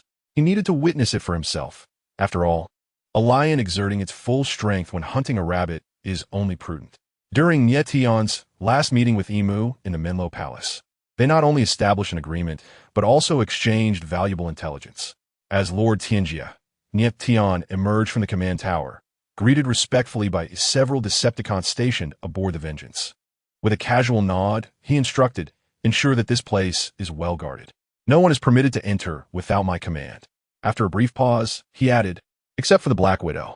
"Yes, Lord Tianjia," they responded. Aside from a formidable gigantic beast and the execution squad, the Black Widow had taken with her nearly half of the Vengeance's aerial Decepticons. At this moment, the Vengeance had arrived outside the starry expanse of Kalagstar, the vast, inky sky stretching above. Nie Tian raised his gaze momentarily before proceeding at a leisurely pace to the edge of the Vengeance's deck. He observed the colossal ship below, where explosions erupted before leaping downwards. With the Vengeance's tractor beam and mechanical claws securing him, he felt no apprehension that the flagship of the Shark Decepticons would elude capture. A planetary weapon capable of severely damaging the Autobot Ark could hardly be so easily thwarted. The Deep-Sea Lord lay utterly immobilized, its engines extinguished completely. The Decepticons that had boarded the Deep-Sea Lord engaged fiercely with the Shark Decepticons, leveraging their mechanical and weaponry advantages, rendering the Shark soldiers nearly powerless in their defense. Upon entering the Deep-Sea Lord, Nie Tian observed the combat prowess of these Shark soldiers, which seemed to be roughly equivalent to that of novice Decepticon warriors, albeit among the weakest, akin to the clone-type Decepticons. With a swift motion, a Shark soldier brandished a spear, unleashing a corrosive laser that struck an unfortunate Decepticon, only to have its head swiftly severed by another Decepticon wielding a melee weapon. The severed head of the Shark soared several meters high before crashing to the ground, inadvertently stepped on by a passing mid-tier Decepticon. A splatter of red and green fluid erupted upon impact, yet the mid-tier Decepticon remained oblivious, steadfastly seeking new targets. All Decepticons rampaged through the Deep-Sea Lord with bloodshot eyes. In terms of brutality and slaughter, the Decepticons were unmatched. Nie Tian contemplated allowing these Decepticons to expend some of their pent-up energy after a month-long journey. They must have been stifled aboard the Vengeance. Recognizing that the ordinary Shark soldiers posed no threat to the lower-tier Decepticons, Nie Tian wasted no further time and proceeded directly to the ship's cockpit. Along the way, he encountered several Shark soldiers who posed no challenge. The Decepticons following him eagerly dispatched them. Meanwhile, the elusive Waffing and Walla discovered that the Shark soldiers pursuing them had ceased, and the ship resonated with the sounds of gunfire, suggesting the arrival of new adversaries, likely in great numbers. With neither of them accompanied by a member of the once thriving Elite Guard, it became evident that the Elite Guard had effectively disbanded, leaving only Waffing, the captain, to navigate the chaos. "Have our reinforcements arrived?" Walla inquired eagerly. He appeared rather disheveled, his combat attire tattered and his helmet and weapons seemingly misplaced. The only silver lining was that despite his woeful appearance, he bore no significant injuries. Regret for his impulsive decision had begun to gnaw at him since Waffing led him through the passage to the spaceship. The reality hit him like a resounding slap to the face. No matter how arrogant or confident he tried to appear, the truth lingered in the recesses of his mind. Were they supposed to come? Waffing hesitated for a moment upon hearing Vala's words, ultimately shaking his head, though he did not wish to extinguish the young leader's hopes. He could not bring himself to deceive him with falsehoods. Their venture had been undertaken without authorization. Not only was General Shalai of Tar's city unaware, even if he were, it was unlikely he would dispatch troops to their aid. "Young leader, stay hidden here. I will check the situation outside." As a member of the Waff clan, he consistently addressed Vala as the young leader. "No, I cannot allow you to go." Vala shook his head vehemently. "What will happen to me if you leave?" Those who yearn for swift victories are often the first to capitulate. The once confident Vala now only wished to survive, prioritizing his own safety above all else. "Youth leader," Waffing's words were abruptly cut short by a loud thud from outside their hiding place. He quickly fell silent. However, events did not unfold as he had hoped. In the midst of their fear, a shark-like soldier suddenly crashed into the chamber, seemingly propelled by an unseen force. With a resounding thump, the shark soldier lay lifeless. Yet the ordeal was far from over. Another figure, a humanoid robot towering over two shark soldiers, strode into the room. "Look what I found, 2 insects." A cruel smile crept across the faces of the intermediate Decepticons, who were prepared to raise their arms but suddenly paused, recalling something, and quickly lowered them. "You 2 intellects, step forward." Startled, Vala instinctively raised his hands upon hearing the Decepticon's command. Waffing, standing protectively in front of Vala, cast a glance back, sighed inwardly, and resigned himself to follow suit. Chapter 212. The betrayal of Steel Teeth. Nie Tian soon learned of Waffing and Vala's capture by the Decepticons. He instructed them to keep a close watch on the 2 captives before proceeding to the control room of the Deep-Sea Lord. He privately expressed relief that he had previously ensured all Decepticons learned the languages of both the intellects and the shark soldiers. Otherwise, misunderstandings could have arisen. Following the agreement with Enmu, the intellects were now tenuously aligned with his faction, making it unwise to inflict harm casually. With a decisive thud, Nie Tian entered the cockpit. casting a glance at the tightly shut hatch before opting for a forceful breach. Bang! Inside the cockpit, San Mian Liao was attempting to restart the spacecraft when a resounding crash behind him instinctively drew his attention. There, a towering and menacing figure, the Predacon, descended with an air of intimidation, his gaze imbued with a disquieting yet strangely familiar glimmer that scrutinized him. It was reminiscent of the predatory glances he had encountered on other planets when confronted with intriguing quarry. Indeed, that was the very expression. Predacon, do you truly believe I fear you? San Mian Liao mused internally, audaciously inquiring, Predacon, who are you to dare assault my deep-sea monarch? Oh, Nie Tian arched an eyebrow and stepped forward. And who might you be? Allow me to guess. You must be the commander of this Shark elite fleet. Am I correct? Indeed, San Mian Liao declared with a proud smirk. I am the leader of the Shark elites. San Mian Liao? Repeating the name softly, Nie Tian suddenly posed a question. San Mian Liao, what is your connection to the five-faced monster? What five-faced monster? Predacon, I know not of what you speak. I have never heard of such a creature. A cold smirk crept across Nie Tian's lips. Had he not been observant enough to catch the fleeting flicker of anxiety that crossed the shark-headed being's countenance, he might have taken San Mian Liao's words at face value. The names San Mian Liao and the five-faced monster evidently suggested an undisclosed relationship. Coincidence? Hardly. The mere fact that he could instantly identify him as a Predacon was enough to ascertain that San Mian Liao was undoubtedly hiding something. No matter. You will be inclined to divulge the truth to me, and that shall be sooner rather than later. With that, Nie Tian unsheathed his abyssal sword and leisurely approached San Mian Liao. The imposing figure emitted an oppressive aura with each step he took, resonating on the floor as if treading upon San Mian Liao's very heart, causing the shark-headed creature to widen his eyes in alarm. Steeljaw, sensing the precariousness of the situation, hastily withdrew into the shadows. Ultimately, unable to withstand the mounting pressure, San Mian Liao unleashed a furious roar and initiated an assault. Predacon. Perish! Clang! His spear was met with a black-red metal longsword, and as he gazed up, he found a mechanical visage adorned with a mocking smile looming larger in his vision. San Mian Liao, you are not as formidable as you seem. Ah! San Mian Liao seethed with rage. Yet, being a hybrid of organic and inorganic materials, his battle cry would not significantly amplify his strength. As Nie Tian exerted a slight force upon his grip of the abyssal sword, San Mian Liao was propelled several steps backward. It was only in the throes of combat that Nie Tian discerned San Mian Liao's true prowess. He was not weak by any means, and, when fully unleashed, could rival the combatants of commander caliber from Cybertron. However, it was merely that, if he had faced the tri-faced beast before venturing to Cybertron, he might have needed to exert considerable effort. But now, boom. After a few exchanges, the tri-faced beast was sent flying by Nie Tian, nearly crashing in a steel fong.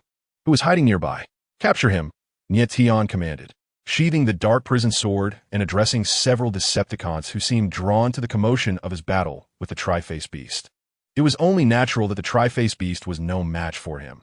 Were a random, unknown individual to possess the prowess of a leader-class Cybertronian warrior, the Cybertronians would no longer have a place in the cosmos.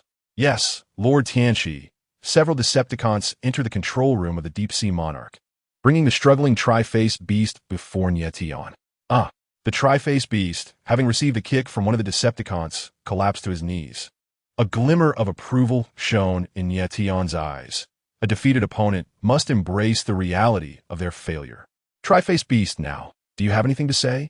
Or perhaps, will you speak the truth? Nie Tian inquired, leaning down with the poise of a victor. Decepticons, do not revel in your triumph. The five-faced monsters will not spare you. Upon hearing this, Nie Tian was not intimidated. Instead, his eyes sparkled with intrigue. So you are indeed aware of the five-faced monsters. Speak, what is your relationship with them? I will not divulge that. Despite being a captive now, the tri-faced beast remained defiant. It seemed a challenging situation indeed. Just as Nie Tian contemplated employing harsher measures against the tri-faced beast, his gaze inadvertently fell upon the trembling steel fong, who was hiding nearby. You come here. This shark-like creature appeared to be more compliant than the tri-faced beast. Steel fong, striving to diminish his presence, quickly emerged from his hiding spot upon noticing the Decepticon's attention. With the formidable tri-faced beast defeated, he dared not defy the command. "What is your name?" "I am Steel Fong. At your service, Lord Decepticon." "Steel Fong, tell me, how can I persuade your leader to reveal the information I seek? If you can accomplish this, I would not hesitate to spare your life." At this moment, all the shark-like soldiers aboard the deep-sea Monarch had been slain by the Decepticons, and more of them were gathering outside the cockpit, creating an immense pressure on Steel Fong. Perhaps still intimidated by the lingering aura of the tri-faced beast, Steel Fong hesitated to respond immediately. Nie Tian remained patient, quietly awaiting Steel Fong's decision. Individuals with weaknesses are easily manipulated, and when that weakness is a fear of death, they become even more susceptible. Nie Tian had always trusted his judgment of character, and Steel Fong was precisely the type he could maneuver. "My lord, are you truly sincere?" After a prolonged silence, Steel Fong cautiously posed this question, immediately drawing the wrathful gaze of the tri-faced beast. "Steel Fong, you are courting death. Do not forget that Camelong and Jiaoqi are still on the coolest star." "Naturally." Nie Tian first nodded affirmatively at Steel Fong, and then turned his gaze towards the three-faced beast. "Had you not reminded me, I would have nearly forgotten about your subordinate, the Shark General. However, rest assured, they shall soon be reunited with you." Upon hearing Nie Tian's words, Steel Fong realized that he was left with no way out. "My lord, how do you intend to deal with me?" To survive does not equate to freedom. Living as a lifelong servant is still survival. Nie Tian understood Steel Fong's concerns. "As long as you can help me pry open the mouth of the three-faced beast, I will immediately grant you your freedom." After all, he was merely an ordinary shark spirit, and letting him go was not an option. He was keenly aware that Steel Fong, by posing such a question, must possess a certain level of assurance, at least more than what he could extract from the three-faced beast through coercive means. Why not ask Steel Fong directly? Please. One is a leader of thousands, while the other is clearly just a common soldier. Which one would possess more information requires no contemplation. "Very well, my lord. I shall comply." Steel Fong's expression hardened as he gritted his teeth in agreement, yet he averted his gaze from the three-faced beast. "My lord, I once overheard a conversation between the leader and other generals, revealing a critical flaw in our shark spirit physiology." "Oh." Nie Tian's interest was piqued. "What flaw?" "Our bodies are afflicted by a fatal defect established by the five-faced beasts, a detestable mechanism of recognition." Steel Fong, being perceptive, noted Nie Tian's ambiguous relationship with the five-faced beasts and promptly altered his terminology. Nie Tian simply smiled, seemingly unfazed by the subtle shift in Steel Fong's words. "Please elaborate." "Of course, my lord." Steel Fong approached the neck of the three-faced beast.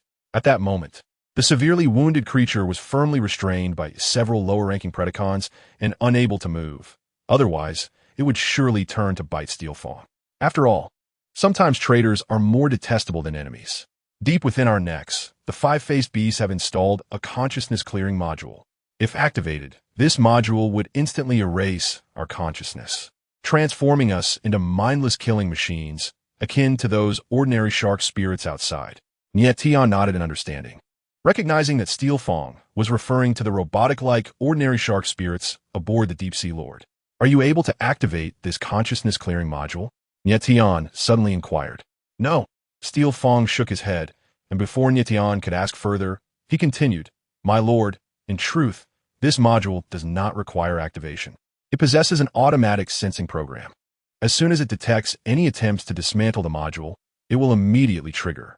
Nie Tian comprehended that this automatic module had a self-protection mechanism to prevent the shark spirits from forcibly dismantling it.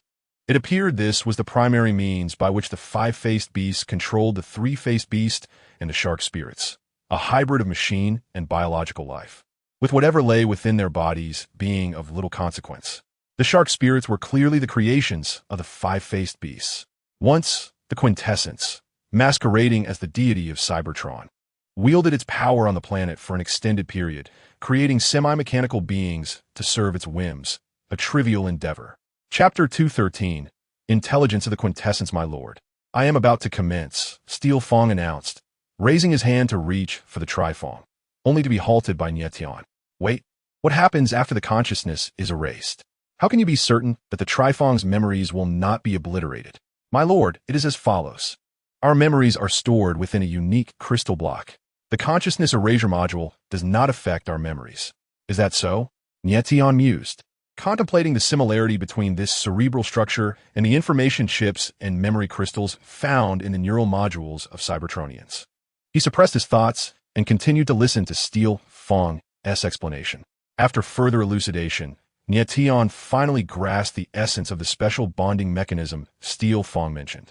The shark spirits possess a distinctive energy allegiance mechanism, pledging loyalty solely to the last provider of energy.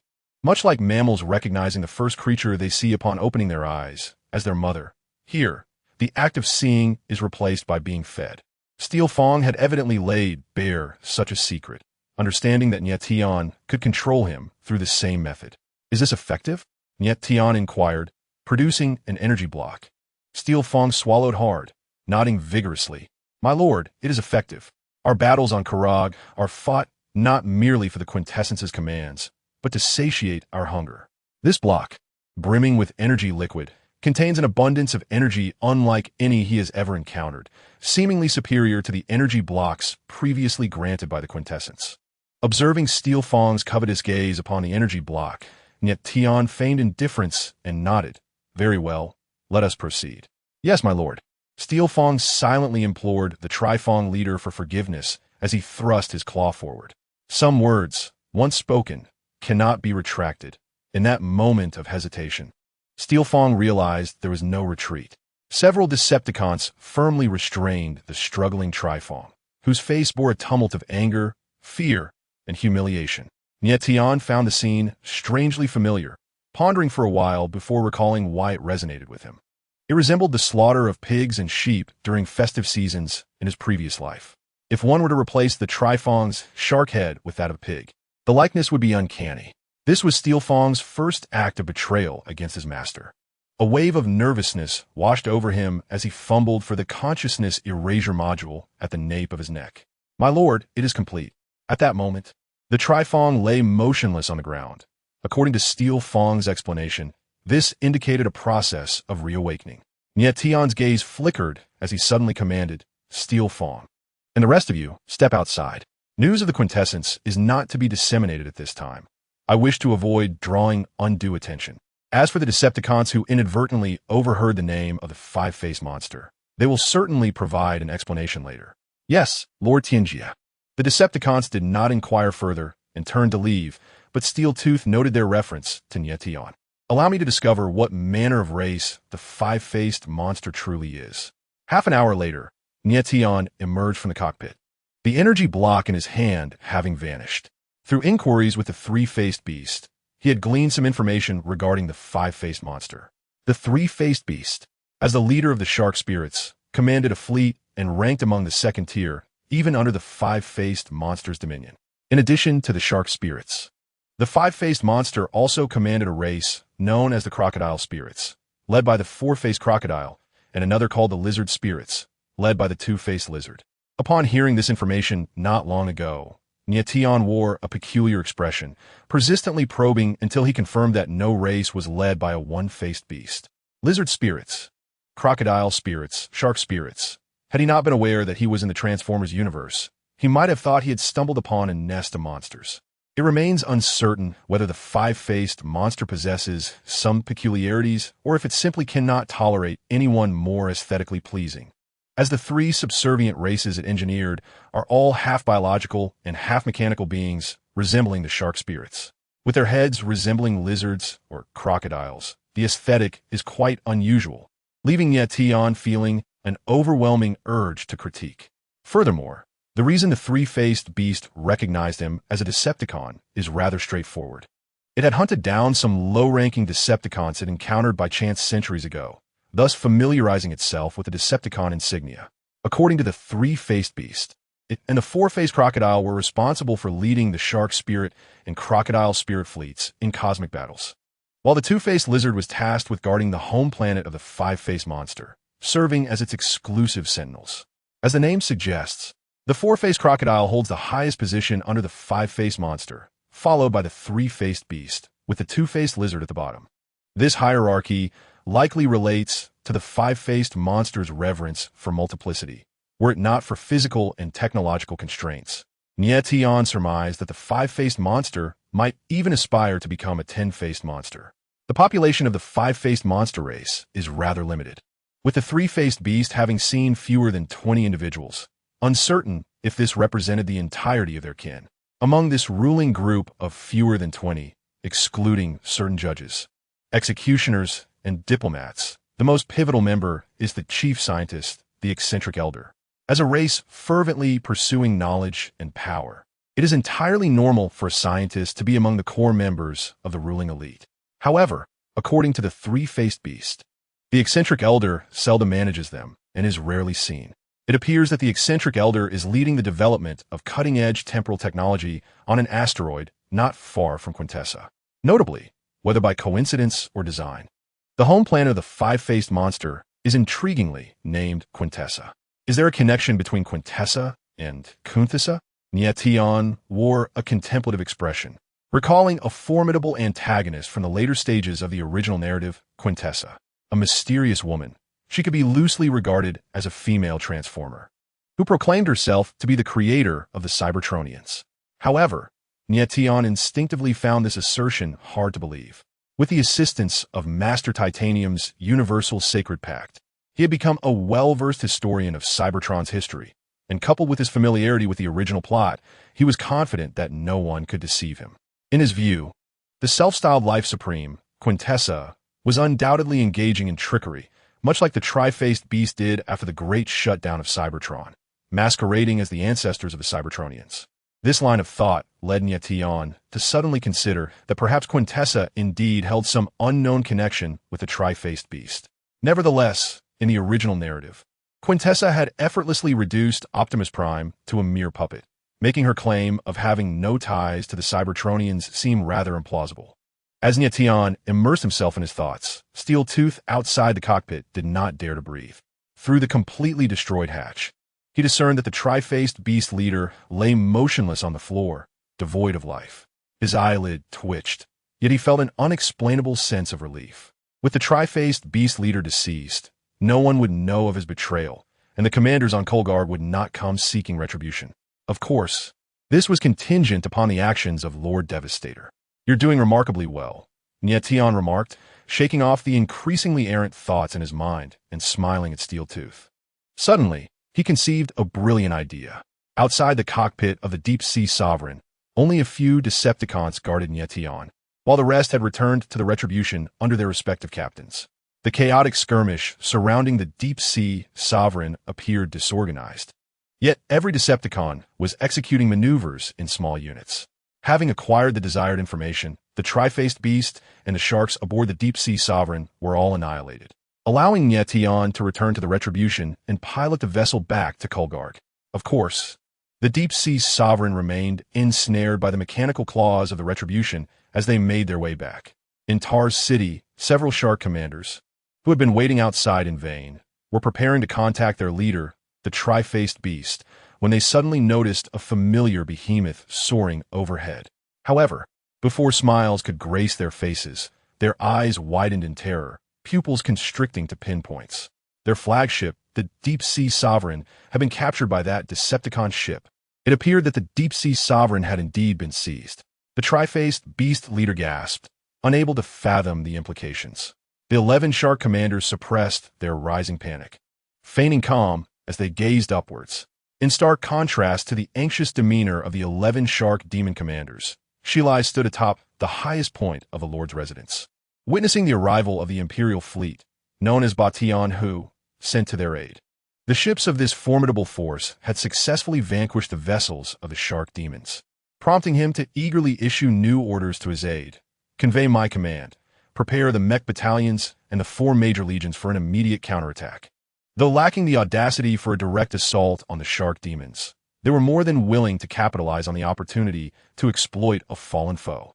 "Indeed, General," replied the aide, ready to depart, when suddenly the general exclaimed, "What is that?"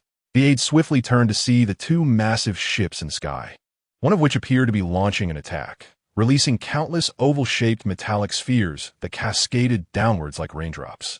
The deployment pod of the Retribution was descending upon the shark demon forces as if they were dumplings, while simultaneously, another shark demon transport ship, the Black Widow, approached from a different direction. Chapter 214. Inconsistent Actions. A shark demon soldier stood transfixed, gazing skyward as an oval metallic pod loomed larger in his sight. Thud! Before he could utter a scream, the pod crushed him into a pulp. Shortly thereafter, several members of Nie Tian who emerged from the pod and charged at the surrounding enemies without hesitation. More and more deployment pods descended from the heavens, striking the unyielding shark demons. In response to this sudden onslaught, the shark demon soldiers, now alert, raised their weapons to retaliate under the commands of their respective commanders. This was the first time Nie Tian had operated the retribution for an aerial assault, yet the results were astonishingly effective. The Black Widow's transport ship also descended, unleashing over 100 Nie Tian soldiers, who, under her leadership, sought out the various commanders of the shark demons. The 11 shark demon commanders, recognizing the threat, had no choice but to prepare for battle. In addition to the unwelcome arrival of Nie Tian, the most striking sight was a swarm of mechanical insects that emerged unexpectedly. Under the Black Widow's command, they wreaked havoc on the battlefield, often swarming a single shark demon soldier. They viciously gnawed at the shark demon's humanoid mechanical body, and with each soldier they dispatched, their own forms subtly grew larger. Remarkably, regardless of the slaughter, their numbers did not diminish. Instead, they seemed to slightly increase. However, every combatant on the battlefield was preoccupied with their immediate foes, oblivious to this phenomenon. Only Nie Tian noticed this peculiar occurrence, recognizing that the Black Widow had begun cultivating her mechanical insects, and he soon turned his attention elsewhere. If Nie Tian relied on formidable individual prowess, then the mechanical insects triumphed through sheer numbers. While it would be an exaggeration to describe the battlefield as a one-sided massacre, it was evident that Nie Tian and the mechanical insects held a distinct advantage over the shark demons. Nie Tian stood on the deck of the Retribution, refraining from intervening in the battle below. The strength of the Sharkman Legion commander was comparable to that of a high-ranking Decepticon, with capabilities ranging from elite warrior to elite Decepticon warrior. If the Decepticons could not defeat these Sharkman commanders, he would truly begin to doubt whether Black Widow and the giant beast were holding back. In the distance, within the city of Tars, Shilai observed Nie Tian on the Retribution, speculating that he was the commander of these Decepticons. Casting a glance at the battle outside the city, he immediately recognized that the time for a counterattack had arrived. Summon all troops and initiate the counteroffensive. Yes, General. The gates of Tars City swung wide open, with towering mechs approximately 6 meters tall, leading the charge, followed closely by infantry from the 4 major legions. After enduring a protracted struggle, the mech forces within Tar City had dwindled to a mere few hundred main defense models. The appearance of these mechs temporarily diverted Nie Tian's gaze, as he observed with keen interest these formidable mechanical weapons. As the indigenous civilization of Kolag Star, the intelligence empire indeed possessed remarkable prowess, albeit perhaps lacking in finesse. Kill. A soldier of the intelligence race, gripping a railgun, brimmed with murderous intent. The memories of fallen comrades surged within him, igniting an inexplicable strength, a seemingly boundless force fueled by hatred. Just a day prior, Tar City had been apprehensive about when their final line of defense would be breached. However, the emergence of Nie Tian and the Decepticons had swiftly altered the tide of battle. Under the dual assault of the Decepticons and the Tar City defenders, the Sharkman forces retreated repeatedly, losing their once formidable momentum. Despite their ferocity, their demise was inevitable, compounded by the relentless proliferation of Black Widow's mechanical insects, whose numbers were rapidly approaching 1,000. Boom!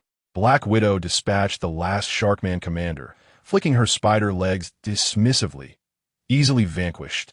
11 Sharkman commanders were ensnared by the giant beast and a shaping squad, and with Black Widow personally engaging, the first commander fell swiftly, followed by the expeditious demise of the remaining 10. The Sharkman commanders, whose strength barely matched that of elite Decepticon warriors, stood no chance against the commanding prowess of Black Widow. "My Lady Black Widow," a voice suddenly approached her. "Lord Tianchi requests your presence." Understood, Black Widow acknowledged. Casting one last glance at the battlefield, where life and death intertwined in a relentless cycle, she felt no urge to strike down the remaining Sharkmen, not out of pity, but rather disdain. Returning to the retribution, Nie Tian's first words upon seeing her were, "Black Widow, I entrust this to you. I must seek our emperor to fulfill a promise." He gazed at her with satisfaction, knowing that having a subordinate of such caliber was a true relief. This journey has proven to be immensely fruitful, not only yielding intelligence regarding the quintuple beasts, but also bringing forth the imminent acquisition of a newly ascended civilization. In the Grand Palace of Menlo, upon receiving the news of the annihilation of the Sharkin army attacking Tar City, Enmu could scarcely believe his ears. "Could you repeat that?" he inquired incredulously. "Yes, Your Majesty." The attendant dutifully repeated the latest intelligence concerning Tar City and the Sharkin fleet from beyond the stars. After absorbing this information, Enmu finally grasped that the fleet, which had nearly brought about the downfall of their Z empire, had been vanquished in such a short span of merely one day. A sense of unreality washed over him, but before he could fully comprehend the shock, his expression shifted abruptly, prompting him to dismiss the attendant with a wave of his hand. At that moment, a mechanical bat swooped into the grand hall, its unpleasant voice laced with a hint of arrogance. "Well, now you see the might of our Decepticons, do you not?" Enmu absent-mindedly nodded in response. The bat, oblivious to Enmu's peculiar demeanor, relished its moment of triumph before recalling its purpose. "Lord Tianqi is en route. It is time for you to fulfill your agreement. He has conveyed that should you struggle with the prominent clans of your Z empire, he is willing to offer his personal assistance." "That won't be necessary," Enmu finally responded, his face betraying no discernible joy or sorrow. "Please inform Lord Tianqi that I wish to meet him." "When?" "As soon as possible," he added after a brief pause. "Let us arrange our meeting in this grand hall." The hall, known as the New Supreme Hall, is spacious and serves as the primary venue for Enmu's meetings with the upper echelons of the Z Empire. The bat scrutinized Enmu for a moment before conceding, "Very well. I shall convey your request to Lord Tianqi." "Thank you." At the very moment the punishment appeared above Tar's city, the existence of the Decepticons became common knowledge within the Z Empire, yet none were privy to the agreement forged between Enmu and Nie Tian. They merely assumed that their emperor had paid a price and resources to enlist the aid of these formidable Decepticons. Upon learning that Enmu had proactively sought a meeting with him, Nie Tian, who had already arrived in Menlo, made his way to the Imperial Palace, which stood at the heart of the city. One must be bold in the face of art. If the indigenous civilization of the Z Empire remained overly cautious, it would not be a matter of prudence, but rather a sign of self-contempt. The bat, positioned beside Enmu as a messenger, was eager to meet him as well. "I hear you wish to see me?" In the new Supreme Hall, Enmu was startled by Nie Tian's sudden appearance, but upon recognizing the visitor, he relaxed. "Yes, Lord Tianqi. What brings you here?" "Lord Tianqi, I wish to confirm. Has the Sharkin fleet been completely eradicated by you and your Decepticon forces?" "Indeed," Nie Tian nodded. "I trust you're already aware of the detailed intelligence. Not only have I obliterated the Sharkin army besieging Tar City, but their leader, the tri-mouthed Fawn, has also met his demise." Nie Tian chose not to divulge the matter of the quintuple beasts to Enmu, knowing it would only serve to compound his worries. When the heavens descend, a tall figure stands firm, and the intelligent beings shall inevitably become his kin. Clearly, he is not the towering figure facing the 5 monstrous entities. In truth, if it were not for the intelligent beings, how could Nie Tian bear to eliminate the qualified tool known as the three-faced beast? Merely having Enmu pledge allegiance to him is insufficient. He seeks to encompass all intelligent beings within his fold to constitute a complete kinship. "Now, Enmu, it is your turn." Upon hearing Nie Tian's words, Enmu remained silent. Nie Tian did not urge him, instead quietly observing him. His eyes filled with an increasing sense of intrigue. Lord Tianqi, after a prolonged silence, a flicker of determination suddenly flashed in Enmu's eyes. He pivoted his words and said, "Lord Tianqi, I am sincerely grateful for your assistance, but I cannot consent to our intelligent beings becoming your kin." "Oh!" At Enmu's sudden reversal, a glimmer of curiosity and surprise appeared on Nie Tian's face, yet there was no trace of shock or anger. If the Overlord could effortlessly annihilate the Shark Spirit fleet, what right did the intelligent empire, which could not even contend with the Shark Spirit Legion without the three-faced beast's direct involvement, have to reject him? Who instilled such audacity in Enmu? "Is this truly why you summoned me? Do you understand the meaning of a promise?" "A promise is something unchanged, regardless of circumstances. I'm quite curious. What gives you the audacity to breach our agreement? Inmu did not respond to Nie Tian's query, but simply shook his head, his lips quivering slightly. In the next moment, Nie Tian grasped the source of Inmu's newfound courage. Clatter, clatter, clatter.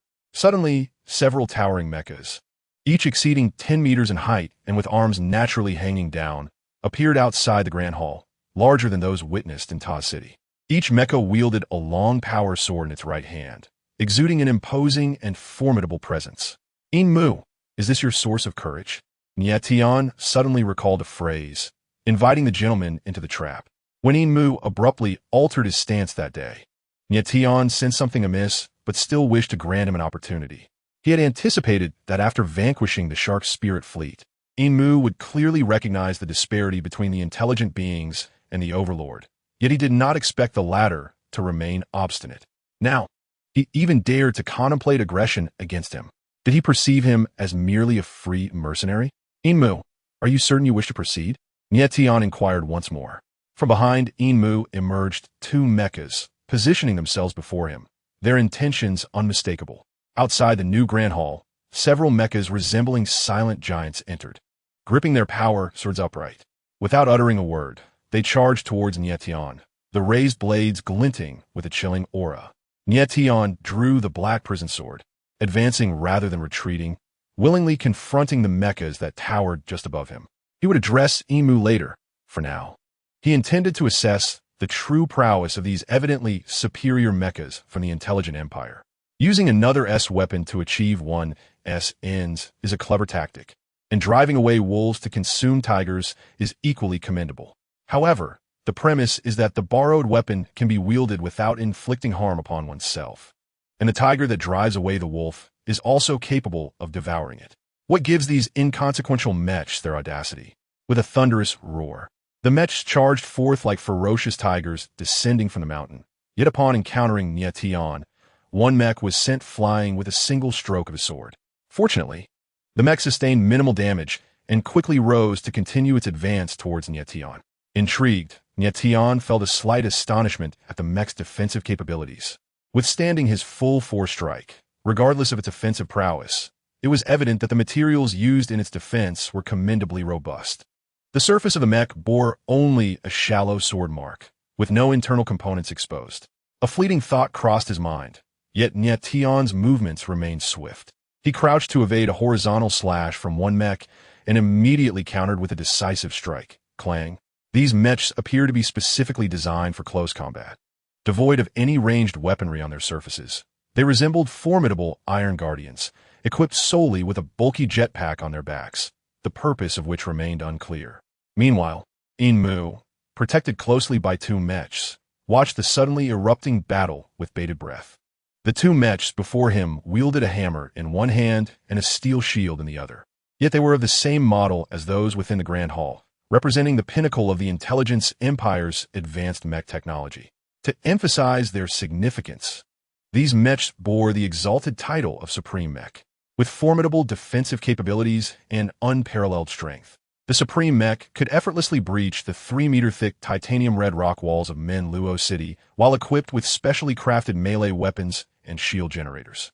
According to the designs of the Intelligence Empire's Military Research Institute, the Supreme Mech was also intended to be outfitted with a thermal fusion gun and a propulsion device, enabling it to traverse both land and sky. However, due to the immense difficulty in developing the Supreme Mech, the thermal fusion gun and propulsion system remained unrealized. The mech present in the new Grand Hall could only be described as semi-finished products or the first generation, equipped merely with standardized power swords and other melee weaponry. After several minutes of combat, Nie Tian had roughly gauged the combat capabilities of these mechs.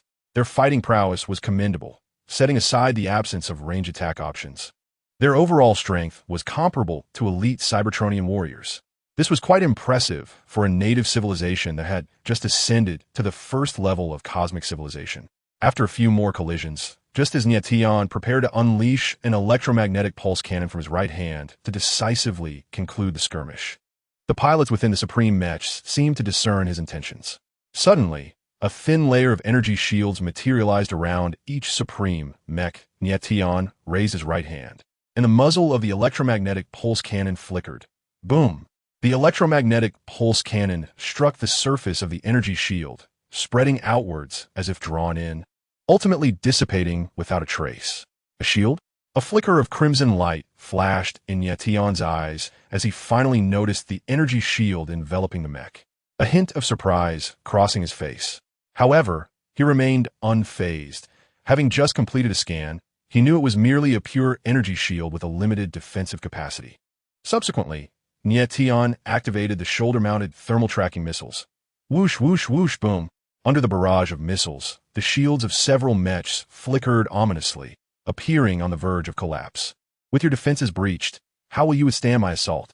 A surge of anger ignited within Nie Tian as the dark missile launchers on his shoulder erupted in flames. With the final missile launched, the shield of a supreme mech disintegrated, revealing the mech within. Nie Tian's eyes sparkled with determination as he swiftly redirected the cannon on his right arm to target this mech. Boom! The mech was instantly incapacitated. And in a swift motion, Nie Tian's sword struck down. Whoosh thud. No! The sight of a once promising supreme mech being pierced through left its pilot undoubtedly lifeless. And Enmu's countenance turned ashen. He suddenly realized he had gravely miscalculated, his overconfidence blinding him to the true strength of the Decepticons, particularly the combat prowess of Tianchi. He had assumed that with the Empire's most advanced and powerful supreme mech, he could vanquish Tianchi, but it became evident that events were spiraling beyond his control. His plan hinged on the hope that eliminating Tianchi would cause the remaining Decepticons to scatter in disarray, though there was also the possibility they would relentlessly seek vengeance for their fallen comrade. However, with the future and freedom of the intelligent race at stake, he had no choice but to gamble. In a moment of introspection, Enmu recalled the day he inherited the title of Emperor from his father, a memory overshadowed by the thunderous crash that jolted him back to reality. He looked around in confusion, only to realize that the sound had been the last supreme mech ambushed by Tianchi crashing to the ground. Your Majesty Enmu, you must leave this place at once. One of the remaining supreme mechs urged, brandishing a shield in one hand and a dark iron hammer in the other, keeping a wary gaze on Nie Tian. If one were to disregard the mech's towering height and frame, they would be reminded of a knight from the ancient era of the Intelligent Empire.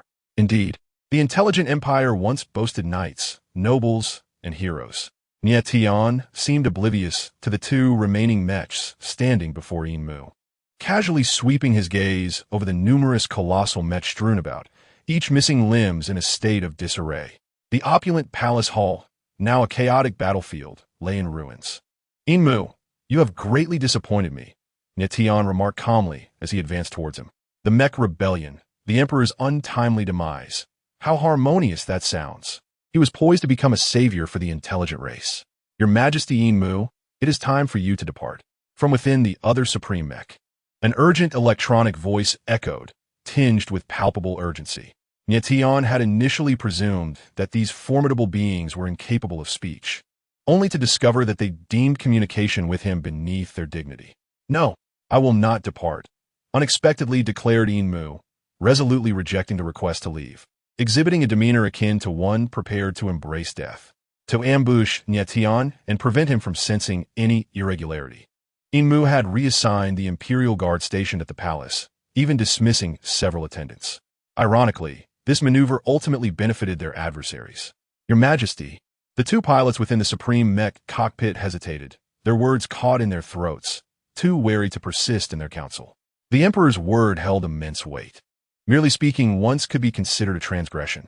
They recognized that they were certainly no match for this Titan. Yet if the Emperor could escape, there remained a glimmer of hope for a turnaround with the aid of the palace guards and the nearest station troops. Prior to their arrival at the palace, they had only been briefed on the mission to secretly ambush a Titan outside the new Grand Hall, unaware of the formidable strength of their opponent. Nie Tian, however, surmised Enmu's intentions. He merely wished for Nie Tian to show mercy, considering his willingness to face death. Rest assured, Nie Tian chakeld, Enmu. I will treat your people with kindness. The two supreme mechs exchanged glances, maintaining a defensive posture as they took the initiative to engage. Nevertheless, amidst a cacophony of clanging sounds, two more damaged mechs lay crumpled on the ground. There was no necessity to spare an insubordinate individual, even if Enmu was the most powerful ruler of the Intelligent Empire. After dealing with Nie Tian exited the grand hall of the palace and beheld a massive spacecraft approaching from the distant horizon. It was the Retribution. At the moment Nie had reconsidered his stance, he had already sent a communication to the Black Widow. The inhabitants of Menlo City gazed curiously at the colossal object that had suddenly appeared in the sky, recognizing it as the ship of their ally, the Titan, and thus remained relatively unperturbed. From the highest point of the palace, Nie Tian surveyed the surroundings, perhaps due to the harsh conditions of Kulgar's star. The architecture of the intelligent people appeared more grandiose and robust compared to that of Blue Star, further accentuated by the influence of the Supreme Doctrine, exuding a strong religious aesthetic, ancient and weighty. The Retribution descended slowly onto the palace grounds, followed closely by the Black Widow and the Morning Song as they disembarked. Nie Tian cast a glance past the Black Widow and inquired, "Have you brought the individual?" Indeed, the Black Widow transformed into her humanoid form, gesturing behind her with curiosity. "What do you require of this intelligent being named Vala?" "Lord Tianchi," the Morning Song remarked, lifting Vala as if he were a mere chick, bringing him before Nie Tian. With an enigmatic glance at Vala, Nie Tian smiled. "He is of utmost importance." This Vala was no ordinary individual. Following a recent interrogation by the Morning Song, he had divulged all his secrets without reservation. Unbeknownst to Nie Tian, Vala was the young clan leader of the Vala family, one of the 5 prominent clans within the Intelligent Empire. Chapter 216. You shall ascend. As emperor, the largest clan in the Intelligent Empire comprises 5 families. Besides the Vala and Shi families, there are also the Chong, Tong, and In families. Nie Tian, upon gaining an understanding of the situation, made a spontaneous decision to employ Vala as a pawn in a cunning scheme. He had come to realize that the upper echelons of the Xi Empire were a collection of unscrupulous individuals who would rather face punishment than comply with a cordial request. To compel them to honor the agreement made with Nie, extraordinary measures were now indispensable. Unbeknownst to Vala, he was about to be thrust into a tumultuous event. Sensing the malice in Nie Tian's gaze, he shuddered slightly, forcing a grimace onto his face. "My lord, may I inquire what you desire?" During his captivity, Vala had discerned that his captors belonged to a cosmic force allied with the Xi people, known as the Predators, whose members shared the same name. Enough of the pleasantries. "Follow me," Nie Tian commanded, turning towards the grand palace hall and gesturing for Vala to accompany him. "Yes, my lord," Vala replied, mustering his courage as he glanced at the nearby members of the Predators, hastily quickening his pace to keep up with the figure that appeared to be their leader. Upon entering the great hall, Vala's sun-kissed complexion drained of color, leaving him pale as he took in the disarray surrounding him. He stammered, struggling to articulate his thoughts. This hall is filled with shattered mechs and remnants of limbs within the cockpits. The air is thick with the acrid scent of gunpowder and blood. His shock intensified upon catching sight of a lavishly robed corpse in the distance, nearly causing his eyes to pop from their sockets. He yearned to inquire about the chaos unfolding before him, but ultimately refrained, silenced by the relentless stride of the figure ahead. Nie Tian approached the lifeless body of Nie, taking a moment to compose himself before speaking in a calm tone. "Vala, you have witnessed the aftermath. A battle has recently transpired here, or rather, a rebellion. While I was engaged in discussions with your emperor, these mechs suddenly attacked us. Despite my efforts in the ensuing struggle, your emperor unfortunately fell victim to the rebellious machines." Vala's eyelids twitched as realization dawned upon him. "Now, as your ally, I wish for you to assume the position once held by Nie, the emperor of your Xi Empire." Vala's breath quickened at the prospect of becoming emperor, a notion he had never contemplated. In the early days of the Xi Empire, the position was shared among families. But since the clan leader of the Nie family ascended to the throne a millennium ago, the imperial power had been monopolized by them. The public governance had devolved into a familial dynasty, and the once democratic system had inexplicably transformed into a hereditary rule. The opportunity to glimpse the imperial throne was undeniably tempting. Vala believed that any Xi person would find themselves intrigued by such a prospect. While he might have been considered a notorious scion of decadence in Panong City, he was not a fool. In an instant, he recognized that the Predators would not allow him to ascend the throne without a price. "May I ask, my lord, what must I offer in return?" It was quite simple. Upon hearing those words, Nie Tian realized that Vala understood his intentions, so he decided to be forthright. I have reached an agreement with Emperor Enmu. After assisting your intelligent race in eradicating the shark spirits, you will become my vassals. At this, Vala's pupils constricted. The notion of becoming vassals was no trifling matter. Could it be that someone had learned of Emperor Enmu's concession to the tyrant and, unable to accept it, instigated a minor rebellion? Perhaps they sought to assassinate Emperor Enmu to nullify the pact? After all, the condition of becoming vassals was rather harsh. If you can uphold the agreement made by Emperor Enmu, then both I and the tyrant will fully support you, and in certain crucial moments, we will clear any obstacles that stand in your way. The chronicles of 3 millennia reveal that the pursuit of honor and wealth is an inevitable phase in the evolution of any intelligent civilization. By casting a bait of little value to him, he could easily have Vala, a figure of considerable standing among the intelligent race, bear the brunt of the storm, which was exceedingly advantageous. Should the intelligent race harbor resentment, it would first be directed at Vala. Should they seek to assign blame, it would be directed at Emperor Enmu for his prior agreement. Meanwhile, he could remain in the shadows, reaping substantial rewards. After amiable discussions between Nie Tian and Vala, the latter ultimately acquiesced. If one were to liken the current state of Kurgag Star to a scenario where larger fish devour smaller ones, with smaller fish consuming shrimp, then the tyrant undoubtedly represented the largest fish, while the intelligent race resembled the shrimp. As for the small fish, they were, of course, the already vanquished shark spirit fleet. Subsequently, Nie Tian briefed Vala on some follow-up matters before leaving him in the palace and returning alone to the punishment. Vala had already been terrified aboard the Deep-Sea Lord, so naturally, he complied with whatever Nie Tian said, lacking the audacity to oppose him. Even within the palace, Vala remained exceedingly submissive to the formidable presence Nie Tian had left him. Those shark spirit soldiers had decimated his personal guard, leaving only Captain Waffing alive, while the tyrant had annihilated every single shark spirit. These were all things he had witnessed firsthand, and thus could not be doubted. The next day, still basking in the elation of their victory over the shark spirits, the intelligent race was abruptly confronted with an unforeseen piece of news.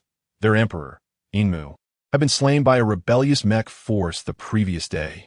Fortunately, the young clan leader Vala was present to quell the insurgents. But Emperor Enmu could not escape his fate. Thanks to Vala's discreet departure from Panong City, coupled with the demise of his personal guard, very few, aside from Wan and Shilai, were aware of Vala's movements in recent days. The common populace did not delve deeply into why Vala appeared in the Palace of Menlo, merely attributing it to coincidence. However, the subsequent announcement from Vala left them astounded. He declared that he would assume the role of Emperor of the Empire himself. Although the intelligent race found this news hard to accept at first, not a single ordinary member dared to voice their dissent. There is no other way. Vala is the young clan leader of the Walla family, and any opposition can only arise from members of other clans who have yet to attain such a qualification. After all, members of the clans, including the 5 major clans, have historically enjoyed various privileges within the Xi Empire. These privileges are also reflected in their authoritative voice regarding decisions that shape the empire's significant affairs. What constitutes privilege? It is a relative concept rather than an absolute one. Privilege does not merely imply a life of abundance or the enjoyment of certain benefits. Its essence lies in the existence of what one possesses that others do not. Compared to the medieval times when even shoes were a luxury, the current existence of a Xi people is undeniably splendid. Even a low-caste Xi individual today experiences a lifestyle that surpasses that of the noble class in medieval times. Each morning begins with a spoonful of delectable horned beef paste, followed by a bowl of pleasantly tangy 3-sour soup, and concludes with a packet of nutrient-rich insect fruit puree. However, is reality truly as rosy as it seems? Much like examinations, focusing solely on scores while disregarding rankings is a form of deception. If one scored 60 points previously and now scores 80, it appears to be an improvement of 20 points. Yet, if others achieve 90 or even a perfect 100, one remains at the bottom of the class. In comparison to the previous attempt, it may seem like progress, but is it genuinely so? This is a straightforward question that people often overlook subconsciously. Why? Because only by viewing a situation from a one-sided perspective can one magnify the favorable aspects to their advantage. A dialectical approach, however, would reveal a blend of both good and bad outcomes. Just as perfection is unattainable in any individual, it is normal for opinions to be mixed. A comprehensive examination of any issue will invariably reveal imperfections. Even the actions of a sage are not exempt from this principle. Vala is not a sage, nor does he aspire to be one. The pursuit of sagehood carries the weight of historical lessons marked by bloodshed and strife for the Ji people. In the early days of the Ji Empire, a renowned sage emerged, but his fate was far from favorable. He unified all clans through military might, effectively ending the era of tribal conflict among the Ji people and consolidating the entire Kalag planet under one rule. Regrettably, the sage's focus remained solely on the survival and advancement of the ordinary Ji populace, neglecting the major tribes that had initially supported him in his conquests. The leaders of these tribes were intentionally suppressed. Thus, the sage became a revered yet ambiguously regarded symbol within the Ji community. The Yin clan played a pivotal role in this narrative. Subsequently, while other clans were relegated to a single city, only the Yin clan was granted 2 cities in the southeastern hemisphere of Kalag as their domain. Notably, the Supreme Church was established the day after the sage's passing, and the caste system was implemented 6 years later. Lord Tianjia. Here is the list of core members from several other clans. Since one does not aspire to become a saint, nor wishes to attain sanctity, it is only natural to cling to the powerful. Vala took the initiative to meet Nie Tian, presenting a list that, once revealed, would undoubtedly lead to a dire fate for him. Vala understood that failing to act according to Lord Tianjia's directives would render him the next victim. Very well, Vala, Nie Tian replied with a nod of satisfaction, accepting the list handed to him and casually perusing its contents. A competent strategist may exhibit cunning or folly, yet must always recognize who casts the shadow above. For now, Vala was at least not a complete liability, proving to be of some use. Chapter 217. Building the fleet. Vala's declaration of becoming the Emperor of the Intelligence Empire was already common knowledge among those who needed to know. Within a day, the news spread across the entire Karastar, reaching even the frontline city of Taz and survivors from towns ravaged by the shark spirits. Supporters were few, while detractors were numerous. Aside from the bewildered Vaughn, who remained in the dark about the events, none of the other 4 clans expressed approval. The 4 clans, appealing to emotion and reason, subtly united to vehemently advise Vala against this course of action. Their message could be paraphrased as, "You, Vala, are but a mere pawn. What merit do you possess to ascend to the throne?" The Shi, Yin, Chang, and Tung clans were unaware of the backing Vala received from Nie Tian and the Titan, though they harbored doubts about the circumstances surrounding Inmu's demise. Ultimately, the dead hold no value, and the truth is buried alongside them. Vala informed Nie Tian about the 4 clans' attempts to contact him, to which Nie Tian responded with an impassive nod. "Rest assured, I will have the Titans handle this minor inconvenience for you." Indeed, what posed a significant challenge for Vala was, in Nie Tian's eyes, merely a trifling matter. The retribution, patrolling those clan-controlled cities, would deter any dissent, although there were always some mindless individuals among the intelligent race. The bombarding capabilities of the retribution served to clarify matters for many. He would not hesitate to expend resources at this juncture. The greatest opposition to Vala's ascension as emperor stemmed from the other clans. Curiously, the most numerous and powerful lower caste intelligent beings remained indifferent, behaving as obediently as well-behaved children. Nie Tian often marveled at how deeply ingrained the teachings of the Supreme Church of the Intelligence Empire were, reminiscent of the 8 familiar characters from his past life: filial piety, loyalty, propriety, righteousness, integrity, and honor. After a day of preparation, Vala had shed his initial panic and reached out to his father in distant Panong City. Upon hearing the news of Vala's proclamation, Vaughn was initially consumed by thoughts of betrayal. However, after listening to his son's detailed rationale for seeking the throne, he fell into a contemplative silence. The situation has reached a critical juncture. The die has been cast, and Vaughn must accept this outcome, particularly considering it is a demand from the Decepticons. Vaughn, having shed his previous ambivalence, has extended his utmost support to Vala in Panong City. However, mere vocal support is insufficient. What truly matters is the strength of one's capabilities. Perhaps due to the recent conclusion of the war against the shark spirits, the clans are maintaining a relatively restrained demeanor, avoiding further conflict. Yet, the members of the 4 clans are not to be underestimated. Supporting Vala would equate to betraying their own clans. Even far off in Taz City, The leaders of the four clans are covertly communicating, seemingly conspiring. The atmosphere is so tense that even ordinary members of the intelligent race sense an impending calamity, one that could eclipse the assassination of Emperor Emu. At this crucial moment, the ship Retribution set sail. It first made a stop at Taz City to retrieve the Deep Sea Lord, and then proceeded to the territories of the Yin, Tung, and Chong clans. The ship was piloted by the Black Widow, while Nie Tian did not accompany her. It remains unclear what words were exchanged or actions taken, but upon her return, the four clans fell into an immediate silence.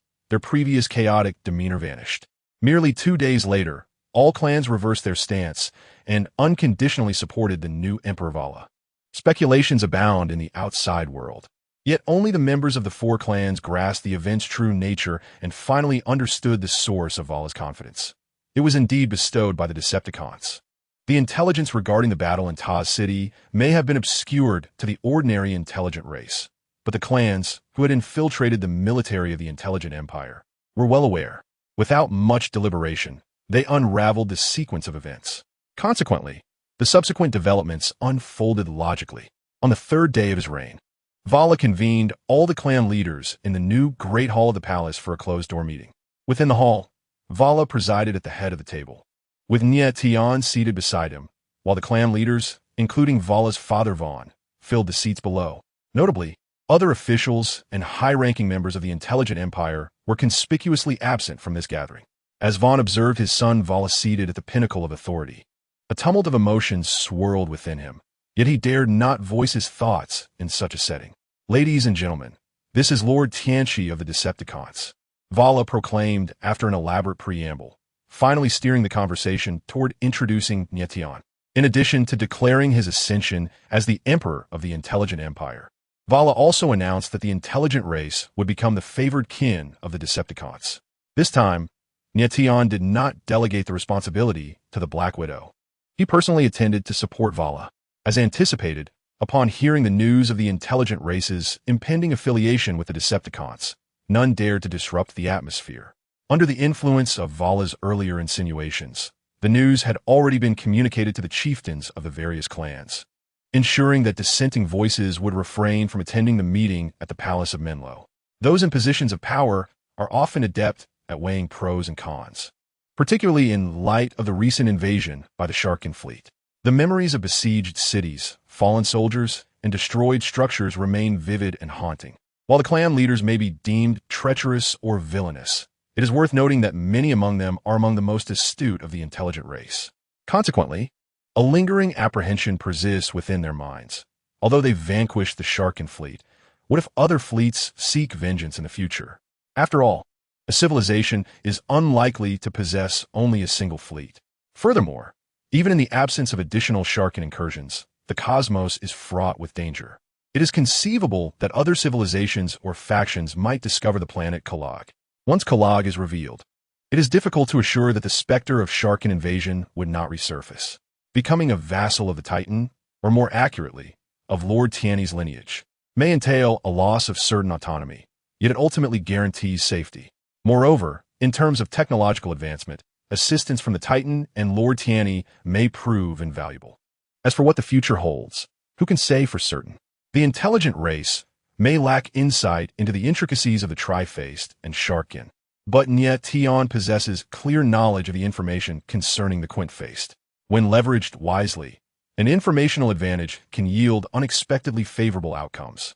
In addition, Lord Tiani is poised to establish a space fleet, and indeed, Nie Tian is prepared to embark on the construction of spacecraft and the formation of a fleet. Disregarding the unqualified personnel and the forces of the intelligent race, millions of free laborers would prove more than sufficient to excavate the depths of Kalag. Why not utilize such resources? Otherwise, Nie Tian would find himself idly compelled to coerce Emu and forcibly elevate Vala to prominence, laboriously integrating the intelligent race into his fold. The presence of hundreds of thousands of intelligent soldiers is but one facet. The primary objective is to transform the industrial planet into his personal shipyard. However, despite Kalag's abundant resources, the shipbuilding technology of the intelligent empire is lamentably inadequate, with few competent shipyards available. Therefore, it is imperative to first construct a shipyard suitable for Cybertronian vessels, akin to those on the TriStar. Speaking of the TriStar, Nie Tian initially intended to leverage resources acquired from extraterrestrial realms to revive the shipyards there. Yet, as is often the case, plans are subject to unforeseen changes. Now, better alternatives have emerged, rendering the TriStar and its shipyards inconsequential.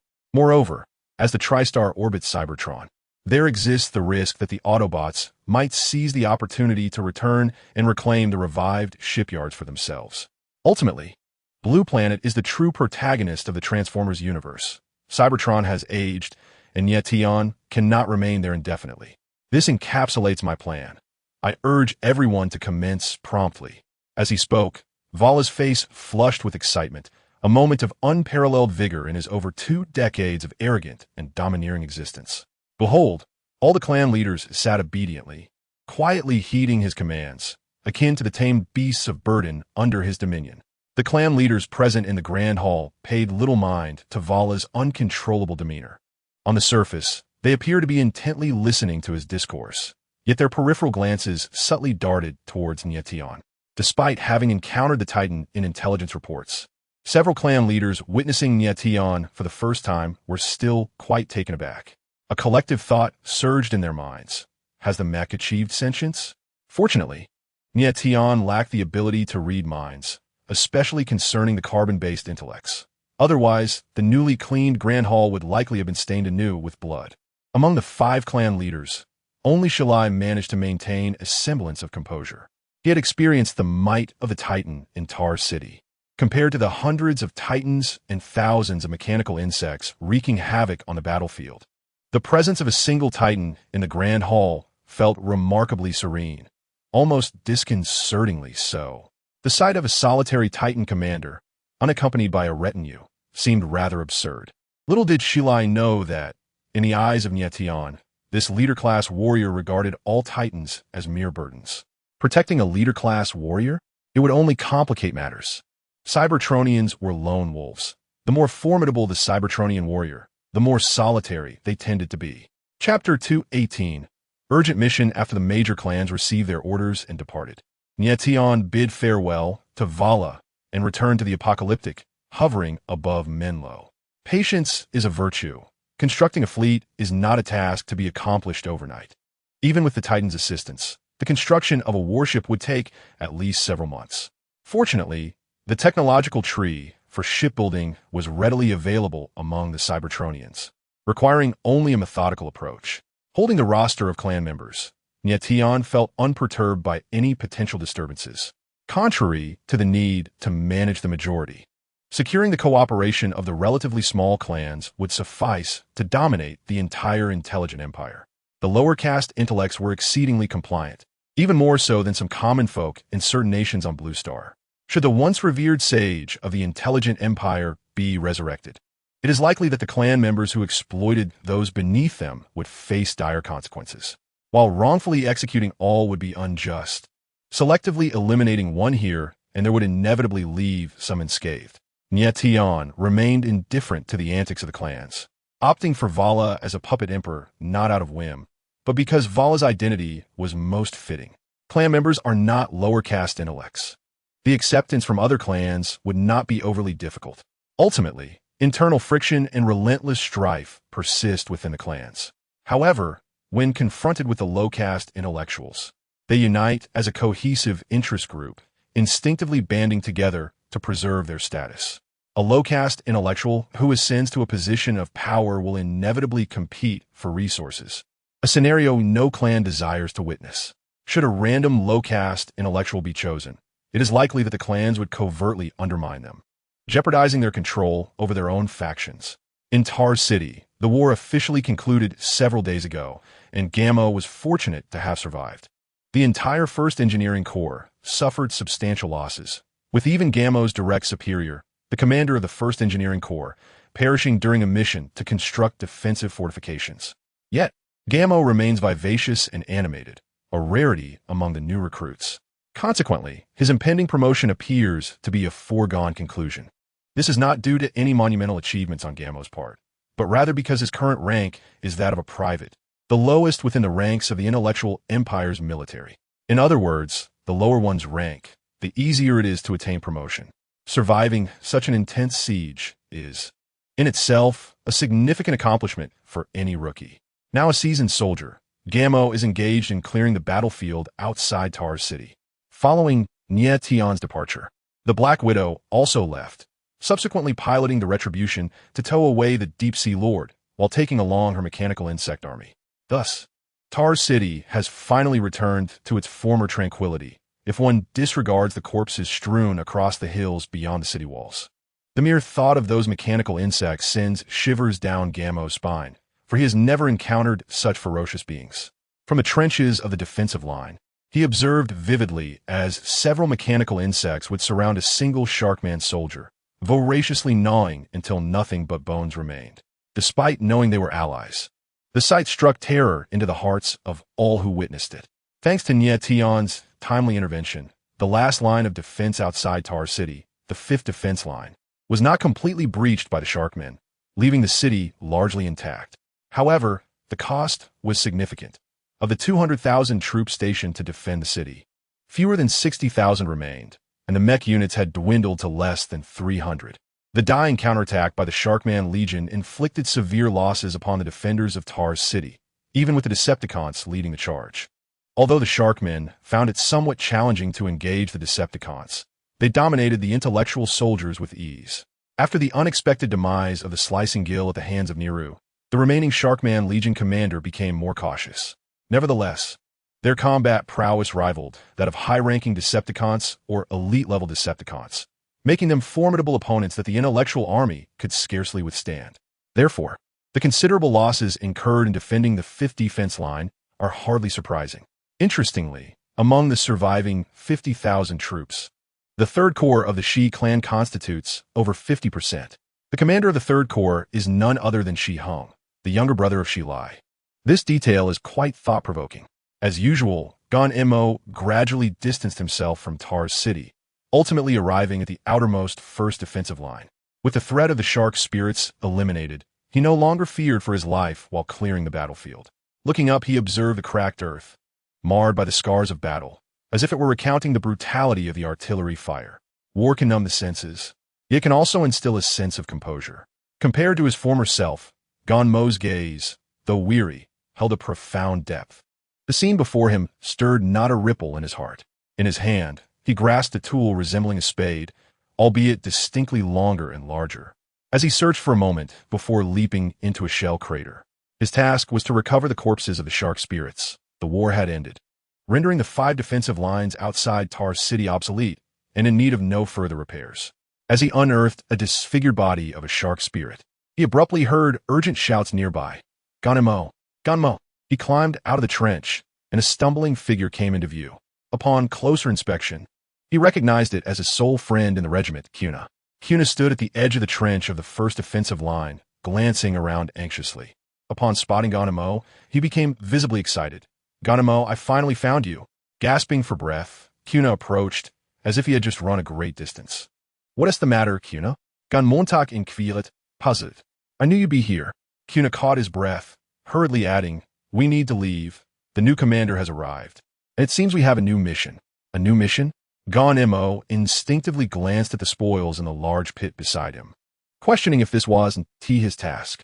Kuna noticed the confusion in Gan Mo's eyes and followed his gaze, instantly displaying a look of disdain. Forget about those shark spirits on the front line. Reinforcements will be dispatched from the rear to handle them. We need to get out of this wretched place. Leave? Gan Mo was momentarily taken aback, unable to process it before being pulled away by Kuna. Though of similar age to Gan Mo, Kuna was a seasoned veteran, if one only considered the years of service. He was adept at self-preservation, which, in simpler terms, meant he valued his life. During missions to repair defensive fortifications outside the city, he was always cautious, never risking himself under enemy fire. Even though this seemingly timid behavior often drew ridicule from his comrades, Kuna remained unfazed, responding with the adage that only by surviving could one continue to serve the Empire. This seemingly flimsy excuse was, in fact, the primary reason for his survival in a siege where the casualty rate exceeded 75%. Reluctantly tugged along, Gan Mo followed Kuna back to Tars City. As soon as Ganmo entered the city gates, he was greeted by the hurried movements of his colleagues within. Each individual appeared to be racing against time, engaged in some unknown urgency. Kuna, what has transpired? Gammo sought to inquire about the sudden changes that had unfolded in such a brief period. However, to his dismay, Kuna disregarded him entirely and hurried off in another direction. Reluctantly, Gammo had no choice but to follow Kuna. Ultimately, the two arrived at Taz Square, a gathering place bustling with numerous troops. To Gammo's surprise, not only the 1st Engineering Corps of the 3rd Sia Corps was present, but also engineering divisions from the other 3 major corps. Commander, Gammo has been located, Kuna announced as he approached an officer from the 1st Engineering Corps, raising his arm in salute. The officer reciprocated the gesture, placing his right arm across his chest and responding, Gammo, Kuna, report in. Yes, Commander. Despite his confusion, Gammo dutifully followed Kuna toward the formation of the 1st Engineering Corps, instinctively positioning himself in a long vacant spot. Many other engineers, akin to Gammo, had also been urgently recalled from the 3 major corps and hastily formed ranks. Clearly, the new assignment Kuna referred to was an unexpected and highly significant task. Having endured so much, Gammo had shed his previous shyness, and, after glancing around at the unfamiliar faces that had suddenly appeared, he nudged Kuna. Kuna, do you have any insider information that you intend to share? Keep your voice down, Kuna whispered, leaning closer and fixing his gaze ahead. Have you heard of the Decepticons? Of course, Gammo nodded, fully aware not only of their existence, but also that his people, the G tribe, were now under the patronage of the formidable Lord Unicron. Just days prior, they had been incredulous upon receiving the news, but hearing the voice of the new Emperor Vala over the broadcast left them no choice but to accept the reality. Though confused, they recognized that the will of the Empire's rulers, particularly that of their new Emperor Vala, was not something they could defy. I've heard that our mission this time is related to the Decepticons. We are to construct some kind of shipyard. A shipyard? Gammo pondered, somewhat perplexed. What is that? I don't know, Kuna admitted, shaking his head. Unlike Gammo, he did not possess an insatiable curiosity to clarify every detail. As Gammo and Kuna engaged in their hushed conversation, they remained oblivious to the small black dots that had suddenly appeared on the horizon, growing ever closer. It was not until these colossal vessels hovered above Taz Square that they realized the enormity of what was approaching. Isn't that a ship from a Sharkman? Gammo questioned, a mix of certainty and doubt in his voice. Indeed, Kuna replied with a hint of nostalgia. However, these ships are vastly inferior to the battleship we encountered that day. You see, after the Sharkman fleet was annihilated under the command of the Black Widow, all remaining vessels were seized by her. Although this signifies that Nie Tian possesses a ready-made fleet, the vessels of the Shark Elite fleet are not tailored for the imposing Decepticons, rendering many aspects quite unfriendly to their grand stature. Operating them for combat is virtually impossible. They can merely be utilized for errands. For instance, several Shark Elite transport ships descend from the heavens, and a menacing mid-level Decepticon leaps down from the deck of one of the transport vessels, accompanied by 4 junior Decepticons. Additionally, several officials from the Intelligence Empire emerge from the hatch. Are we all prepared? One official from the Intelligence Empire approaches the 4 engineering teams, who stand at attention in the square. Even Kuna and Gammo dare not whisper among themselves at this moment. We are ready. The leaders of the 4 engineering teams do not recognize this new face from the military, but the rank on his shoulder, which is half a level higher than theirs, leaves no room for doubt. The official shows no inclination for pleasantries. After receiving the information he seeks, he discreetly nods to several other military officials and then turned back to say, "Good, let us board." The official's succinct manner, unlike the typical style of imperial officials, momentarily stuns the 4 team leaders, but they quickly regain composure and relay the boarding orders to their subordinates.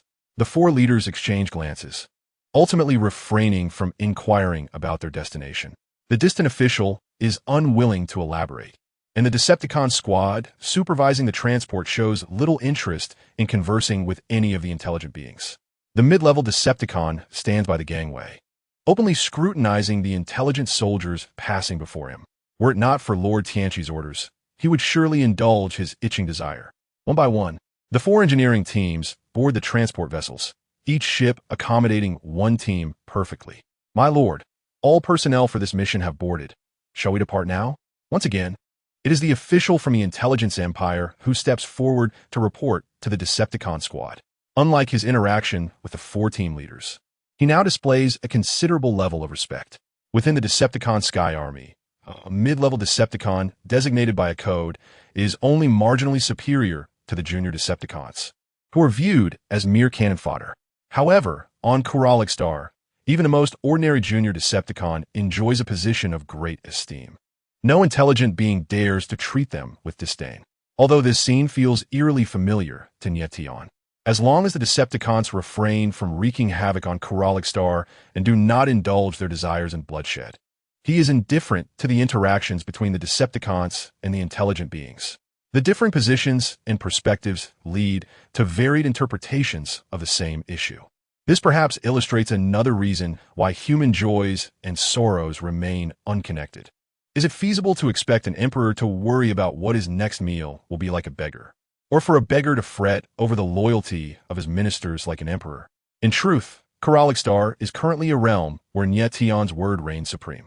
In Nie Tian's perception, both the Ji clan and the Ba Tian, who were merely his subordinates, while their loyalty paled in comparison to that of Sang-gu and his companions, it was impossible to treat them all equally. The hierarchy was evident. The distinctions in status were inconsequential. In simpler terms, they were all pieces of meat simmering in the same pot. The specifics of which piece absorbed more broth or which one was left deprived of sustenance were trivial. Their arrival and departure were both swift. The tails of 4 transport vessels erupted in flames, their robust engines propelling the heavily laden ships gradually into the sky. Following the completion of their errands, these vessels would not lie idle. They would be reworked and utilized to their utmost potential. On the deck, Gamma and Cuna queued to enter the internal troop compartments of the transport ships. Although they had ascended into the air, they felt no turbulence. Everything was as smooth as walking on solid ground. Each of the 4 vessels had a distinct destination. One ship, shortly after takeoff, veered away from the direction of Gamma and Cuna's vessel, while 2 others gradually decelerated, eventually falling behind and vanishing from sight. Time slipped by unnoticed within the troop compartment filled with soldiers, enveloped in a heavy silence. None could ascertain their destination, even the Ba Tian who had made an appearance, causing considerable unease among the new recruits, who feared that this journey might be a one-way trip. After the war's conclusion, the personnel of the 4 engineering teams were promptly replenished, which explained Gamma's previous encounters with numerous unfamiliar faces. Suddenly, as the oppressive silence became unbearable for most aboard, the transport vessel executed what seemed like an abrupt halt, followed by a familiar command ringing out. Stand up, form ranks. The pilot, lacking finesse, whether Ji clan or Ba Tian who, managed to land the vessel despite its swaying, ultimately achieving a successful touchdown. Following the main group, Gamma and Cuna disembarked. Their eyes immediately fell upon a dilapidated city. It was a place with scarcely a standing structure, marred by the marks of laser corrosion. At the city's heart loomed a vast factory, surrounded by countless workers toiling industriously, while immense machines, unlike anything they had ever seen, traversed in and out of the city gates. Further afield, a few towering Ba Tian who figures appeared to stand guard, leaving one to ponder whether they were there to protect or to oversee. Is this Zealand's city? Gamma recognized the city before him. Positioned at the southernmost tip of the empire, Zealand City was isolated, with no other cities in sight for 1,000 miles. It was rich in various metal ores, including bismuth, platinum iron, and lead steel, serving as a crucial resource stronghold for the empire. Once heavily fortified, that now seemed a mere jest. Without the Ba Tian who, the fate of Taz City might not have fared much better than that of Zealand. All personnel, heed the command. Gamma did not await Cuna's response, but was instead met with the order from the new commander. The new commander bellowed at the top of his lungs, instructing them to assist in the task at hand. The voice was intermingled with the deafening roar of machinery, and although Gamma struggled to comprehend every word, he discerned a few crucial explanations. He began to grasp the reason for their sudden deployment. Indeed, as the well-informed Cuna had indicated, they were to engage in their most proficient endeavor, constructing a shipyard capable of manufacturing spacecraft. How remarkable it was to have a shipyard that could build spaceships.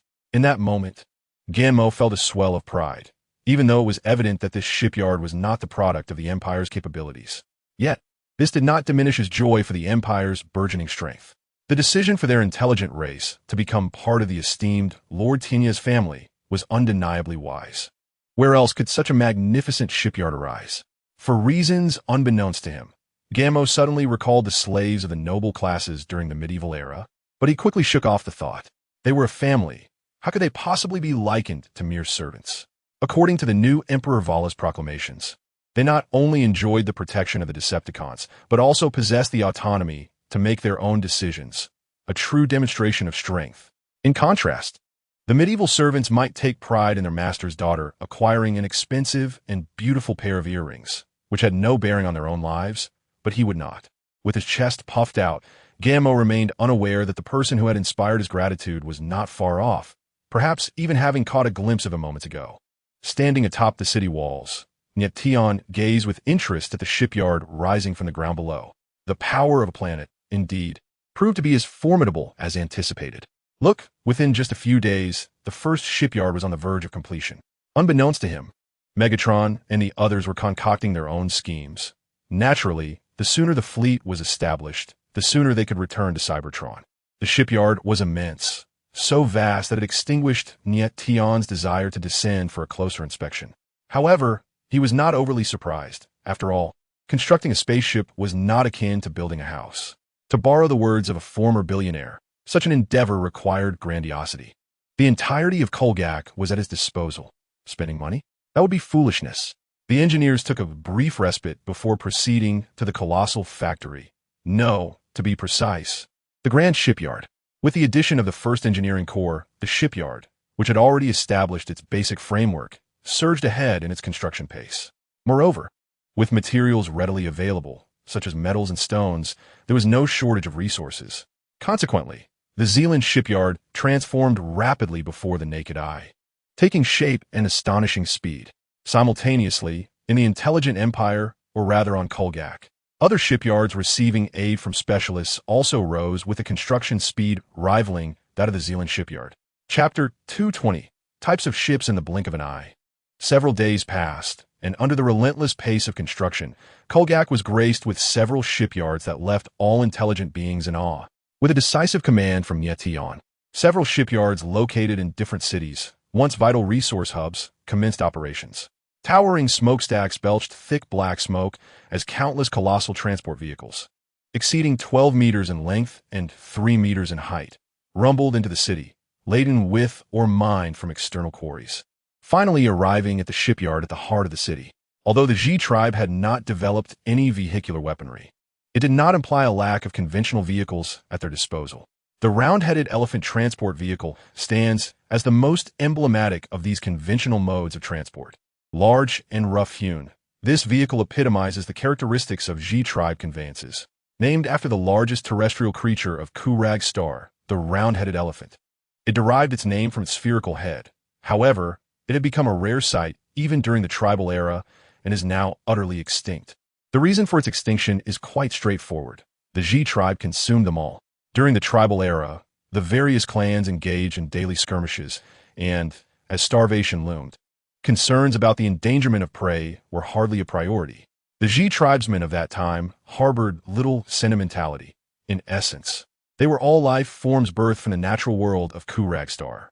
The principle of survival of the fittest remains an immutable universal law. As for the contemporary calls for egalitarianism, such as the protection of species akin to the round-headed elephant, which have not yet been entirely eradicated, or the liberation of pack animals to return to the western wilderness of Kurag star, these notions are merely luxuries afforded after one's hunger is satiated. During this period, Nie Tian remained industrious. After a thorough inspection of the shipyards, he began organizing blueprints, categorizing the Cybertronian spacecraft from the Cybertron technology tree. According to his plan, aside from a flagship battleship, the Punishment, the fleet's vessels could broadly be classified into cruisers, destroyers, frigates, troop transports, and the smallest attack ships. This categorization was not a mere whim on Nie Tian's part, but rather information gleaned from the three-faced beast prior to his appropriation of knowledge. The five-faced monster evidently represented a mature cosmic civilization, the level of which remained uncertain, yet Nie Tian surmised it likely did not exceed a third tier. Otherwise, the Cybertronian rebellion, covertly supported by Master Titanium, would not have succeeded in driving them away. After more than 10 days, Nie Tian had meticulously organized the blueprints. Battleships, typically the flagships of a fleet, may also be referred to as carriers. Despite minor variations due to differing species, a unifying characteristic is their immense size and strength, each equipped with planet-level offensive weaponry. Cruisers serve as the backbone of the fleet. As their name suggests, cruisers can independently conduct long-range operations, boasting comprehensive weapon and defense systems. In a certain sense, cruisers represent the primary offensive force within the fleet, shouldering a significant portion of the firepower. Destroyers primarily fulfill the close defense responsibilities of the fleet, specializing in intercepting enemy aircraft and reconnaissance vessels, and possess a high degree of maneuverability. The escort vessel, as its name implies, serves to protect the mothership, often shielding it from incoming fire and sacrificing itself for its preservation when necessary. The manufacturing cost of escort vessels is relatively low, though this frugality is only in comparison to other types of ships within the fleet. These vessels are equipped with various jammers and defensive mechanisms, typically positioned around the mothership during navigation and combat, with their primary objective being to disrupt enemy attacks and thwart potential boarding actions. It is noteworthy that the escort ship is armed solely with a main cannon, rendering its offensive capabilities quite limited. It is, in essence, a vessel crafted exclusively for defensive purposes. Among the diverse classifications of ships, only the troop transport maintains a singular function. The final category, the attack ship, is fundamentally a hybrid of a rapid response vessel and a multifunctional craft. It is primarily utilized for assault operations, capable of carrying a contingent of soldiers while possessing formidable long-range bombardment capabilities, truly a versatile asset. Its sole drawback is that when engaged in both offensive and defensive roles, the vessel lacks any pronounced specialization. The attack ship encompasses various variants, including raiders, strike ships, and assault vessels, alongside reconnaissance ships designed specifically for scouting missions. Their dimensions vary significantly, with the largest being only half the size of an escort vessel, and the smallest even smaller than a Decepticon's infantry vehicle. It is essential to recognize that the escort vessel, being a cost-effective and mass-producible craft, has its size reduced to the utmost limits. The escort ship serves as the fleet's human shield, absorbing attacks on behalf of the mothership in times of crisis, essentially a disposable resource, constructed with materials that prioritize economy. Consequently, the attack ships, which are less than half the size of escort vessels, are inherently incapable of being equipped with defensive systems. And even their engines lack the capacity for spatial jumps, necessitating their movement in tandem with the fleet. They are often housed within the mothership's hangar, only deployed during combat, resembling the carrier-based aircraft seen on aircraft carriers. To Nie Tian, these seemingly complex yet fundamentally clear classifications of vessels opened his eyes to a new perspective upon first encounter. However, with the wisdom gained from his previous life, he perceived the complete Cybertronian fleet as an aircraft carrier formation, swiftly grasping the concept. One operates in the skies, while the other navigates the waters. Fortunately, aside from the flagship, the deep-sea sovereign, the Shark Spirit fleet consists mainly of inconsequential troop transports. Otherwise, they might have faced significant peril. The triple-fanged entity seemingly recognized that the intelligent empire lacked any space-based military capabilities that could pose a threat to the fleet, with only one capable flagship amidst a collection of fragile troop transports. Constructing spacecraft is a labor-intensive endeavor, particularly when the required quantity equates to that of a fleet. Nie Tian distributed the blueprints to several shipyards and dispatched engineers from the Decepticon Air Force to provide guidance and assistance.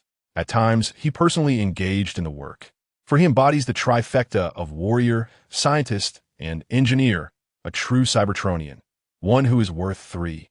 Dense, black smoke billowed from the shipyard's chimneys, as if narrating the fervent activity within the factory.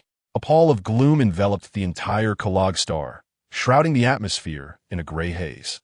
Regardless of how advanced the technology, it still necessitated the most primitive material processing procedures. After a month of fits and starts, the first corvette was successfully berthed. Witnessing the vessel ascend into the sky, the inhabitants of the shipyard, who had never before encountered such a spectacle, erupted into jubilant cheers, their spirits soaring. Each individual chattered excitedly as if under the influence of battlefield stimulants, Look, we have achieved this. Although the ownership and operational rights of the ship bore no direct connection to them, it was not entirely irrelevant, for they had indirectly received a promise of yet-to-be-realized spacecraft technology. Days prior, Nie Tian had assured Vala that before departing from Kalagstar, he would provide him with a set of technologies for building spacecraft. In Nie Tian's view, the intelligent beings were, after all, his kin, should they remain too weak. It would ultimately tarnish his own reputation. Moreover, Kalagstar must remain vigilant against the potential resurgence of the quintuple monsters. He had not forgotten the loss of a shark spirit fleet, nor the existence of the crocodile spirit and lizard spirit fleets under the command of the quintuple monsters. Given the insatiable greed of these entities, who seemed eager to plunder Cybertron, it was highly probable they would not spare Kalagstar. The recurrence of a fleet invasion was merely a matter of time. In the vast cosmos, resource-rich planets were finite. Once occupied, what recourse would be left for others? There existed no principle whereby one civilization could develop at the expense of another. Following Nie Tian's verbal agreement, Vala, accustomed to the opulence of palace life, was overwhelmed with excitement.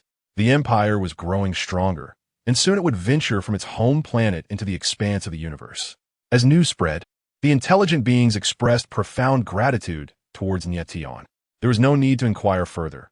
The benevolence of Lord Tianchi was a debt that could never be repaid.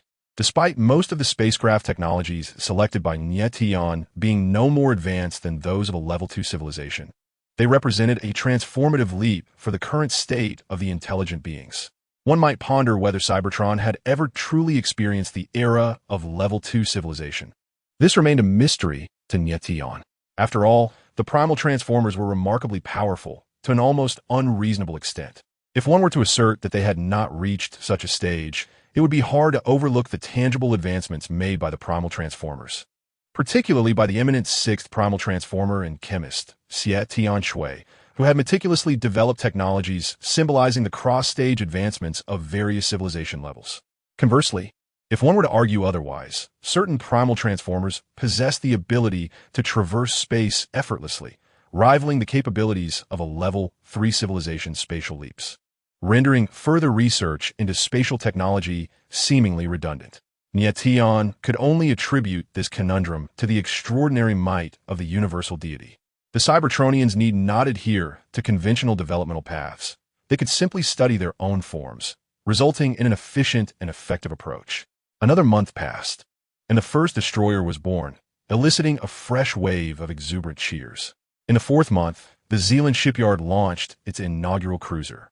Thus, after traversing the path from simplicity to complexity, the pace of spaceship manufacturing surged dramatically. 6 months later, 1 year later, and 2 years later during this interval, the Black Widow seemed to have vanished into thin air. Not only did she refrain from aiding Nie Tian at the Zealand shipyard, but the Decepticons rarely encountered her as well. In truth, the Black Widow was preoccupied with her grand designs. With Nie Tian's endorsement, she indulged her mechanical insects on the planet Kalag, allowing them to feast to their heart's content. This rare opportunity was aimed at cultivating over 10,000 fully developed mechanical insects. However, her plans were abruptly interrupted by Nie Tian, and the reason was straightforward. The fleet had been completed. Chapter 221. Departure from Zealand City, Zealand Shipyard. Several shipyards destined to continue shining brightly in the future bore simple and unrefined names, all named after their respective cities. On this day, as the last cruiser ascended from Zealand City, Nie Tian personally initiated the grand construction of the ships, officially declaring the endeavor at its end. Above the city, dozens of vessels, reminiscent of the punishment, hovered with an imposing yet fierce aura, exuding a profound sense of science fiction. If one were to overlook the Decepticons bustling in and out of the ships, the unknowing Xi tribe might mistakenly assume that Kalag was under siege by an alien civilization.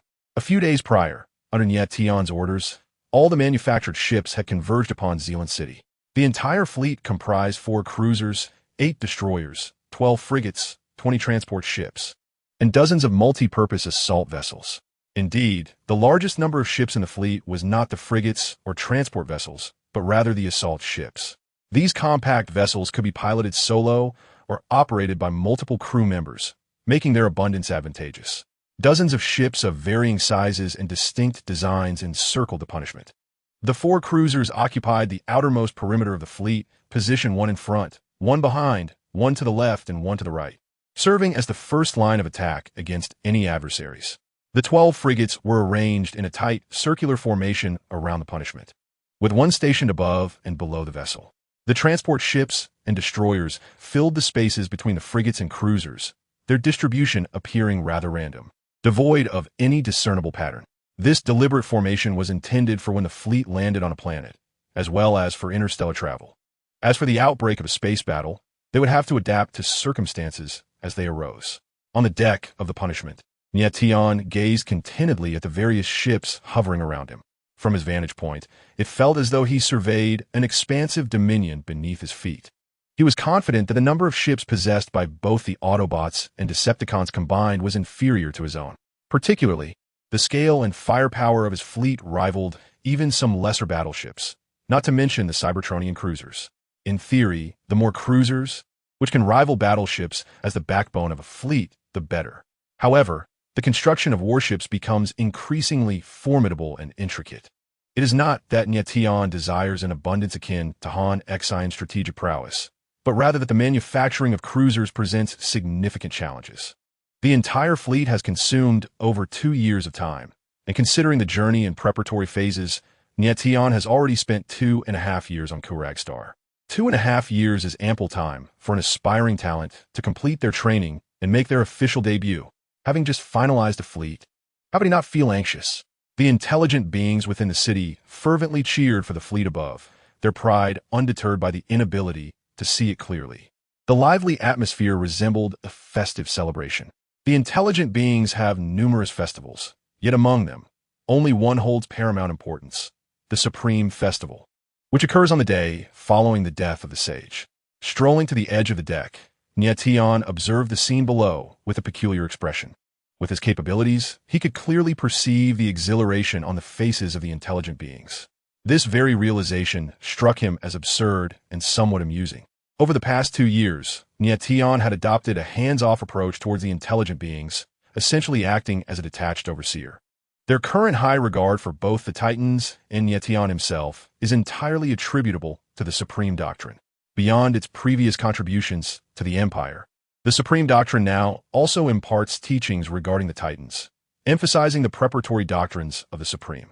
As Nie Tian observed the intelligent beings within the city, Black Widow arrived at Zealand City.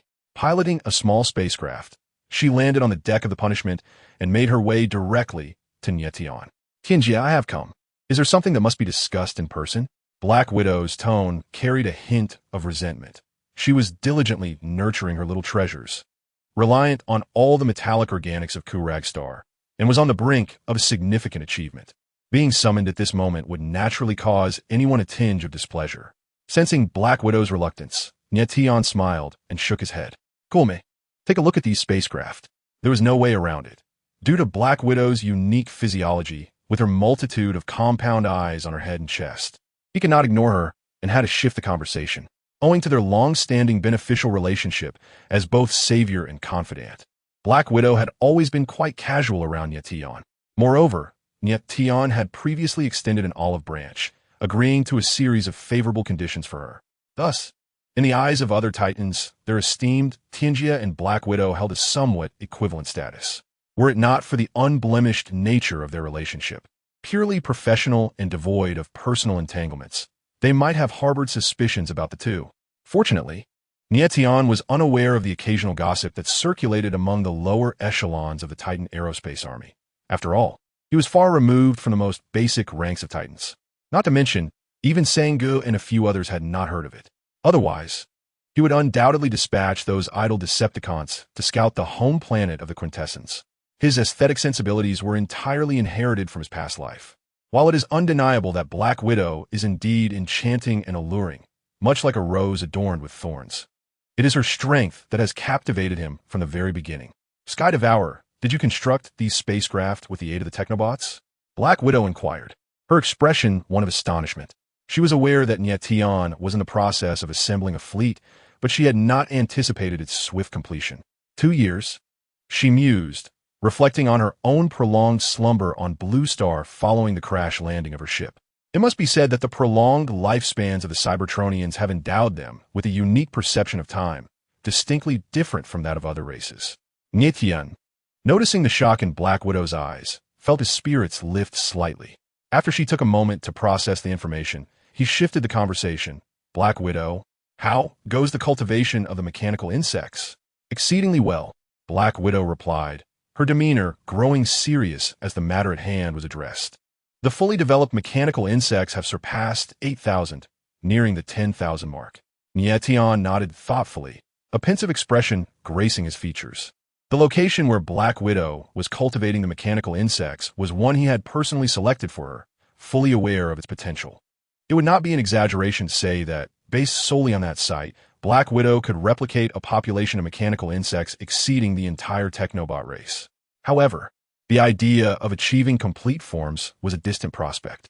Even with merely 1,000 fully developed mechanical insects, their combat prowess would be sufficient to trouble a commander-level warrior, let alone a leader-level warrior. I am preparing to depart from Culber Star and return to Cybertron, Nie Tian suddenly announced after a moment of contemplation. Depart? Black Widow was momentarily taken aback, followed by a look of hesitation. When will we leave? Nie Tian glanced at her, instantly discerning her thoughts. She was reluctant to relinquish such a resource-rich planet. Coincidentally, his forthcoming plans would likely align with Black Widow's intentions. I am ready. We can depart at any time. Pausing, Nie Tian fixed his gaze on Black Widow and spoke with earnest gravity. Black Widow, I need you to remain on Culber Star in my stead. You are surely aware of the planet's value, and Song of Death along with the Decepticon Air Force aboard the Reprisal will remain to assist you. The example of resource depletion on Cybertron was still fresh in his memory. Culber Star, whether in terms of the planet itself or the Technobots who had become part of his kin, was not something Nie Tian could afford to abandon lightly. He required someone to guard this world in his absence, and Black Widow was the individual he had chosen, with both strength and status sufficient for the task. She was the most suitable candidate under his command. Should time pass and Black Widow entertain other notions due to the distance, Song of Death would ensure he was promptly informed. In the past 2 years, aside from constructing spaceships, the planet Kurag has been inundated with countless Decepticon bases, and interstellar communication has become a trivial matter. Calculating the time, he has been away from Blue Star for nearly 3 years. Based on the timeline from the original narrative, it is uncertain whether the formidable Autobot leader made his appearance during Sam's university internship or after graduation. But it is likely that the Autobots are soon to learn of the long-ago crash of a Cybertronian ship on the moon. Before departing Cybertron, Megatron had entrusted him with a mission that he has far exceeded. Perhaps Megatron understood that with his ascension to a leader-class warrior, his strength and status had significantly elevated. Thus he refrained from issuing further commands. He has been roaming aboard the Nemesis for quite some time on Kurag without receiving any word from Megatron or Shockwave. A glimpse can reveal the entirety. Contemplating the imminent confrontation with Megatron, Nie Tian's expression turned pensive. In contrast, Black Widow displayed an air of indifference as a commander-class warrior. She deemed herself unqualified to concern herself with matters pertaining to the entire Decepticon faction. Black Widow, I entrust Kurag to you. If Vala does not seek your guidance, you need not pay him any mind. If possible, Nie Tian preferred that Black Widow refrain from meddling in the internal affairs of the Decepticon faction.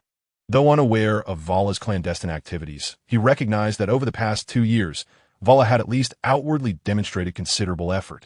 Perhaps during the time they were pursued by the Sharktican aboard the Deep-Sea Monarch, Vala's spirit was crushed, resulting in his current subservience to the Decepticons, rendering him a mere puppet emperor. Nie Tian was uncertain of the well-being of the Cybertronians, but for him and the Decepticons, it was undoubtedly a fortuitous circumstance. Chapter 222, Return to the Crimson Star. All right, Tianjia, I understand what must be done. With these words, Black Widow formally acquiesced to Nie Tian's request. Although she had long been aware of her inability to refuse, the distinction between a voluntary agreement and a coerced one often held significant weight. After deliberating on subsequent arrangements, Black Widow soon took her leave, hastily piloting the small spacecraft she had arrived in away from the Nemesis. She had to tend to her little treasures. Once Black Widow departed, news of Lord Tianjia's impending departure from Kurag began to circulate among the Decepticons.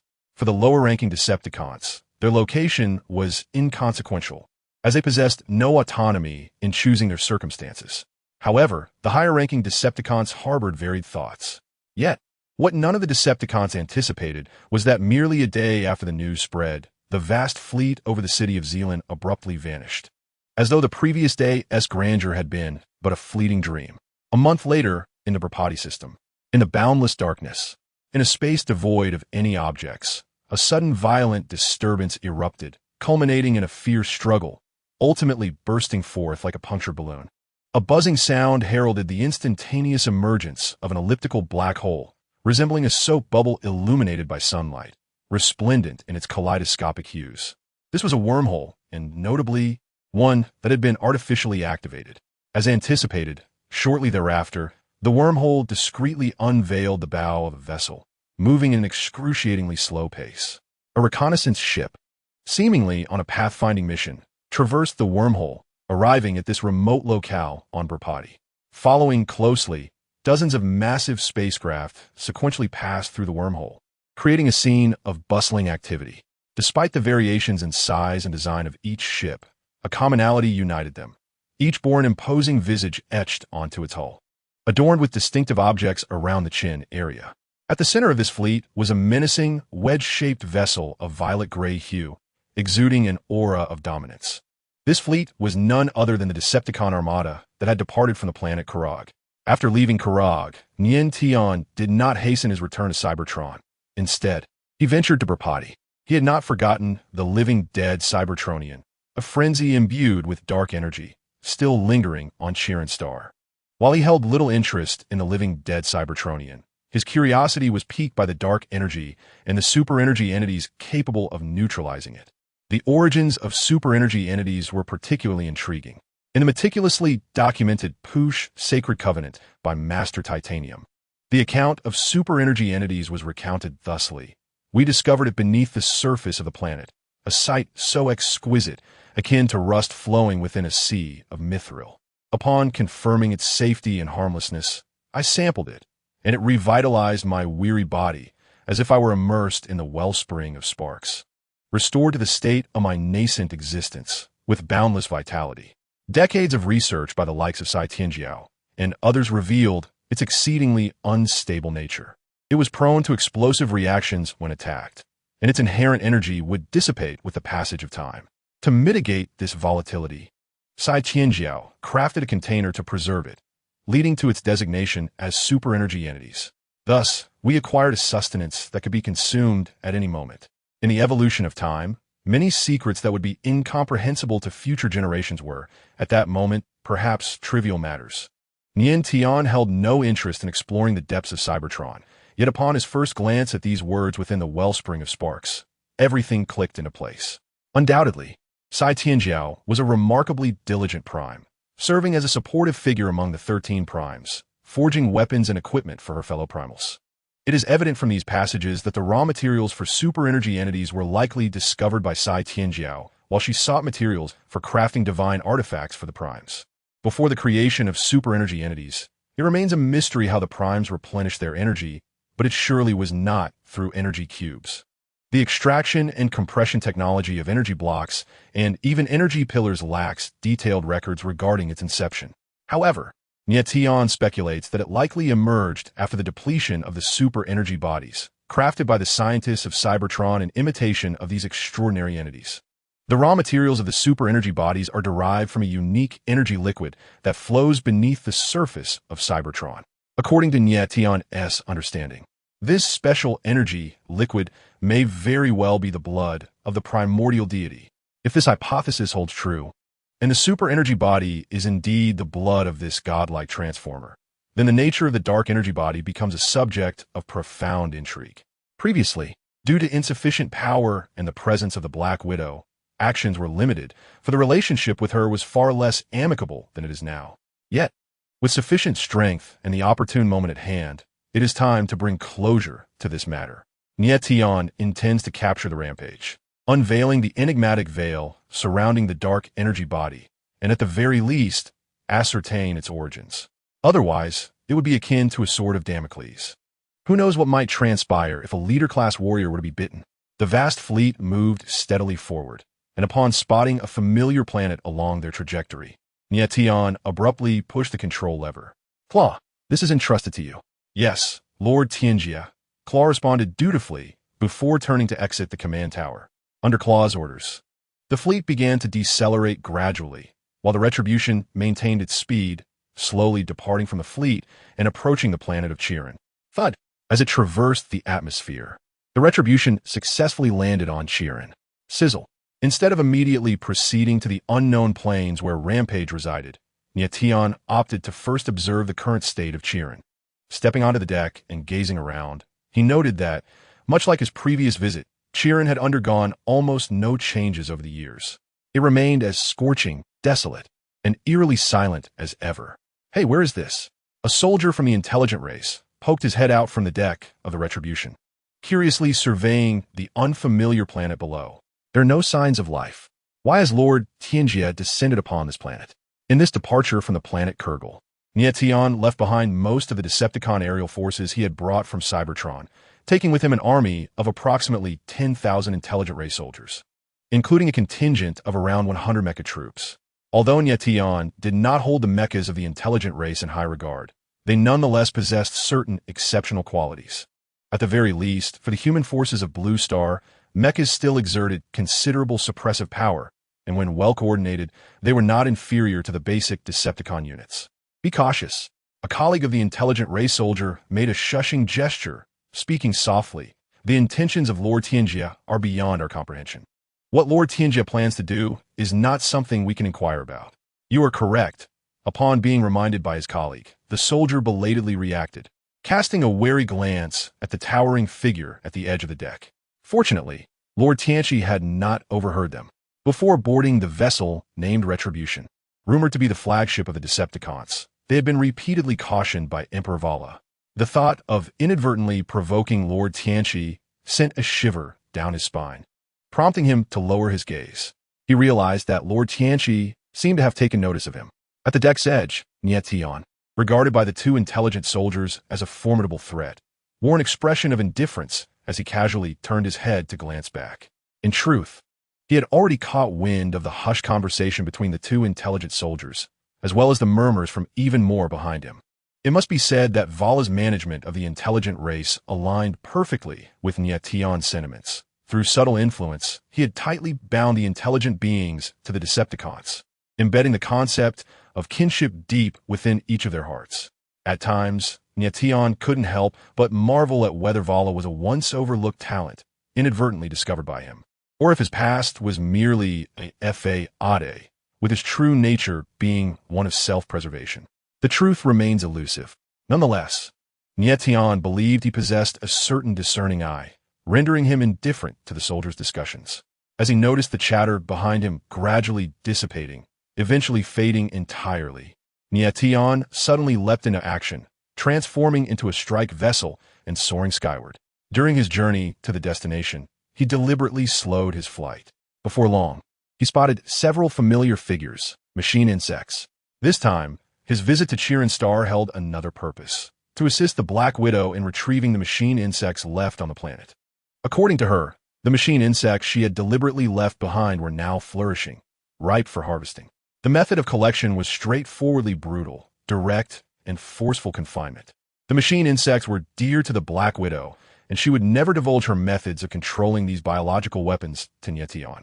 While he was curious, he was also reluctant to provoke her, especially since she was currently his most prominent general and the sole commander-level warrior under his command.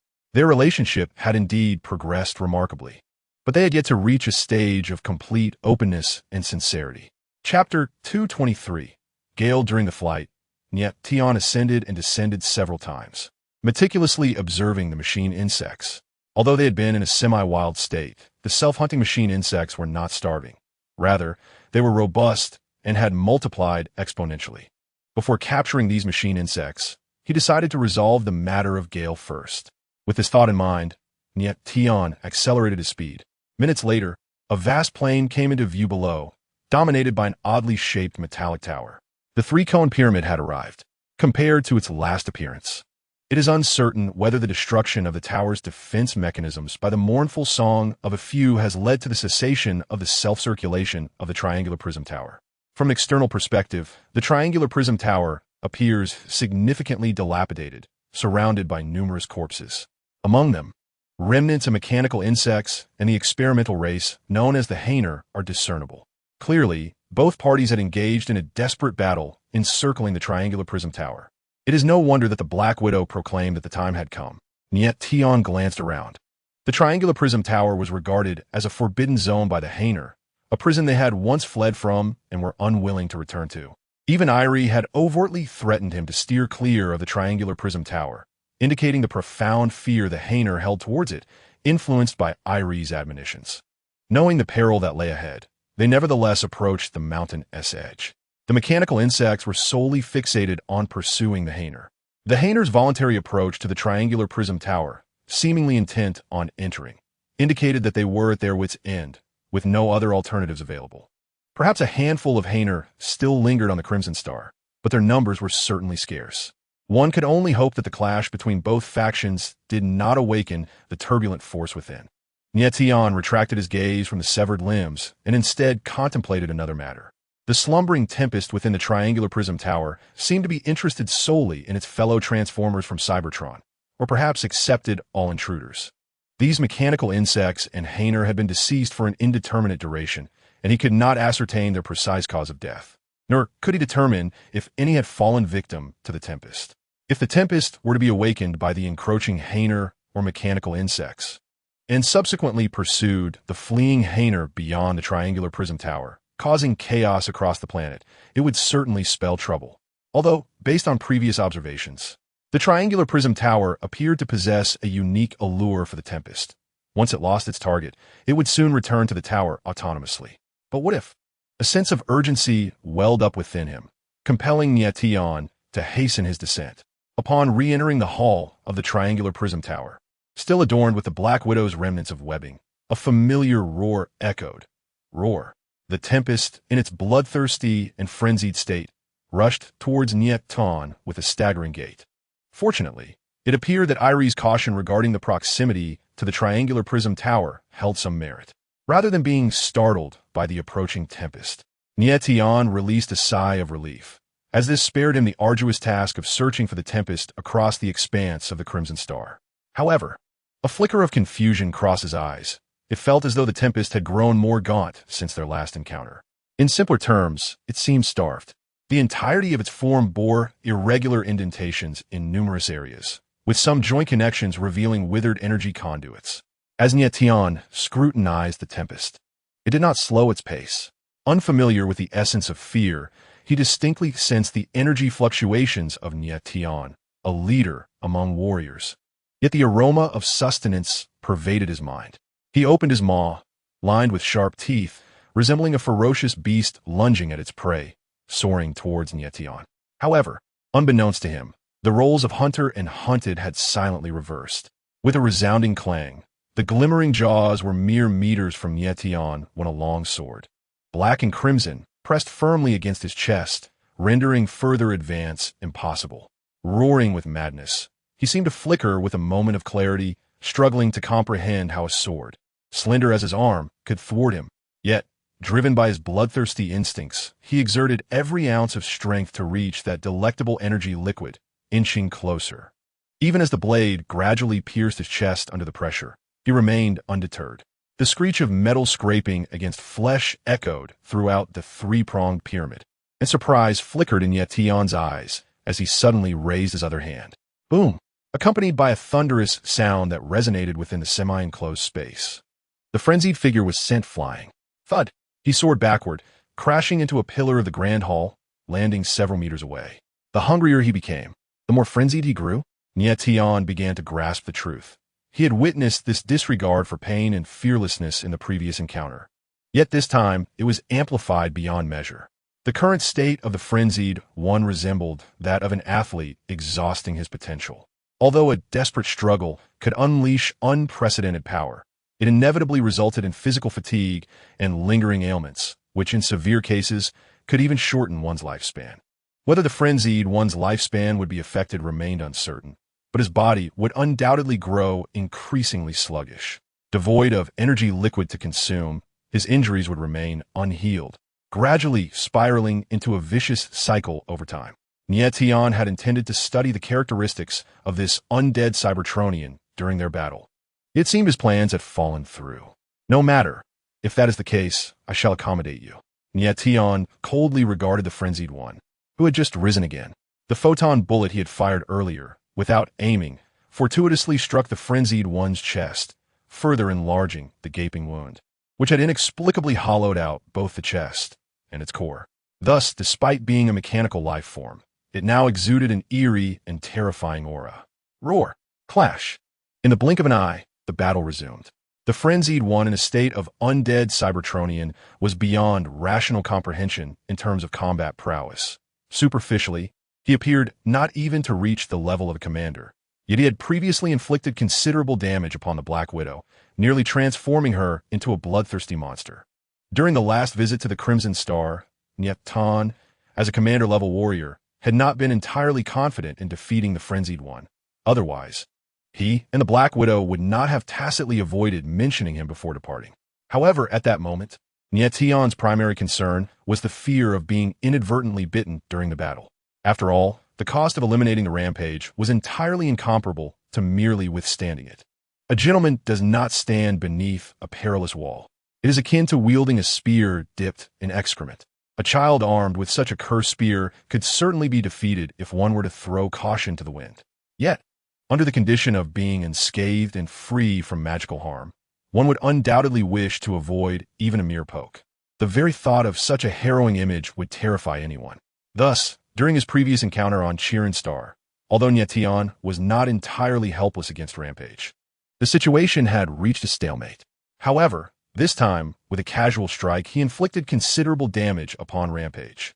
While this was partly due to Rampage's diminished state compared to their last meeting, it was sufficient to illustrate the vast chasm that exists between leader-class warriors and commander-class warriors. Not to mention that Rampage, despite possessing abnormally high defensive capabilities, was merely an elite-level vampire monster in terms of actual combat prowess during his lifetime.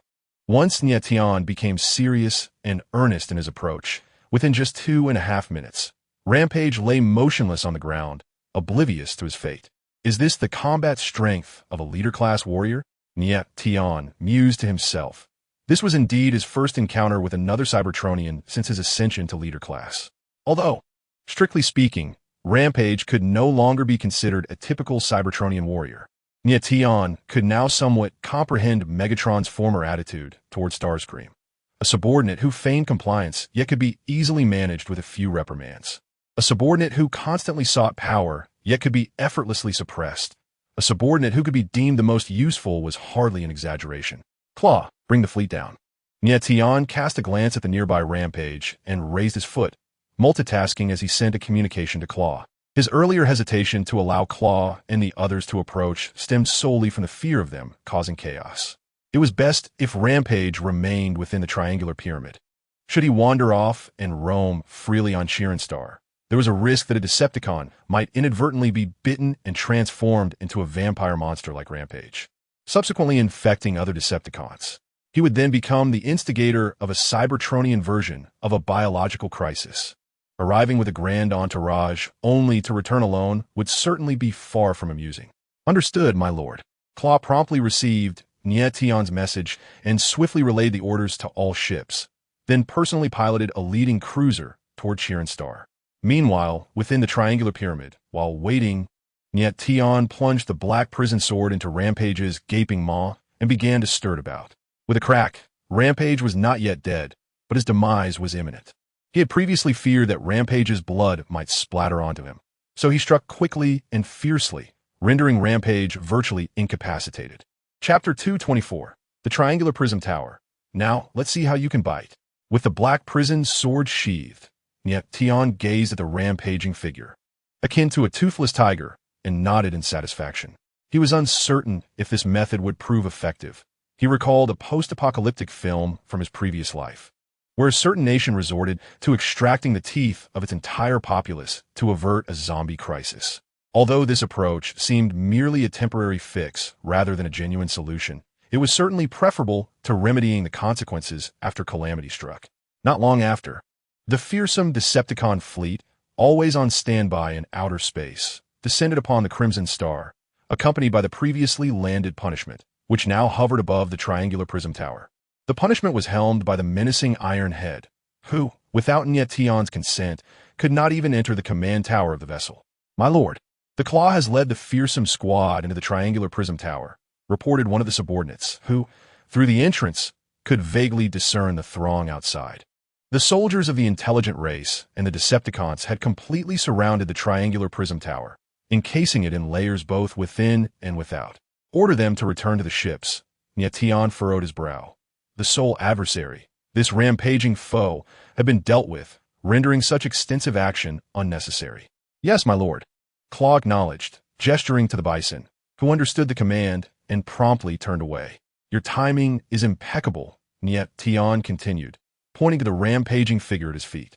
"Claw, find a secure location on the Punishment to confine this creature. You shall personally oversee its custody. Remember, no one is to approach it without my explicit permission, not even in proximity. Do you understand?" "Yes, my lord." Nie Tian's grave tone and piercing gaze caused Claw to suppress his curiosity, stifling the urge to inquire about the mechanical entity sprawled on the ground. It resembled their kind from Cybertron, yet a covert scan revealed no identifiable signals. It appeared akin to a heap of scrap metal, yet it bore all the distinguishing characteristics of their Cybertronian race. Claw found himself perplexed. During the Cybertronian Civil War, Claw was a notorious Decepticon, yet also a figure of great activity.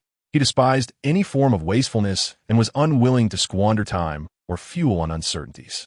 Those unfamiliar with him often mistook his demeanor for laziness, but those who knew him well understood he was merely biding his time.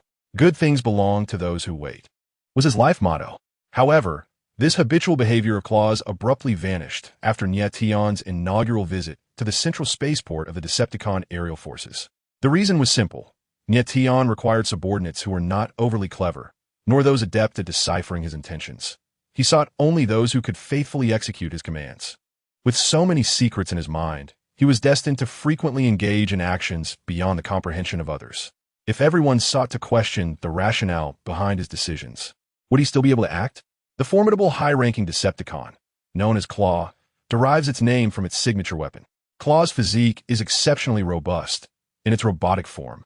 Its hands can transform into a pair of claws capable of generating powerful sonic shockwaves. These sonic claws can effortlessly tear through steel several inches thick, and the shockwaves produced can shatter any metal they come into contact with into crystalline structures. A mere touch is enough to obliterate, showcasing its unparalleled strength. As the core torso and head of the formidable entity, Claw is also outfitted with a double-barreled impact cannon, capable of launching high-explosive ordnance. After the menacing Decepticons dragged the barely conscious barrage away, Nie Tian's expression softened slightly. "Claw, there is one more matter." "Yes, my lord," Claw replied, bowing respectfully. "On the way here, did you encounter the mechanical insects of the Black Widow?" "I apologize, my lord," Claw admitted, a hint of embarrassment crossing its face. "I did not notice the mechanical insects you mentioned. En route, it had been eager to push the cruiser to its limits." With little regard for the circumstances on this planet, Claw had not detected the mechanical insects, and yet Tian chose not to dwell on it, instead tossing him a smooth metallic sphere. "My lord, what is this?" Claw inquired, puzzled as it examined the black metal orb in its hand. "This is a lure," Nie Tian explained with a calm demeanor. "When activated, it emits a special infrasound that only the mechanical insects can hear, drawing them in. However, the range of the infrasound is limited. You will need to make several trips with the Decepticons to capture all the mechanical insects on this planet. Capturing the mechanical insects would certainly not be as simple as herding pigs during a festival. Fortunately, the Black Widow understood this principle and provided Nie Tian with a lure. The mechanical insects on the planet Chiron typically reside underground when not hunting. Without luring them out, one might as well dig 3 feet into the ground. It is well known that insects possess biological traits such as phototropism and mimicry. While mechanical insects lack phototropism, they do exhibit a form of sound attraction. Although Nie Tian was uncertain of the specific methods the Black Widow employed to guide and control the mechanical insects, he surmised that the signal transmission must have a limited range. Given the considerable distance from Kurgag to Chirin, the Black Widow could not possibly still command these mechanical insects. By the way, Claw, if you encounter those grotesque beings known as the Hanians, do assist them in finding liberation. They were born of our Cybertronian kin and should perish by our hand. Yes, my lord. Claw was well aware of the experimental race that called themselves Hanians and was knowledgeable about the mechanical insects. Once on Kurgag, he had fought alongside the mechanical insects in Tar City, thus fully understanding their tactics. In his eyes, no mechanical insect could withstand a single strike from him. If one did, he would simply strike again. However, when the machine insects swarm in numbers exceeding the hundreds or even thousands, whether he can retreat unscathed remains an enigma. The exact count of machine insects on Crimson Pregnancy Star is uncertain, and Lord Tianya's mission may well cost many lives. Watching the claws depart, Nie Tian turned and ventured deeper into the triangular prism tower. Soon, he discovered a set of stairs angled downwards at a 45-degree incline in a corner of the hall. The bottom of the staircase was shrouded in darkness, obscuring what lay beyond.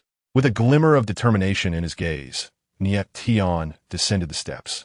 The last time Sang-gu and his companions entered the triangular prism tower, they failed to locate the Iron Fortress sacred artifact, but thoroughly searched the tower. According to Sang-ji's report afterwards, the upper section of this triangular prism tower bore an uncanny resemblance to those commonly found on Cybertron, save for the additional underground laboratory.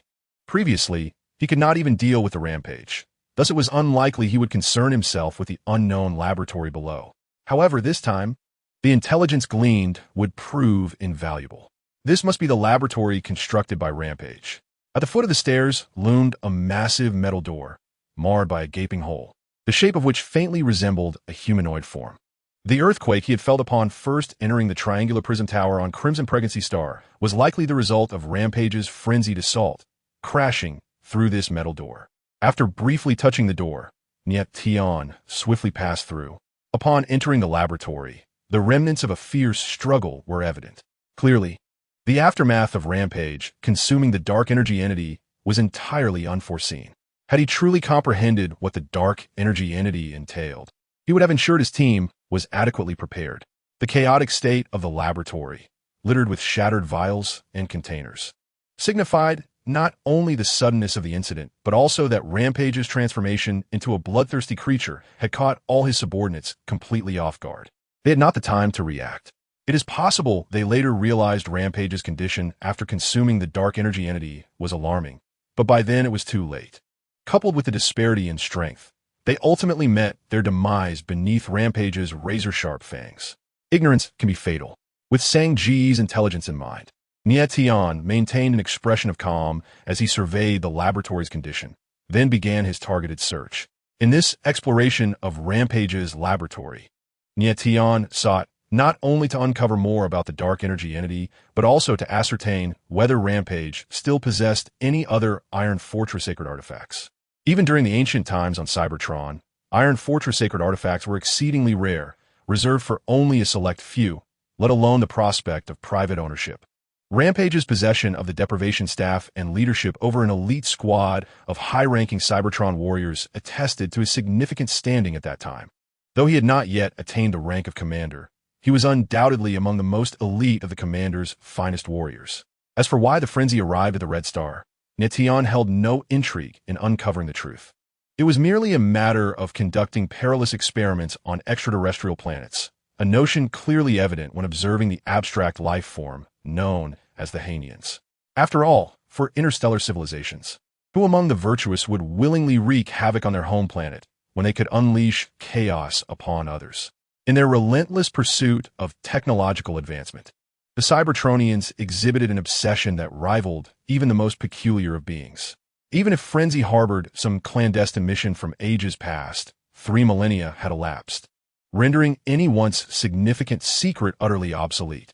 Hoping for some valuable insight, Nie Tian sighed and made his way to a relatively intact section of the laboratory. Engaging in normal communication with Frenzy, in his ghastly, vampire-like form, was evidently no longer feasible. Whether the memory crystals could be accessed remained an enigma. Thus, he could only seek clues from the available conditions.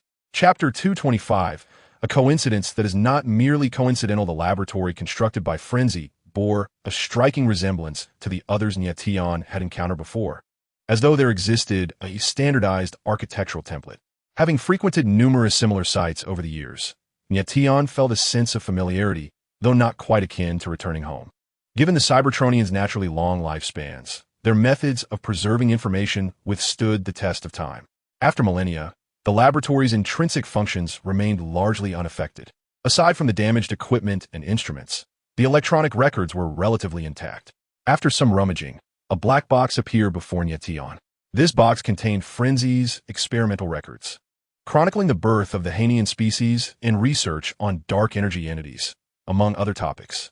However, there was not a shred of information regarding the Iron Fortress relics. It seemed that the quest to gather all the Iron Fortress relics was a formidable challenge indeed. After all, neither Megatron nor Shockwave possessed a single relic, and to have serendipitously acquired one was already fortunate enough. What more could one desire? Nie Tian felt a fleeting disappointment, but quickly composed himself, grasping the black box and importing the data into his system. Frenzy's identity, as he anticipated, was not merely that of an elite Cybertronian warrior, but also that of a scientist. However, Nie Tian found himself puzzled. According to Black Widow, if bitten by Frenzy, one would also transform into a vampiric creature. Yet, based on previous discoveries from the hideout in Irie, this assertion seemed somewhat untenable. After all, the 4 bodies he had examined were undoubtedly lifeless. There was no question of them becoming infected, as they had already met their demise. Could it be that certain conditions must be fulfilled post-bite to transform into a creature akin to Frenzy? Those bodies had been drained entirely, leaving not a drop behind. Yet they did not mutate into vampiric forms. Never mind. Once he returned to Cybertron, he could conduct an experiment to ascertain the truth. Not one to dwell on inconsequential matters. Nie Tian set aside his musings and began to scrutinize the symbols that had manifested before him. As I skimmed over the records pertaining to the failed experimental race of the Haina people, I delved into the research on dark energy entities. Meanwhile, outside the triangular pyramid, the fierce tiger commanded everyone to prepare. The claws instructed the formidable tiger to lead the other Decepticons in readiness, then extracted a small black metal sphere from his chest, activating it with an ingrained technique. With a click, the sphere floated into the air, vibrating gently before expanding and disassembling, ultimately transforming into a device resembling a large trumpet. This device, a manifestation of 2 divine technologies, spatial compression and mass conversion, had been employed by the Cybertronians in myriad ways. Beneath the sound generator stood a multitude of figures, including the serious face claws and the formidable team, along with numerous intelligent soldiers poised for action. Surrounding them were ships, with several cruisers raising their array cannons, revealing their ominous black muzzles. The plan of the claws was quite straightforward. The troop ship's cargo hold served as a natural prison. However, the claws were unaware that using a fleet to capture mechanical insects was akin to using a cannon to swat a mosquito. If the mechanical insects, hidden beneath the surface of the Crimson Star, possessed normal cognition, they would surely berate the claws for their overestimation. As the sound generator began its operation, accompanied by a buzzing akin to flapping wings, numerous small black dots emerged on the distant horizon, while something appeared to be rapidly approaching along the skyline. Drawn by the subsonic waves, the mechanical insects converged from all directions towards the plane where the triangular pyramid stood.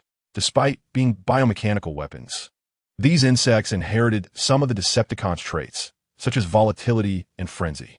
Logically, these uncontrolled, indiscriminate creatures should have regarded the Decepticons and the hovering ships as a sumptuous feast, unwilling to miss such an extravagant banquet.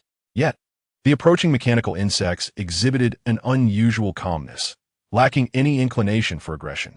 They appeared akin to a group on Blue Star renowned for their queuing prowess, forming an orderly line without haste. Quickly, lower the troop ship. While the claws could not fathom the peculiar situation, it did not hinder his ability to make the correct decision. One by one, the mechanical insects queued to enter the troop ship, and upon the last one disappearing within, the claws hastily ordered the hatch to be sealed. Is that it? The claws did not anticipate such an effortless mission. He glanced at the nearby tower-like structure and waved his hand, commanding, "All personnel aboard. Fierce Tiger, you and Ironhead remain here to await Lord Tyne, while the others accompany me to the next location. Depart." In truth, Black Widow's earlier statements were incomplete. The sound generator she provided to Nie Tian not only attracted the mechanical insects but also had the capacity to soothe their emotions, placing them into a state of serene indifference for a designated period. This seemingly trivial function was not disclosed by Black Widow to Nie Tian. Within the laboratory, silence reigned, interrupted only by the occasional hum of electrical currents, reminiscent of a scene that had remained unchanged for millennia. The only alteration was the change of its master. It is uncertain how much time had elapsed when, suddenly, a sigh echoed through the laboratory. Ah, so it is like this. Opening his eyes, Nie Tian revealed an enigmatic smile. He had gleaned a most intriguing piece of information from the furious research on dark energy entities. These entities were originally discovered within the solar system. Coincidentally, the planet where dark energy entities were found was none other than Blue Star. During the Grand Battle of the Ancients a million years ago, although only a scant few survivors remained, the other ancients, those who did not venture to Blue Star to halt the fallen ancients, had not been idle. Prior to the Grand Battle, of the 13 ancient Transformers, 2 had already perished, the Emperor Maximo and the Celestial Champion, slain by the fallen ancients.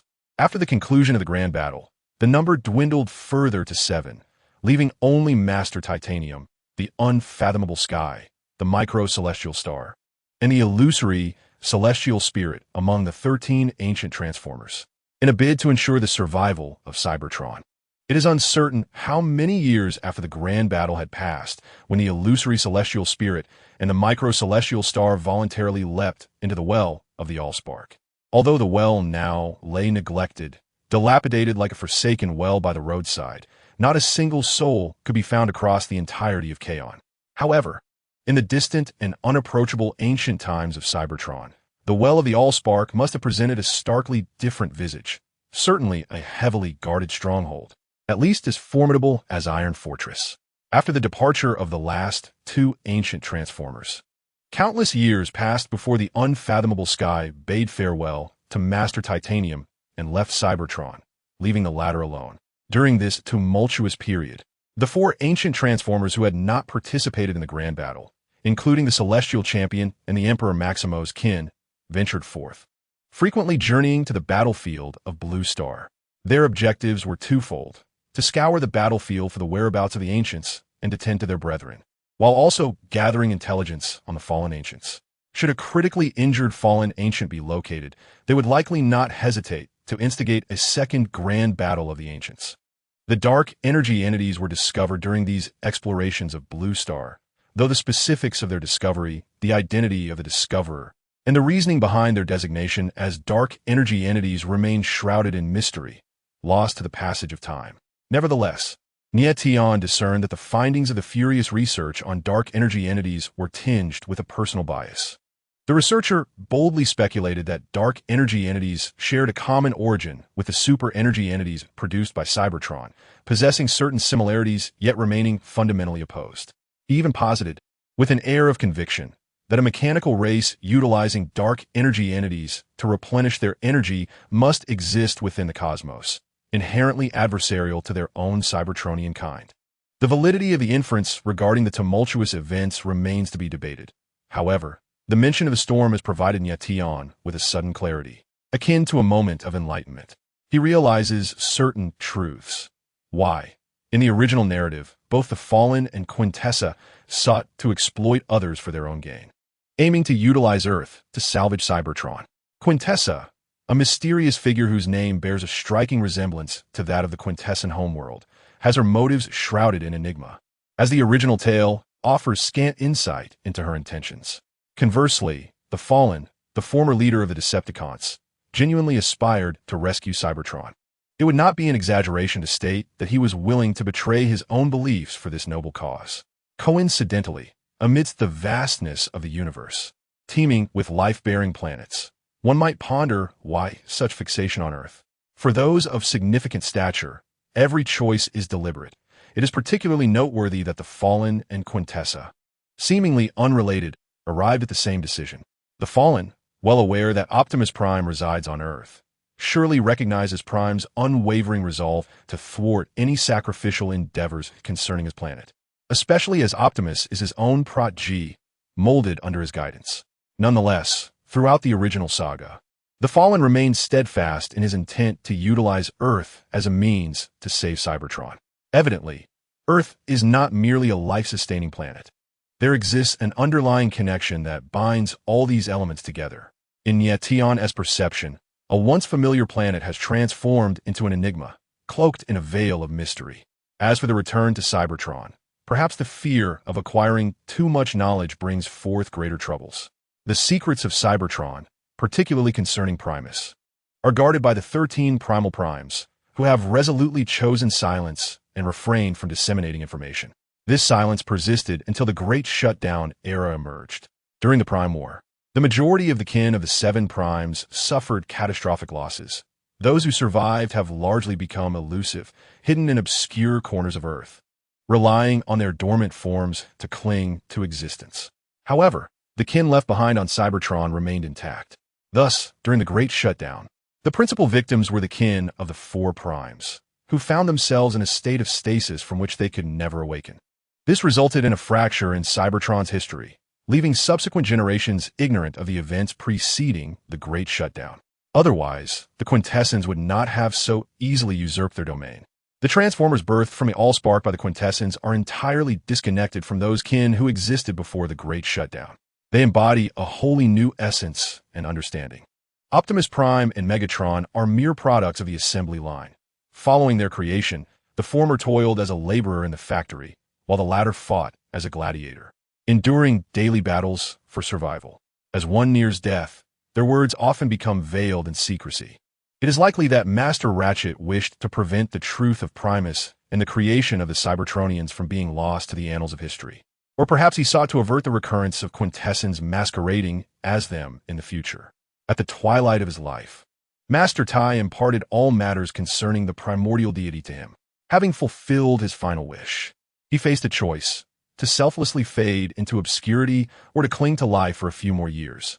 Master Tai provided an answer. Nie Tian could not embody the same fearless spirit of sacrifice as Master Tai, yet it did not hinder him from honoring his mentor's legacy. He vowed to safeguard this secret, ensuring that no one would ever learn the truth about Cybertron being a divine mechanical life form. Although it is likely that Master Tai's intentions were not entirely aligned with this notion. The concept of divine transformers was a classification devised by Nie Tian himself, where the supreme warriors corresponded to demigod transformers. After all, a transformer the size of a planet could, in a sense, be regarded as a deity. Among the records of the Rampage, an exceptionally intriguing term, zombie, emerged. The familiar term almost transported Nie Tian back to his previous life. Rampage's research into dark energy entities was far from fruitless. On the contrary, it was remarkably profound. According to Rampage's findings, the dark energy entities could indeed transform inorganic matter into aggressive mechanical life forms, as Black Widow had asserted. This was somewhat akin to the Seed of Fire, yet not entirely.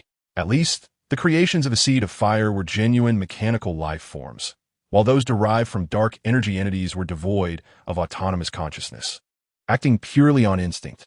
Rampage's research also unveiled several aspects not mentioned by Black Widow.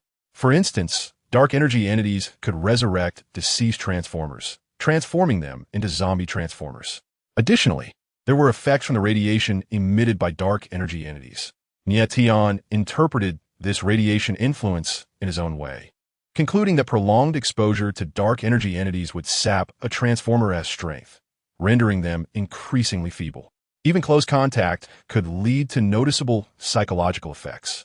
One of Rampage's subordinates, a team member named Wanderer, became increasingly agitated after sleeping with a dark energy entity, driven to the brink of annihilation. Beyond these effects, Nie Tian speculated that dark energy entities might possess another function: the ability to convert living Transformers into vampire Transformers. Curiously, this particular capability had eluded Rampage's research, prompting Nie Tian to experiment with it himself. It is not uncommon for individuals facing death to attempt any means to extend their lives, especially when it involves consuming a substance capable of resurrecting Transformers. Nie Tian summarized the 4 functions of dark energy entities, transforming inorganic matter into unconscious mechanical life forms, resurrecting deceased Transformers as zombie Transformers, converting living transformers into vampire transformers, and causing psychological abnormalities through prolonged exposure. Viewed in this light, the connection between dark energy entities and transformers was undeniably profound. Otherwise, why would they consistently pursue transformers? After thoroughly inspecting the laboratory and contemplating the newly acquired information, Nie Tian departed from the Trident Tower. Outside, the Claw led the fleet of capturing mechanical insects back. The vast fleet hovered around the three-pronged pyramid, awaiting the return of their sovereign. The Claw had successfully completed the mission. There were no mechanical insects left on the planet of Chire. Nie Tian casually inquired a few matters before boarding the Retribution. Cultivating mechanical insects was no trivial endeavor, as not every celestial body would suffice. Otherwise, the Black Widow would not have resorted to hatching mechanical insects from her mother before becoming a Cybertronian. Though the primary aim was vengeance, the scarcity of suitable planets could not be overlooked. Several transport ships laden with mechanical insects, escorted by a cruiser and a few frigates, set forth on their return journey. In stark contrast, Nie Tian led the main fleet toward Cybertron. Days later, in Centaurus, two junior Decepticons, idly wandering, were engaged in their monotonous patrol. Although they had been vanquished by the Autobots, the uncertainty of their return loomed heavily. If they did not remain vigilant, they might find themselves expelled from Cybertron. Suddenly, one Decepticon halted abruptly, gazing into the boundless darkness ahead, perplexed. "What is that?" The other instinctively turned his head. Before they could react, dozens of ships appeared in the blink of an eye, resembling a fleet. "Wait!" One Decepticon stopped his companion from issuing a warning, focusing intently for a moment before exclaiming with excitement, "The Retribution! It is our Decepticon's Retribution! Lord Tianxia has returned." "What? Lord Tianxia?" The arrival of the massive fleet on Cybertron and the news of Nie Tian's return quickly spread throughout the Decepticon ranks. Countless Decepticons were filled with curiosity. From where had this formidable fleet emerged? When departing, there had only been the solitary Retribution, yet now it returned with so many vessels. Many Decepticons were perplexed about Nie Tian's whereabouts, yet the ingrained hierarchy of respect silenced them from disturbing him. At the pinnacle of the Ten-Angle Tower, Shockwave gazed upward at the Retribution, his crimson optic flickering at an abnormal rate. He could not fathom how a mere excursion could yield such a multitude of ships. When Nie Tian left Cybertron, he had not publicly declared his intentions to journey to Kurg, even to Shockwave, providing only a flimsy excuse. His sudden return naturally stirred significant emotional upheaval within Shockwave. The hatch of the Retribution's command tower opened, and Nie Tian looked down, instantly spotting Shockwave atop the Ten-Angle Tower. With a gentle leap, he appeared beside Shockwave. "Tianxia, you have returned." Shockwave inclined his head slightly and spoke first. Before departing Cybertron, Nie Tian had already ascended to the rank of leader-class warrior. Even though Shockwave may appear arrogant and self-assured, he is ultimately just a commander-level warrior, possessing a chasm that separates him from the leader-level warriors. It is akin to the distinction between passing an exam and achieving a high score. Attaining a score of 60 is relatively easy, while attaining perfection is a formidable challenge. If we liken the combat prowess of a junior warrior to a score of 60, then a commander-level warrior undoubtedly equates to 99.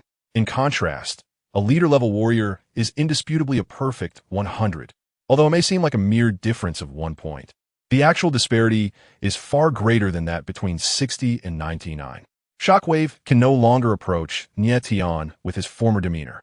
His typically taciturn nature has been tempered in Nie Tian's presence. Having witnessed Shockwave's transformation, Nie Tian cannot help but feel a sense of reflection. The combat strength of the Cybertronians is akin to the monetary power of humanity, truly a marvel. Until one possesses it, they remain oblivious to its wonders. However, once attained, it becomes something one cannot relinquish. Shockwave, have the Autobots appeared again since my departure?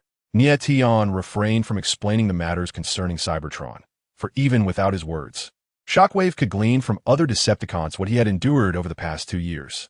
No. Shockwave shook his head. Approximately 2 years ago, Soundwave relayed intelligence.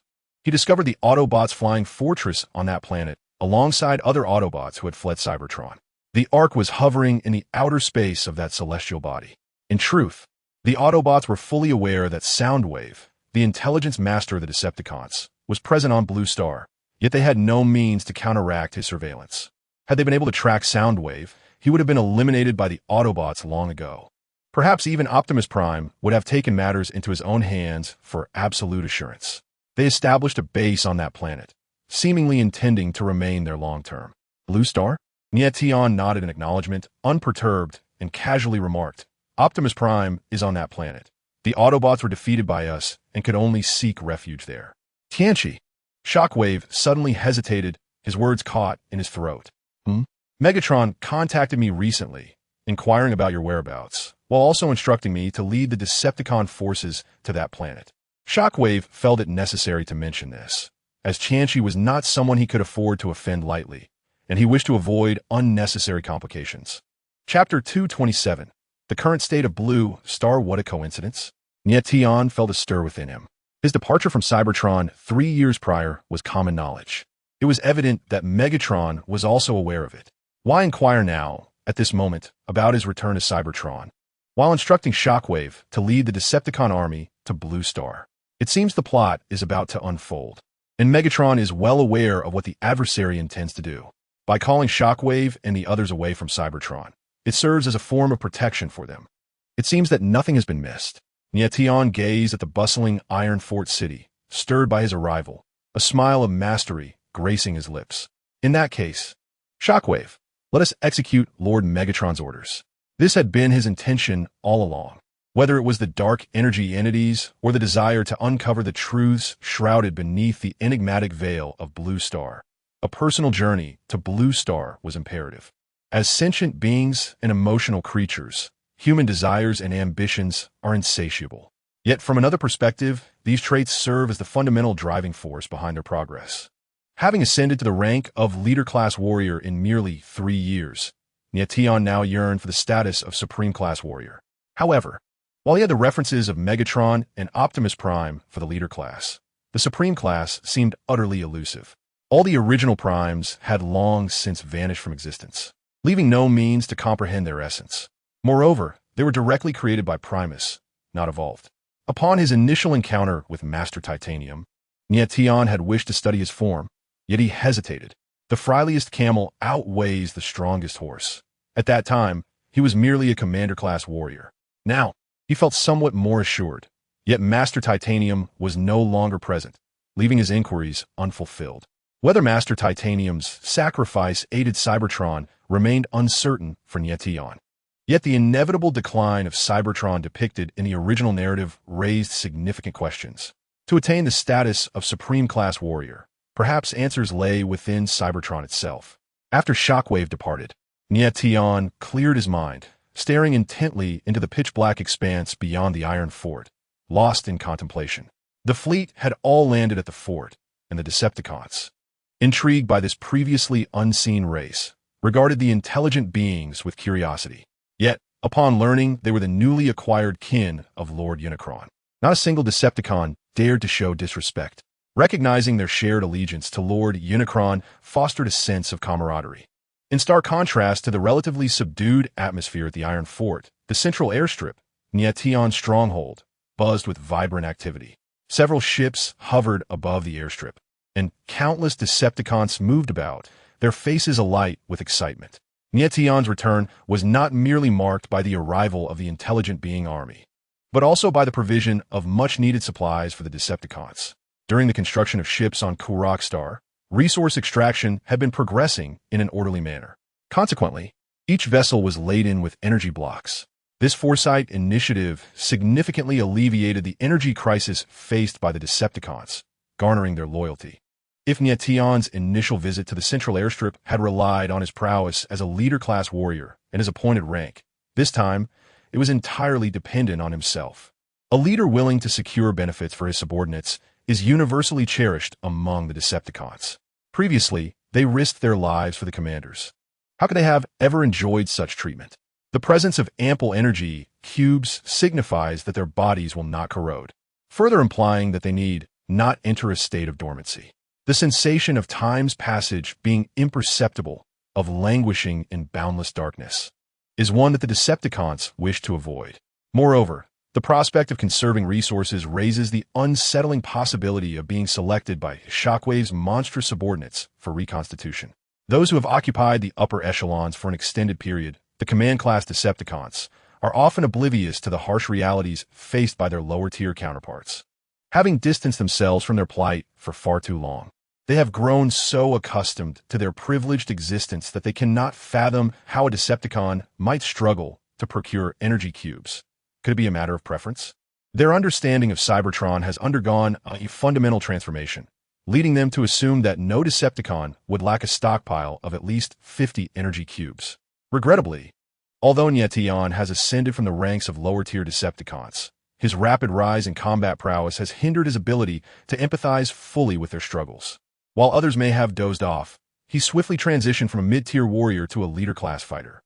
During his time on Blue Star, Nie Tian never worried about energy cubes. Upon arriving on Cybertron, as the second-in-command to Megatron, he naturally found himself devoid of want. As the Decepticons at Central Airport rejoiced, Nie Tian quietly departed from the Ten-Cornered Building, even leaving Fortress Iron. Unbeknownst to him, an inadvertent action had unexpectedly won the loyalty of the Decepticons. However, even if he were aware, he likely would not have been concerned.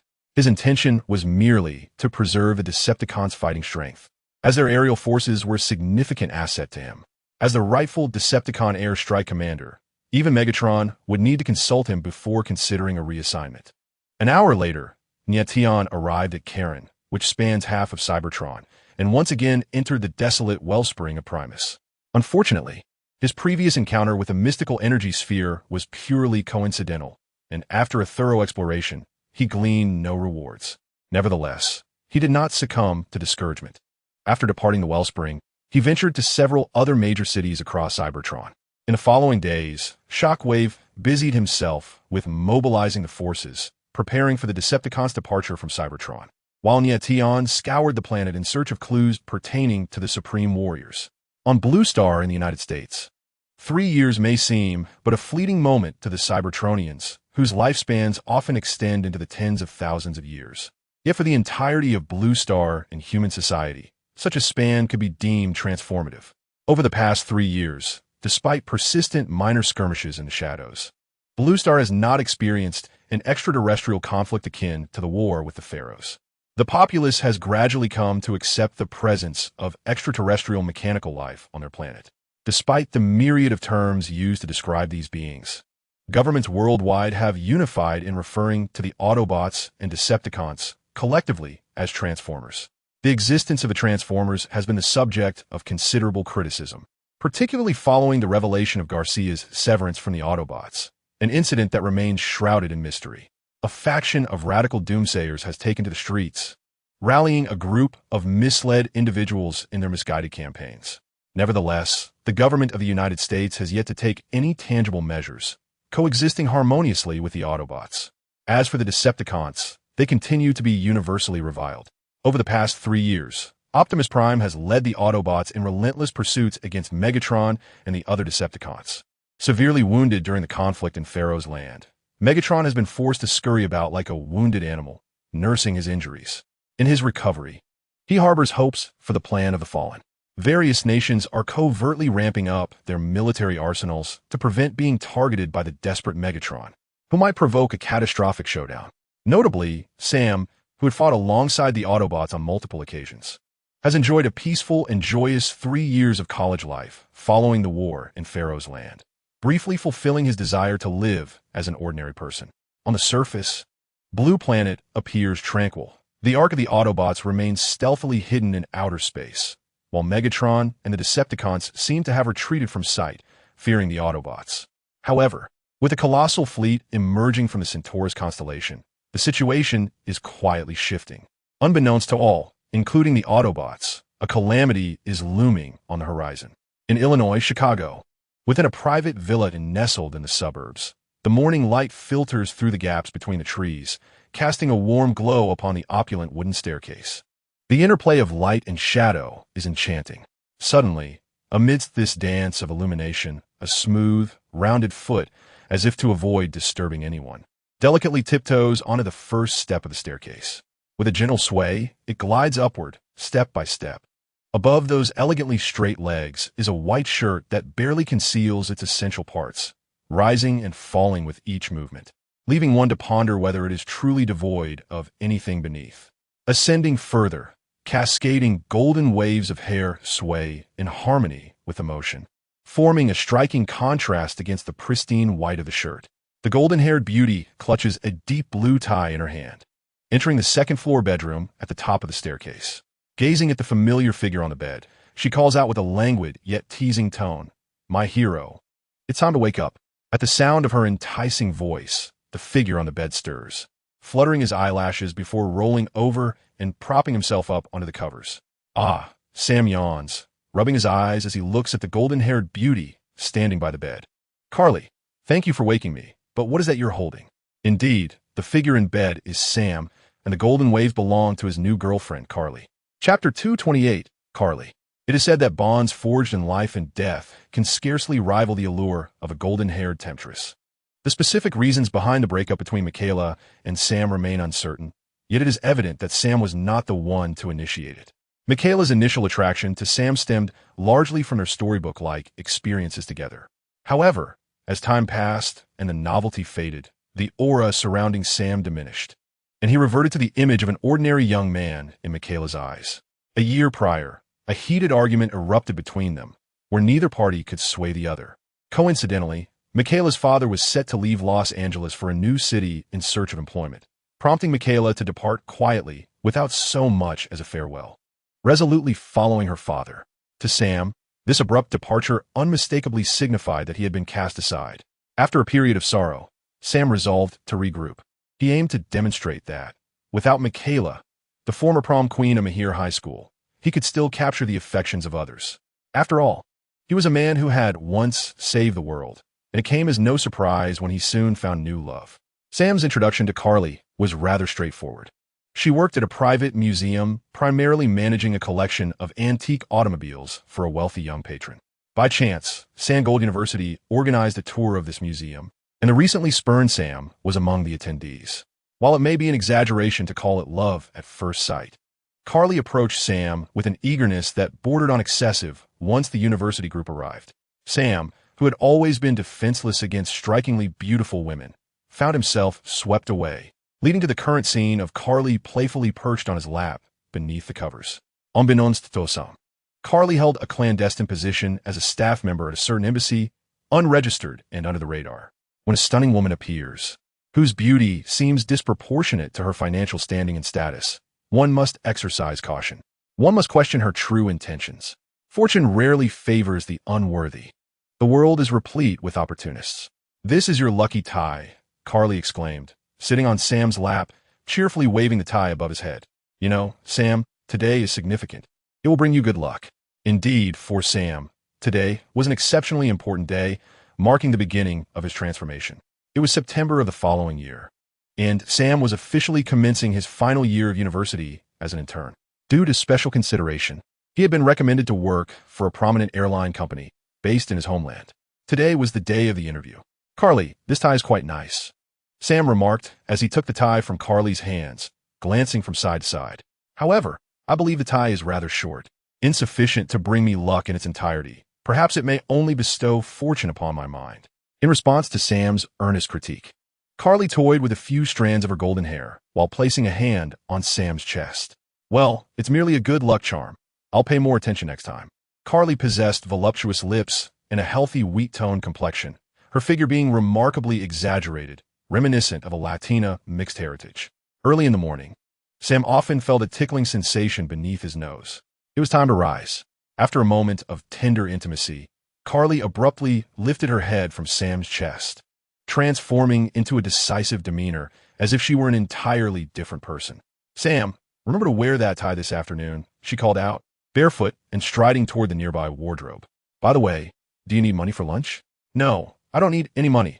I have the savings from yesterday's lunch." If there were any aspect of Carly that displeased Sam compared to Michaela, it would undoubtedly be her maternal tendencies. She insisted on taking charge of everything, including his lunch funds, leaving him with a frequent sensation of being a kept man. "Carly, you enjoy this, don't you?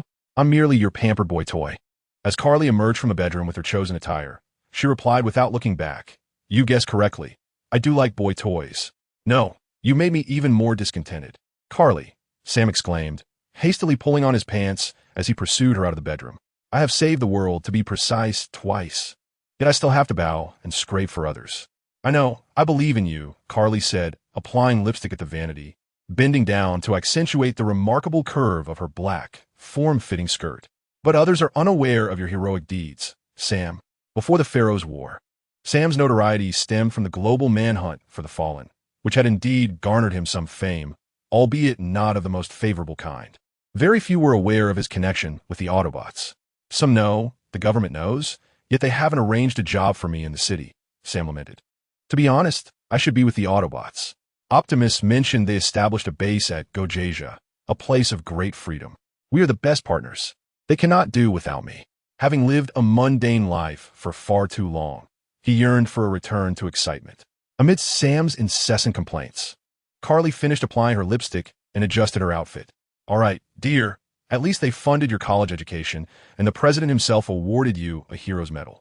As Sam entered the living room on the first floor, he instinctively turned to gaze at one wall, a foolish smile spreading across his face. There, hung with care, was a large photograph, accompanied by a medal of blue stars on a golden background, devoid of any inscription. A colossal photograph captures two individuals proudly holding a medal. One is Sam, impeccably dressed and visibly thrilled. The other is President Hamanton, displaying a polite yet awkward smile, his white teeth gleaming. Gazing at his own image in the photograph, Sam's thoughts drift back to that momentous night of recognition. Thank you, young man. Well done. And I appreciate everything you have done for this country, the president sincerely expressed as he shook Sam's hand, instilling in him an overwhelming sense of warmth and pride.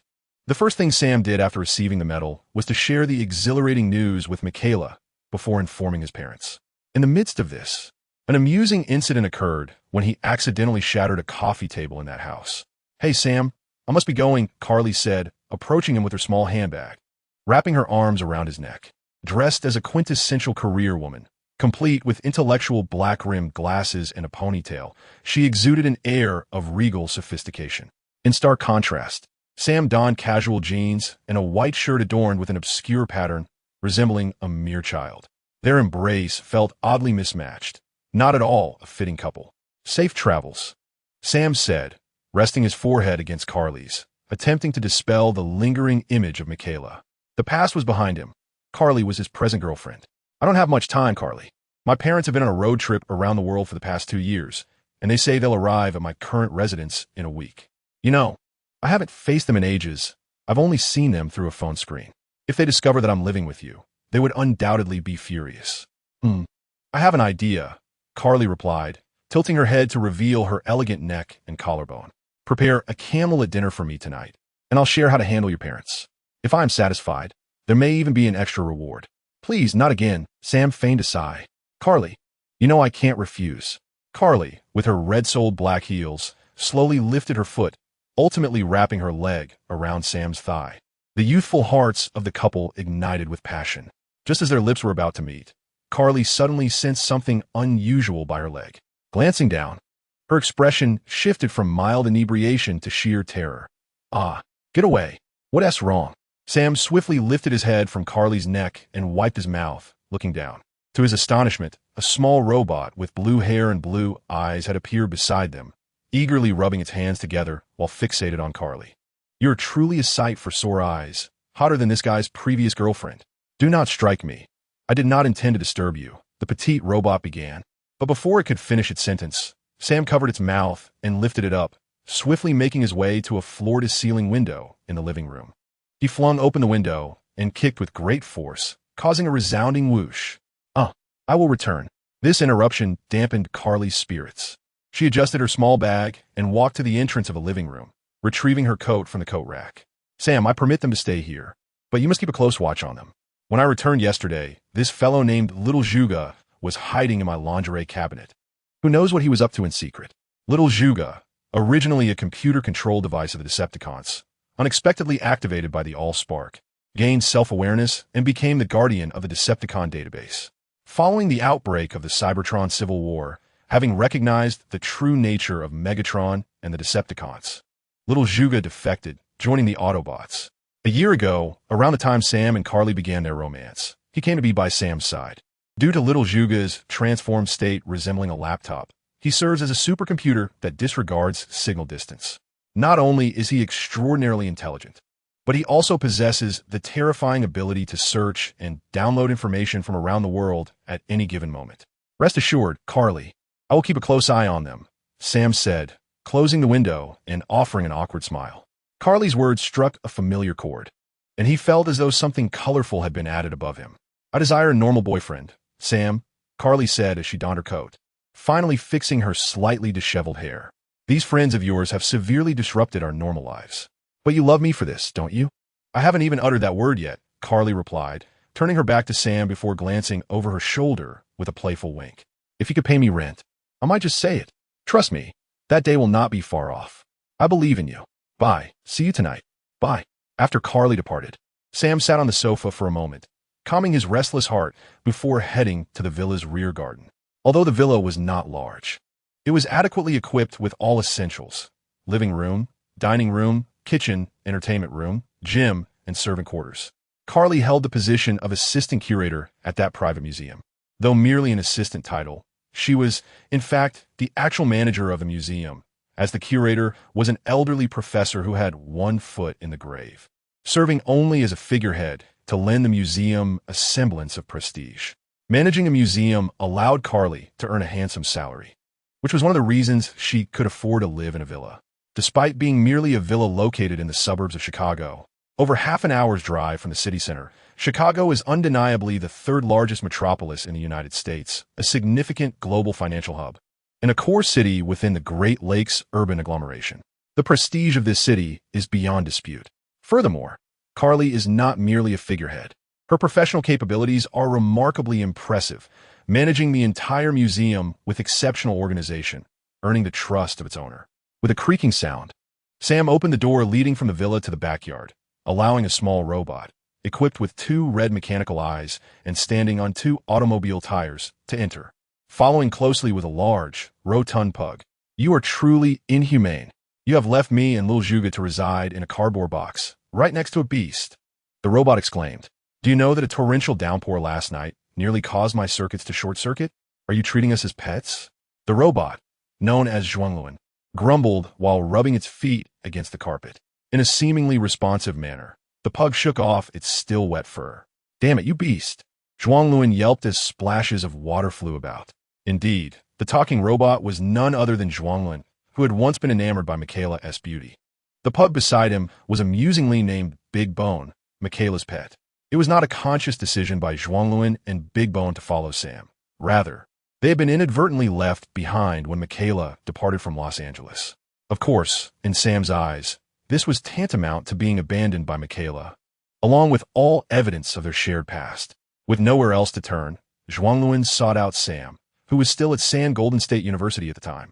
Out of gratitude for Zhuangluan's past companionship during perilous adventures in search of the heavenly fire, Sam took him in. Sam's reasoning was quite straightforward. He was already troubled by the unexpected arrival of Little Zhuge, which had significantly disrupted his daily life. Since he had already welcomed Little Zhuge, what harm could another companion like Zhuangluan bring? 2 months prior, Sam relocated to Chicago, bringing Zhuangluan and Little Zhuge with him, and he settled them in the backyard of Carly's villa. Generally, Zhuangluan and Little Zhuge had begrudgingly accepted this arrangement. However, misfortune struck when a heavy rainstorm occurred last night. Their makeshift shelter was swept away by the fierce winds, and amidst the tempest, they called out desperately. But Sam and Carly, lost in their own world, remained oblivious to their plight. It must be said, the soundproofing of the villa was remarkably effective. Enough. Silence. Sam could no longer endure Zhuangluan's incessant complaints. I have already stated that you and your neurotic automobile friend cannot enter without permission. Who said that? That blonde girl? Zhuangluan tugged at Big Bone's collar, prompting the pug to obediently lie down. Tell her, I am not afraid of her. Sam shrugged, a clear expression of indifference on his face, as if to say he would simply watch Zhuangluan boast. Remember to close the door. After finishing his words, he turned and left. He was essentially residing at his girlfriend Carly's home, so how could he possibly be concerned about the wheeljack? The underestimated wheeljack mounted the formidable bone crusher gripping the collar as one would while riding a horse. "Let us go, little pup." The tumultuous love-hate relationship between Wheeljack and Bonecrusher could be traced back to the time when Wheeljack first ventured into Michaela's garage to pilfer fragments of the Allspark. Remarkably, despite the passage of time, Wheeljack not only transformed animosity into camaraderie, but also trained Bonecrusher to serve as his steed. By the way, where is that little strategist, Mini Optimus? Just as Wheeljack mentioned Mini Optimus, he noticed him casually entering the villa and plopping down on the sofa to watch television. Over the course of more than a year, the bond between Wheeljack and Sam had not deepened significantly. Rather, he found himself forming a closer friendship with Mini Optimus, who had approached Sam with ambiguous intentions, resulting in a shared camaraderie. As fellow defectors from the Decepticons, they naturally found a sense of kinship, despite their differing timelines of defection. Ever since the Pharaoh's War, Wheeljack had completely extinguished any desire to return to the Decepticons. Although the Fallen had perished, the Decepticons were far from extinguished. Should he return, he would inevitably encounter old grudges. With Mini Optimus' assistance, Wheeljack was able to restore the eye that Michaela had once damaged. "How's it going, Mini Optimus?" Wheeljack leaped off Bonecrusher's back and landed on the sofa. "Not bad," Mini Optimus replied, reclining on the sofa with an air of superiority. "This segment is excellent. You really should take a look at it." "The part where Spock goes mad?" "Precisely." As Wheeljack and Mini Optimus chatted while watching television, the conversation soon drifted back to Carly, the mistress of the villa. "Before I arrived, I had no idea what it would be like living with this girl, but now I understand. I don't like her either," Mini Optimus said, gnawing on a battery. "She's too fierce, but her clothes are quite alluring, and her figure is stunning. It's a feast for the eyes. We're a family. We need to unite." "No, we are not a family," Sam called out from the kitchen where he was brewing coffee. "Don't forget your identities. You are refugees. Political refugees. Carly and I are the real family, as I have finally found someone who genuinely cares for me. Then tell her that we are neither pets nor toys," Mini Optimus retorted, throwing the mangled battery aside and pointing at Sam with indignation.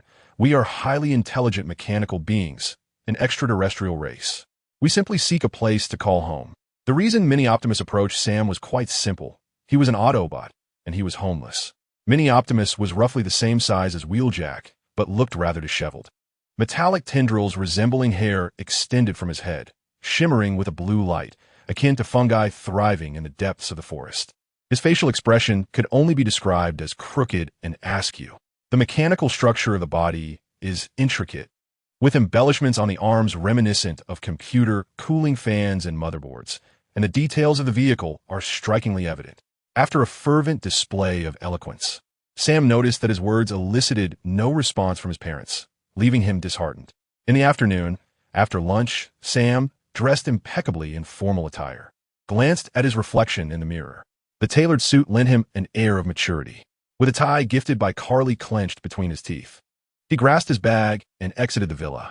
To his dismay, as he opened the front door, he spotted a familiar, oversized bus parked along the main road outside. "Oh no!" Sam's mouth fell agape, causing the tie to slip from his grasp and tumble to the ground. He paid it no mind, his gaze fixated on the ominous bus that stirred unease within him. From the vehicle emerged two figures, a man and a woman, his parents. "Hi, Sam," Judy exclaimed as she stepped out, arms wide open as if she anticipated him rushing towards her. Sam quietly retrieved his tie, turning silently back into the villa. 20 minutes later, within the villa, Sam sat across from his parents on the sofa, the once playful children now absent. He felt like a chastised schoolboy, his cheeks flushed.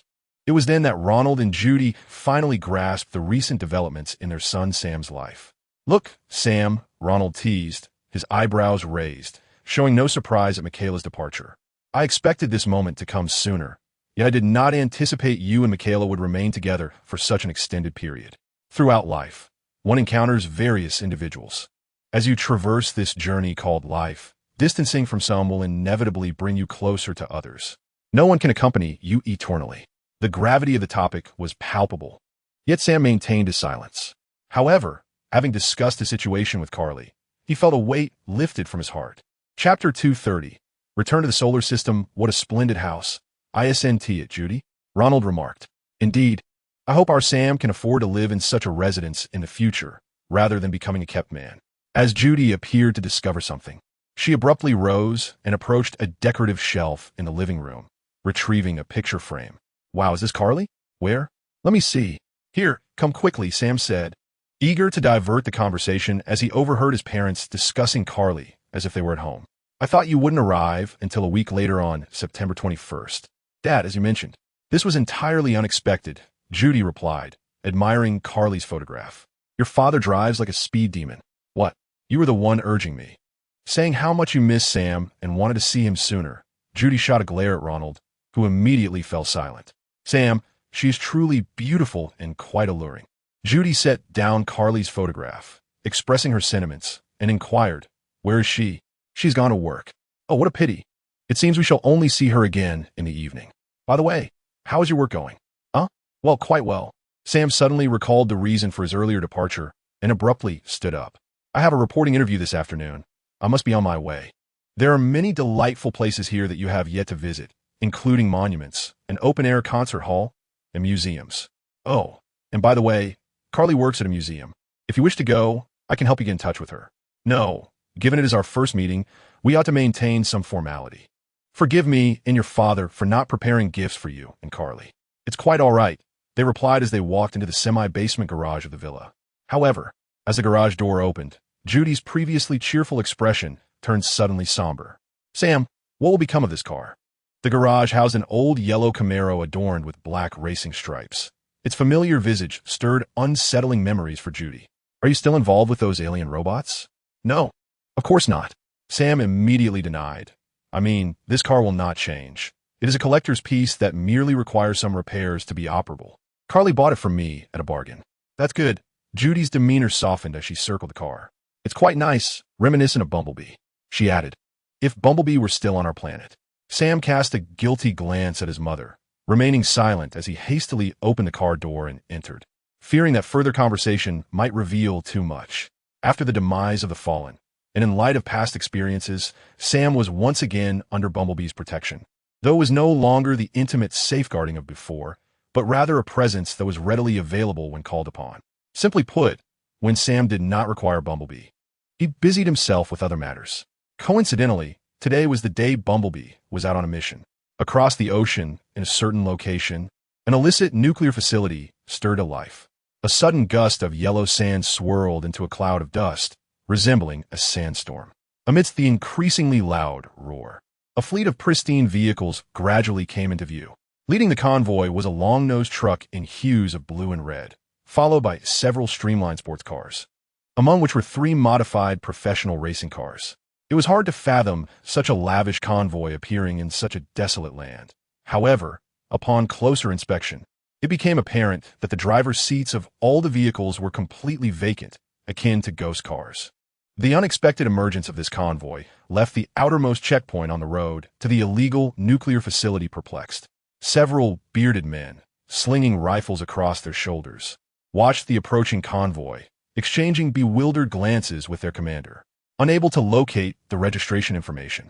A burly figure wearing sunglasses and a beret at the checkpoint picked up the intercom. Not our vehicle, prepare to intercept.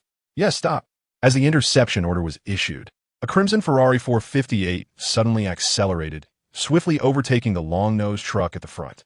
Before the armed personnel at the checkpoint could raise their rifles, the doors of the Ferrari flung open, transforming into a humanoid robot adorned in red. With a swift motion, the red robot revealed scythe-like blades from its arms, bellowing at the terrified humans on the ground. Get down, and best remain still. The armed personnel exchanged glances, recognizing the futility of resistance against the formidable Transformer. They complied without hesitation. The red Transformer, known as Dino, had recently descended upon Blue Star as one of the Autobots. Having drifted through the outer space of Blue Star for an extended period, the Ark could not have been idle. Beyond the initial arrivals, like the Flying Guardians, Thunder Rescue Team, and the Investigator, numerous other Autobots had made their way to Blue Star over the past 2 years. Dino was among them, a nimble and skilled warrior. Dino excelled in close combat, his prowess rivaling that of the renowned melee master, Hound. His penchant for posing and showcasing flair during battle was equally pronounced.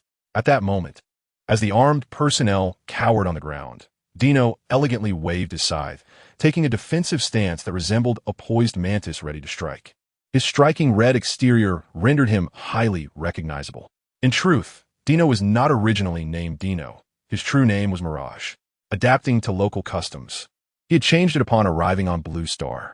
After Dino secured the checkpoint, the Autobots, led by Optimus Prime, surged forward without slowing, heading straight for the illicit nuclear facility.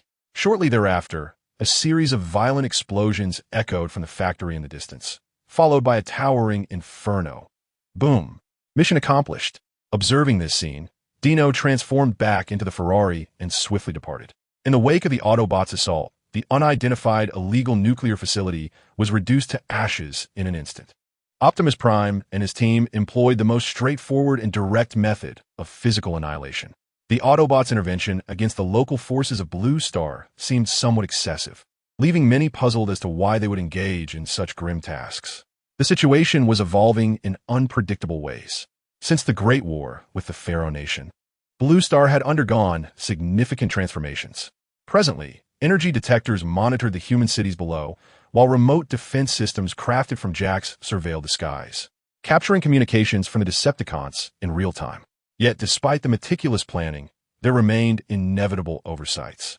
In pursuit of this objective, Optimus Prime frequently leads the Autobots to locations suspected of Decepticon activity, such as today's illicit nuclear facility. To quote Optimus himself, "Their proposal is commendable. They are our allies. We assist our allies in resolving conflicts among humanity and prevent them from inflicting harm upon themselves." It is often said that with great power comes a propensity for destruction. Wielding the formidable force of the Autobots, it would be remiss for the United States not to stir the pot, given its reputation as a global disruptor. The initial establishment of a stronghold by Optimus and the Autobots in the Garcia region was significantly aided by the actions of the fallen, albeit not without cost. The United States has adeptly employed a strategy of proxy warfare. Today, for instance, not a single American soldier has been deployed, yet the primary beneficiary of this operation remains the United States itself, a tactic the Autobots have engaged in countless times over the past 3 years. While this appears to contradict Optimus's principle of non-interference with any form of life, perhaps the grave specter of mortality or the whispers of other Autobots has led him to gradually alter his approach. Under his leadership, the Autobots have formed a covert unit to execute various missions assigned by the United States across the Blue Planet, all while searching for their true adversary, the Decepticons. Autobots, mobilized for the next target. Acknowledged. Optimus responded a rotund figure, clutching a battered armed pickup truck. "I relish this life of conflict. I must revise my previous sentiments. This planet is truly to my liking." As Optimus and the Autobots set forth towards their next destination, a vast fleet glided into the solar system from the infinite expanse of space. The moment had finally arrived. Within the command tower of the Retribution, Nie Tian gazed intently through the viewport at the familiar scenery. After 3 long years, who could have returned?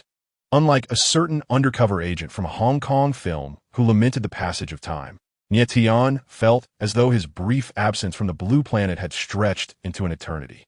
It was imperative that he swiftly ascertain the current situation on the Blue Planet. With this thought, a glimmer sparked in his eyes as he turned to a towering figure behind him. "Shockwave, have you established contact with Lord Megatron?" Chapter 231. The interview. Despite having ascended to the ranks of leader-class warriors on par with Megatron, Nie Tian retained his respectful address towards him.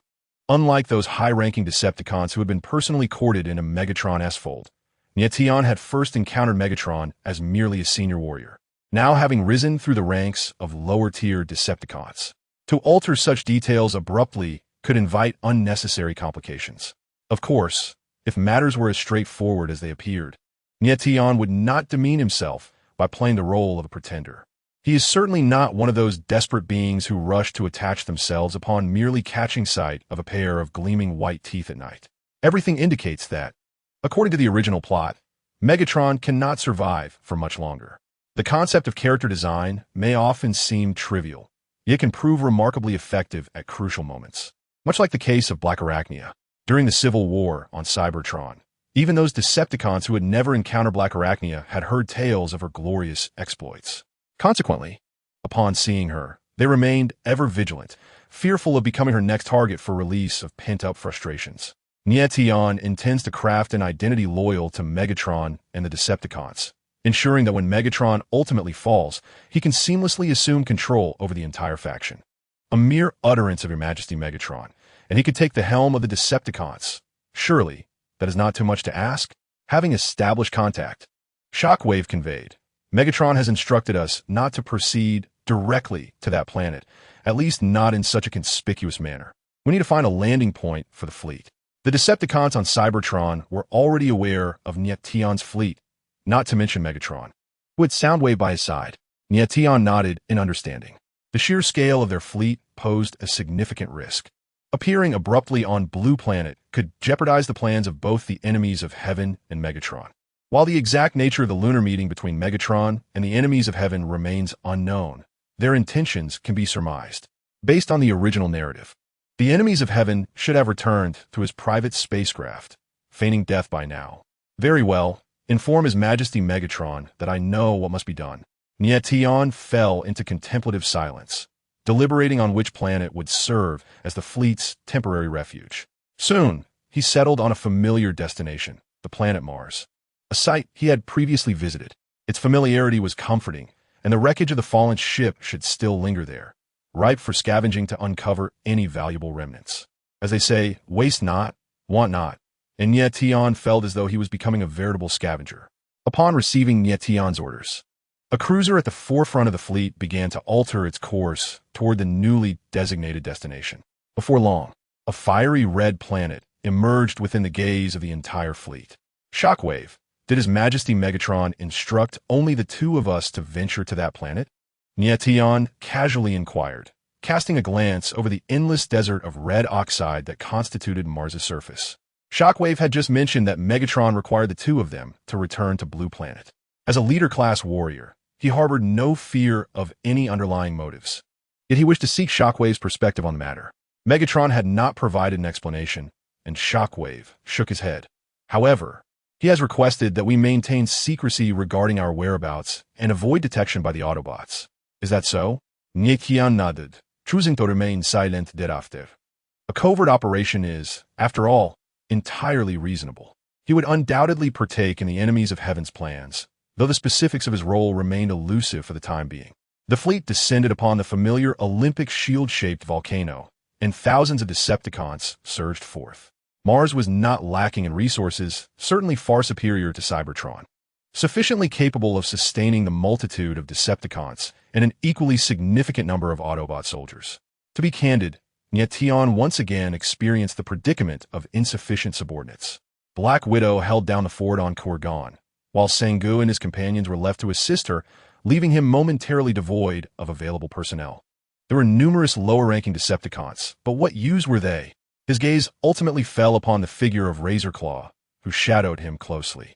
Among the diminutive ranks, Razorclaw stood out as a high-ranking Decepticon in his aerial military, thus worthy of his trust. Master, you command, Razorclaw promptly acknowledged, discerning that Nie Tian had tasks for him.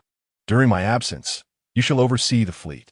All ships have entered this circular caldera, with the Fallen S warship not far off, surrounded by ochre-stone terrain and solidified lava flows. Very well, Master, Razorclaw replied succinctly, anticipating his duties. Lord Tianjia and Lord Shockwave had ventured to the planet where Lord Megatron resided. The fleet required governance. Razorclaw had prior experience, having temporarily commanded the fleet when Nie Tian journeyed to Chiron Star, making him a fitting choice. The task of treasure hunting aboard the Fallen S warship was also entrusted to Razorclaw. As a prime, the Fallen S vessel would undoubtedly harbor valuable artifacts. Though Nie Tian held little hope, before departing from Cybertron, he had scoured the planet, nearly dismantling it in search of remnants left by the primes. It had found nothing of value.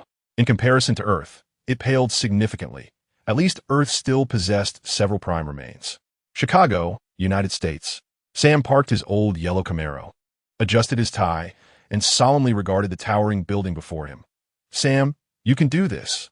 Acheron, Chicago's premier enterprise, ranked among the top 3 airlines in the nation.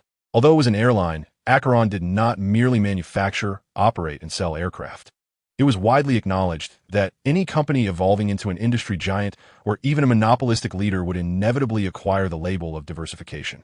At 3 in the afternoon, Sam officially entered the interview waiting area. Mr. Sam Witwicky? Is Mr. Sam Witwicky present? Sam, lost in thought, snapped to attention, his habit from 3 years of university lectures prompting him to instinctively raise his right hand. Hi here. Hello, the female assistant, clad in a black professional outfit, cast a peculiar glance at Sam.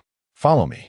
Feeling somewhat awkward, Sam lowered his arm and offered a sheepish smile, hastily grabbing his briefcase to follow her. Mr. Whitley. The female assistant escorted Sam to the door of a conference room and knocked. He has arrived. Inside the room sat a white man who appeared only a few years older than Sam, yet the air of professionalism he exuded made Sam apprehensively inhale deeply. Please, take a seat. I am Whitley. He gestured for Sam to sit down, then picked up a document and warmly, yet enthusiastically, stated, Welcome to Aquilida.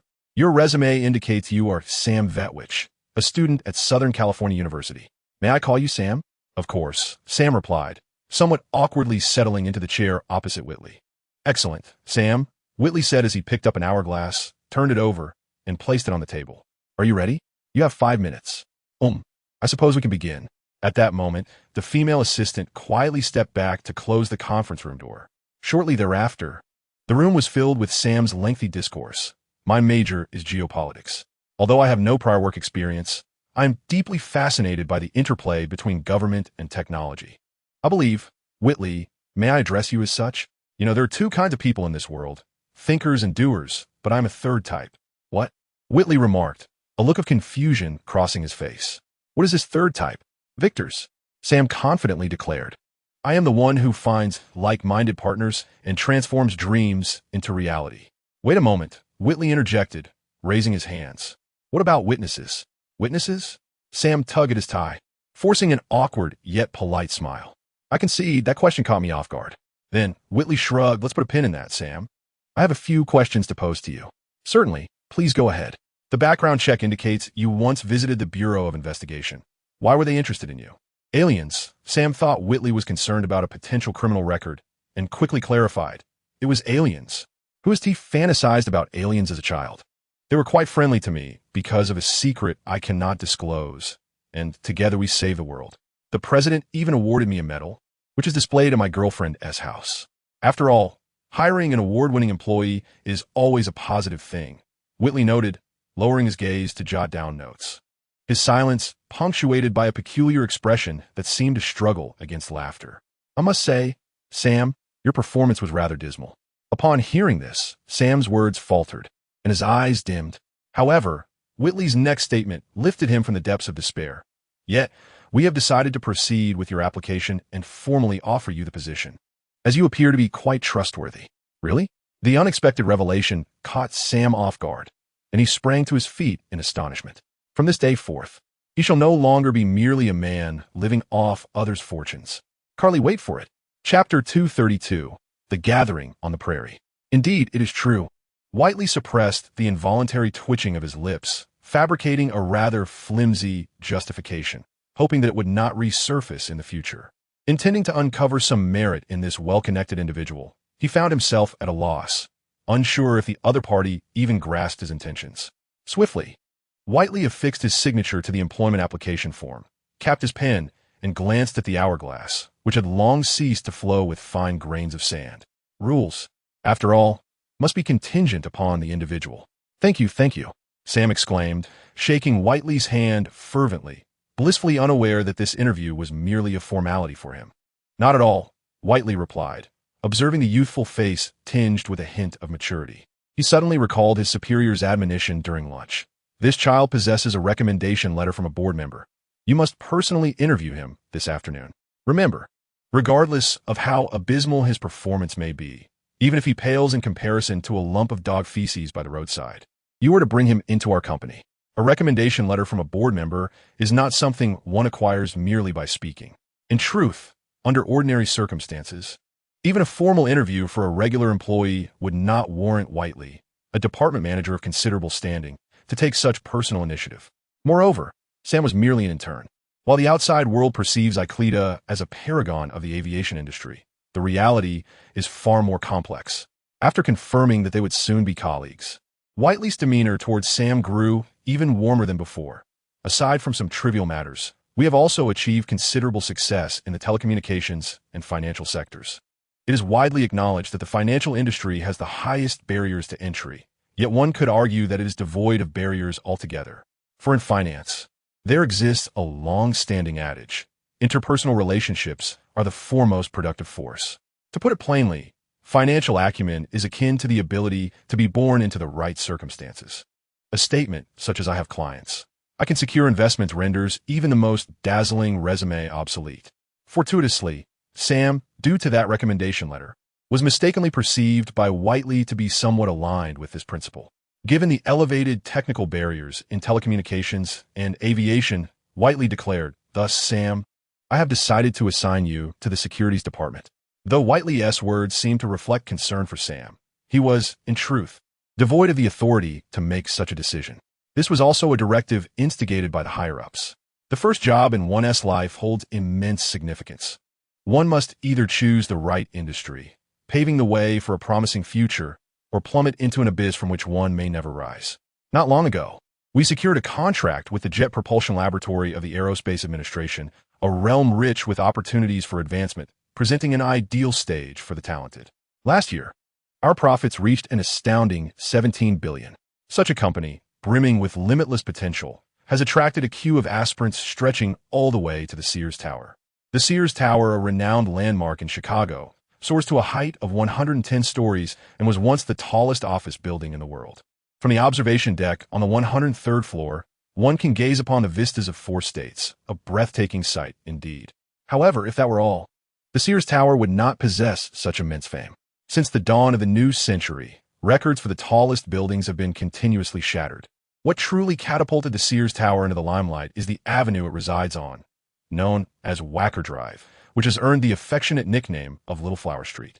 At its zenith, the Sears Tower housed over 20,000 finance professionals within its walls. Faced with such an enticing opportunity, Icleta had every reason to partake. Consequently, when Sam arrived at the Sears Tower, he was immediately awestruck by the opulence within, where countless impeccably dressed professionals hurried past, documents tucked under their arms. The bustling crowd created an atmosphere reminiscent of a vibrant marketplace, with the cacophony of phone conversations ringing in the air.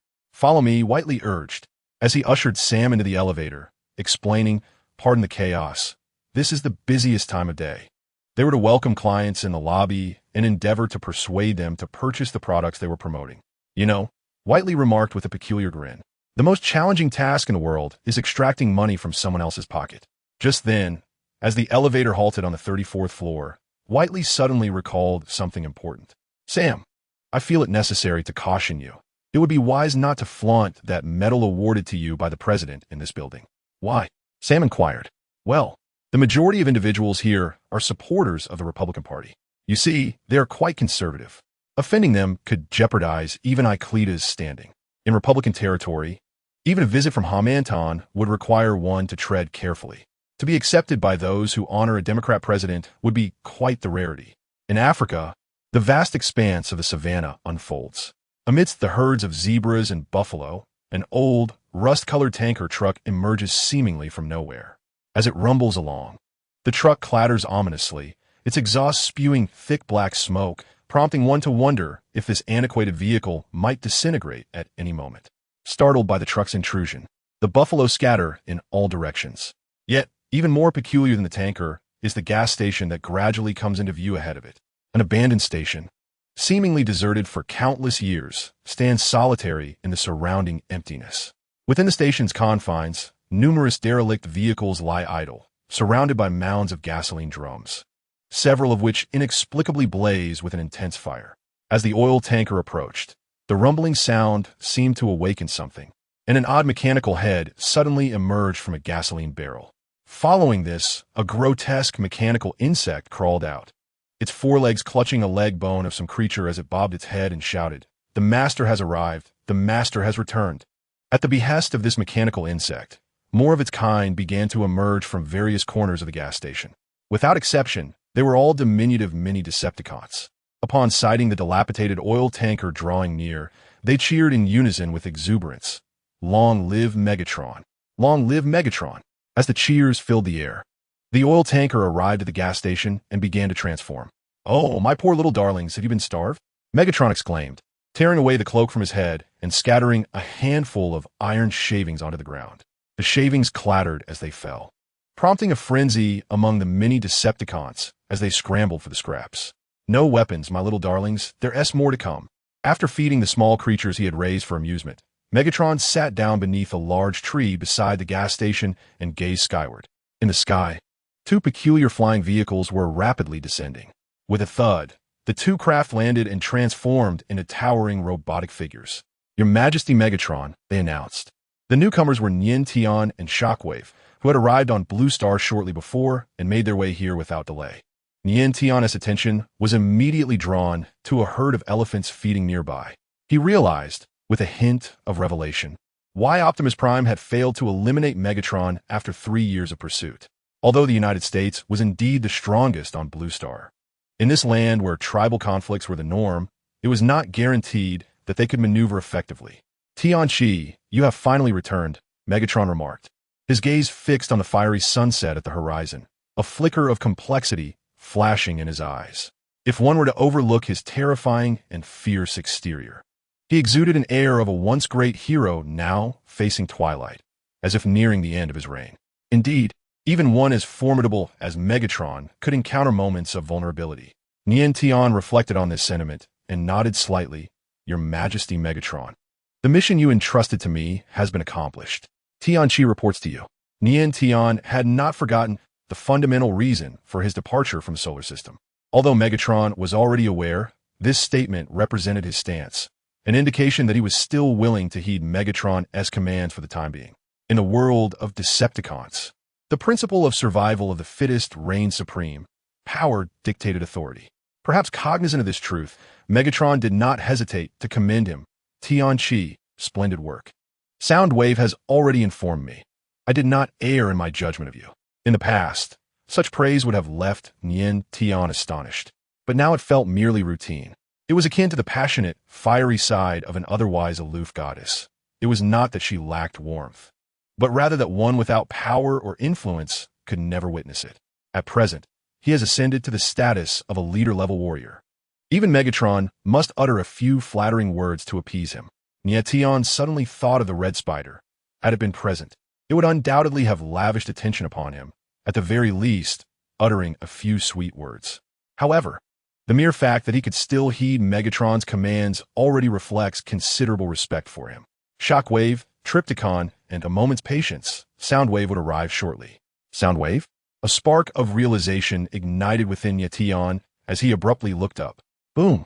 Behind the abandoned gas station, a silver-gray sports car sped towards them, while above, a mechanical bird with a wingspan exceeding 2.5 meters soared through the sky. Soundwave, along with the members of the Tape Legion, the Laserbeak, Nie Tian murmured to himself, recognizing the identity of the newcomers. Caw! Laserbeak, upholding the Decepticon tradition of indiscriminate slaughter, encountered a few vultures that obstructed its path as it emerged from the gas station. Instantly, a machine gun materialized from beneath its belly. Rat-tat-tat. Caw! Blood blossoms erupted in the air as several vultures wailed and plummeted to the ground. Cackling with delight, Laserbeak descended towards Soundwave, who had just transformed into his humanoid form. With a thud, Soundwave approached, cradling Laserbeak in his left arm, not even glancing at Nie Tian and Shockwave.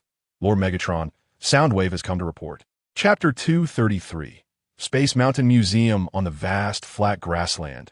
Countless wild animals gazed with bewildered eyes at the sudden appearance of several mechanical monsters in the distance. Meanwhile, within the abandoned gas station, a conversation among the upper echelons of the Decepticons was underway. Megatron propped himself up, directing his gaze towards the others. What news do my assassins bring? It was only at this moment that Nie Tian, seeing the entirety of Megatron's form, realized the state he was in. Not only was a significant portion of his head missing, but his entire body appeared as if it were rusted, marred by battle scars and dents, with occasional sparks of electricity flickering from certain areas. It was uncertain whether these injuries were the result of being hunted by Optimus Prime over the past 3 years, or if they stemmed from the battle against the Fallen that had yet to heal. Lord Megatron, Laserbeak interjected, its head extending forward, eyes glowing red. All preparations are complete. We have established contact with the humans. The location isn't a nation on another continent. I am confident everything will be handled seamlessly. We need merely to offer a trifling reward and an ethereal promise. And those humans will willingly serve our purposes. Nie Tian's expression shifted, instinctively glancing at Laserbeak as it spoke. Clearly, during these past 3 years, the Decepticons had not merely hidden away. They had also been covertly arranging certain matters. Megatron, or rather Laserbeak, had developed several informants among the humans. As long as Megatron occasionally presented himself, drawing the attention of Optimus Prime and the Autobots, the other Decepticons could naturally enjoy a degree of freedom. Lord Megatron, the Laserbeak continues to prattle incessantly, seemingly presenting a rare opportunity, his desire for attention exceedingly strong. With but a word from you, we can commence immediately. You are aware that we have waited far too long. Upon hearing this, Megatron's gaze sharpened, shedding his previous detachment. My assassin, well done. For the past 3 years, I have commanded the Decepticons to refrain from resistance and to hide, while Optimus Prime and the Autobots flaunted their might. I have grown weary of this state of affairs. As he contemplated, Megatron's eyes flitted between Soundwave and Shockwave before ultimately fixating on Soundwave. I require you to journey with Laserbeak to a nation on this planet. As he spoke, he cast aside a mechanical component, which clattered to the ground. What is this? Soundwave inquired, glancing down to recognize it as a familiar part of a spacecraft. Devise a means for the Autobots, preferably Optimus Prime himself, to discover this item. Its significance is paramount. The location has been selected, and how you proceed is at your discretion. Laserbeak will assist you unconditionally. Understood, Lord Megatron, Soundwave replied with a slight nod. Having identified the component as a piece of the Nemesis's engine, people often exhibit skepticism towards truths handed to them on a platter. Yet they hold unwavering faith in truths they unearth themselves. Instead of presenting the Autobots with the revelation of the Nemesis's presence on the moon, it is more advantageous to allow them to gradually uncover the concealed truth. Intriguing. He truly embodies the qualities of the Autobots' former leader. Indeed, there was a similar plotline in the original narrative, albeit executed by Shockwave at that time. With Soundwave now assuming this more suitable role, he naturally replaces Shockwave. After all, while Shockwave is formidable, he remains merely a commander-class warrior, considerably distant from Optimus Prime, thus incurring greater risks in executing such a mission. Megatron likely contemplated this as well, hesitating briefly before ultimately selecting him. Soundwave, Megatron suddenly turned his attention to him. Activate all your human operatives. Ensure there are no mistakes. Shockwave will monitor their actions. It is time to exact vengeance upon the Autobots and reclaim all that belongs to us, the Decepticons. In Chicago, at the Sears Tower, on the 64th floor, CNN reports that an industrial accident occurred in Persia a few days ago. Investigations reveal it to be a premeditated covert military operation. The destroyed facility was an illegal nuclear plant, and no nation or organization has claimed responsibility for the attack. With a sigh, Sam wearily closed the news webpage on his computer and glanced at his wristwatch. Almost time to clock out. The watch, a gift from Carly, was modestly priced, barely exceeding $10,000. It had been 3 days since Sam officially joined Archilita, and during this time, he had become thoroughly acquainted with his duties. Sam's role in the Archilita Securities Department was remarkably straightforward, so much so that it could be succinctly encapsulated in 2 words: menial tasks. On his first day, Sam was reluctant to accept this position, yet Whitley, with a few persuasive phrases, convinced him, "Sam, I assure you, the job you desire will emerge after this one. Nonetheless, this position is an essential step in your journey. Everyone has traversed this path, myself included. Hierarchies exist everywhere, and no company is immune, though the severity may vary. This matter is not contingent upon capability, but rather an instinctual evaluation of pros and cons that arises collectively. Yes, you possess talent, yet others remain oblivious to it. Even if they are aware, one of humanity's original sins is jealousy. After a few successes, they may merely attribute your achievements to luck. In simpler terms, they might think, I could do it too. Those mediocre individuals, laboring diligently for years without remarkable contributions, may not have accolades, but certainly have endured hardships. How can a newcomer, bereft of accomplishments and connections, ascend to a prominent position without causing discontent among the staff? Of course, if one has connections, the narrative may shift. However, Sam's preferential treatment was limited, akin to a one-time hush money. Had Sam entered Aquilida as an intern and immediately occupied a coveted position, how would other employees perceive it? Does Aquilida not care for its reputation? For those in authority, while your abilities are acknowledged, the company can survive without you.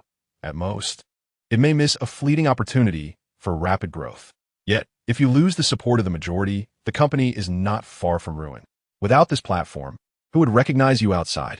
Aren't they all just old John or Jack on the street? It must be said that Whitley's capabilities far surpassed those of Sam. A fledgling in the professional world. Under his persuasion, Sam spent his days in the mailroom, printing documents, shredding files, organizing papers, and running errands to deliver documents. And then there was nothing further. This constituted the entirety of Sam's duties. At 4 in the afternoon, Sam departed from the Sears Tower. Without time to change clothes, he sped off in his Camaro, which, aside from its horn, rattled with every other sound, to a place he had longed to visit. Although the work was tedious and, in Sam's view, a sheer waste of time, he adhered to Aquilida's regulations. The Camaro raced through the streets, ultimately arriving at a sail-shaped white edifice, the Space Mountain Museum. The Space Mountain Museum, despite its name suggesting a connection to celestial exhibits, was actually an automobile museum. More precisely, it specialized in the collection and exhibition of antique cars, occasionally hosting auctions for vintage automobiles. However, this venue was not open to the public. It operated under a membership and invitation-only system. As Sam stepped through the grand entrance of the museum and approached the reception desk, he was immediately halted by a uniformed attendant. "Sir, may I ask if you have an invitation? If not, please present your membership card." "Membership? I'm afraid I don't quite understand what you mean," Sam stammered, momentarily taken aback. He suddenly felt that his impromptu decision to come here today was rather rash. The opulence of the Space Mountain Museum left him feeling distinctly uncomfortable, particularly with the elegant visitors who occasionally passed by. They were adorned in lavish attire, moving with the grace of gentlemen, exuding an air of privilege that enveloped them. Some older gentlemen were accompanied by one or several youthful beauties, who were dressed in fashionable, alluring outfits, their looks and figures rivaling those of movie stars. Everything around him seemed to whisper that this was a realm of lofty society, unattainable for a poor lad like himself. "Just look at your cheap suit. You should be on your way, you impoverished boy." Fortunately, the timely arrival of a graceful figure alleviated Sam's embarrassment. "Hi, Sam. What a delightful surprise." Carly, in a form-fitting white dress that accentuated her curves, approached him with long strides. Indeed, the reason Sam had rushed to this place after work was that Carly worked here. 3 nights prior, Carly had met Sam's parents for the first time. Their initial encounter had gone splendidly, with Carly effortlessly charming them, prompting Sam's parents to exclaim that their son had struck gold. Ronald and his wife soon approved of their son's new girlfriend, and the very next day, they embarked on another road trip, just as they had done for the past 2 years, soon disappearing without a trace. Sam himself had no idea where they had gone. "Sam, what brings you here?" Carly unabashedly embraced him, disregarding the surroundings. Their closeness felt as though they had not seen each other in ages, despite having been together just that morning. "I came to see you," Sam said, twirling Carly around. "You know, I've always been curious about this place." "Really?" Carly replied, her tone teasing. Sam's intentions were, in truth, quite transparent. Previously unemployed and somewhat dependent, he had consistently declined Carly's invitations to visit Space Mountain.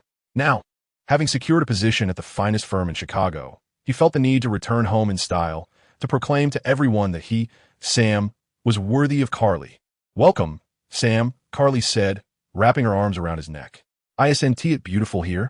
"Of course, but it pales in comparison to you." "I love that you said that."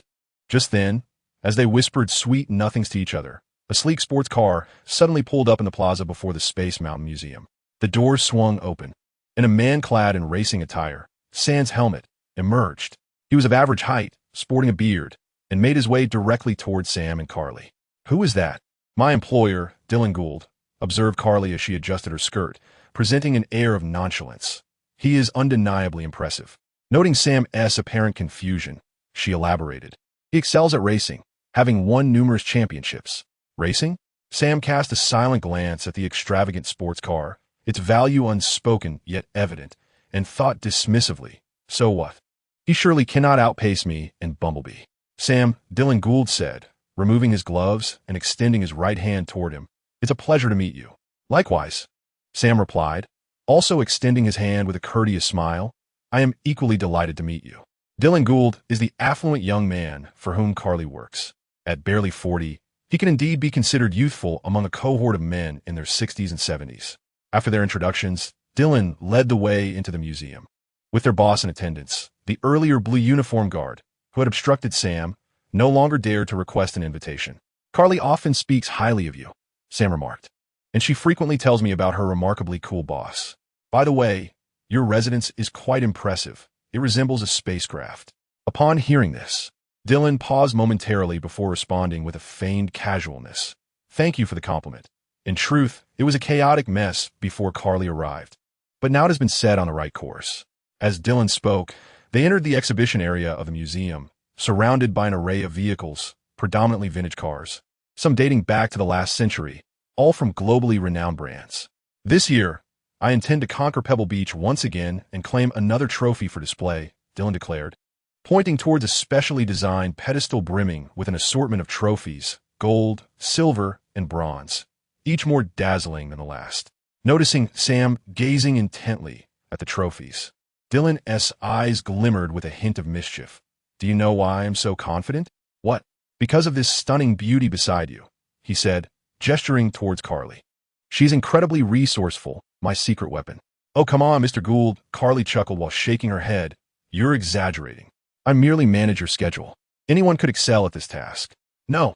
You are so much more than that, my dear organizer," Dylan teased, playfully ignoring Sam, whose expression darkened.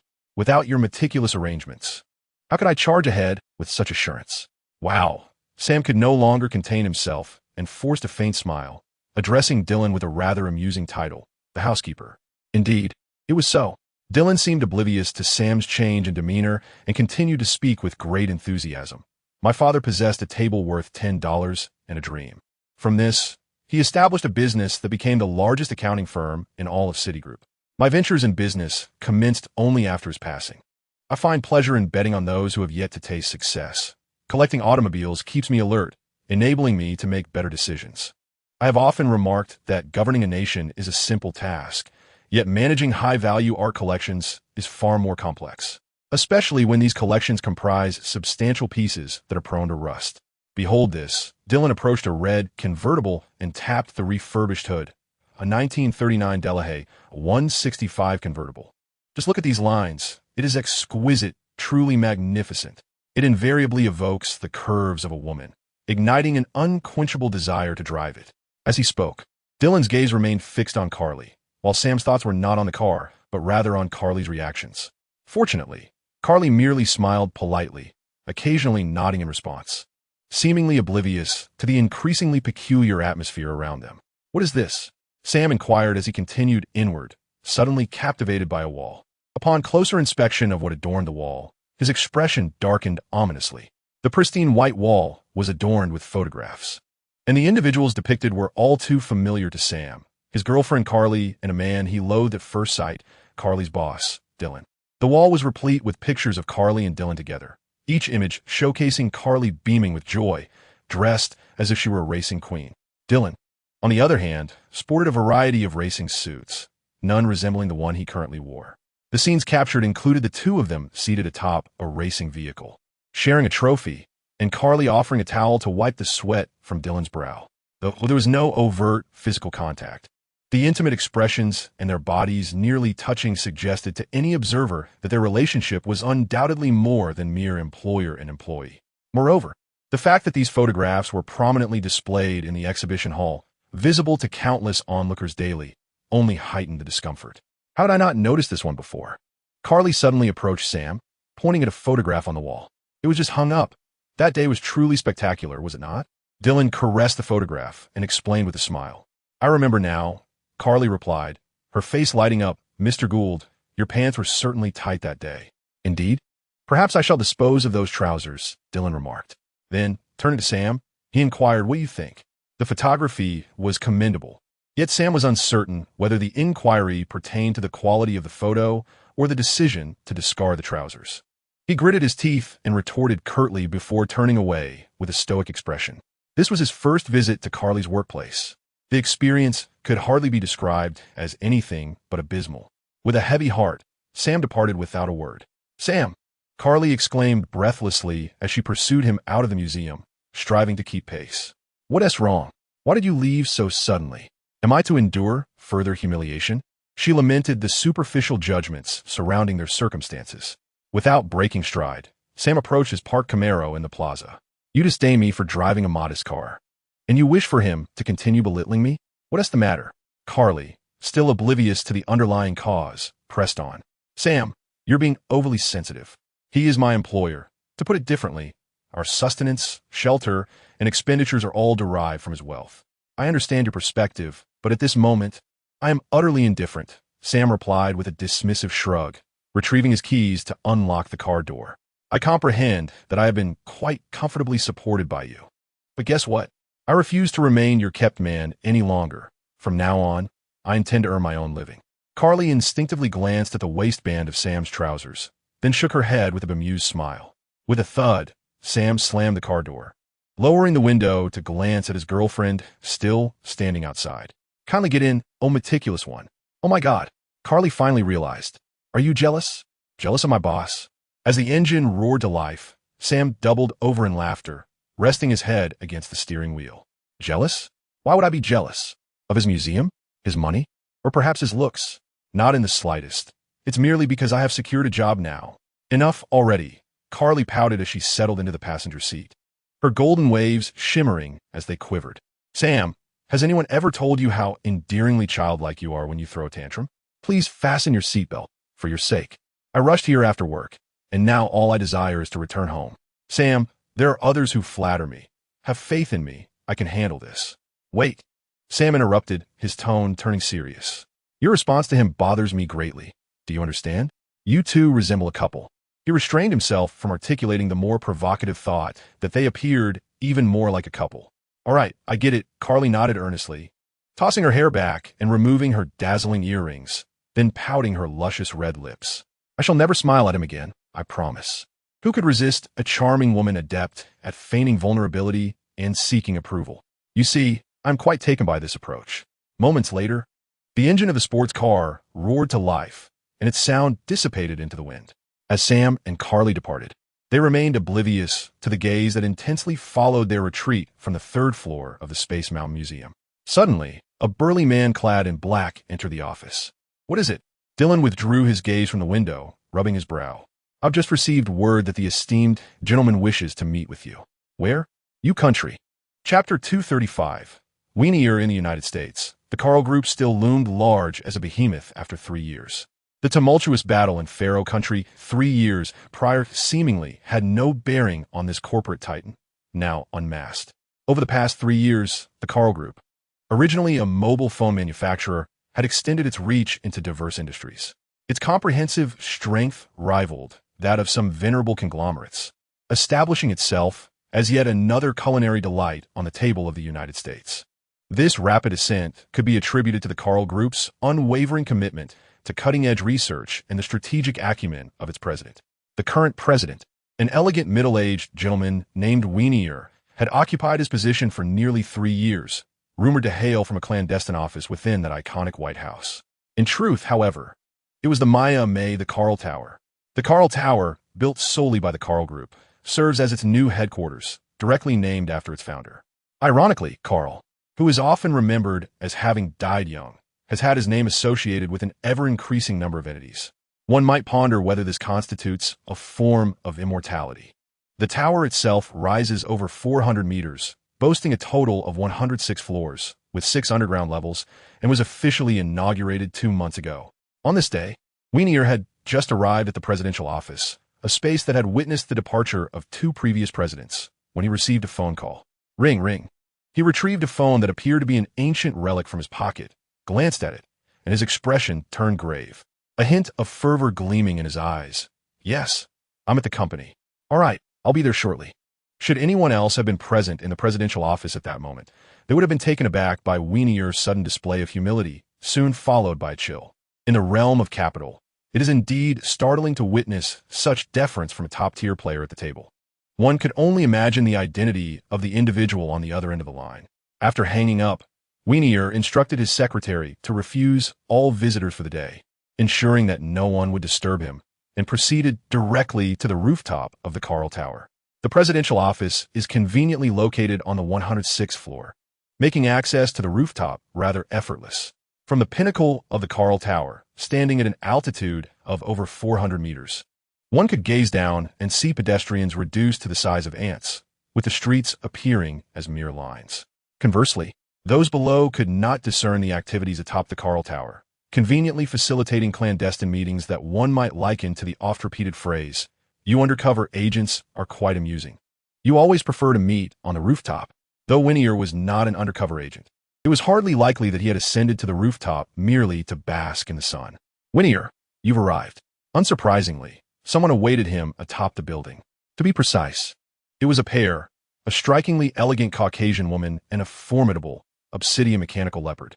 The woman's fashionably chic attire would undoubtedly astonish any long-serving employee of the Carl Group, for she was none other than the long-missing second president of the Carl Group. Ms. Alice. The circumstances surrounding Alice's enigmatic disappearance had given rise to numerous theories within the Carl Group. Yet it was whispered in hushed tones that an operative dispatched by the president had discreetly resolved the matter. After all, seizing someone else's enterprise necessitated a fa of propriety. Otherwise, the original owner could become a ticking time bomb. Although the machinations of power and wealth on this continent differed from those across the ocean, they ultimately converged in purpose. While it appeared that power was significantly constrained and the brilliance of democracy illuminated every corner of this land, the reality was that once serious matters arose, the amount of wealth one possessed mattered little. Transgressing the boundaries could swiftly transform one into a prisoner of fate. The United States had shown mercy. At least there was no reckoning after the fact. In truth, their inability to locate her rendered any post facto reckoning impossible. One could hardly expose the truth of Alice's dealings with the Decepticons. To this day, intelligence from the United States still regarded Alice as a fortunate individual chosen by the Decepticons. When Carl was alive, the identity arranged for Alice was impeccable. Moreover, during that time, Alice had discreetly had the Black Panther eliminate certain individuals who might pose a threat, ensuring that her identity remained utterly concealed, unless she chose to reveal herself publicly. "My Lady Alice." Weinier approached her with a puzzled expression. "Did you summon me?" "Weinier, my master has returned," Alice responded, removing her sunglasses with a serene demeanor. However, a keen observer would detect a subtle yet undeniable excitement lurking in the depths of her eyes. "What?" Weinier was initially taken aback, then equally exhilarated. Meanwhile, the mechanical leopard lounged lazily at the edge of the rooftop, seemingly enjoying the breeze. It displayed an air of indifference towards Weinier's sudden arrival. Yet Weinier promptly discerned its identity. "Lord Black Panther, is my master returning to this planet?" "Indeed," the mechanical leopard confirmed, stretching languidly without so much as glancing at Weinier. Weinier, understanding the hierarchy of his master's pet, refrained from voicing any opinions. "Weinier, my master will be here shortly. Do not remain as you are. Let the master witness our original forms." "Yes, Lady Alice." As if in unison, Alice and Weinier's faces cracked, their skins splitting inch by inch, ultimately transforming into two gaunt humanoid robots. Before long, a Cybertron assault ship descended from the heavens. In the expectant gaze of Alice and Weinier, it morphed into a tall and menacing Decepticon. "Master."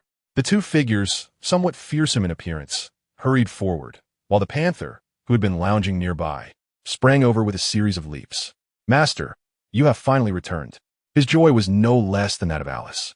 Indeed, the newcomer was Nie Tian. After departing from the vast plains of Africa, Nie Tian did not hasten to fulfill Megatron's orders.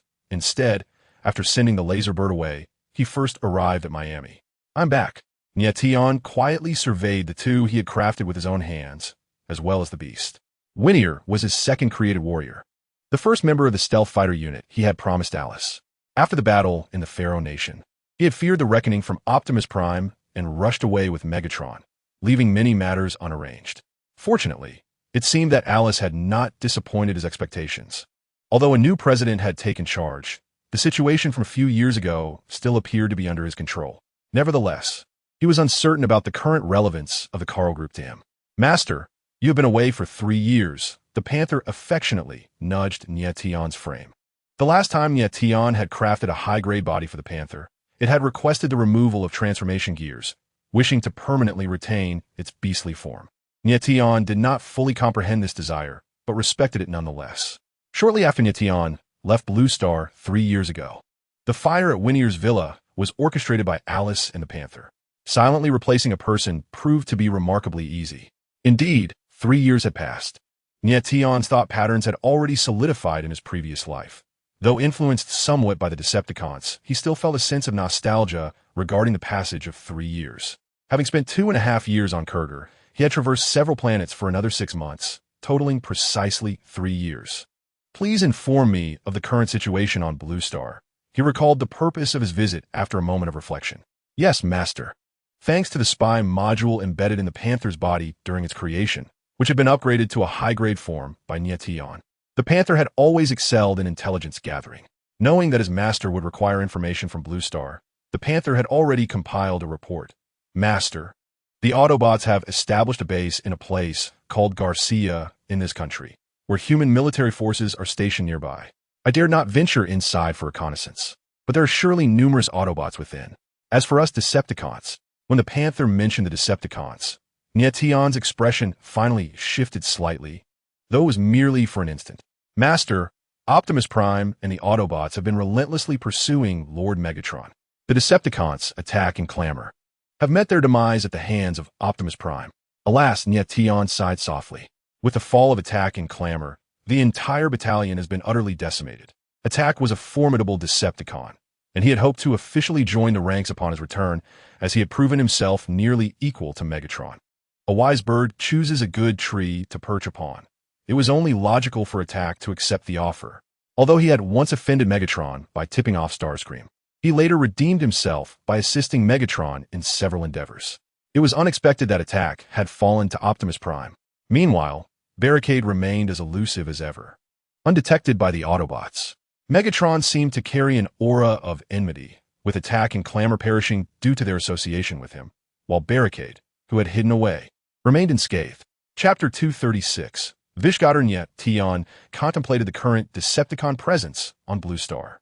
Aside from the casualties, several more Decepticons had emerged over the past 3 years. Not including himself and Shockwave, these included foes such as the Fearsome Team, Surfboard, and others. It was unclear where Megatron had recruited these new Decepticons. Perhaps they were squads dispatched from Cybertron during the Civil War and had fortuitously made contact with Megatron. Nie Tian had heard of the Fearsome Team, a specialized unit of Decepticons excelling in assassination and ambushes. Unlike typical Decepticon squads, the Fearsome Team comprised only 3 members: Crankcase, Axle, and Crowbar. Their combat prowess was entirely focused on speed and agility, positioning them as fragile yet high-damage assassins. As for Surfboard, Nie Tian recalled that in the original series, he made his appearance during the ambush of Optimus Prime by Megatron and Starscream, only to meet a swift end at the hands of Optimus Prime. His demise was nothing short of heroic. Yet, the identity of the formidable foe, Duality, remained unfamiliar to Nie Tian. He had never even heard of this Decepticon. At the peak of the Decepticon ranks, there were millions, and the number of notable high-ranking Decepticons was countless, making it impossible for Nie Tian to remember them all. Even Megatron, the leader of the Decepticons, might struggle to recall every high-ranking officer under his command, especially given the constant losses in the Cybertronian Civil War, where Decepticons fell every moment while new ones arose. After Black Panther reported, he continued to the edge of the rooftop to enjoy the breeze, relishing the sensation of soaring in his beast mode. Next, it was Alice and Weenier's turn. Having lived among humans for an extended period, both Alice and Weenier had inevitably adopted some human habits, with Weenier often hosting parties at his villa, despite his aesthetic disinterest in gatherings of carbon-based life forms. A day later, in the land of Wu, Vishgatter, if one were to inquire about the renowned attractions in Visegrad, few would be able to articulate an answer. However, should the question shift to the significant events that have transpired in this locale, even a stray dog encountered on the roadside would bark in acknowledgement. In the 1980s, a cataclysmic explosion in Visegrad unveiled one of the most harrowing scars in the annals of human nuclear history. That fateful night, The blast not only roused the slumbering residents of neighboring towns, but also stretched the nerves of safety across the entire planet to their breaking point. Thus, a name of infamy echoed throughout the world: Chernobyl. This calamity, born of technological flaws, systemic inadequacies, and human folly, continues to interrogate the cost of scientific advancement. The area affected by the disaster, which includes Visegrad near the border, has long since become desolate. Beyond the designated exclusion zone of 30 kilometers, the region within a 50-kilometer radius is eerily devoid of life, save for a solitary observation post. Yet today, with a thunderous roar, several Humvee military vehicles slowly enter this so-called exclusion zone, seemingly unperturbed by the dangers that lurk within. Upon reaching a collapsed statue at a crossroads, the lead vehicle abruptly halts. "We have arrived. All right, disembark." The doors swing open, revealing a pair of impeccably polished black shoes making first contact with the rubble-strewn ground, soon followed by a cadre of imposing men clad in black. Each individual bears a conspicuous bulge at their waist, their vigilant gazes scanning the desolate surroundings. The landscape is starkly barren, with dilapidated structures lining the roads, remnants of a once thriving community. Occasionally, one might glimpse a wild animal darting past. In the absence of humanity, this place seems to have reverted to being their sanctuary, though it remains uncertain if they have acquired any peculiar mutations. At that moment, a ripple in the air around the half-dismembered yet towering statue reveals the presence of a mechanical avian. "Dylan, you are late." "My apologies, oh Laserbird," Dylan responds, gazing at the mechanical creature without offering an excuse, genuinely acknowledging his tardiness.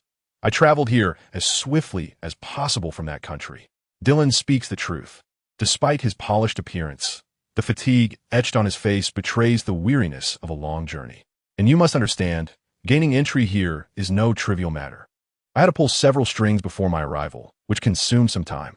To deter any reckless individuals from venturing into the exclusion zone, Ukraine has stationed a considerable military presence outside, effectively encasing the area in a metaphorical iron barrel.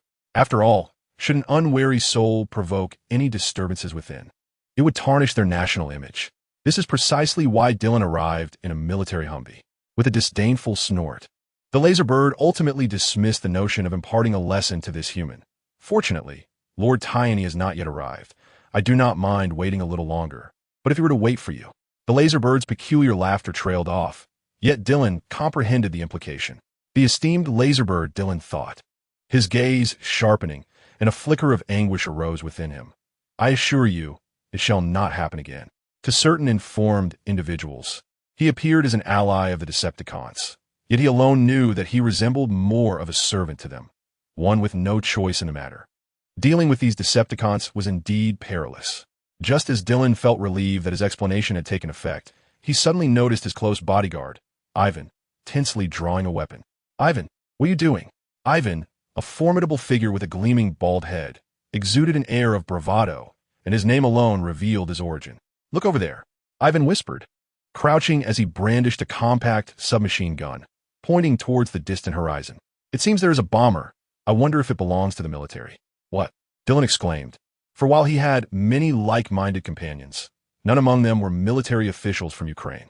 If the Ukrainian military were to discover his collusion with the Decepticons, even if he could see the dawn of the next day, he would likely be branded a traitor to humanity, with no refuge left on the entire blue planet. "Lord Laserbird, please." Dylan intended to seek assistance from the Laserbird, only to see it gazing at him with utter disdain. "What bomber?" "If you don't know, refrain from making unfounded statements. That is Lord Tiany." "Ah, it turns out to be Lord Tiany." Realizing the misunderstanding, Dylan quickly scrambled out from behind the concealed ruins and brushed off the dust that had inadvertently clung to him. Ivan, undoubtedly a diligent bodyguard, inadvertently caused him some embarrassment at this moment. Dylan shot Ivan a stern look and approached the peculiar descending craft. "Ivan, and you all, remain here and do not move. I shall meet Lord Tiany myself." Ivan shrugged and holstered his weapon. In truth, Ivan's actions were not entirely blameworthy, although he was aware of Dylan's profession. He had never directly encountered the Decepticons, let alone recognized their transformed forms. The illustrious name of Tiany had long echoed throughout the blue planet, having been revered across various nations and factions as the Decepticon's second-in-command, just beneath Megatron. With a thud, the assault ship touched down, and the laser bird flapped its wings as it descended from the statue. Lord Tian, the laser bird reports to you. The laser bird displayed utmost respect towards Tian, mirroring its demeanor towards Soundwave. This was not merely an act of deference. After all, strength was paramount. In this present age, who among the Decepticons was unaware that Lord Tian had already ascended to the rank of a leader-class warrior 3 years prior? Indeed, he is one of the 2 paramount leaders of the Decepticons. Lord Megatron continues to heed the commands of His Majesty, a testament to their shared adversary, the Autobots, and a rare consideration for the Decepticon cause. It must be noted that after the news of Nie Tian's meeting with Megatron spread a few days ago, most Decepticons breathed a sigh of relief. No one desires to witness a schism within the Decepticon ranks. Otherwise, they would be at a loss as to whom to pledge their allegiance. Nie Tian casually nodded, recalling that in the original narrative, Laserbeak was a cunning and treacherous character who, after spending considerable time in the human realm, had mastered the art of subterfuge, perhaps even surpassing humans in their scheming. Flattery was indeed his forte, and thus, his lack of surprise was warranted. However, he found curious those lurking figures nearby, seemingly intimidated by him, and wondered who the individual approaching him might be. "Human, what is your name?" Nie Tian inquired, glancing down at the unfamiliar man at his feet. "This is Lord Nie Tian." Laserbeak initially introduced him to Dylan, before continuing, "Lord Nie Tian, this is our collaborator, a pivotal figure in this endeavor." Dylan, perceptively respectful, replied, "Greetings, Lord Nie Tian. It is an honor to meet you. My name is Dylan Gould." Without requiring Laserbeak's introduction, he proclaimed his name himself. "Dylan Gould?" Nie Tian pondered the name, suddenly recalling that it belonged to the notorious traitor from the original narrative, known for his collusion with the likes of Unicron and Optimus Prime, committing numerous heinous acts. Of course, this perspective was from humanity's standpoint. Now, however, it was evident that the Decepticons could greatly benefit from such talent. Nie Tian offered his commendation to Dylan, and had the circumstances been more fitting, he would have encouraged him further, declaring that once the Decepticons conquered Blue Star, he would become the leader of the Human Alliance. Chapter 237, The Human Undercover Agent Lord Nie Tian. This is one of the undercovers inherited from His Majesty Megatron, currently under my supervision for contact. His father once had a cooperative relationship with us Decepticons, Laserbeak explained, revealing a sense of pride in his tone, whether it stemmed from Soundwave's regard for him or from Megatron's esteem for Soundwave. Megatron? Nie Tian's thoughts stirred. Initially, his praise was casual. After all, since the catastrophic revelation 3 years ago, the true nature of the Decepticons had become widely known, their image irreparably tarnished. No one wished to live peacefully only to face an individual intent on global annihilation.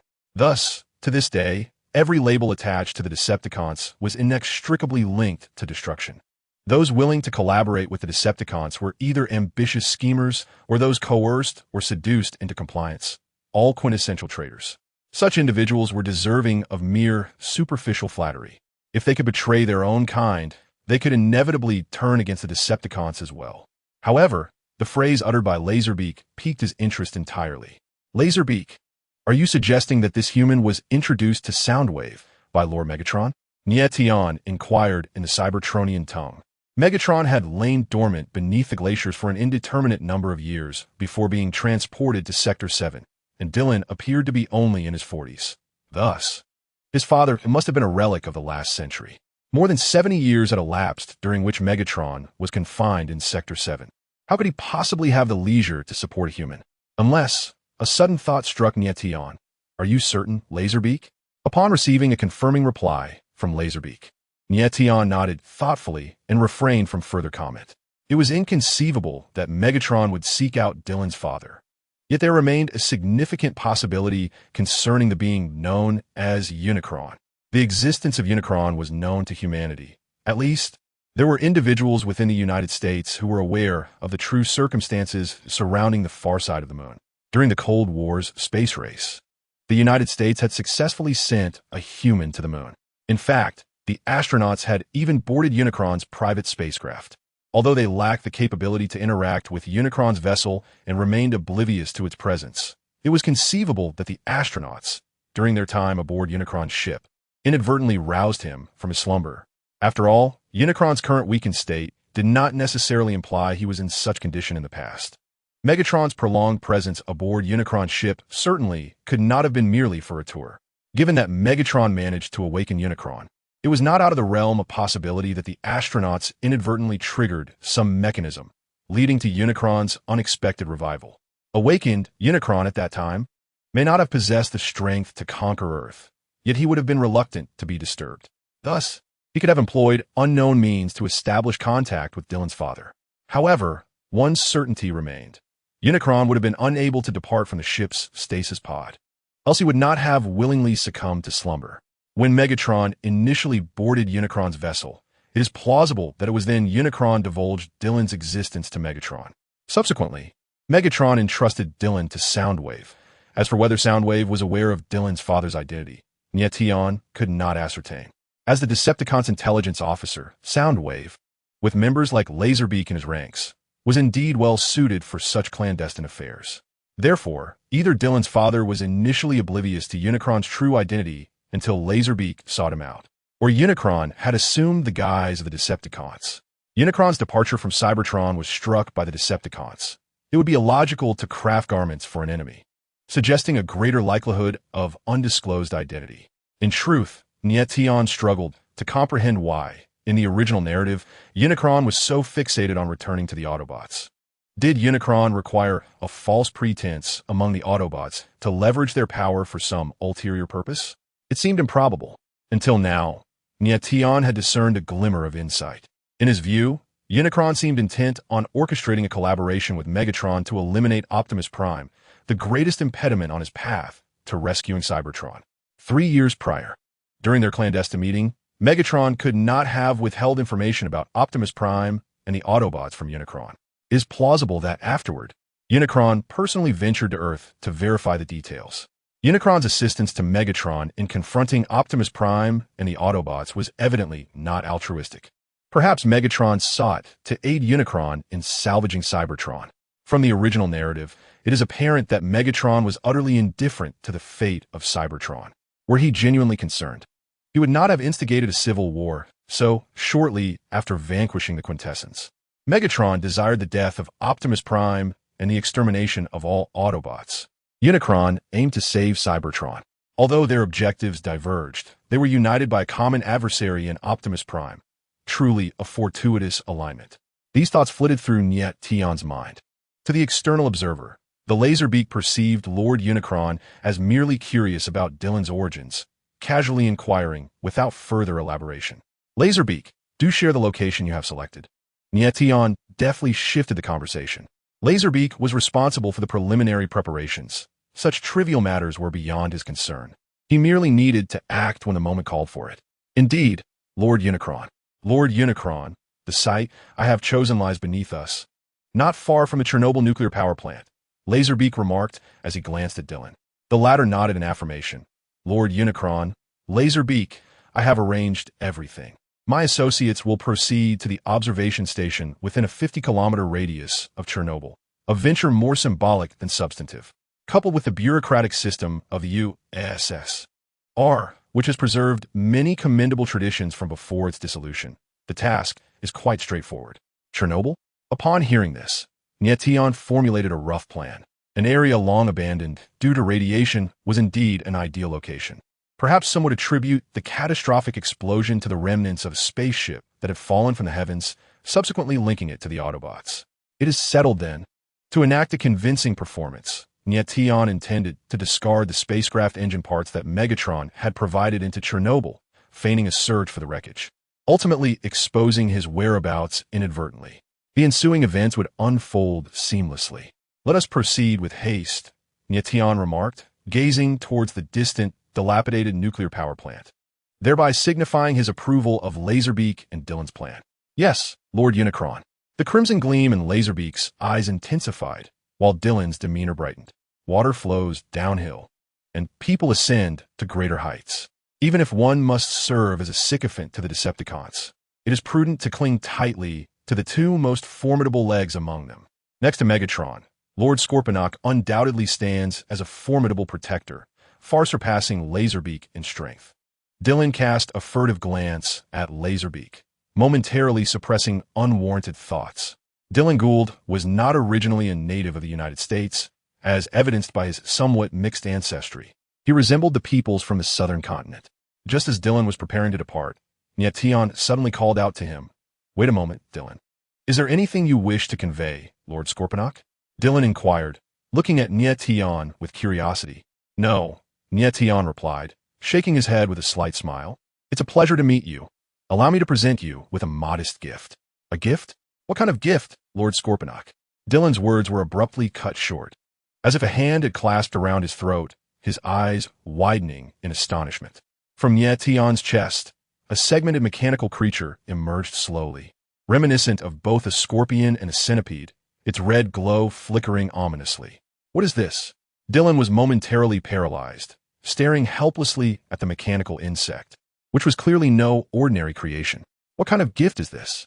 Before he could process the situation, the mechanical creature suddenly leapt from Nie Tian's body, landing precisely on his forearm. "No, Lord Scorponok, this..." "Dylan, I wouldn't resist if I were you, nor would I make any sudden movements." Despite Nie Tian's gentle tone, Dylan immediately seized his flailing arms, fearful of any further actions. He could only watch as the mechanical creature crawled to his wrist, where it emitted a sharp click. A watch? Dylan stared at the unexpected mechanical timepiece that had appeared on his wrist, puzzled. "This is a little gadget I assembled out of boredom," Nie Tian explained, as if both informing and warning him, "Do not remove it. Wear it well. At a critical moment, it may very well save your life." Nie Tian's words were not entirely complete. He did not deceive Dylan. Indeed, it was a miniature Decepticon he had crafted aboard the Reprisal during the fleet's journey to Blue Star. However, to claim it could save Dylan's life was somewhat exaggerated. Such a diminutive Decepticon, comparable in size to a surgical assistant, could easily be crushed by an adult's hand. Nevertheless, should Dylan find himself in peril, the watch would relay a message, allowing Nie Tian to intervene and indirectly save him. Chapter 238. Vasquez in the United States at Garcia. After several years of development, Garcia has undergone a remarkable transformation. This, however, does not pertain to the surface, but rather to what lies beneath it. The military encampment above ground appears largely unchanged, perhaps even slightly more dilapidated. Yet below, a labyrinth of intricate tunnels has emerged. These passages connect numerous chambers, resembling an underground base for the Autobots. On this day, Optimus Prime led the Autobots on a covert operation. The involvement of the Autobots signifies that the matter at hand is of considerable gravity. While it may not be an exceedingly challenging task, it undoubtedly pertains to affairs that the United States prefers to handle discreetly. For instance, this time they were dispatched to a rather hostile hotspot to thwart an arms deal. Typically, arms trades do not pique the interest of the United States, given that they are the world's largest arms dealer themselves. It would be rather contradictory for them to condemn others for arms proliferation, as that would be tantamount to undermining their own livelihood. However, this occasion was distinct, as the transaction involved enriched uranium. It is well known that one of its potential uses is the manufacture of nuclear weapons. Fortuitously, this enriched uranium had leaked from the illegal nuclear facility previously destroyed by the Autobots. Hence, there was no justification for an action. Although the United States harbored skepticism regarding the impoverished nation party to the deal, one so destitute it lacked even a proper road, the principle of precaution prevailed.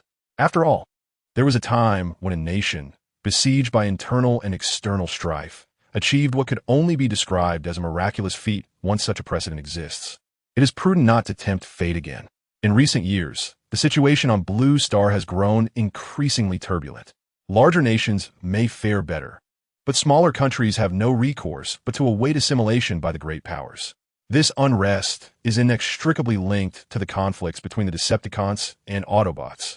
No nation desires to confront a Decepticon invasion without any means of resistance, even if such efforts ultimately prove futile.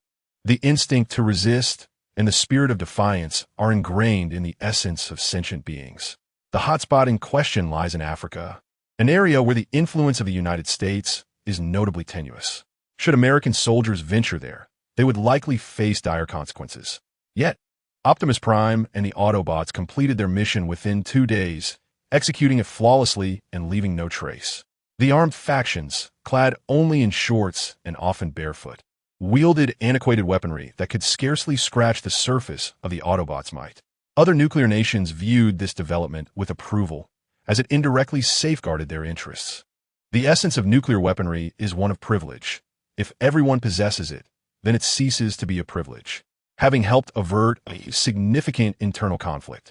Optimus Prime returned to Garcia in good spirits. Upon nearing the underground base, he was approached by Jack, who emerged from a shuttle, calling out to him, "Optimus, William has arrived, and he wishes to see you." Although the Autobots have an underground base, it does not confine them to the depths. They prefer to operate above ground. The Jack, having recently arrived on Blue Star, came with a straightforward purpose. He sought inspiration for his inventions, having exhausted his creative well, and aimed to draw from the technological advancements of humanity. "William? Where is he?" Optimus Prime paused, aware that even if William did not appear, he intended to visit him shortly to collect the remuneration for this endeavor. Indeed, Optimus and the Autobots were not volunteering their assistance to the United States without compensation for resolving human internal conflicts. "He has arrived, right behind you." At this, Optimus instinctively turned around, spotting a familiar figure hastily approaching him. It was William. After the disbandment of the Nest forces, William, the former commander, found himself at a loss. Logically, he should have been reassigned to another department or relegated to a peripheral position, idling until retirement. Fortunately, the new cabinet did not forget his contributions. They recognized his efforts. William now commanded the station troops outside Garcia and had seen both his rank and status significantly elevated, additionally serving as a liaison between the United States and the Autobots. At least that was the perception from the outside. "Optimus." William appeared quite anxious, as if something significant had transpired. Without exchanging pleasantries, he delved straight into the matter. New intelligence. "What is it?" Optimus initially assumed there was yet another conflict on Blue Star requiring his mediation. "I just resolved that arms deal, and Lockdown and the others have yet to return. They could be sent on this errand." The three ruffians from the Thunder Rescue Team, having recently endured 2 battles, were still eager for action. This time is different. William quickly surmised Optimus's thoughts after prolonged interaction. According to the analysts at the Intelligence Bureau, it is very likely to involve the Decepticons. The Decepticons. Optimus's spirit surged, his expression growing grave. "William, where are the Decepticons?" "In Ukraine, a rather perilous location," William replied, suddenly realizing the potential implications as he glanced at Optimus and the towering Jack, swallowing the cautionary words he intended to share. "That place is certainly dangerous for us humans. Currently, it is merely a suspicion. We must investigate further on site." "Very well," Optimus nodded, eager to act. "I shall gather Lockdown and the other Autobots, and we will proceed to this country you mentioned." "Wait," William called out just as Optimus was about to depart. "I have not finished speaking, Optimus. Before coming here, directives were issued from above. You understand the nature of the intelligence they provided. The cabinet wishes for me to accompany you Autobots on this mission." Seeing Optimus Prime's apparent reluctance, William patiently began to elucidate. "They harbored reservations about your solitary journey to the Ukrainian territory." William's explanation was still rather diplomatic. The American side was not merely uneasy, but genuinely apprehensive. They feared a recurrence of the catastrophic events reminiscent of the Pharaoh's nation. The compensation awarded to the soldiers who perished in that conflict had caused the price of disposable cups procured by the military to plummet from $2,000 to merely $200. Those funds were indeed the hard-earned money of the generals. "Optimus, trust me, this time is truly different." "Yes, you. My team and I will adhere strictly to your commands." This time, it was indeed distinct. The intelligence was no longer ambiguous, with an accuracy rate nearing 99%. Moreover, it pertained to a rather inaccessible location. Ukraine does not harbor animosity towards the United States. On the contrary, it has long sought to fully embrace the Western world and would be more than willing to assist in such matters, provided that official representatives from the United States personally intervene. "Very well, I shall acquiesce, William." Had it been anyone else, Optimus might have dismissed the matter, but William had already earned his trust. This was not entirely Optimus's fault. Aside from their advanced and formidable weaponry, humans were merely frail beings, their individual strength lacking. Oftentimes, their involvement not only proved ineffective, but frequently hindered the Autobots. Even the formidable Nest team often required the support of aircraft and long-range missiles. This covert reconnaissance could not possibly mobilize a large force, lest they frighten away the hidden Decepticons, resulting in futile efforts. In Ukraine, at the Vyshgorod observation station, I am Vasket. Over a year ago, a man named Dylan Gould approached me. 3 days ago, he astonishingly requested that if I were to perish, the individual who discovers this diary must ensure its delivery. The diary contains a detailed account of my interactions with Dylan Gould over the past year, along with references to some individuals he has introduced me to. Within an office at the observation station, a tall, pale man with a pronounced nose and deep-set eyes was fervently scribbling notes. Suddenly, a series of knocks echoed from outside. Knock, knock, knock. A flicker of panic crossed the man's face as he swiftly closed his notebook, feigning composure. "Come in." "Sir, they have arrived," reported a soldier clad in a military coat. "Very well, I understand," Vasket replied, his gaze sharpening as he waved his hand. "Let Yelena attend to them. I shall be there shortly." "Yes, sir." Once the soldier departed, Vasket solemnly placed the notebook into a drawer, secured it, and then tucked the key into his breast pocket. Having completed these tasks, he finally felt at ease to leave the office. However, Vastot remained unaware that mere minutes after his departure, a window in the office was quietly opened, allowing a mechanical bird to enter. The machine bird deftly unlocked the drawer that Vastot had just secured, extracting a notebook. Indeed, the words of Lord Tianchi ring true. Who among respectable individuals keeps a diary? Those who do ought to perish. Chapter 239. Entering the nuclear power plant within the observation station. Vastot encountered the distant guests, several sharply dressed individuals from the United States, accompanied by a few vehicles that he had only seen in documents. That must be the leader of the Autobots, Optimus Prime, Vastot mused as he gazed at the red and blue truck. The visitors were none other than William and Optimus Prime's entourage. Utilizing special channels from their homeland, they had secretly entered the territory of Ukraine without alerting any nations. Ultimately arriving at Vyshgorod, Vastot spotted William, who also noticed the sudden appearance of Vastot. Following the introduction by Secretary Jelena, Vastot formally acquainted himself with William. "Greetings. I am Vastot, affiliated with the Energy Ministry's Council." "Hello, William," the latter replied succinctly, shaking Vastot's hand out of courtesy. "I shall not intrude further," remarked the blonde secretary. Jelena, who exuded an air of restraint and wore black-framed glasses, as she gracefully excused herself. As she departed, she cast a flirtatious glance at Vastot. However, such flirtation was destined for the oblivious. Vastot was preoccupied with thoughts on how to secure his own safety, entirely oblivious to Jelena's insinuations. "Mr. Vastot, are you all right?" William inquired, noticing Vastot's momentary distraction as he patted his shoulder. "Huh? Oh, nothing," Vastot replied, regaining his composure and adjusting his glasses. "To be succinct, I trust you have reviewed the detailed intelligence." "Indeed, that is precisely why we are here." "Excellent. Over the past few years, to monitor the changes in Chernobyl in real time. Well, perhaps those individuals have had a change of heart," Vastot said with a self-deprecating smile. "In any case, we have installed numerous purification devices in Chernobyl. A few days ago, one of the devices malfunctioned, and judging by the last transmitted images, it appears to be the Decepticons. And not just one. I will personally lead you into Chernobyl, but Vastot's expression suddenly turned serious. "I must emphasize certain points. Our government will not acknowledge your entry, nor will it admit that we have met or that this conversation has taken place. Although the Vyshgorod observation station was ostensibly an observation post, it functioned more as a military outpost, housing approximately 1,500 personnel of various kinds." After briefing William, Vastot guided him and his accompanying soldiers towards Chernobyl.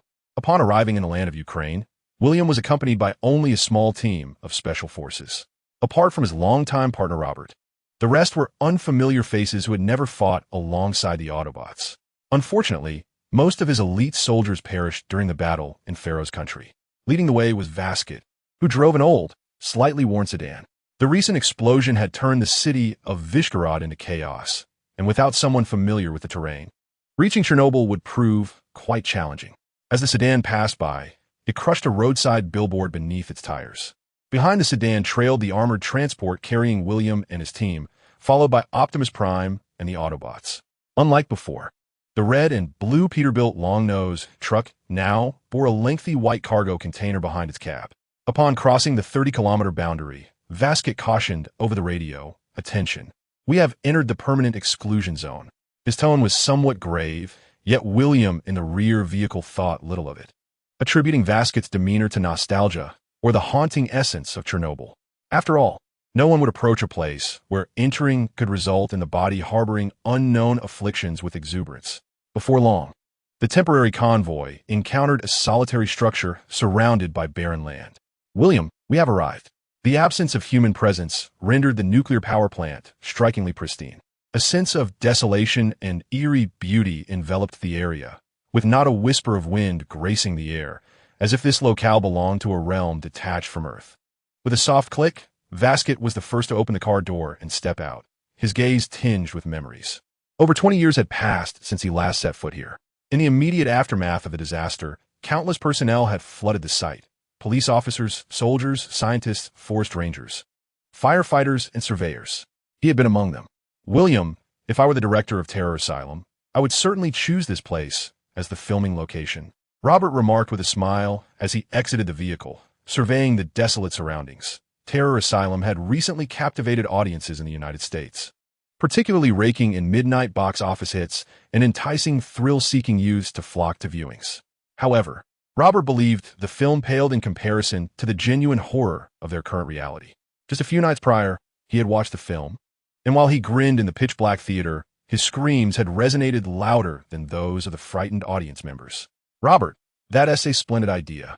Perhaps you could offer some suggestions to the film's director, perhaps even send him an email," William replied, taking up his weapon while retrieving a detection device from his pocket. "But that assumes we can return alive this time, for we are not on vacation. And this is no resort. We must enter the nuclear power plant alone. Optimus and his team will provide support outside." After William finished speaking, he gestured for the soldiers who had yet to disembark. "Now, don your protective gear. We have 60 minutes to execute our mission." "Yes, sir." Moments later. Clad in a tightly wrapped protective suit, William approached Vasquez.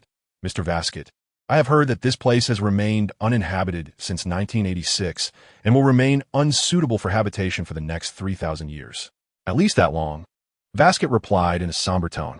"This was once fertile land, yet it has birthed such calamity. It is a tragedy."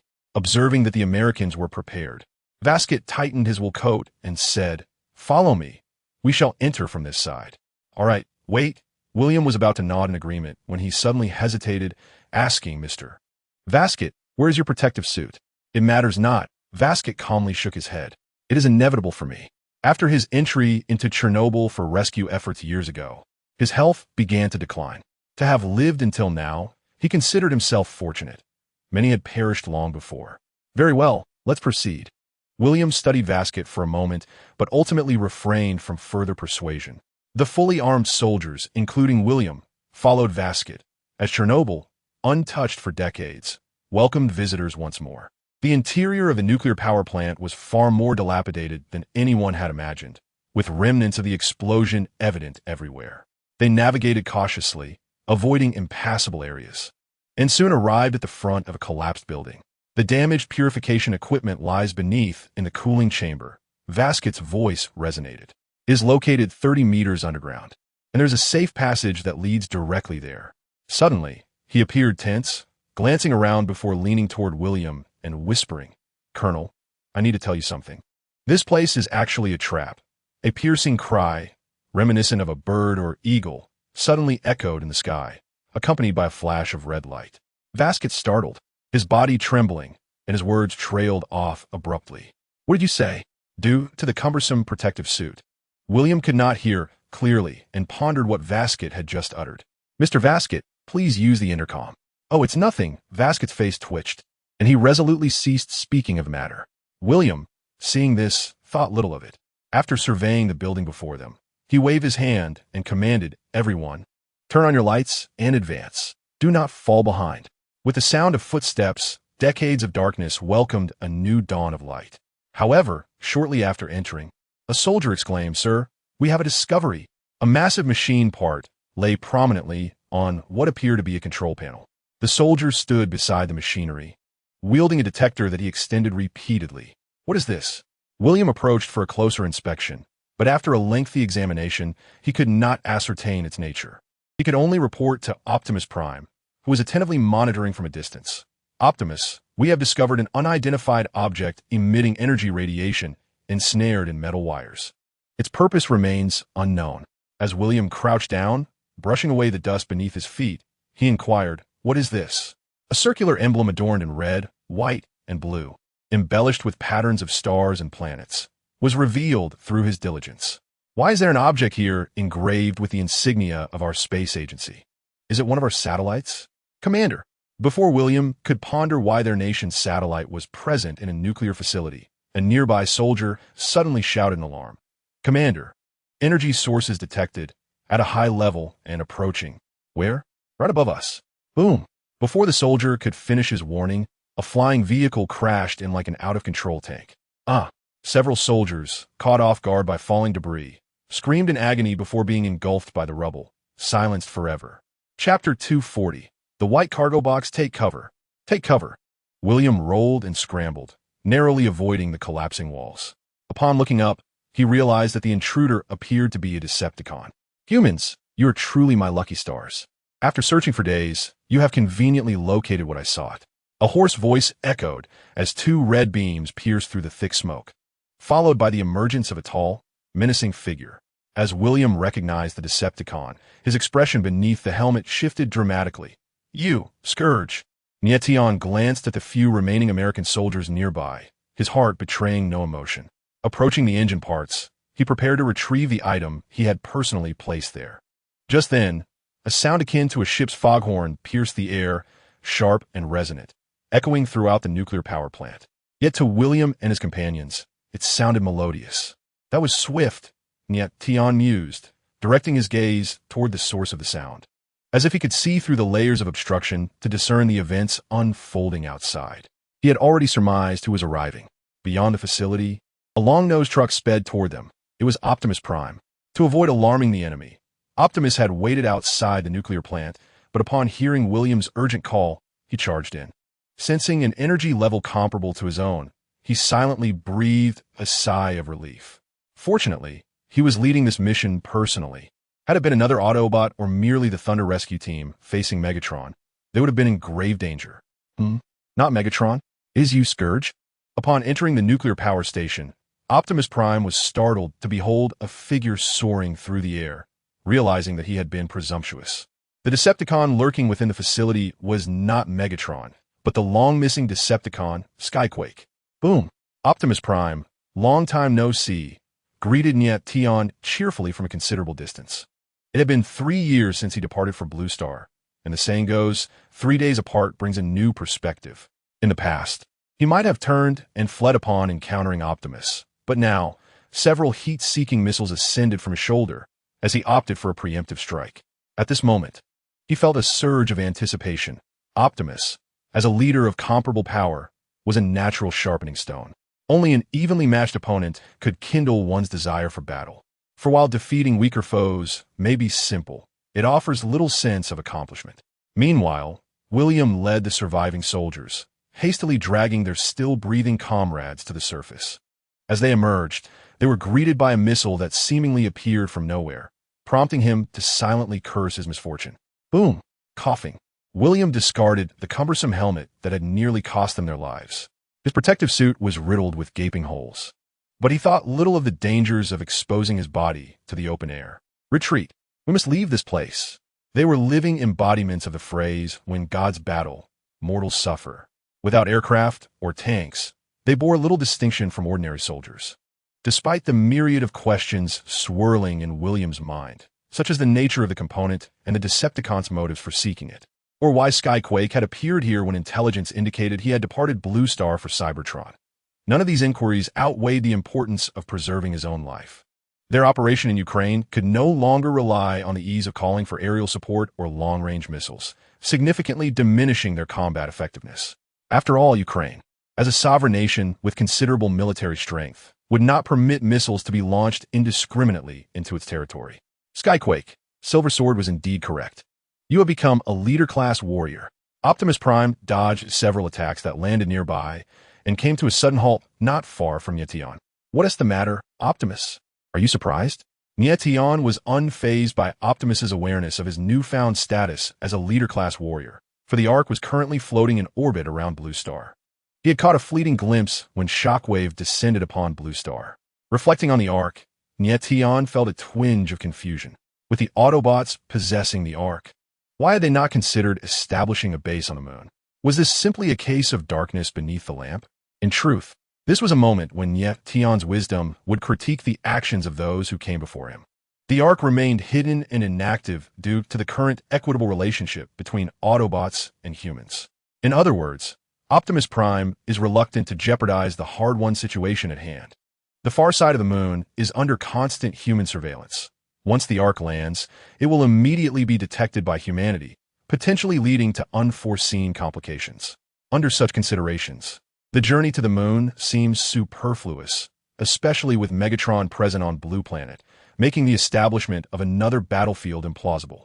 As the confrontation between Neza and Optimus Prime intensified, other Autobots, who had been waiting outside the nuclear power plant, surged inside. Among the reinforcements were the Thunder Rescue Team, Bumblebee, and Hound. Neza, it's you. The astonishment among them was scarcely less than that of Optimus Prime, quickly followed by a demanding inquiry. Neza, what brings you here? What scheme are you Decepticons plotting? Lockdown's face was a mask of fury. He could never forget that surprise attack on Cybertron, where his comrade and friend, Double Diamond, fell at the hands of Neza and Black Widow. When enemies meet, the animosity is palpable. Humph, Neza scoffed disdainfully, not even glancing at Lockdown's accusatory glare. He had long forgotten this vanquished foe who fled without a fight. Neza's gaze remained fixed on Optimus Prime. In this era, is it the strong who retreat while the weak are sent forth? At this moment, Neza stood alone, a formidable force, while the Autobots closed in, forming a tightening circle, with Optimus Prime as their indomitable leader. Neza, I care not for your purpose here. Are you not satisfied with having conquered Cybertron? Must you now seek to invade this planet? I will not allow your ambitions to come to fruition. Optimus Prime finally spoke, but his words cast a heavy accusation upon Neza. It seemed as though he could perceive the blinding sanctity radiating from Optimus Prime. After all, when had he ever asserted a desire to conquer Blue Planet? Those were the deeds of the Fallen and Megatron. He had merely been a pawn, bound to follow orders. And having just returned to Blue Planet, he did not wish to be burdened with such a grave indictment. Autobots, attack. Do not let Neza escape. Is it a case of overwhelming the few with the many? Neza surveyed the Autobots below with a commanding presence, though he was ostensibly at a disadvantage. His expression conveyed that the situation was far from straightforward. Indeed, Neza's next words confirmed the suspicions of all the Autobots. Optimus, who told you that I'm the only one here? No sooner had he spoken than the ground beneath the Autobots began to tremble violently, and suddenly the earth fissured, revealing a massive mechanical maw adorned with sharp metallic teeth. With a whir, the spiraling mechanical jaws seemed poised to consume all the Autobots. Get out of the way. The recent Bumblebee and Crosshairs adeptly leapt to evade the assault of the mechanical maw. Seizing the opportunity, Crosshairs hurled a liquid bomb, invented with a jack, directly into the gaping mouth of the machine. With a resounding explosion, a burst of flames erupted amidst the swirling earth, seemingly inflicting pain upon the master of the mechanical maw, whose movements grew increasingly frenzied. After a brief moment, as the tumult subsided, the Autobots discovered the presence of a colossal mechanical worm in their midst. Upon the spiraling back of the mechanical worm stood a shadowy figure. Drill Magician. Shockwave. The exclamations rang out simultaneously, with Ironhide and Jazz revealing the identities of the mechanical worm and the figure atop it. None other than the Decepticons. How could it be you two? Optimus Prime, taken aback, felt the weight of gravity settle upon him, his earlier composure evaporating. He was confident in capturing one, but with Shockwave involved, the outcome became uncertain. Autobots, cover me! Optimus suddenly shouted, swiftly dashing towards the white cargo box he had discarded moments earlier.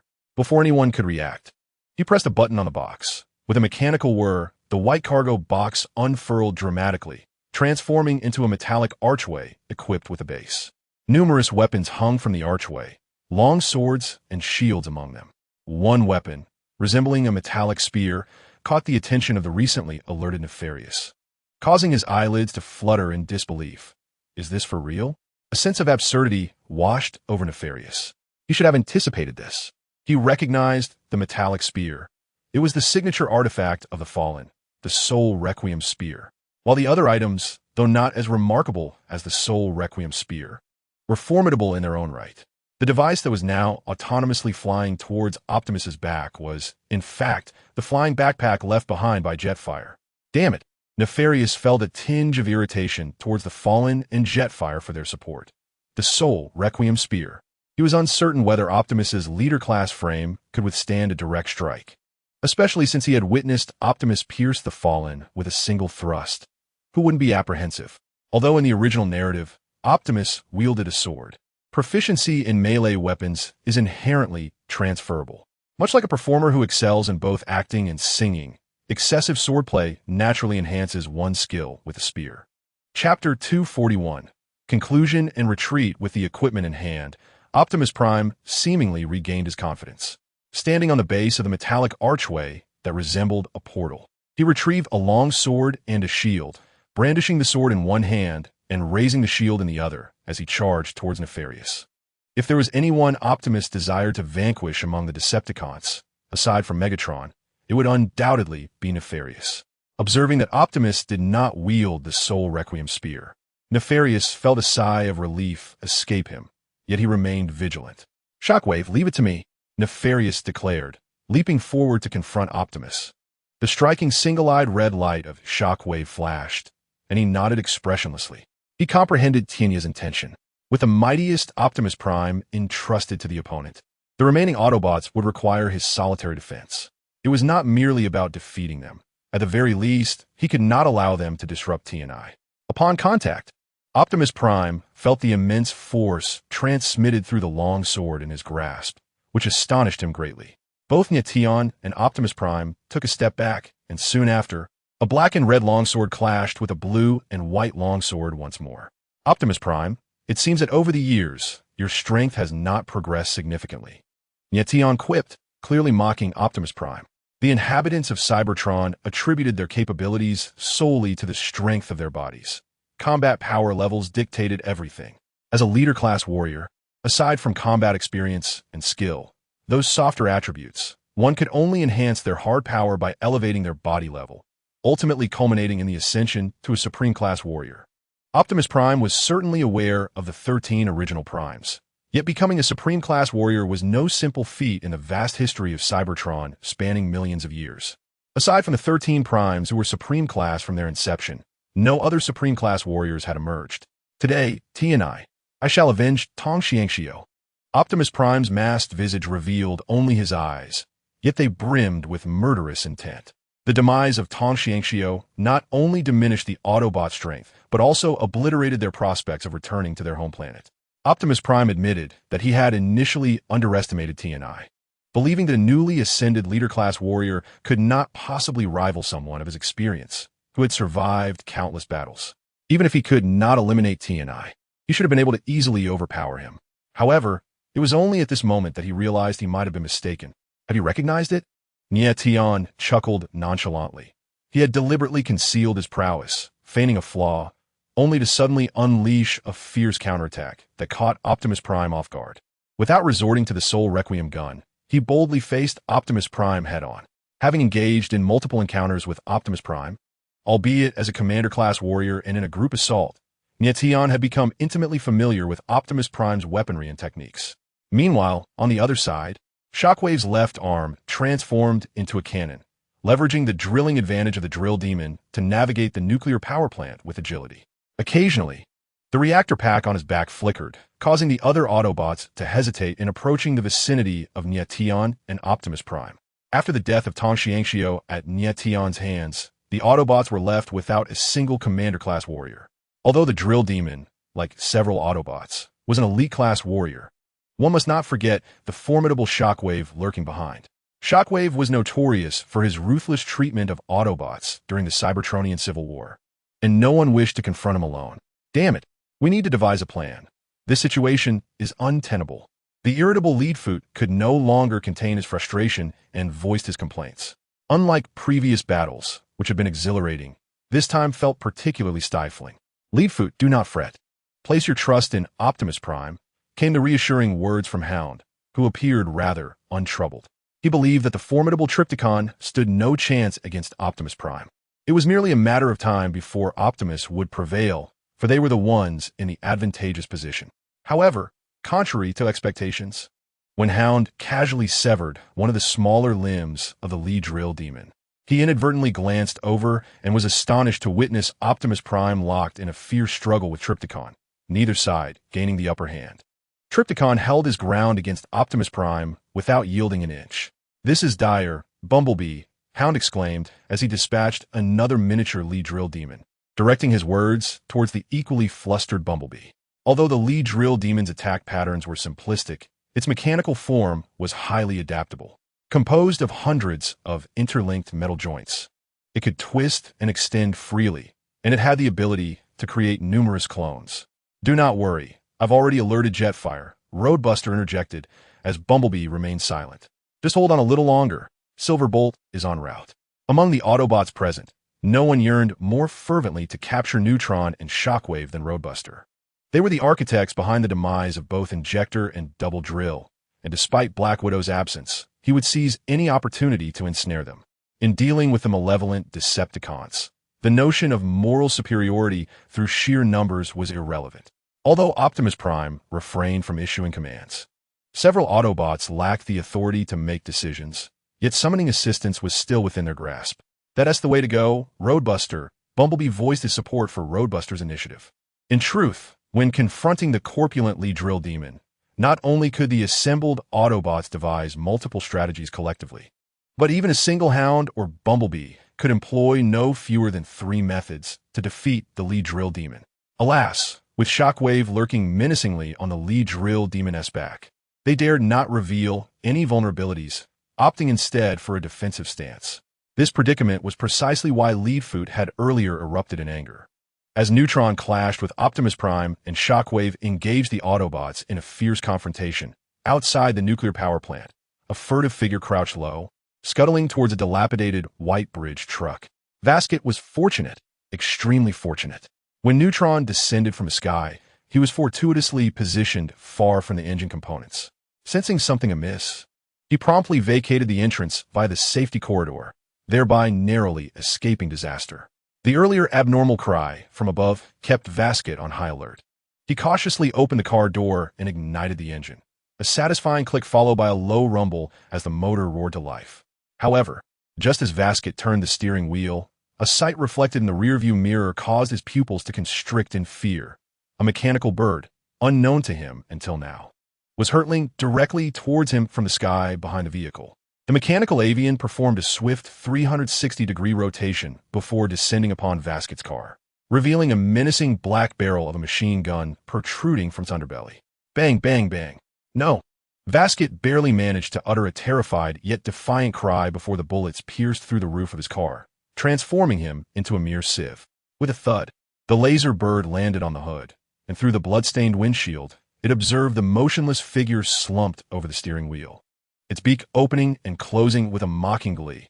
Quack, quack, a pleasure to collaborate. Within the nuclear power plant, the battle between Nie Tian and Optimus Prime had escalated into a fierce confrontation. Both sides exchanged blows, and for the moment, neither could gain the upper hand. In terms of gains from this skirmish, Nie Tian was undoubtedly ahead of Optimus Prime, and by a considerable margin. This marked Nie Tian's first encounter with an opponent of equal strength. Optimus Prime was indeed a formidable adversary, despite the fact that he had previously been overpowered by Megatron upon his arrival on Blue Star. This did not diminish the reality that Optimus Prime was a seasoned leader among warriors. Moreover, at this juncture, Optimus Prime was in an augmented form, capable of flight and combat, wielding the Soul Cannon as a powerful deterrent. Through the course of their recent exchanges, Nie Tian had seamlessly integrated his combat prowess, cycling through various weapons and experiencing firsthand the might of a leader-class warrior. His battle experience surged exponentially, for it is only in adversity that one truly grows. A life devoid of challenges breeds mere empiricism. Before his ascension to a leader-class warrior, Nie Tian had deemed the notion of defeating Optimus Prime to be a distant dream. After all, in their previous encounters, he had either fled at the sight of Optimus or lurked in the shadows. The sole instance of direct confrontation had been under duress. However, this time, willingly engaging in combat with Optimus Prime provided Nie Tian with a profound self-awareness and an undeniable truth. Unbeknownst to him, he had already reached the pinnacle of power within the Transformers universe, no longer needing to fret about what to do should he encounter Optimus Prime and the Autobots. In all honesty, during his tenure as a mid-level warrior under the command of Starscream, Nie Tian had lived in fear of crossing paths with the Autobots or encountering the Decepticons who viewed him with disdain. I have truly traversed this path on thin ice. While musing over this, Nie Tian's actions remained unhurried, even stealing a glance at the battle unfolding between Shockwave and the others. Previously, the skirmish among Shockwave and the combat icons had been intensely fierce, yet at this moment, it seemed they had realized that the outcome did not hinge upon them. Thus, both parties tacitly slowed their pace. Though the cannon of Shockwave's left arm remained perpetually poised for action, it never unleashed a single shot. Likewise, the blades wielded by the horizontal cannon and the Bumblebee danced with ferocity, occasionally threatening to sever a head conjured by the elusive Diamond Demon. Yet they never ventured close to Shockwave. Boom! Nie Tian was hurled away by Optimus Prime's shield, yet he felt no anger. Rather, the corners of his mouth curved up in a growing smile beneath his helmet. Almost there, just a little closer, gazing at the metallic arch bridge not far away. Nie Tian suppressed the stirrings in his heart, maintaining an outward demeanor that seemed eager to slay Optimus Prime. How often do endeavors falter at the brink of success? Just a step away, he could not allow Optimus Prime to perceive that he was secretly contemplating the Soul Requiem gun. However, it seemed fate was toying with Nie Tian. Just as he stood a mere step away from the archway adorned with weapons and gear, several fighter jets suddenly soared from the horizon. A fleet of aircraft emblazoned with the Autobot insignia. The roar of the jets not only captured Nie Tian's attention, but also prompted Shockwave, who had been lurking in the background, to glance skyward, the aerial bots. After millennia of skirmishes, Shockwave recognized this battle squadron even before Nie Tian. Indeed, it was the seasoned aerial bots. True to their name, the aerial bots appeared precisely at the pivotal moment. Shockwave turned to Nie Tian, his eyes reflecting a question. This operation was under Nie Tian's command. Shockwave required his orders to retreat. Yes, retreat, not to mimic the Autobots in their antics. Nie Tian had long shared a strategy with Shockwave.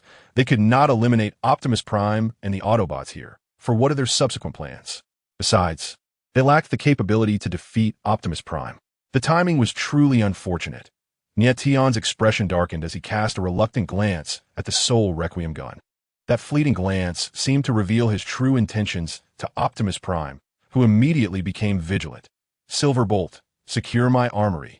Silverbolt, just arriving above the nuclear power station to initiate an assault, promptly altered his landing trajectory and, alongside the other 4 members of the aerial bots, encircled Optimus Prime's armory.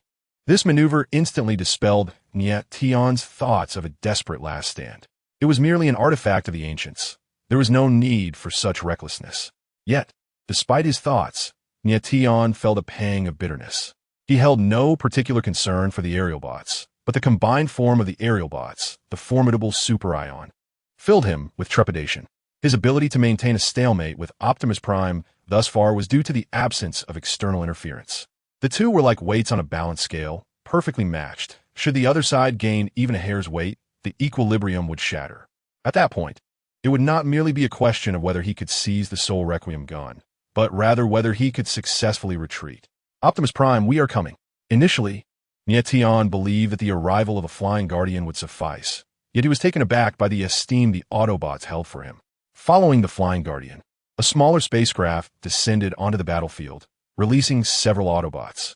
Among them were familiar faces to Nie Tian, as well as new ones. Ironhide, the detective, Dino, and Ratchet, all esteemed warriors of the Autobots. As Nie Tian surveyed the scene, he realized that there was no turning back now. This mission lacked reinforcements, and neither Surfboard nor enemies of the duel would be joining him. Only Shockwave would be accompanying him. Oh, and let us not forget the rather insignificant Laserbeak. Shockwave had mentioned that Surfboard and enemies of the duel were engaged in a covert operation personally ordered by Megatron, which momentarily quelled Nie Tian's desire to betray them. Shockwave, we are retreating, Nie Tian declared, disregarding the presence of others as he sheathed his weapon and approached Shockwave, then leaped onto the back of the drill monster. Throughout this exchange, all Autobots, including Optimus Prime, remained still, seemingly uncertain of any hidden strategies Nie Tian and Shockwave might possess, as they were indeed the newcomers. As expected, Shockwave was as cold and efficient as ever. Beneath him, the drill monster contorted and twisted, its mechanical jaws plunging into the earth like a probe. As the ground quaked, the two descended slowly. Finally, Nie Tian removed his mask, leaving Optimus Prime with a silent promise. Optimus Prime, we shall meet again. Chapter 242. Clearing the debris, the battle had concluded, leaving the nuclear power plant in utter disarray, littered with remnants of the artillery. Although the drill monster's combat level was not particularly high, its destructive capacity was astonishing, leaving numerous craters in the earth. Having already endured a catastrophic explosion, Chernobyl was now reduced to complete ruin. Optimus Prime, have the Decepticons departed? William, who had remained outside the nuclear facility with the surviving soldiers, cautiously approached. Apart from William and Robert, the faces of the others were etched with terror. Though they had kept their distance from the battlefield, they had witnessed the sudden eruption of violence, with bombs occasionally landing perilously close to them. It was only upon witnessing the colossal mechanical worm vanish underground that they dared to re-enter the nuclear power plant. At this moment, William began to sense something amiss regarding their mission to Chernobyl, especially after Robert had informed him that their guide, Mr. Vasquez, had been murdered in his vehicle. Although the identity of the assailant remained unknown, Robert had vaguely glimpsed a flying metallic bird, which was highly likely to be a Decepticon. The dead cannot speak, and thus William could only suppress his rising suspicions for the time being. Perhaps it was Vasquez's intention to depart from this place first, only to be discovered by the Decepticons monitoring us outside the nuclear power station. Ultimately, William could only console himself with the thought that their movements had likely been known to the Decepticons from the very beginning. William, you have arrived. Optimus Prime was tinkering with a mechanical component. After Nia and Shockwave had left, he retrieved the engine part that Nia had deliberately discarded from the cooling chamber beneath the ground. Every word Nia had uttered earlier was clearly heard by Optimus through William's communication device, leading him to believe that the object the Decepticons were seeking must hold great significance. Optimus, the long-absent Unicron has reemerged. I fear that momentous events are about to unfold.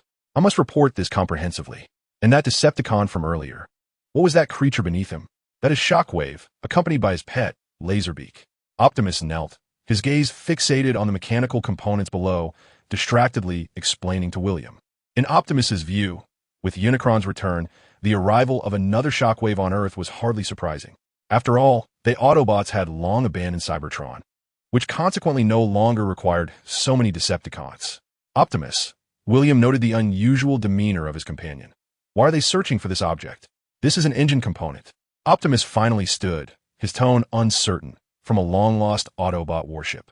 I cannot ascertain whether it has indeed fallen onto your planet. What? A spaceship? William exclaimed, surprised yet, upon reflection, not entirely astonished. Years prior, during his service at the Sancsun base, he had never imagined that their planet was so vibrant. William, I require your intelligence system to investigate the whereabouts of this spaceship, to determine if it truly lies on your planet. Very well, Optimus. I shall inform the Intelligence Bureau upon my return. In Africa, on the vast savanna, Megatron leaned against a large tree beside an abandoned gas station. A swarm of nanomedical robots scuttling over his form, intermittently sparking. Just then, a mechanical bird descended from the sky. Lord Megatron, the Autobots have taken a bait. They have retrieved that fragment. Unicron and Shockwave have also departed from your country and are heading towards the nation where the Autobots reside. Well done. Megatron praised his assassin, tilting his head slightly to glance behind the tree. There stood a silent, brooding figure. Soundwave, monitor the Autobots' movements. If they head towards the moon, follow them. Also, Megatron rose, a cruel smile spreading across his face. Some of your human infiltrators have outlived their usefulness. It is time to eliminate the refuse. At once, my lord. In the land of Citadel, in the province of Holland, lies the city of Abosi. In the courtyard of a residence within the Abosi urban area, three little girls are joyfully swinging.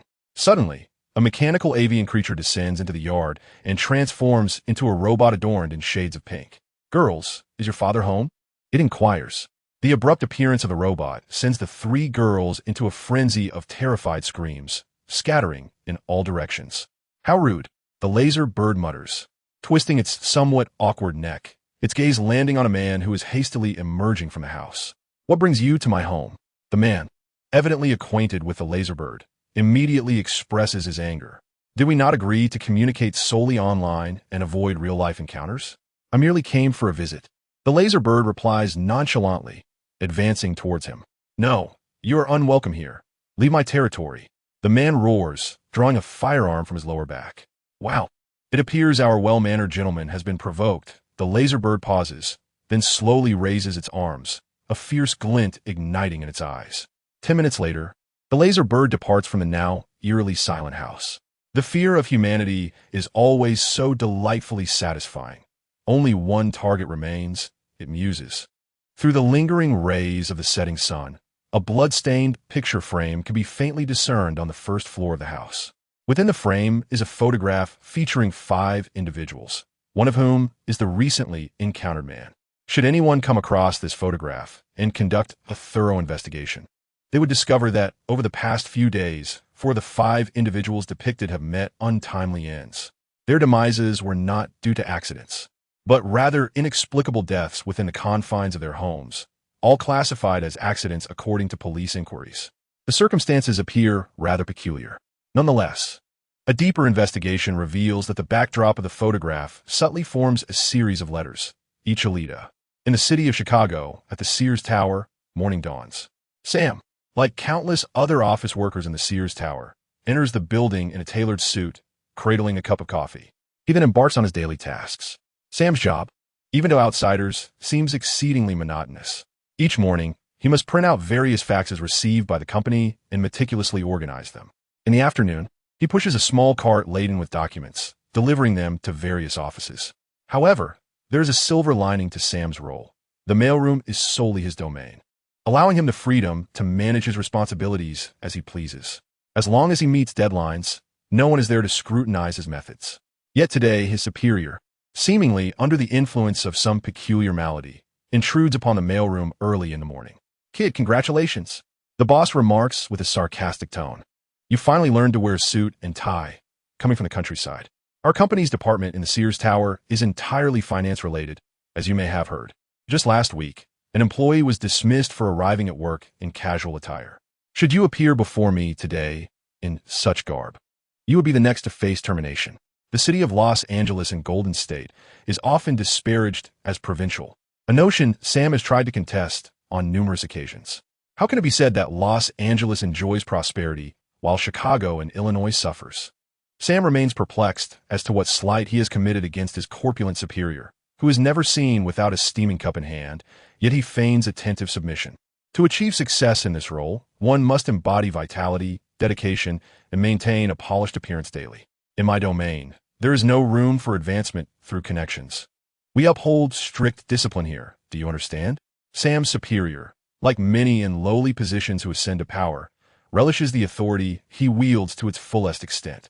It is not so much a matter of deliberately making life difficult for others, but rather a reflection of his own experiences. He seems to believe that to refrain from such behavior would render his past humiliations meaningless. Sam does not fully grasp this cultural legacy that has been passed down through generations. His understanding is still superficial, yet he nods dutifully while organizing documents. Yes, sir. Rest assured, I shall adhere strictly to your directives.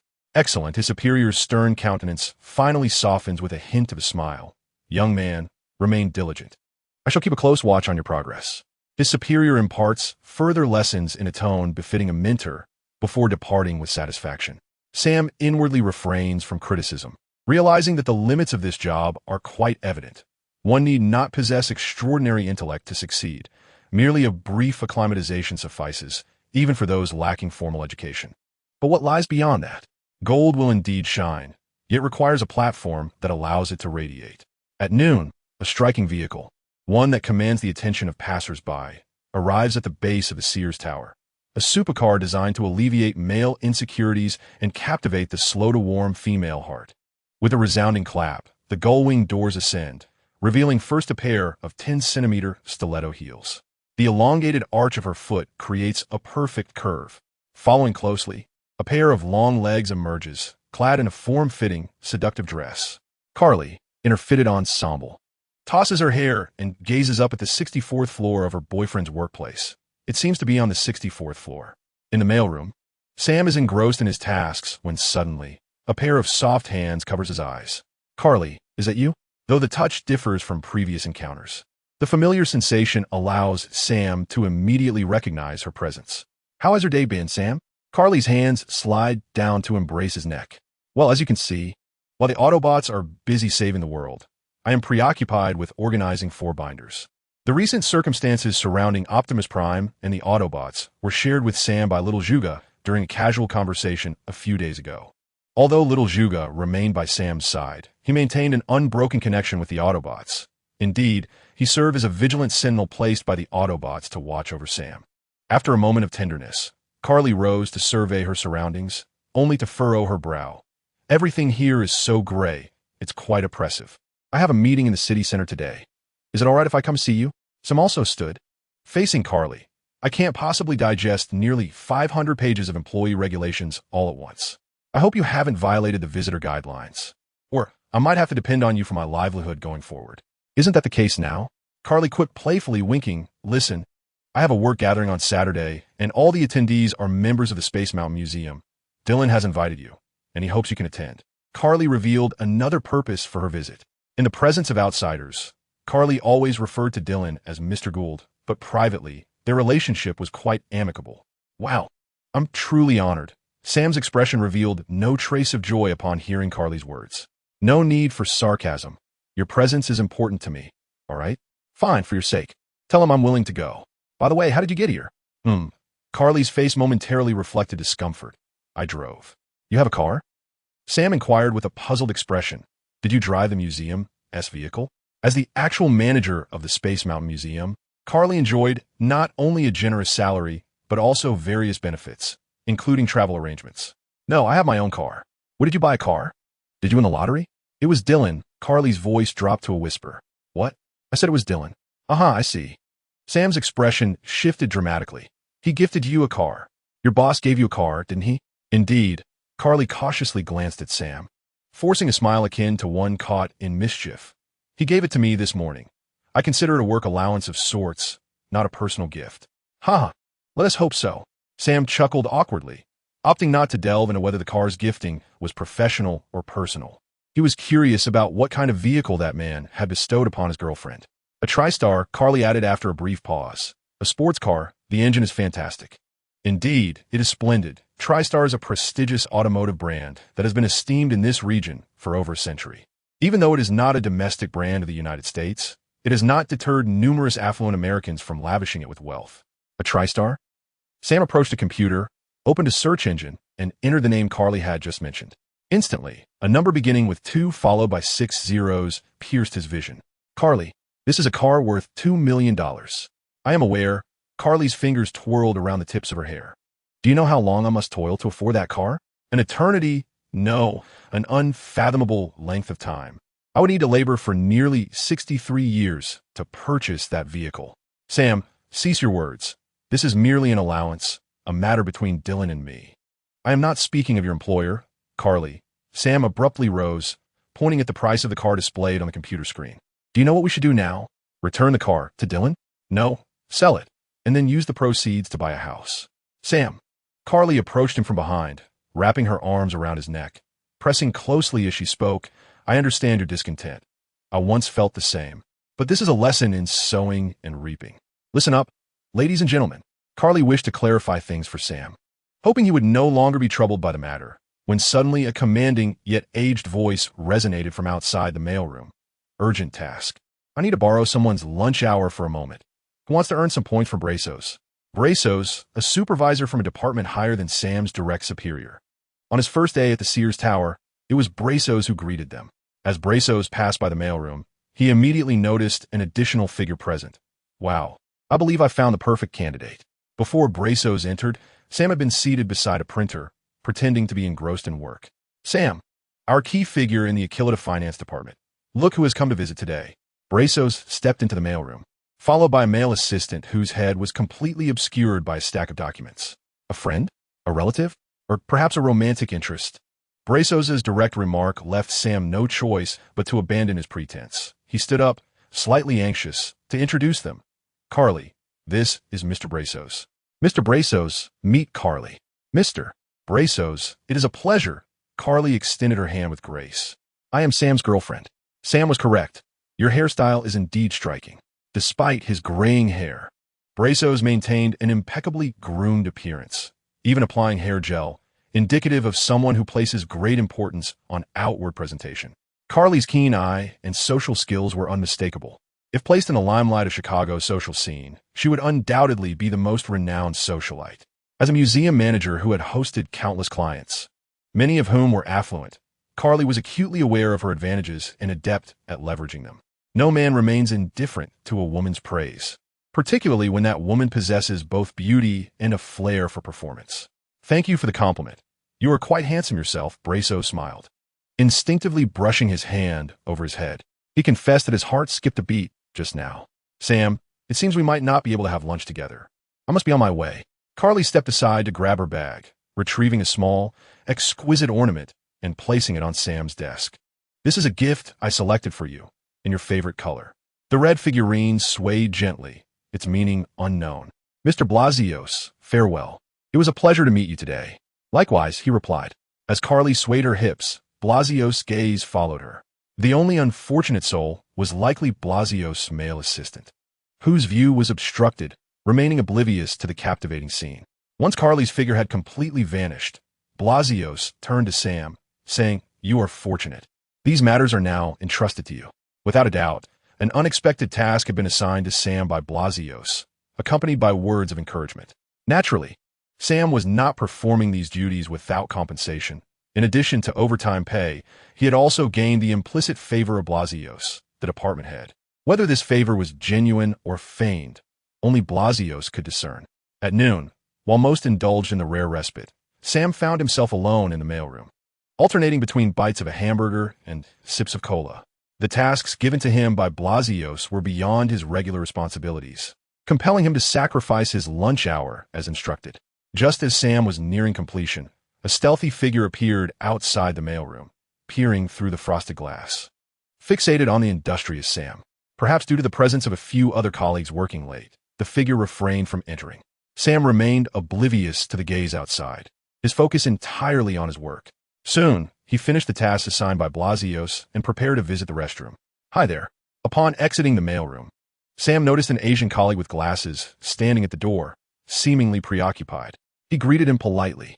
The Asian man, however, appeared to disregard Sam's greeting, his expression unreadable as he gazed at him. As Sam entered the restroom, it suddenly dawned on him that the Asian man's name was Jerry. They had crossed paths a few times when he delivered documents. Jerry seemed to hold a significantly high position, second only to Blasíos, yet Sam paid little mind to this. However, as soon as he stepped into a stall, Jerry unexpectedly barged in. Hey, who are you? Do you have no manners? Sam exclaimed in a panic. The rule stipulated that only one person could occupy a stall at a time. I'm Jerry, but you can call me Shun Wong, King Shun. Jerry's eyes widened, his prominent gaze fixated on Sam. I know who you are, Sam Vitvik. Your name is Sam Vitvik. Isn't it? His appearance resembled that of a startled beast, evoking an overwhelming sense of mental instability. Sam was oblivious to the immense pressure that Achillida was under, which could drive a person to such madness. He immediately shouted toward the outside. Someone, quickly come here. Do not shout. I'm speaking to you. Jerry forcefully pressed Sam down onto the toilet, covering his mouth. Look at me, something is about to happen. You appear in 6 photographs, and in 2 of them, there are Autobots. You were also seen in the land of the Pharaohs, and you are acquainted with those Autobots, are you not? Time dulls all wounds, and it has been several years since the battle in the land of the Pharaohs. Moreover, Sam's information has been deliberately concealed by the authorities. Although he was once globally hunted by the Fallen, his subsequent life remained largely unaffected. There were countless strangers he did not recognize. I cannot go to the government. The Decepticons are investigating the dark side of the moon. Can you guess why no one has returned to the moon since 72? Jerry continued his incessant chatter. But Sam's attention was already drifting elsewhere. Your accent is peculiar. I feel as though I have heard it before. Enough, Jerry interrupted angrily, surprised that even at this moment, he was still subjected to discrimination. Suddenly, Jerry began to unbuckle his belt. No, Sam shook his head vigorously at his actions. Please do not do that. I might not be able to restrain myself from hitting you. Then I shall retaliate, kid. The imagined scenario of male-on-male encounters did not materialize. Instead, Jerry pulled an envelope from a rather odorous place. This contains evidence. Once you have read it, you will understand. With this in hand, the Decepticons are eliminating us. I am well aware that I am next. I should have realized long ago that every person working for them has one foot already in the grave. Your good friend, the Autobot, is in danger. You know who stands for justice between the Decepticons and the Autobots. Do as you wish. Even if you choose not to inform the Autobots after reading this, it is of no concern to me. With that, Jerry kicked open the stall door and walked out without even pulling up his pants. Sam, wanting to ask more, chased after him. Hey, wait. Coincidentally, someone was washing their hands outside. It was Blazaz, who instinctively turned to look upon hearing the commotion. The next moment, he glanced at Jerry, who had yet to fasten his trousers, and then at Sam, who had just rushed out. Wow. I assure you, I did not see anything. Despite both Sam and Jerry being employees under Blazaz, he shrugged indifferently. This is the company. Remember to choose a different location next time. As a former playboy, Blazaz had witnessed innumerable scenes. He respected everyone's choices. It was just unfortunate for that young man's girlfriend. Returning to the mailroom, Sam tore open the envelope in his hand. A recent incident transpired, during which he hurriedly returned without the opportunity to explain himself to Blazos. With a clatter, several photographs and a few clipped newspaper articles fell to the ground. The paper and print bore an aged appearance, reminiscent of a bygone era. Moon landing program canceled. Aerospace expert perished. Space initiatives terminated. Numerous projects indefinitely suspended. Proposal for exploration of the moon's dark side abrogated, revealing the secrets of the moon's shadowed side. The photographs were rather unremarkable, merely depicting scenes from the ancient conflicts of the Pharaoh's realm, featuring Autobots, Decepticons, and, of course, Sam, the first-hand witness. However, all the clipped articles referenced the cessation of lunar exploration initiatives by various nations. While it was stated as a collective effort, in truth, only two nations were genuinely at the forefront. There must be something significant on the far side of the moon. Even those unacquainted with the Decepticons and Autobots would glean some insight from such a plethora of news coverage. Sam hastily gathered the scattered items and jogged away from the mailroom. He needed to find Jerry. Jerry, being one of the senior staff members, though not a leader, possessed his own office. This stood in stark contrast to the feudal mindset often seen in corporations across the ocean. As long as one could generate profit for the company, rewards were readily bestowed. Jerry, I need to speak with you. Things were too rushed earlier. We truly ought to have a serious discussion about certain matters. Sam entered Jerry's office without knocking, only to find him seemingly preoccupied. I've completed everything you asked. What more do you want? Upon Sam's abrupt entrance, Jerry was vociferously reprimanding the computer on his desk. Sam's unannounced arrival startled him. Hey, who are you? Can't you see I'm busy? Get out, I don't know you. Don't disturb me. Jerry, in a fit of exasperation, bizarrely seemed restrained by something, unable to leave his seat despite his fiery demeanor. Otherwise, judging by his furious appearance, he would surely have rushed over to expel Sam. Confused, Sam attempted to clarify.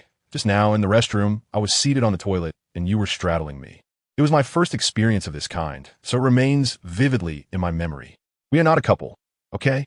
How could I possibly engage in such conduct with you? Of course we wouldn't do such a thing. I meant, in the stall, you handed me that envelope. No, stop. There was no envelope. Jerry, exhibiting an urgent desire for Sam to leave, even stood atop his chair.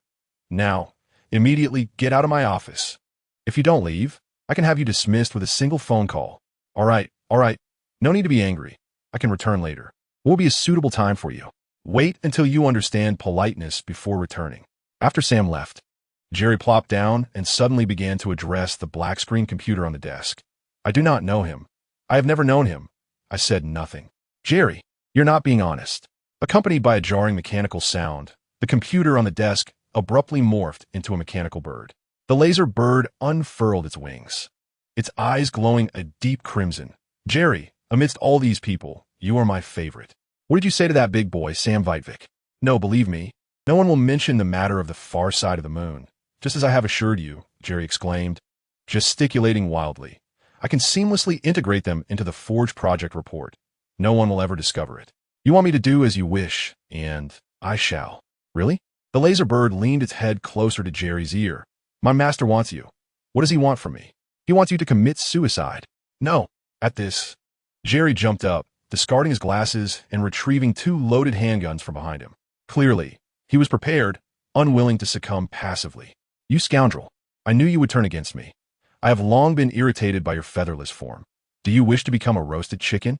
Come on. Let us see which of us will fall today.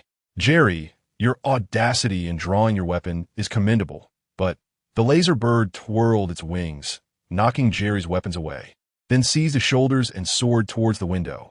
But you are far too naive. One wall of Jerry's office was a glass curtain, a once-beloved vantage point for gazing at the scenery.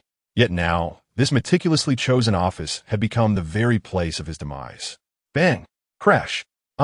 The glass curtain wall shattered as if struck by a human projectile, followed by a scream that echoed through the air. My God, what has happened? Jerry's scream immediately alerted the other employees of Aquilata, many of whom hurriedly rushed towards Jerry's office, including Sam. Who is this office's employee? I believe it is Jerry. Call the police, quickly. Unlike the frantic cries of others, Sam stood silently, gazing at the shattered glass wall, sensing the gravity of the situation. 20 minutes later, Brossis entered, leading a group of uniformed individuals with badges. All right, everyone, yes, it is as you think. A colleague has died. But if you look outside, he cannot be resurrected. Moreover, we are on the 64th floor. Unless you have a telescope, you will see nothing. Hey, you, yes, you, do not take pictures. Brossis suddenly spotted an individual with a camera mingling among the crowd and shouted angrily. Which journalist is this? Who let them in? Get them out. Everyone knew Jerry.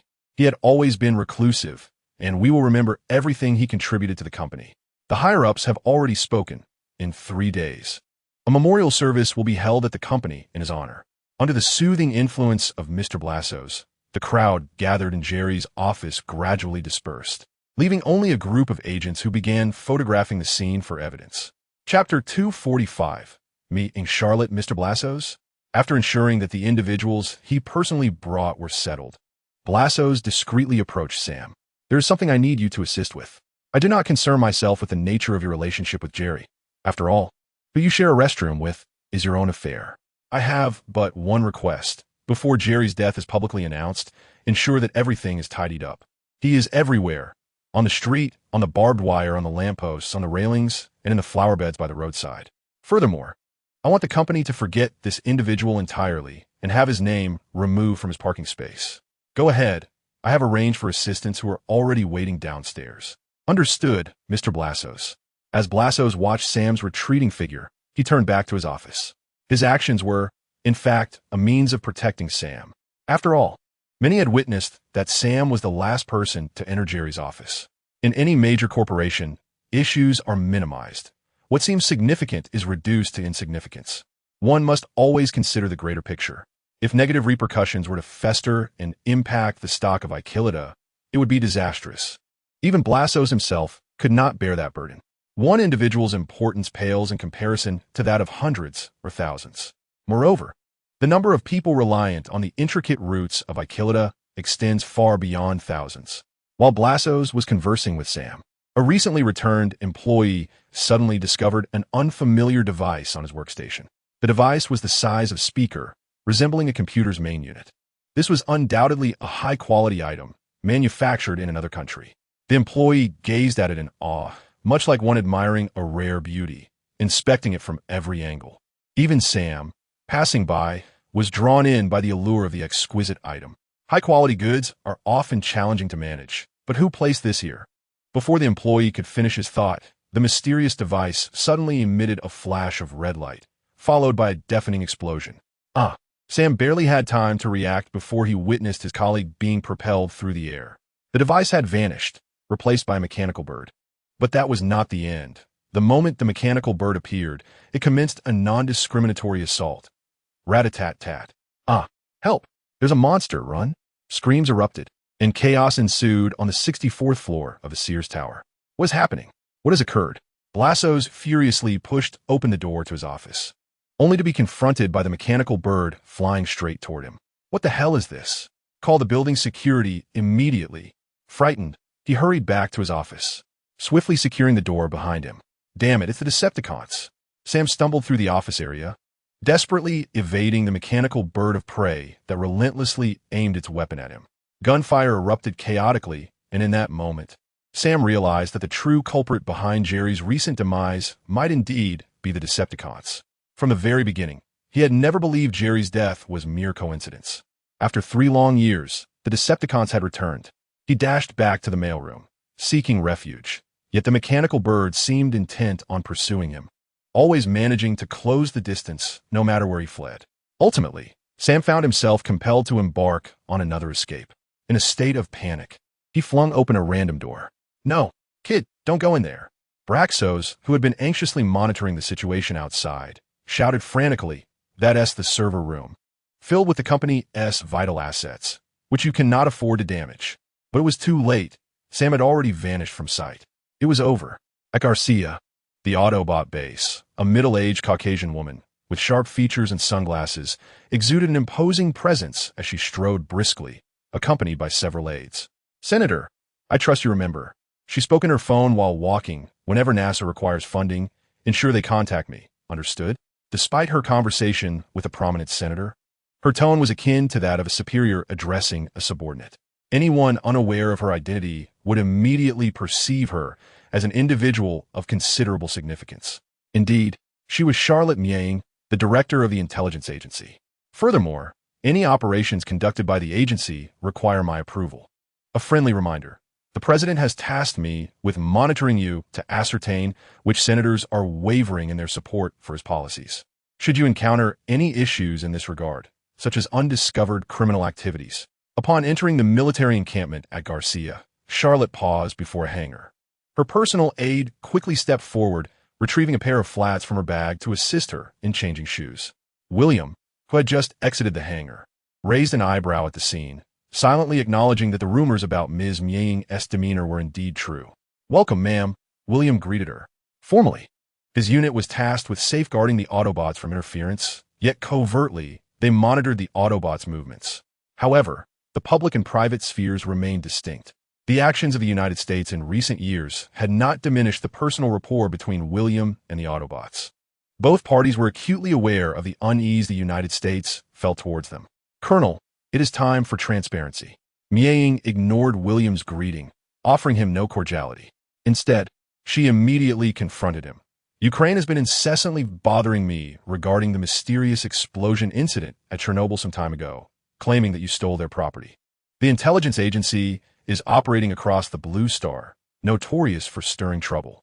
Besides, it was through the agency that you and Optimus Prime initially ventured into Ukraine. As the saying goes, grievances have their origins, and debts have their creditors, which has led Ukraine to seek me out. Tell me, is there any truth to this matter? Moreover, did the military partake in this? Was this your idea or theirs?" William was aware of whom Miang referred to when she spoke of them, and he replied vaguely, "I'm not entirely sure, ma'am. You know their temperament resembles that of a group of teenagers. Colonel, you are well aware of my position. I prefer answers that require intellectual engagement. I apologize, but I genuinely cannot provide you with a definitive response, ma'am." Although Miang held a significantly higher rank, William was not intimidated by her. As they spoke, they moved deeper into the hangar, where Bumblebee and several soldiers were exchanging experiences in combating the Decepticons. "Everyone, watch closely," Bumblebee exclaimed, performing a roll, causing 2 soldiers on his back to tumble off and slide beneath him, mimicking gunfire sounds as they did so. Witnessing this display, Miang seized the opportunity to challenge him. "Colonel, are you truly fulfilling your duties?" William nodded affirmatively. "I compile a summary report after each Autobot operation. They have a penchant for sneaking out now and then, ma'am." "Enough." Miang abruptly halted. "Do not call me ma'am anymore. I have had my fill." She turned to her assistants behind her. "Do I appear so old?" "No," the assistants replied in unison, shaking their heads. Miang then redirected her gaze to William. "Yes, ma'am, no." No. William hastily gestured. "You are certainly not old. It is merely a term of respect." "I hope so, for the sake of those present." Miang chose not to pursue the matter further. The hangar was not just home to Bumblebee. A multitude of Autobots were present, with most of the high-ranking warriors gathered there. I believe this is my finest invention, Inspector. Take a look. Indeed, I can hardly wait to test its power. Hey, everyone! Jack was in the midst of discussing a new weapon he developed with the Inspector when William clapped his hands, interrupting their conversation and capturing the attention of all the Autobots present. This is Ms. Miang, the director of the intelligence agency. Look, my brothers, a significant figure has arrived. Not far away, Brake and Fender, drawn by the commotion, rushed over, exclaiming, "Oh, what a letdown, it's an old woman." My foolish brother, what was that saying? Ah, yes. Guests are to be treated with respect. If one were to discuss the most acerbic tongues among the Autobots, the twin brothers Brake and Mudflap would undoubtedly be at the forefront. Fortunately, their bards are exchanged in Cybertronian, for the director, at the tender age of blossoming womanhood, might have retaliated with a sharp rebuke had they spoken otherwise, even if they're indeed Autobots. What is it, human? The Jack, serving as Optimus Prime's mouthpiece, interjected, gripping a peculiar device resembling a gun with claws, a long chain hook. This was yet another of his inventions, the claw bomb. The hook at the end not only possessed grappling capabilities, but also housed a high-explosive bomb, enabling it to be launched to a precise location for targeted detonation. Its power was formidable.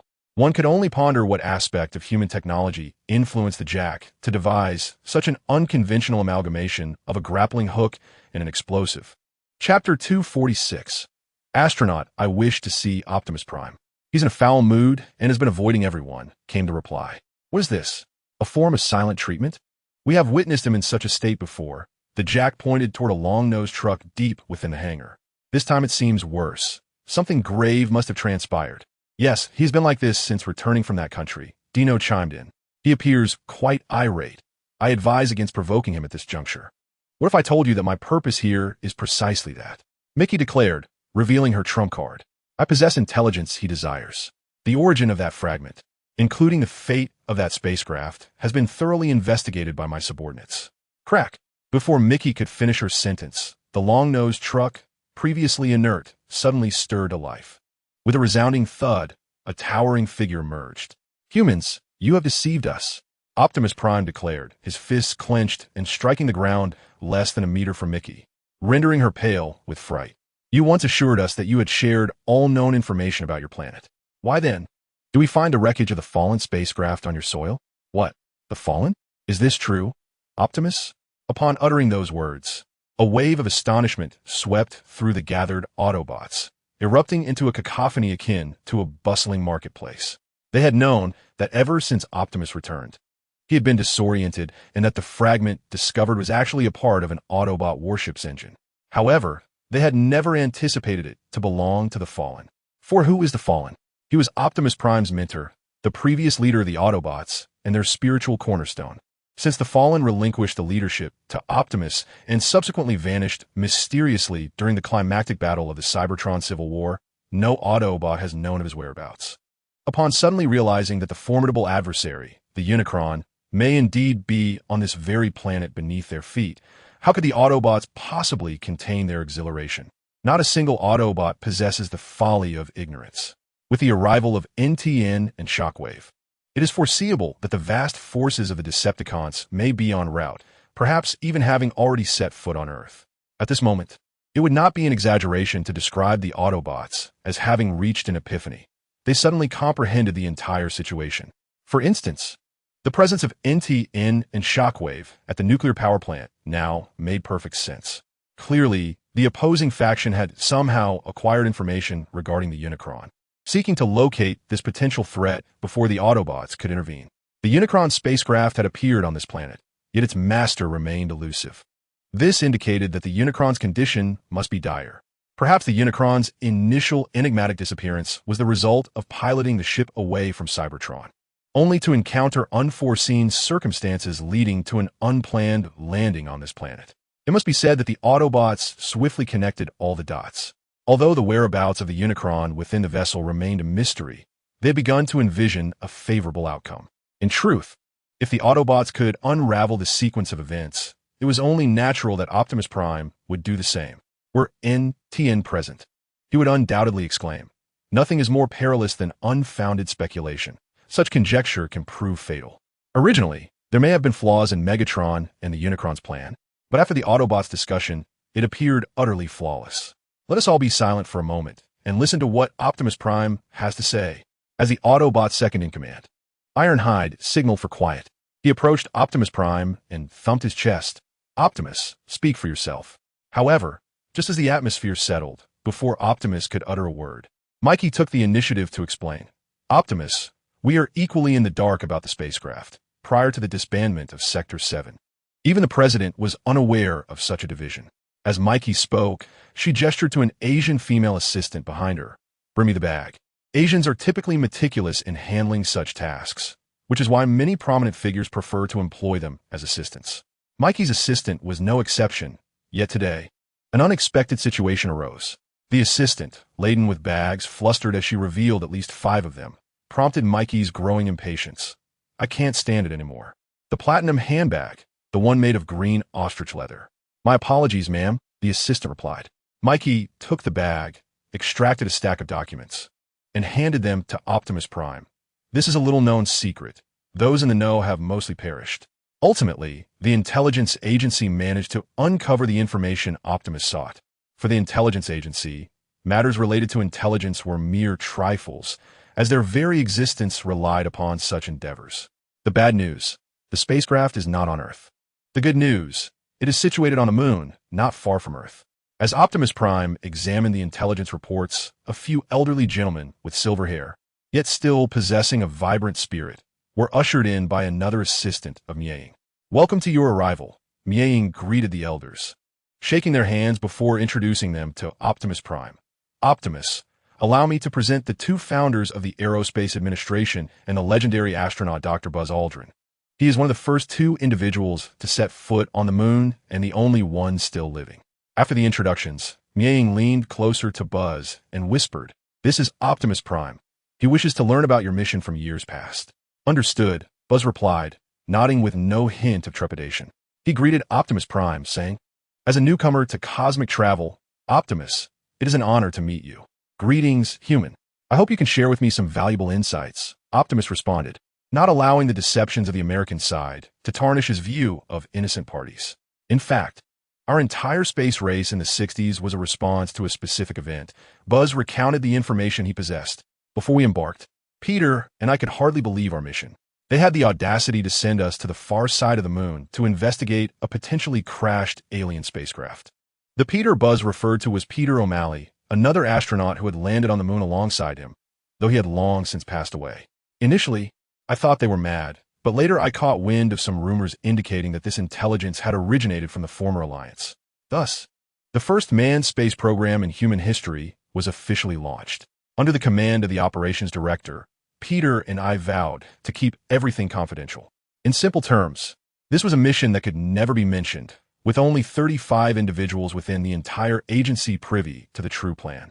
Although Buzz seemed to ramble on, proudly clinging to that grand history, none of the Autobots exhibited impatience. Of course, our rivals also dispatched unmanned probes to the moon. As for whether they gleaned any significant findings, that remains solely in their knowledge. Buzz, Nie interjected, seemingly reluctant for him to mention such human conflicts in front of the Autobots. Why don't you share your observations after landing? Very well. Buzz acknowledged his digression and promptly redirected his focus. It was a remarkably large spacecraft. Even now, I cannot forget the exhilaration I felt upon first laying eyes on it. As Peter and I entered the ship, we were greeted by a massive metallic visage. Like us, the fender suddenly crouched down. Yes, Buzz responded, scrutinizing the fender for a moment before humorously adding, though not as handsome as you. Its face was riddled with rust, and its features were nearly indistinguishable. Oh, old man, I like you. From an external perspective, we could only ascertain that the spacecraft had sustained significant damage. The vast interior of the vessel rendered a comprehensive examination impossible. Coupled with the fact that our oxygen supply was dwindling to mere minutes, we opted to capture a few photographs and collect some samples before commencing our journey back. However, I can affirm that I did not detect any signs of life within the spacecraft. Upon our return, for reasons unknown, the lunar project was permanently halted, leaving Peter and me as the only individuals to have set foot on the moon. I can attest to this fact. Suddenly, Ming produced a computer and, after a brief search, stated that the items they retrieved had been permanently sealed by the space agency. As for the fragment of the spacecraft that you brought back, it may have been transported from a moon by machinery from that nation long ago, or it could have fallen to our planet during the craft's crash landing on the lunar surface. Tell me the location of the crashed spacecraft. The ever-attentive Optimus Prime abruptly stood up. He had unraveled the sequence of events, realizing that it was not humanity that had concealed this information from him. If I am not mistaken, the Decepticons have somehow learned of this news and are also searching for the whereabouts of the spacecraft. What exactly is aboard that vessel? Optimus Prime, the Autobot battleship you mentioned? Ming could not help but inquire. I do not know, Optimus replied gravely, shaking his head. But I know it was a private warship, possibly containing a captain. A captain? Who is this captain? The former leader of the Autobots, Sentinel Prime. He was also my mentor. He once led us in our resistance against the Decepticons, but ultimately vanished without a trace. It is imperative that we locate him before the Decepticons discover the exact location of the spacecraft. We Autobots possess a spaceship capable of reaching that site. You had better pray that the Decepticons do not arrive first, or humanity will face dire consequences. Chapter 247, Lunar Rescue Nighttime in Chicago. A yellow Camaro with the license plate 5816 sped down the road, its battered body rattling from the high velocity. Inside the vehicle, Carly incessantly complained, "Sam, what's wrong? Why are we going here?" She could not comprehend why her boyfriend, appearing as if he had just been robbed, insisted on taking her to a military base instead of returning home after work. "Listen, Carly, this is important," Sam, dressed in tattered clothes and looking disheveled, replied from the driver's seat. Utilizing the terrain of the machine room, Sam had ultimately evaded the pursuit of the laser birds, emerging nearly unscathed. However, the price he paid was a month-long leave of absence. Fortunately, the damaged server was covered by insurance, or he would have become the first employee of Achillida to incur substantial debt without having received a paycheck. I urge you to remain composed. I assure you, I am not jesting. I shall elucidate shortly, or you will comprehend upon your arrival. The Camaro navigated through twists and turns, ultimately arriving at a military base nestled in the suburbs. Halt! Before the vehicle could approach, several soldiers stationed at the entrance intercepted it. Emergency situation. Please connect me with Colonel William. This pertains to the Decepticons. They have resurfaced. Remain calm, sir. In stark contrast to Sam's anxious demeanor, the armed soldiers leisurely swept their flashlights back and forth. This is neither a health department nor a service center. You possess no authority to enter, sir. Another soldier chimed in, advising, I suggest you retreat, sir. Fine, fine. Perhaps due to the harrowing experience of nearly being slain by the Decepticons earlier that day. Sam's tone was particularly brusque. You are correct, but I do not require your instruction on how to proceed.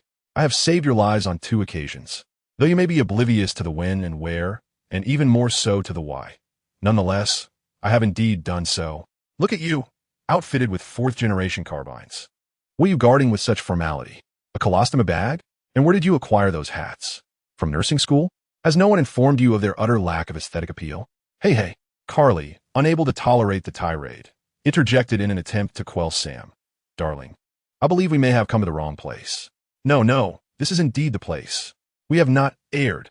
William brought me here, and I shall soon converse with Optimus Prime. In truth, Sam was unaware of Optimus and William's whereabouts, yet he was confident that this location would lead him to them, as Bumblebee had once brought him here. Regrettably, he had not encountered the soldiers now before him. Are you fools deaf? Bring me Optimus Prime at once. Sir, the soldiers, visibly perturbed by Sam's outburst, replied, I believe you may genuinely be mistaken. I do not comprehend your words, but I suggest you leave while you still can. The Decepticons are back.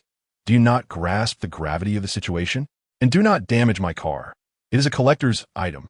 With that, Sam suddenly pressed the accelerator, attempting to force his way into the military base. However, as he breached the barrier, several metal roadblocks unexpectedly ascended before him. Bang! Accompanied by a piercing soprano, the Camaro collided forcefully with the metal barriers. The front of the car crumpled, producing a resounding crash. Simultaneously, a chilling mechanical warning echoed. Energy fluctuations detected, energy signals present in the vehicle. Seize them. A cadre of soldiers, rifles drawn, encircled the Camaro, swiftly extracting the dazed Sam from the wreckage. Kid, I've got you. Chief, we have a new development. The rear door of the aged Camaro sports car swung open, and two small robots, hands raised high, leapt out. They were little Juga and Wheelie. Hey, watch your fire. Do not point your weapons at us. We are on the same side. Indeed, he was correct. It was imperative to recognize that I am an Autobot, your ally. Is this how you treat your allies? Despite the earnest entreaties of Juga and Wheelie, several soldiers remained vigilant. On the contrary, they summoned chains. This infuriated Juga, who began to curse loudly. You fools. Relish your final moments of glory. I shall ensure that Optimus Prime recommend your superiors send you to scrub toilets. Take a last look at your vehicle, boy. It is about to be sent to the junkyard. Just as Sam's cheek met the ground once more after many years, a sports car zipped into the military base. Virum. Unlike the vehicle that had just lost its front end in a collision with Sam, this was the latest model Camaro. Bumblebee, Sam exclaimed excitedly upon spotting the car. Look closely, this is my vehicle. Bumblebee came to a sudden halt before Sam and transformed into his humanoid form. Soldier, release that boy. Aha, did you hear that? Sam stood up, twisting his wrist and glaring fiercely at the soldier who had mocked him moments earlier. What now?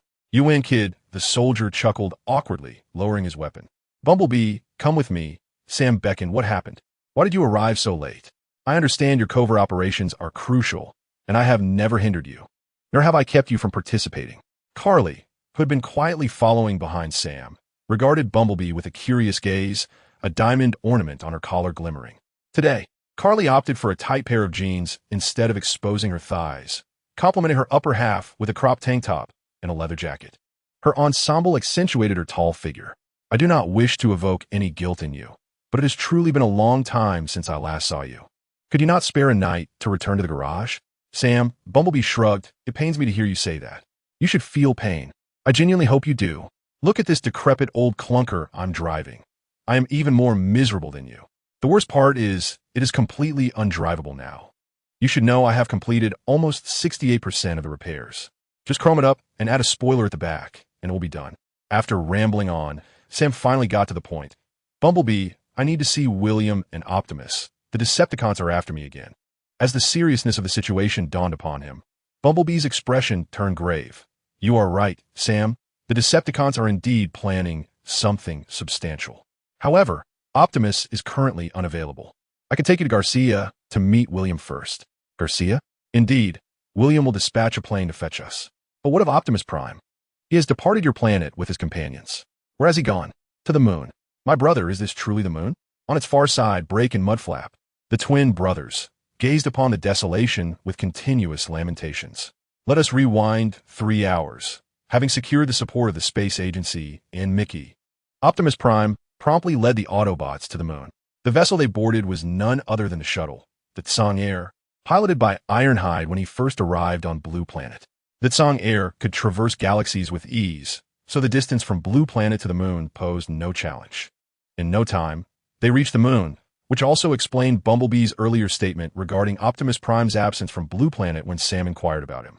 As Break and Mudflap lamented the moon's barrenness, Optimus Prime, accompanied by Ratchet and Ironhide, descended from the Tsang Air. Commence operations. Ratchet, accompany me into the spacecraft. Ironhide, remain with the Tsang Air, Optimus commanded. Leave it to me, Optimus. With Ratchet in tow, Optimus advanced toward a nearby crater. Before the Tsang Air had fully landed, they discovered remnants of a spacecraft within the pit. Behind them, the Tsang Air gradually distanced itself, while several tracked robots meandered downwards. These are the contraband entrusted to Mickey by the director of the space agency, once he learned of Optimus's expedition to the moon. However, they were only responsible for delivering the cargo, not for returning it. Upon reaching the crater's edge, Optimus's expression suddenly transformed with palpable excitement. Ratchet, this is it. Ratchet hastily caught up, gazing at the familiar yet foreign spacecraft before them, his own excitement mirroring Optimus's. Indeed, this is the ship of the fallen. Ratchet, maintain vigilance. Leading the charge, Optimus leaped into the vast pit, entering the severely damaged vessel, with Ratchet closely following, weapon drawn. This is Tsang Air. I have entered the spacecraft. Space Agency acknowledges. Please activate the sensors. Visuals are being transmitted. As he traversed through rusted machinery, Optimus soon arrived at the deepest part of the ship, the stasis chamber. I was not mistaken. You indeed yet live, he remarked, gazing at the figure within the chamber with a tone of deep reflection. The Fallen's condition appeared dire. Ratchet instinctively unleashed a diagnostic laser, analyzing through the chamber door. His energy levels are critically low. He has sealed himself away. We must act swiftly. Then let us bring him back. With a resounding creak, Optimus forcefully pried open the stasis chamber, lifting the Fallen with careful scrutiny before stating, "You are returning home. My teacher." Meanwhile, on Blue Planet, in the United States, Chicago, under the shroud of night, a Cybertronian assault craft descended from the heavens, transforming into a humanoid robot.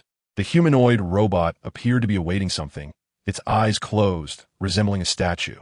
Time passed unmeasured until a soft sigh resonated. The grand performance is about to commence. Chapter 248, The Frantic Anomaly.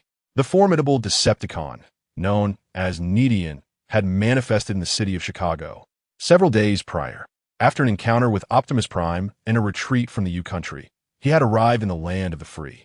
He was aware that Laserbeak was orchestrating various incidents within this city to silence certain individuals, a task he had no desire to partake in, for it was akin to using a sledgehammer to crack a nut. However, during this interval, he had not been idle.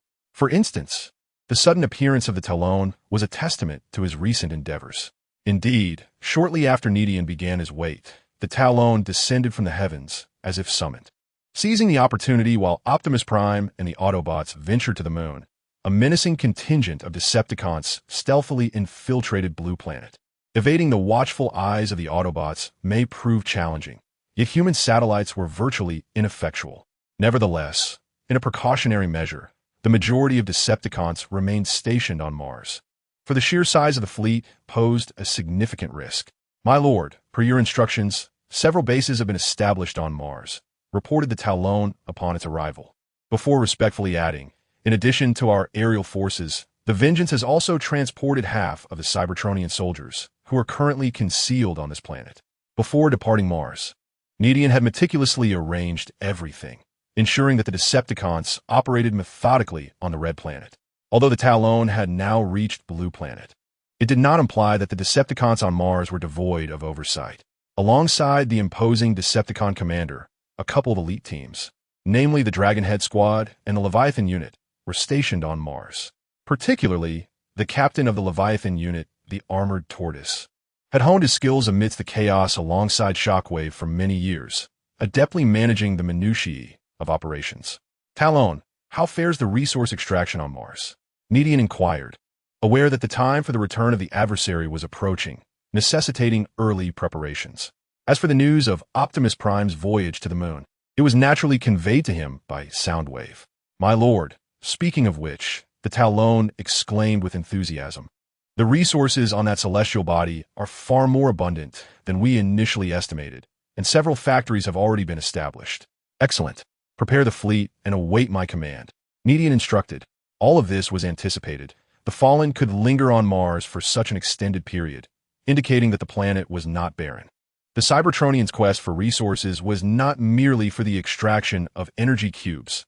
The newly arisen Cybertronians required sustenance for their bodies, munitions for their weaponry, and fuel for their spacecraft, an insatiable demand. If energy cubes were analogous to human sustenance, the former Decepticons had merely managed to stave off starvation. To truly satiate their hunger was an entirely different matter, one that seemed utterly unattainable. In the realms of sustenance, shelter, and transportation, the other three facets were beyond imagination. However, after Nie Tian ascended to the status of a leader-class warrior, such circumstances became a relic of the past. Initially, he seized control of the Kurag Star, constructing a fleet while simultaneously providing the Decepticons with an abundance of resources. Soon after, he led the Decepticon army to Mars. Though it had been but a brief period since he became a leader-class warrior, the entire Decepticon organization underwent a remarkable transformation. With countless Decepticons already regarding Nie Tian as the second leader of their faction in their hearts, it is a harsh reality that loyalty alone cannot sustain one. While it may be an exaggeration to say one is in the enemy camp yet has their heart in another, should a conflict arise between Nie Tian and Megatron, the number of Decepticons willing to support him would undoubtedly exceed his expectations. The solar system, despite its relatively obscure position within the Milky Way, is replete with resources, boasting both Mars and Earth as planets rich in materials, the latter being a planet teeming with life. As for why Nie Tian initially chose to occupy Kurag Star instead of Mars, it was due to the lack of facilities for constructing spacecraft on Mars. In fact, his original plan involved transporting the resources from Kurag Star back to the satellites of Cybertron. However, upon discovering that Kurag Star was a readily available planet with free labor and even more abundant resources than Mars, he decided to alter his strategy. Moreover, any significant activity on Mars would inevitably attract attention, with Autobots arriving at a moment's notice. At that time, he did not possess an entire Decepticon fleet, only the Nemesis. While he could withstand the Autobots' arc, the plan to build a fleet would certainly be thwarted. Lance, take me to the Nemesis. Nie Tian pondered and resolved to return to the Nemesis first. He needed to address a troubling matter aboard the ship. The timing was not yet ripe. And with the presence of Shockwave and Soundwave, Megatron was already aware of the situation. It was possible that upon learning of the Nemesis, Megatron would promptly reclaim it from him. Although Megatron's actions could be seen as a rightful return of property, the fact that the Nemesis was the flagship of the Decepticons pleased him greatly. Of course, Nie Tian never intended to conceal the arrival of the Nemesis on Earth from Megatron. Moreover, it was an impossible feat to keep such information hidden from him. Megatron might already be aware of Nie Tian's journey to Kurag Star, and perhaps even the existence of the Quintessence, given the multitude of Decepticons accompanying him. Nevertheless, with formidable adversaries on the horizon and his newfound status as a leader-class warrior, Megatron had refrained from scrutinizing these matters too closely. On Earth, in Antarctica, the Nemesis lay concealed amidst the icy expanse of what is known as the Seventh Continent, a natural fortress characterized by its harsh environment and an area exceeding 10 million square kilometers. Hiding a spacecraft here could not be simpler. Nie Tian followed the claws, soaring through the vast white desert until, on the verge of visual fatigue, a small black, suspended in midair, finally emerged ahead. Upon noticing an approaching object, the vigilant soldiers of the Batian Hu and the Ji clan promptly raised their weapons. Once the identity of the figure was discerned, they lowered their arms once more. Indeed, it appeared that some degree of effectiveness had been achieved. Observing this scene from a distance, Nie Tian silently nodded in approval. A sense of vigilance is commendable. The ferocity and brutality of the Batian, who in the original narrative were indisputable. However, whether their fearlessness stemmed from character traits remains a significant question mark. Nevertheless, it fell within an acceptable range. Yet, the combat quality of the Batian who leaves much to be desired. Aside from certain plot-driven deaths, many Batian who in the original tale met their demise in inexplicable ways. To put it simply, their arrogance often led to grievous errors, frequently underestimating humanity, which resulted in their downfall. Before returning to the Blue Star, Nie Tian paid little heed to the Batian whose hubris. However, times had changed. With the imminent threat of the enigmatic five-faced monster lurking in the shadows, he had begun to take measures to rectify the Batian whose conduct. Lord Tian Ye. As soon as Nie Tian alighted on the deck, the commander of the Ji clan soldiers, Luo Ha, hurried over. Is there something you require? Nie Tian inclined his head slightly. Luo Ha, a commander of the former Imperial Guard of the Ji Empire, had switched allegiances following Nie Tian's slaying of Enmu and the ascension of Vala to the throne. However, it was evident that he would not regain significant favor. After all, a new ruler brings forth new subjects, and Luo Ha was neither a member of the clan nor a royal relative. Thus, he naturally assumed the burdensome task of accompanying Lord Tian Ye in a battle, a role considered expendable by the higher echelons of the Ji Empire. The contingent of Ji soldiers he commanded bore the formidable title of the Empire's first expeditionary force. In truth, although the Ji clan had become Nie Tian's vassals, he refrained from interfering in their internal affairs. Upon reviewing the list Vala had provided him, he expressed no particular preference regarding who would lead the battalion. As long as this army of Ji soldiers could carry out his commands and assist him in battle, that was sufficient. Lord Tian Ye. Luo Ha did not genuinely seek Nie Tian's counsel. Rather, he aimed to assert his presence and demonstrate loyalty. Despite their status as Nie Tian's vassals, some Batian who privately held them in low regard, only refraining from maltreatment due to Nie Tian's orders. Nie Tian had long been aware of this situation, yet he found himself without a viable solution.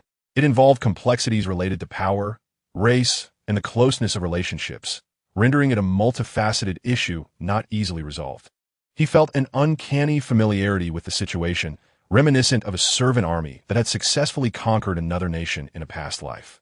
Speaking of the soldiers of the Wisdom Clan, their astonishment at the wonders of the universe had not waned since leaving the Kellogg Star, particularly regarding Cybertron and Blue Star, which only intensified their reverence for Nie Tian. Lord Tianxia, do you intend to conquer this planet? If so, our 1st Expeditionary Corps is eager to serve you, Lohar said with an expectant expression.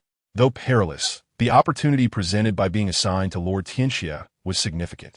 Hadn't he, even the new Emperor, Vala, been elevated to power by Lord Tianxia?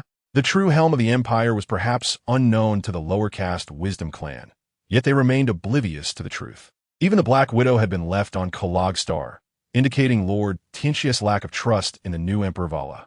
Nie Tian cast a meaningful glance at Lohar. He had only met him a few times before and had not realized this man harbored such aspirations for advancement. Lohar, instruct your soldiers to remain on standby. You will soon be of use, he commanded. Yes, Lord Tianxia. After dismissing Lohar, Nie Tian followed the Claw to the place where the Frenzied was imprisoned. The Claw had strayed from his duties not only to inform him of the location of the punishment, but also because there was an issue with the Frenzied. My lord, ever since the punishment arrived here, he has been restless, attempting to break free from our confinement, the Claw reported. Nie Tian glanced at the Frenzied, who was struggling violently, yet failing to escape. Indeed, as the Claw had noted, the red light in the Frenzied's eyes was mesmerizing, resembling madness, unlike his previous calm demeanor. It was known that Nie Tian had employed numerous measures to prevent the Frenzied from going berserk. Claw, summon the tiger, the rock, the bison, and Ironhead, he commanded. Yes, my lord. Before long, the formidable assembly was gathered. Speak, what have you done to the Frenzied? Nie Tian's casual inquiry sent a shiver down the spines of the Claw and his companions. My lord, we would not dare to enter this chamber without your command. Indeed, my lord, echoed several members beside the Claw. We have remained outside and have never entered. Is that so? Nie Tian calmly surveyed each of them. Confirming their honesty before gesturing, I will go in and take a look. You all remain outside. Yes, my lord. The Claw and his companions exchanged glances, relieved not to have been reproached. Should anything go awry with the subject under their watch, they would bear the blame. But fortunately, Lord Tianxia was magnanimous. The might of Lord Tianxia was increasingly formidable. Indeed, the bison, Lord Tianxia, is a leader-level warrior on par with the great Lord Megatron. By the way, Ironhead, what exactly is the situation with this individual inside? I am uncertain. I only heard the commotion after the punishment entered the atmosphere. Before, Lord Tian mentioned that this individual is quite perilous, seemingly under the influence of some entity, and possesses a contagious nature. Naturally, Nie Tian was oblivious to the discussions of the formidable team. He had already entered the chamber where the Frenzied was confined. Within the compartment, Nie Tian observed the current state of Frenzied with profound intensity, seeking to discern the peculiar changes that had transpired. Frenzied had previously maintained a tranquil demeanor. Thus, it was perplexing that such a transformation occurred so abruptly. After retrieving Frenzied from the Crimson Pregnancy Star, Nie Tian conducted numerous experiments on him. However, rather than yielding abundant results, he found himself with scant discoveries. The elements recorded in Frenzied's research had, however, been substantiated, particularly the capability to resurrect deceased Cybertronians. There were countless Cybertronians who had perished on Cybertron. One could easily find a city and sift through the ruins to unearth a rusted chassis, although often missing limbs. This did not impede the efficacy of the dark energy entity. The method to validate this function was remarkably straightforward. Nie Tian drew blood and injected the energy liquid from Frenzied into a deceased chassis, ultimately producing a zombie Autobot. The appearance of the zombie Autobot bore a striking resemblance to that of a vampire Autobot, yet its movements were considerably more rigid, its speed notably slower, and its methods of attack rather singular. However, its defensive capabilities surpassed those of the vampire Autobot by a considerable margin. What is this? Upon scrutinizing Frenzied closely for a moment, Nie Tian indeed discerned a peculiar detail. He observed that from the gaping wound in Frenzied's chest, dark energy liquid was seeping out, coalescing into orbs of liquid energy. These orbs trembled violently, evoking the sensation that they yearned to escape from Frenzied's form, yet were firmly restrained by him, as if imbued with a semblance of life.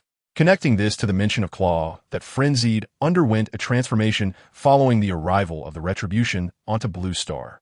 An instinctive conjecture surfaced in Nie Tian's mind.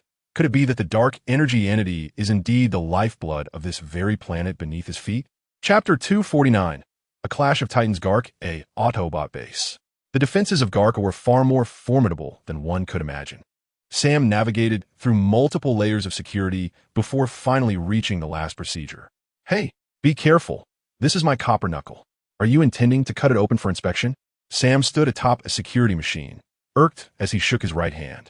After several hours of flight, he, along with Carly and Bumblebee, had successfully arrived at Gark A, welcomed by the transport aircraft dispatched by William. The middle finger of Sam's right hand was adorned with a copper nail, a testament to his two heroic endeavors, which could be regarded as a badge of honor or a lingering consequence. His girlfriend, Carly, stood beside him, explaining to the beeping machine, "Those are my ankle chains and toe rings. Do you require me to remove them all?" "No, beautiful lady, we merely need to ensure that they are not hazardous items," came the response to Carly, which was decidedly more favorable compared to Sam's treatment, for indeed, beauty can be a powerful currency. At this moment, Carly comprehended the events of the evening, as Sam had clarified everything during their journey. After a series of meticulous checks, Sam took Carly's hand and officially entered the Autobot base. "I apologize, Carly. They could be rather rude." "It's quite all right," she replied. Just then, a man clad in military attire, devoid of any weaponry, approached them. "William, I finally meet you," Sam exclaimed, revealing the man's identity. "You won't believe it. I encountered a flying photocopier assassin today.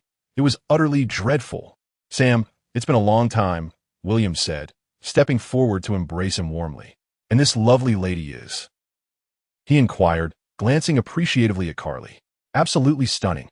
Such depth in her beauty, far beyond what a mundane fellow like Sam could ever comprehend." He felt compelled to ascertain her true identity, suspecting ulterior motives. "William," Sam replied, a hint of embarrassment flickering across his face, "this is my girlfriend, Carly." "Hello. I've heard so much about you from Sam," Carly said with a polite smile, extending her right hand.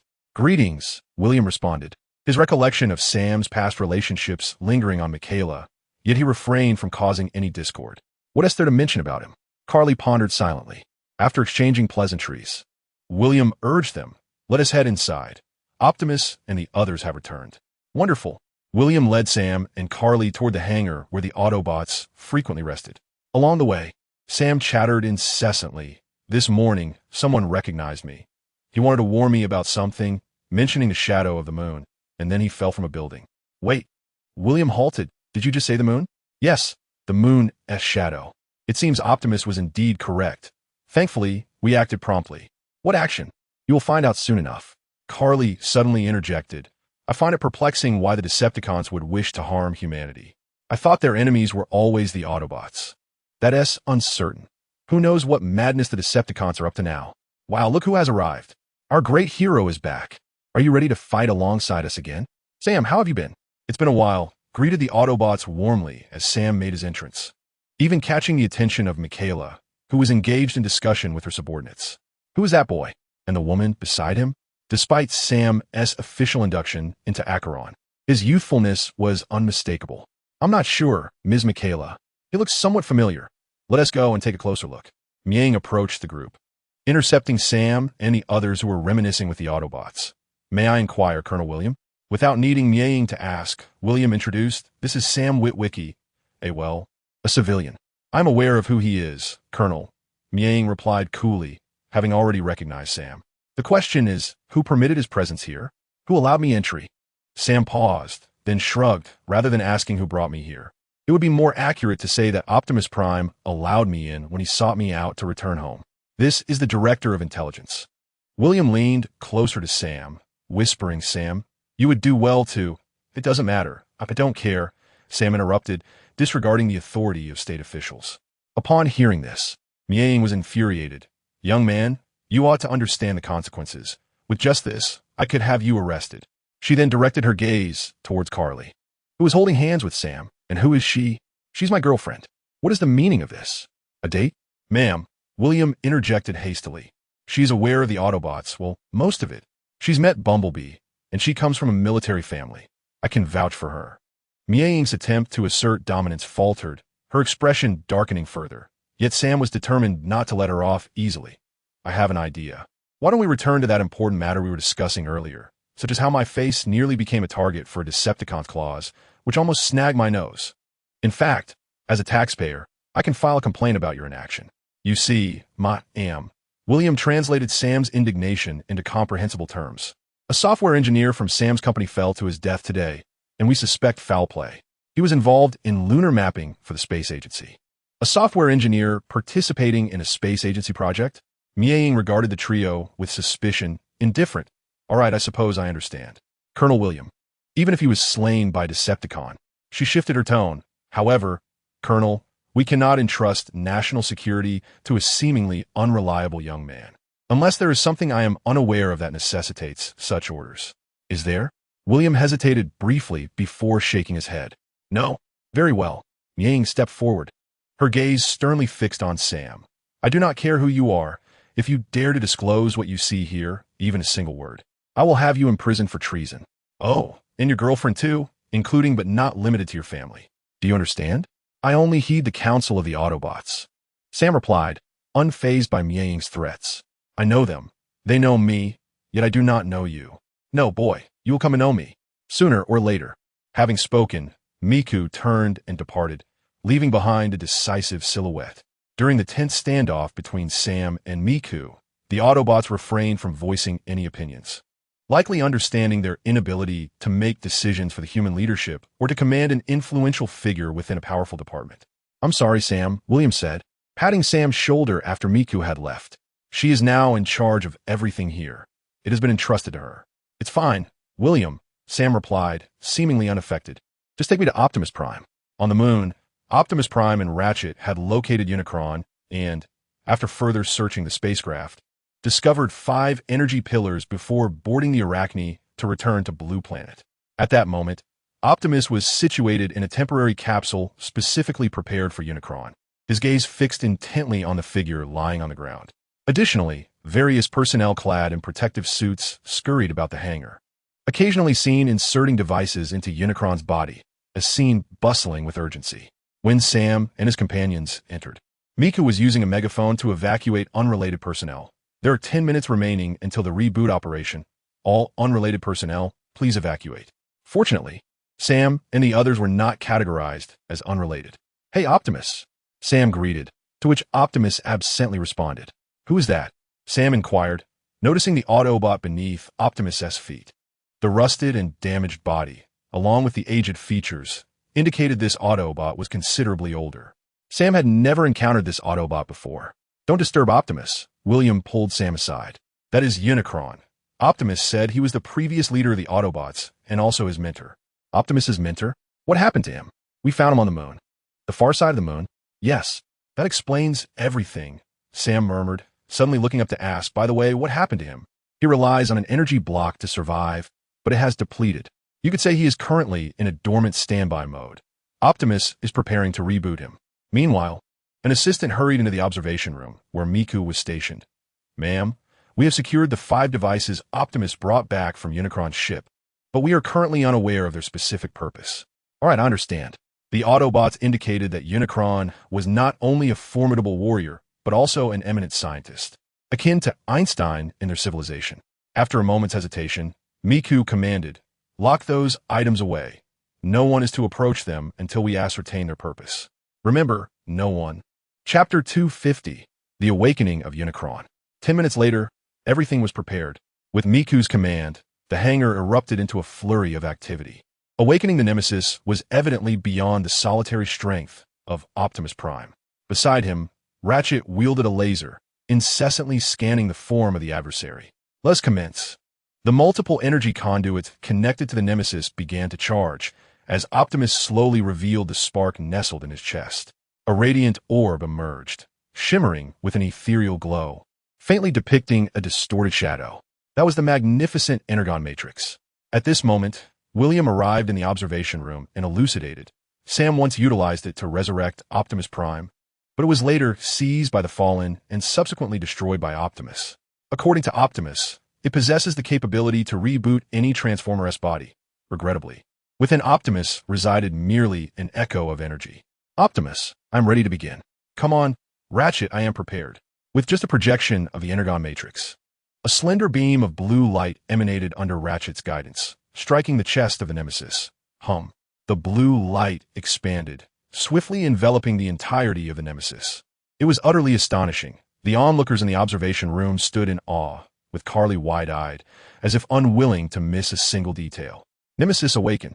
Accompanied by Optimus's heartfelt call, the Nemesis's eyes suddenly ignited with brilliance, followed by a vigorous resurgence. Revenge. The roar of fury reverberated throughout the space. Boom! Upon regaining consciousness, the Nemesis immediately tackled Optimus to the ground, simultaneously drawing a massive double-edged sword from his back, positioning the blade against Optimus's neck. War. Having just been reactivated, the Nemesis had evidently not fully regained his composure. No, Nemesis, it is I. Optimus, suppressing his instinct to resist, urgently exclaimed, there is no revenge. No war. Do not fire, do not fire. William hastily exited the observation room, commanding the soldiers present to lower their weapons. He is not our enemy. Step back. Optimus. It is you. Through Optimus's relentless efforts, the Nemesis gradually began to awaken fully. Yes, it is I. My apologies. I thought the Nemesis's gaze became clear, a flicker of remorse crossing his features. He sheathed his weapon, pulling Optimus to his feet, and after surveying his surroundings, inquired, Optimus, where are we? How did I end up here? I distinctly remember Nemesis. Here is what transpired. We discovered the truth, and then traveled here by ship. Optimus succinctly recounted the events to the Nemesis. Decepticons. The Nemesis scoffed, preparing to articulate further, when a jubilant group of Autobots entered the hangar. Nemesis, you have returned home. Welcome back, Nemesis. Leading the group were Ironhide, Ratchet, and Silverbolt, faces familiar to the Nemesis. A moment of bewilderment flickered in his eyes, followed by a struggle, yet he soon reaffirmed his resolve. He was correct. Everything was for Cybertron. I have returned, and you are all still alive. We are alive, but many have made the ultimate sacrifice, and the war has ended in failure. Failure? Why? Please, tell me what transpired. We lost. Optimus Prime interjected, shaking his head gravely. Cybertron has now become a barren wasteland, occupied by the Decepticons. We are seeking refuge on this planet, allied with humanity, whose military forces stand as our allies. Well, my ship. It was ambushed when I departed from Cybertron. The vessel crashed on the moon, and you are the sole survivor. What are the energy pillars? The Fallen inquired urgently. Where are the energy pillars? You managed to secure 5 transport pillars, including the control pillar. The energy pillars are the core devices for constructing the land bridge. In a sense, it is not incorrect to refer to them as transport pillars. 5? Only 5? The Fallen's demeanor shifted to one of despondency. We once possessed hundreds. Optimus Prime intended to disclose the truth about the numerous energy pillars aboard the Ark. But considering the presence of outsiders, he decided to share that information privately with his mentor later. Excuse me, gentlemen. Just as the atmosphere grew heavy, Misa approached with an air of indifference. May I inquire whether the energy pillars you speak of are those 5 devices we just secured? Optimus Prime, who is she? She is the leader of this operation. Optimus Prime first explained Misa's identity to the Fallen before responding. Yes, it is indeed them. By gathering sufficient energy pillars, we can open the space bridge. Indeed, the Fallen nodded in agreement. This is my design, and only I can control it. Matter must traverse through time and space to move from one location to another. Yet this technology defies your laws of physics. You speak of instantaneous transportation, do you not? Misa was no fool, quickly grasping the concept. Indeed, we once utilized it to transport refugees and resources. Refugees and resources? Such nonsense might deceive a child of 3. Misa thought, as this did not resonate with her understanding. Refugees, or perhaps soldiers, or weapons and ammunition. This is clearly a method of sudden assault, possessing overt military characteristics. Naturally, the Fallen remained non-committal. This is our technology, and we shall use it as we see fit. You must return the energy pillars to us. Mr. the Fallen, that is acceptable. Misa's readiness surprised Optimus Prime and the other Autobots, although their acquaintance was brief. It was evident that this woman was not one to be easily dealt with. It seemed this woman was employing a delaying tactic against the fallen. Their suspicions were confirmed in the next moment. If the cabinet of other nations agrees, transporting weapons of mass destruction to our planet is indeed feasible. But if you wish to proceed, you must first declare it to customs and obtain permission. A procedure known as documentation distinguishes humanity from animals, as well as from your kind of mechanical beings. The adversary suddenly leaned down, his expression impassive as he fixed his gaze on Nie. If you can bear the heavy responsibilities upon my shoulders, I shall overlook your condescending tone. You may withhold the energy column for now, but it is imperative that the Decepticons remain unaware of its presence in your possession. For if the transmission column were to fall into their hands, your world would be doomed. Mieying's initial encounter with the adversary was far from pleasant. After acquiring the desired information, she departed from Gogeisha without even bidding farewell to William, and promptly proceeded to the nearest intelligence bureau branch. However, before she could report the findings to President Hamanton, two figures intruded upon her office. Redo this document. Mieying tossed a file to her assistant, then turned her attention to Sam and Carly, who were seated across from her. Listen carefully, children. I will dispatch agents to your workplace for investigation. Now, let Autobot Bumblebee take you home. I just knew it, Sam replied, his hopeful demeanor quickly transforming into resignation. Who do I need to convince for you to understand that I can assist you? I can help too. Little Juga emerged from Carly's bag, leaping onto the desk. We can all be of assistance, woman. Share with us the intelligence you possess. Perhaps I might be generous enough to recount the fascinating worlds I have visited. Mieying cast a disdainful glance at the inconsequential little Juga, pulling a handgun from her drawer. Get off my desk. You drew your weapon? Ah, yes, she drew her weapon. Well, Sam, it seems I can no longer assist you, declared Juga, retreating to his previous hiding place. What do you want me to do? Should I just go home? Despite the sudden interruption, Sam's fervor to save the world remained unquenched. Should I return to work? To continue with those tedious printing tasks? I mean, how could a man who has saved the world willingly return to a mundane life in Achillida? When Sam first encountered the Autobots, his life was thrown into chaos, prompting him to yearn for an ordinary existence. Yet, such is the nature of humanity, once accustomed to the finest delicacies, one occasionally craves humble roadside fare, especially for someone with grand aspirations like him. Return home, child. Mieying remained unmoved by Sam's pleas. The Intelligence Bureau is filled with seasoned operatives and agents. What we require is a specialized task force capable of confronting the Decepticons, not merely a boy who has driven extraordinary automobiles. Madame, Carly, who had been quietly listening, could no longer contain herself upon hearing the elderly woman's remarks about her boyfriend. That seems rather harsh, doesn't it, madam? Mieying's expression shifted at the insult, her gaze sharpening. Do not call me madam. I am not a madam. But you are a woman. You must confront your age. Suddenly, Sam reached out and grasped Carly's hand, preventing her from continuing her statement. Those medals? He inquired, noticing several medals adorning a wall in the office. Are those exclusive to your intelligence agency? You mean those? Mieying casually glanced in the direction of Sam's gaze.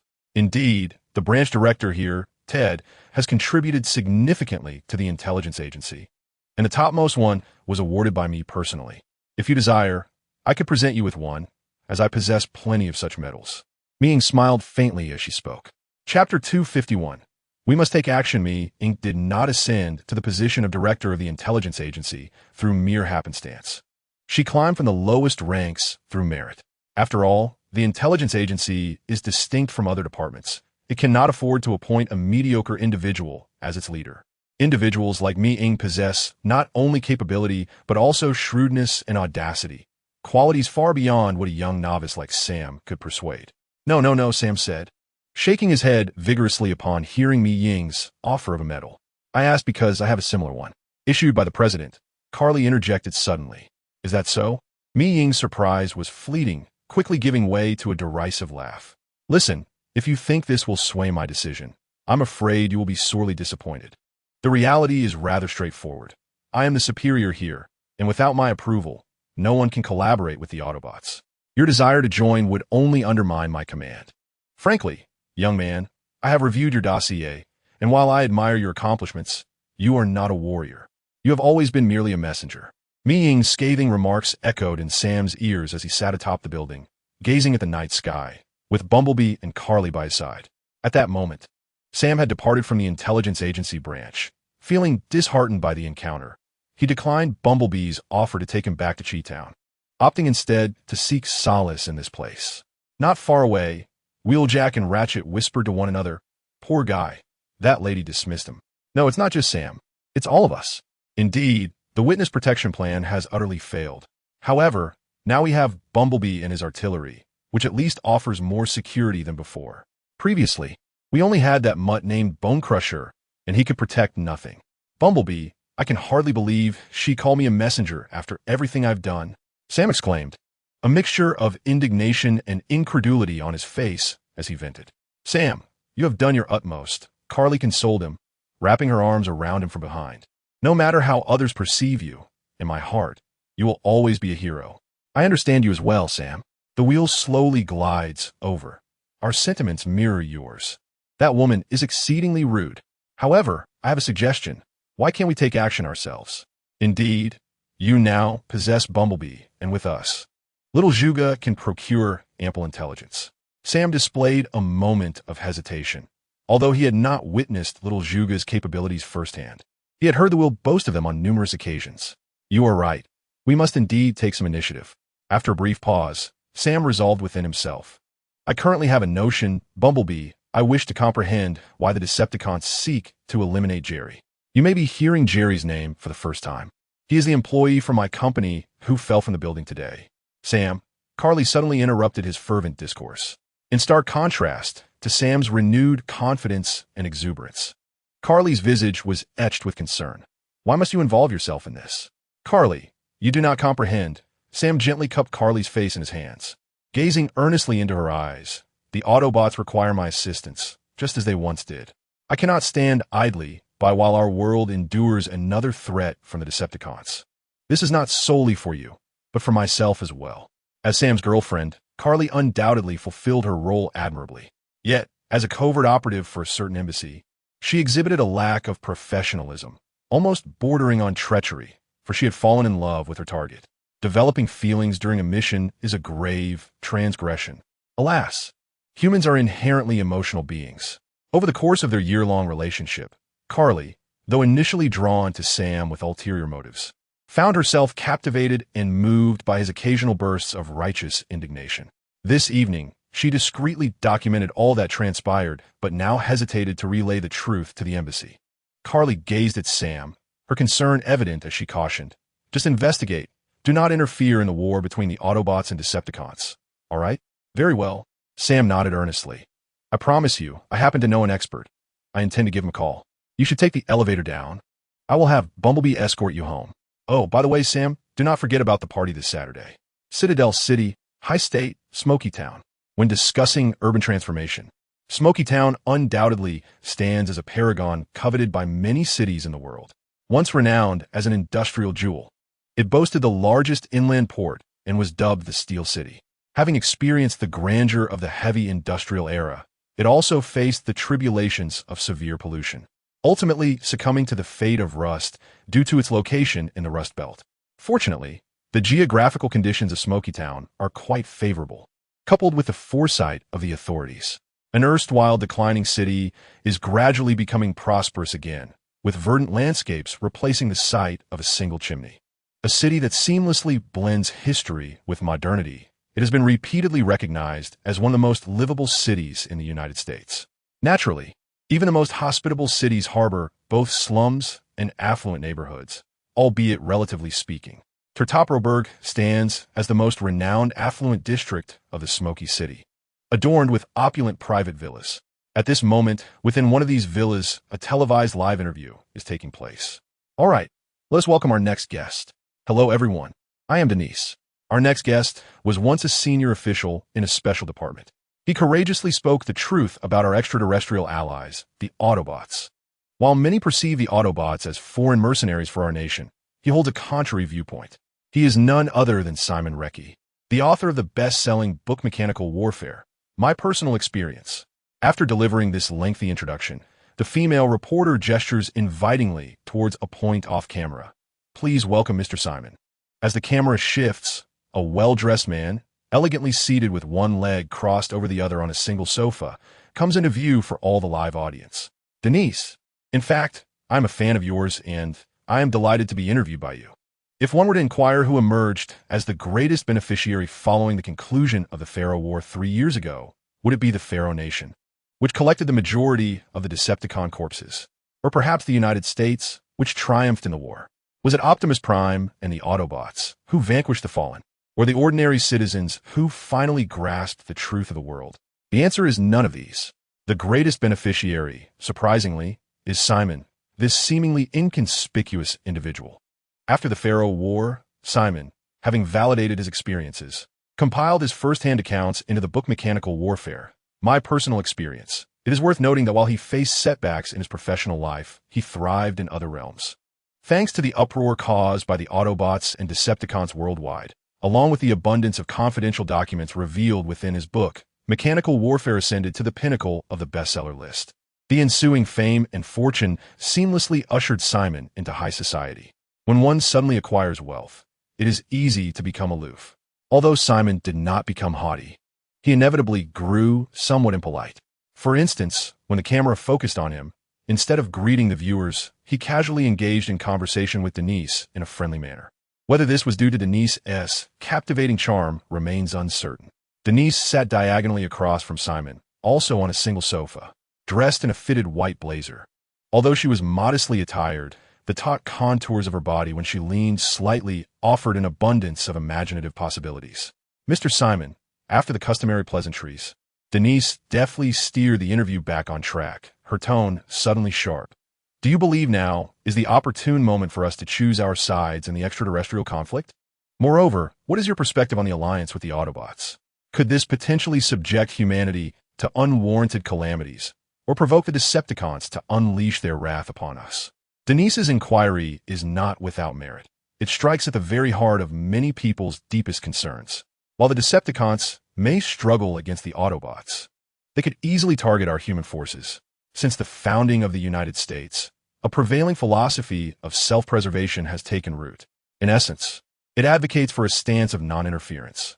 As long as you engage in your conflicts without encroaching upon my affairs, all is well.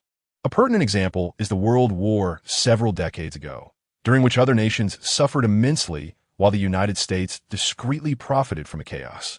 Had it not been for the cunning strategy employed by the American leaders at that time, which successfully incited public outrage, a formal declaration of participation might have been postponed for several years. Our collaboration with the Autobots is rather straightforward. Simon was not perturbed by Denise's probing. He shrugged nonchalantly, adopting a demeanor befitting a leader. One party respects our sovereignty and refrains from meddling in our internal matters, while the other seeks to annihilate us and seize our territory. The choice is clear. Even a child could discern the answer. In a situation where we cannot thrive independently, I do not believe we have any alternative. Chapter 252. You are the leader, although the 7th District has long been disbanded. Simon has once again captured the attention of certain influential figures due to his performance in the battle against the Pharaohs. Consequently, he maintains a tenuous relationship with some high-ranking officials in the Hua Zone. To encapsulate it succinctly, he simultaneously questions the official narrative, profiting from his criticisms of the government, while relying on the residual resources within the system, hoping for occasional insider information. Thus, in matters of this nature, Simon cannot afford to undermine his standing. However, the Decepticons pose a significant threat, and Denise, clearly unwilling to let Simon off the hook, has unleashed a new tactic. A recent poll indicates that over half of humanity believes that only by expelling all Autobots from Earth can our home achieve complete safety. Interviews of this nature tend to foster a too harmonious atmosphere, which ultimately lulls the audience into a stupor, resulting in poor viewership. It is only through contentious dialogue that more provocative topics arise, ideally leading to heated exchanges, capturing the public's attention. After all, when it comes to witnessing spectacle, everyone is equally intrigued. Who is so short-sighted as to hold such views? Let them come to me. I shall persuade them to abandon such foolish notions. Whether Simon was merely engaging in bravado remains uncertain, but Denise wasted no time in establishing a live connection with a well-known extraterrestrial expert. Indeed, in this era, even experts in alien matters have emerged. As the saying goes, the early bird catches the worm. This group of specialists often proves to be elusive. Wherever there exists an opportunity for profit, these individuals will invariably spring forth like mushrooms after a rain. On the television screen, an elderly Caucasian man named Bill commenced a vehement tirade against Simon, seemingly in a prearranged studio setting. "Listen, Simon, we do not require them. We do not need the Autobots. There exists a faction of dangerous individuals within our nation, and we must clutch grenades to feel secure while we sleep. One cannot fathom why this elderly man believes that cradling a grenade would grant him a sense of safety. Oblivious to the potential peril of inadvertently disengaging the safety pin in his slumber. Simon could only perceive the elderly man, while Bill likely only saw Simon. To the external audience, it appeared as if the two were engaged in an intense debate, with saliva flying in their fervor. Simon, swiftly rid us of them. Bill, I concede that my assertions may not be entirely accurate, yet this stands as the optimal solution at present. No, we shall not compromise. We demand freedom. In truth, Simon, I possess a document indicating that you have not held a government position for 3 years, and that so-called special department you mentioned has long been without any record. I suspect you have been dismissed. Not dismissed, but disbanded. It was a departmental reduction, Bill, intended to curtail the budget.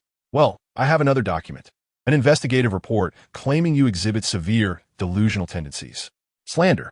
Utterly baseless slander. This constitutes a media trap. Are you intent on provoking me? You are gravely mistaken. Your schemes are destined to fail. Of course not, Simon. I am merely addressing the matter at hand. Please elucidate this report. Bill, do you wish to strip down and brawl? I am prepared at any moment. Simon, you resemble a frenzied brown bear.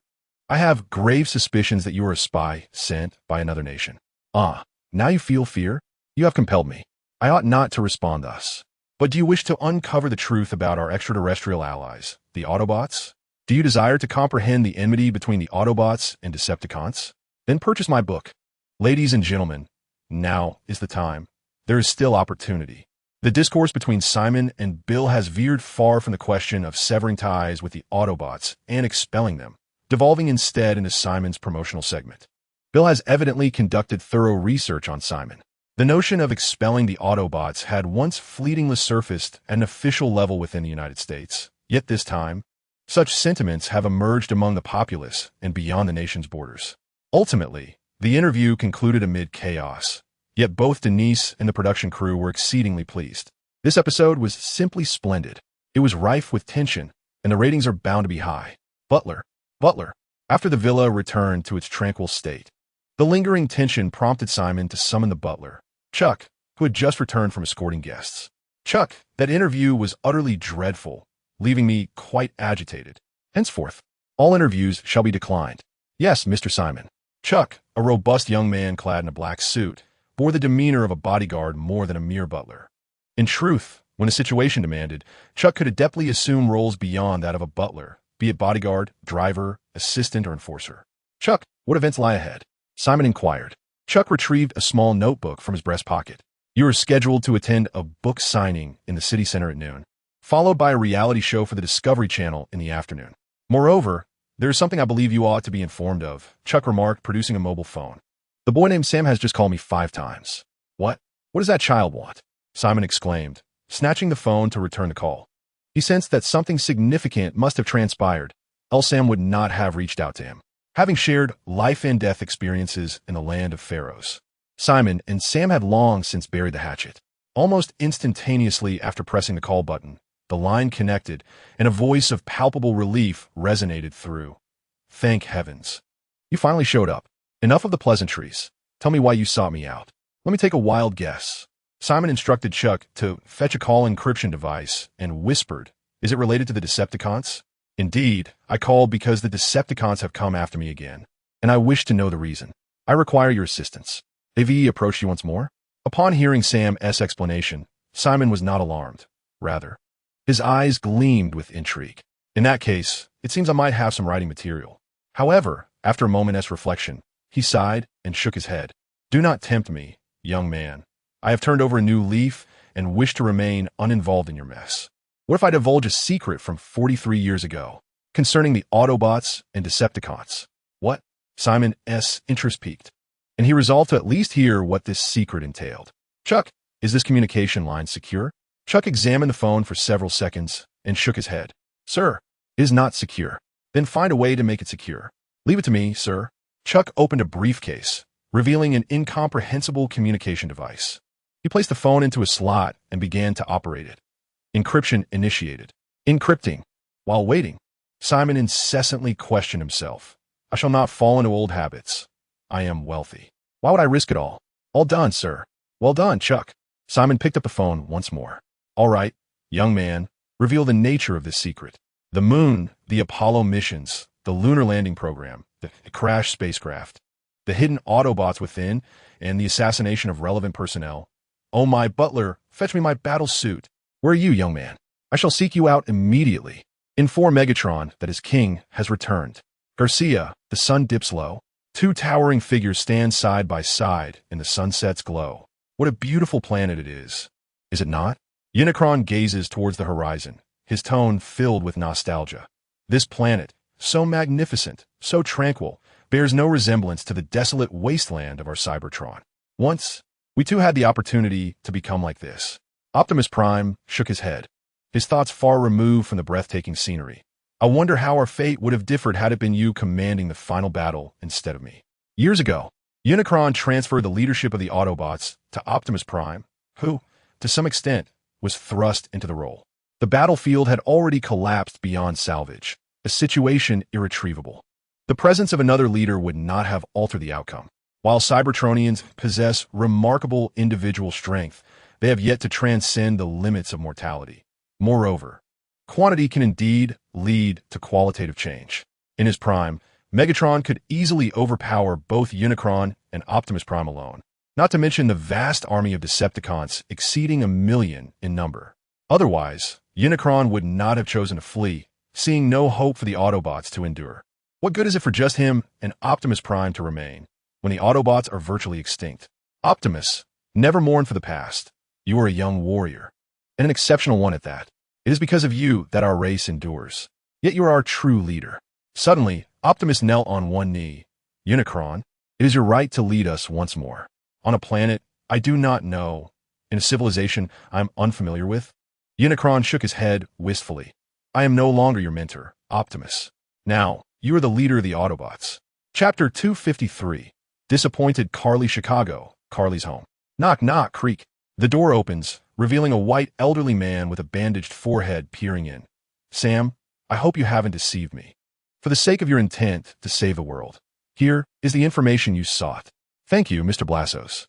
Wait, just as Sam was about to close the door, Blassos firmly grasped his arm. Sam, don't shut the door just yet. You must allow me a glimpse of the Autobots, just for a moment. It will be quick, merely a few minutes. Sam knows that to obtain the internal staff information of Acheron for Blassos requires more than mere words. He must divulge some details about the Autobots. Faced with Blassos' eager gaze, Sam hesitated for a moment before finally nodding. All right, just a few minutes. Inside the villa, Simon and Chuck were busily typing away at 2 computers. After hanging up the phone with Sam yesterday, Simon rushed over to meet him.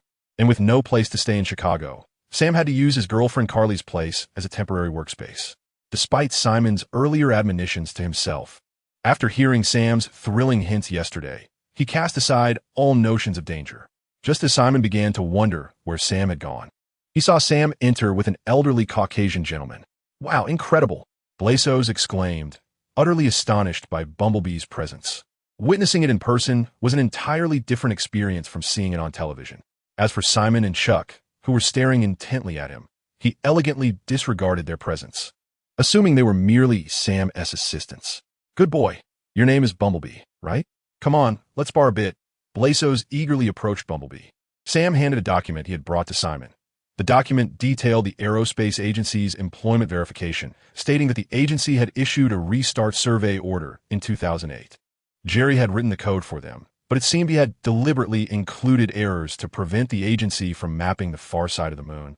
That is, the shadowed side. I understand now. Upon hearing Sam's words, Simon, who was reviewing the documents, suddenly appeared enlightened, silencing witnesses. The Decepticons are collaborating with them, intimidating and coercing them into illegal activities. Once they complete their tasks, Simon gestured across his neck, mimicking a slashing motion. Snip. So Jerry was secretly working for the Decepticons? Simon pondered. I suspect there's a connection.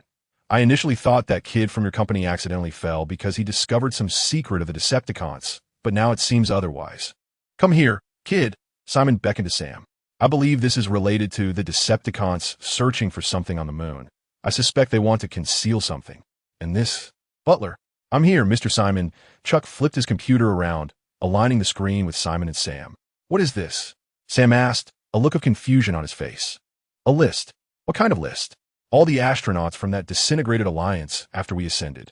Simon's finger traced over the convoluted names on the list before pausing to say, they are all deceased. Within a year, all perished. As if a death note were inscribing their names one by one. Missing in action during the war, accidental deaths, fatalities and traffic accidents, and murders. It's as if these individuals possess the capability to soar into outer space, yet lack the ability to drive. Absurd. Are you implying that Sam has grasped the notion that an unidentified force is thwarting their ascent to the moon? Indeed, my boy, Simon remarked, casting a look of appreciation in his direction. I believe the culprit is... Before he could utter the name of the perpetrator, a burst of laughter interrupted him. Yes, that's right, good child. What an oddity. Allow me to instruct you. In unison, Simon and the others turned towards the source of the voice, only to witness Blacerus being playfully flicked away by Bumblebee's finger. Did he mistakenly consume the wrong medication during his childhood? Simon exclaimed, smacking his forehead in exasperation. Sir, we are presently engaged in a high-level extraterrestrial intelligence exchange meeting, and you do not possess the requisite credentials to be here. You are merely a runner. Please vacate the premises temporarily. Sam found Simon's words somewhat familiar, yet he hurried over to assist Blacerus, whispering, Mr. Blacerus, you must leave. Huh?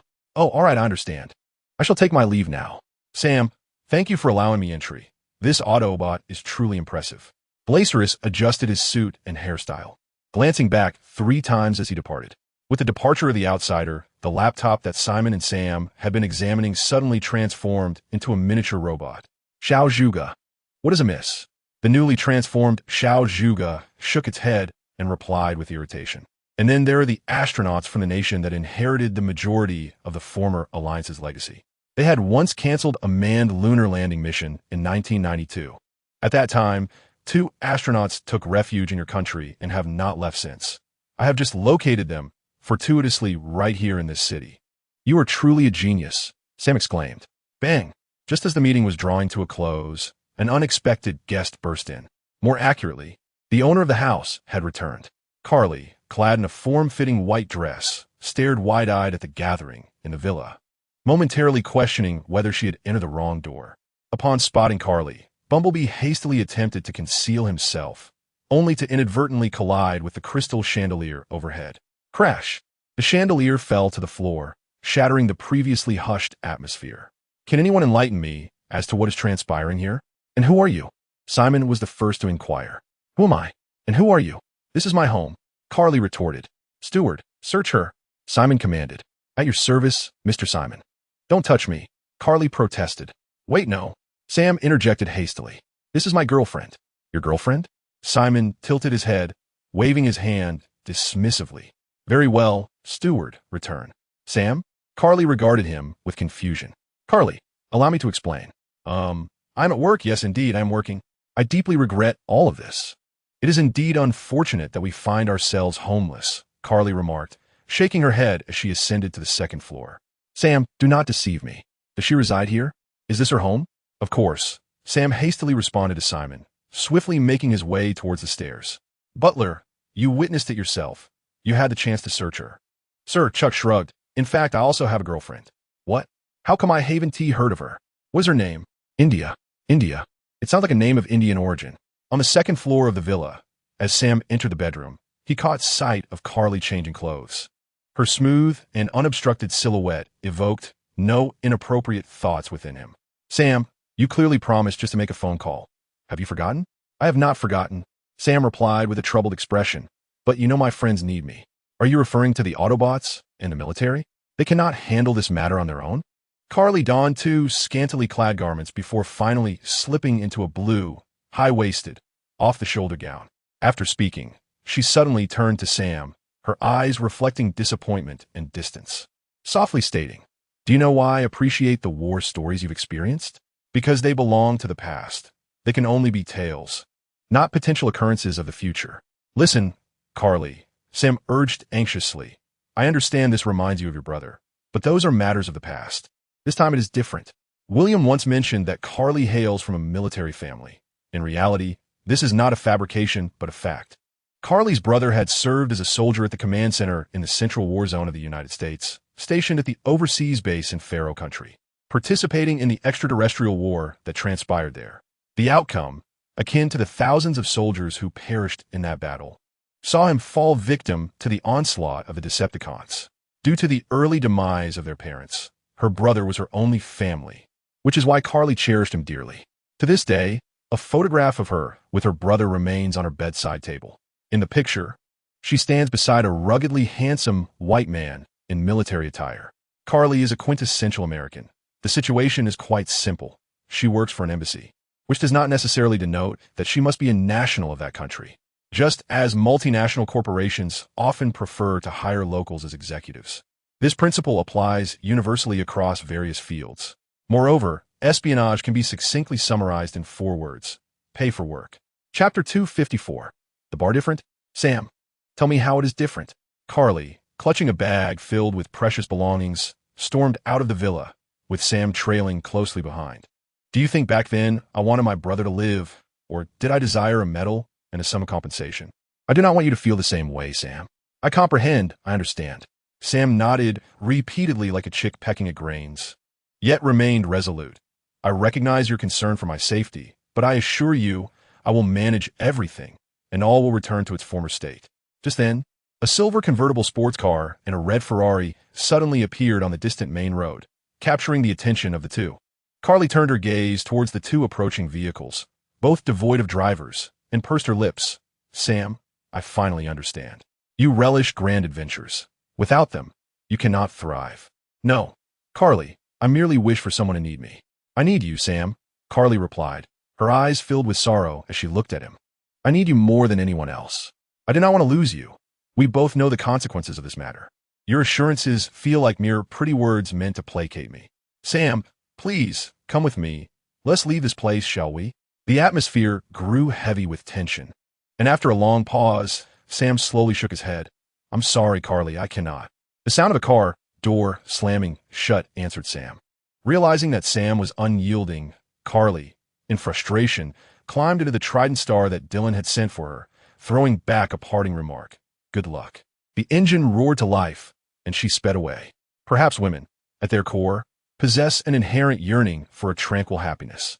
Carly embodies this, as does Sam's former girlfriend, Michaela, at times. Kid, do not be melancholic. At some point, Simon had approached Sam, having witnessed the entire argument. He patted Sam's shoulder. True warriors must confront the solitude of their journey. You are not wrong, nor is she, and we certainly are not. By the way, the fact that this villa belongs to her astonishes me. How could she afford such cars? Sam turned his head, casting an impassive glance at Simon. Her boss gifted them to her. Wow, what a wealthy scoundrel. A knowing smile spread across Simon's face. I used to despise such people. But now, 30 minutes later, within the confines of a luxurious, convertible Maybach cruising down the road, Simon shouted into the wind. Now that I am one of them, I realize how much I adore this lifestyle. The joy of the affluent is beyond imagination. After his exclamation, Simon plopped back into the spacious and comfortable rear seat, boasting to Sam, Kid, let me tell you, only Hans truly understands cars. There is nothing more exhilarating than pursuing 2 Slavic astronauts in a Maybach, right? You are right, Sam nodded absently. Glancing back at the 3 sports cars, the Bumblebee and 2 previously seen near Carly's villa, trailing behind the Maybach. The identities of the 2 sports cars, Bumblebee had just informed him, included a Ferrari he had never seen before, known as Dino, a newly arrived Autobot warrior. The convoy sped along, ultimately arriving near a bar situated in the slums of Chicago. Such a procession, comprised of luxury cars and various sports vehicles, was undeniably eye-catching. Thus, Simon lowered the car window from a distance and extracted a pair of binoculars, remarking, Do not forget my previous profession, nor my esteemed butler. My butler, a former member of the National Security Agency and a specialist in cyber investigations, excels at tracking individuals. He pondered aloud. Why have these two astronauts remained in hiding until now, especially when the Decepticons had yet to make their appearance? Sir, Simon's musings were interrupted as Chuck exclaimed, "They are here. You are indeed a diligent shepherd, Hans." Simon complimented as he zoomed in with the binoculars. Sure enough, two men with narrow noses, thin lips, and pronounced jaws, clearly not locals, came into view. In truth, as a nation of immigrants, the demographic composition of the United States is remarkably intricate. Two bald-headed men with rosy cheeks, each embracing a youthful woman at the waist, entered the bar through the back door. Having previously seen their photographs from Little Juga, Simon immediately recognized them. It was indeed they. He lowered the binoculars, accepting a handgun from Chuck, which he tucked into his waistband. "Listen, Chuck, Slavs are not particularly loquacious, nor do they relish engaging in conversation. We must employ their native tongue." "A gun?" Simon donned his sunglasses and smiled confidently. "Is there a sound more universally understood than the crack of a firearm? Let's proceed, my boy." Upon exiting the vehicle, Simon and his companions made their way towards the bar's rear entrance. However, the establishment, located in the slums, proved more difficult to access than they had anticipated. The back door was not only an iron gate that barred entry to strangers, but it was also guarded by a security officer. "Hello," Simon exclaimed in Slavic. "That means goodbye," the bald man behind the observation window replied, expressionlessly in English, before closing the iron shutter once more. "Butler," Simon exclaimed in frustration. "Did you not say that was a greeting?" Chuck, poring over a Slavic dictionary, explained, "These Slavic characters are akin to the buttons on a calculator that are never used." "My butler, you are truly inept." Simon retrieved a banknote from his pocket and knocked on the iron door once again. This time, the process proved considerably simpler. The bald man glanced at the bill Simon held, snatched it without a word, and opened the iron gate, stating, "Guests, please enter. Behold, the universal passport," Simon declared with pride as he led the way into the bar. Inside, the clientele was sparse, with soft music and dim lighting creating an ambience where only a few patrons whispered in the corners. Were it not for the bar laden with various spirits, one might mistake it for a concert hall.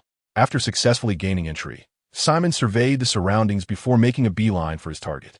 Two Slavic astronauts were reveling in merriment, their laughter mingling with that of a charming young lady beside them. Suddenly, a figure obstructed their path, prompting one of the bearded men to express his displeasure. "Who are you? What do you want?"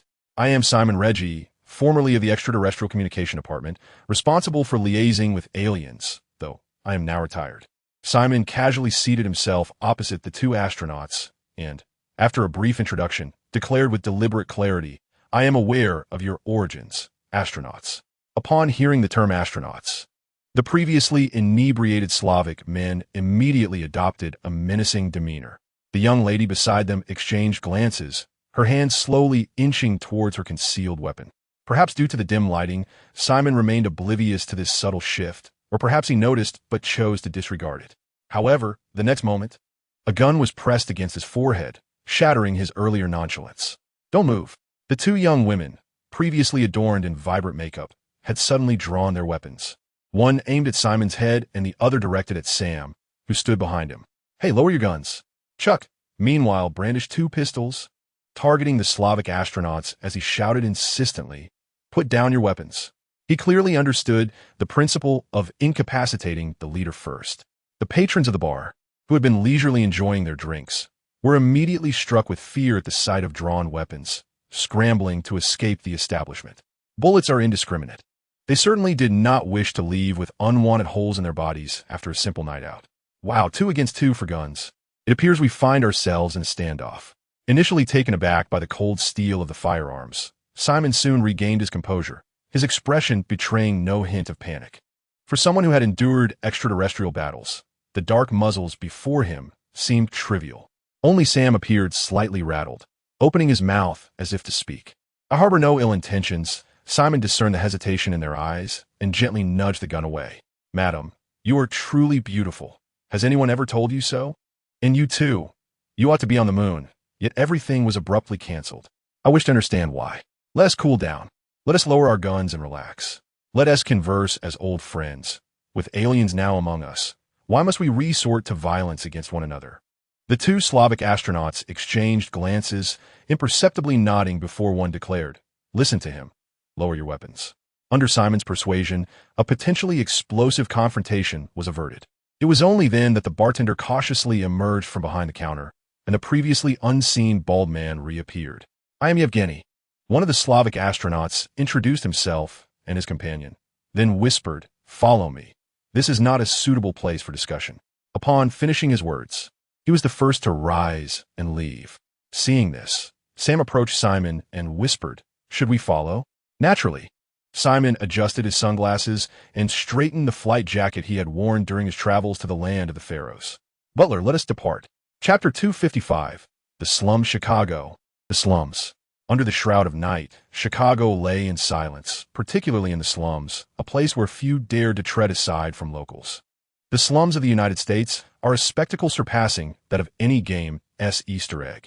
A haven for capital, yet a hell for the impoverished. This is not mere rhetoric. Yet, one cannot deny, wealth allows for indulgence in any country or city. In a filthy alley littered with trash, numerous addicts and drunks lay sprawled in disarray. They did not choose to sleep outside. Rather, they had nowhere to call home. In this land of liberty and wonder, encountering the bizarre is commonplace, such as stumbling upon a ghost on a lonely night. A drunken man, who had evidently been asleep for an extended period, slowly opened his eyes, sat on the ground for a moment, then grasped an empty bottle devoid of even a drop of liquor. He gradually rose to his feet, swaying as he made his way toward the alley's exit. However, as the drunkard reached the mouth of the alley, two beams of red light suddenly illuminated the air before him, followed by the abrupt appearance of a towering figure. Solid as iron. Thud. Clatter. The drunken man collapsed, the empty bottle slipping from his grasp and shattering on the ground. Oh, what freedom! Nie Tian glanced at the unconscious drunkard and then at the many other bodies sprawled throughout the alley, clicking his tongue in disapproval. Since the arrival of the Decepticons and Autobots, the number of those who have met grim fates had notably increased over the past 2 years. The prevailing mindset is one of hedonism. Many Americans indulge daily in debauchery, fearing that each day might herald the apocalypse. After all, the most tragic fate is to die with unspent wealth. Contemplating various words, he inhaled deeply yet forgot them all. This encapsulates the current sentiments of the majority of the populace regarding extraterrestrials in the United States. Nie Tian had returned to Chicago the previous day, having dealt with the chaos aboard the Reckoning and made some preliminary arrangements before venturing back alone. Upon his return, he received yet another assignment from Megatron. It could not be termed merely a task, for he too had become a Decepticon with the authority to issue commands. Therefore, others executed the missions. As if summoned, 3 identical police vehicles, complete with matching license plates, slowly approached. Lord Skybite, the fearsome team reports in. The leading police transformation announced with respect before completing its transformation. Yet, the scene was not finished. Another imposing figure suddenly descended from above, silent yet agile, capturing Nie Tian's attention.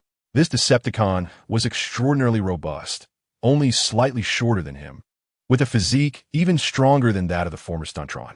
Lord Tianjia, the surfboard reports for duty. Surfboard and crankcase, your arrival is not too late.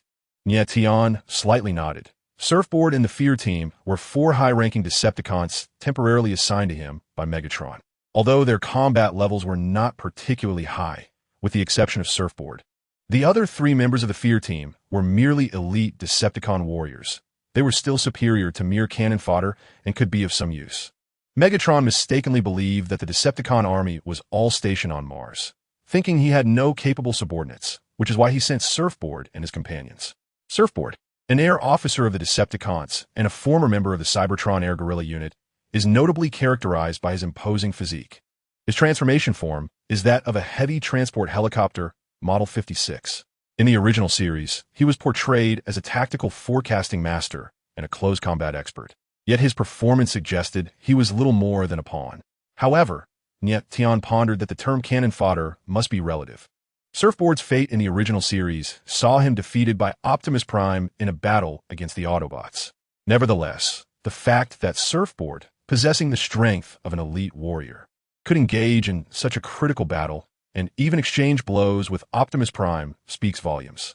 In contrast to the somewhat simplistic and brutish Surfboard, the 3 members of the Fear Team presented a more intricate profile.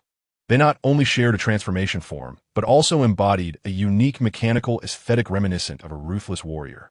The leader, Crankcase, is a cunning and vicious top-tier Decepticon operative, adept in infiltration and assassination.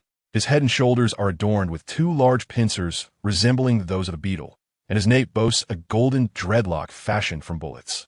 Similar to Crankcase, Wrecking Bar's physique is remarkably rugged, featuring 4 crimson eyes and 5 long, tendril-like appendages extending from the back of his head, his body covered in sharp spines, creating a fearsome appearance. Only Short Axe seems somewhat more amiable at first glance, primarily because he is the most unique among the Fear team. Having participated in Shockwave's experimental project concerning triple changers, Short Axe, although not entirely successful, possesses the ability to transform into a mechanized beast form in addition to his terrestrial vehicle mode, allowing him to run on all fours. If one were to identify a common feature among these 3 Decepticons, it would undoubtedly be their prominent tusks jutting from their jaws. After surveying the Decepticons, Nie Tian deliberated for a moment before inquiring. Before coming here, did Lord Megatron give any instructions? He wished to ascertain whether there were any messages Megatron wished to convey through these Decepticons. Lord Tianjia, Surfboard responded in a deep voice, scratching his head. Megatron only instructed us to follow your command in all actions. Is that so? Nie Tian then turned his gaze toward Crankcase. Crankcase hesitated for a moment, but ultimately nodded. Lord Tianjia, the Fear team is at your disposal. The more adept the Decepticons are at scheming, the deeper their thoughts run. In fact, while Nie Tian assessed the Fear Brigade, the 3 members of the Crankcase group, heads bowed, were discreetly observing this leader they had heard much about but were seeing for the first time. They had long been aware that Lord Tianchi had seemingly evolved from a mid-level warrior to a leader of the same caliber as Lord Megatron in just under 4 short years. Loyal to Lord Megatron, they harbored a vigilant wariness towards any Decepticon capable of undermining his authority. Thus, it was time to act. Nie Tian withdrew his gaze and turned to gaze upon the inky night sky. Even though a few commanding Decepticons were not of the highest rank and harbored some unknown reservations, they dared not openly defy his orders. The Autobots and a few humans had arrived in this area. Crankcase, you and your companions, the Wreckers and the Hatchet, must locate them and keep a close watch. Do not alarm them, and remember, do not act without my command. Yes, Lord Tianchi, they replied. As for you, Surfboard. Nie Tian turned his attention to Surfboard and pondered. You shall stay by my side for now. Noticing the fidgeting of Crankcase and his companions, he found Surfboard to be far more unpretentious, making him a more reliable companion. Yes, Lord Tianchi, Surfboard responded, transforming into a helicopter and following Nie Tian as they departed. The 3 police cars on the ground gradually receded, leaving behind the drunken man whom Nie Tian had previously subdued, who suddenly jolted awake, bewildered, and looked around before shaking his head and stumbling forward, clutching an empty bottle. Inside the bar, Yevgeny and Andrei led the way, followed by Sam and his companions. After taking a few steps, Yevgeny and Andrei abruptly halted in front of the bar's storeroom and opened the large door. Upon entering, Sam and Simon discovered that the bar concealed an extraordinary secret. Beneath the storeroom was a hidden chamber. It seems you are more clever than I had anticipated, Simon remarked, hands clasped behind his back, surveying the room with an air of authority. This is the place. Come in. The entire chamber resembled a storage room, cluttered with various items, all coated in dust, suggesting it had been ages since anyone had visited. Please sit. Yevgeny gestured towards the sole table in the center of the chamber and continued. You should consider yourselves fortunate to be here in your lifetime, for what you are about to witness is one of the highest secrets. The Americans were the first to send a man to the moon, but it was the former alliance that first sent a camera. Andrei, whether inebriated or simply disinclined to socialize, remained silent throughout the conversation, allowing Yevgeny to engage fully with Sam and Simon. In 59, Yevgeny said, tossing a stack of photographs to Simon, our Lunar Probe 3 captured the first images of the far side of the moon. However, the footage was incomplete. We discovered a number of peculiar rocks scattered haphazardly in various locations. In 1963, during the 4th lunar exploration, the first sighting of that extraterrestrial spacecraft occurred. Yet strangely, the rocks vanished. Subsequently, details about the spacecraft were leaked and seized by your agents, igniting a space race between your nation and ours. Just then, Sam, who was sifting through the photographs, suddenly exclaimed, his expression shifting dramatically as he focused on one image. The drag marks. These are not mere rocks. I recognize them. These are the teleportation pillars. The familiar appearance of the objects in the photograph finally triggered Sam's memory of having seen them with the Autobots. Chapter 256. You have been deceived. We're teleportation pillars. Upon hearing Sam's words, the anticipated fervent discussion did not ensue. Instead, it was Yevgeny who, regaining his composure, was the first to inquire. Until today, he had considered those strange stones to be utterly worthless, but it now seemed that was not the case. His knowledge appeared to pale in comparison to that of this unknown young fellow before him. The devices used by the Autobots to construct space bridges, Sam explained while gesturing. They're capable of instantaneously transporting an object from one location to another in the blink of an eye. How do you know this? Yevgeny asked, skepticism still evident on his face, as this sounded rather preposterous. Optimus Prime had just brought back 5 pillars from that lunar spacecraft, and they had discussed such devices while he was present, hence his awareness. But what happened to these teleportation pillars? Simon suddenly asked, perplexed. He held up 2 photographs, continuously comparing them. The pillars were clearly present in 1959, yet they had disappeared by 1963. Sir, Chuck, who had remained silent since entering the chamber, suddenly leaned closer to Simon and whispered, Sir, is it possible that someone has hidden these teleportation pillars? Hidden? The butler, you may be right, Simon exclaimed, a revelation dawning upon him, affirming, indeed, they have been concealed prior to our people landing on the moon, and that individual is none other than the Decepticons. Although the Autobots had shared much intelligence with the United States, there was no precise timeline regarding when the Decepticons first arrived on Earth. The backstory of the battle against the Pharaoh had already astonished the upper echelons of various nations. They had not anticipated that beings from another world had visited their planet a million years prior, and had even engaged in a conflict there. Not only did the battle leave the skies darkened, but also resulted in numerous relics and casualties. If such absurd occurrences could transpire, then it would no longer be surprising to discover even more bizarre events strewn throughout a million years of human history. Yet this reasoning falters. Sam shook his head upon hearing Simon's conjecture. If the Decepticons had taken the energy pillars, then why leave behind 5?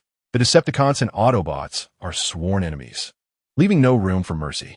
Moreover, the Nemesis proclaimed that only he could control the teleportation pillars, indicating that the Decepticons would find them futile. They clearly possessed the means to eliminate the Nemesis, so why did they spare him? Unless...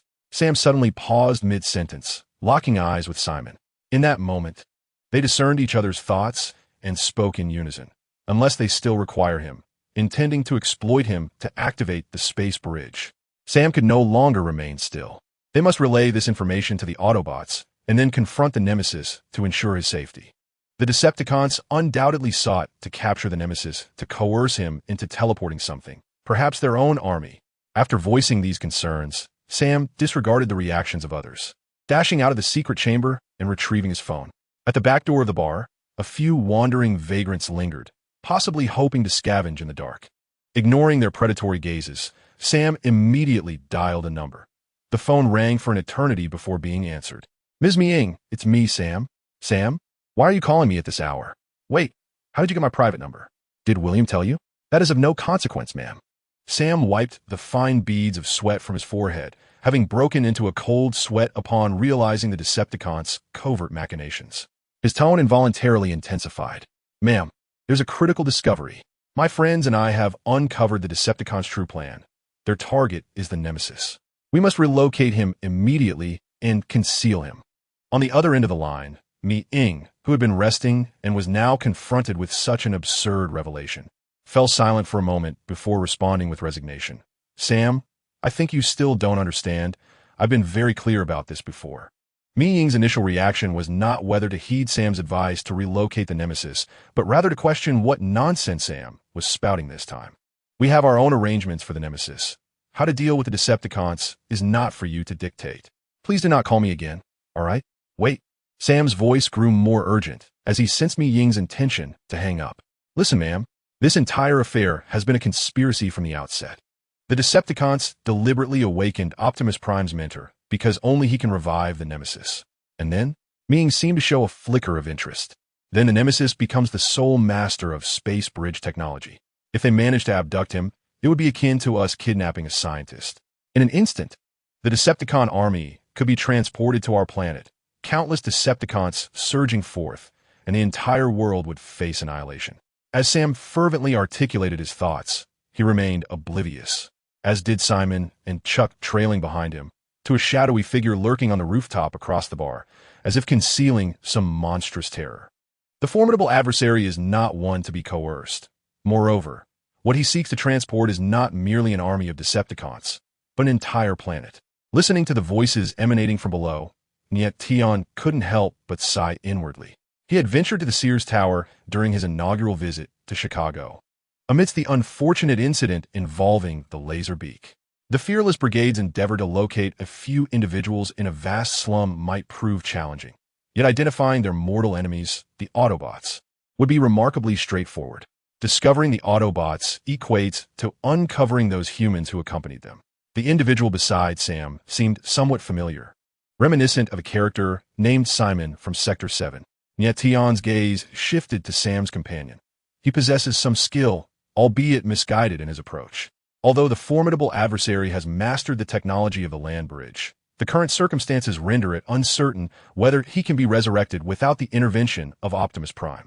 In the original narrative, Optimus awakened the adversary using the leadership module, even intending to bestow it upon him post-resurrection, allowing him to lead the Autobots once more. Yet now, with the leadership module embedded within his chest, the adversary is still successfully revived by Optimus, thereby refuting the premise that only Optimus can awaken him. After all, the journey to the moon, orchestrated by Megatron, could not have been in vain, could it? However, what about those energy pillars? The first photograph captured the energy columns that must have scattered across the lunar surface due to the spaceship's impact, yet they later vanished. It was certainly not the work of the Decepticons. Starscream was among the first Decepticons to arrive on Earth following Megatron's disappearance, and the timeline simply does not align. Could it be that the adversary is orchestrating this drama himself? Regardless, it matters little. Bumblebee and the others are nearby. Contemplating this, Nie Tian cast a glance at the several sports cars parked along the roadside. He had been here for quite some time. It was time to depart. They would soon rendezvous with the adversary, and by following them, they would uncover his location. With a little more fuel to the fire, this grand spectacle would officially commence. At Garcia, the Autobot base, a convoy with flashing lights approached the headquarters, trailed by several military vehicles filled with armed soldiers. At last, they had arrived, and thankfully, no mishaps had occurred. In the lead bulletproof vehicle, sitting in the passenger seat, Ming gazed upon the serene and peaceful base ahead, feeling a wave of relief wash over her as her previously tense expression softened somewhat. Heaven knows how long it had been since she felt such anxiety. The words of that young man had nearly sent her into a frenzy. The narrative traces back to half an hour earlier, when Ming finally comprehended that Sam on the other end of the line was not merely jesting with her in the dead of night. She promptly hung up, assembled her team with utmost urgency, and rushed to Garcia. Along the way, Sam's words echoed persistently in her mind. You have only 5, yet the Decepticons have stolen hundreds. You have been deceived. Optimus Prime remarked that the newly emerged Nemesis, a warrior of leadership caliber, alongside Megatron, created a 2 versus 2 scenario that did not favor us. Our only option is to have the adversary hide, allowing us to strategize further. On the surface, a battle between equals in strength appears balanced. Even if we cannot achieve victory, we can at least draw. However, the reality does not align with this simplistic calculation. It is akin to the adage that while a thief may thrive for 1,000 days, the defender may not remain vigilant for the same length of time. The Decepticons operate from the shadows while the Autobots stand exposed, thus inevitably placing the latter at a disadvantage. The news of Nie Tian's return to Blue Star had circulated widely following the Battle of Chernobyl. However, he was preoccupied with his own affairs and had no contact with anyone, thus remaining largely unaffected by the implications. Apart from the reports William submitted to his superiors, Optimus Prime had also shared significant information. The general populace remained oblivious, yet the leaders of various nations were acutely aware of the situation. They had long been on edge, implementing stringent precautions as pressure cascaded down from the top. This urgency was the primary reason Ming was so insistent after confirming that Sam was not lying. Chapter 257, a pursuit of drama experiencing defeat for the first time, and that too in an operation she orchestrated. Ming's expression was as cold as ice. It was early morning, the dawn barely breaking, when she encountered William, who had come to greet her. Without engaging in pleasantries, she cut to the chase. Where's the adversary? Where's Optimus Prime? Bring them to me at once. William, who had just received a hasty report from his soldiers and was unaware of the unfolding events, paused for a moment before responding. The adversary is at the base. Optimus Prime left not long ago and has yet to return. What? Mi-ing exclaimed, her countenance turning pale upon realizing that one of their elite warriors was absent. Damn it, where has Optimus gone? Call him back immediately. She exuded an assertiveness that made it seem as though she were the leader of the Autobots. All right, William replied, nonchalantly shrugging. I'll contact him right away. Forget it. Mi-ing suddenly waved her hand dismissively, striding past William into the base. There's no time for explanations. The situation is urgent, Colonel. You need to inform your team to prepare immediately. I have just received reliable intelligence indicating that the Decepticon's true target is the adversary. It's possible that the Decepticon named Nemesis and Megatron are en route here, and their power is not inferior to that of the adversary and Optimus. If they locate this place, Mi-ing was indeed correct. Nie Tian was on his way, though not directly toward Garcia, rather trailing behind others. Observing the swiftly moving convoy below, Nie Tian commanded the fearsome team to closely monitor Bumblebee and the others, advising them to remain hidden at the rear to avoid detection, before accelerating and vanishing from sight.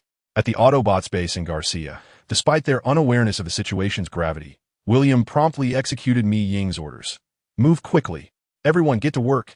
Oh my brother, come quickly and see. Such a grand spectacle. Could they be planning some sort of action? The commotion within the base has attracted quite a crowd, with the duo of Brake and Mudflap exchanging remarks as they observe the excitement.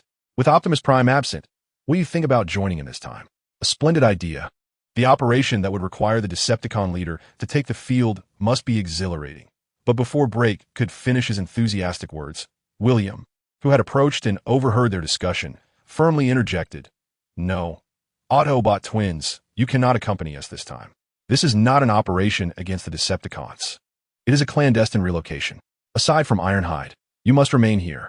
It is best to create the illusion for the Decepticon spies that the Decepticon leader is still present. Not an operation against the Decepticons. Would the Decepticon leader still be confined within such a small metal box? Very well then. Let's focus on giving our own vehicle bodies a fresh coat of paint. With the realization that it was not a battle they were heading into, Brake and Mudflap departed, their spirits dampened. Meanwhile, Miko sought out the Decepticon leader, explaining her intentions. After a moment of silence, the Decepticon leader, showing no change in expression, readily agreed. Very well, I promise you that I will leave this place. He bid farewell to the majority of Autobots still within the base, who gathered spontaneously to see him off. It seemed the Decepticon leader held a significant status among the Autobots. Miko, observing the Decepticon leader surrounded by his kin, exhibited a thoughtful expression, pondering her next move. Of course, Optimus Prime was the Decepticon leader's mentor, William casually remarked before turning to Robert and instructing, have a Decepticon leader enter the cargo hold. We will treat it as if we were transporting a shipment of supplies. Keep it discreet. Understood. 10 minutes later, the Decepticon leader transformed into a Jaguar rescue fire truck and slipped into the prepared cargo hold. Miko led the way with personnel from the Intelligence Bureau, while William, accompanied by a contingent of soldiers in Ironhide, brought up the rear, shielding the truck carrying the Decepticon leader in the center. Miko had already selected a suitable hiding place for the Decepticon leader, located near the nearest military base to Gagase. This military base possessed a high degree of secrecy, making it difficult for information to leak, and it also had a certain level of defensive capability. Should the Decepticons discover their presence, they would not be completely defenseless. The convoy journeyed westward, quickly distancing itself from Gagas. Ultimately, Gagas was merely a small town, although it had hosted the outpost of the Nest and the Autobots base. It could not conceal its remote nature. The Autobots in the base watched the convoy until it vanished from sight before returning to their tasks. Jolt continued to work on his new invention, while the remaining Autobot warriors either engaged in sparring or practiced with new weaponry. If the establishment of the Autobots base resolved their energy issues, then the arrival of the Ark, especially with Jolt's presence, had provided the Autobots with an inexhaustible supply of weapons and equipment. Compared to the past, Each Autobot now wields one or two new weapons, all thanks to the Jacks. While the Autobots were engrossed in their tasks, they remained oblivious to the impending disaster looming over them. Just an hour and 20 minutes after the convoy escorting the Decepticon leader had departed, a Cybertronian assault ship and a heavy transport helicopter suddenly emerged in the skies above Gojiaxia. This must be the place, thought Nie Tian, as he surveyed the solitary military encampment on the desolate expanse below, fully aware that he had reached the Autobot base. He had just received a remote communication from Megatron, prompting him to alter his course and bring his surfboard to this location. What is that? The two Decepticons glaring from above were unmistakable. Any observer with eyesight would have noticed them. However, it was the American forces stationed near the Autobot base that made the first discovery. Commander, radar indicates an unidentified flying object approaching the Autobot base, with no response to identity verification. Should we notify the Autobots? How many targets? 2 targets at 3,000 feet. Descending. Inform the Autobots. Yes, Commander. A soldier swiftly grasped a walkie-talkie and called out. In truth, there was no need for notification, as the Autobots within the base had already spotted them. Silver Sword, stationed on the runway, looked up at the sky, his expression darkening. It's Starscream. How could he be here? Having previously battled Starscream on Cybertron, he bore a vivid impression of the Decepticon. Although the location of the Autobot base was not a secret, it was rarely that Decepticons dared to attack while Optimus Prime was present. With the Decepticon leader just having departed and Optimus yet to return, the timing was undeniably fortuitous. Silver Sword's face grew solemn. He pondered whether Starscream's arrival was mere coincidence or a premeditated scheme. Autobots, prepare for battle. A multitude of Autobots emerged from underground, brandishing their weapons, and before Nie Tian could land, they raised their arms and opened fire upon him. Whoosh! Boom! Rat-a-tat-tat! In an instant, countless shells shot skyward, trailing long tails of smoke. In response, Nie Tian's eyes turned cold, and the cannon at the ship's bow flared with light. Whoosh! Immediately following, several heat-seeking missiles were launched from the underside of the vessel. Boom! Boom! Boom! In that fleeting moment, accompanied by deafening blasts, several Autobots were hurled through the air, crashing to the ground, their fates uncertain. An attack from a leader-class warrior was no trifling matter. Damn Decepticons!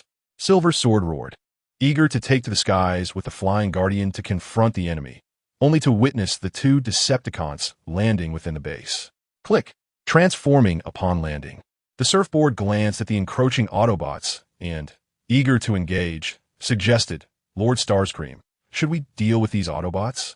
Nie Tian shot him a crimson glance, silencing him with a mere look, compelling him to swallow the rest of his words. Upon observing the surfboard, Nie Tian silently shook his head, realizing that even the seemingly naive surfboard harbored the fierce and combative essence of the Decepticons. Surfboard, proceed according to our original plan. Do not forget the purpose of our mission. Yes, Lord Tianjia.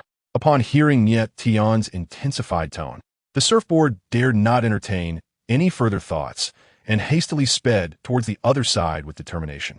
Nie Tian unsheathed the black prison sword and conjured the photon cannon. Directing his gaze ahead, at least a dozen Autobot warriors were charging towards him. A quick glance revealed that apart from a few unfamiliar faces, most were well known to him. Combine! Just as he approached Nie Tian, Silver Sword suddenly shouted. Following closely behind, the 5 members of the Flying Guardians transformed in unison. With the departure of the Sky Enemy and the absence of Optimus Prime, Silver Sword understood they lacked the ability to withstand a leader-class Decepticon. Only through combining could they grasp a sliver of hope. With a thunderous sound, the combination concluded. An imposing form resembling a small mountain emanated a palpable sense of pressure. Nie Tian's eyes narrowed slightly, the impending battle igniting a primal sense of exhilaration within him. Although his intention was not to engage in slaughter, given the current circumstances, it was imperative to teach these oblivious Autobots a lesson. Fearless. Let's see if you truly embody that spirit. Simultaneously, as the battle within the Autobot base was on the verge of erupting once more, a dramatic chase was about to unfold on a highway 80 kilometers away from Garcia. Simon, urge your chauffeur to hurry, drive faster. Sam shouted from the back seat of the Maybach, continually glancing back. In pursuit were 3 identical police cars, their drivers conspicuously absent. 10 minutes prior, Sam and his companions had successfully joined forces with the convoy escorting the Sky enemy on this very highway. Bumblebee, Crosshairs, and Dino had joined the escort, forcing Simon's Maybach to trail at the rear. Just as the convoy neared its destination, 3 police cars unexpectedly emerged from behind, converging towards them in a triangular formation. Sam instantly recognized the familiar insignia on the front of the vehicles. These 3 police cars were indeed Decepticons. William. Sam disregarded whether William could hear him, seizing the communicator from Simon and shouted, "William, listen. Decepticons are here. You must ensure the safe passage of the Sky enemy." A crackling noise erupted from the communicator, and moments later, William's voice came through. "Sam, I can't see them. How many Decepticons are there?" "3. There are 3. They're closing in on us rapidly." "All right. I will dispatch Bumblebee and Dino to intercept them. You stay safe." The news of the Decepticons' arrival was promptly relayed to Ming. Upon receiving the message, Ming was taken aback, her anxiety matching that of Williams. She leaned out the car window to gaze outside, but alas, the distance was too great to discern anything. "Colonel, let us proceed as you suggested. Professional matters ought to be entrusted to experts."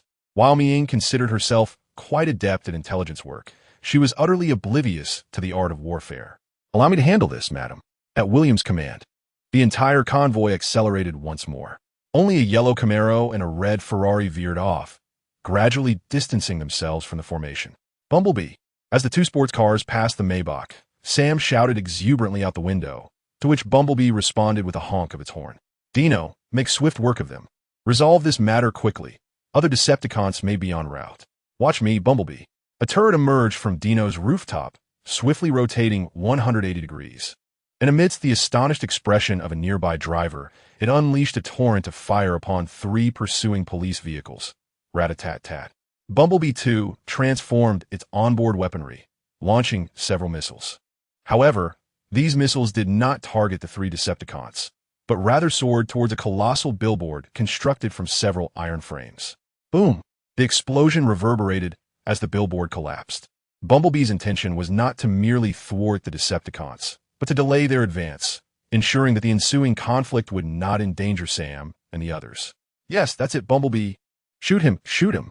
Inside the Maybach, Sam and Simon watched the battle unfold behind them, cheering on Bumblebee and Dino. "Now, let's see how the Decepticons pursue us." At that moment, Simon had removed his sunglasses, gazing through binoculars with an air of satisfaction. Yet, before he could relish his triumph for more than a fleeting moment, his expression faltered. "Oh no, the Decepticons are upon us again." From behind the billboard, 3 menacing Decepticons leapt into view, vaulting over the obstruction in the road. And upon landing, they transformed back into police cars, resuming their pursuit. "They are coming. Quick, let Bumblebee and the others devise a plan. Do not speak. Bumblebee will surely manage these Decepticons. Dino, it's the fearsome team." The trio of police cars bore down upon them. However, at the moment of transformation, Bumblebee had already recognized them. Indeed, those 3 police cars were the fearsome team dispatched by Nie Tian to follow Sam and his companions. "Dino, we need a plan." Observing the 3 Decepticons drawing ever closer, Bumblebee calmly articulated his strategy to Dino. "Received." Squeal. Bumblebee and Dino simultaneously slammed on their brakes, narrowly avoiding a collision with the 3 police cars, before swiftly maneuvering behind the Decepticons. The hunt was on. Dino transformed into his humanoid form, gliding forward atop a tire for a brief distance, before launching 2 grappling hooks at the nearest police car. With a swift whoosh-in A-clack, the hook struck their target with precision, ensnaring the short-handled axe, which was compelled to morph into its mechanical beast form, frantically attempting to break free from its constraints. Yet it was too late. Bumblebee seized the opportunity, unleashing his onboard weaponry, and aimed at the short-handled axe, which was now being led like a dog by Dino. With a barrage of rat-a-tat-tat and boom, the axe's body was immediately shattered into fragments. Chapter 258. The Death of Ironhide Gark, a Autobot Base. Fighter jets streaked across the skies above the base, intermittently dropping bombs.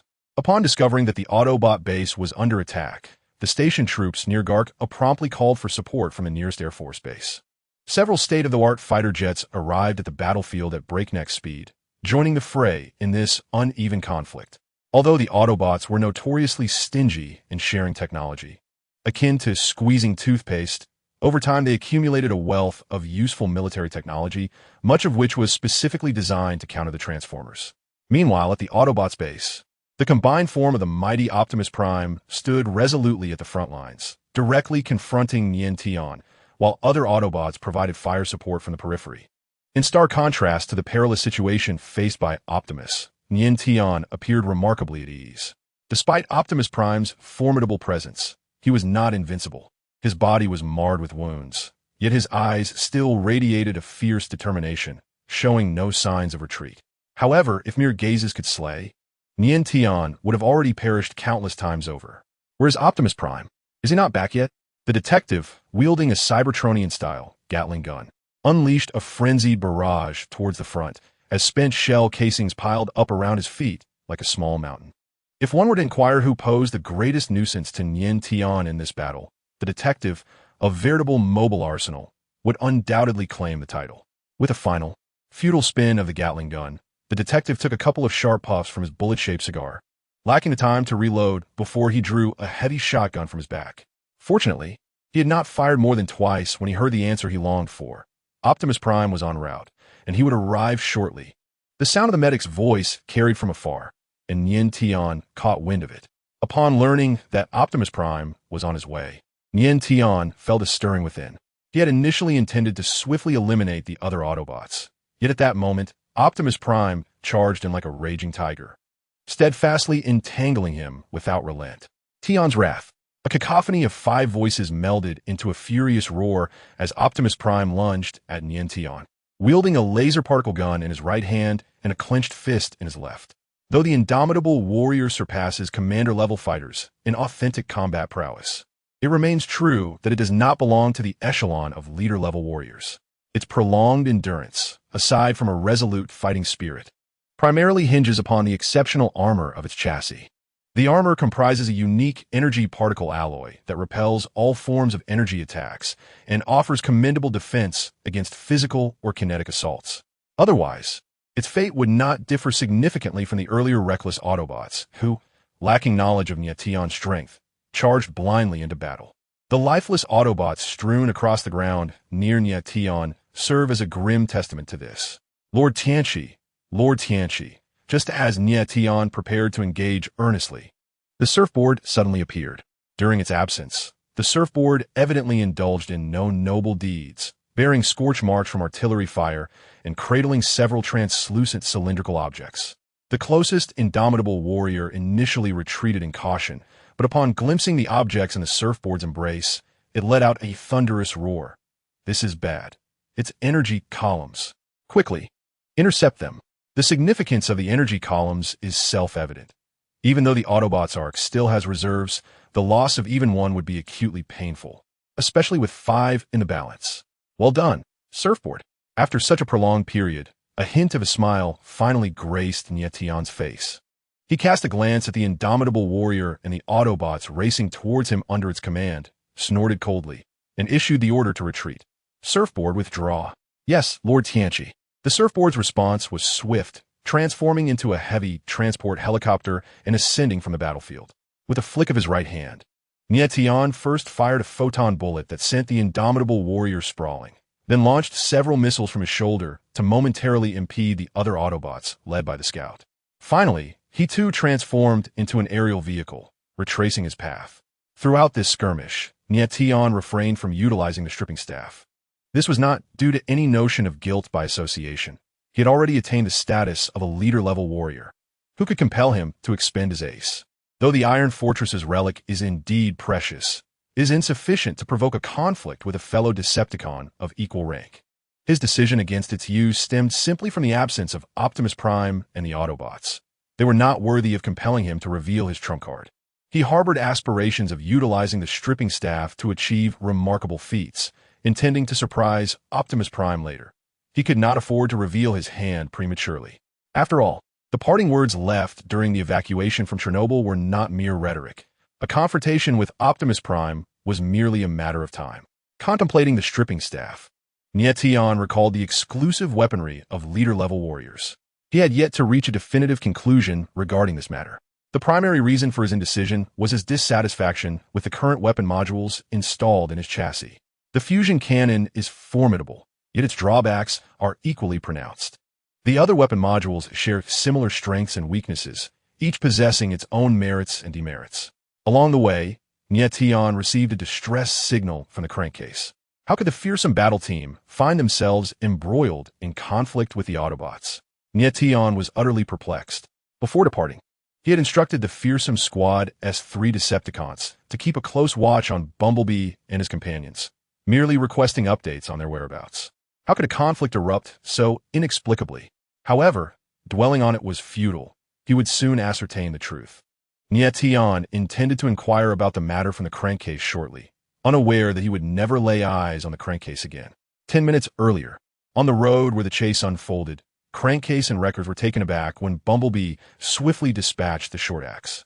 Startled, they quickly shifted their focus while attempting to hinder Bumblebee and Dino from behind. In truth, the fearsome squad had no desire to assault a convoy that was clearly beyond their capabilities, but they had received a clandestine order from Lord Megatron prior to their arrival. A large truck, traveling ahead of the crankcase, had a driver who was relieved to have narrowly escaped a recent incident. Thank God for his protection. That billboard was truly perilous. Just as he relished his fortune, he caught sight of a police car following closely in his rearview mirror, which suddenly transformed into a colossal robot.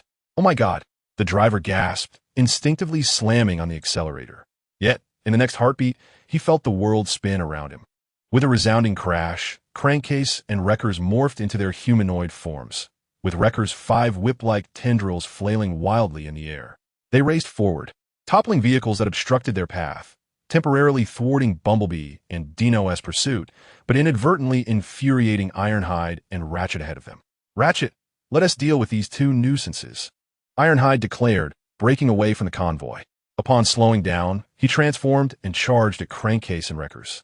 With a loud crash, the 4 combatants tumbled to the side of the road, landing beside a roadside motel. Swiftly, they regained their footing and drew their weapons, the atmosphere thick with tension. The dark muzzles of their guns suggested that none dared to fire the first shot. "Decepticons, lower your weapons. I can grant you the dignity of a noble demise," Ironhide proclaimed, his bravado warranted given the circumstances. 2 elite warriors against 2 advanced fighters. Defeat seemed unfathomable. At that moment, Ratchet suddenly suggested, "What if we all lower our weapons and engage in hand-to-hand combat instead?" Hearing this, Crankcase and Wreckers exchanged glances, muttering amongst themselves before nodding in agreement. "All right, on my command 3, 2, 1, with a thud, several massive alien weapons clattered to the ground. However, just as Ratchet conjured a metallic shortblade, Crankcase's back split open, revealing 2 throwable retractable spike bombs. He reached over his head, grasping one in each hand, and hurled them towards Ratchet and Ironhide. In the realm of the Decepticons, rumors abound that the Wreckers employ the most unscrupulous tactics, favoring ambushes.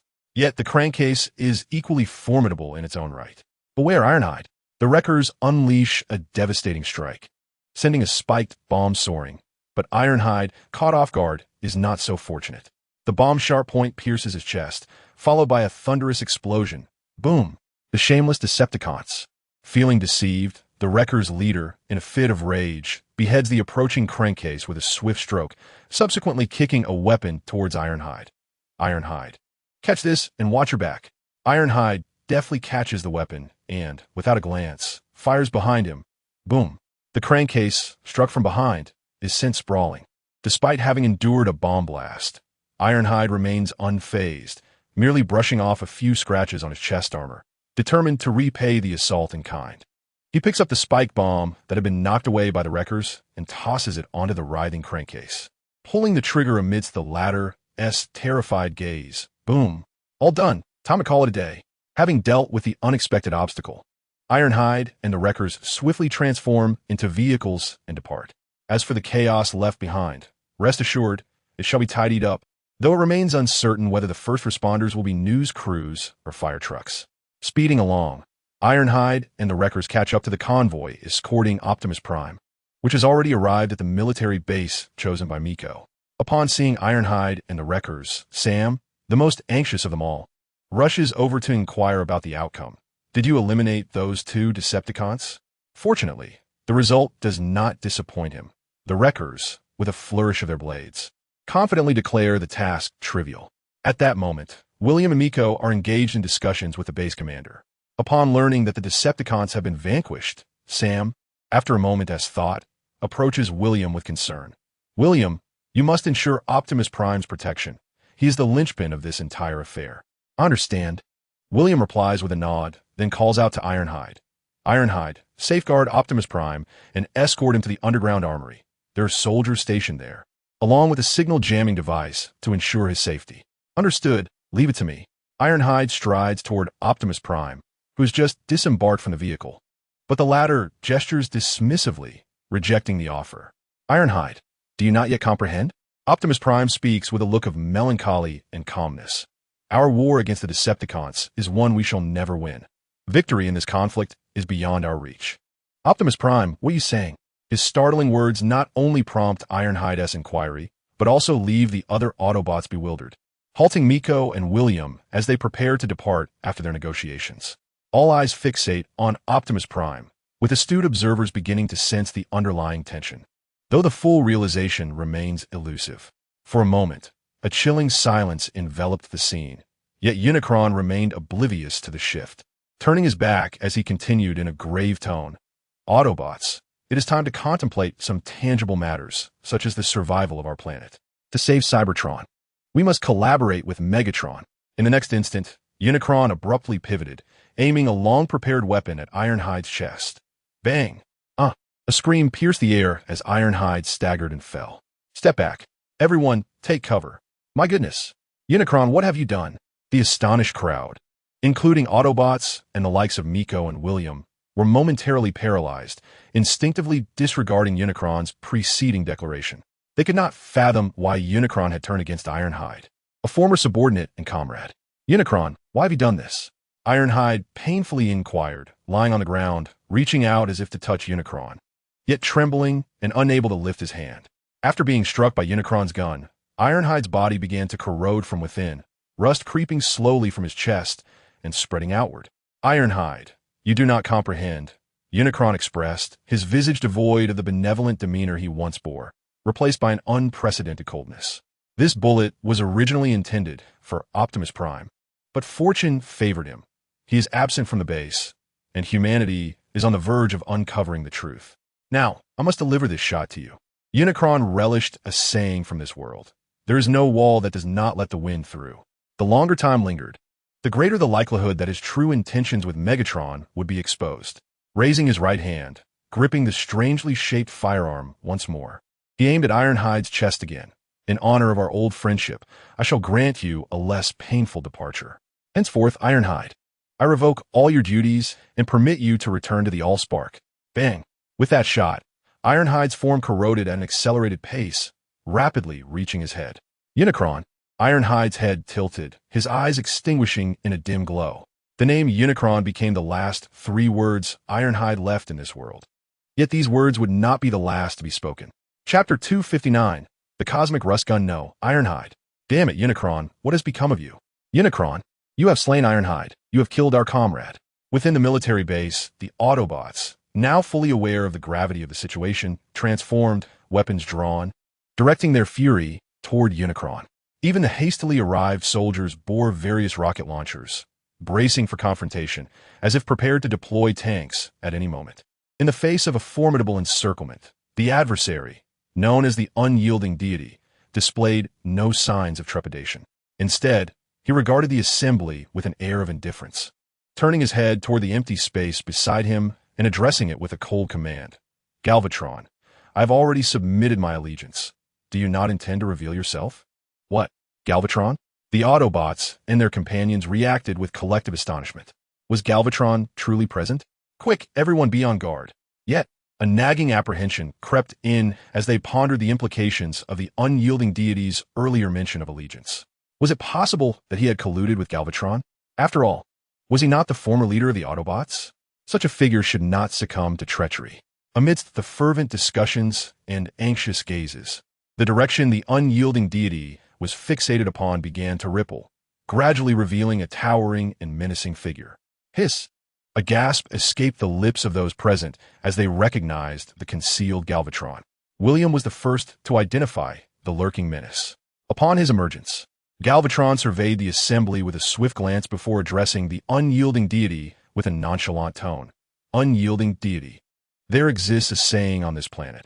Abandon the darkness and embrace the light. I have just reported the events that transpired to Lord Megatron. On behalf of all Decepticons, I welcome your inclusion. As one of the two leading figures of the Decepticons, Galvatron indeed possessed the authority to represent the entire faction. However, likening the betrayal of the Autobots to a transition from darkness to light elicited expressions of bewilderment among the gathered crowd. Were they not, in fact, the epitome of villainy? You are the Galvatron spoken of by Megatron, are you not? The unyielding deity scrutinized Galvatron with a discerning gaze, his eyes betraying a profound wariness. Indeed, I am Galvatron, he replied, realization dawning upon him. It appeared that the unyielding deity had established contact with Megatron upon being awakened by Optimus Prime, leaving only him in the dark. Perhaps Soundwave was privy to the true intentions of Megatron and the unyielding deity, considering him merely a high-ranking enforcer. But who could assert that he was oblivious? Though aged, the unyielding deity, a seasoned Autobot warrior, appeared more formidable, resolute, and confident than Optimus Prime. In one-on-one encounters, it remained uncertain whether Prime refrained from striking against his former mentor or if the unyielding deity was indeed overwhelmingly powerful. In an enhanced state, Prime, often considered a near-ultimate being, found himself continually pressured by the unyielding deity. Galvatron regarded the unyielding deity with inscrutable intent. When his gaze fell upon the uniquely designed and larger-caliber firearm in the latter's grasp, he hesitated momentarily, a sense of trepidation creeping in. That must be the cosmic rust gun. He had arrived at this military base long before, having witnessed the recent unfolding of events, including the unyielding deity's ambush on Ironhide. In the original narrative, the cosmic rust gun, also known as the thermal melter, was one of the unyielding deity's signature weapons. The appearance of the cosmic rust gun evokes an ancient sense of Cybertronian technology, accentuating its formidable lethality. The body of the gun is adorned with intricate mechanical structures and energy indicators. At first glance, the cosmic rust gun may not seem particularly outstanding. Yet only those who truly comprehend its capabilities can fathom its terrifying nature. What renders the cosmic rust gun most fearsome is its distinctive mode of attack and the catastrophic consequences it inflicts. It can emit a unique beam, which is not a conventional energy ray or projectile, but rather a highly concentrated microbial swarm beam. The sole purpose of these microorganisms is to rapidly corrode metal. The microbes within the beam can swiftly erode and decompose Cybertronian metal, transforming it into worthless rust. The state of the iron plating serves as ample evidence. It has deteriorated to the point where the general contours of the structure are unrecognizable, reduced to a heap of reddish-brown metallic lumps and fragments. It resembles a pile of scrap metal unearthed from the ground after countless years. The dismal condition of the iron plating is a testament to the potency of the cosmic rust gun. It also indirectly indicates that the corrosion process initiated by the microbial beam occurs with alarming speed, causing any struck transformer to disintegrate and become incapacitated in a short span of time, ultimately leading to its demise. Furthermore, this form of attack appears nearly impervious to conventional countermeasures. Once struck, the corrosion process is almost irreversible. In contemplation, Nie Tian observed the cosmic rust gun firmly grasped in the hands of the adversary, its barrel slightly elevated, intentionally or otherwise aimed in his direction. Clearly, the adversary understood that allying with the Decepticons was tantamount to courting danger, remaining acutely wary of him, a fellow leader of warriors. After a brief moment of silence, Nie Tian slowly spoke and gestured with his hand. The figure of the surfboard emerged beside him, still cradling the 5 energy pillars. These are the items Lord Megatron instructed me to deliver to you. Now, it is time to demonstrate your sincerity. During the earlier moments when he remained concealed, Nie Tian had not been idle. His earlier detour to seize the energy pillars from the Autobot base was a sudden directive from Megatron. The recent communication from Megatron further mandated that he hand over all the energy pillars to the adversary. On the other side, upon seeing the 5 energy pillars, the already grim expressions of the Autobots, including Mi Ing and the others, suddenly turned grave. They understood that the adversary had indeed attacked the Autobot base. A sense of urgency enveloped the Autobots. Mi-ing and William felt the situation escalating beyond their control. Each individual harbored differing emotions, yet collectively refrained from making any rash movements. Nie Tian chose not to disclose his ability to manipulate the energy pillars. Instead, he opted to let the surfboard present the pillars to the adversary. Returning the items to their rightful owner, the adversary displayed no hint of joy. After a moment of silence, he spoke. "Tell Megatron that I shall fulfill our agreement, but I require some time to prepare." "How long?" "Approximately 3 days. As the formidable Megatron approaches, it is hoped that you will complete all preparations before his arrival." "He will see." Upon finishing his words, Unicron suddenly waved his hand, causing 5 energy columns to float in midair as if they had lost gravity. Nie Tian gazed at the levitating energy columns with a flicker of astonishment in his eyes. While he had learned to manipulate the energy columns from Unicron, he could never command them with such effortless precision. However, the land bridge struggles to achieve interstellar transmission, especially when the object to be transported is a colossal entity like the planet Cybertron. Unless... "Unicron, what exactly are you planning?" Just as a thought began to form in Nie Tian's mind, he was interrupted by a sharp shout. Turning around, he saw a middle-aged Caucasian woman in a suit, wearing glasses, glaring furiously at Unicron. Upon overhearing the conversation between Nie Tian and Unicron, Mi-ing, who had harbored a glimmer of hope, realized her illusions were shattered and was convinced that Unicron had indeed betrayed them to the Decepticons, prompting her to voice her outrage. Foolishness. Unicron held no regard for explaining his grand ideals to the dying Ironhide or other Autobots, let alone a mere human like Mi-ing. Suddenly, he swung his arm, not even glancing in her direction, and pulled the trigger. "I am Unicron. No one dares question me." Bang! "Madam, get down." William lunged forward, tackling Mi-ing to the ground. The soldiers behind him lacked his keen sense of danger, each one succumbing to the searing beams. Though the cosmic rust gun proved effective against Cybertronians, it did not mean it lacked potency against organic beings. After all, the rust gun is also known as the thermal fusion gun, and its name speaks for itself. Counterattack! Counterattack! As William directed his subordinates and the base's soldiers to retaliate. He hurriedly pulled Mi-ing to seek refuge behind a bulletproof vehicle. "Madam, we are no match for them. You must leave this place." Though she remained unscathed, Mi-ing appeared quite disheveled.